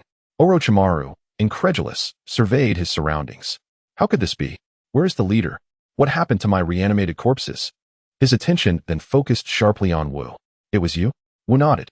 Yes, Orochimaru, I previously stated that your power is still lacking. To threaten the Hidden Leaf, you are far from sufficient. Chapter 117. Truly deserving of the title, Orochimaru. Amidst the encirclement, Orochimaru's initial panic evaporated, replaced by a triumphant smile. Little Wu, you are indeed formidable, even surpassing what the leader described. Yet you have failed to safeguard your 9 tails and the 1 tail of the Sand Village. Wu replied with a smile. You need not worry about that. The Jinchuriki have long been safely relocated. Orochimaru's smile broadened. Oh, have they truly been moved? Have you perhaps overlooked something? Orochimaru's unwavering demeanor sent a shiver down Wu's spine. Overlooked what? I first crushed one of Danzo's 6 Paths clones, which should be the Hungry Ghost Path, then relocated the Beast Path's tailed beast, subsequently rescuing Naruto and the others. I systematically obliterated the Azura Path, Human Path, and Hell Path, ultimately defeating the Deva Path. There were no oversights. Suddenly, Wu's eyes widened in shock. I have yet to defeat the Beast Path. He abruptly turned towards the direction Naruto had departed, but saw nothing. However, a piercing scream echoed from that way. This is bad. Wu disregarded Orochimaru and vanished in an instant. When Wu arrived beside the 12 young ninjas, he found them all injured, yet miraculously alive. What happened? He urgently inquired. Where are Naruto and Gaara? Sasuke, struggling to prop himself up, called out to Wu. Those 6 with black rods embedded in them took Naruto and Gaara away. They were too powerful for us. Before Sasuke could finish his sentence, Wu's figure vanished once more. Although the 6 Paths possessed incredible speed, it could not rival Wu's instantaneous teleportation technique, the Flying Thunder God. Just moments ago, Wu heard Sasuke mention the presence of 6 individuals, and he found it hard to believe. After all, apart from the animal path, he had obliterated the other 6 paths into mere pulp. However, The sight before him was indeed astonishing. He beheld 6 intact figures of the 6 paths. Wu instantaneously appeared before them, inquiring curiously of the Deva path, "How is it that you still exist when I have already destroyed your bodies? Your speed is quite impressive. It poses a formidable challenge." The Deva path retorted with a frown, then proceeded to elucidate, "Having witnessed your capabilities before, how could I not prepare? I merely had the animal path disguise itself as the hell path. The destruction of the animal path is inconsequential, for as long as the hell path remains, we can recover from any injury, no matter how severe. Now I understand. However, since you are willing to squander time explaining, it seems you wish to prolong this encounter. Therefore, I shall not waste any more time." A surge of potent chakra enveloped Wu. 8th gate, open. Lightning release chakra mode, activate. Wu's already swift speed intensified, augmented by his teleportation, as he appeared beside the hungry ghost path in an instant, shattering it before it could react. Seizing Naruto and Gaara, he discovered they instantly transformed into smoke. The hungry ghost path had ensnared shadow clones. In truth, even the hungry ghost path was a ruse. The genuine entity capable of absorbing and sealing chakra had undoubtedly taken Naruto and Gaara away. A smirk curled on the lips of the Deva path. "Rest assured, we shall do our utmost to hold you off. Even with your incredible speed, you will not locate the true hungry ghost path." As the Deva path concluded, the other 6 paths launched their assault on Wu. Shinra Tensei, Azura's attack, summoning technique. The 3 paths capable of ranged attacks unleashed their powers, while the Hell path and Human path lay in wait nearby. As the Shinra Tensei was about to collide with Wu, he transformed his hands into 2 sharp blades, piercing into the invisible repulsive barrier and forcefully tearing it apart, thereby shattering the Shinra Tensei. Wu then teleported before the 5 remaining paths and unleashed a powerful punch. Lightning release, daytime tiger. Wu's punch manifested as a colossal lightning tiger that surged towards the 5 with devastating ferocity. The roar of the tiger echoed as it collided with them at such speed that they could scarcely react, vanishing as if they had been evaporated. The fearsome lightning tiger continued its rampage, traveling nearly a kilometer before dissipating. In the wake of the tiger's passage, trees extended for 10 kilometers were toppled by the shockwave. From the sky, it appeared as though someone had drawn a colossal tree on the ground, albeit one of an overwhelmingly vast scale. Wu surveyed his surroundings, seeking the hungry ghost path, yet found nothing. However, he remained composed, refraining from frantic searching, and instead closed his eyes in focused concentration. Wu's Flying Thunder God technique enabled him to mark any target, and the first individual he marked was Naruto. After all, Naruto was the Nine-Tails Jinchuriki, a prime target for the Akatsuki organization, which would undoubtedly seek him out in the future.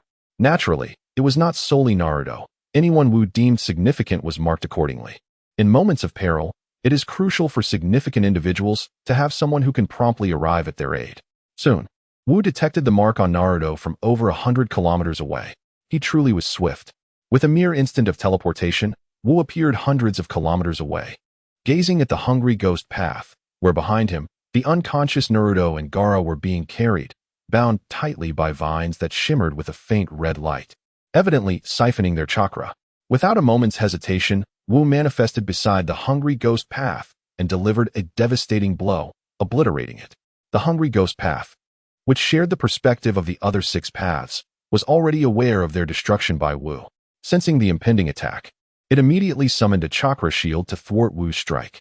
The chakra shield posed a significant challenge for others, as it could absorb chakra, while ninjutsu might fare somewhat better.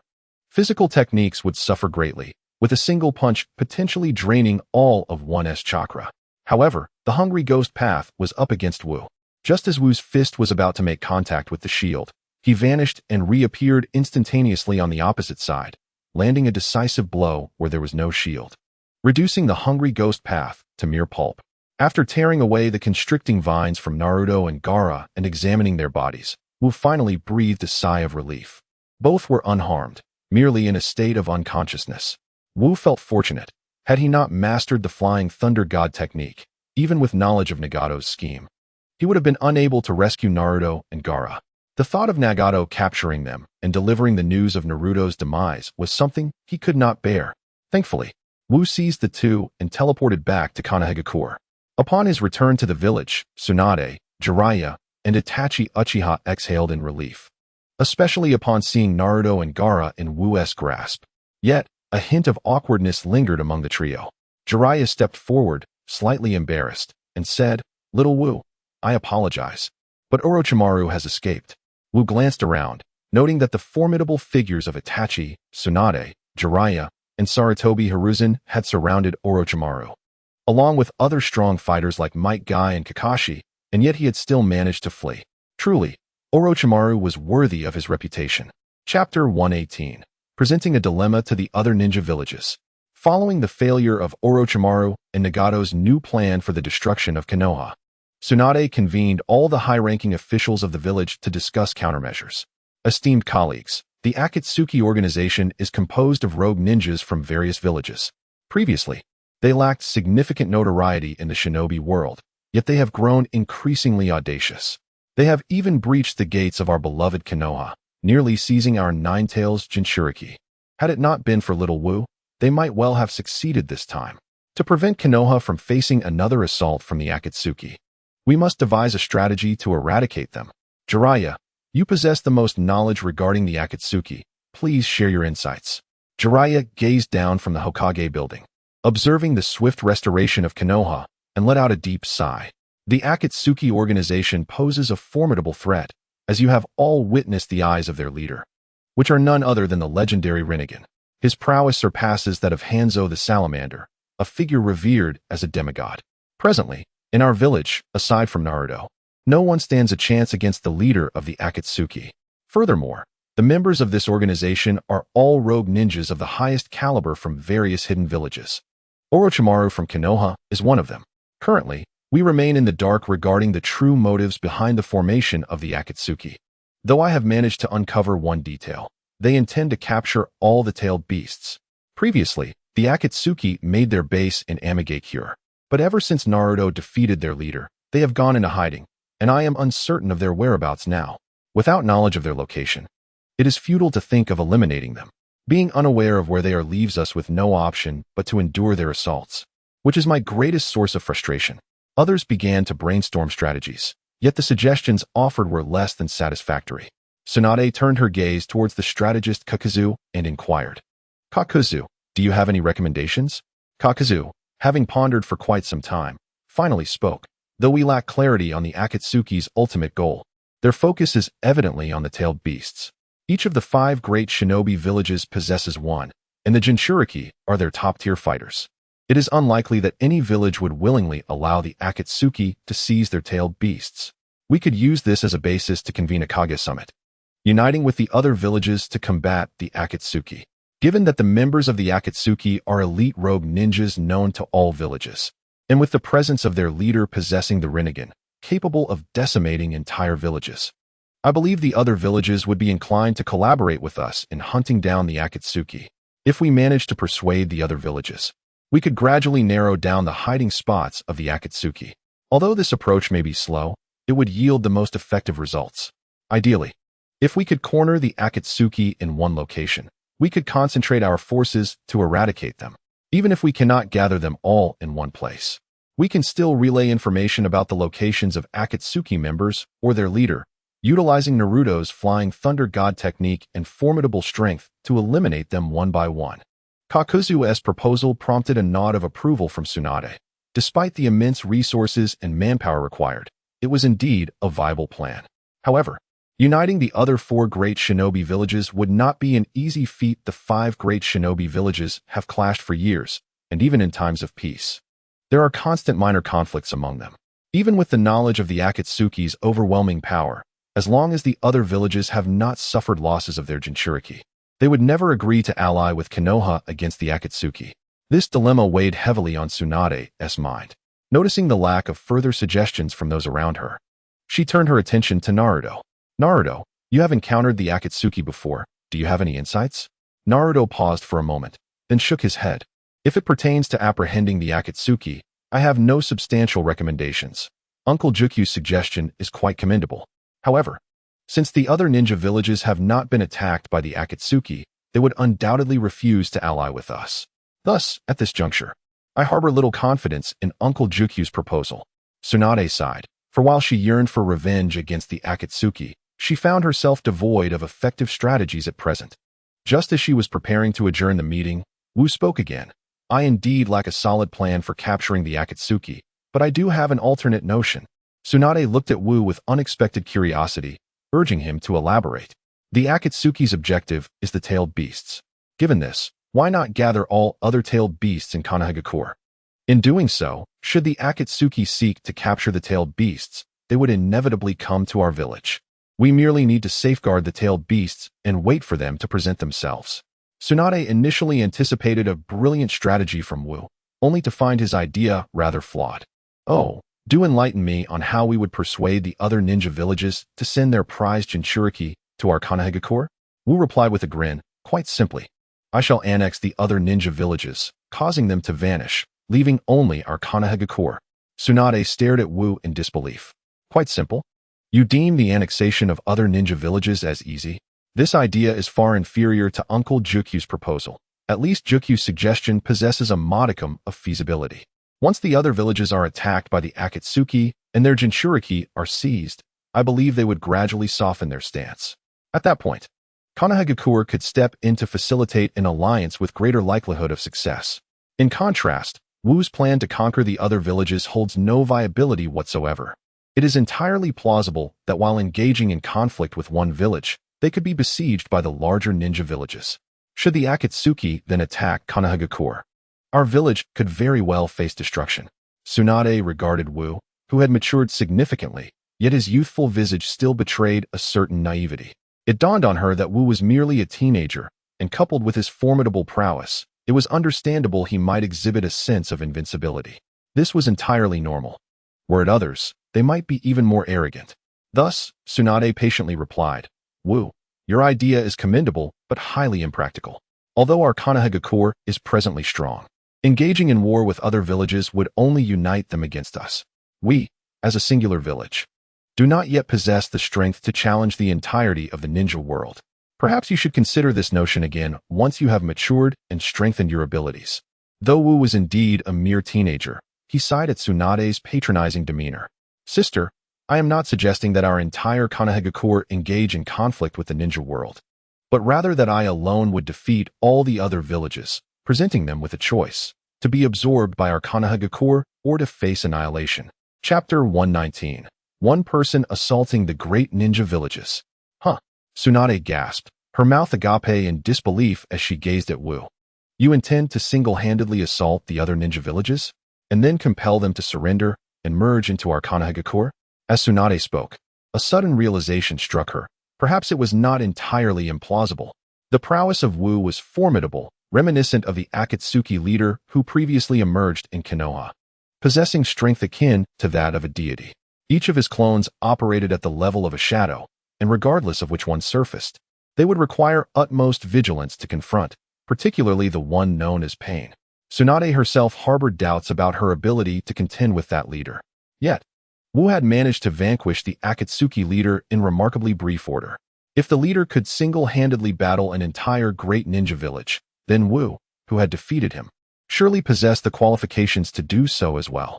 Tsunade pondered uncertainly. Could this be too audacious?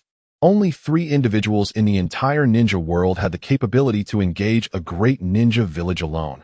Senju Hashirama, Uchiha Madara, and Hanzo of the Salamander. Among them, Hanzo's reputation bore significant exaggeration. He did not invade other ninja villages, but instead defended Amigakure against the assaults of 2 major ninja villages. Though Hanzo's strength was indeed remarkable, it rested upon the venomous prowess of his summoned salamander, coupled with the fact that Amigakure held little value, allowing him to safeguard it. Thus, Hanzo could only be regarded as a demigod, not a god of the ninja realm. Now, it appeared that Wu's abilities had perhaps touched upon the threshold of Hashirama and Madara, and while there remained a gap, it seemed that within the current ninja world, no one could rival Wu. In this light, Wu's proposition might indeed be feasible. Upon Wu's declaration, the chief of the advisory department, Rikuju, was immediately illuminated with excitement. Lord Hokage, this proposal is not only sane, but highly viable. Consider this. While Lord Wu's strength is extraordinary, without the Flying Thunder God technique, the proposal would lack feasibility. As Lord Wu could easily meet the same fate as the third Reikage, besieged and slain by the multitude of ninjas from a great village. However, with the Flying Thunder God technique, the scenario changes entirely. The combination of Lord Wu's immense strength and the ability to traverse swiftly allows him to continuously assault various ninja villages, retreating to Konoha for rest before resuming his onslaught.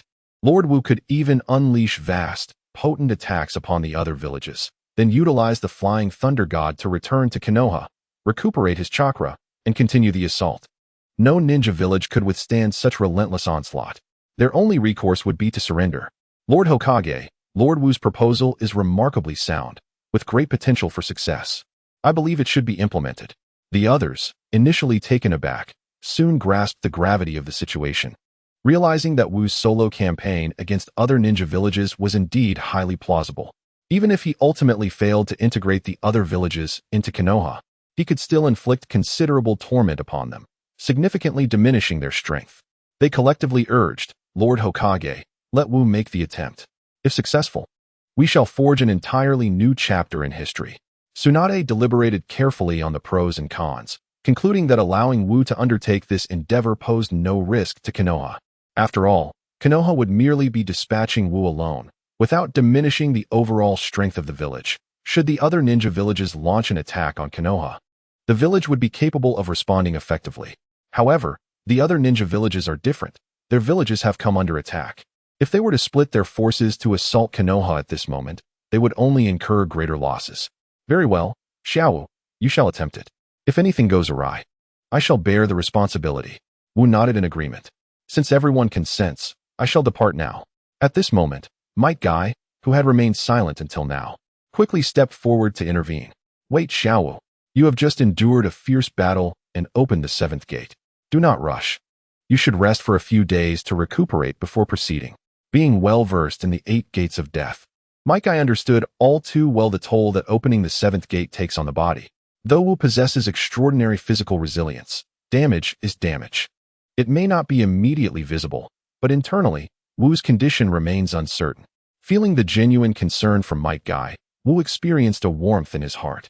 Despite Might Guy's seemingly rugged exterior, he is, in fact, quite attentive. In this instance, while others recognized Wu's usage of the 8 gates, none had considered the possibility of his injury. Wu spoke softly, Master, do not worry. Opening the 7th gate will not harm me. How can that be? Might Guy began to refute Wu's assertion, but then recalled that Wu had activated the lightning release chakra mode simultaneously when he opened the 8 gates. Having trained in the lightning release chakra mode himself, Might Guy was acutely aware of its formidable nature. The Reikage refers to his own lightning release chakra mode as the lightning armor, which is essentially a layer of chakra akin to a superficial enhancement, somewhat reminiscent of a super scion.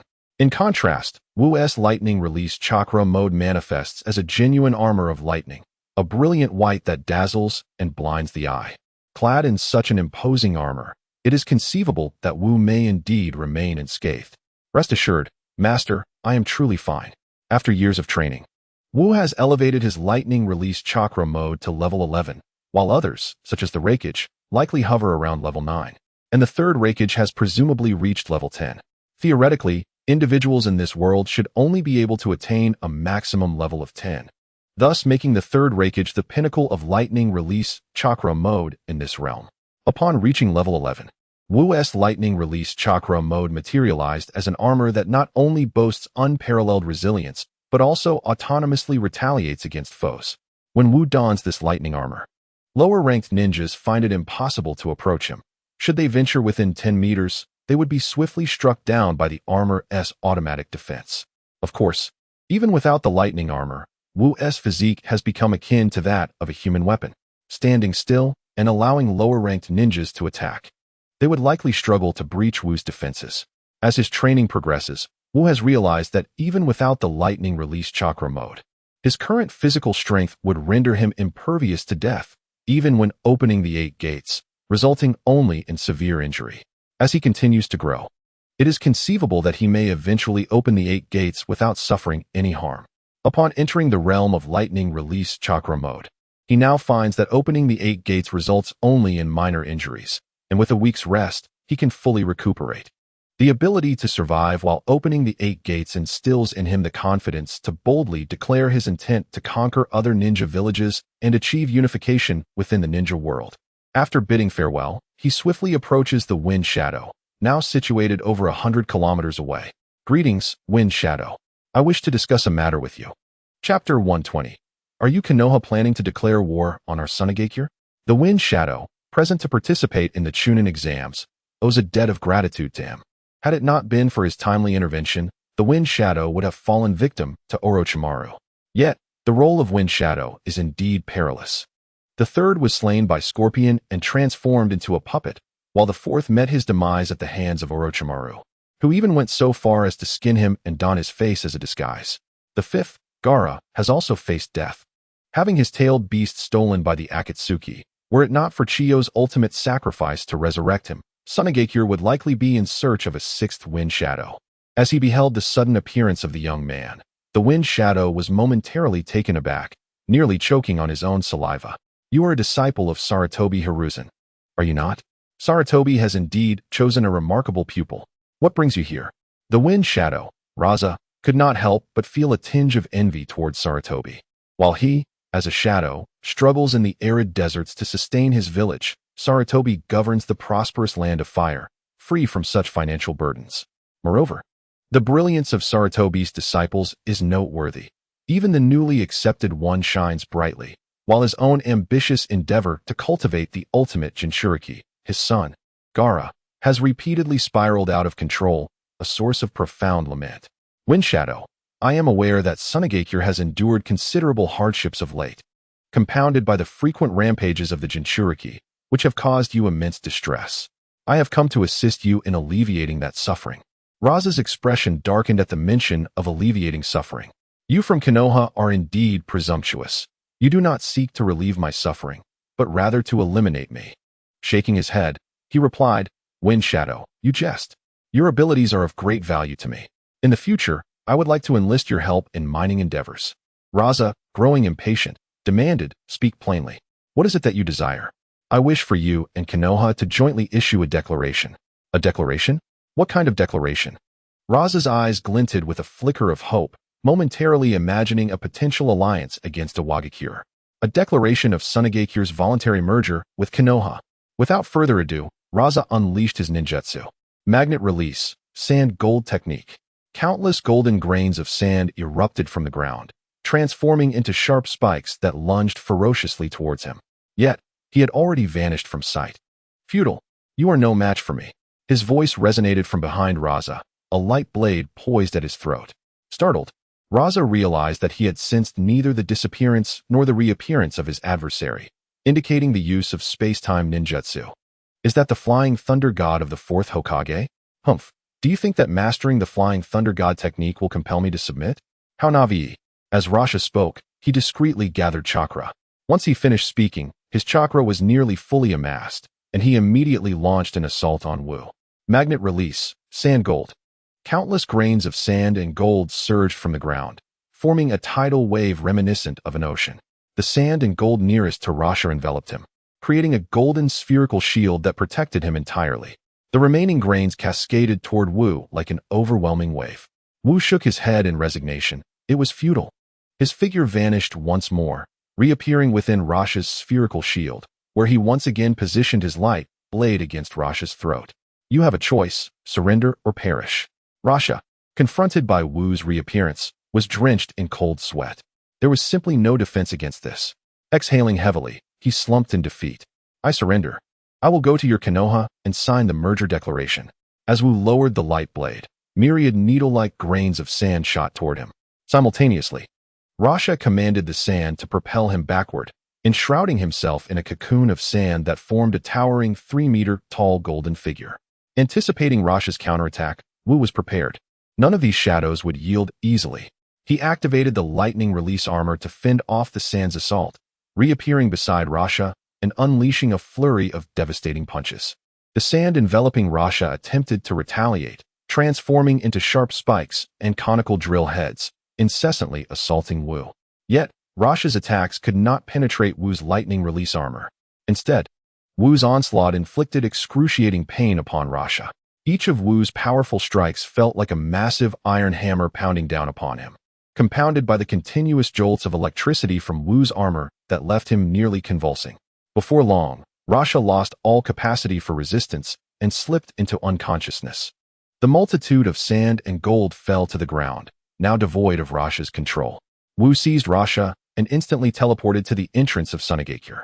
Without uttering a word, he stood at the gate, holding the unconscious Rasha, awaiting the inevitable. The guards at the entrance of Sunagakure swiftly spotted Wu, and their eyes widened as they recognized Rasha. It's Lord Wind Shadow. An enemy attack. An enemy attack.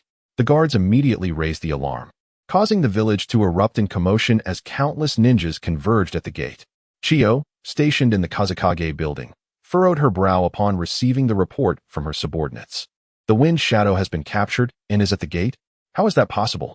The Wind Shadow is currently participating in the chunin exams in Konoha.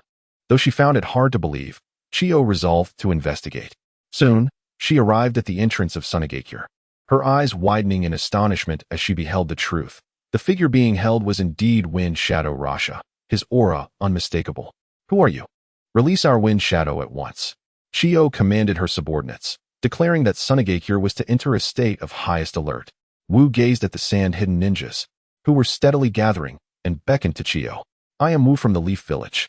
If you wish to rescue your Kazekage, it depends on your capabilities.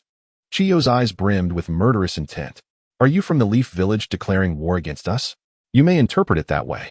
Chiyo produced a scroll, summoning 10 puppets that sprang to life, charging towards Wu. The assembled sand ninjas also launched their assault against him. Time passed unmeasured, and the unconscious Raza slowly opened his eyes, struggling to prop himself up. The scene before him rendered him utterly speechless. At the entrance of the sand village, countless sand ninjas lay strewn across the ground, amidst the remnants of puppets. Not far atop a hill stood a striking youth, seemingly gazing at the scenery of the sand village. Awake now? It is time to make a choice, surrender or perish. Of course, when I speak of death, I refer to all of your sand ninjas. Chapter 121, The Surrender of the Sand Village. In the land of Earth, at the rock-hidden village, a ninja hurriedly rushed into the Rock Shadow building, bursting into the office of the Tsuchikage. Tsuchikage-sama, we have a grave situation. Anoki, stifling a yawn and rubbing his sore waist, inquired, what is the urgency? I regret to inform you that the Cloud-Hidden Village's brutes have attacked the Leaf Village. The ninja's expression darkened. Tsuchikage-sama, the Leaf Village has launched an attack on the Sand Village. Anoki, previously lethargic, suddenly became alert. The Leaf Village attacked the Sand Village. You must be mistaken. Was it not the Sand Village that struck first? I did not misspeak. The Leaf Village not only assaulted the Sand Village, but also compelled the Sand's Kazekage to issue a declaration proclaiming the Sand Village's voluntary merger with the Leaf Village. What? Anoki leaped from his seat, disbelief etched on his face as he looked at the ninja. Although he knew his intelligence operatives would not deceive him, the news was so shocking that it was difficult to accept. Snatching the intelligence scroll from the ninja, Anoki scrutinized it word by word. The fourth Kazekage Raza has declared at the Leaf Village that the Sand Village is officially merged into the Leaf Village. All sand ninjas are now part of the Leaf Village and must discard their sand headbands, henceforth donning the Leaf's forehead protectors. Raza himself will serve as the Minister of Sand Ninjas in the Leaf Village, overseeing all former sand ninjas. Effective immediately, the Sand Village will no longer operate as an independent ninja village and will cease to accept external missions. The Jinchuriki of the Sand Village has now settled in the Leaf Village. Anoki's eyes widened with every word he read. No longer operating as an independent ninja village, ceasing to accept missions, ninjas merging into the Leaf Village, discarding their headbands? This cannot be true. This is the most fundamental emblem of a ninja village. In the ninja world, receiving missions is crucial for a ninja village's economy, aside from governmental funding. When others are willing to give missions to a ninja village, it signifies their trust in the village's strength, believing it can assist in achieving their goals. The Sand Village's declaration to stop accepting missions equates to its own demise. The forehead protector serves as a village's identity card. Upon seeing it, one can immediately ascertain the origin of a shinobi. The fact that Sunagakure has rendered its forehead protectors obsolete equates to a relinquishment of their identity and beliefs. Is this truly the end for Sunagakure? Even upon witnessing the proclamation issued by Raza, Noki remains reluctant to accept this reality. Despite his disdain for Sunagakure, He acknowledges its formidable strength as one of the 5 great shinobi villages. The Wagakure frequently collaborates with Sunagakure to confront Konohagakure.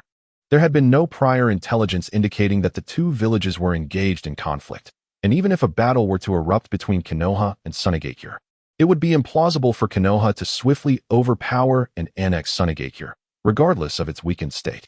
Why, then, has Sunagakure surrendered to Konoha? The enigma perplexes Noki, instilling within him a profound sense of unease. This unsettling feeling harkens back to his initial encounter with Uchiha Madara, a time when he felt the imminent threat of annihilation. Might Konoha have given rise to another Uchiha Madara? He demands an investigation, urging that no stone be left unturned in uncovering the reasons behind Sunagakure's sudden capitulation to Konoha. He requires this intelligence. Simultaneously, the Raikage, from Kumagakure gazes in astonishment at the intelligence report. How could this be? While Sunagakure may be feeble, it is inconceivable that Konoha could compel their surrender in such a short span. What could have transpired? The distance between Kumagakure and Sunagakure renders them indifferent to the latter's desolate, sandy terrain, yet they possess a fundamental awareness of the situation. Sunagakure undeniably ranks as the weakest among the 5 great shinobi villages. Yet, even if they are the weakest, they remain one of the 5. How could a village capable of mobilizing thousands of shinobi capitulate to Konoha so swiftly, effectively dissolving their existence as a shinobi village? This notion utterly exceeds Raikage A's comprehension. What is happening? The intelligence operatives from Kumagakure frown in confusion, unable to fathom the developments. We are still in the process of gathering information. This declaration of surrender reached us too rapidly, and we received no prior warning. A erupts in fury, bellowing at his subordinates. How could such a monumental event occur without our knowledge until they announced it? This is a failure of your intelligence department. Hurry and investigate. I demand to understand what catastrophic event could compel a major shinobi village like Sunagakure to merge with Konoha. The intelligence operative's expression darkens, not due to anger over A's outburst, but from the embarrassment of their department's ignorance regarding such a momentous occurrence in the shinobi world. Yes, Raikage-sama. I will ascertain the truth. A huffs in annoyance, dismissing the operative with a wave. At that moment, A's secretary, Mabu, speaks up. Raikage-sama, there is no need for anger. Based on the current situation, we can deduce some information. The annexation of Sunagakure by Konoha was not the result of war. Both are major shinobi villages. And even if Sunagakure is somewhat weaker, they could undoubtedly withstand Konoha's assault for at least 10 to 15 days. However, the 2 villages have disclosed no information, which indicates that the Hidden Leaf village has defeated the Sand village in an exceedingly brief span of time. Moreover, their numbers must have been limited. If they had been numerous, regardless of their attempts at concealment, some information would inevitably have leaked. In summary, it is highly plausible that Konoha deployed 1 or more shadow-level formidable warriors to swiftly incapacitate the Sand village, rendering it utterly incapable of resistance, thus leading to the current situation. AI pondered for a moment, finding Mabui's analysis quite reasonable, and inquired, who are the powerful individuals among the younger generation of Konoha? Without hesitation, Mabui replied, there are only 3, Uchiha Shursui, Uchiha Itachi, and Hitaki Kakashi. Uchiha Shursui once executed an ultra-long-range Jinjutsu attack against the ninjas of the Mist Village, defeating them before they even laid eyes on him. Uchiha Itachi, a newly emerged prodigy of the Uchiha clan, previously visited our Hidden Cloud village as a proctor for the chunin exams. I wonder if you recall him. Hitaki Kakashi, the son of the White Fang of Konoha, is a disciple of the 4th Hokage, Minato Namikaze, and is a super genius who became a Nin at the tender age of 12. He later acquired a Sharingan, and is now famously known as the Copy Ninja. AI reminisced about the chunin exams that had left a profound impression on him, recalling the young boy who exuded an aura not weaker than his own. Of course, he also thought of that little brat, Wu, who had brought disgrace to their Hidden Cloud village. Even if Konoha maintained a cordial relationship with the Uchiha clan, it would be implausible for them to allow the Uchiha to establish vast achievements of expansion unchallenged. The 3 Sannin are formidable, yet they pale in comparison to my own strength. Even if they joined forces, they could not annihilate the Sand village. Aside from them, what other powerful figures does Konoha possess? AI contemplated Wu, but subsequently shook his head. Wu's talent is exceptional, yet growth necessitates time. He is merely 12 or 13 years old now. How could he possibly surpass the Sannin in strength? Chapter 122. Come on, all of you, attack together. In the Mist Village, within the residence of the Mizukage. While assisting the Mizukage with administrative duties, Terumi May suddenly received intelligence. Upon reading the report, her expression shifted dramatically, and she rushed into the Mizukage chamber. The aged Mizukage was meditating in the room. Upon hearing the commotion, he slowly opened his eyes. What's the matter, May? Mizukage. A significant event that has shaken the ninja world has transpired. Terumi May exclaimed, handing 2 scrolls to the Mizukage. After perusing one of the scrolls, the Mizukage's eyes widened in disbelief. The Sand Village has been swallowed by Konoha? How is that even possible? Terumi May remained silent, merely gesturing for him to examine the other scroll. The Mizukage unfurled the second scroll, revealing an invitation for a summit among the 3 shadows, signed by Anoki, the Tsuchikage, and Ai, the Reikage. The invitation explicitly stated their desire to unite with the Mist Village to confront the suddenly empowered Hidden Leaf Village. After reading the invitation, the Mizukage let out a deep sigh. It appears to be true. Otherwise, the other 2 would not have reacted so strongly. I had hoped to allow you a few more years to grow, but it seems time is of the essence. Under the guidance of the esteemed Mizukage, Koharu May, you shall embark on a journey. From this moment forth, you shall assume the mantle of the 5th Mizukage of the Hidden Mist Village. A flicker of astonishment danced in Koharu May's eyes. Is that truly the case? However, her expression soon contorted into a furrow of concern. Master Yuan, what am I to do? With a heavy sigh, Master Yuan replied. There is but one course of action available to you. You must agree to form an alliance with the Hidden Stone and Hidden Cloud villages, and together, we shall dispatch a formidable force of ninja to assault the Hidden Leaf Village. We cannot remain passive while the leaf rises, otherwise, it will gradually consume the remaining 4 of the 5 great ninja villages. But we currently lack the strength to engage in battle. Koharu May lamented. The Hidden Mist Village had been significantly weakened following the scandal involving the 4th Mizukage, Yagura, who had been under control for so long. The 7 ninja swordsmen had either perished or defected, leaving the village bereft of capable shinobi. With Yagura's recent demise, and the 3 tails now roaming wild due to the absence of a suitable Jinchuriki, the Mist Village could scarcely muster any formidable warriors to bear the burden of a great ninja war. Koharu May pondered. Our Hidden Mist Village is situated overseas. Why not close our borders and observe the battles of the other 3 ninja villages from afar? As she spoke, a glimmer of hope illuminated her eyes. Perhaps, as they engage in conflict, they will exhaust each other as strength, allowing us to recuperate. Once they have sufficiently depleted their resources, we can strike, positioning ourselves advantageously. Master Yuan shook his head. No one is a fool. If you remain idle, they will not hesitate to unite against you, eradicating the Hidden Mist Village before turning on one another. Is it truly possible? The youthful Koharu May, still only beginning to learn the intricacies of governance, was taken aback. Go forth, and inform Noki and A that we, the Hidden Mist, shall mobilize the majority of our forces to restrain the strength of the leaf. Understood. 3 days later, Koharu May attended the 3 Shadows Conference alongside AO and CHJR, observing the grim faces of Noki and A. She sensed that the situation was far direr than she had anticipated. Gentlemen, I am Koharu May, the 5th Mizukage. As we are situated overseas, it is difficult for us to ascertain the details regarding the Leaf Village. Please enlighten us. After a prolonged silence, as Koharu May prepared to speak again, Noki sighed.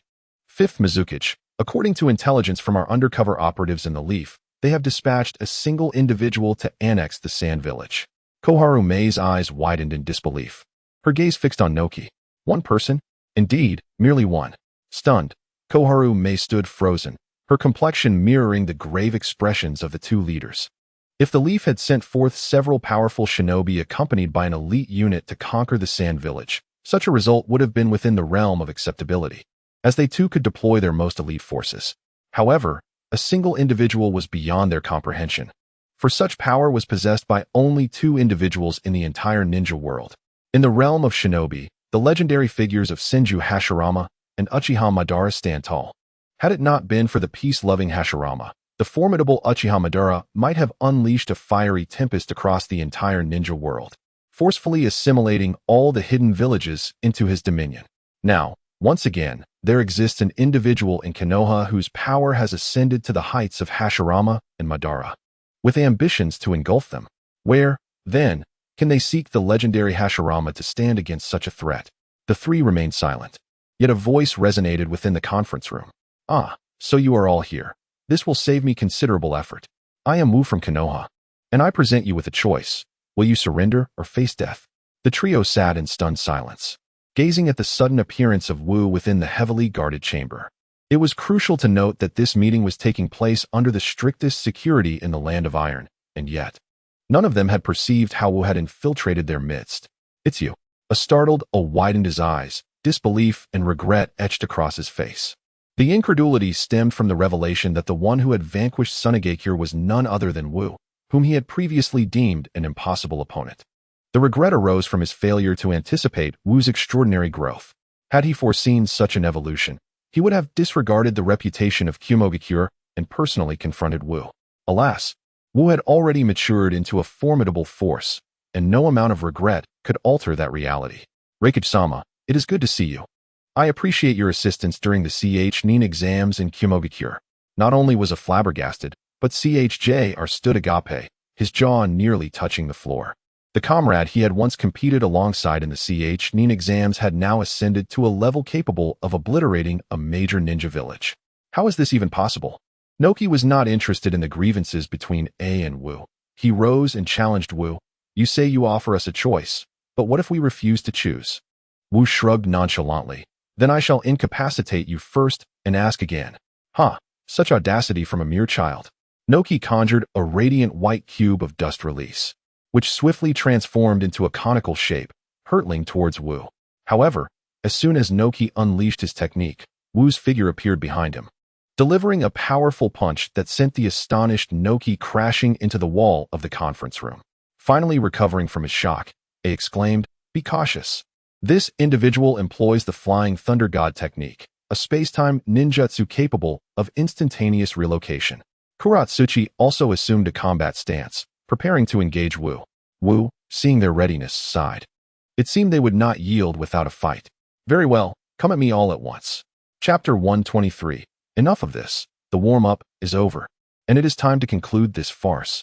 Without further ado, Reikage activated his lightning release chakra mode and charged directly at Wu.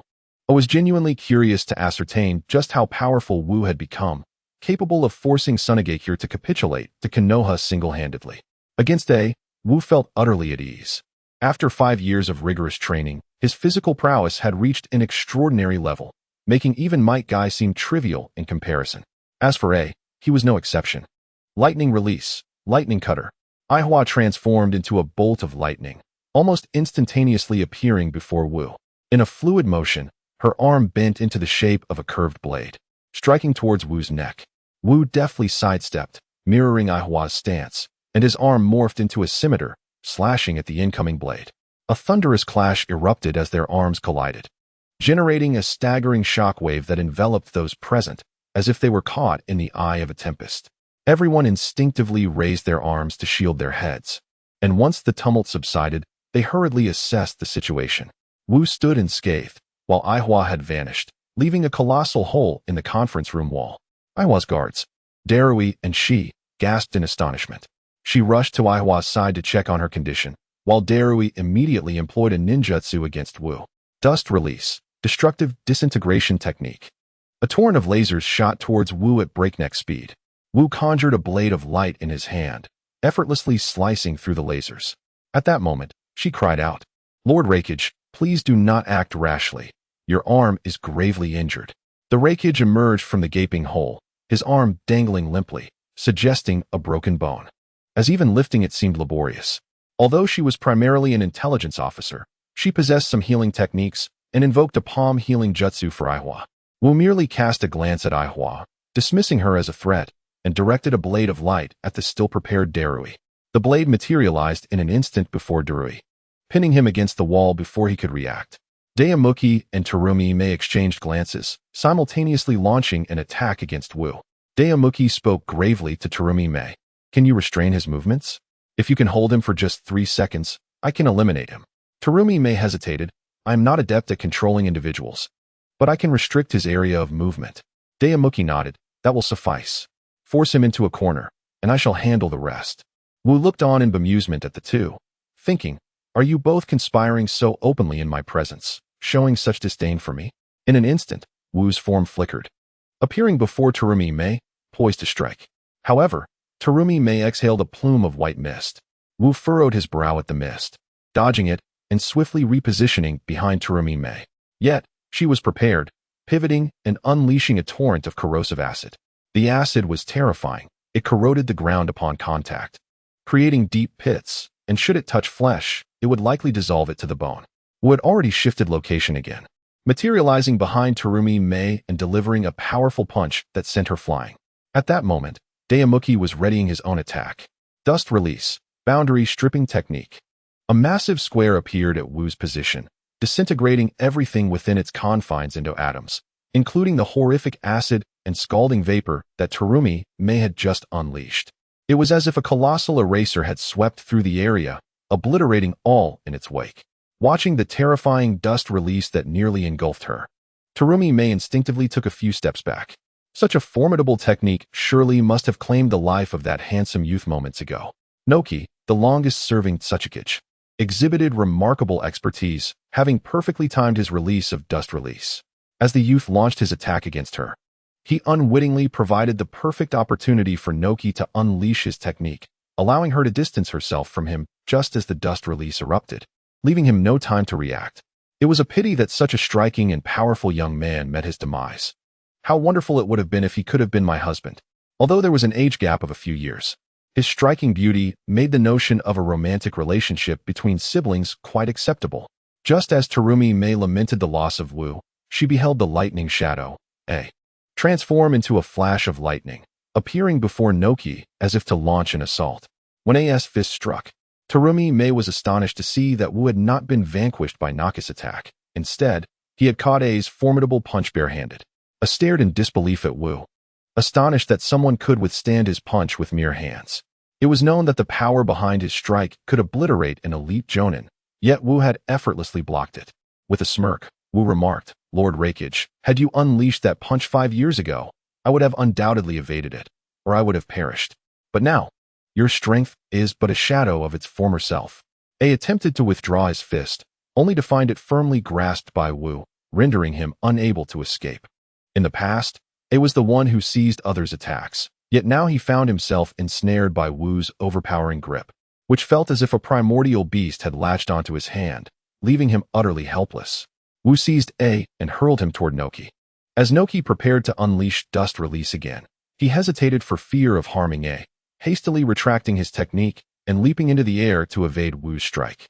Meanwhile, Terumi Mei summoned a noxious acid mist, a combination of scalding vapor and acidic liquid, surging toward Wu. However, upon witnessing a being caught, she restrained the mist, wary of launching an attack. While they were cautious, Wu had no such reservations and directly tossed A into Terumi Mei's acidic fog. Terumi Mei quickly controlled the mist to avoid A while directing it toward Wu. The acid mist was dreadfully potent, corroding everything in its path. Although the speed and ferocity of the mist were alarming, it posed little threat to Wu, who could teleport effortlessly. Just as Wu prepared to strike Terumi Mei, Naka's fist transformed into rock, hurtling toward him. Earth release, rock fist technique. Earth release, super heavy rock technique. Judging by Naka's rapid descent, the power of this blow was bound to be immense. Yet, Wu stood his ground, activating the seventh gate and lightning release chakra mode. He met Naka's fist with a counterpunch. Wu's formidable strike shattered Naka's rock fist, obliterating the Tsuchikage's body in the process. Rock clone, intriguing. Noki suddenly reappeared, bellowing. Earth release, rock technique.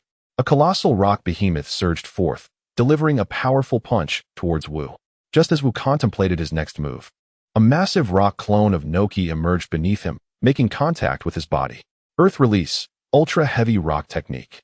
A tremendous force abruptly descended upon Wu, as if an entire mountain had suddenly been placed upon him. Just as the behemoth's fist was about to collide with Wu, he smiled. No more games. The warm-up is over. It is time to conclude this farce. Chapter 124. Ladies and gentlemen, cheer up. The ninja world is unified. You have fallen victim to my ultra-heavy rock technique. Your body now bears the weight of a mountain. despite being in such a dire predicament. You still dare to speak so arrogantly. At that moment, Terumi Mei enveloped Wu in corrosive mist, which spread throughout the vicinity, leaving only a small gap around her, AI, and Noki, along with their guards. Observing the encroaching mist and the fist of the rock behemoth descending from above, Wu's eyes glinted with disdain. Thunder Day Tiger. A thunderous tiger roared forth, its immense bellow clearing the corrosive mist entirely. The Thunder Tiger surged forward, shattering the rock behemoth as if it were made of tofu. After demolishing the behemoth, the Thunder Tiger's momentum remained unabated as it charged towards Noki and Terumi Mei. Seeing this, Noki hastily employed a ninjutsu. Earth Release, Rock Arm. A gigantic rock hand materialized, encompassing both Noki and Terumi Mei, providing them with steadfast protection. After a considerable duration, Noki finally commanded the giant hand to open. Assessing the situation, to their astonishment, AI stood before them, his body charred. It turned out that he had rushed in to intercept the Thunder Tiger's attack. But despite his mastery of lightning techniques, he was still singed by the tiger's tremendous power. Rakic, are you alright? AI waved his hand dismissively. I'm fine. Just a bit worse for wear. However, his expression was grim. The three leaders of the major ninja villages were embroiled in a battle against Wu, and yet, they found themselves in utter disarray, while Wu remained unperturbed, his attire untouched.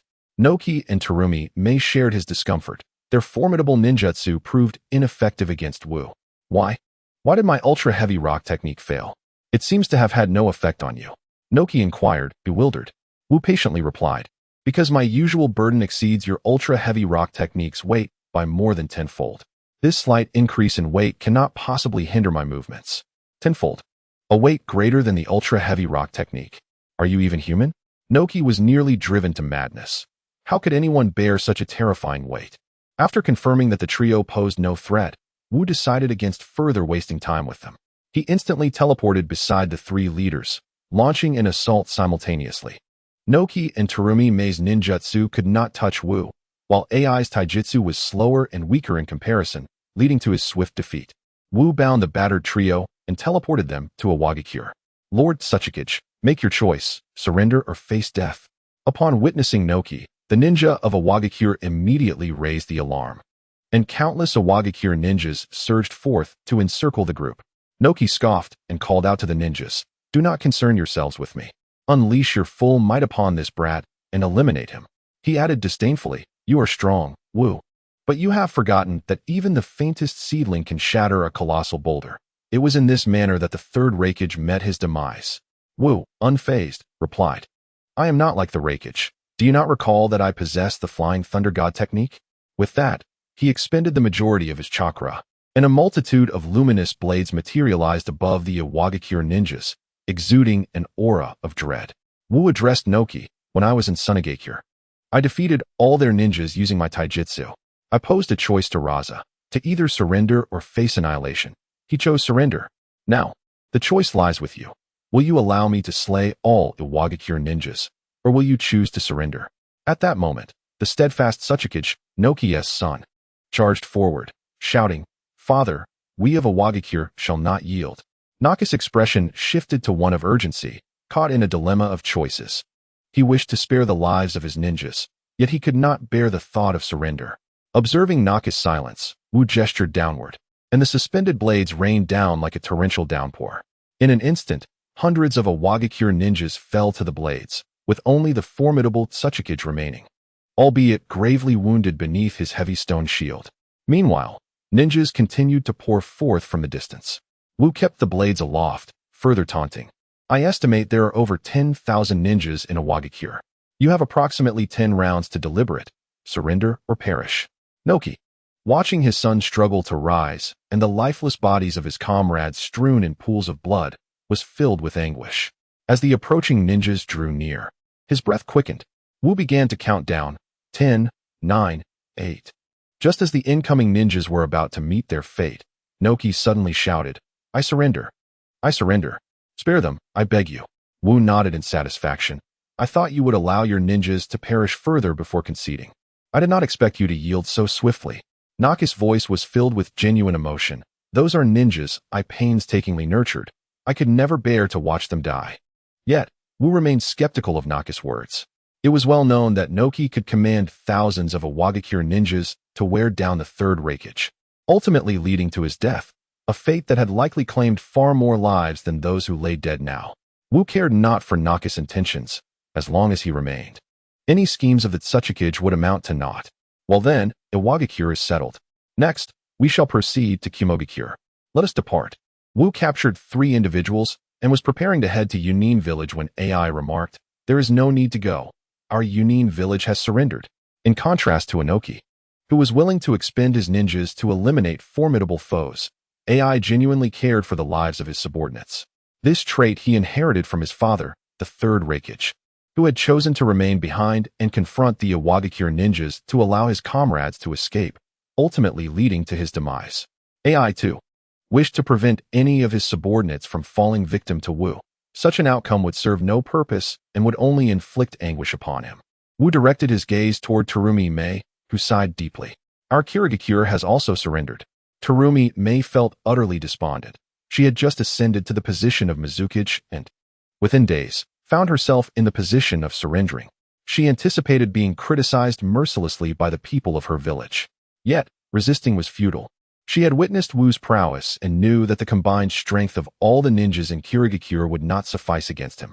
Rather than risk the lives of the already scarce Kirigakure ninjas, surrendering seemed the more prudent choice, allowing them to preserve their lives.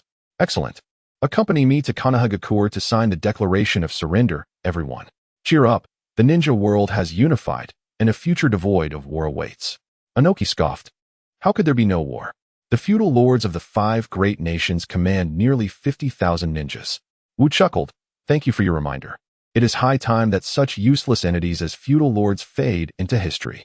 Chapter 125. A vision for transforming the ninja world upon Wu's return to Konohagakure. A lively scene unfolded at the village's entrance, where a long line of individuals eagerly awaited entry. As Wu arrived, the guards promptly instructed the waiting crowd to step aside, allowing Wu and the 3 Kage to pass through first. Those in line recognized the individuals captured by Wu. They were indeed the Kage from the 3 great ninja villages, and they were momentarily taken aback, obediently stepping aside to let Wu through.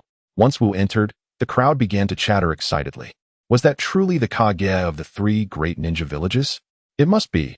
I recognized 2 of them, the Raikage AI from Yunin and the Tsuchikage Inoki from Iwagakure. The other one, I don't know, but they appear to be the Mizukage from Kirigakure. After the fall of Sunagakure, many had anticipated a shift in the world order, expecting Konohagakure to confront a coalition of the remaining 3 great villages. Just days ago, news had circulated regarding the impending alliance of these villages, yet here they were. Merely 2 days later, with all 3 Kage captured by Konohagakure, it seemed that the ninja world was indeed on the verge of monumental change. It was not merely a change in the weather. The entire world was poised for transformation, with a future that would see Konohagakure as the singular dominant force. We must hasten to collaborate with Konohagakure. In doing so, we might carve out a portion of the spoils from their rise. Upon uttering this, the speaker quickly slapped his own mouth and fell silent. The surrounding individuals were well informed and understood the implications of the speaker's thoughts. Konohagakure was set to become the only ninja village in the world, and its inevitable expansion promised significant rewards for those who allied with it at this juncture. Consequently, the throngs of people awaiting entry into Konoha were filled with eagerness, all striving to forge a collaborative relationship with the village, yearning to enter as swiftly as possible. Upon his arrival in Konoha, Wu observed the already vibrant atmosphere had become even more exuberant, with the streets teeming with life. He remarked to the 3 companions, "Behold, it is only through the cessation of war that prosperity can flourish. Following the unification of the ninja world, the realm shall be free from turmoil. And this future abundance will only grow more bountiful." Inoki, visibly displeased, retorted, "This prosperity belongs solely to your Konoha. You occupy the most fertile lands in the ninja world, thus attaining this affluence with ease. If you resided in our rocky Iwagakure, your perspective would surely differ." Wu shook his head, responding, "Inoki, you have truly squandered decades of life. Your rock ninjas excel in reshaping terrain, particularly when your IWA forces mobilize their strength. They can transform vast areas to their advantage. It is lamentable that with such a beneficial ability, your focus remains solely on warfare rather than improving the environment of Iwagakure." Inoki, undeterred, countered. Do you presume we have not made attempts? While we can alter the terrain with ease, we cannot change the climate. The arid conditions of the land of Earth, with its persistent drought, render agriculture nearly impossible.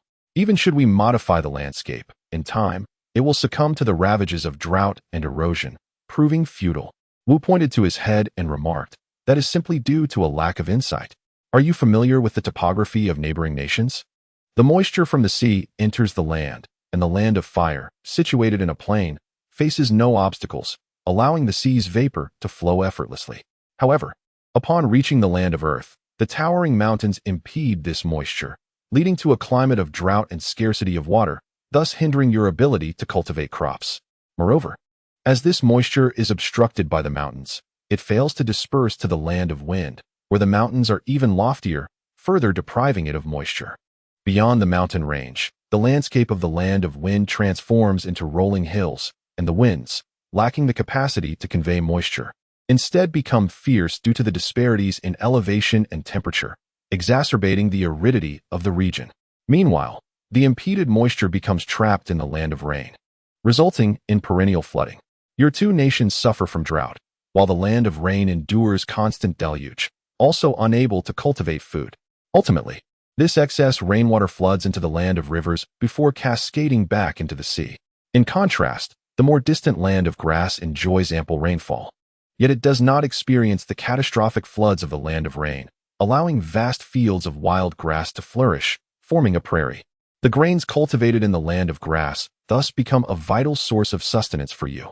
If we were to remove the towering mountains of the land of Earth, creating a passage for moisture to enter, would not the environment of the land of Earth see significant improvement? If we were to remove the mountains that separate the land of Earth from the land of wind, would the fierce winds of the wind country cease? Once moisture permeates the wind country, might it transform into fertile land akin to the land of grass? Without the mountains acting as barriers, the torrential rains of the rain country would diminish, allowing it to become arable land suitable for crops. Upon hearing this, Ohayaki stood frozen in contemplation, pondering the feasibility of Wu's proposal. After much deliberation, he concluded that it was indeed highly plausible.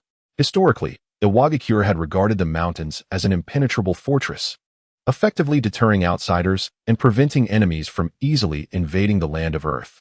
However, upon reflection, he realized the folly of his previous thoughts. He had failed to recognize that the very shield meant to protect their homeland had become the root of their impoverishment. Had he taken office as the Tsuchikage and opened the mountain passes to allow moisture to flow into the land of Earth, they might not have had to envy the bountiful lands of Konohagakure, for they would possess such fertility themselves. Beside him, AI's eyes widened in astonishment at Wu's words. This revelation seemed to resolve a long-standing dilemma that had plagued the three nations. The environments of the land of Earth and the land of wind would be rejuvenated, while the rain country's flooding issues would be alleviated. Particularly for Sunagakure, if such a transformation were realized, the desert could potentially be converted into fertile land for cultivation. AI promptly inquired, what about our land of lightning? The environmental concerns of the land of lightning are quite manageable, Wu replied. Surrounded by sea on three sides and endowed with abundant rainfall, the northern expanse is characterized by permafrost, while a significant portion of the interior is dominated by towering mountains. Only the southern region, which connects to the mainland, offers some respite, yet it too is hilly, rendering arable land exceedingly scarce. One might say it is a realm of 3 mountains and 6 portions of river.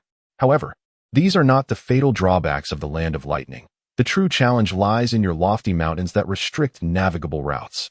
The transportation of goods is exceedingly cumbersome, as large vessels cannot enter, while smaller boats are too sluggish, hindering development.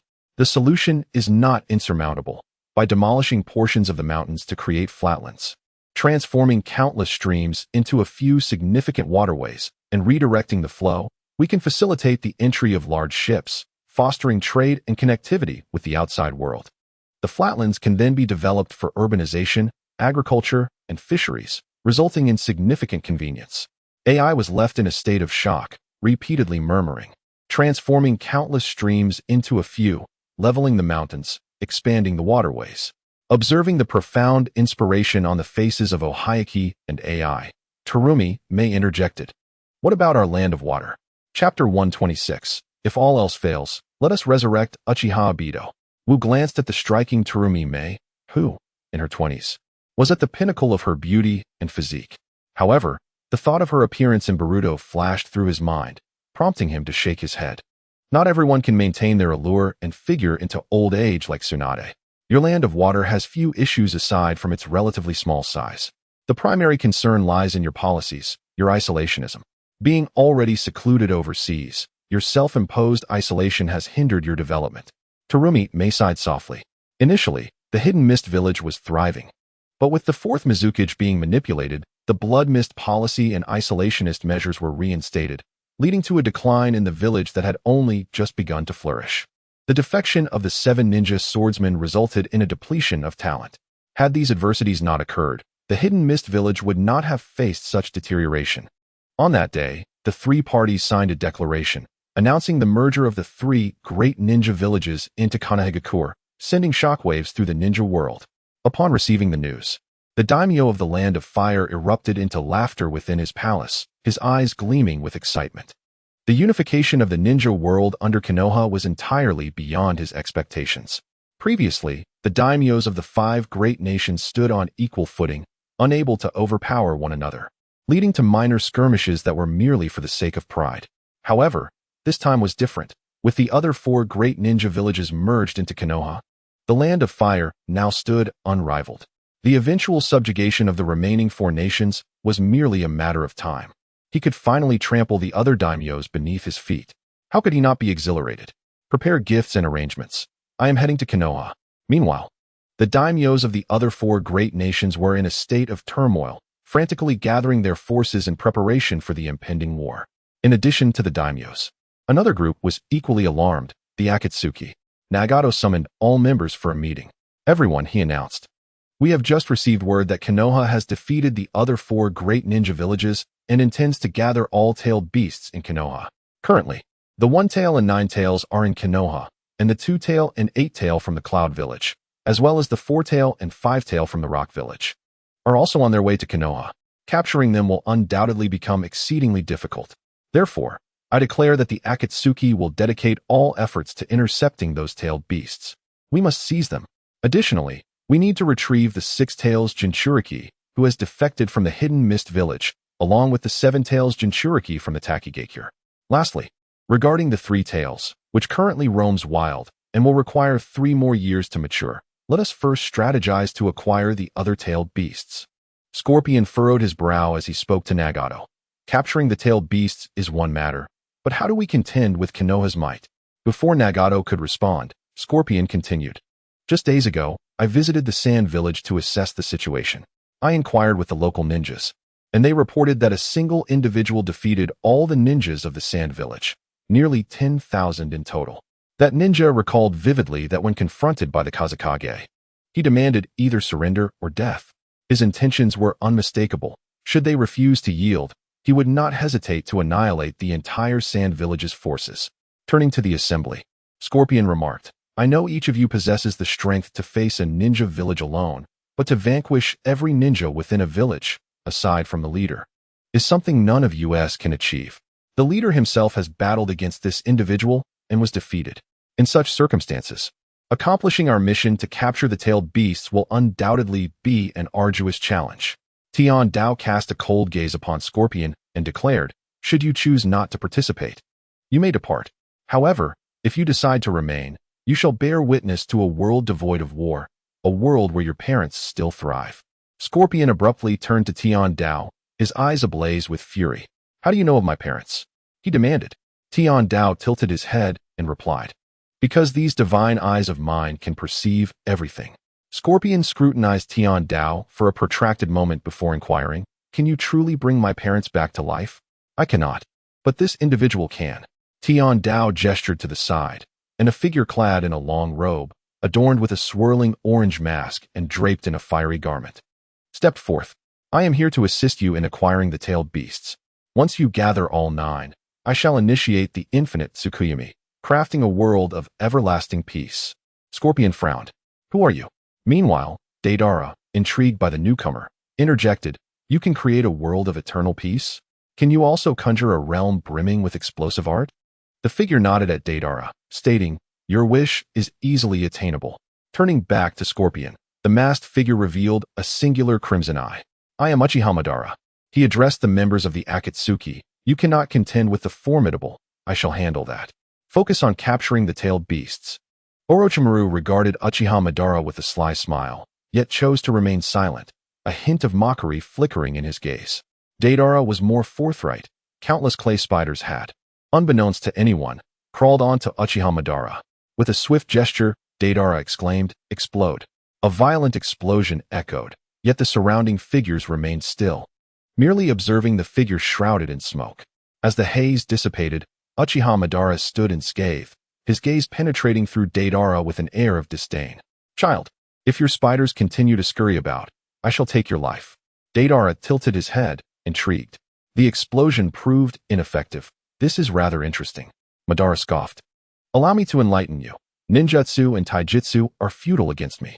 Thus, the seemingly invincible foe you fear can be easily vanquished in my presence." Upon hearing Madara's arrogant proclamation, the group had no objections, especially as he positioned himself against the most formidable opponent. It was then that Tian Dao spoke up. "Now that concerns have dissipated, let us set forth immediately to capture the tailed beasts. We must not allow them to congregate in Konoha, or it will become increasingly difficult to seize them." The group nodded in agreement and dispersed, leaving only Konan, Tian Dao, and Uchiha Madara behind. Madara scrutinized Tian Dao, expressing his dissatisfaction.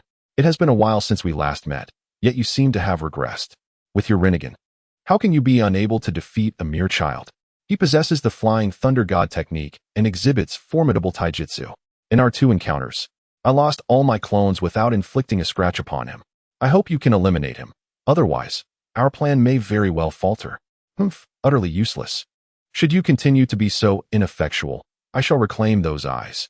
With that, Uchiha Madara's eyes spiraled into a vortex before he vanished from sight.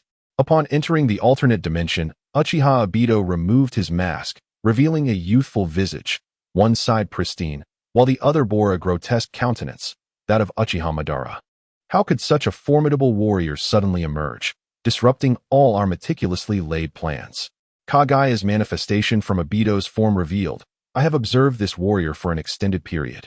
His strength surpasses that of the legendary Minato Namikaze you once faced. You are no match for him.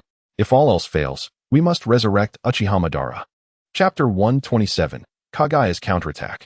Obito initially misconstrued Kagaya's suggestion of resurrecting Madara as a mere summoning through Orochimaru's Edo Tensei, intending for Madara to aid in the realization of the Eye of the Moon plan.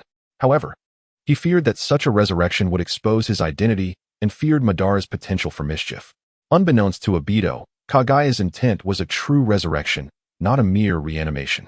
"It is not yet time for Madara's revival. I must first confront this warrior."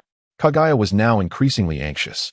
After great effort, he had enabled Madara to merge with Hashirama Senju's cells, uniting the chakras of Indra and Ashura, leading to the birth of the Rinnegan.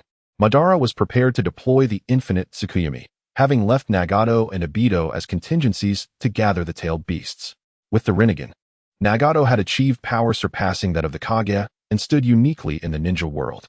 Logically, gathering the tailed beasts should not pose a significant challenge, especially with Obito's persuasion leading Nagato to commence the collection, just when the situation appeared to be in their favor. Who could have anticipated the emergence of such a warrior as Wu, poised to unify the ninja world? How could Madara summon the Ten Tails and initiate the infinite Tsukuyomi if such a scenario unfolded? Without the ability to summon the Ten Tails and activate the infinite Tsukuyomi, resurrecting Kagaya would be impossible. Would he then have to wait decades, or even centuries? After investing so much time, he could not afford to miss the opportunity presented by Madara, the one most likely to resurrect his mother. No, it was imperative to resurrect Uchiha Madara. Regardless of Wu's might, he would not rival Madara. With Madara's revival, everything would return to its rightful course.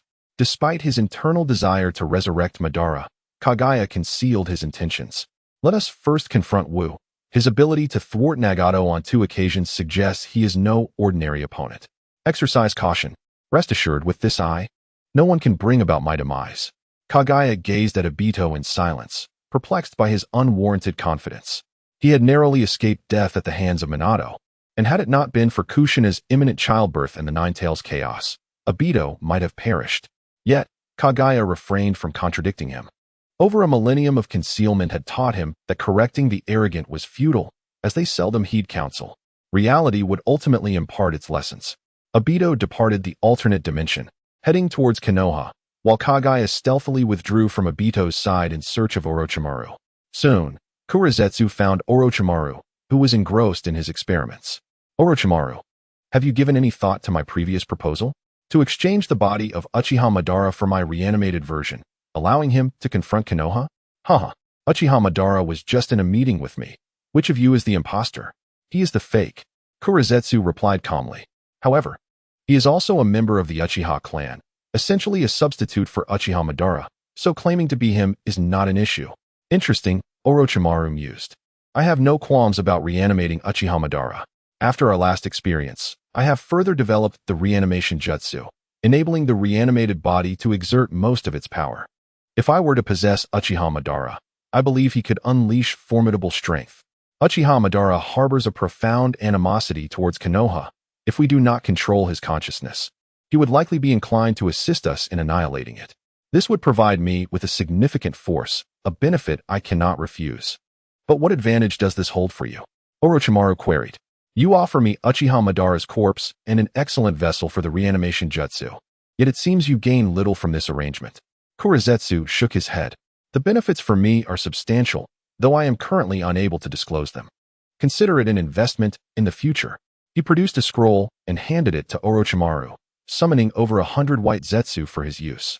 The Uchiha Madara at the meeting is now heading towards Konoha, intending to confront that Wu.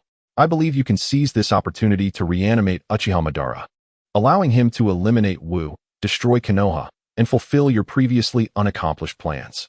Orochimaru's eyes brightened at this prospect. It appeared that Konoha was about to become lively again. He would join in the excitement. Watching Orochimaru accept his gift, Kurizetsu smiled with satisfaction. I hope we can return to the right path. At that moment, Wu remained unaware that Kurizetsu had prepared a grand gift for him. However, even if he did know, he would not care, as the Akatsuki organization had only a few tricks left to employ, either the reanimation jutsu, the army of white zetsu, or Uchiha Madara. Other techniques posed no real threat to Wu. Among these, Uchiha Madara was the most formidable adversary. Currently, Wu's strength could only be considered on par with Uchiha Madara, and he held no absolute confidence in defeating him. Nevertheless, Uchiha Madara was ultimately a reanimated entity, which imposed certain limitations on his power. When the time came, Wu planned to seal Madara, preventing him from becoming the sage of the six paths, even if Madara could manipulate Nagato or Obito to aid in his resurrection.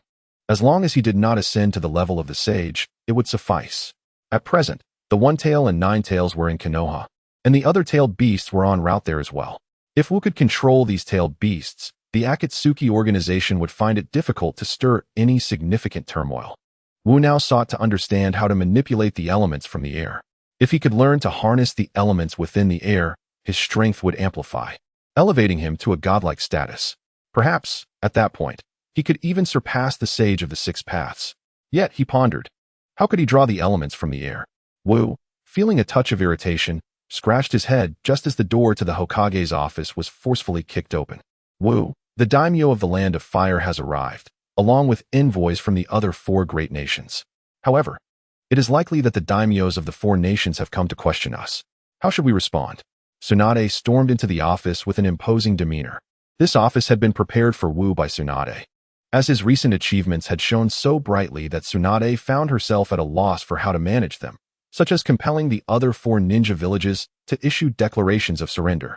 Consequently, she had assigned Wu the task of handling these matters, which she found too challenging. As Wu grappled with his frustrations, the arrival of the daimyo presented an opportunity to channel his pent-up energy. With a smirk, he remarked, "The daimyo has come, which saves me the trouble of seeking them out. Since the 5 great ninja villages have merged, it is only natural that the 5 great nations should unite as well." Tsunade, indifferent, replied, "I entrust you with full authority to handle this. I'm off." Watching Tsunade depart, Wu felt somewhat exasperated.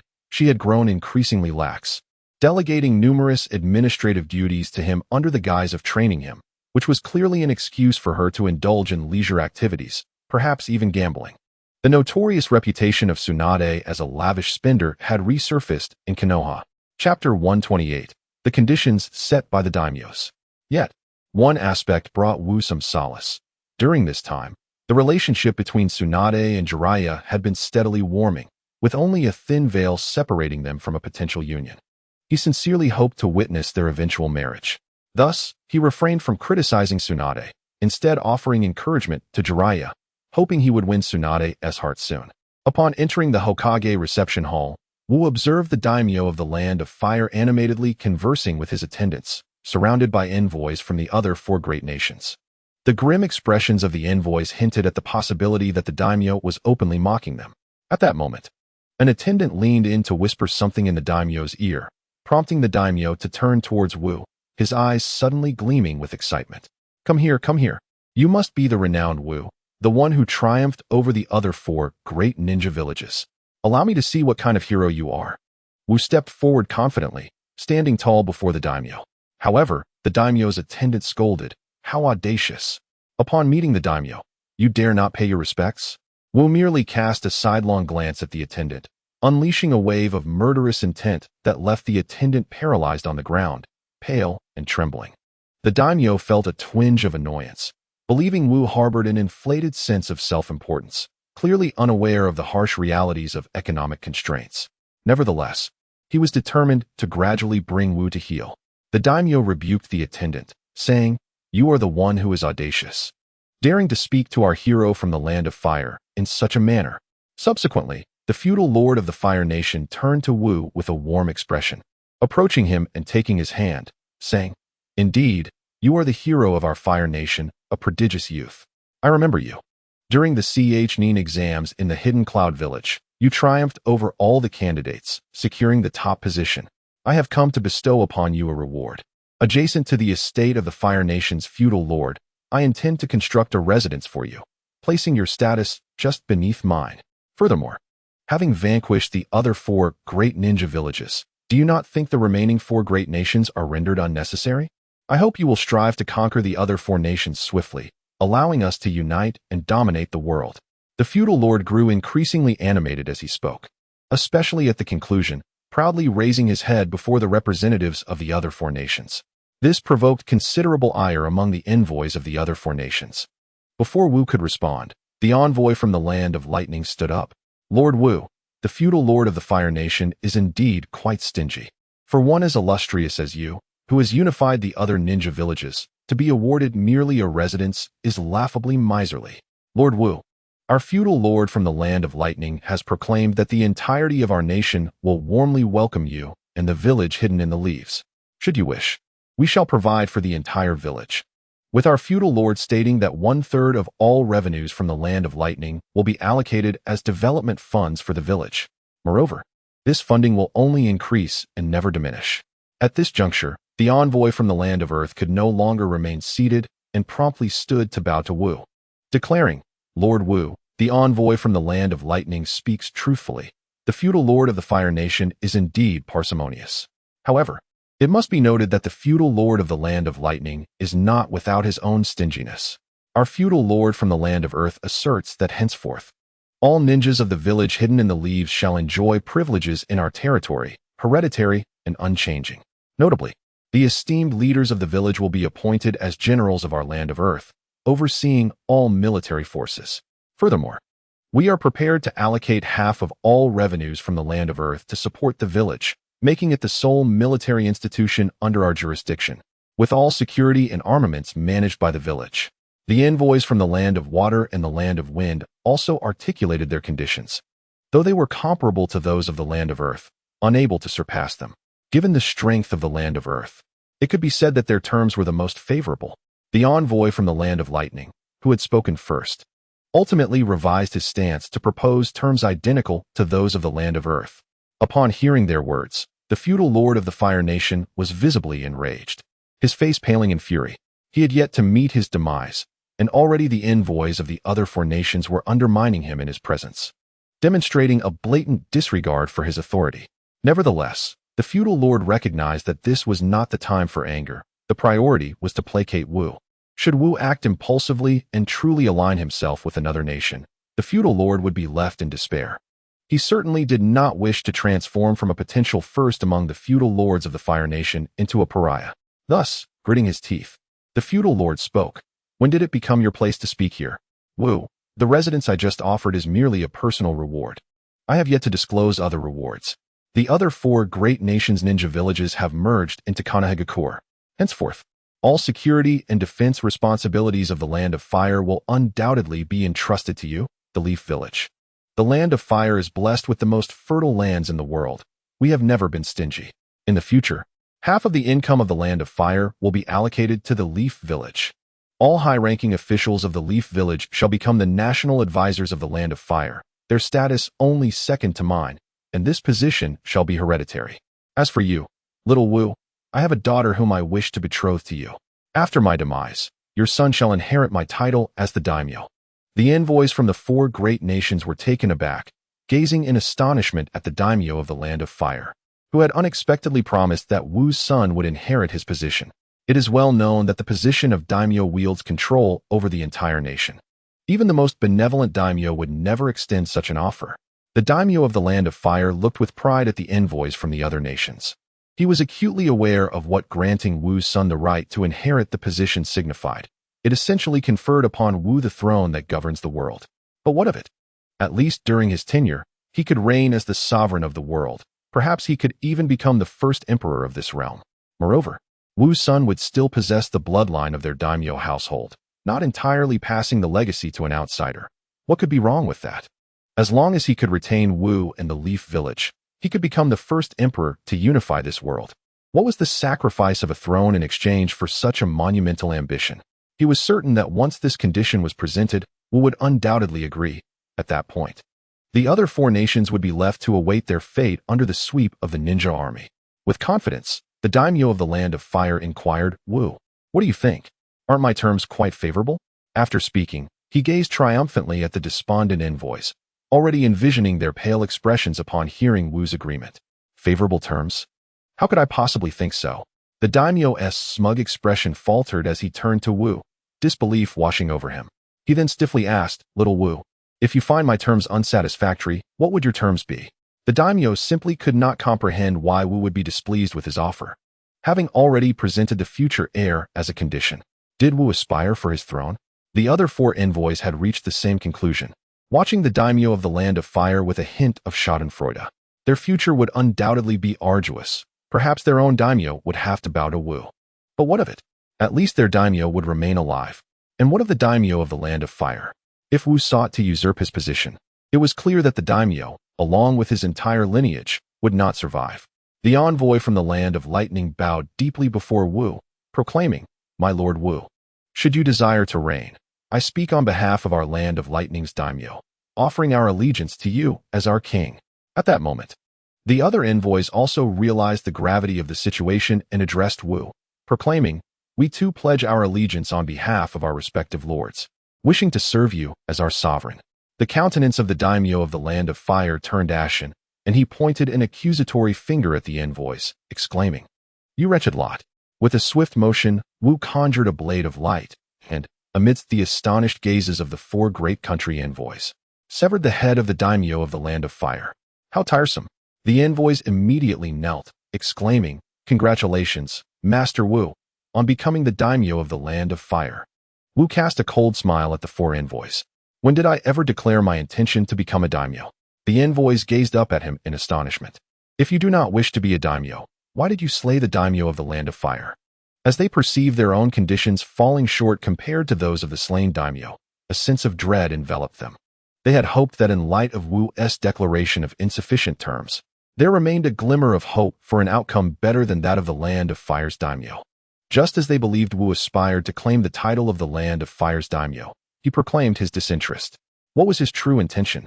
Wu, growing weary of the envoys, retorted, return and inform your daimyo to prepare his last words. The 4 envoys were left in a state of paralysis.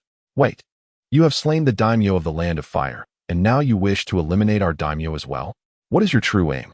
Yet, they dared not challenge Wu, for he was the formidable figure who had unified the 4 great ninja villages and decimated the daimyo of the Land of Fire. One misstep could very well cost them their lives.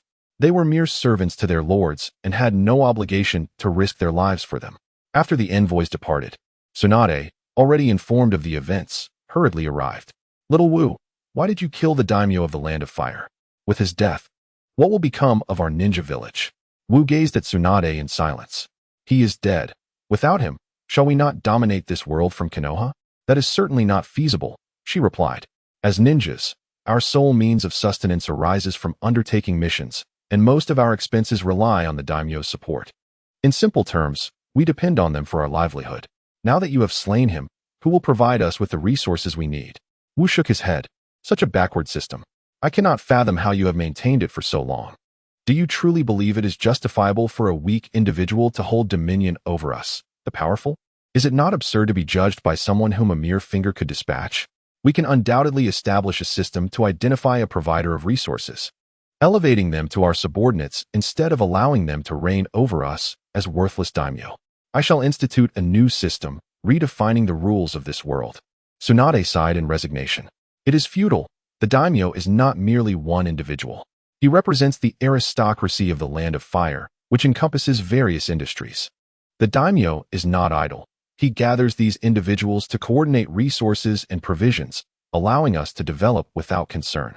The presence of a daimyo actually alleviates many of our burdens. Wu scoffed. In a world where power reigns supreme, these hierarchies are of little consequence. Do you suppose they will unite against us to preserve their lives? Or will they choose to become our vassals? Having lived for several decades, Tsunade is not an inexperienced girl. She is well aware of how those in power will choose. However, by taking the life of the daimyo, I fear it may incite turmoil within the Land of Fire. Do not worry. As long as we declare that Konoha shall henceforth be the sovereign of the Land of Fire, there will be no unrest. If the chaos stems from the nobles, it will be even simpler. Eliminate those nobles and allow the clans that align with us to reap the benefits, replacing their positions. Tsunade shook her head with a smile. Perhaps you should assume the role of Hokage. To reform the world, one must wield the corresponding power. Wook shook his head. I am not yet ready to become Hokage. The Akatsuki organization is a significant problem. We shall discuss it once we deal with them. You have subdued the 4 great ninja villages. Are you still afraid of a mere rogue ninja organization? They are not merely a rogue ninja group. The troubles we must confront are far greater than you can imagine. Oh, Tsunade looked at Wook with curiosity. While the leader of the Akatsuki is formidable, I know him to be Jiraiya's disciple. Given your current strength, it should not be too difficult to resolve this issue. Wook did not respond to this. Instead, he inquired, Sister, what do you think is the origin of the Rinnegan? Tsunade shook her head, indicating her ignorance. To create the Rinnegan, one must gather the chakra of Indra and Ashura. Indra and Ashura are the 2 sons of the Sage of 6 Paths. When their chakras merge, the divine I known as the Rinnegan is born. The chakras of Indra and Ashura do not vanish. They merely transfer to their exceptional descendants. After their separation, the Senju and Uchiha clans were formed. The individuals who previously inherited the chakras of Indra and Ashura are your grandfather, Hashirama Senju, and Madara Uchiha. In their final battle, it appeared that both Hashirama and Madara perished. However, in truth, Madara should have survived and utilized Hashirama's flesh to merge with the Rinnegan. As for the child from the Land of Rain you mentioned, he is merely a chosen caretaker of the eye. Tsunade's eyes widened in disbelief as she gazed at Wook. Are you saying that Madara Uchiha is still alive? He should be dead. Otherwise, he would not entrust the Rinnegan he fought so hard to obtain to another. Tsunade breathed a sigh of relief. It is better if he is dead. You cannot comprehend the terror of Madara Uchiha. If he were alive, our entire ninja world would likely fall. I mean, he is dead, but that does not imply he cannot return.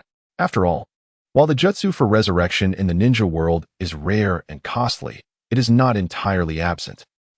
Are you suggesting that our next enemy could very well be Madara Uchiha? Chapter 130. Art is an explosion, self-detonation. In the following 2 days, Wook focused on dismantling the influence of the daimyo of the Land of Fire and announced new regulations. The position of daimyo would be abolished, replaced solely by a throne. The reason for referring to it as a throne rather than an imperial seat is primarily that Wook believes no one in this world is truly worthy of the title emperor. Even he does not consider himself deserving.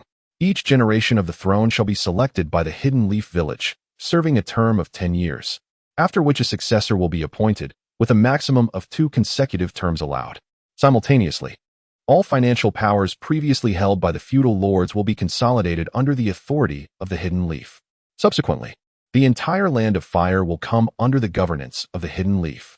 The influential figures of the Land of Fire dare not utter a word in protest. Instead, they flock to flatter Wujing. However, Wujing has little interest in their sycophancy. He is merely biding his time, awaiting action from the Akatsuki organization, and has taken the opportunity to subdue the Land of Fire out of sheer boredom. After 2 days, Wujing finally received the long-anticipated news. The Akatsuki had targeted the tailed beasts en route to the Hidden Leaf. The organization split into 2 factions, with Scorpion and Deidara heading towards the Land of Lightning to capture the 4 tails and 5 tails, while Kakuzu and Haiden proceeded to seize the 8 tails and 2 tails. As for Nagato, Konan, and Pain, their whereabouts remained shrouded in mystery. In truth, Wujing refrained from using the Flying Thunder God technique to transport the Jinchuriki to the Hidden Leaf, as he sought to lure the members of Akatsuki into the open. Otherwise, their concealment would make it exceedingly difficult for him to locate them.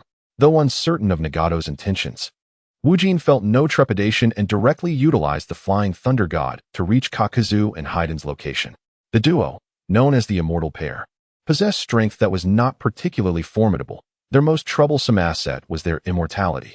What posed a significant challenge to others, however, was easily resolvable for Wujing. Upon witnessing Wujing's arrival, Kakuzu's expression turned grave, as he sensed the overwhelming pressure reminiscent of Senju Hashirama emanating from him. In this world, only 3 individuals could invoke such pressure: Senju Hashirama, the leader, and Wujing himself. Realizing the vast gulf that separated him from Wujing, Kakuzu urgently urged Haiden, utilize your abilities to kill him, otherwise, we shall perish here. Haiden, seemingly unconcerned, retorted, fear not. Leave it to me. I shall offer this man as a sacrifice to the gods. With that, Haiden charged madly towards Wujing.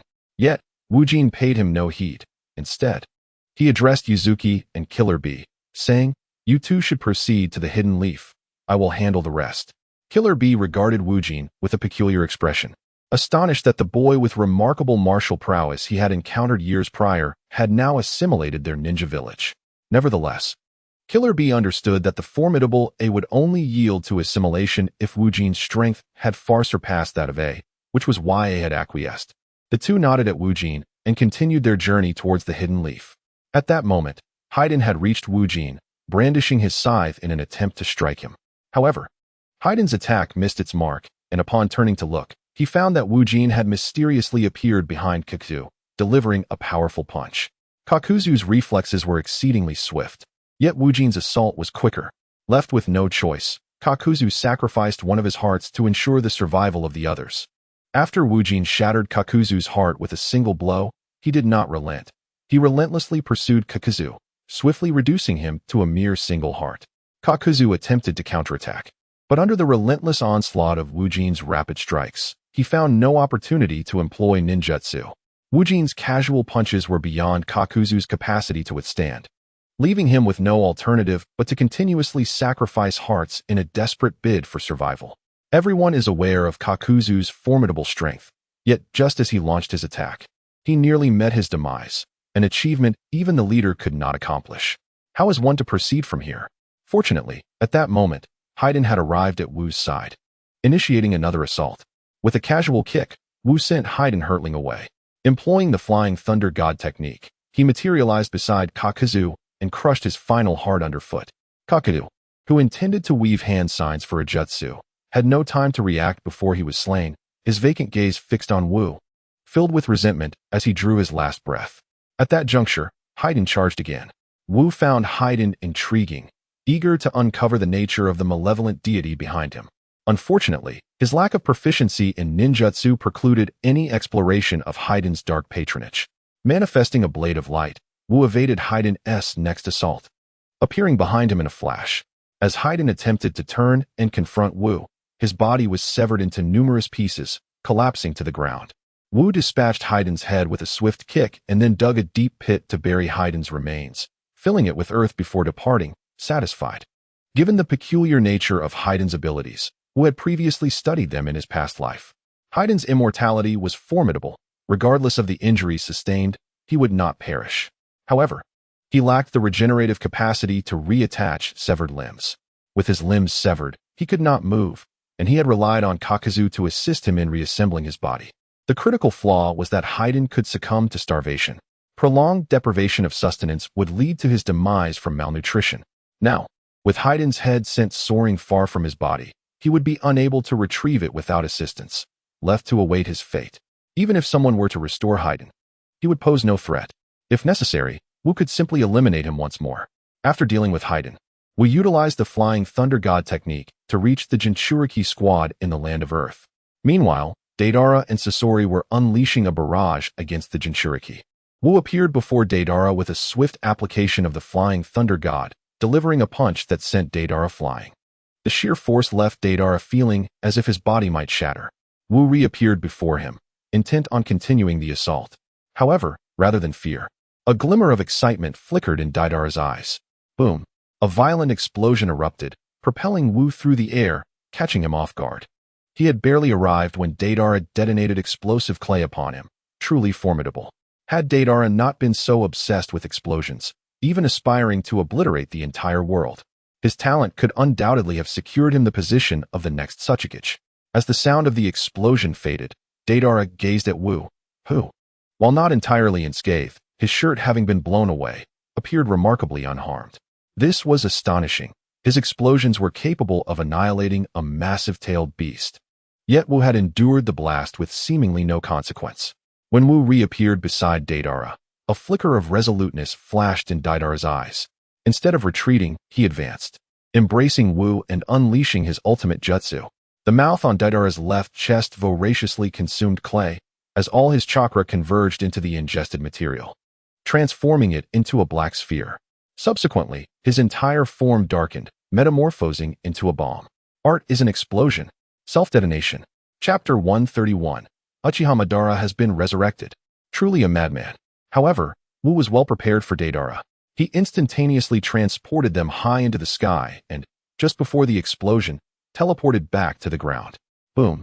Deidara's explosion generated a colossal shockwave, obliterating the previously overcast sky, leaving no trace of the clouds. Above a 10-kilometer radius, a vast circle emerged, bathed in clear weather and bright sunlight. On the ground, Scorpion gazed mournfully at the sky, although Deidara's noise was bothersome to him. And their philosophies were fundamentally different. Deidara pursued fleeting brilliance, while Scorpion cherished eternal beauty. He still felt a profound sadness at the sight of Deidara's demise. Despite their divergent paths and ideologies, it felt as though he had lost a friend who understood him. Turning to Wu, Scorpion's eyes glinted with intense malice. Wu regarded Scorpion and said, "You are truly talented. If you are willing to join us in Konoha, we can overlook your past misdeeds." Scorpion was indeed a genius. Many of the puppets he crafted were treasures of exceptional quality. If Wu could recruit Scorpion, he might indeed create puppets of unparalleled caliber. Scorpion let out a cold laugh. "You have slain my comrade and expect me to surrender to you? How naive." Wu sighed. Deidara's abilities are far too dangerous. His love for explosions and destruction is extreme. If he did not harbor such radical thoughts, I would gladly welcome him and you into Konoha as our researchers. In his previous life, Wu had greatly admired Deidara, the madness of annihilating everything, the pursuit of personal art without regard for others, and his unapologetic demeanor were traits he found captivating. Furthermore, Deidara's genuine simplicity, perceiving the Akatsuki as an artist's guild and caring for its members, created a stark contrast that Wu had appreciated. But that was in a past life. Now, in this world, Wu could not allow a fanatic who equated art with destruction and aspired to obliterate the world to continue living. "Let us battle. I shall never surrender," Scorpion declared, having summoned all his puppets to launch an assault against Wu. As a puppeteer, Scorpion had undoubtedly reached the zenith of his craft, having even transformed himself into a puppet, a feat that many would deem utterly insane. Yet, this transformation liberated him from the limitations of puppet control, enabling him to command thousands of puppets simultaneously, effectively creating an army from one. If faced with opponents of equal caliber, Scorpion would undoubtedly hold the upper hand, consistently overpowering his adversaries. After all, Scorpion has mastered the art of puppet making to such an extent that he remains largely impervious to ninjutsu attacks. Illusions have little effect on a scorpion that has transformed into a puppet, and under the relentless assault of numerous puppets, physical fighters tend to fall one by one. However, Scorpion is now confronted by Wu, whose strength surpasses his own by an entire tier, and who is a formidable powerhouse adept at physical techniques that specifically counter Scorpion's capabilities. Such warriors pose the gravest threat to Scorpion's puppets, capable of obliterating his meticulously crafted creations with a mere punch, rendering them unusable. Yet, instead of demolishing Scorpion's puppets, Wu teleports directly before Scorpion, shattering his Crimson Flow jewel with a single blow, prompting Scorpion's true form to emerge and attempt to control the puppets for an attack on Wu. In the blink of an eye, Wu reappears before Scorpion and swiftly extracts his regeneration core. With the core removed, Scorpion collapses to the ground, becoming nothing more than a lifeless puppet. Wu gazes at the regeneration core in his hand, marveling at Scorpion's extraordinary talent. The core contains a unique neural structure, intricate chakra pathways, and countless finely crafted components. This palm-sized regeneration core astonishingly possesses enough energy to sustain operations for 30 years and can house Scorpion's soul, along with numerous sensory signals to control external machinery, truly a masterpiece of engineering. It can be said that Scorpion has advanced further down the path of immortality than Orochimaru, achieving a genuine form of eternal life. Regrettably, Scorpion is unwilling to join Konohagakure. If he were to agree, confining him and Orochimaru within a laboratory could yield astonishing innovations. At that moment, countless strands of chakra began to surge from the regeneration core, attempting to connect to the puppets. Wu, however, would not grant Scorpion the opportunity. Teleporting back to Konohagakure and summoning Tsunade to enlist the waiting sealing team to secure Scorpion's regeneration core. What is this? How can it extend so many chakra threads? This was once the core of the rogue ninja from Sunagakure, Scorpion. The seal must not be carelessly broken, or Scorpion will escape. Tsunade stared in astonishment at the scroll in her hand, shocked to discover that it contained Scorpion. Truly insane. This individual refuses to join us in Konohagakure, otherwise he could undoubtedly assist us in creating many valuable machines, even successfully bringing to fruition the ninja armor that has been designed by Konohagakure. Chakra armor has always been a focal point of research among all ninja villages, yet no enhancements for ninjas have emerged, as the cumbersome nature of armor has led to a loss of mobility, thereby stalling progress. In the future, it seems that the Snow Ninja may have completed the research on chakra armor. While it may not significantly benefit top-tier warriors, it could provide substantial enhancements for mid-tier ninjas. Perhaps with further persuasion, Scorpion might be inclined to join Konohagakure and take on the project of armor creation. He could indeed aid in the development of advanced designs. After securing Scorpion, Wu suddenly furrowed his brow. Oddly enough, could the eradication of the Akatsuki members be proceeding too smoothly? What of Orochimaru, Nagato, Obito? Why have they not shown themselves? Sister, do you have any news? What news? Nothing. Wu Xuanyi departed once again, venturing into the ranks of the two Jinchuriki teams, successfully bringing back the 4 tails, 5 tails, 8 tails, and 2 tails to Konoha. Everything proceeded so smoothly that Wu began to wonder if something unexpected had transpired within the Akatsuki organization. In truth, Wu's intuition was not misplaced. A significant occurrence had indeed unfolded within the Akatsuki. Uchiha Madara had been resurrected. Following a meeting, Black Zetsu and Orochimaru completed their transaction, with Orochimaru directly performing the Edo Tensei on Uchiha Madara. Upon his resurrection, Madara observed that Obito and Nagato had failed to capture even a single-tailed beast, nor had they activated one of the Outer Path's eyes, disappointment evident in his gaze. Without hesitation, Madara commanded Black Zetsu to control Nagato and utilize the rebirth of the Outer Path technique to bring him back to life. As for Konan, she had vanished without a trace. Simultaneously, he summoned Obito back, intending to launch an assault on Konoha and capture all the tailed beasts in one fell swoop. Chapter 132. Do you take me, Uchiha Madara, for someone lesser? Obito, report on the current situation. Obito gazed at the resurrected Uchiha Madara and let out a sigh. Konoha had emerged as super genius, merely 12 or 13 years of age, yet already possessing formidable strength. Having defeated the 4 great shinobi villages and compelled them to join Konoha, while also relocating all Jinchuriki to Konoha. Nagato had attempted to assault Konoha twice, aiming to capture the tailed beasts, Yet both endeavors ended in failure. I had devised a battle plan with Nagato, wherein the Akatsuki members would capture the Jinchuriki while I would confront Wu. That's super genius. While Nagato and Orochimaru dealt with the others in Konoha, capturing the One-Tails and Nine-Tails Jinchuriki. Just as I was preparing to engage that genius in combat, Yu resurrected. Upon hearing about Wu's exploits, a glimmer of admiration flashed in Madara's eyes. Indeed, such strength deserves to unify the world. Why couldn't he, the previous Hashirama, comprehend this? After speaking, Black Zetsu handed over the detailed information on Wu, and the more Madara read, the more he appreciated it. Remarkably, he was a person of little background. A super genius indeed.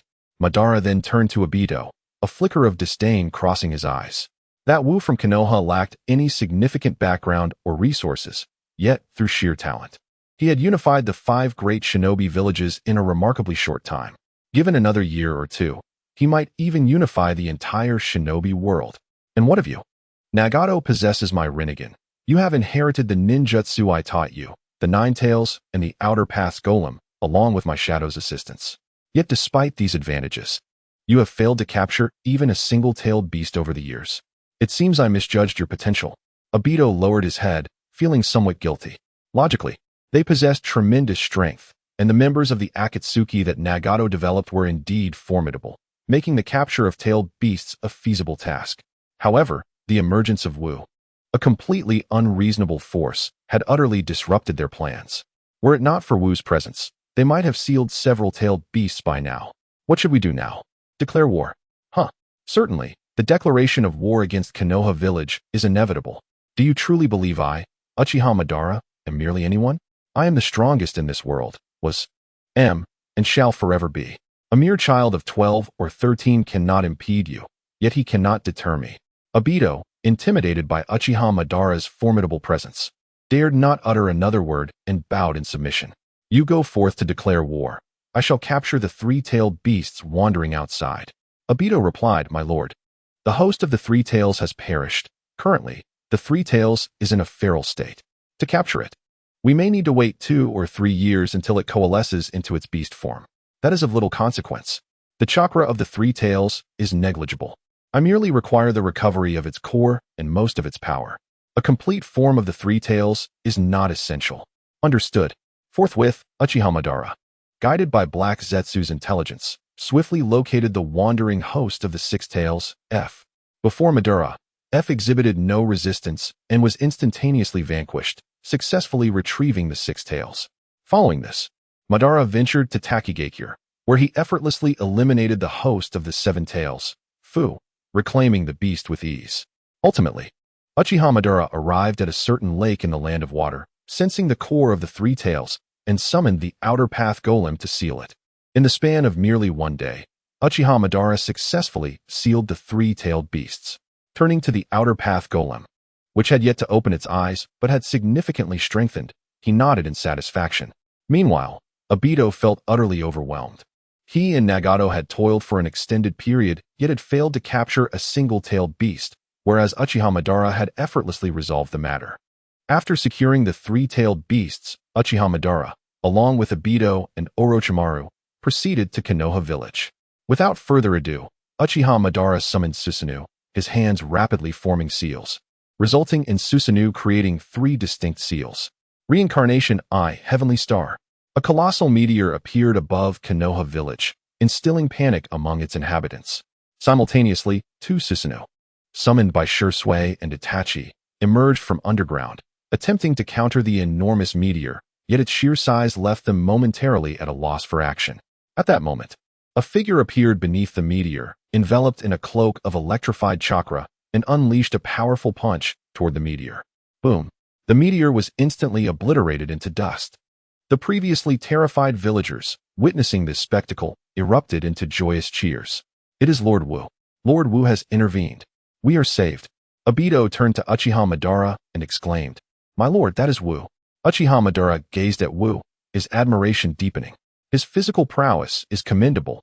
He is undoubtedly among the strongest I have encountered. However, my ninjutsu is yet to conclude. I wonder if he can unleash another punch? As soon as Madara's words fell, an even larger meteor, double the size of the previous one, materialized in the sky, comparable in scale to Konoha village, which housed hundreds of thousands. All gazed in astonishment at the meteoric spectacle above, a flicker of despair evident in their eyes. The enormity of the meteor rendered any desire to flee utterly futile. Escape was an impossibility, leaving them to await their grim fate. Their hopes were pinned upon the celestial figure in the sky, yearning for Wu to conjure yet another miracle. As Wu beheld the colossal meteor, he felt an immense pressure bearing down upon him. Faced with such a monumental threat, even the flying thunder god technique could not transport it far. The greater the mass, the shorter the distance it could be moved. Wu surmised that he could only shift the meteor a short distance from the village, an act devoid of meaning, for the shockwave from its descent would obliterate Konoha. Taking a deep breath, Wu shouted, "The seven gates, open." A suit of chakra armor enveloped him, exponentially augmenting his presence. With a fierce roar, he unleashed a tremendous punch upon the gargantuan meteor. The instant his fist made contact, the world fell silent, as if the very fabric of reality had been muted. In the next heartbeat, a thunderous roar echoed from above, reminiscent of a wrathful deity. With Wu's powerful strike, the colossal meteor shattered into countless fragments, soaring upward like a reversed meteor shower. Soon, the skies above Konoha transformed into a clear expanse, the sunlight streaming down once more, unmarred by the shadow of the meteor. Clapping his hands, Uchiha Madara addressed Wu, "You certainly pique my interest, young one. Why not join me in creating a world of perpetual peace? Don't be foolish. In a world inhabited by people, everlasting peace is an impossibility." "Ha! Indeed, I once thought the same, even deeming this world utterly wretched." Uchiha Madara laughed heartily, his hands on his hips. "Yet, you have yet to comprehend the essence of this world. The sage of six paths discerned its true nature long ago, leaving behind ninjutsu capable of ensuring eternal peace. And I possess that very ninjutsu." Wu had no desire to indulge Madara's grandstanding. He merely wished to engage him in combat, hoping to vanquish him. In an instant, Wu transported himself before Madara, delivering a powerful punch. At that moment, Madara's Susanoo was in its first phase, boasting 4 arms. He deftly maneuvered the arms to shield himself. However, the force of Wu's punch surpassed Madara's expectations, shattering all 4 arms of Susanoo with a single blow.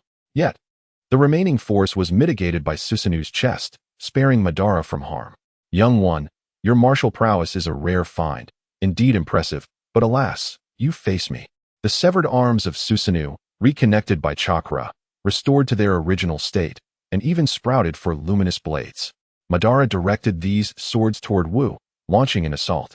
The colossal Susanoo, under the command of Uchiha Madara, demonstrated remarkable agility as he wielded 4 long swords with an impenetrable finesse, each strike resonating with immense power, capable of delivering death even to seasoned jonin. However, despite the ferocity of Madara's attacks, they failed to inflict any harm on Wu, whose flying thunder god technique proved to be even more elusive.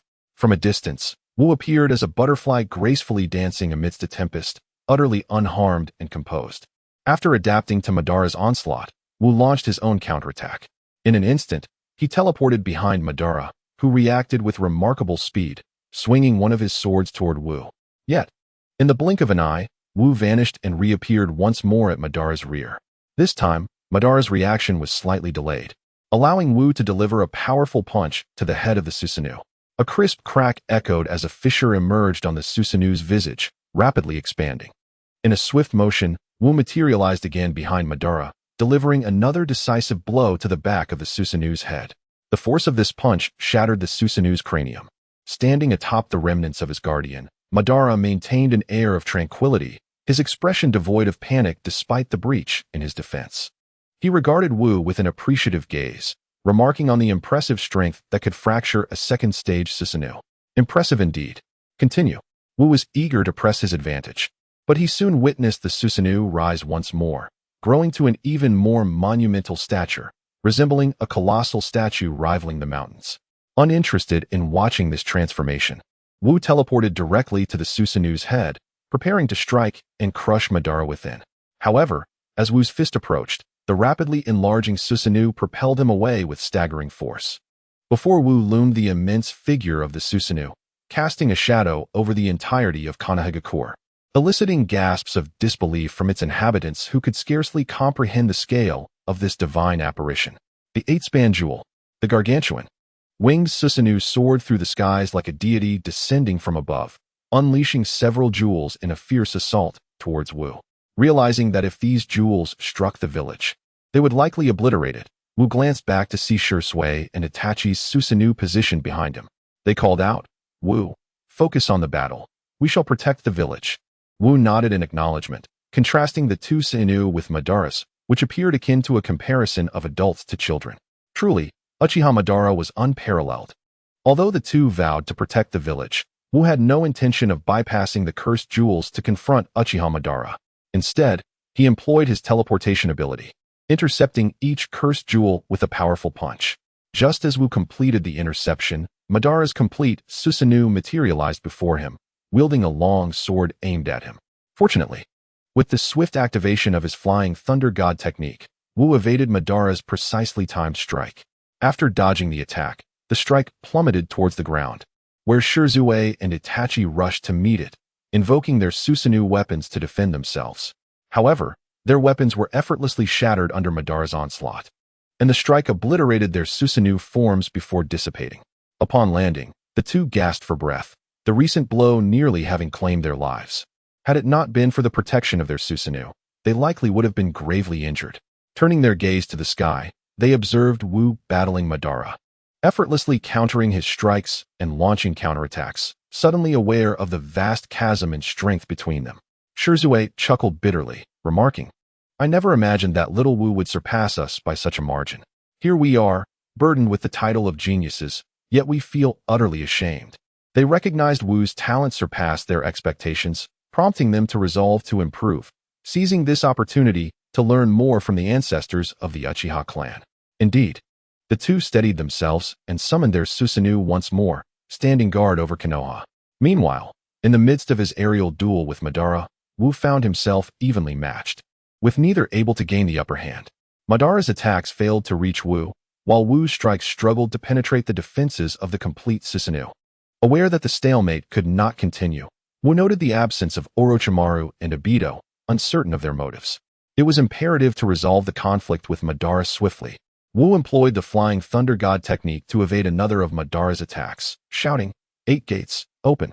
A terrifying aura erupted from Wu, enveloping him in a crimson steam, his skin visibly cracking under the immense pressure.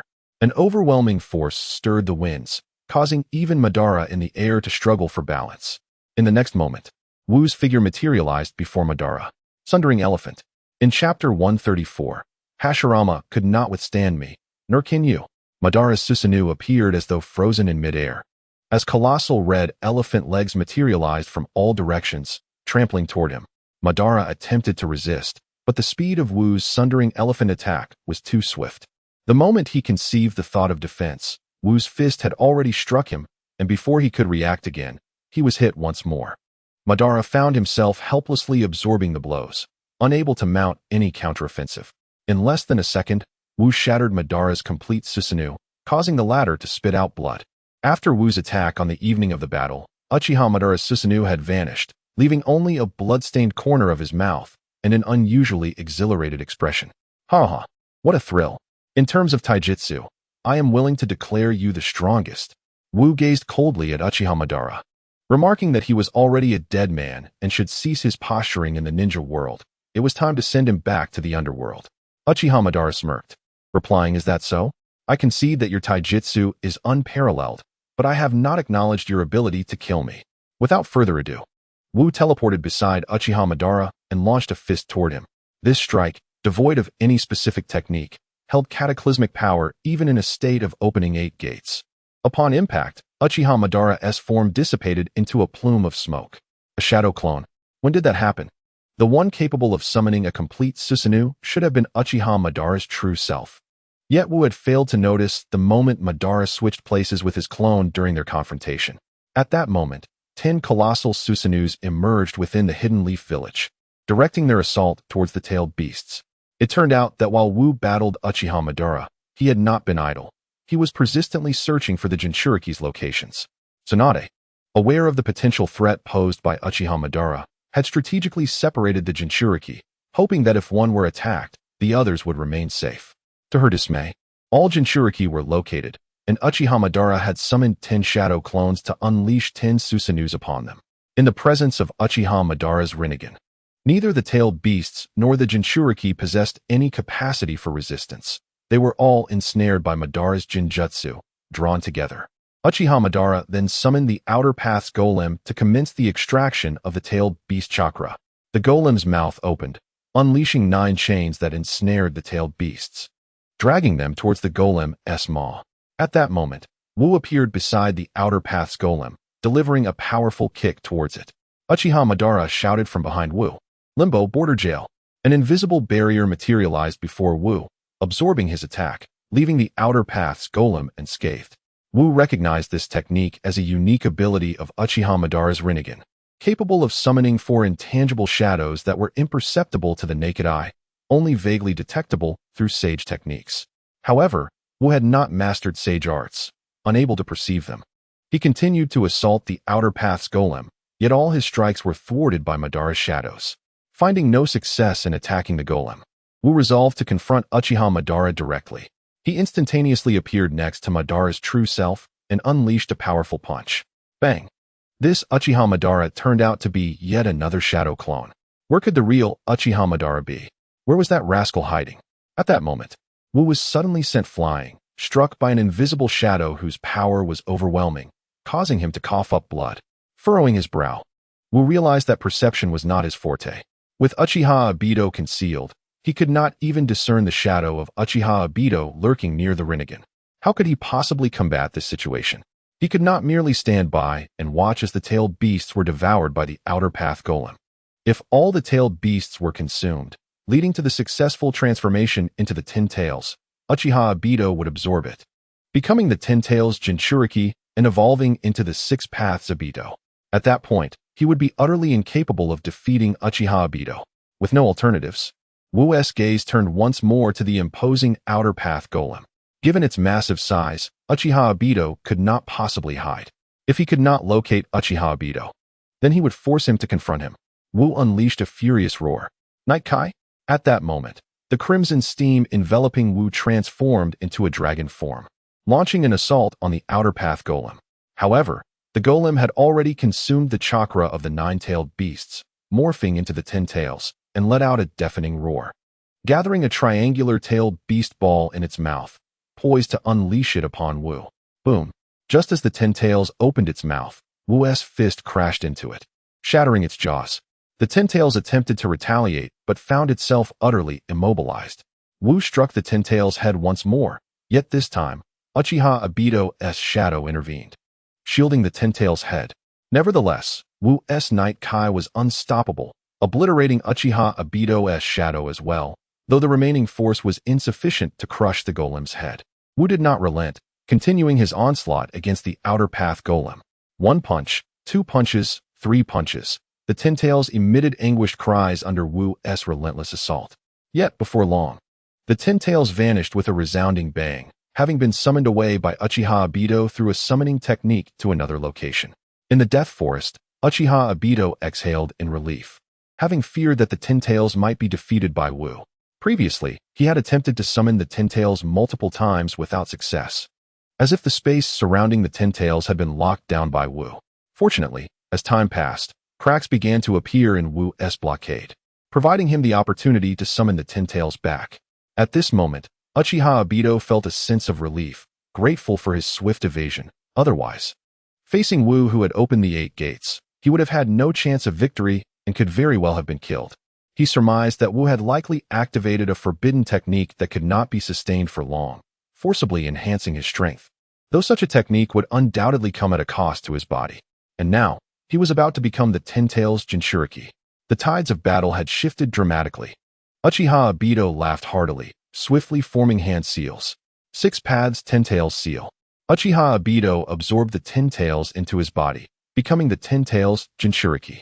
His long hair turned white, clad in the white cloak of the Sage of 6 Paths, while 9 truth-seeking balls formed a halo behind him, grasping the 6 Paths staff in his left hand.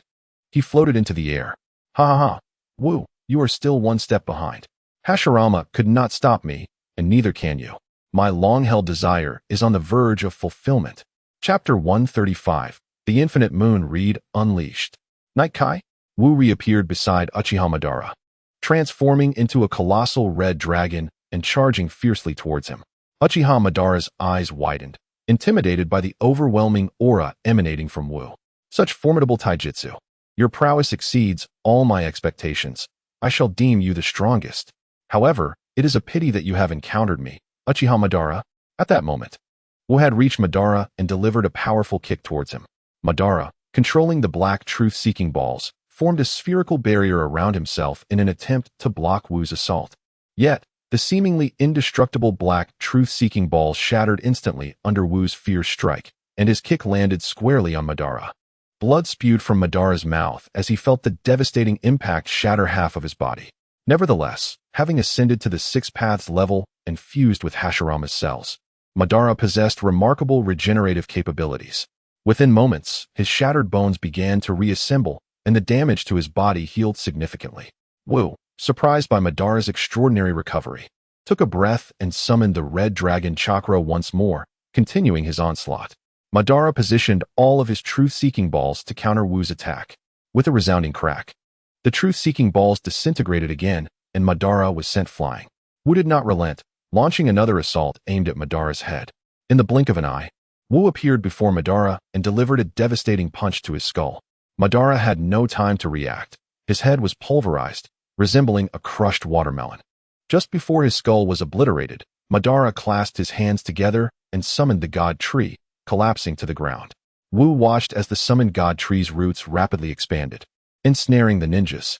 Pushing beyond his limits, he summoned the red dragon chakra once more and delivered a fierce kick to the tree's trunk. The newly summoned God Tree was cleaved in two by Wu's strike. At this point, Wu was utterly exhausted, the red chakra dissipated, and he fell to the ground. Finally, it was over. During his battle with Uchiha Madara, Wu had unleashed Night Kai 5 times. In his past life, a single use of Night Kai had turned Might Guy into ashes, yet he had endured 5. Even with his body enhanced through systematic training and the cultivation of lightning release chakra mode, he could not withstand such consumption. Most of his bones had fractured, and his energy was nearly depleted. Even with subsequent healing, he would likely need to rest for half a year. Fortunately, he had defeated Uchiha Madara, who had just advanced to the Six Paths level. From this point onward, no one in the ninja world could rival him. As Wu felt himself teetering on the brink of unconsciousness, a shadowy figure swiftly descended from above, lunging towards Uchiha Obito and seizing the Rinnegan from his eyes. Vanishing once more into the void, not far from Konoha, Uchiha Obito emerged, inserting the already crushed Rinnegan into his own eye socket. In no time, the eye regained its former brilliance. Meanwhile, Orochimaru had long since summoned a multitude of shadow-level Edo Tensei bodies, particularly the first Hokage and Nagato, who wreaked havoc within the village of Konoha. Fortunately, Tsunade and Wu had anticipated this scenario and preemptively evacuated the civilians. Otherwise, the casualties would have been catastrophic. The leaders of the 4 great ninja villages were also valiantly contending with the Edo Tensei entities. With Wu's prior preparations, several sealing teams were deployed, successfully sealing some of the weaker Edo Tensei upon their emergence, leaving only the more formidable ones, which in turn hindered Konoha from dispatching its stronger fighters to assist Wu. Of course, even if the shadow-level powerhouses within Konoha emerged, they would be unable to intervene in the battle between Wu and Uchiha Obito. Obito approached Wu, summoning the Ten Tails and employing the Six Paths Ten Tails coffin seal, absorbing the beast into his own body and ascending to the level of a Six Paths practitioner. Now a being of immense power, Obito cast a disdainful glance at the incapacitated Wu and launched a truth-seeking orb, pinning him to the ground. In that moment, Obito summoned the God Tree, which began to proliferate rapidly, its roots ensnaring all in their grasp and siphoning their chakra, leaving them utterly drained. After absorbing the chakra of hundreds, the God Tree burgeoned at an astonishing pace, resembling a colossal vine that breached the clouds, culminating in the formation of a gigantic flower bud yet to bloom. With the accumulation of chakra, the bud gradually unfurled, forecasted to blossom fully in the near future. Obito soared into the sky, exuberantly proclaiming to all present, "Though Uchiha Madara has perished, I, Uchiha Obito, have inherited his aspirations. I shall lead you into a life of bliss, free from worries, devoid of troubles, and sheltered from the ravages of war. Your loved ones shall be by your side, and all your desires shall come to fruition. At that moment, Kakashi, along with the Edo Tensei reincarnations of the 4th Hokage Minato Namikaze and the 1st and 2nd Hokages, confronted Obito. Soon after, Tsunade and Hiruzen Sarutobi arrived, followed by the leaders of the other great ninja villages. The ensuing events unfolded similarly to those of the previous timeline. However, Wu, lying on the ground, had little interest in reliving the narrative. Naruto soon arrived at Wu's side, noticing the black truth-seeking orb embedded in Wu's body.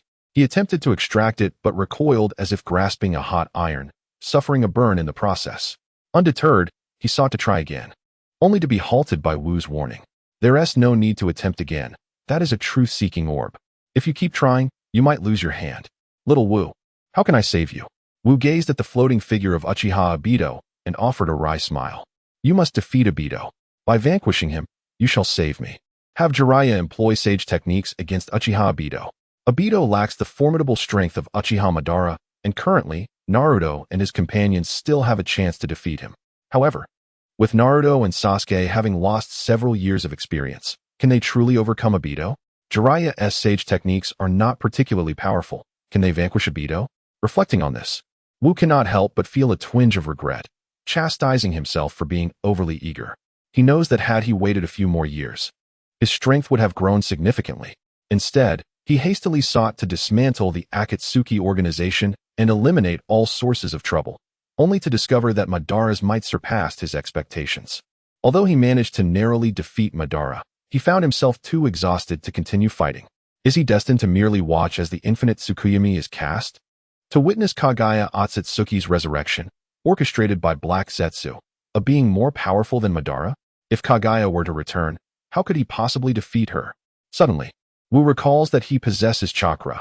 If he can learn to harness it effectively, he might emulate the Sage of Six Paths, wielding an unparalleled command over his abilities, becoming a true figure of Six Paths caliber. At that point, even Kaguya Otsutsuki would not intimidate him. Yet, how can he extract elemental properties from his chakra? Over this period, Wu has experimented with countless techniques, attempting to deconstruct chakra into its minutest components, and then magnify and analyze it, hoping to uncover the method of elemental separation. However, to him, chakra resembles a chaotic mass, filled with everything yet obscured in clarity. Even through a microscope, clarity evades him. Wu undertakes numerous additional experiments, utilizing his most practiced lightning release techniques, trying to align his chakra with the lightning attributes. Yet, despite his adjustments, he cannot transform his chakra into lightning release. Nonetheless, he does make a discovery. While attempting to channel chakra into lightning attributes, he perceives that a significant portion of his chakra is squandered, with only a minuscule fraction transforming successfully. Eventually, he becomes enamored with metaphysics, engaging in meditation and envisioning various elements, yet to no avail. He has exhausted every conceivable method but remains unable to unlock the potential of his chakra. This predicament leaves Wu feeling somewhat disheartened. Meanwhile, the scenario unfolds where all are engaged in battle against the Six Paths Obito. In a previous life, Six Paths Obito was defeated through verbal confrontation and ultimately chose to relent. However, in this incarnation, Obito has not been swayed by mere words. He is now but a step away from attaining Rin's world, and he has no intention of yielding. All the Kages launch an assault on Obito. Yet, the power of Six Paths Obito far exceeds their expectations. The various ninjutsu employed against him prove utterly ineffective, as his yin-yang release renders all techniques futile. Their assaults seem like mere jest to him. Hashirama Senju attempts to counter with the wooden golem technique, but Obito effortlessly dismantles it with the ten-tailed beast bomb, leaving no room to suppress him. At that moment, Might Guy opens the 8 gates and unleashes Night Guy upon Obito, yet Obito, far more cunning than Madara, simply activates Kamui, transporting himself to another dimension, allowing Guy's attack to fall short. Once Guy's 8 gates technique is deactivated, Obito reemerges. At this moment, the divine tree in the sky was on the verge of blooming. Wu watched anxiously. Obito was far weaker than Uchiha Madara. Yet, despite Obito's limitations, he remained a formidable force at the Six Paths level.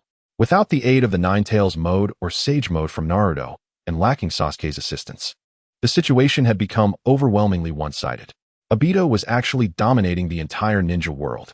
Unable to contain his frustration, Wu exclaimed a curse in his previous life's language. Damn it. Unconsciously, Wu's energy surged towards the ground, transforming it into a lush expanse of grass, vibrant and teeming with life. The grass exuded a terrifying vitality, nourishing Wu's injured body, and his wounds visibly healed at an astonishing rate, leaving Wu in a state of astonishment. What was happening? Could it be that by using Chinese, he could harness this energy? In disbelief, Wu raised his hand and conjured fire. A fierce blaze erupted from his palm, its power so immense that it began to shatter the very fabric of space. Yet, Wu's hand remained unscathed, feeling only warmth from the flames. Observing the cracks forming in the space around him, Wu extinguished the fire, covering his face with a hand as laughter escaped his lips. Indeed, there are moments when one laughs in utter disbelief. System, you fool. Wu had dedicated himself to the study of energy, obsessively experimenting with various methods. Yet, the ultimate revelation had come in such simplicity. By merely using Chinese, he could wield energy, and judging by the earlier effects, its power was boundless. If only he had discovered this sooner, he could have been invincible shortly after arriving in this world. Instead, he had toiled for several years, enduring countless hardships, only to realize that the solution was so straightforward. Wu pointed a finger at the Tao-seeking staff and softly commanded, "Decompose." The staff immediately disintegrated, transforming into elemental particles that surged toward Wu, who absorbed them eagerly. Sensing that his energy reserves were nearly depleted, Wu stood up and declared, "Absorb." In an instant, a vortex formed around him, drawing countless energies toward himself, which flowed into his body in waves, coalescing in his dantian. Obito noticed Wu's unusual activity and was taken aback. He quickly checked the sky to see if the flower bud was about to bloom. It appeared ready, yet it still required a moment longer to unfold, which made Obito increasingly anxious. He had witnessed the battle between Wu and Uchiha Madara. The two fought like deities, and it left Obito feeling tense. Even such a powerful being as Madara had been defeated by Wu. Obito knew he was no match for Wu, and engaging him would surely lead to his defeat. At that moment, Kagaya's will suddenly possessed Obito, seizing control of him. Panicking, Obito asked, "Kagaya, what are you doing? You're utterly useless. Why didn't you kill Wu earlier and leave this threat alive?" In a moment of silence, Obito found himself at a loss for words. He had just sensed that Wu's entire body had been shattered, devoid of any breath, completely weakened, and unable to stir any significant turmoil. Thus, he had underestimated Wu, dismissing him as a threat. However, to err on the side of caution, he had employed a Tao-seeking jade staff to pin Wu down, preventing any movement. To his astonishment, Wu had managed to create such a considerable disturbance. Obito expressed his dissatisfaction, stating, "Even if I was careless, what does it matter? What do you mean by controlling me now?" Kagaya chuckled malevolently. "You are utterly useless. It would be better to summon Uchiha Madara. With him around, even Wu would be no match." With that, Kagaya took control of Obito and invoked the rebirth of the world technique, resurrecting the recently deceased Uchiha Madara. Upon his revival, Madara reclaimed the Rinnegan from Obito's eyes, reaffixing it before gazing at the energy vortex in the distance, astonished. "Kagaya, you have done well, but what is that energy?" "Master, that is Wu. You must quickly cast the infinite Tsukuyomi. We cannot allow Wu to wreak havoc on the culmination of your life's work." Madara furrowed his brow, recognizing that Wu's power surpassed his expectations, and he was determined not to let Wu thwart his meticulously devised plans. At that moment, the buds in the sky began to bloom. Madara clasped his hands together, unleashing the infinite Tsukuyomi. Chapter 136. Greetings, Kagaya Otsutsuki. The buds atop the divine tree blossomed, revealing not flowers, but a colossal Rinne Sharingan. As the Rinne Sharingan opened, Madara activated the infinite Tsukuyomi, casting its reflection upon the moon, transforming it into a gigantic Rinne Sharingan. The moon's Rinne Sharingan emitted a beam of light that swept across the entire planet, plunging everyone into a deep slumber. The roots of the divine tree had spread globally, encasing all the unconscious individuals in cocoons, suspended from its branches. However, Uchiha Shursui and Uchiha Itachi, with their Susanoo, shielded Naruto, Sasuke, and the leaders of the 5 great shinobi villages, blocking the light and preventing them from being affected by the infinite Tsukuyomi. As for Wu, the energy vortex remained, and he remained still, seemingly untouched by the events unfolding. Madara descended from the sky, laughing heartily. Excellent. The dream I have pursued my entire life is finally realized today.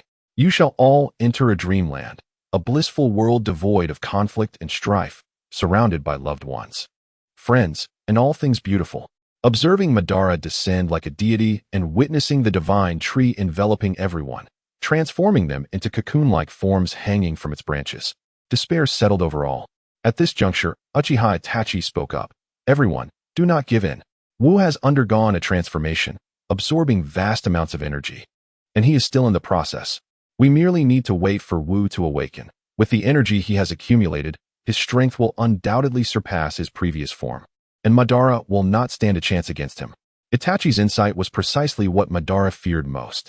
Now, that colossal energy vortex, so immense that even viewed from the heavens it appears overwhelmingly grand, seems decidedly amiss.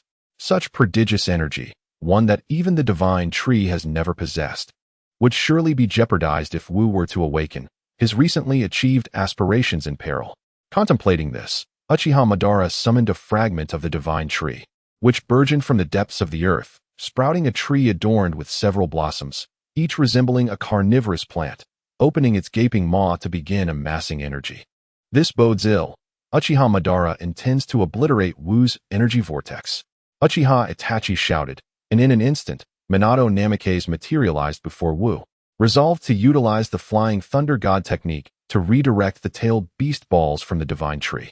Senju Tobirama also approached Wu to assist.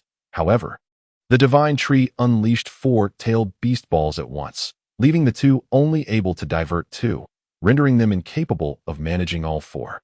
Kakashi employed Kimui, attempting to distort and destroy the tailed beast balls. Yet the potency of his technique was insufficient to annihilate the Ten Tails projectiles, merely mitigating part of their force.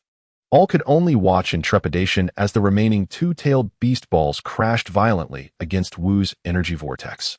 Concern etched across their faces. They feared for Wu, who was unable to counterattack and could only withstand the assault. They were uncertain whether he could endure the formidable impact of the tailed beast balls.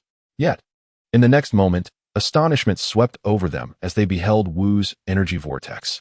The terrifying might of the Ten Tails tailed beast balls, capable of warping space itself, struck Wu's energy vortex, inexplicably causing not even a ripple. Instead, they were engulfed and devoured by the vortex, transforming into energy consumed by Wu. Witnessing this, Uchiha Madara's brow furrowed deeply. He had only just initiated his infinite Tsukuyomi and did not wish for it to be disrupted. Through the divine tree, Madara could observe the dreams of those ensnared by the infinite Tsukuyomi, their faces radiating blissful smiles, affirming the worth of his endeavors. He was resolute in not allowing Wu to thwart his infinite Tsukuyomi. However, while Madara was anxious, someone was even more frantic, Kagaya's will, Black Zetsu. After much effort, he had finally met the conditions to save Kagaya Tsutsuki and could not allow anything to impede that. Silently, Black Zetsu approached Madara from behind, plunging his hands into Madara's chest, startling the unsuspecting Uchiha. What are you doing to your master? Master? Huh. Apologies, but you are not my master. Not my master? You were clearly created by me. No. That is what I led you to believe. How could you possibly have created me? Even the inscriptions on the tablet you discovered were altered by me. What? Madara gasped, attempting to turn his head to look behind him, yet he found himself utterly immobilized, as if ensnared. Ha. You believe that the jutsu capable of ending all things is merely a modified version of mine. For activating the infinite Tsukuyomi is one of the conditions to unseal my mother, and now, I can finally fulfill my desire. Kagaya Black activated the technique, causing an overwhelming surge of chakra to erupt from the ground and flow into Uchiha Madara's body, making it uncontrollably swell. Simultaneously, the god tree behind Uchiha Madara was absorbed, continuously pouring its essence into him. Regardless of Madara's willingness, once the technique was initiated, even his regrets became inconsequential. Everything was beyond his control. After absorbing countless chakras and the god tree, a figure appeared beside Uchiha Madara, a woman with pale skin and blue-white hair, adorned with 2 horns, devoid of eyebrows. Her countenance exquisite, and her eyes resembling the Byakugan, with a Rinnegan etched upon her forehead. The boundless chakra emanated an overwhelming sense of pressure, stunning all present. Taking advantage of the moment, Kagaya Black succinctly informed Kagaya Tsutsuki of the current situation. Upon receiving the news, Kagaya Tsutsuki gazed in wonder towards the direction of Wu. That power, akin to mine, is a force not of this world. At that moment, the colossal energy vortex surrounding Wu ceased its rotation, gradually being absorbed by him. After assimilating an unfathomable amount of energy, Wu donned a flowing white robe, exuding an ethereal aura, while a sword forged from chakra materialized in his hand, solid as a true weapon. However, as soon as Wu released the sword, it dissipated into energy, melding back into him. With a mere grip, the energy sword reappeared in his hand. Not only did his attire and weapon transform, but his perception of the surroundings also shifted dramatically. The world he had previously viewed was filled with flowers and trees, basking in sunlight and blue skies. Yet now, he beheld a realm composed of innumerable threads of energy, with these energies manifesting as flora and fauna, fundamentally derived from the same essence. His eyes resembled a supermicroscope, revealing the true nature of all things. He turned towards Kagaya Tsutsuki, a smile gracing his lips. Ah, greetings, Kagaya Tsutsuki. Chapter 137. Do you look down on me? Kagaya Tsutsuki frowned as she gazed at Wu, her hair billowing in the wind, unleashing countless fine strands towards him. These strands transformed into sharp needles, hurtling toward Wu with ferocity. Wu glanced at the needles, grasped his sword ready to strike, but then reconsidered, setting the sword down and addressing the strands. Eradicate. Every needle within his line of sight was obliterated, as if they had never existed at all. Kagaya Tsutsuki's eyes widened in disbelief as she stared at Wu. How did you accomplish that? Wu chuckled. Well, I'm not quite sure how to explain it, considering I've only just learned to wield it. Just learned? This is the power of rules. How could someone from this small world possess such advanced strength? Kagaya Tsutsuki remained skeptical and launched another attack at Wu. Total obliteration. Kagaya Otsutsuki raised her hand, and two bone spikes shot forth from her palms, aimed directly at Wu. Initially, Wu intended to intercept the spikes with his hands, but a sense of foreboding resonated within him, prompting him to abandon that notion. Instead, he raised his hand and unleashed two blades of light, which collided with the bone spikes. Upon impact, the blades transformed into a gray hue before disintegrating into fine particles, carried away by the wind. Although the bone spikes shattered the light blades, they lost their momentum and posed no threat to Wu.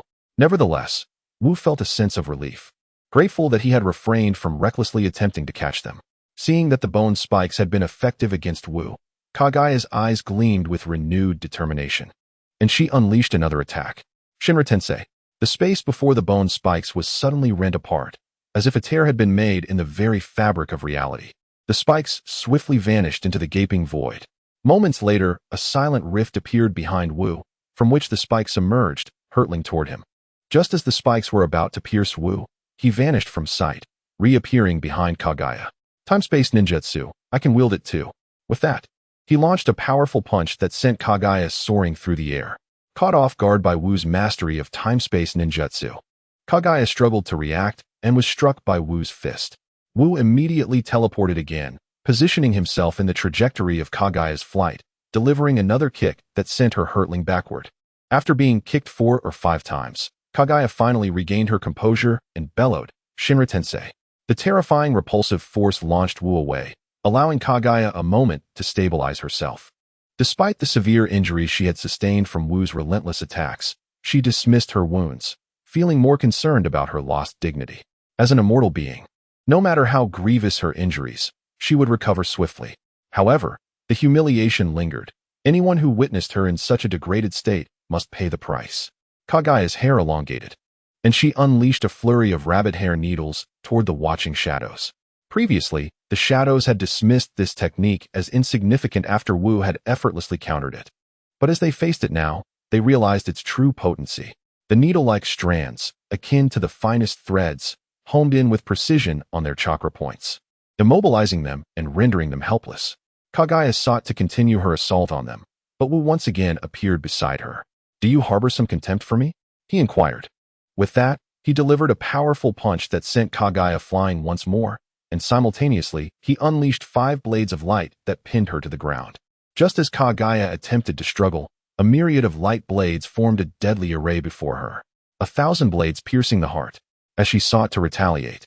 She was overwhelmed by countless blades, which riddled her body with innumerable wounds, reducing her to a mangled mass of flesh. In the next instant, Kaguya Tsutsuki's body rapidly restored itself. Yet, just as it began to take on a human form, it was mercilessly cleaved into a pulp by countless blades of light. After a full minute of relentless bombardment, Wu ceased the onslaught of light blades, and Kaguya swiftly returned to her original appearance, seemingly unaffected by the brutal dismemberment she had just endured. Immortality, indeed, is quite repulsive. Wu felt a pang of frustration. Was sealing Kaguya the only recourse available? Were there no other methods to permanently eliminate Kaguya Tsutsuki? As Wu pondered how to definitively vanquish the immortal Kaguya, she descended into madness. After being sealed for over 1,000 years, she was now confronted by a perverse individual like Wu, who could overpower her with ease. The suffering she had just experienced was unlike anything she had encountered in her lifetime. At that moment, Kaguya harbored no other thoughts but to annihilate Wu, heavenly deity. Kaguya transported Wu to a realm brimming with lava, akin to being inside a volcano. However, the extreme heat posed no threat to Wu. In his eyes, the lava merely manifested as the elemental expressions of fire and earth. Thus, when Wu was transitioned to the lava-filled world, he felt no discomfort whatsoever. He landed directly upon the lava, and while Kaguya anticipated witnessing Wu being engulfed by the molten rock, the lava failed to harm him and instead rapidly solidified into stone. Concurrently, countless elemental energies surged towards Wu, as the magma of this realm swiftly cooled into rock, expanding outward from Wu's position. Kaguya was taken aback. At this rate, it would not be long before Wu extinguished all the magma in the entire realm. Originally intent on attacking Wu in the lava world, Kaguya begrudgingly withdrew and teleported Wu to another dimension. After a moment of contemplation, Kaguya reasoned that since Wu could absorb elements, a world rich in elemental forces would not be suitable. Therefore, she transported him to a realm constructed entirely of cubes, resembling a pixelated universe from a distance. Upon entering this world, Wu felt an overwhelming gravitational force pressing down upon him. At that moment, Kaguya emerged from the ground, gazing at Wu with a sense of triumph. This was a supergravity space. Entering it meant enduring immense gravitational pressure, yet I, the creator of this world, remain entirely unaffected. Prepare to perish. Kaguya raised her hands and launched 2 bone spikes towards Wu. Chapter 138. Is there more? I desire more. Wu looked at the self-assured Kaguya charging towards him and felt a sense of exasperation. Why did she persist in underestimating him? The weight Wu typically bore far exceeded the current gravitational force. This feeble pressure had no bearing on him, merely imparting a sensation of mild heaviness, akin to donning a lighter load. Moreover, even if the weight did affect Wu, he had previously demonstrated the Flying Thunder God technique. It was never said that gravity could influence time and space. The gravity exerted upon him had no bearing on Wu's ability to utilize the Flying Thunder God technique. He teleported behind Kaguya Otsutsuki, unleashing a relentless barrage of punches. Countless fists sliced through the air, igniting flames that scorched Kaguya as she endured the onslaught.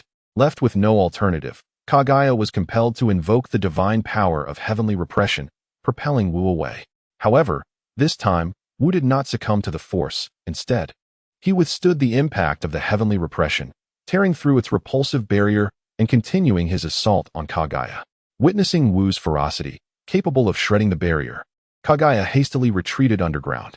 Undeterred, Wu struck the ground with ferocity, shattering the solid earth that sought to impede his advance. In a desperate move, Kaguya waved her hand, shifting the spatial realm and transporting Wu to a desert expanse, where she commanded countless grains of sand to assault him. Yet, these grains posed no threat, dissipating into mere dust before they could reach him. Kaguya, witnessing this, felt her sanity teetering on the brink. As the daughter of the divine tree, she was meant to be invincible in this world. Why was this man relentlessly pursuing her? In a fit of rage, Kaguya once more transferred Wu to the ancestral space. Upon entering this domain, she began to manipulate the divine tree, voraciously absorbing the chakra of all ninjas under its control. She then summoned the expanding truth-seeking ball, hurling it at Wu in a fit of fury. Initially modest in size, the ball rapidly swelled as it hurtled towards him, resembling an inflated balloon. Wu attempted to employ the Flying Thunder God once more to strike at Kaguya, but this time, the technique faltered. He he soon sensed something amiss. The expanding truth-seeking ball seemed to possess the ability to warp space, effectively locking him within its grasp. Under the immense distortion generated by the ball, the entire ancestral space twisted, robbing Wu of his capacity to utilize the Flying Thunder God technique.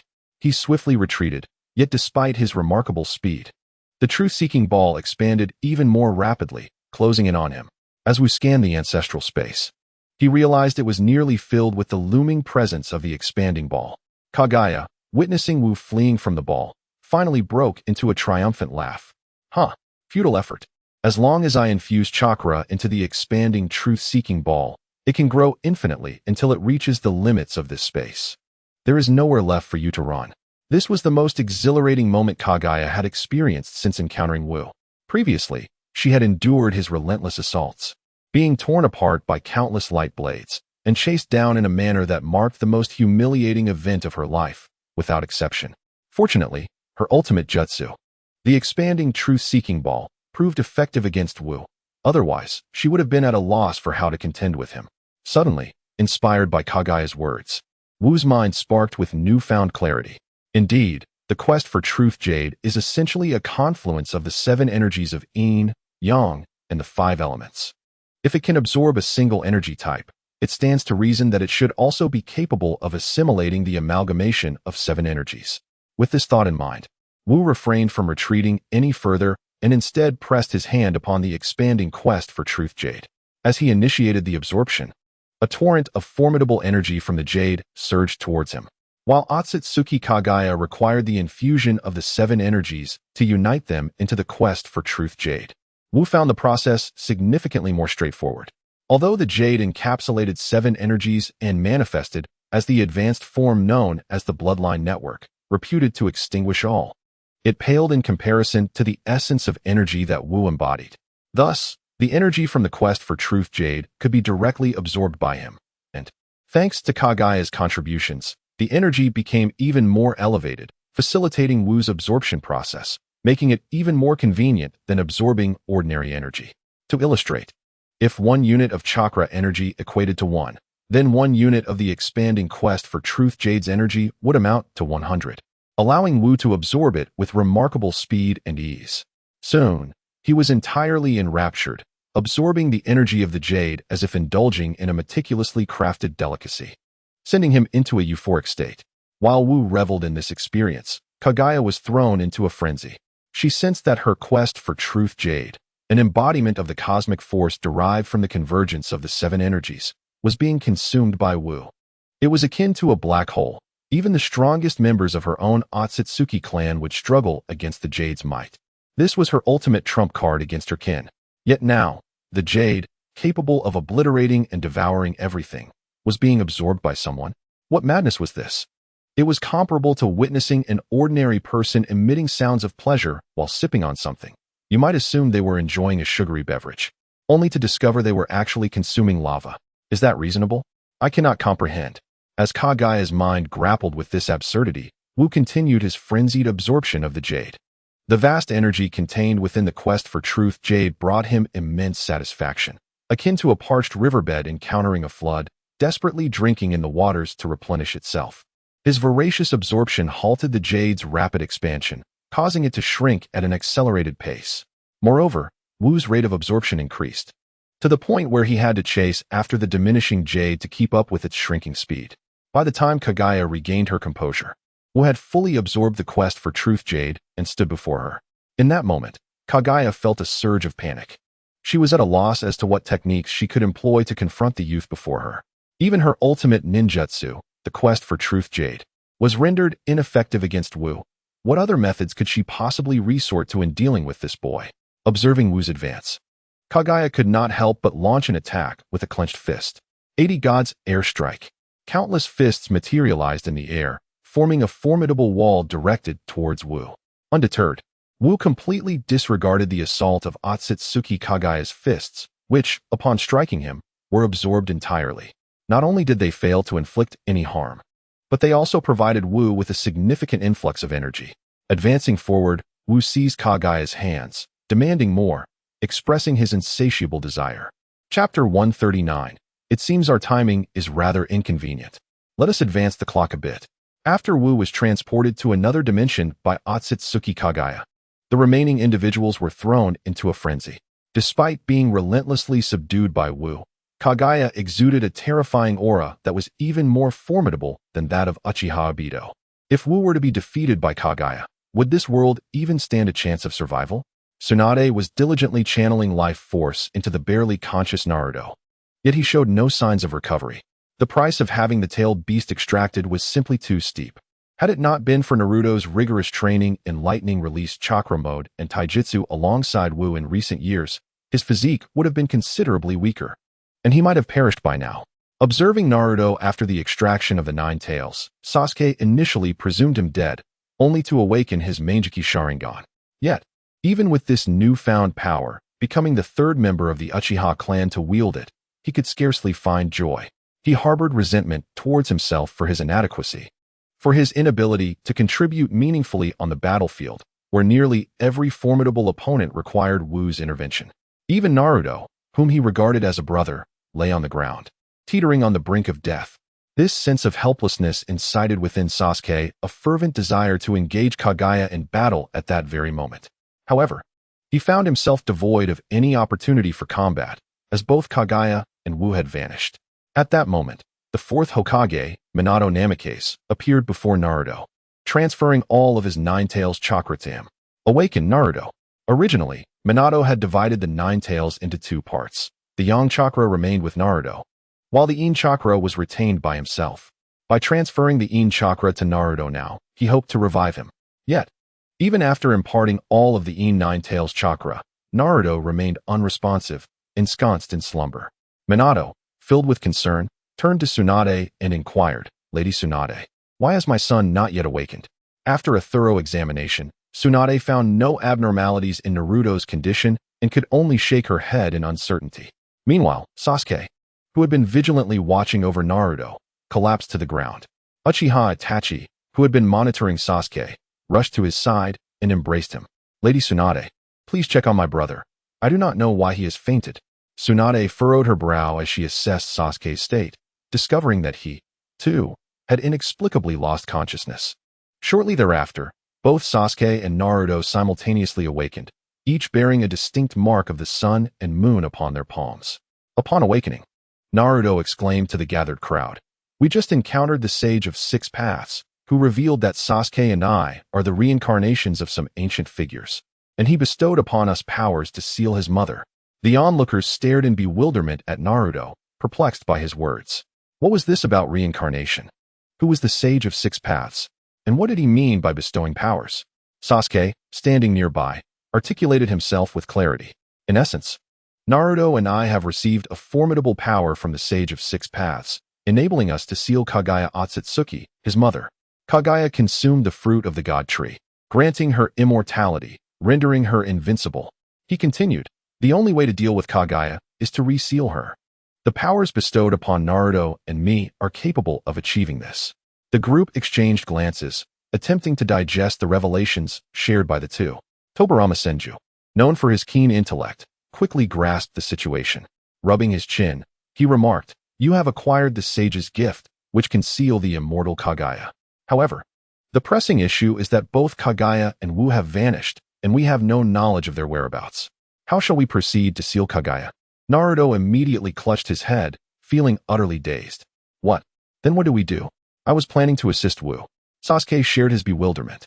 He had just embraced his newfound powers, eager to unleash his pent-up rage, only to forget that their adversaries had disappeared, rendering their intentions futile. Observing his younger brother's calm demeanor, Itachi Uchiha's strategic mind kicked into gear. "We must urgently devise a method to locate Kagaya and Wu." As Sasuke mentioned, Kagaya possesses immortality. Although Wu had the upper hand in their previous skirmish, Kagaya could very well outlast him with her immortality. Even if Wu could defeat Kagaya, he could not withstand her relentless endurance. In such a scenario, Wu may perish. Upon hearing Itachi's words, the gravity of the situation dawned on the group. Wu had dominated Kagaya in their confrontation, which had lulled them into a false sense of security, leading them to believe she was no match for him. Yet, if Kagaya was indeed immortal, the tables could easily turn, for Wu lacked such an ability. Just as despair began to settle over them, Tobirama interjected.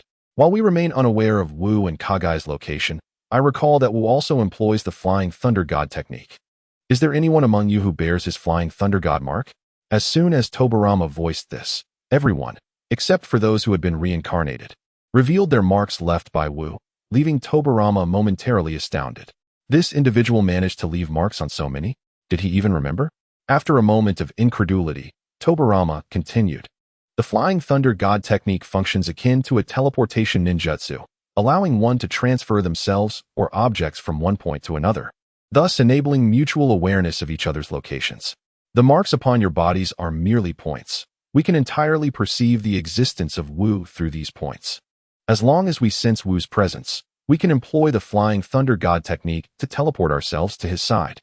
Senju Hashirama rummaged in his ear, clapped Senju Tobirama on the shoulder, and mumbled something incomprehensible, urging him to hurry if he had a plan. Senju Tobirama sighed helplessly. Had it been anyone else, he would have slapped them by now, but who could resist his elder brother? Approaching Naruto, Senju Tobirama finally sensed Wu's presence after a lengthy pause. He found it, but the distance was too great, as if it were in another dimension. With my limited ability, I fear I cannot transfer to such a place. Konoha's yellow flash, Minato Namikaze, quickly stepped forward, declaring, I am also well versed in the Flying Thunder God technique. Second Hokage, allow me to assist you. Senju Tobirama and Minato clasped hands, while their other hands rested upon Naruto and Sasuke. Flying Thunder God technique. Whoosh. The four found themselves in the realm of the origin sphere, where they immediately witnessed Wu grappling with the flushed-faced Kagaya Otsutsuki, shouting, Is that all? I want more. The four exchanged glances, and Minato cleared his throat. It seems we have arrived at an inopportune moment. Chapter 140. Becoming the One True God. Chapter 2. Wu turned to face the four, beckoning them. Ah, you have arrived. However, please wait a moment while I deal with Kagaya. Naruto called out to Wu. Wu, the sage of six paths, warned that this individual possesses immortality. Do not underestimate her. Wu chuckled. I am aware, but mere immortality does not concern me. Kagaya Otsutsuki, fuming, retorted, Do not be so arrogant. Shinra Tensei. She attempted to unleash Shinra Tensei once more to repel Wu. However, after her incantation, there was no effect. The technique did not manifest at all.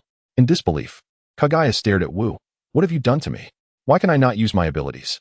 While grasping Kagaya, Wu was continuously absorbing the energy from her god tree fruit, which was far more refined than the energy from the earlier truth-seeking orbs, intoxicating him as if he were feasting on an exquisite delicacy. Before long, Wu had completely drained Kagaya of her god tree fruit energy. He then cast her aside, and Kagaya collapsed to the ground, exhausted, her Byakugan closing and vanishing, along with the powers granted by the god tree. The origin sphere they occupied began to crumble. No. Why has my power vanished? It is impossible. How could you take my god tree fruit? I swallowed it. It became my strength. Kagaya grasped Wu's leg, shouting frantically. But with a mere tremor of his calf, Wu sent her flying away. Kagaya Otsutsuki, propelled away, coughed up blood, yet the pain within her lingered, solidifying her belief that her divine tree's fruit powers had indeed been absorbed by Wu. Wu closed his eyes, relishing the delightful sensation that followed the assimilation of the fruit. Upon reopening his eyes, he noted that the initial space had collapsed significantly, while Naruto and Sasuke rushed towards him. Wu, we must hurry back, otherwise, this space will collapse entirely. This is bad. The distance we traversed is too great, and sensing it will take time. I fear we may not make it. The four were in a frenzy, yet Wu remained remarkably composed.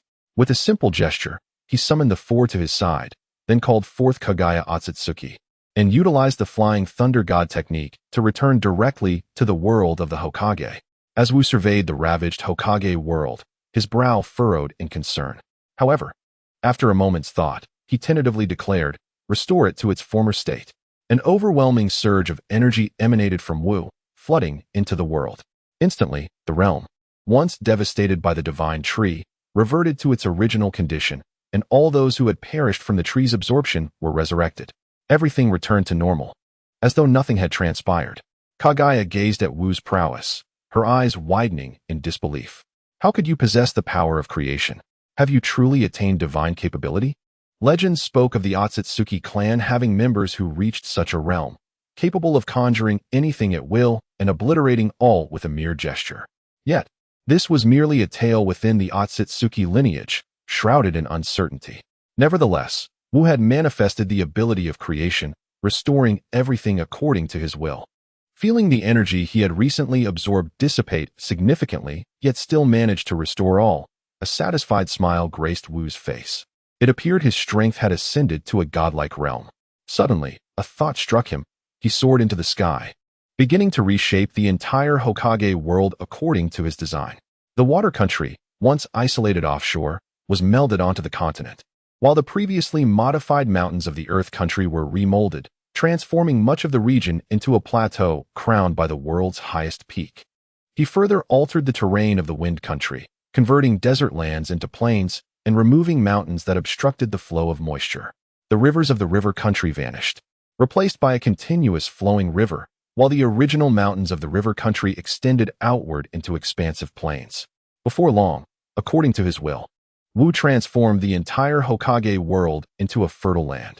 Subsequently, he established grand thoroughfares leading directly to Konoha, culminating in the construction of a colossal city where Konoha once stood. A massive plaque inscribed with the character Wu adorned the city gates. Upon completing this monumental task, Wu announced to the world, "From this day forth, the ninja world shall be unified. There shall be but one nation, the Wu Kingdom. All shall be governed by the Wu Kingdom, and all ninjas shall fall under its administration. Those who defy the decree shall face death." Once Wu descended, the Sage of Six Paths appeared, gazing at Wu, who resembled a deity, shaking his head with a wry smile. "I had thought it would require my intervention to reseal my mother, yet unexpectedly, a true god emerged." Others gathered around Wu, eager to inquire about the fate of Kaguya Otsutsuki. Wu regarded Kaguya and, scratching his head, remarked, "Let her remain for now. I still have questions regarding the Otsutsuki clan." A decade later, Wu surveyed a thriving world devoid of conflict, nodding in satisfaction. Tsunade and Jiraiya had married and had children. Sasuke and Sakura were together, and Naruto and Hinata had also become a couple. Everything appeared so idyllic. Wu, too, had fathered a pair of dragon and phoenix twins with Kaguya Otsutsuki.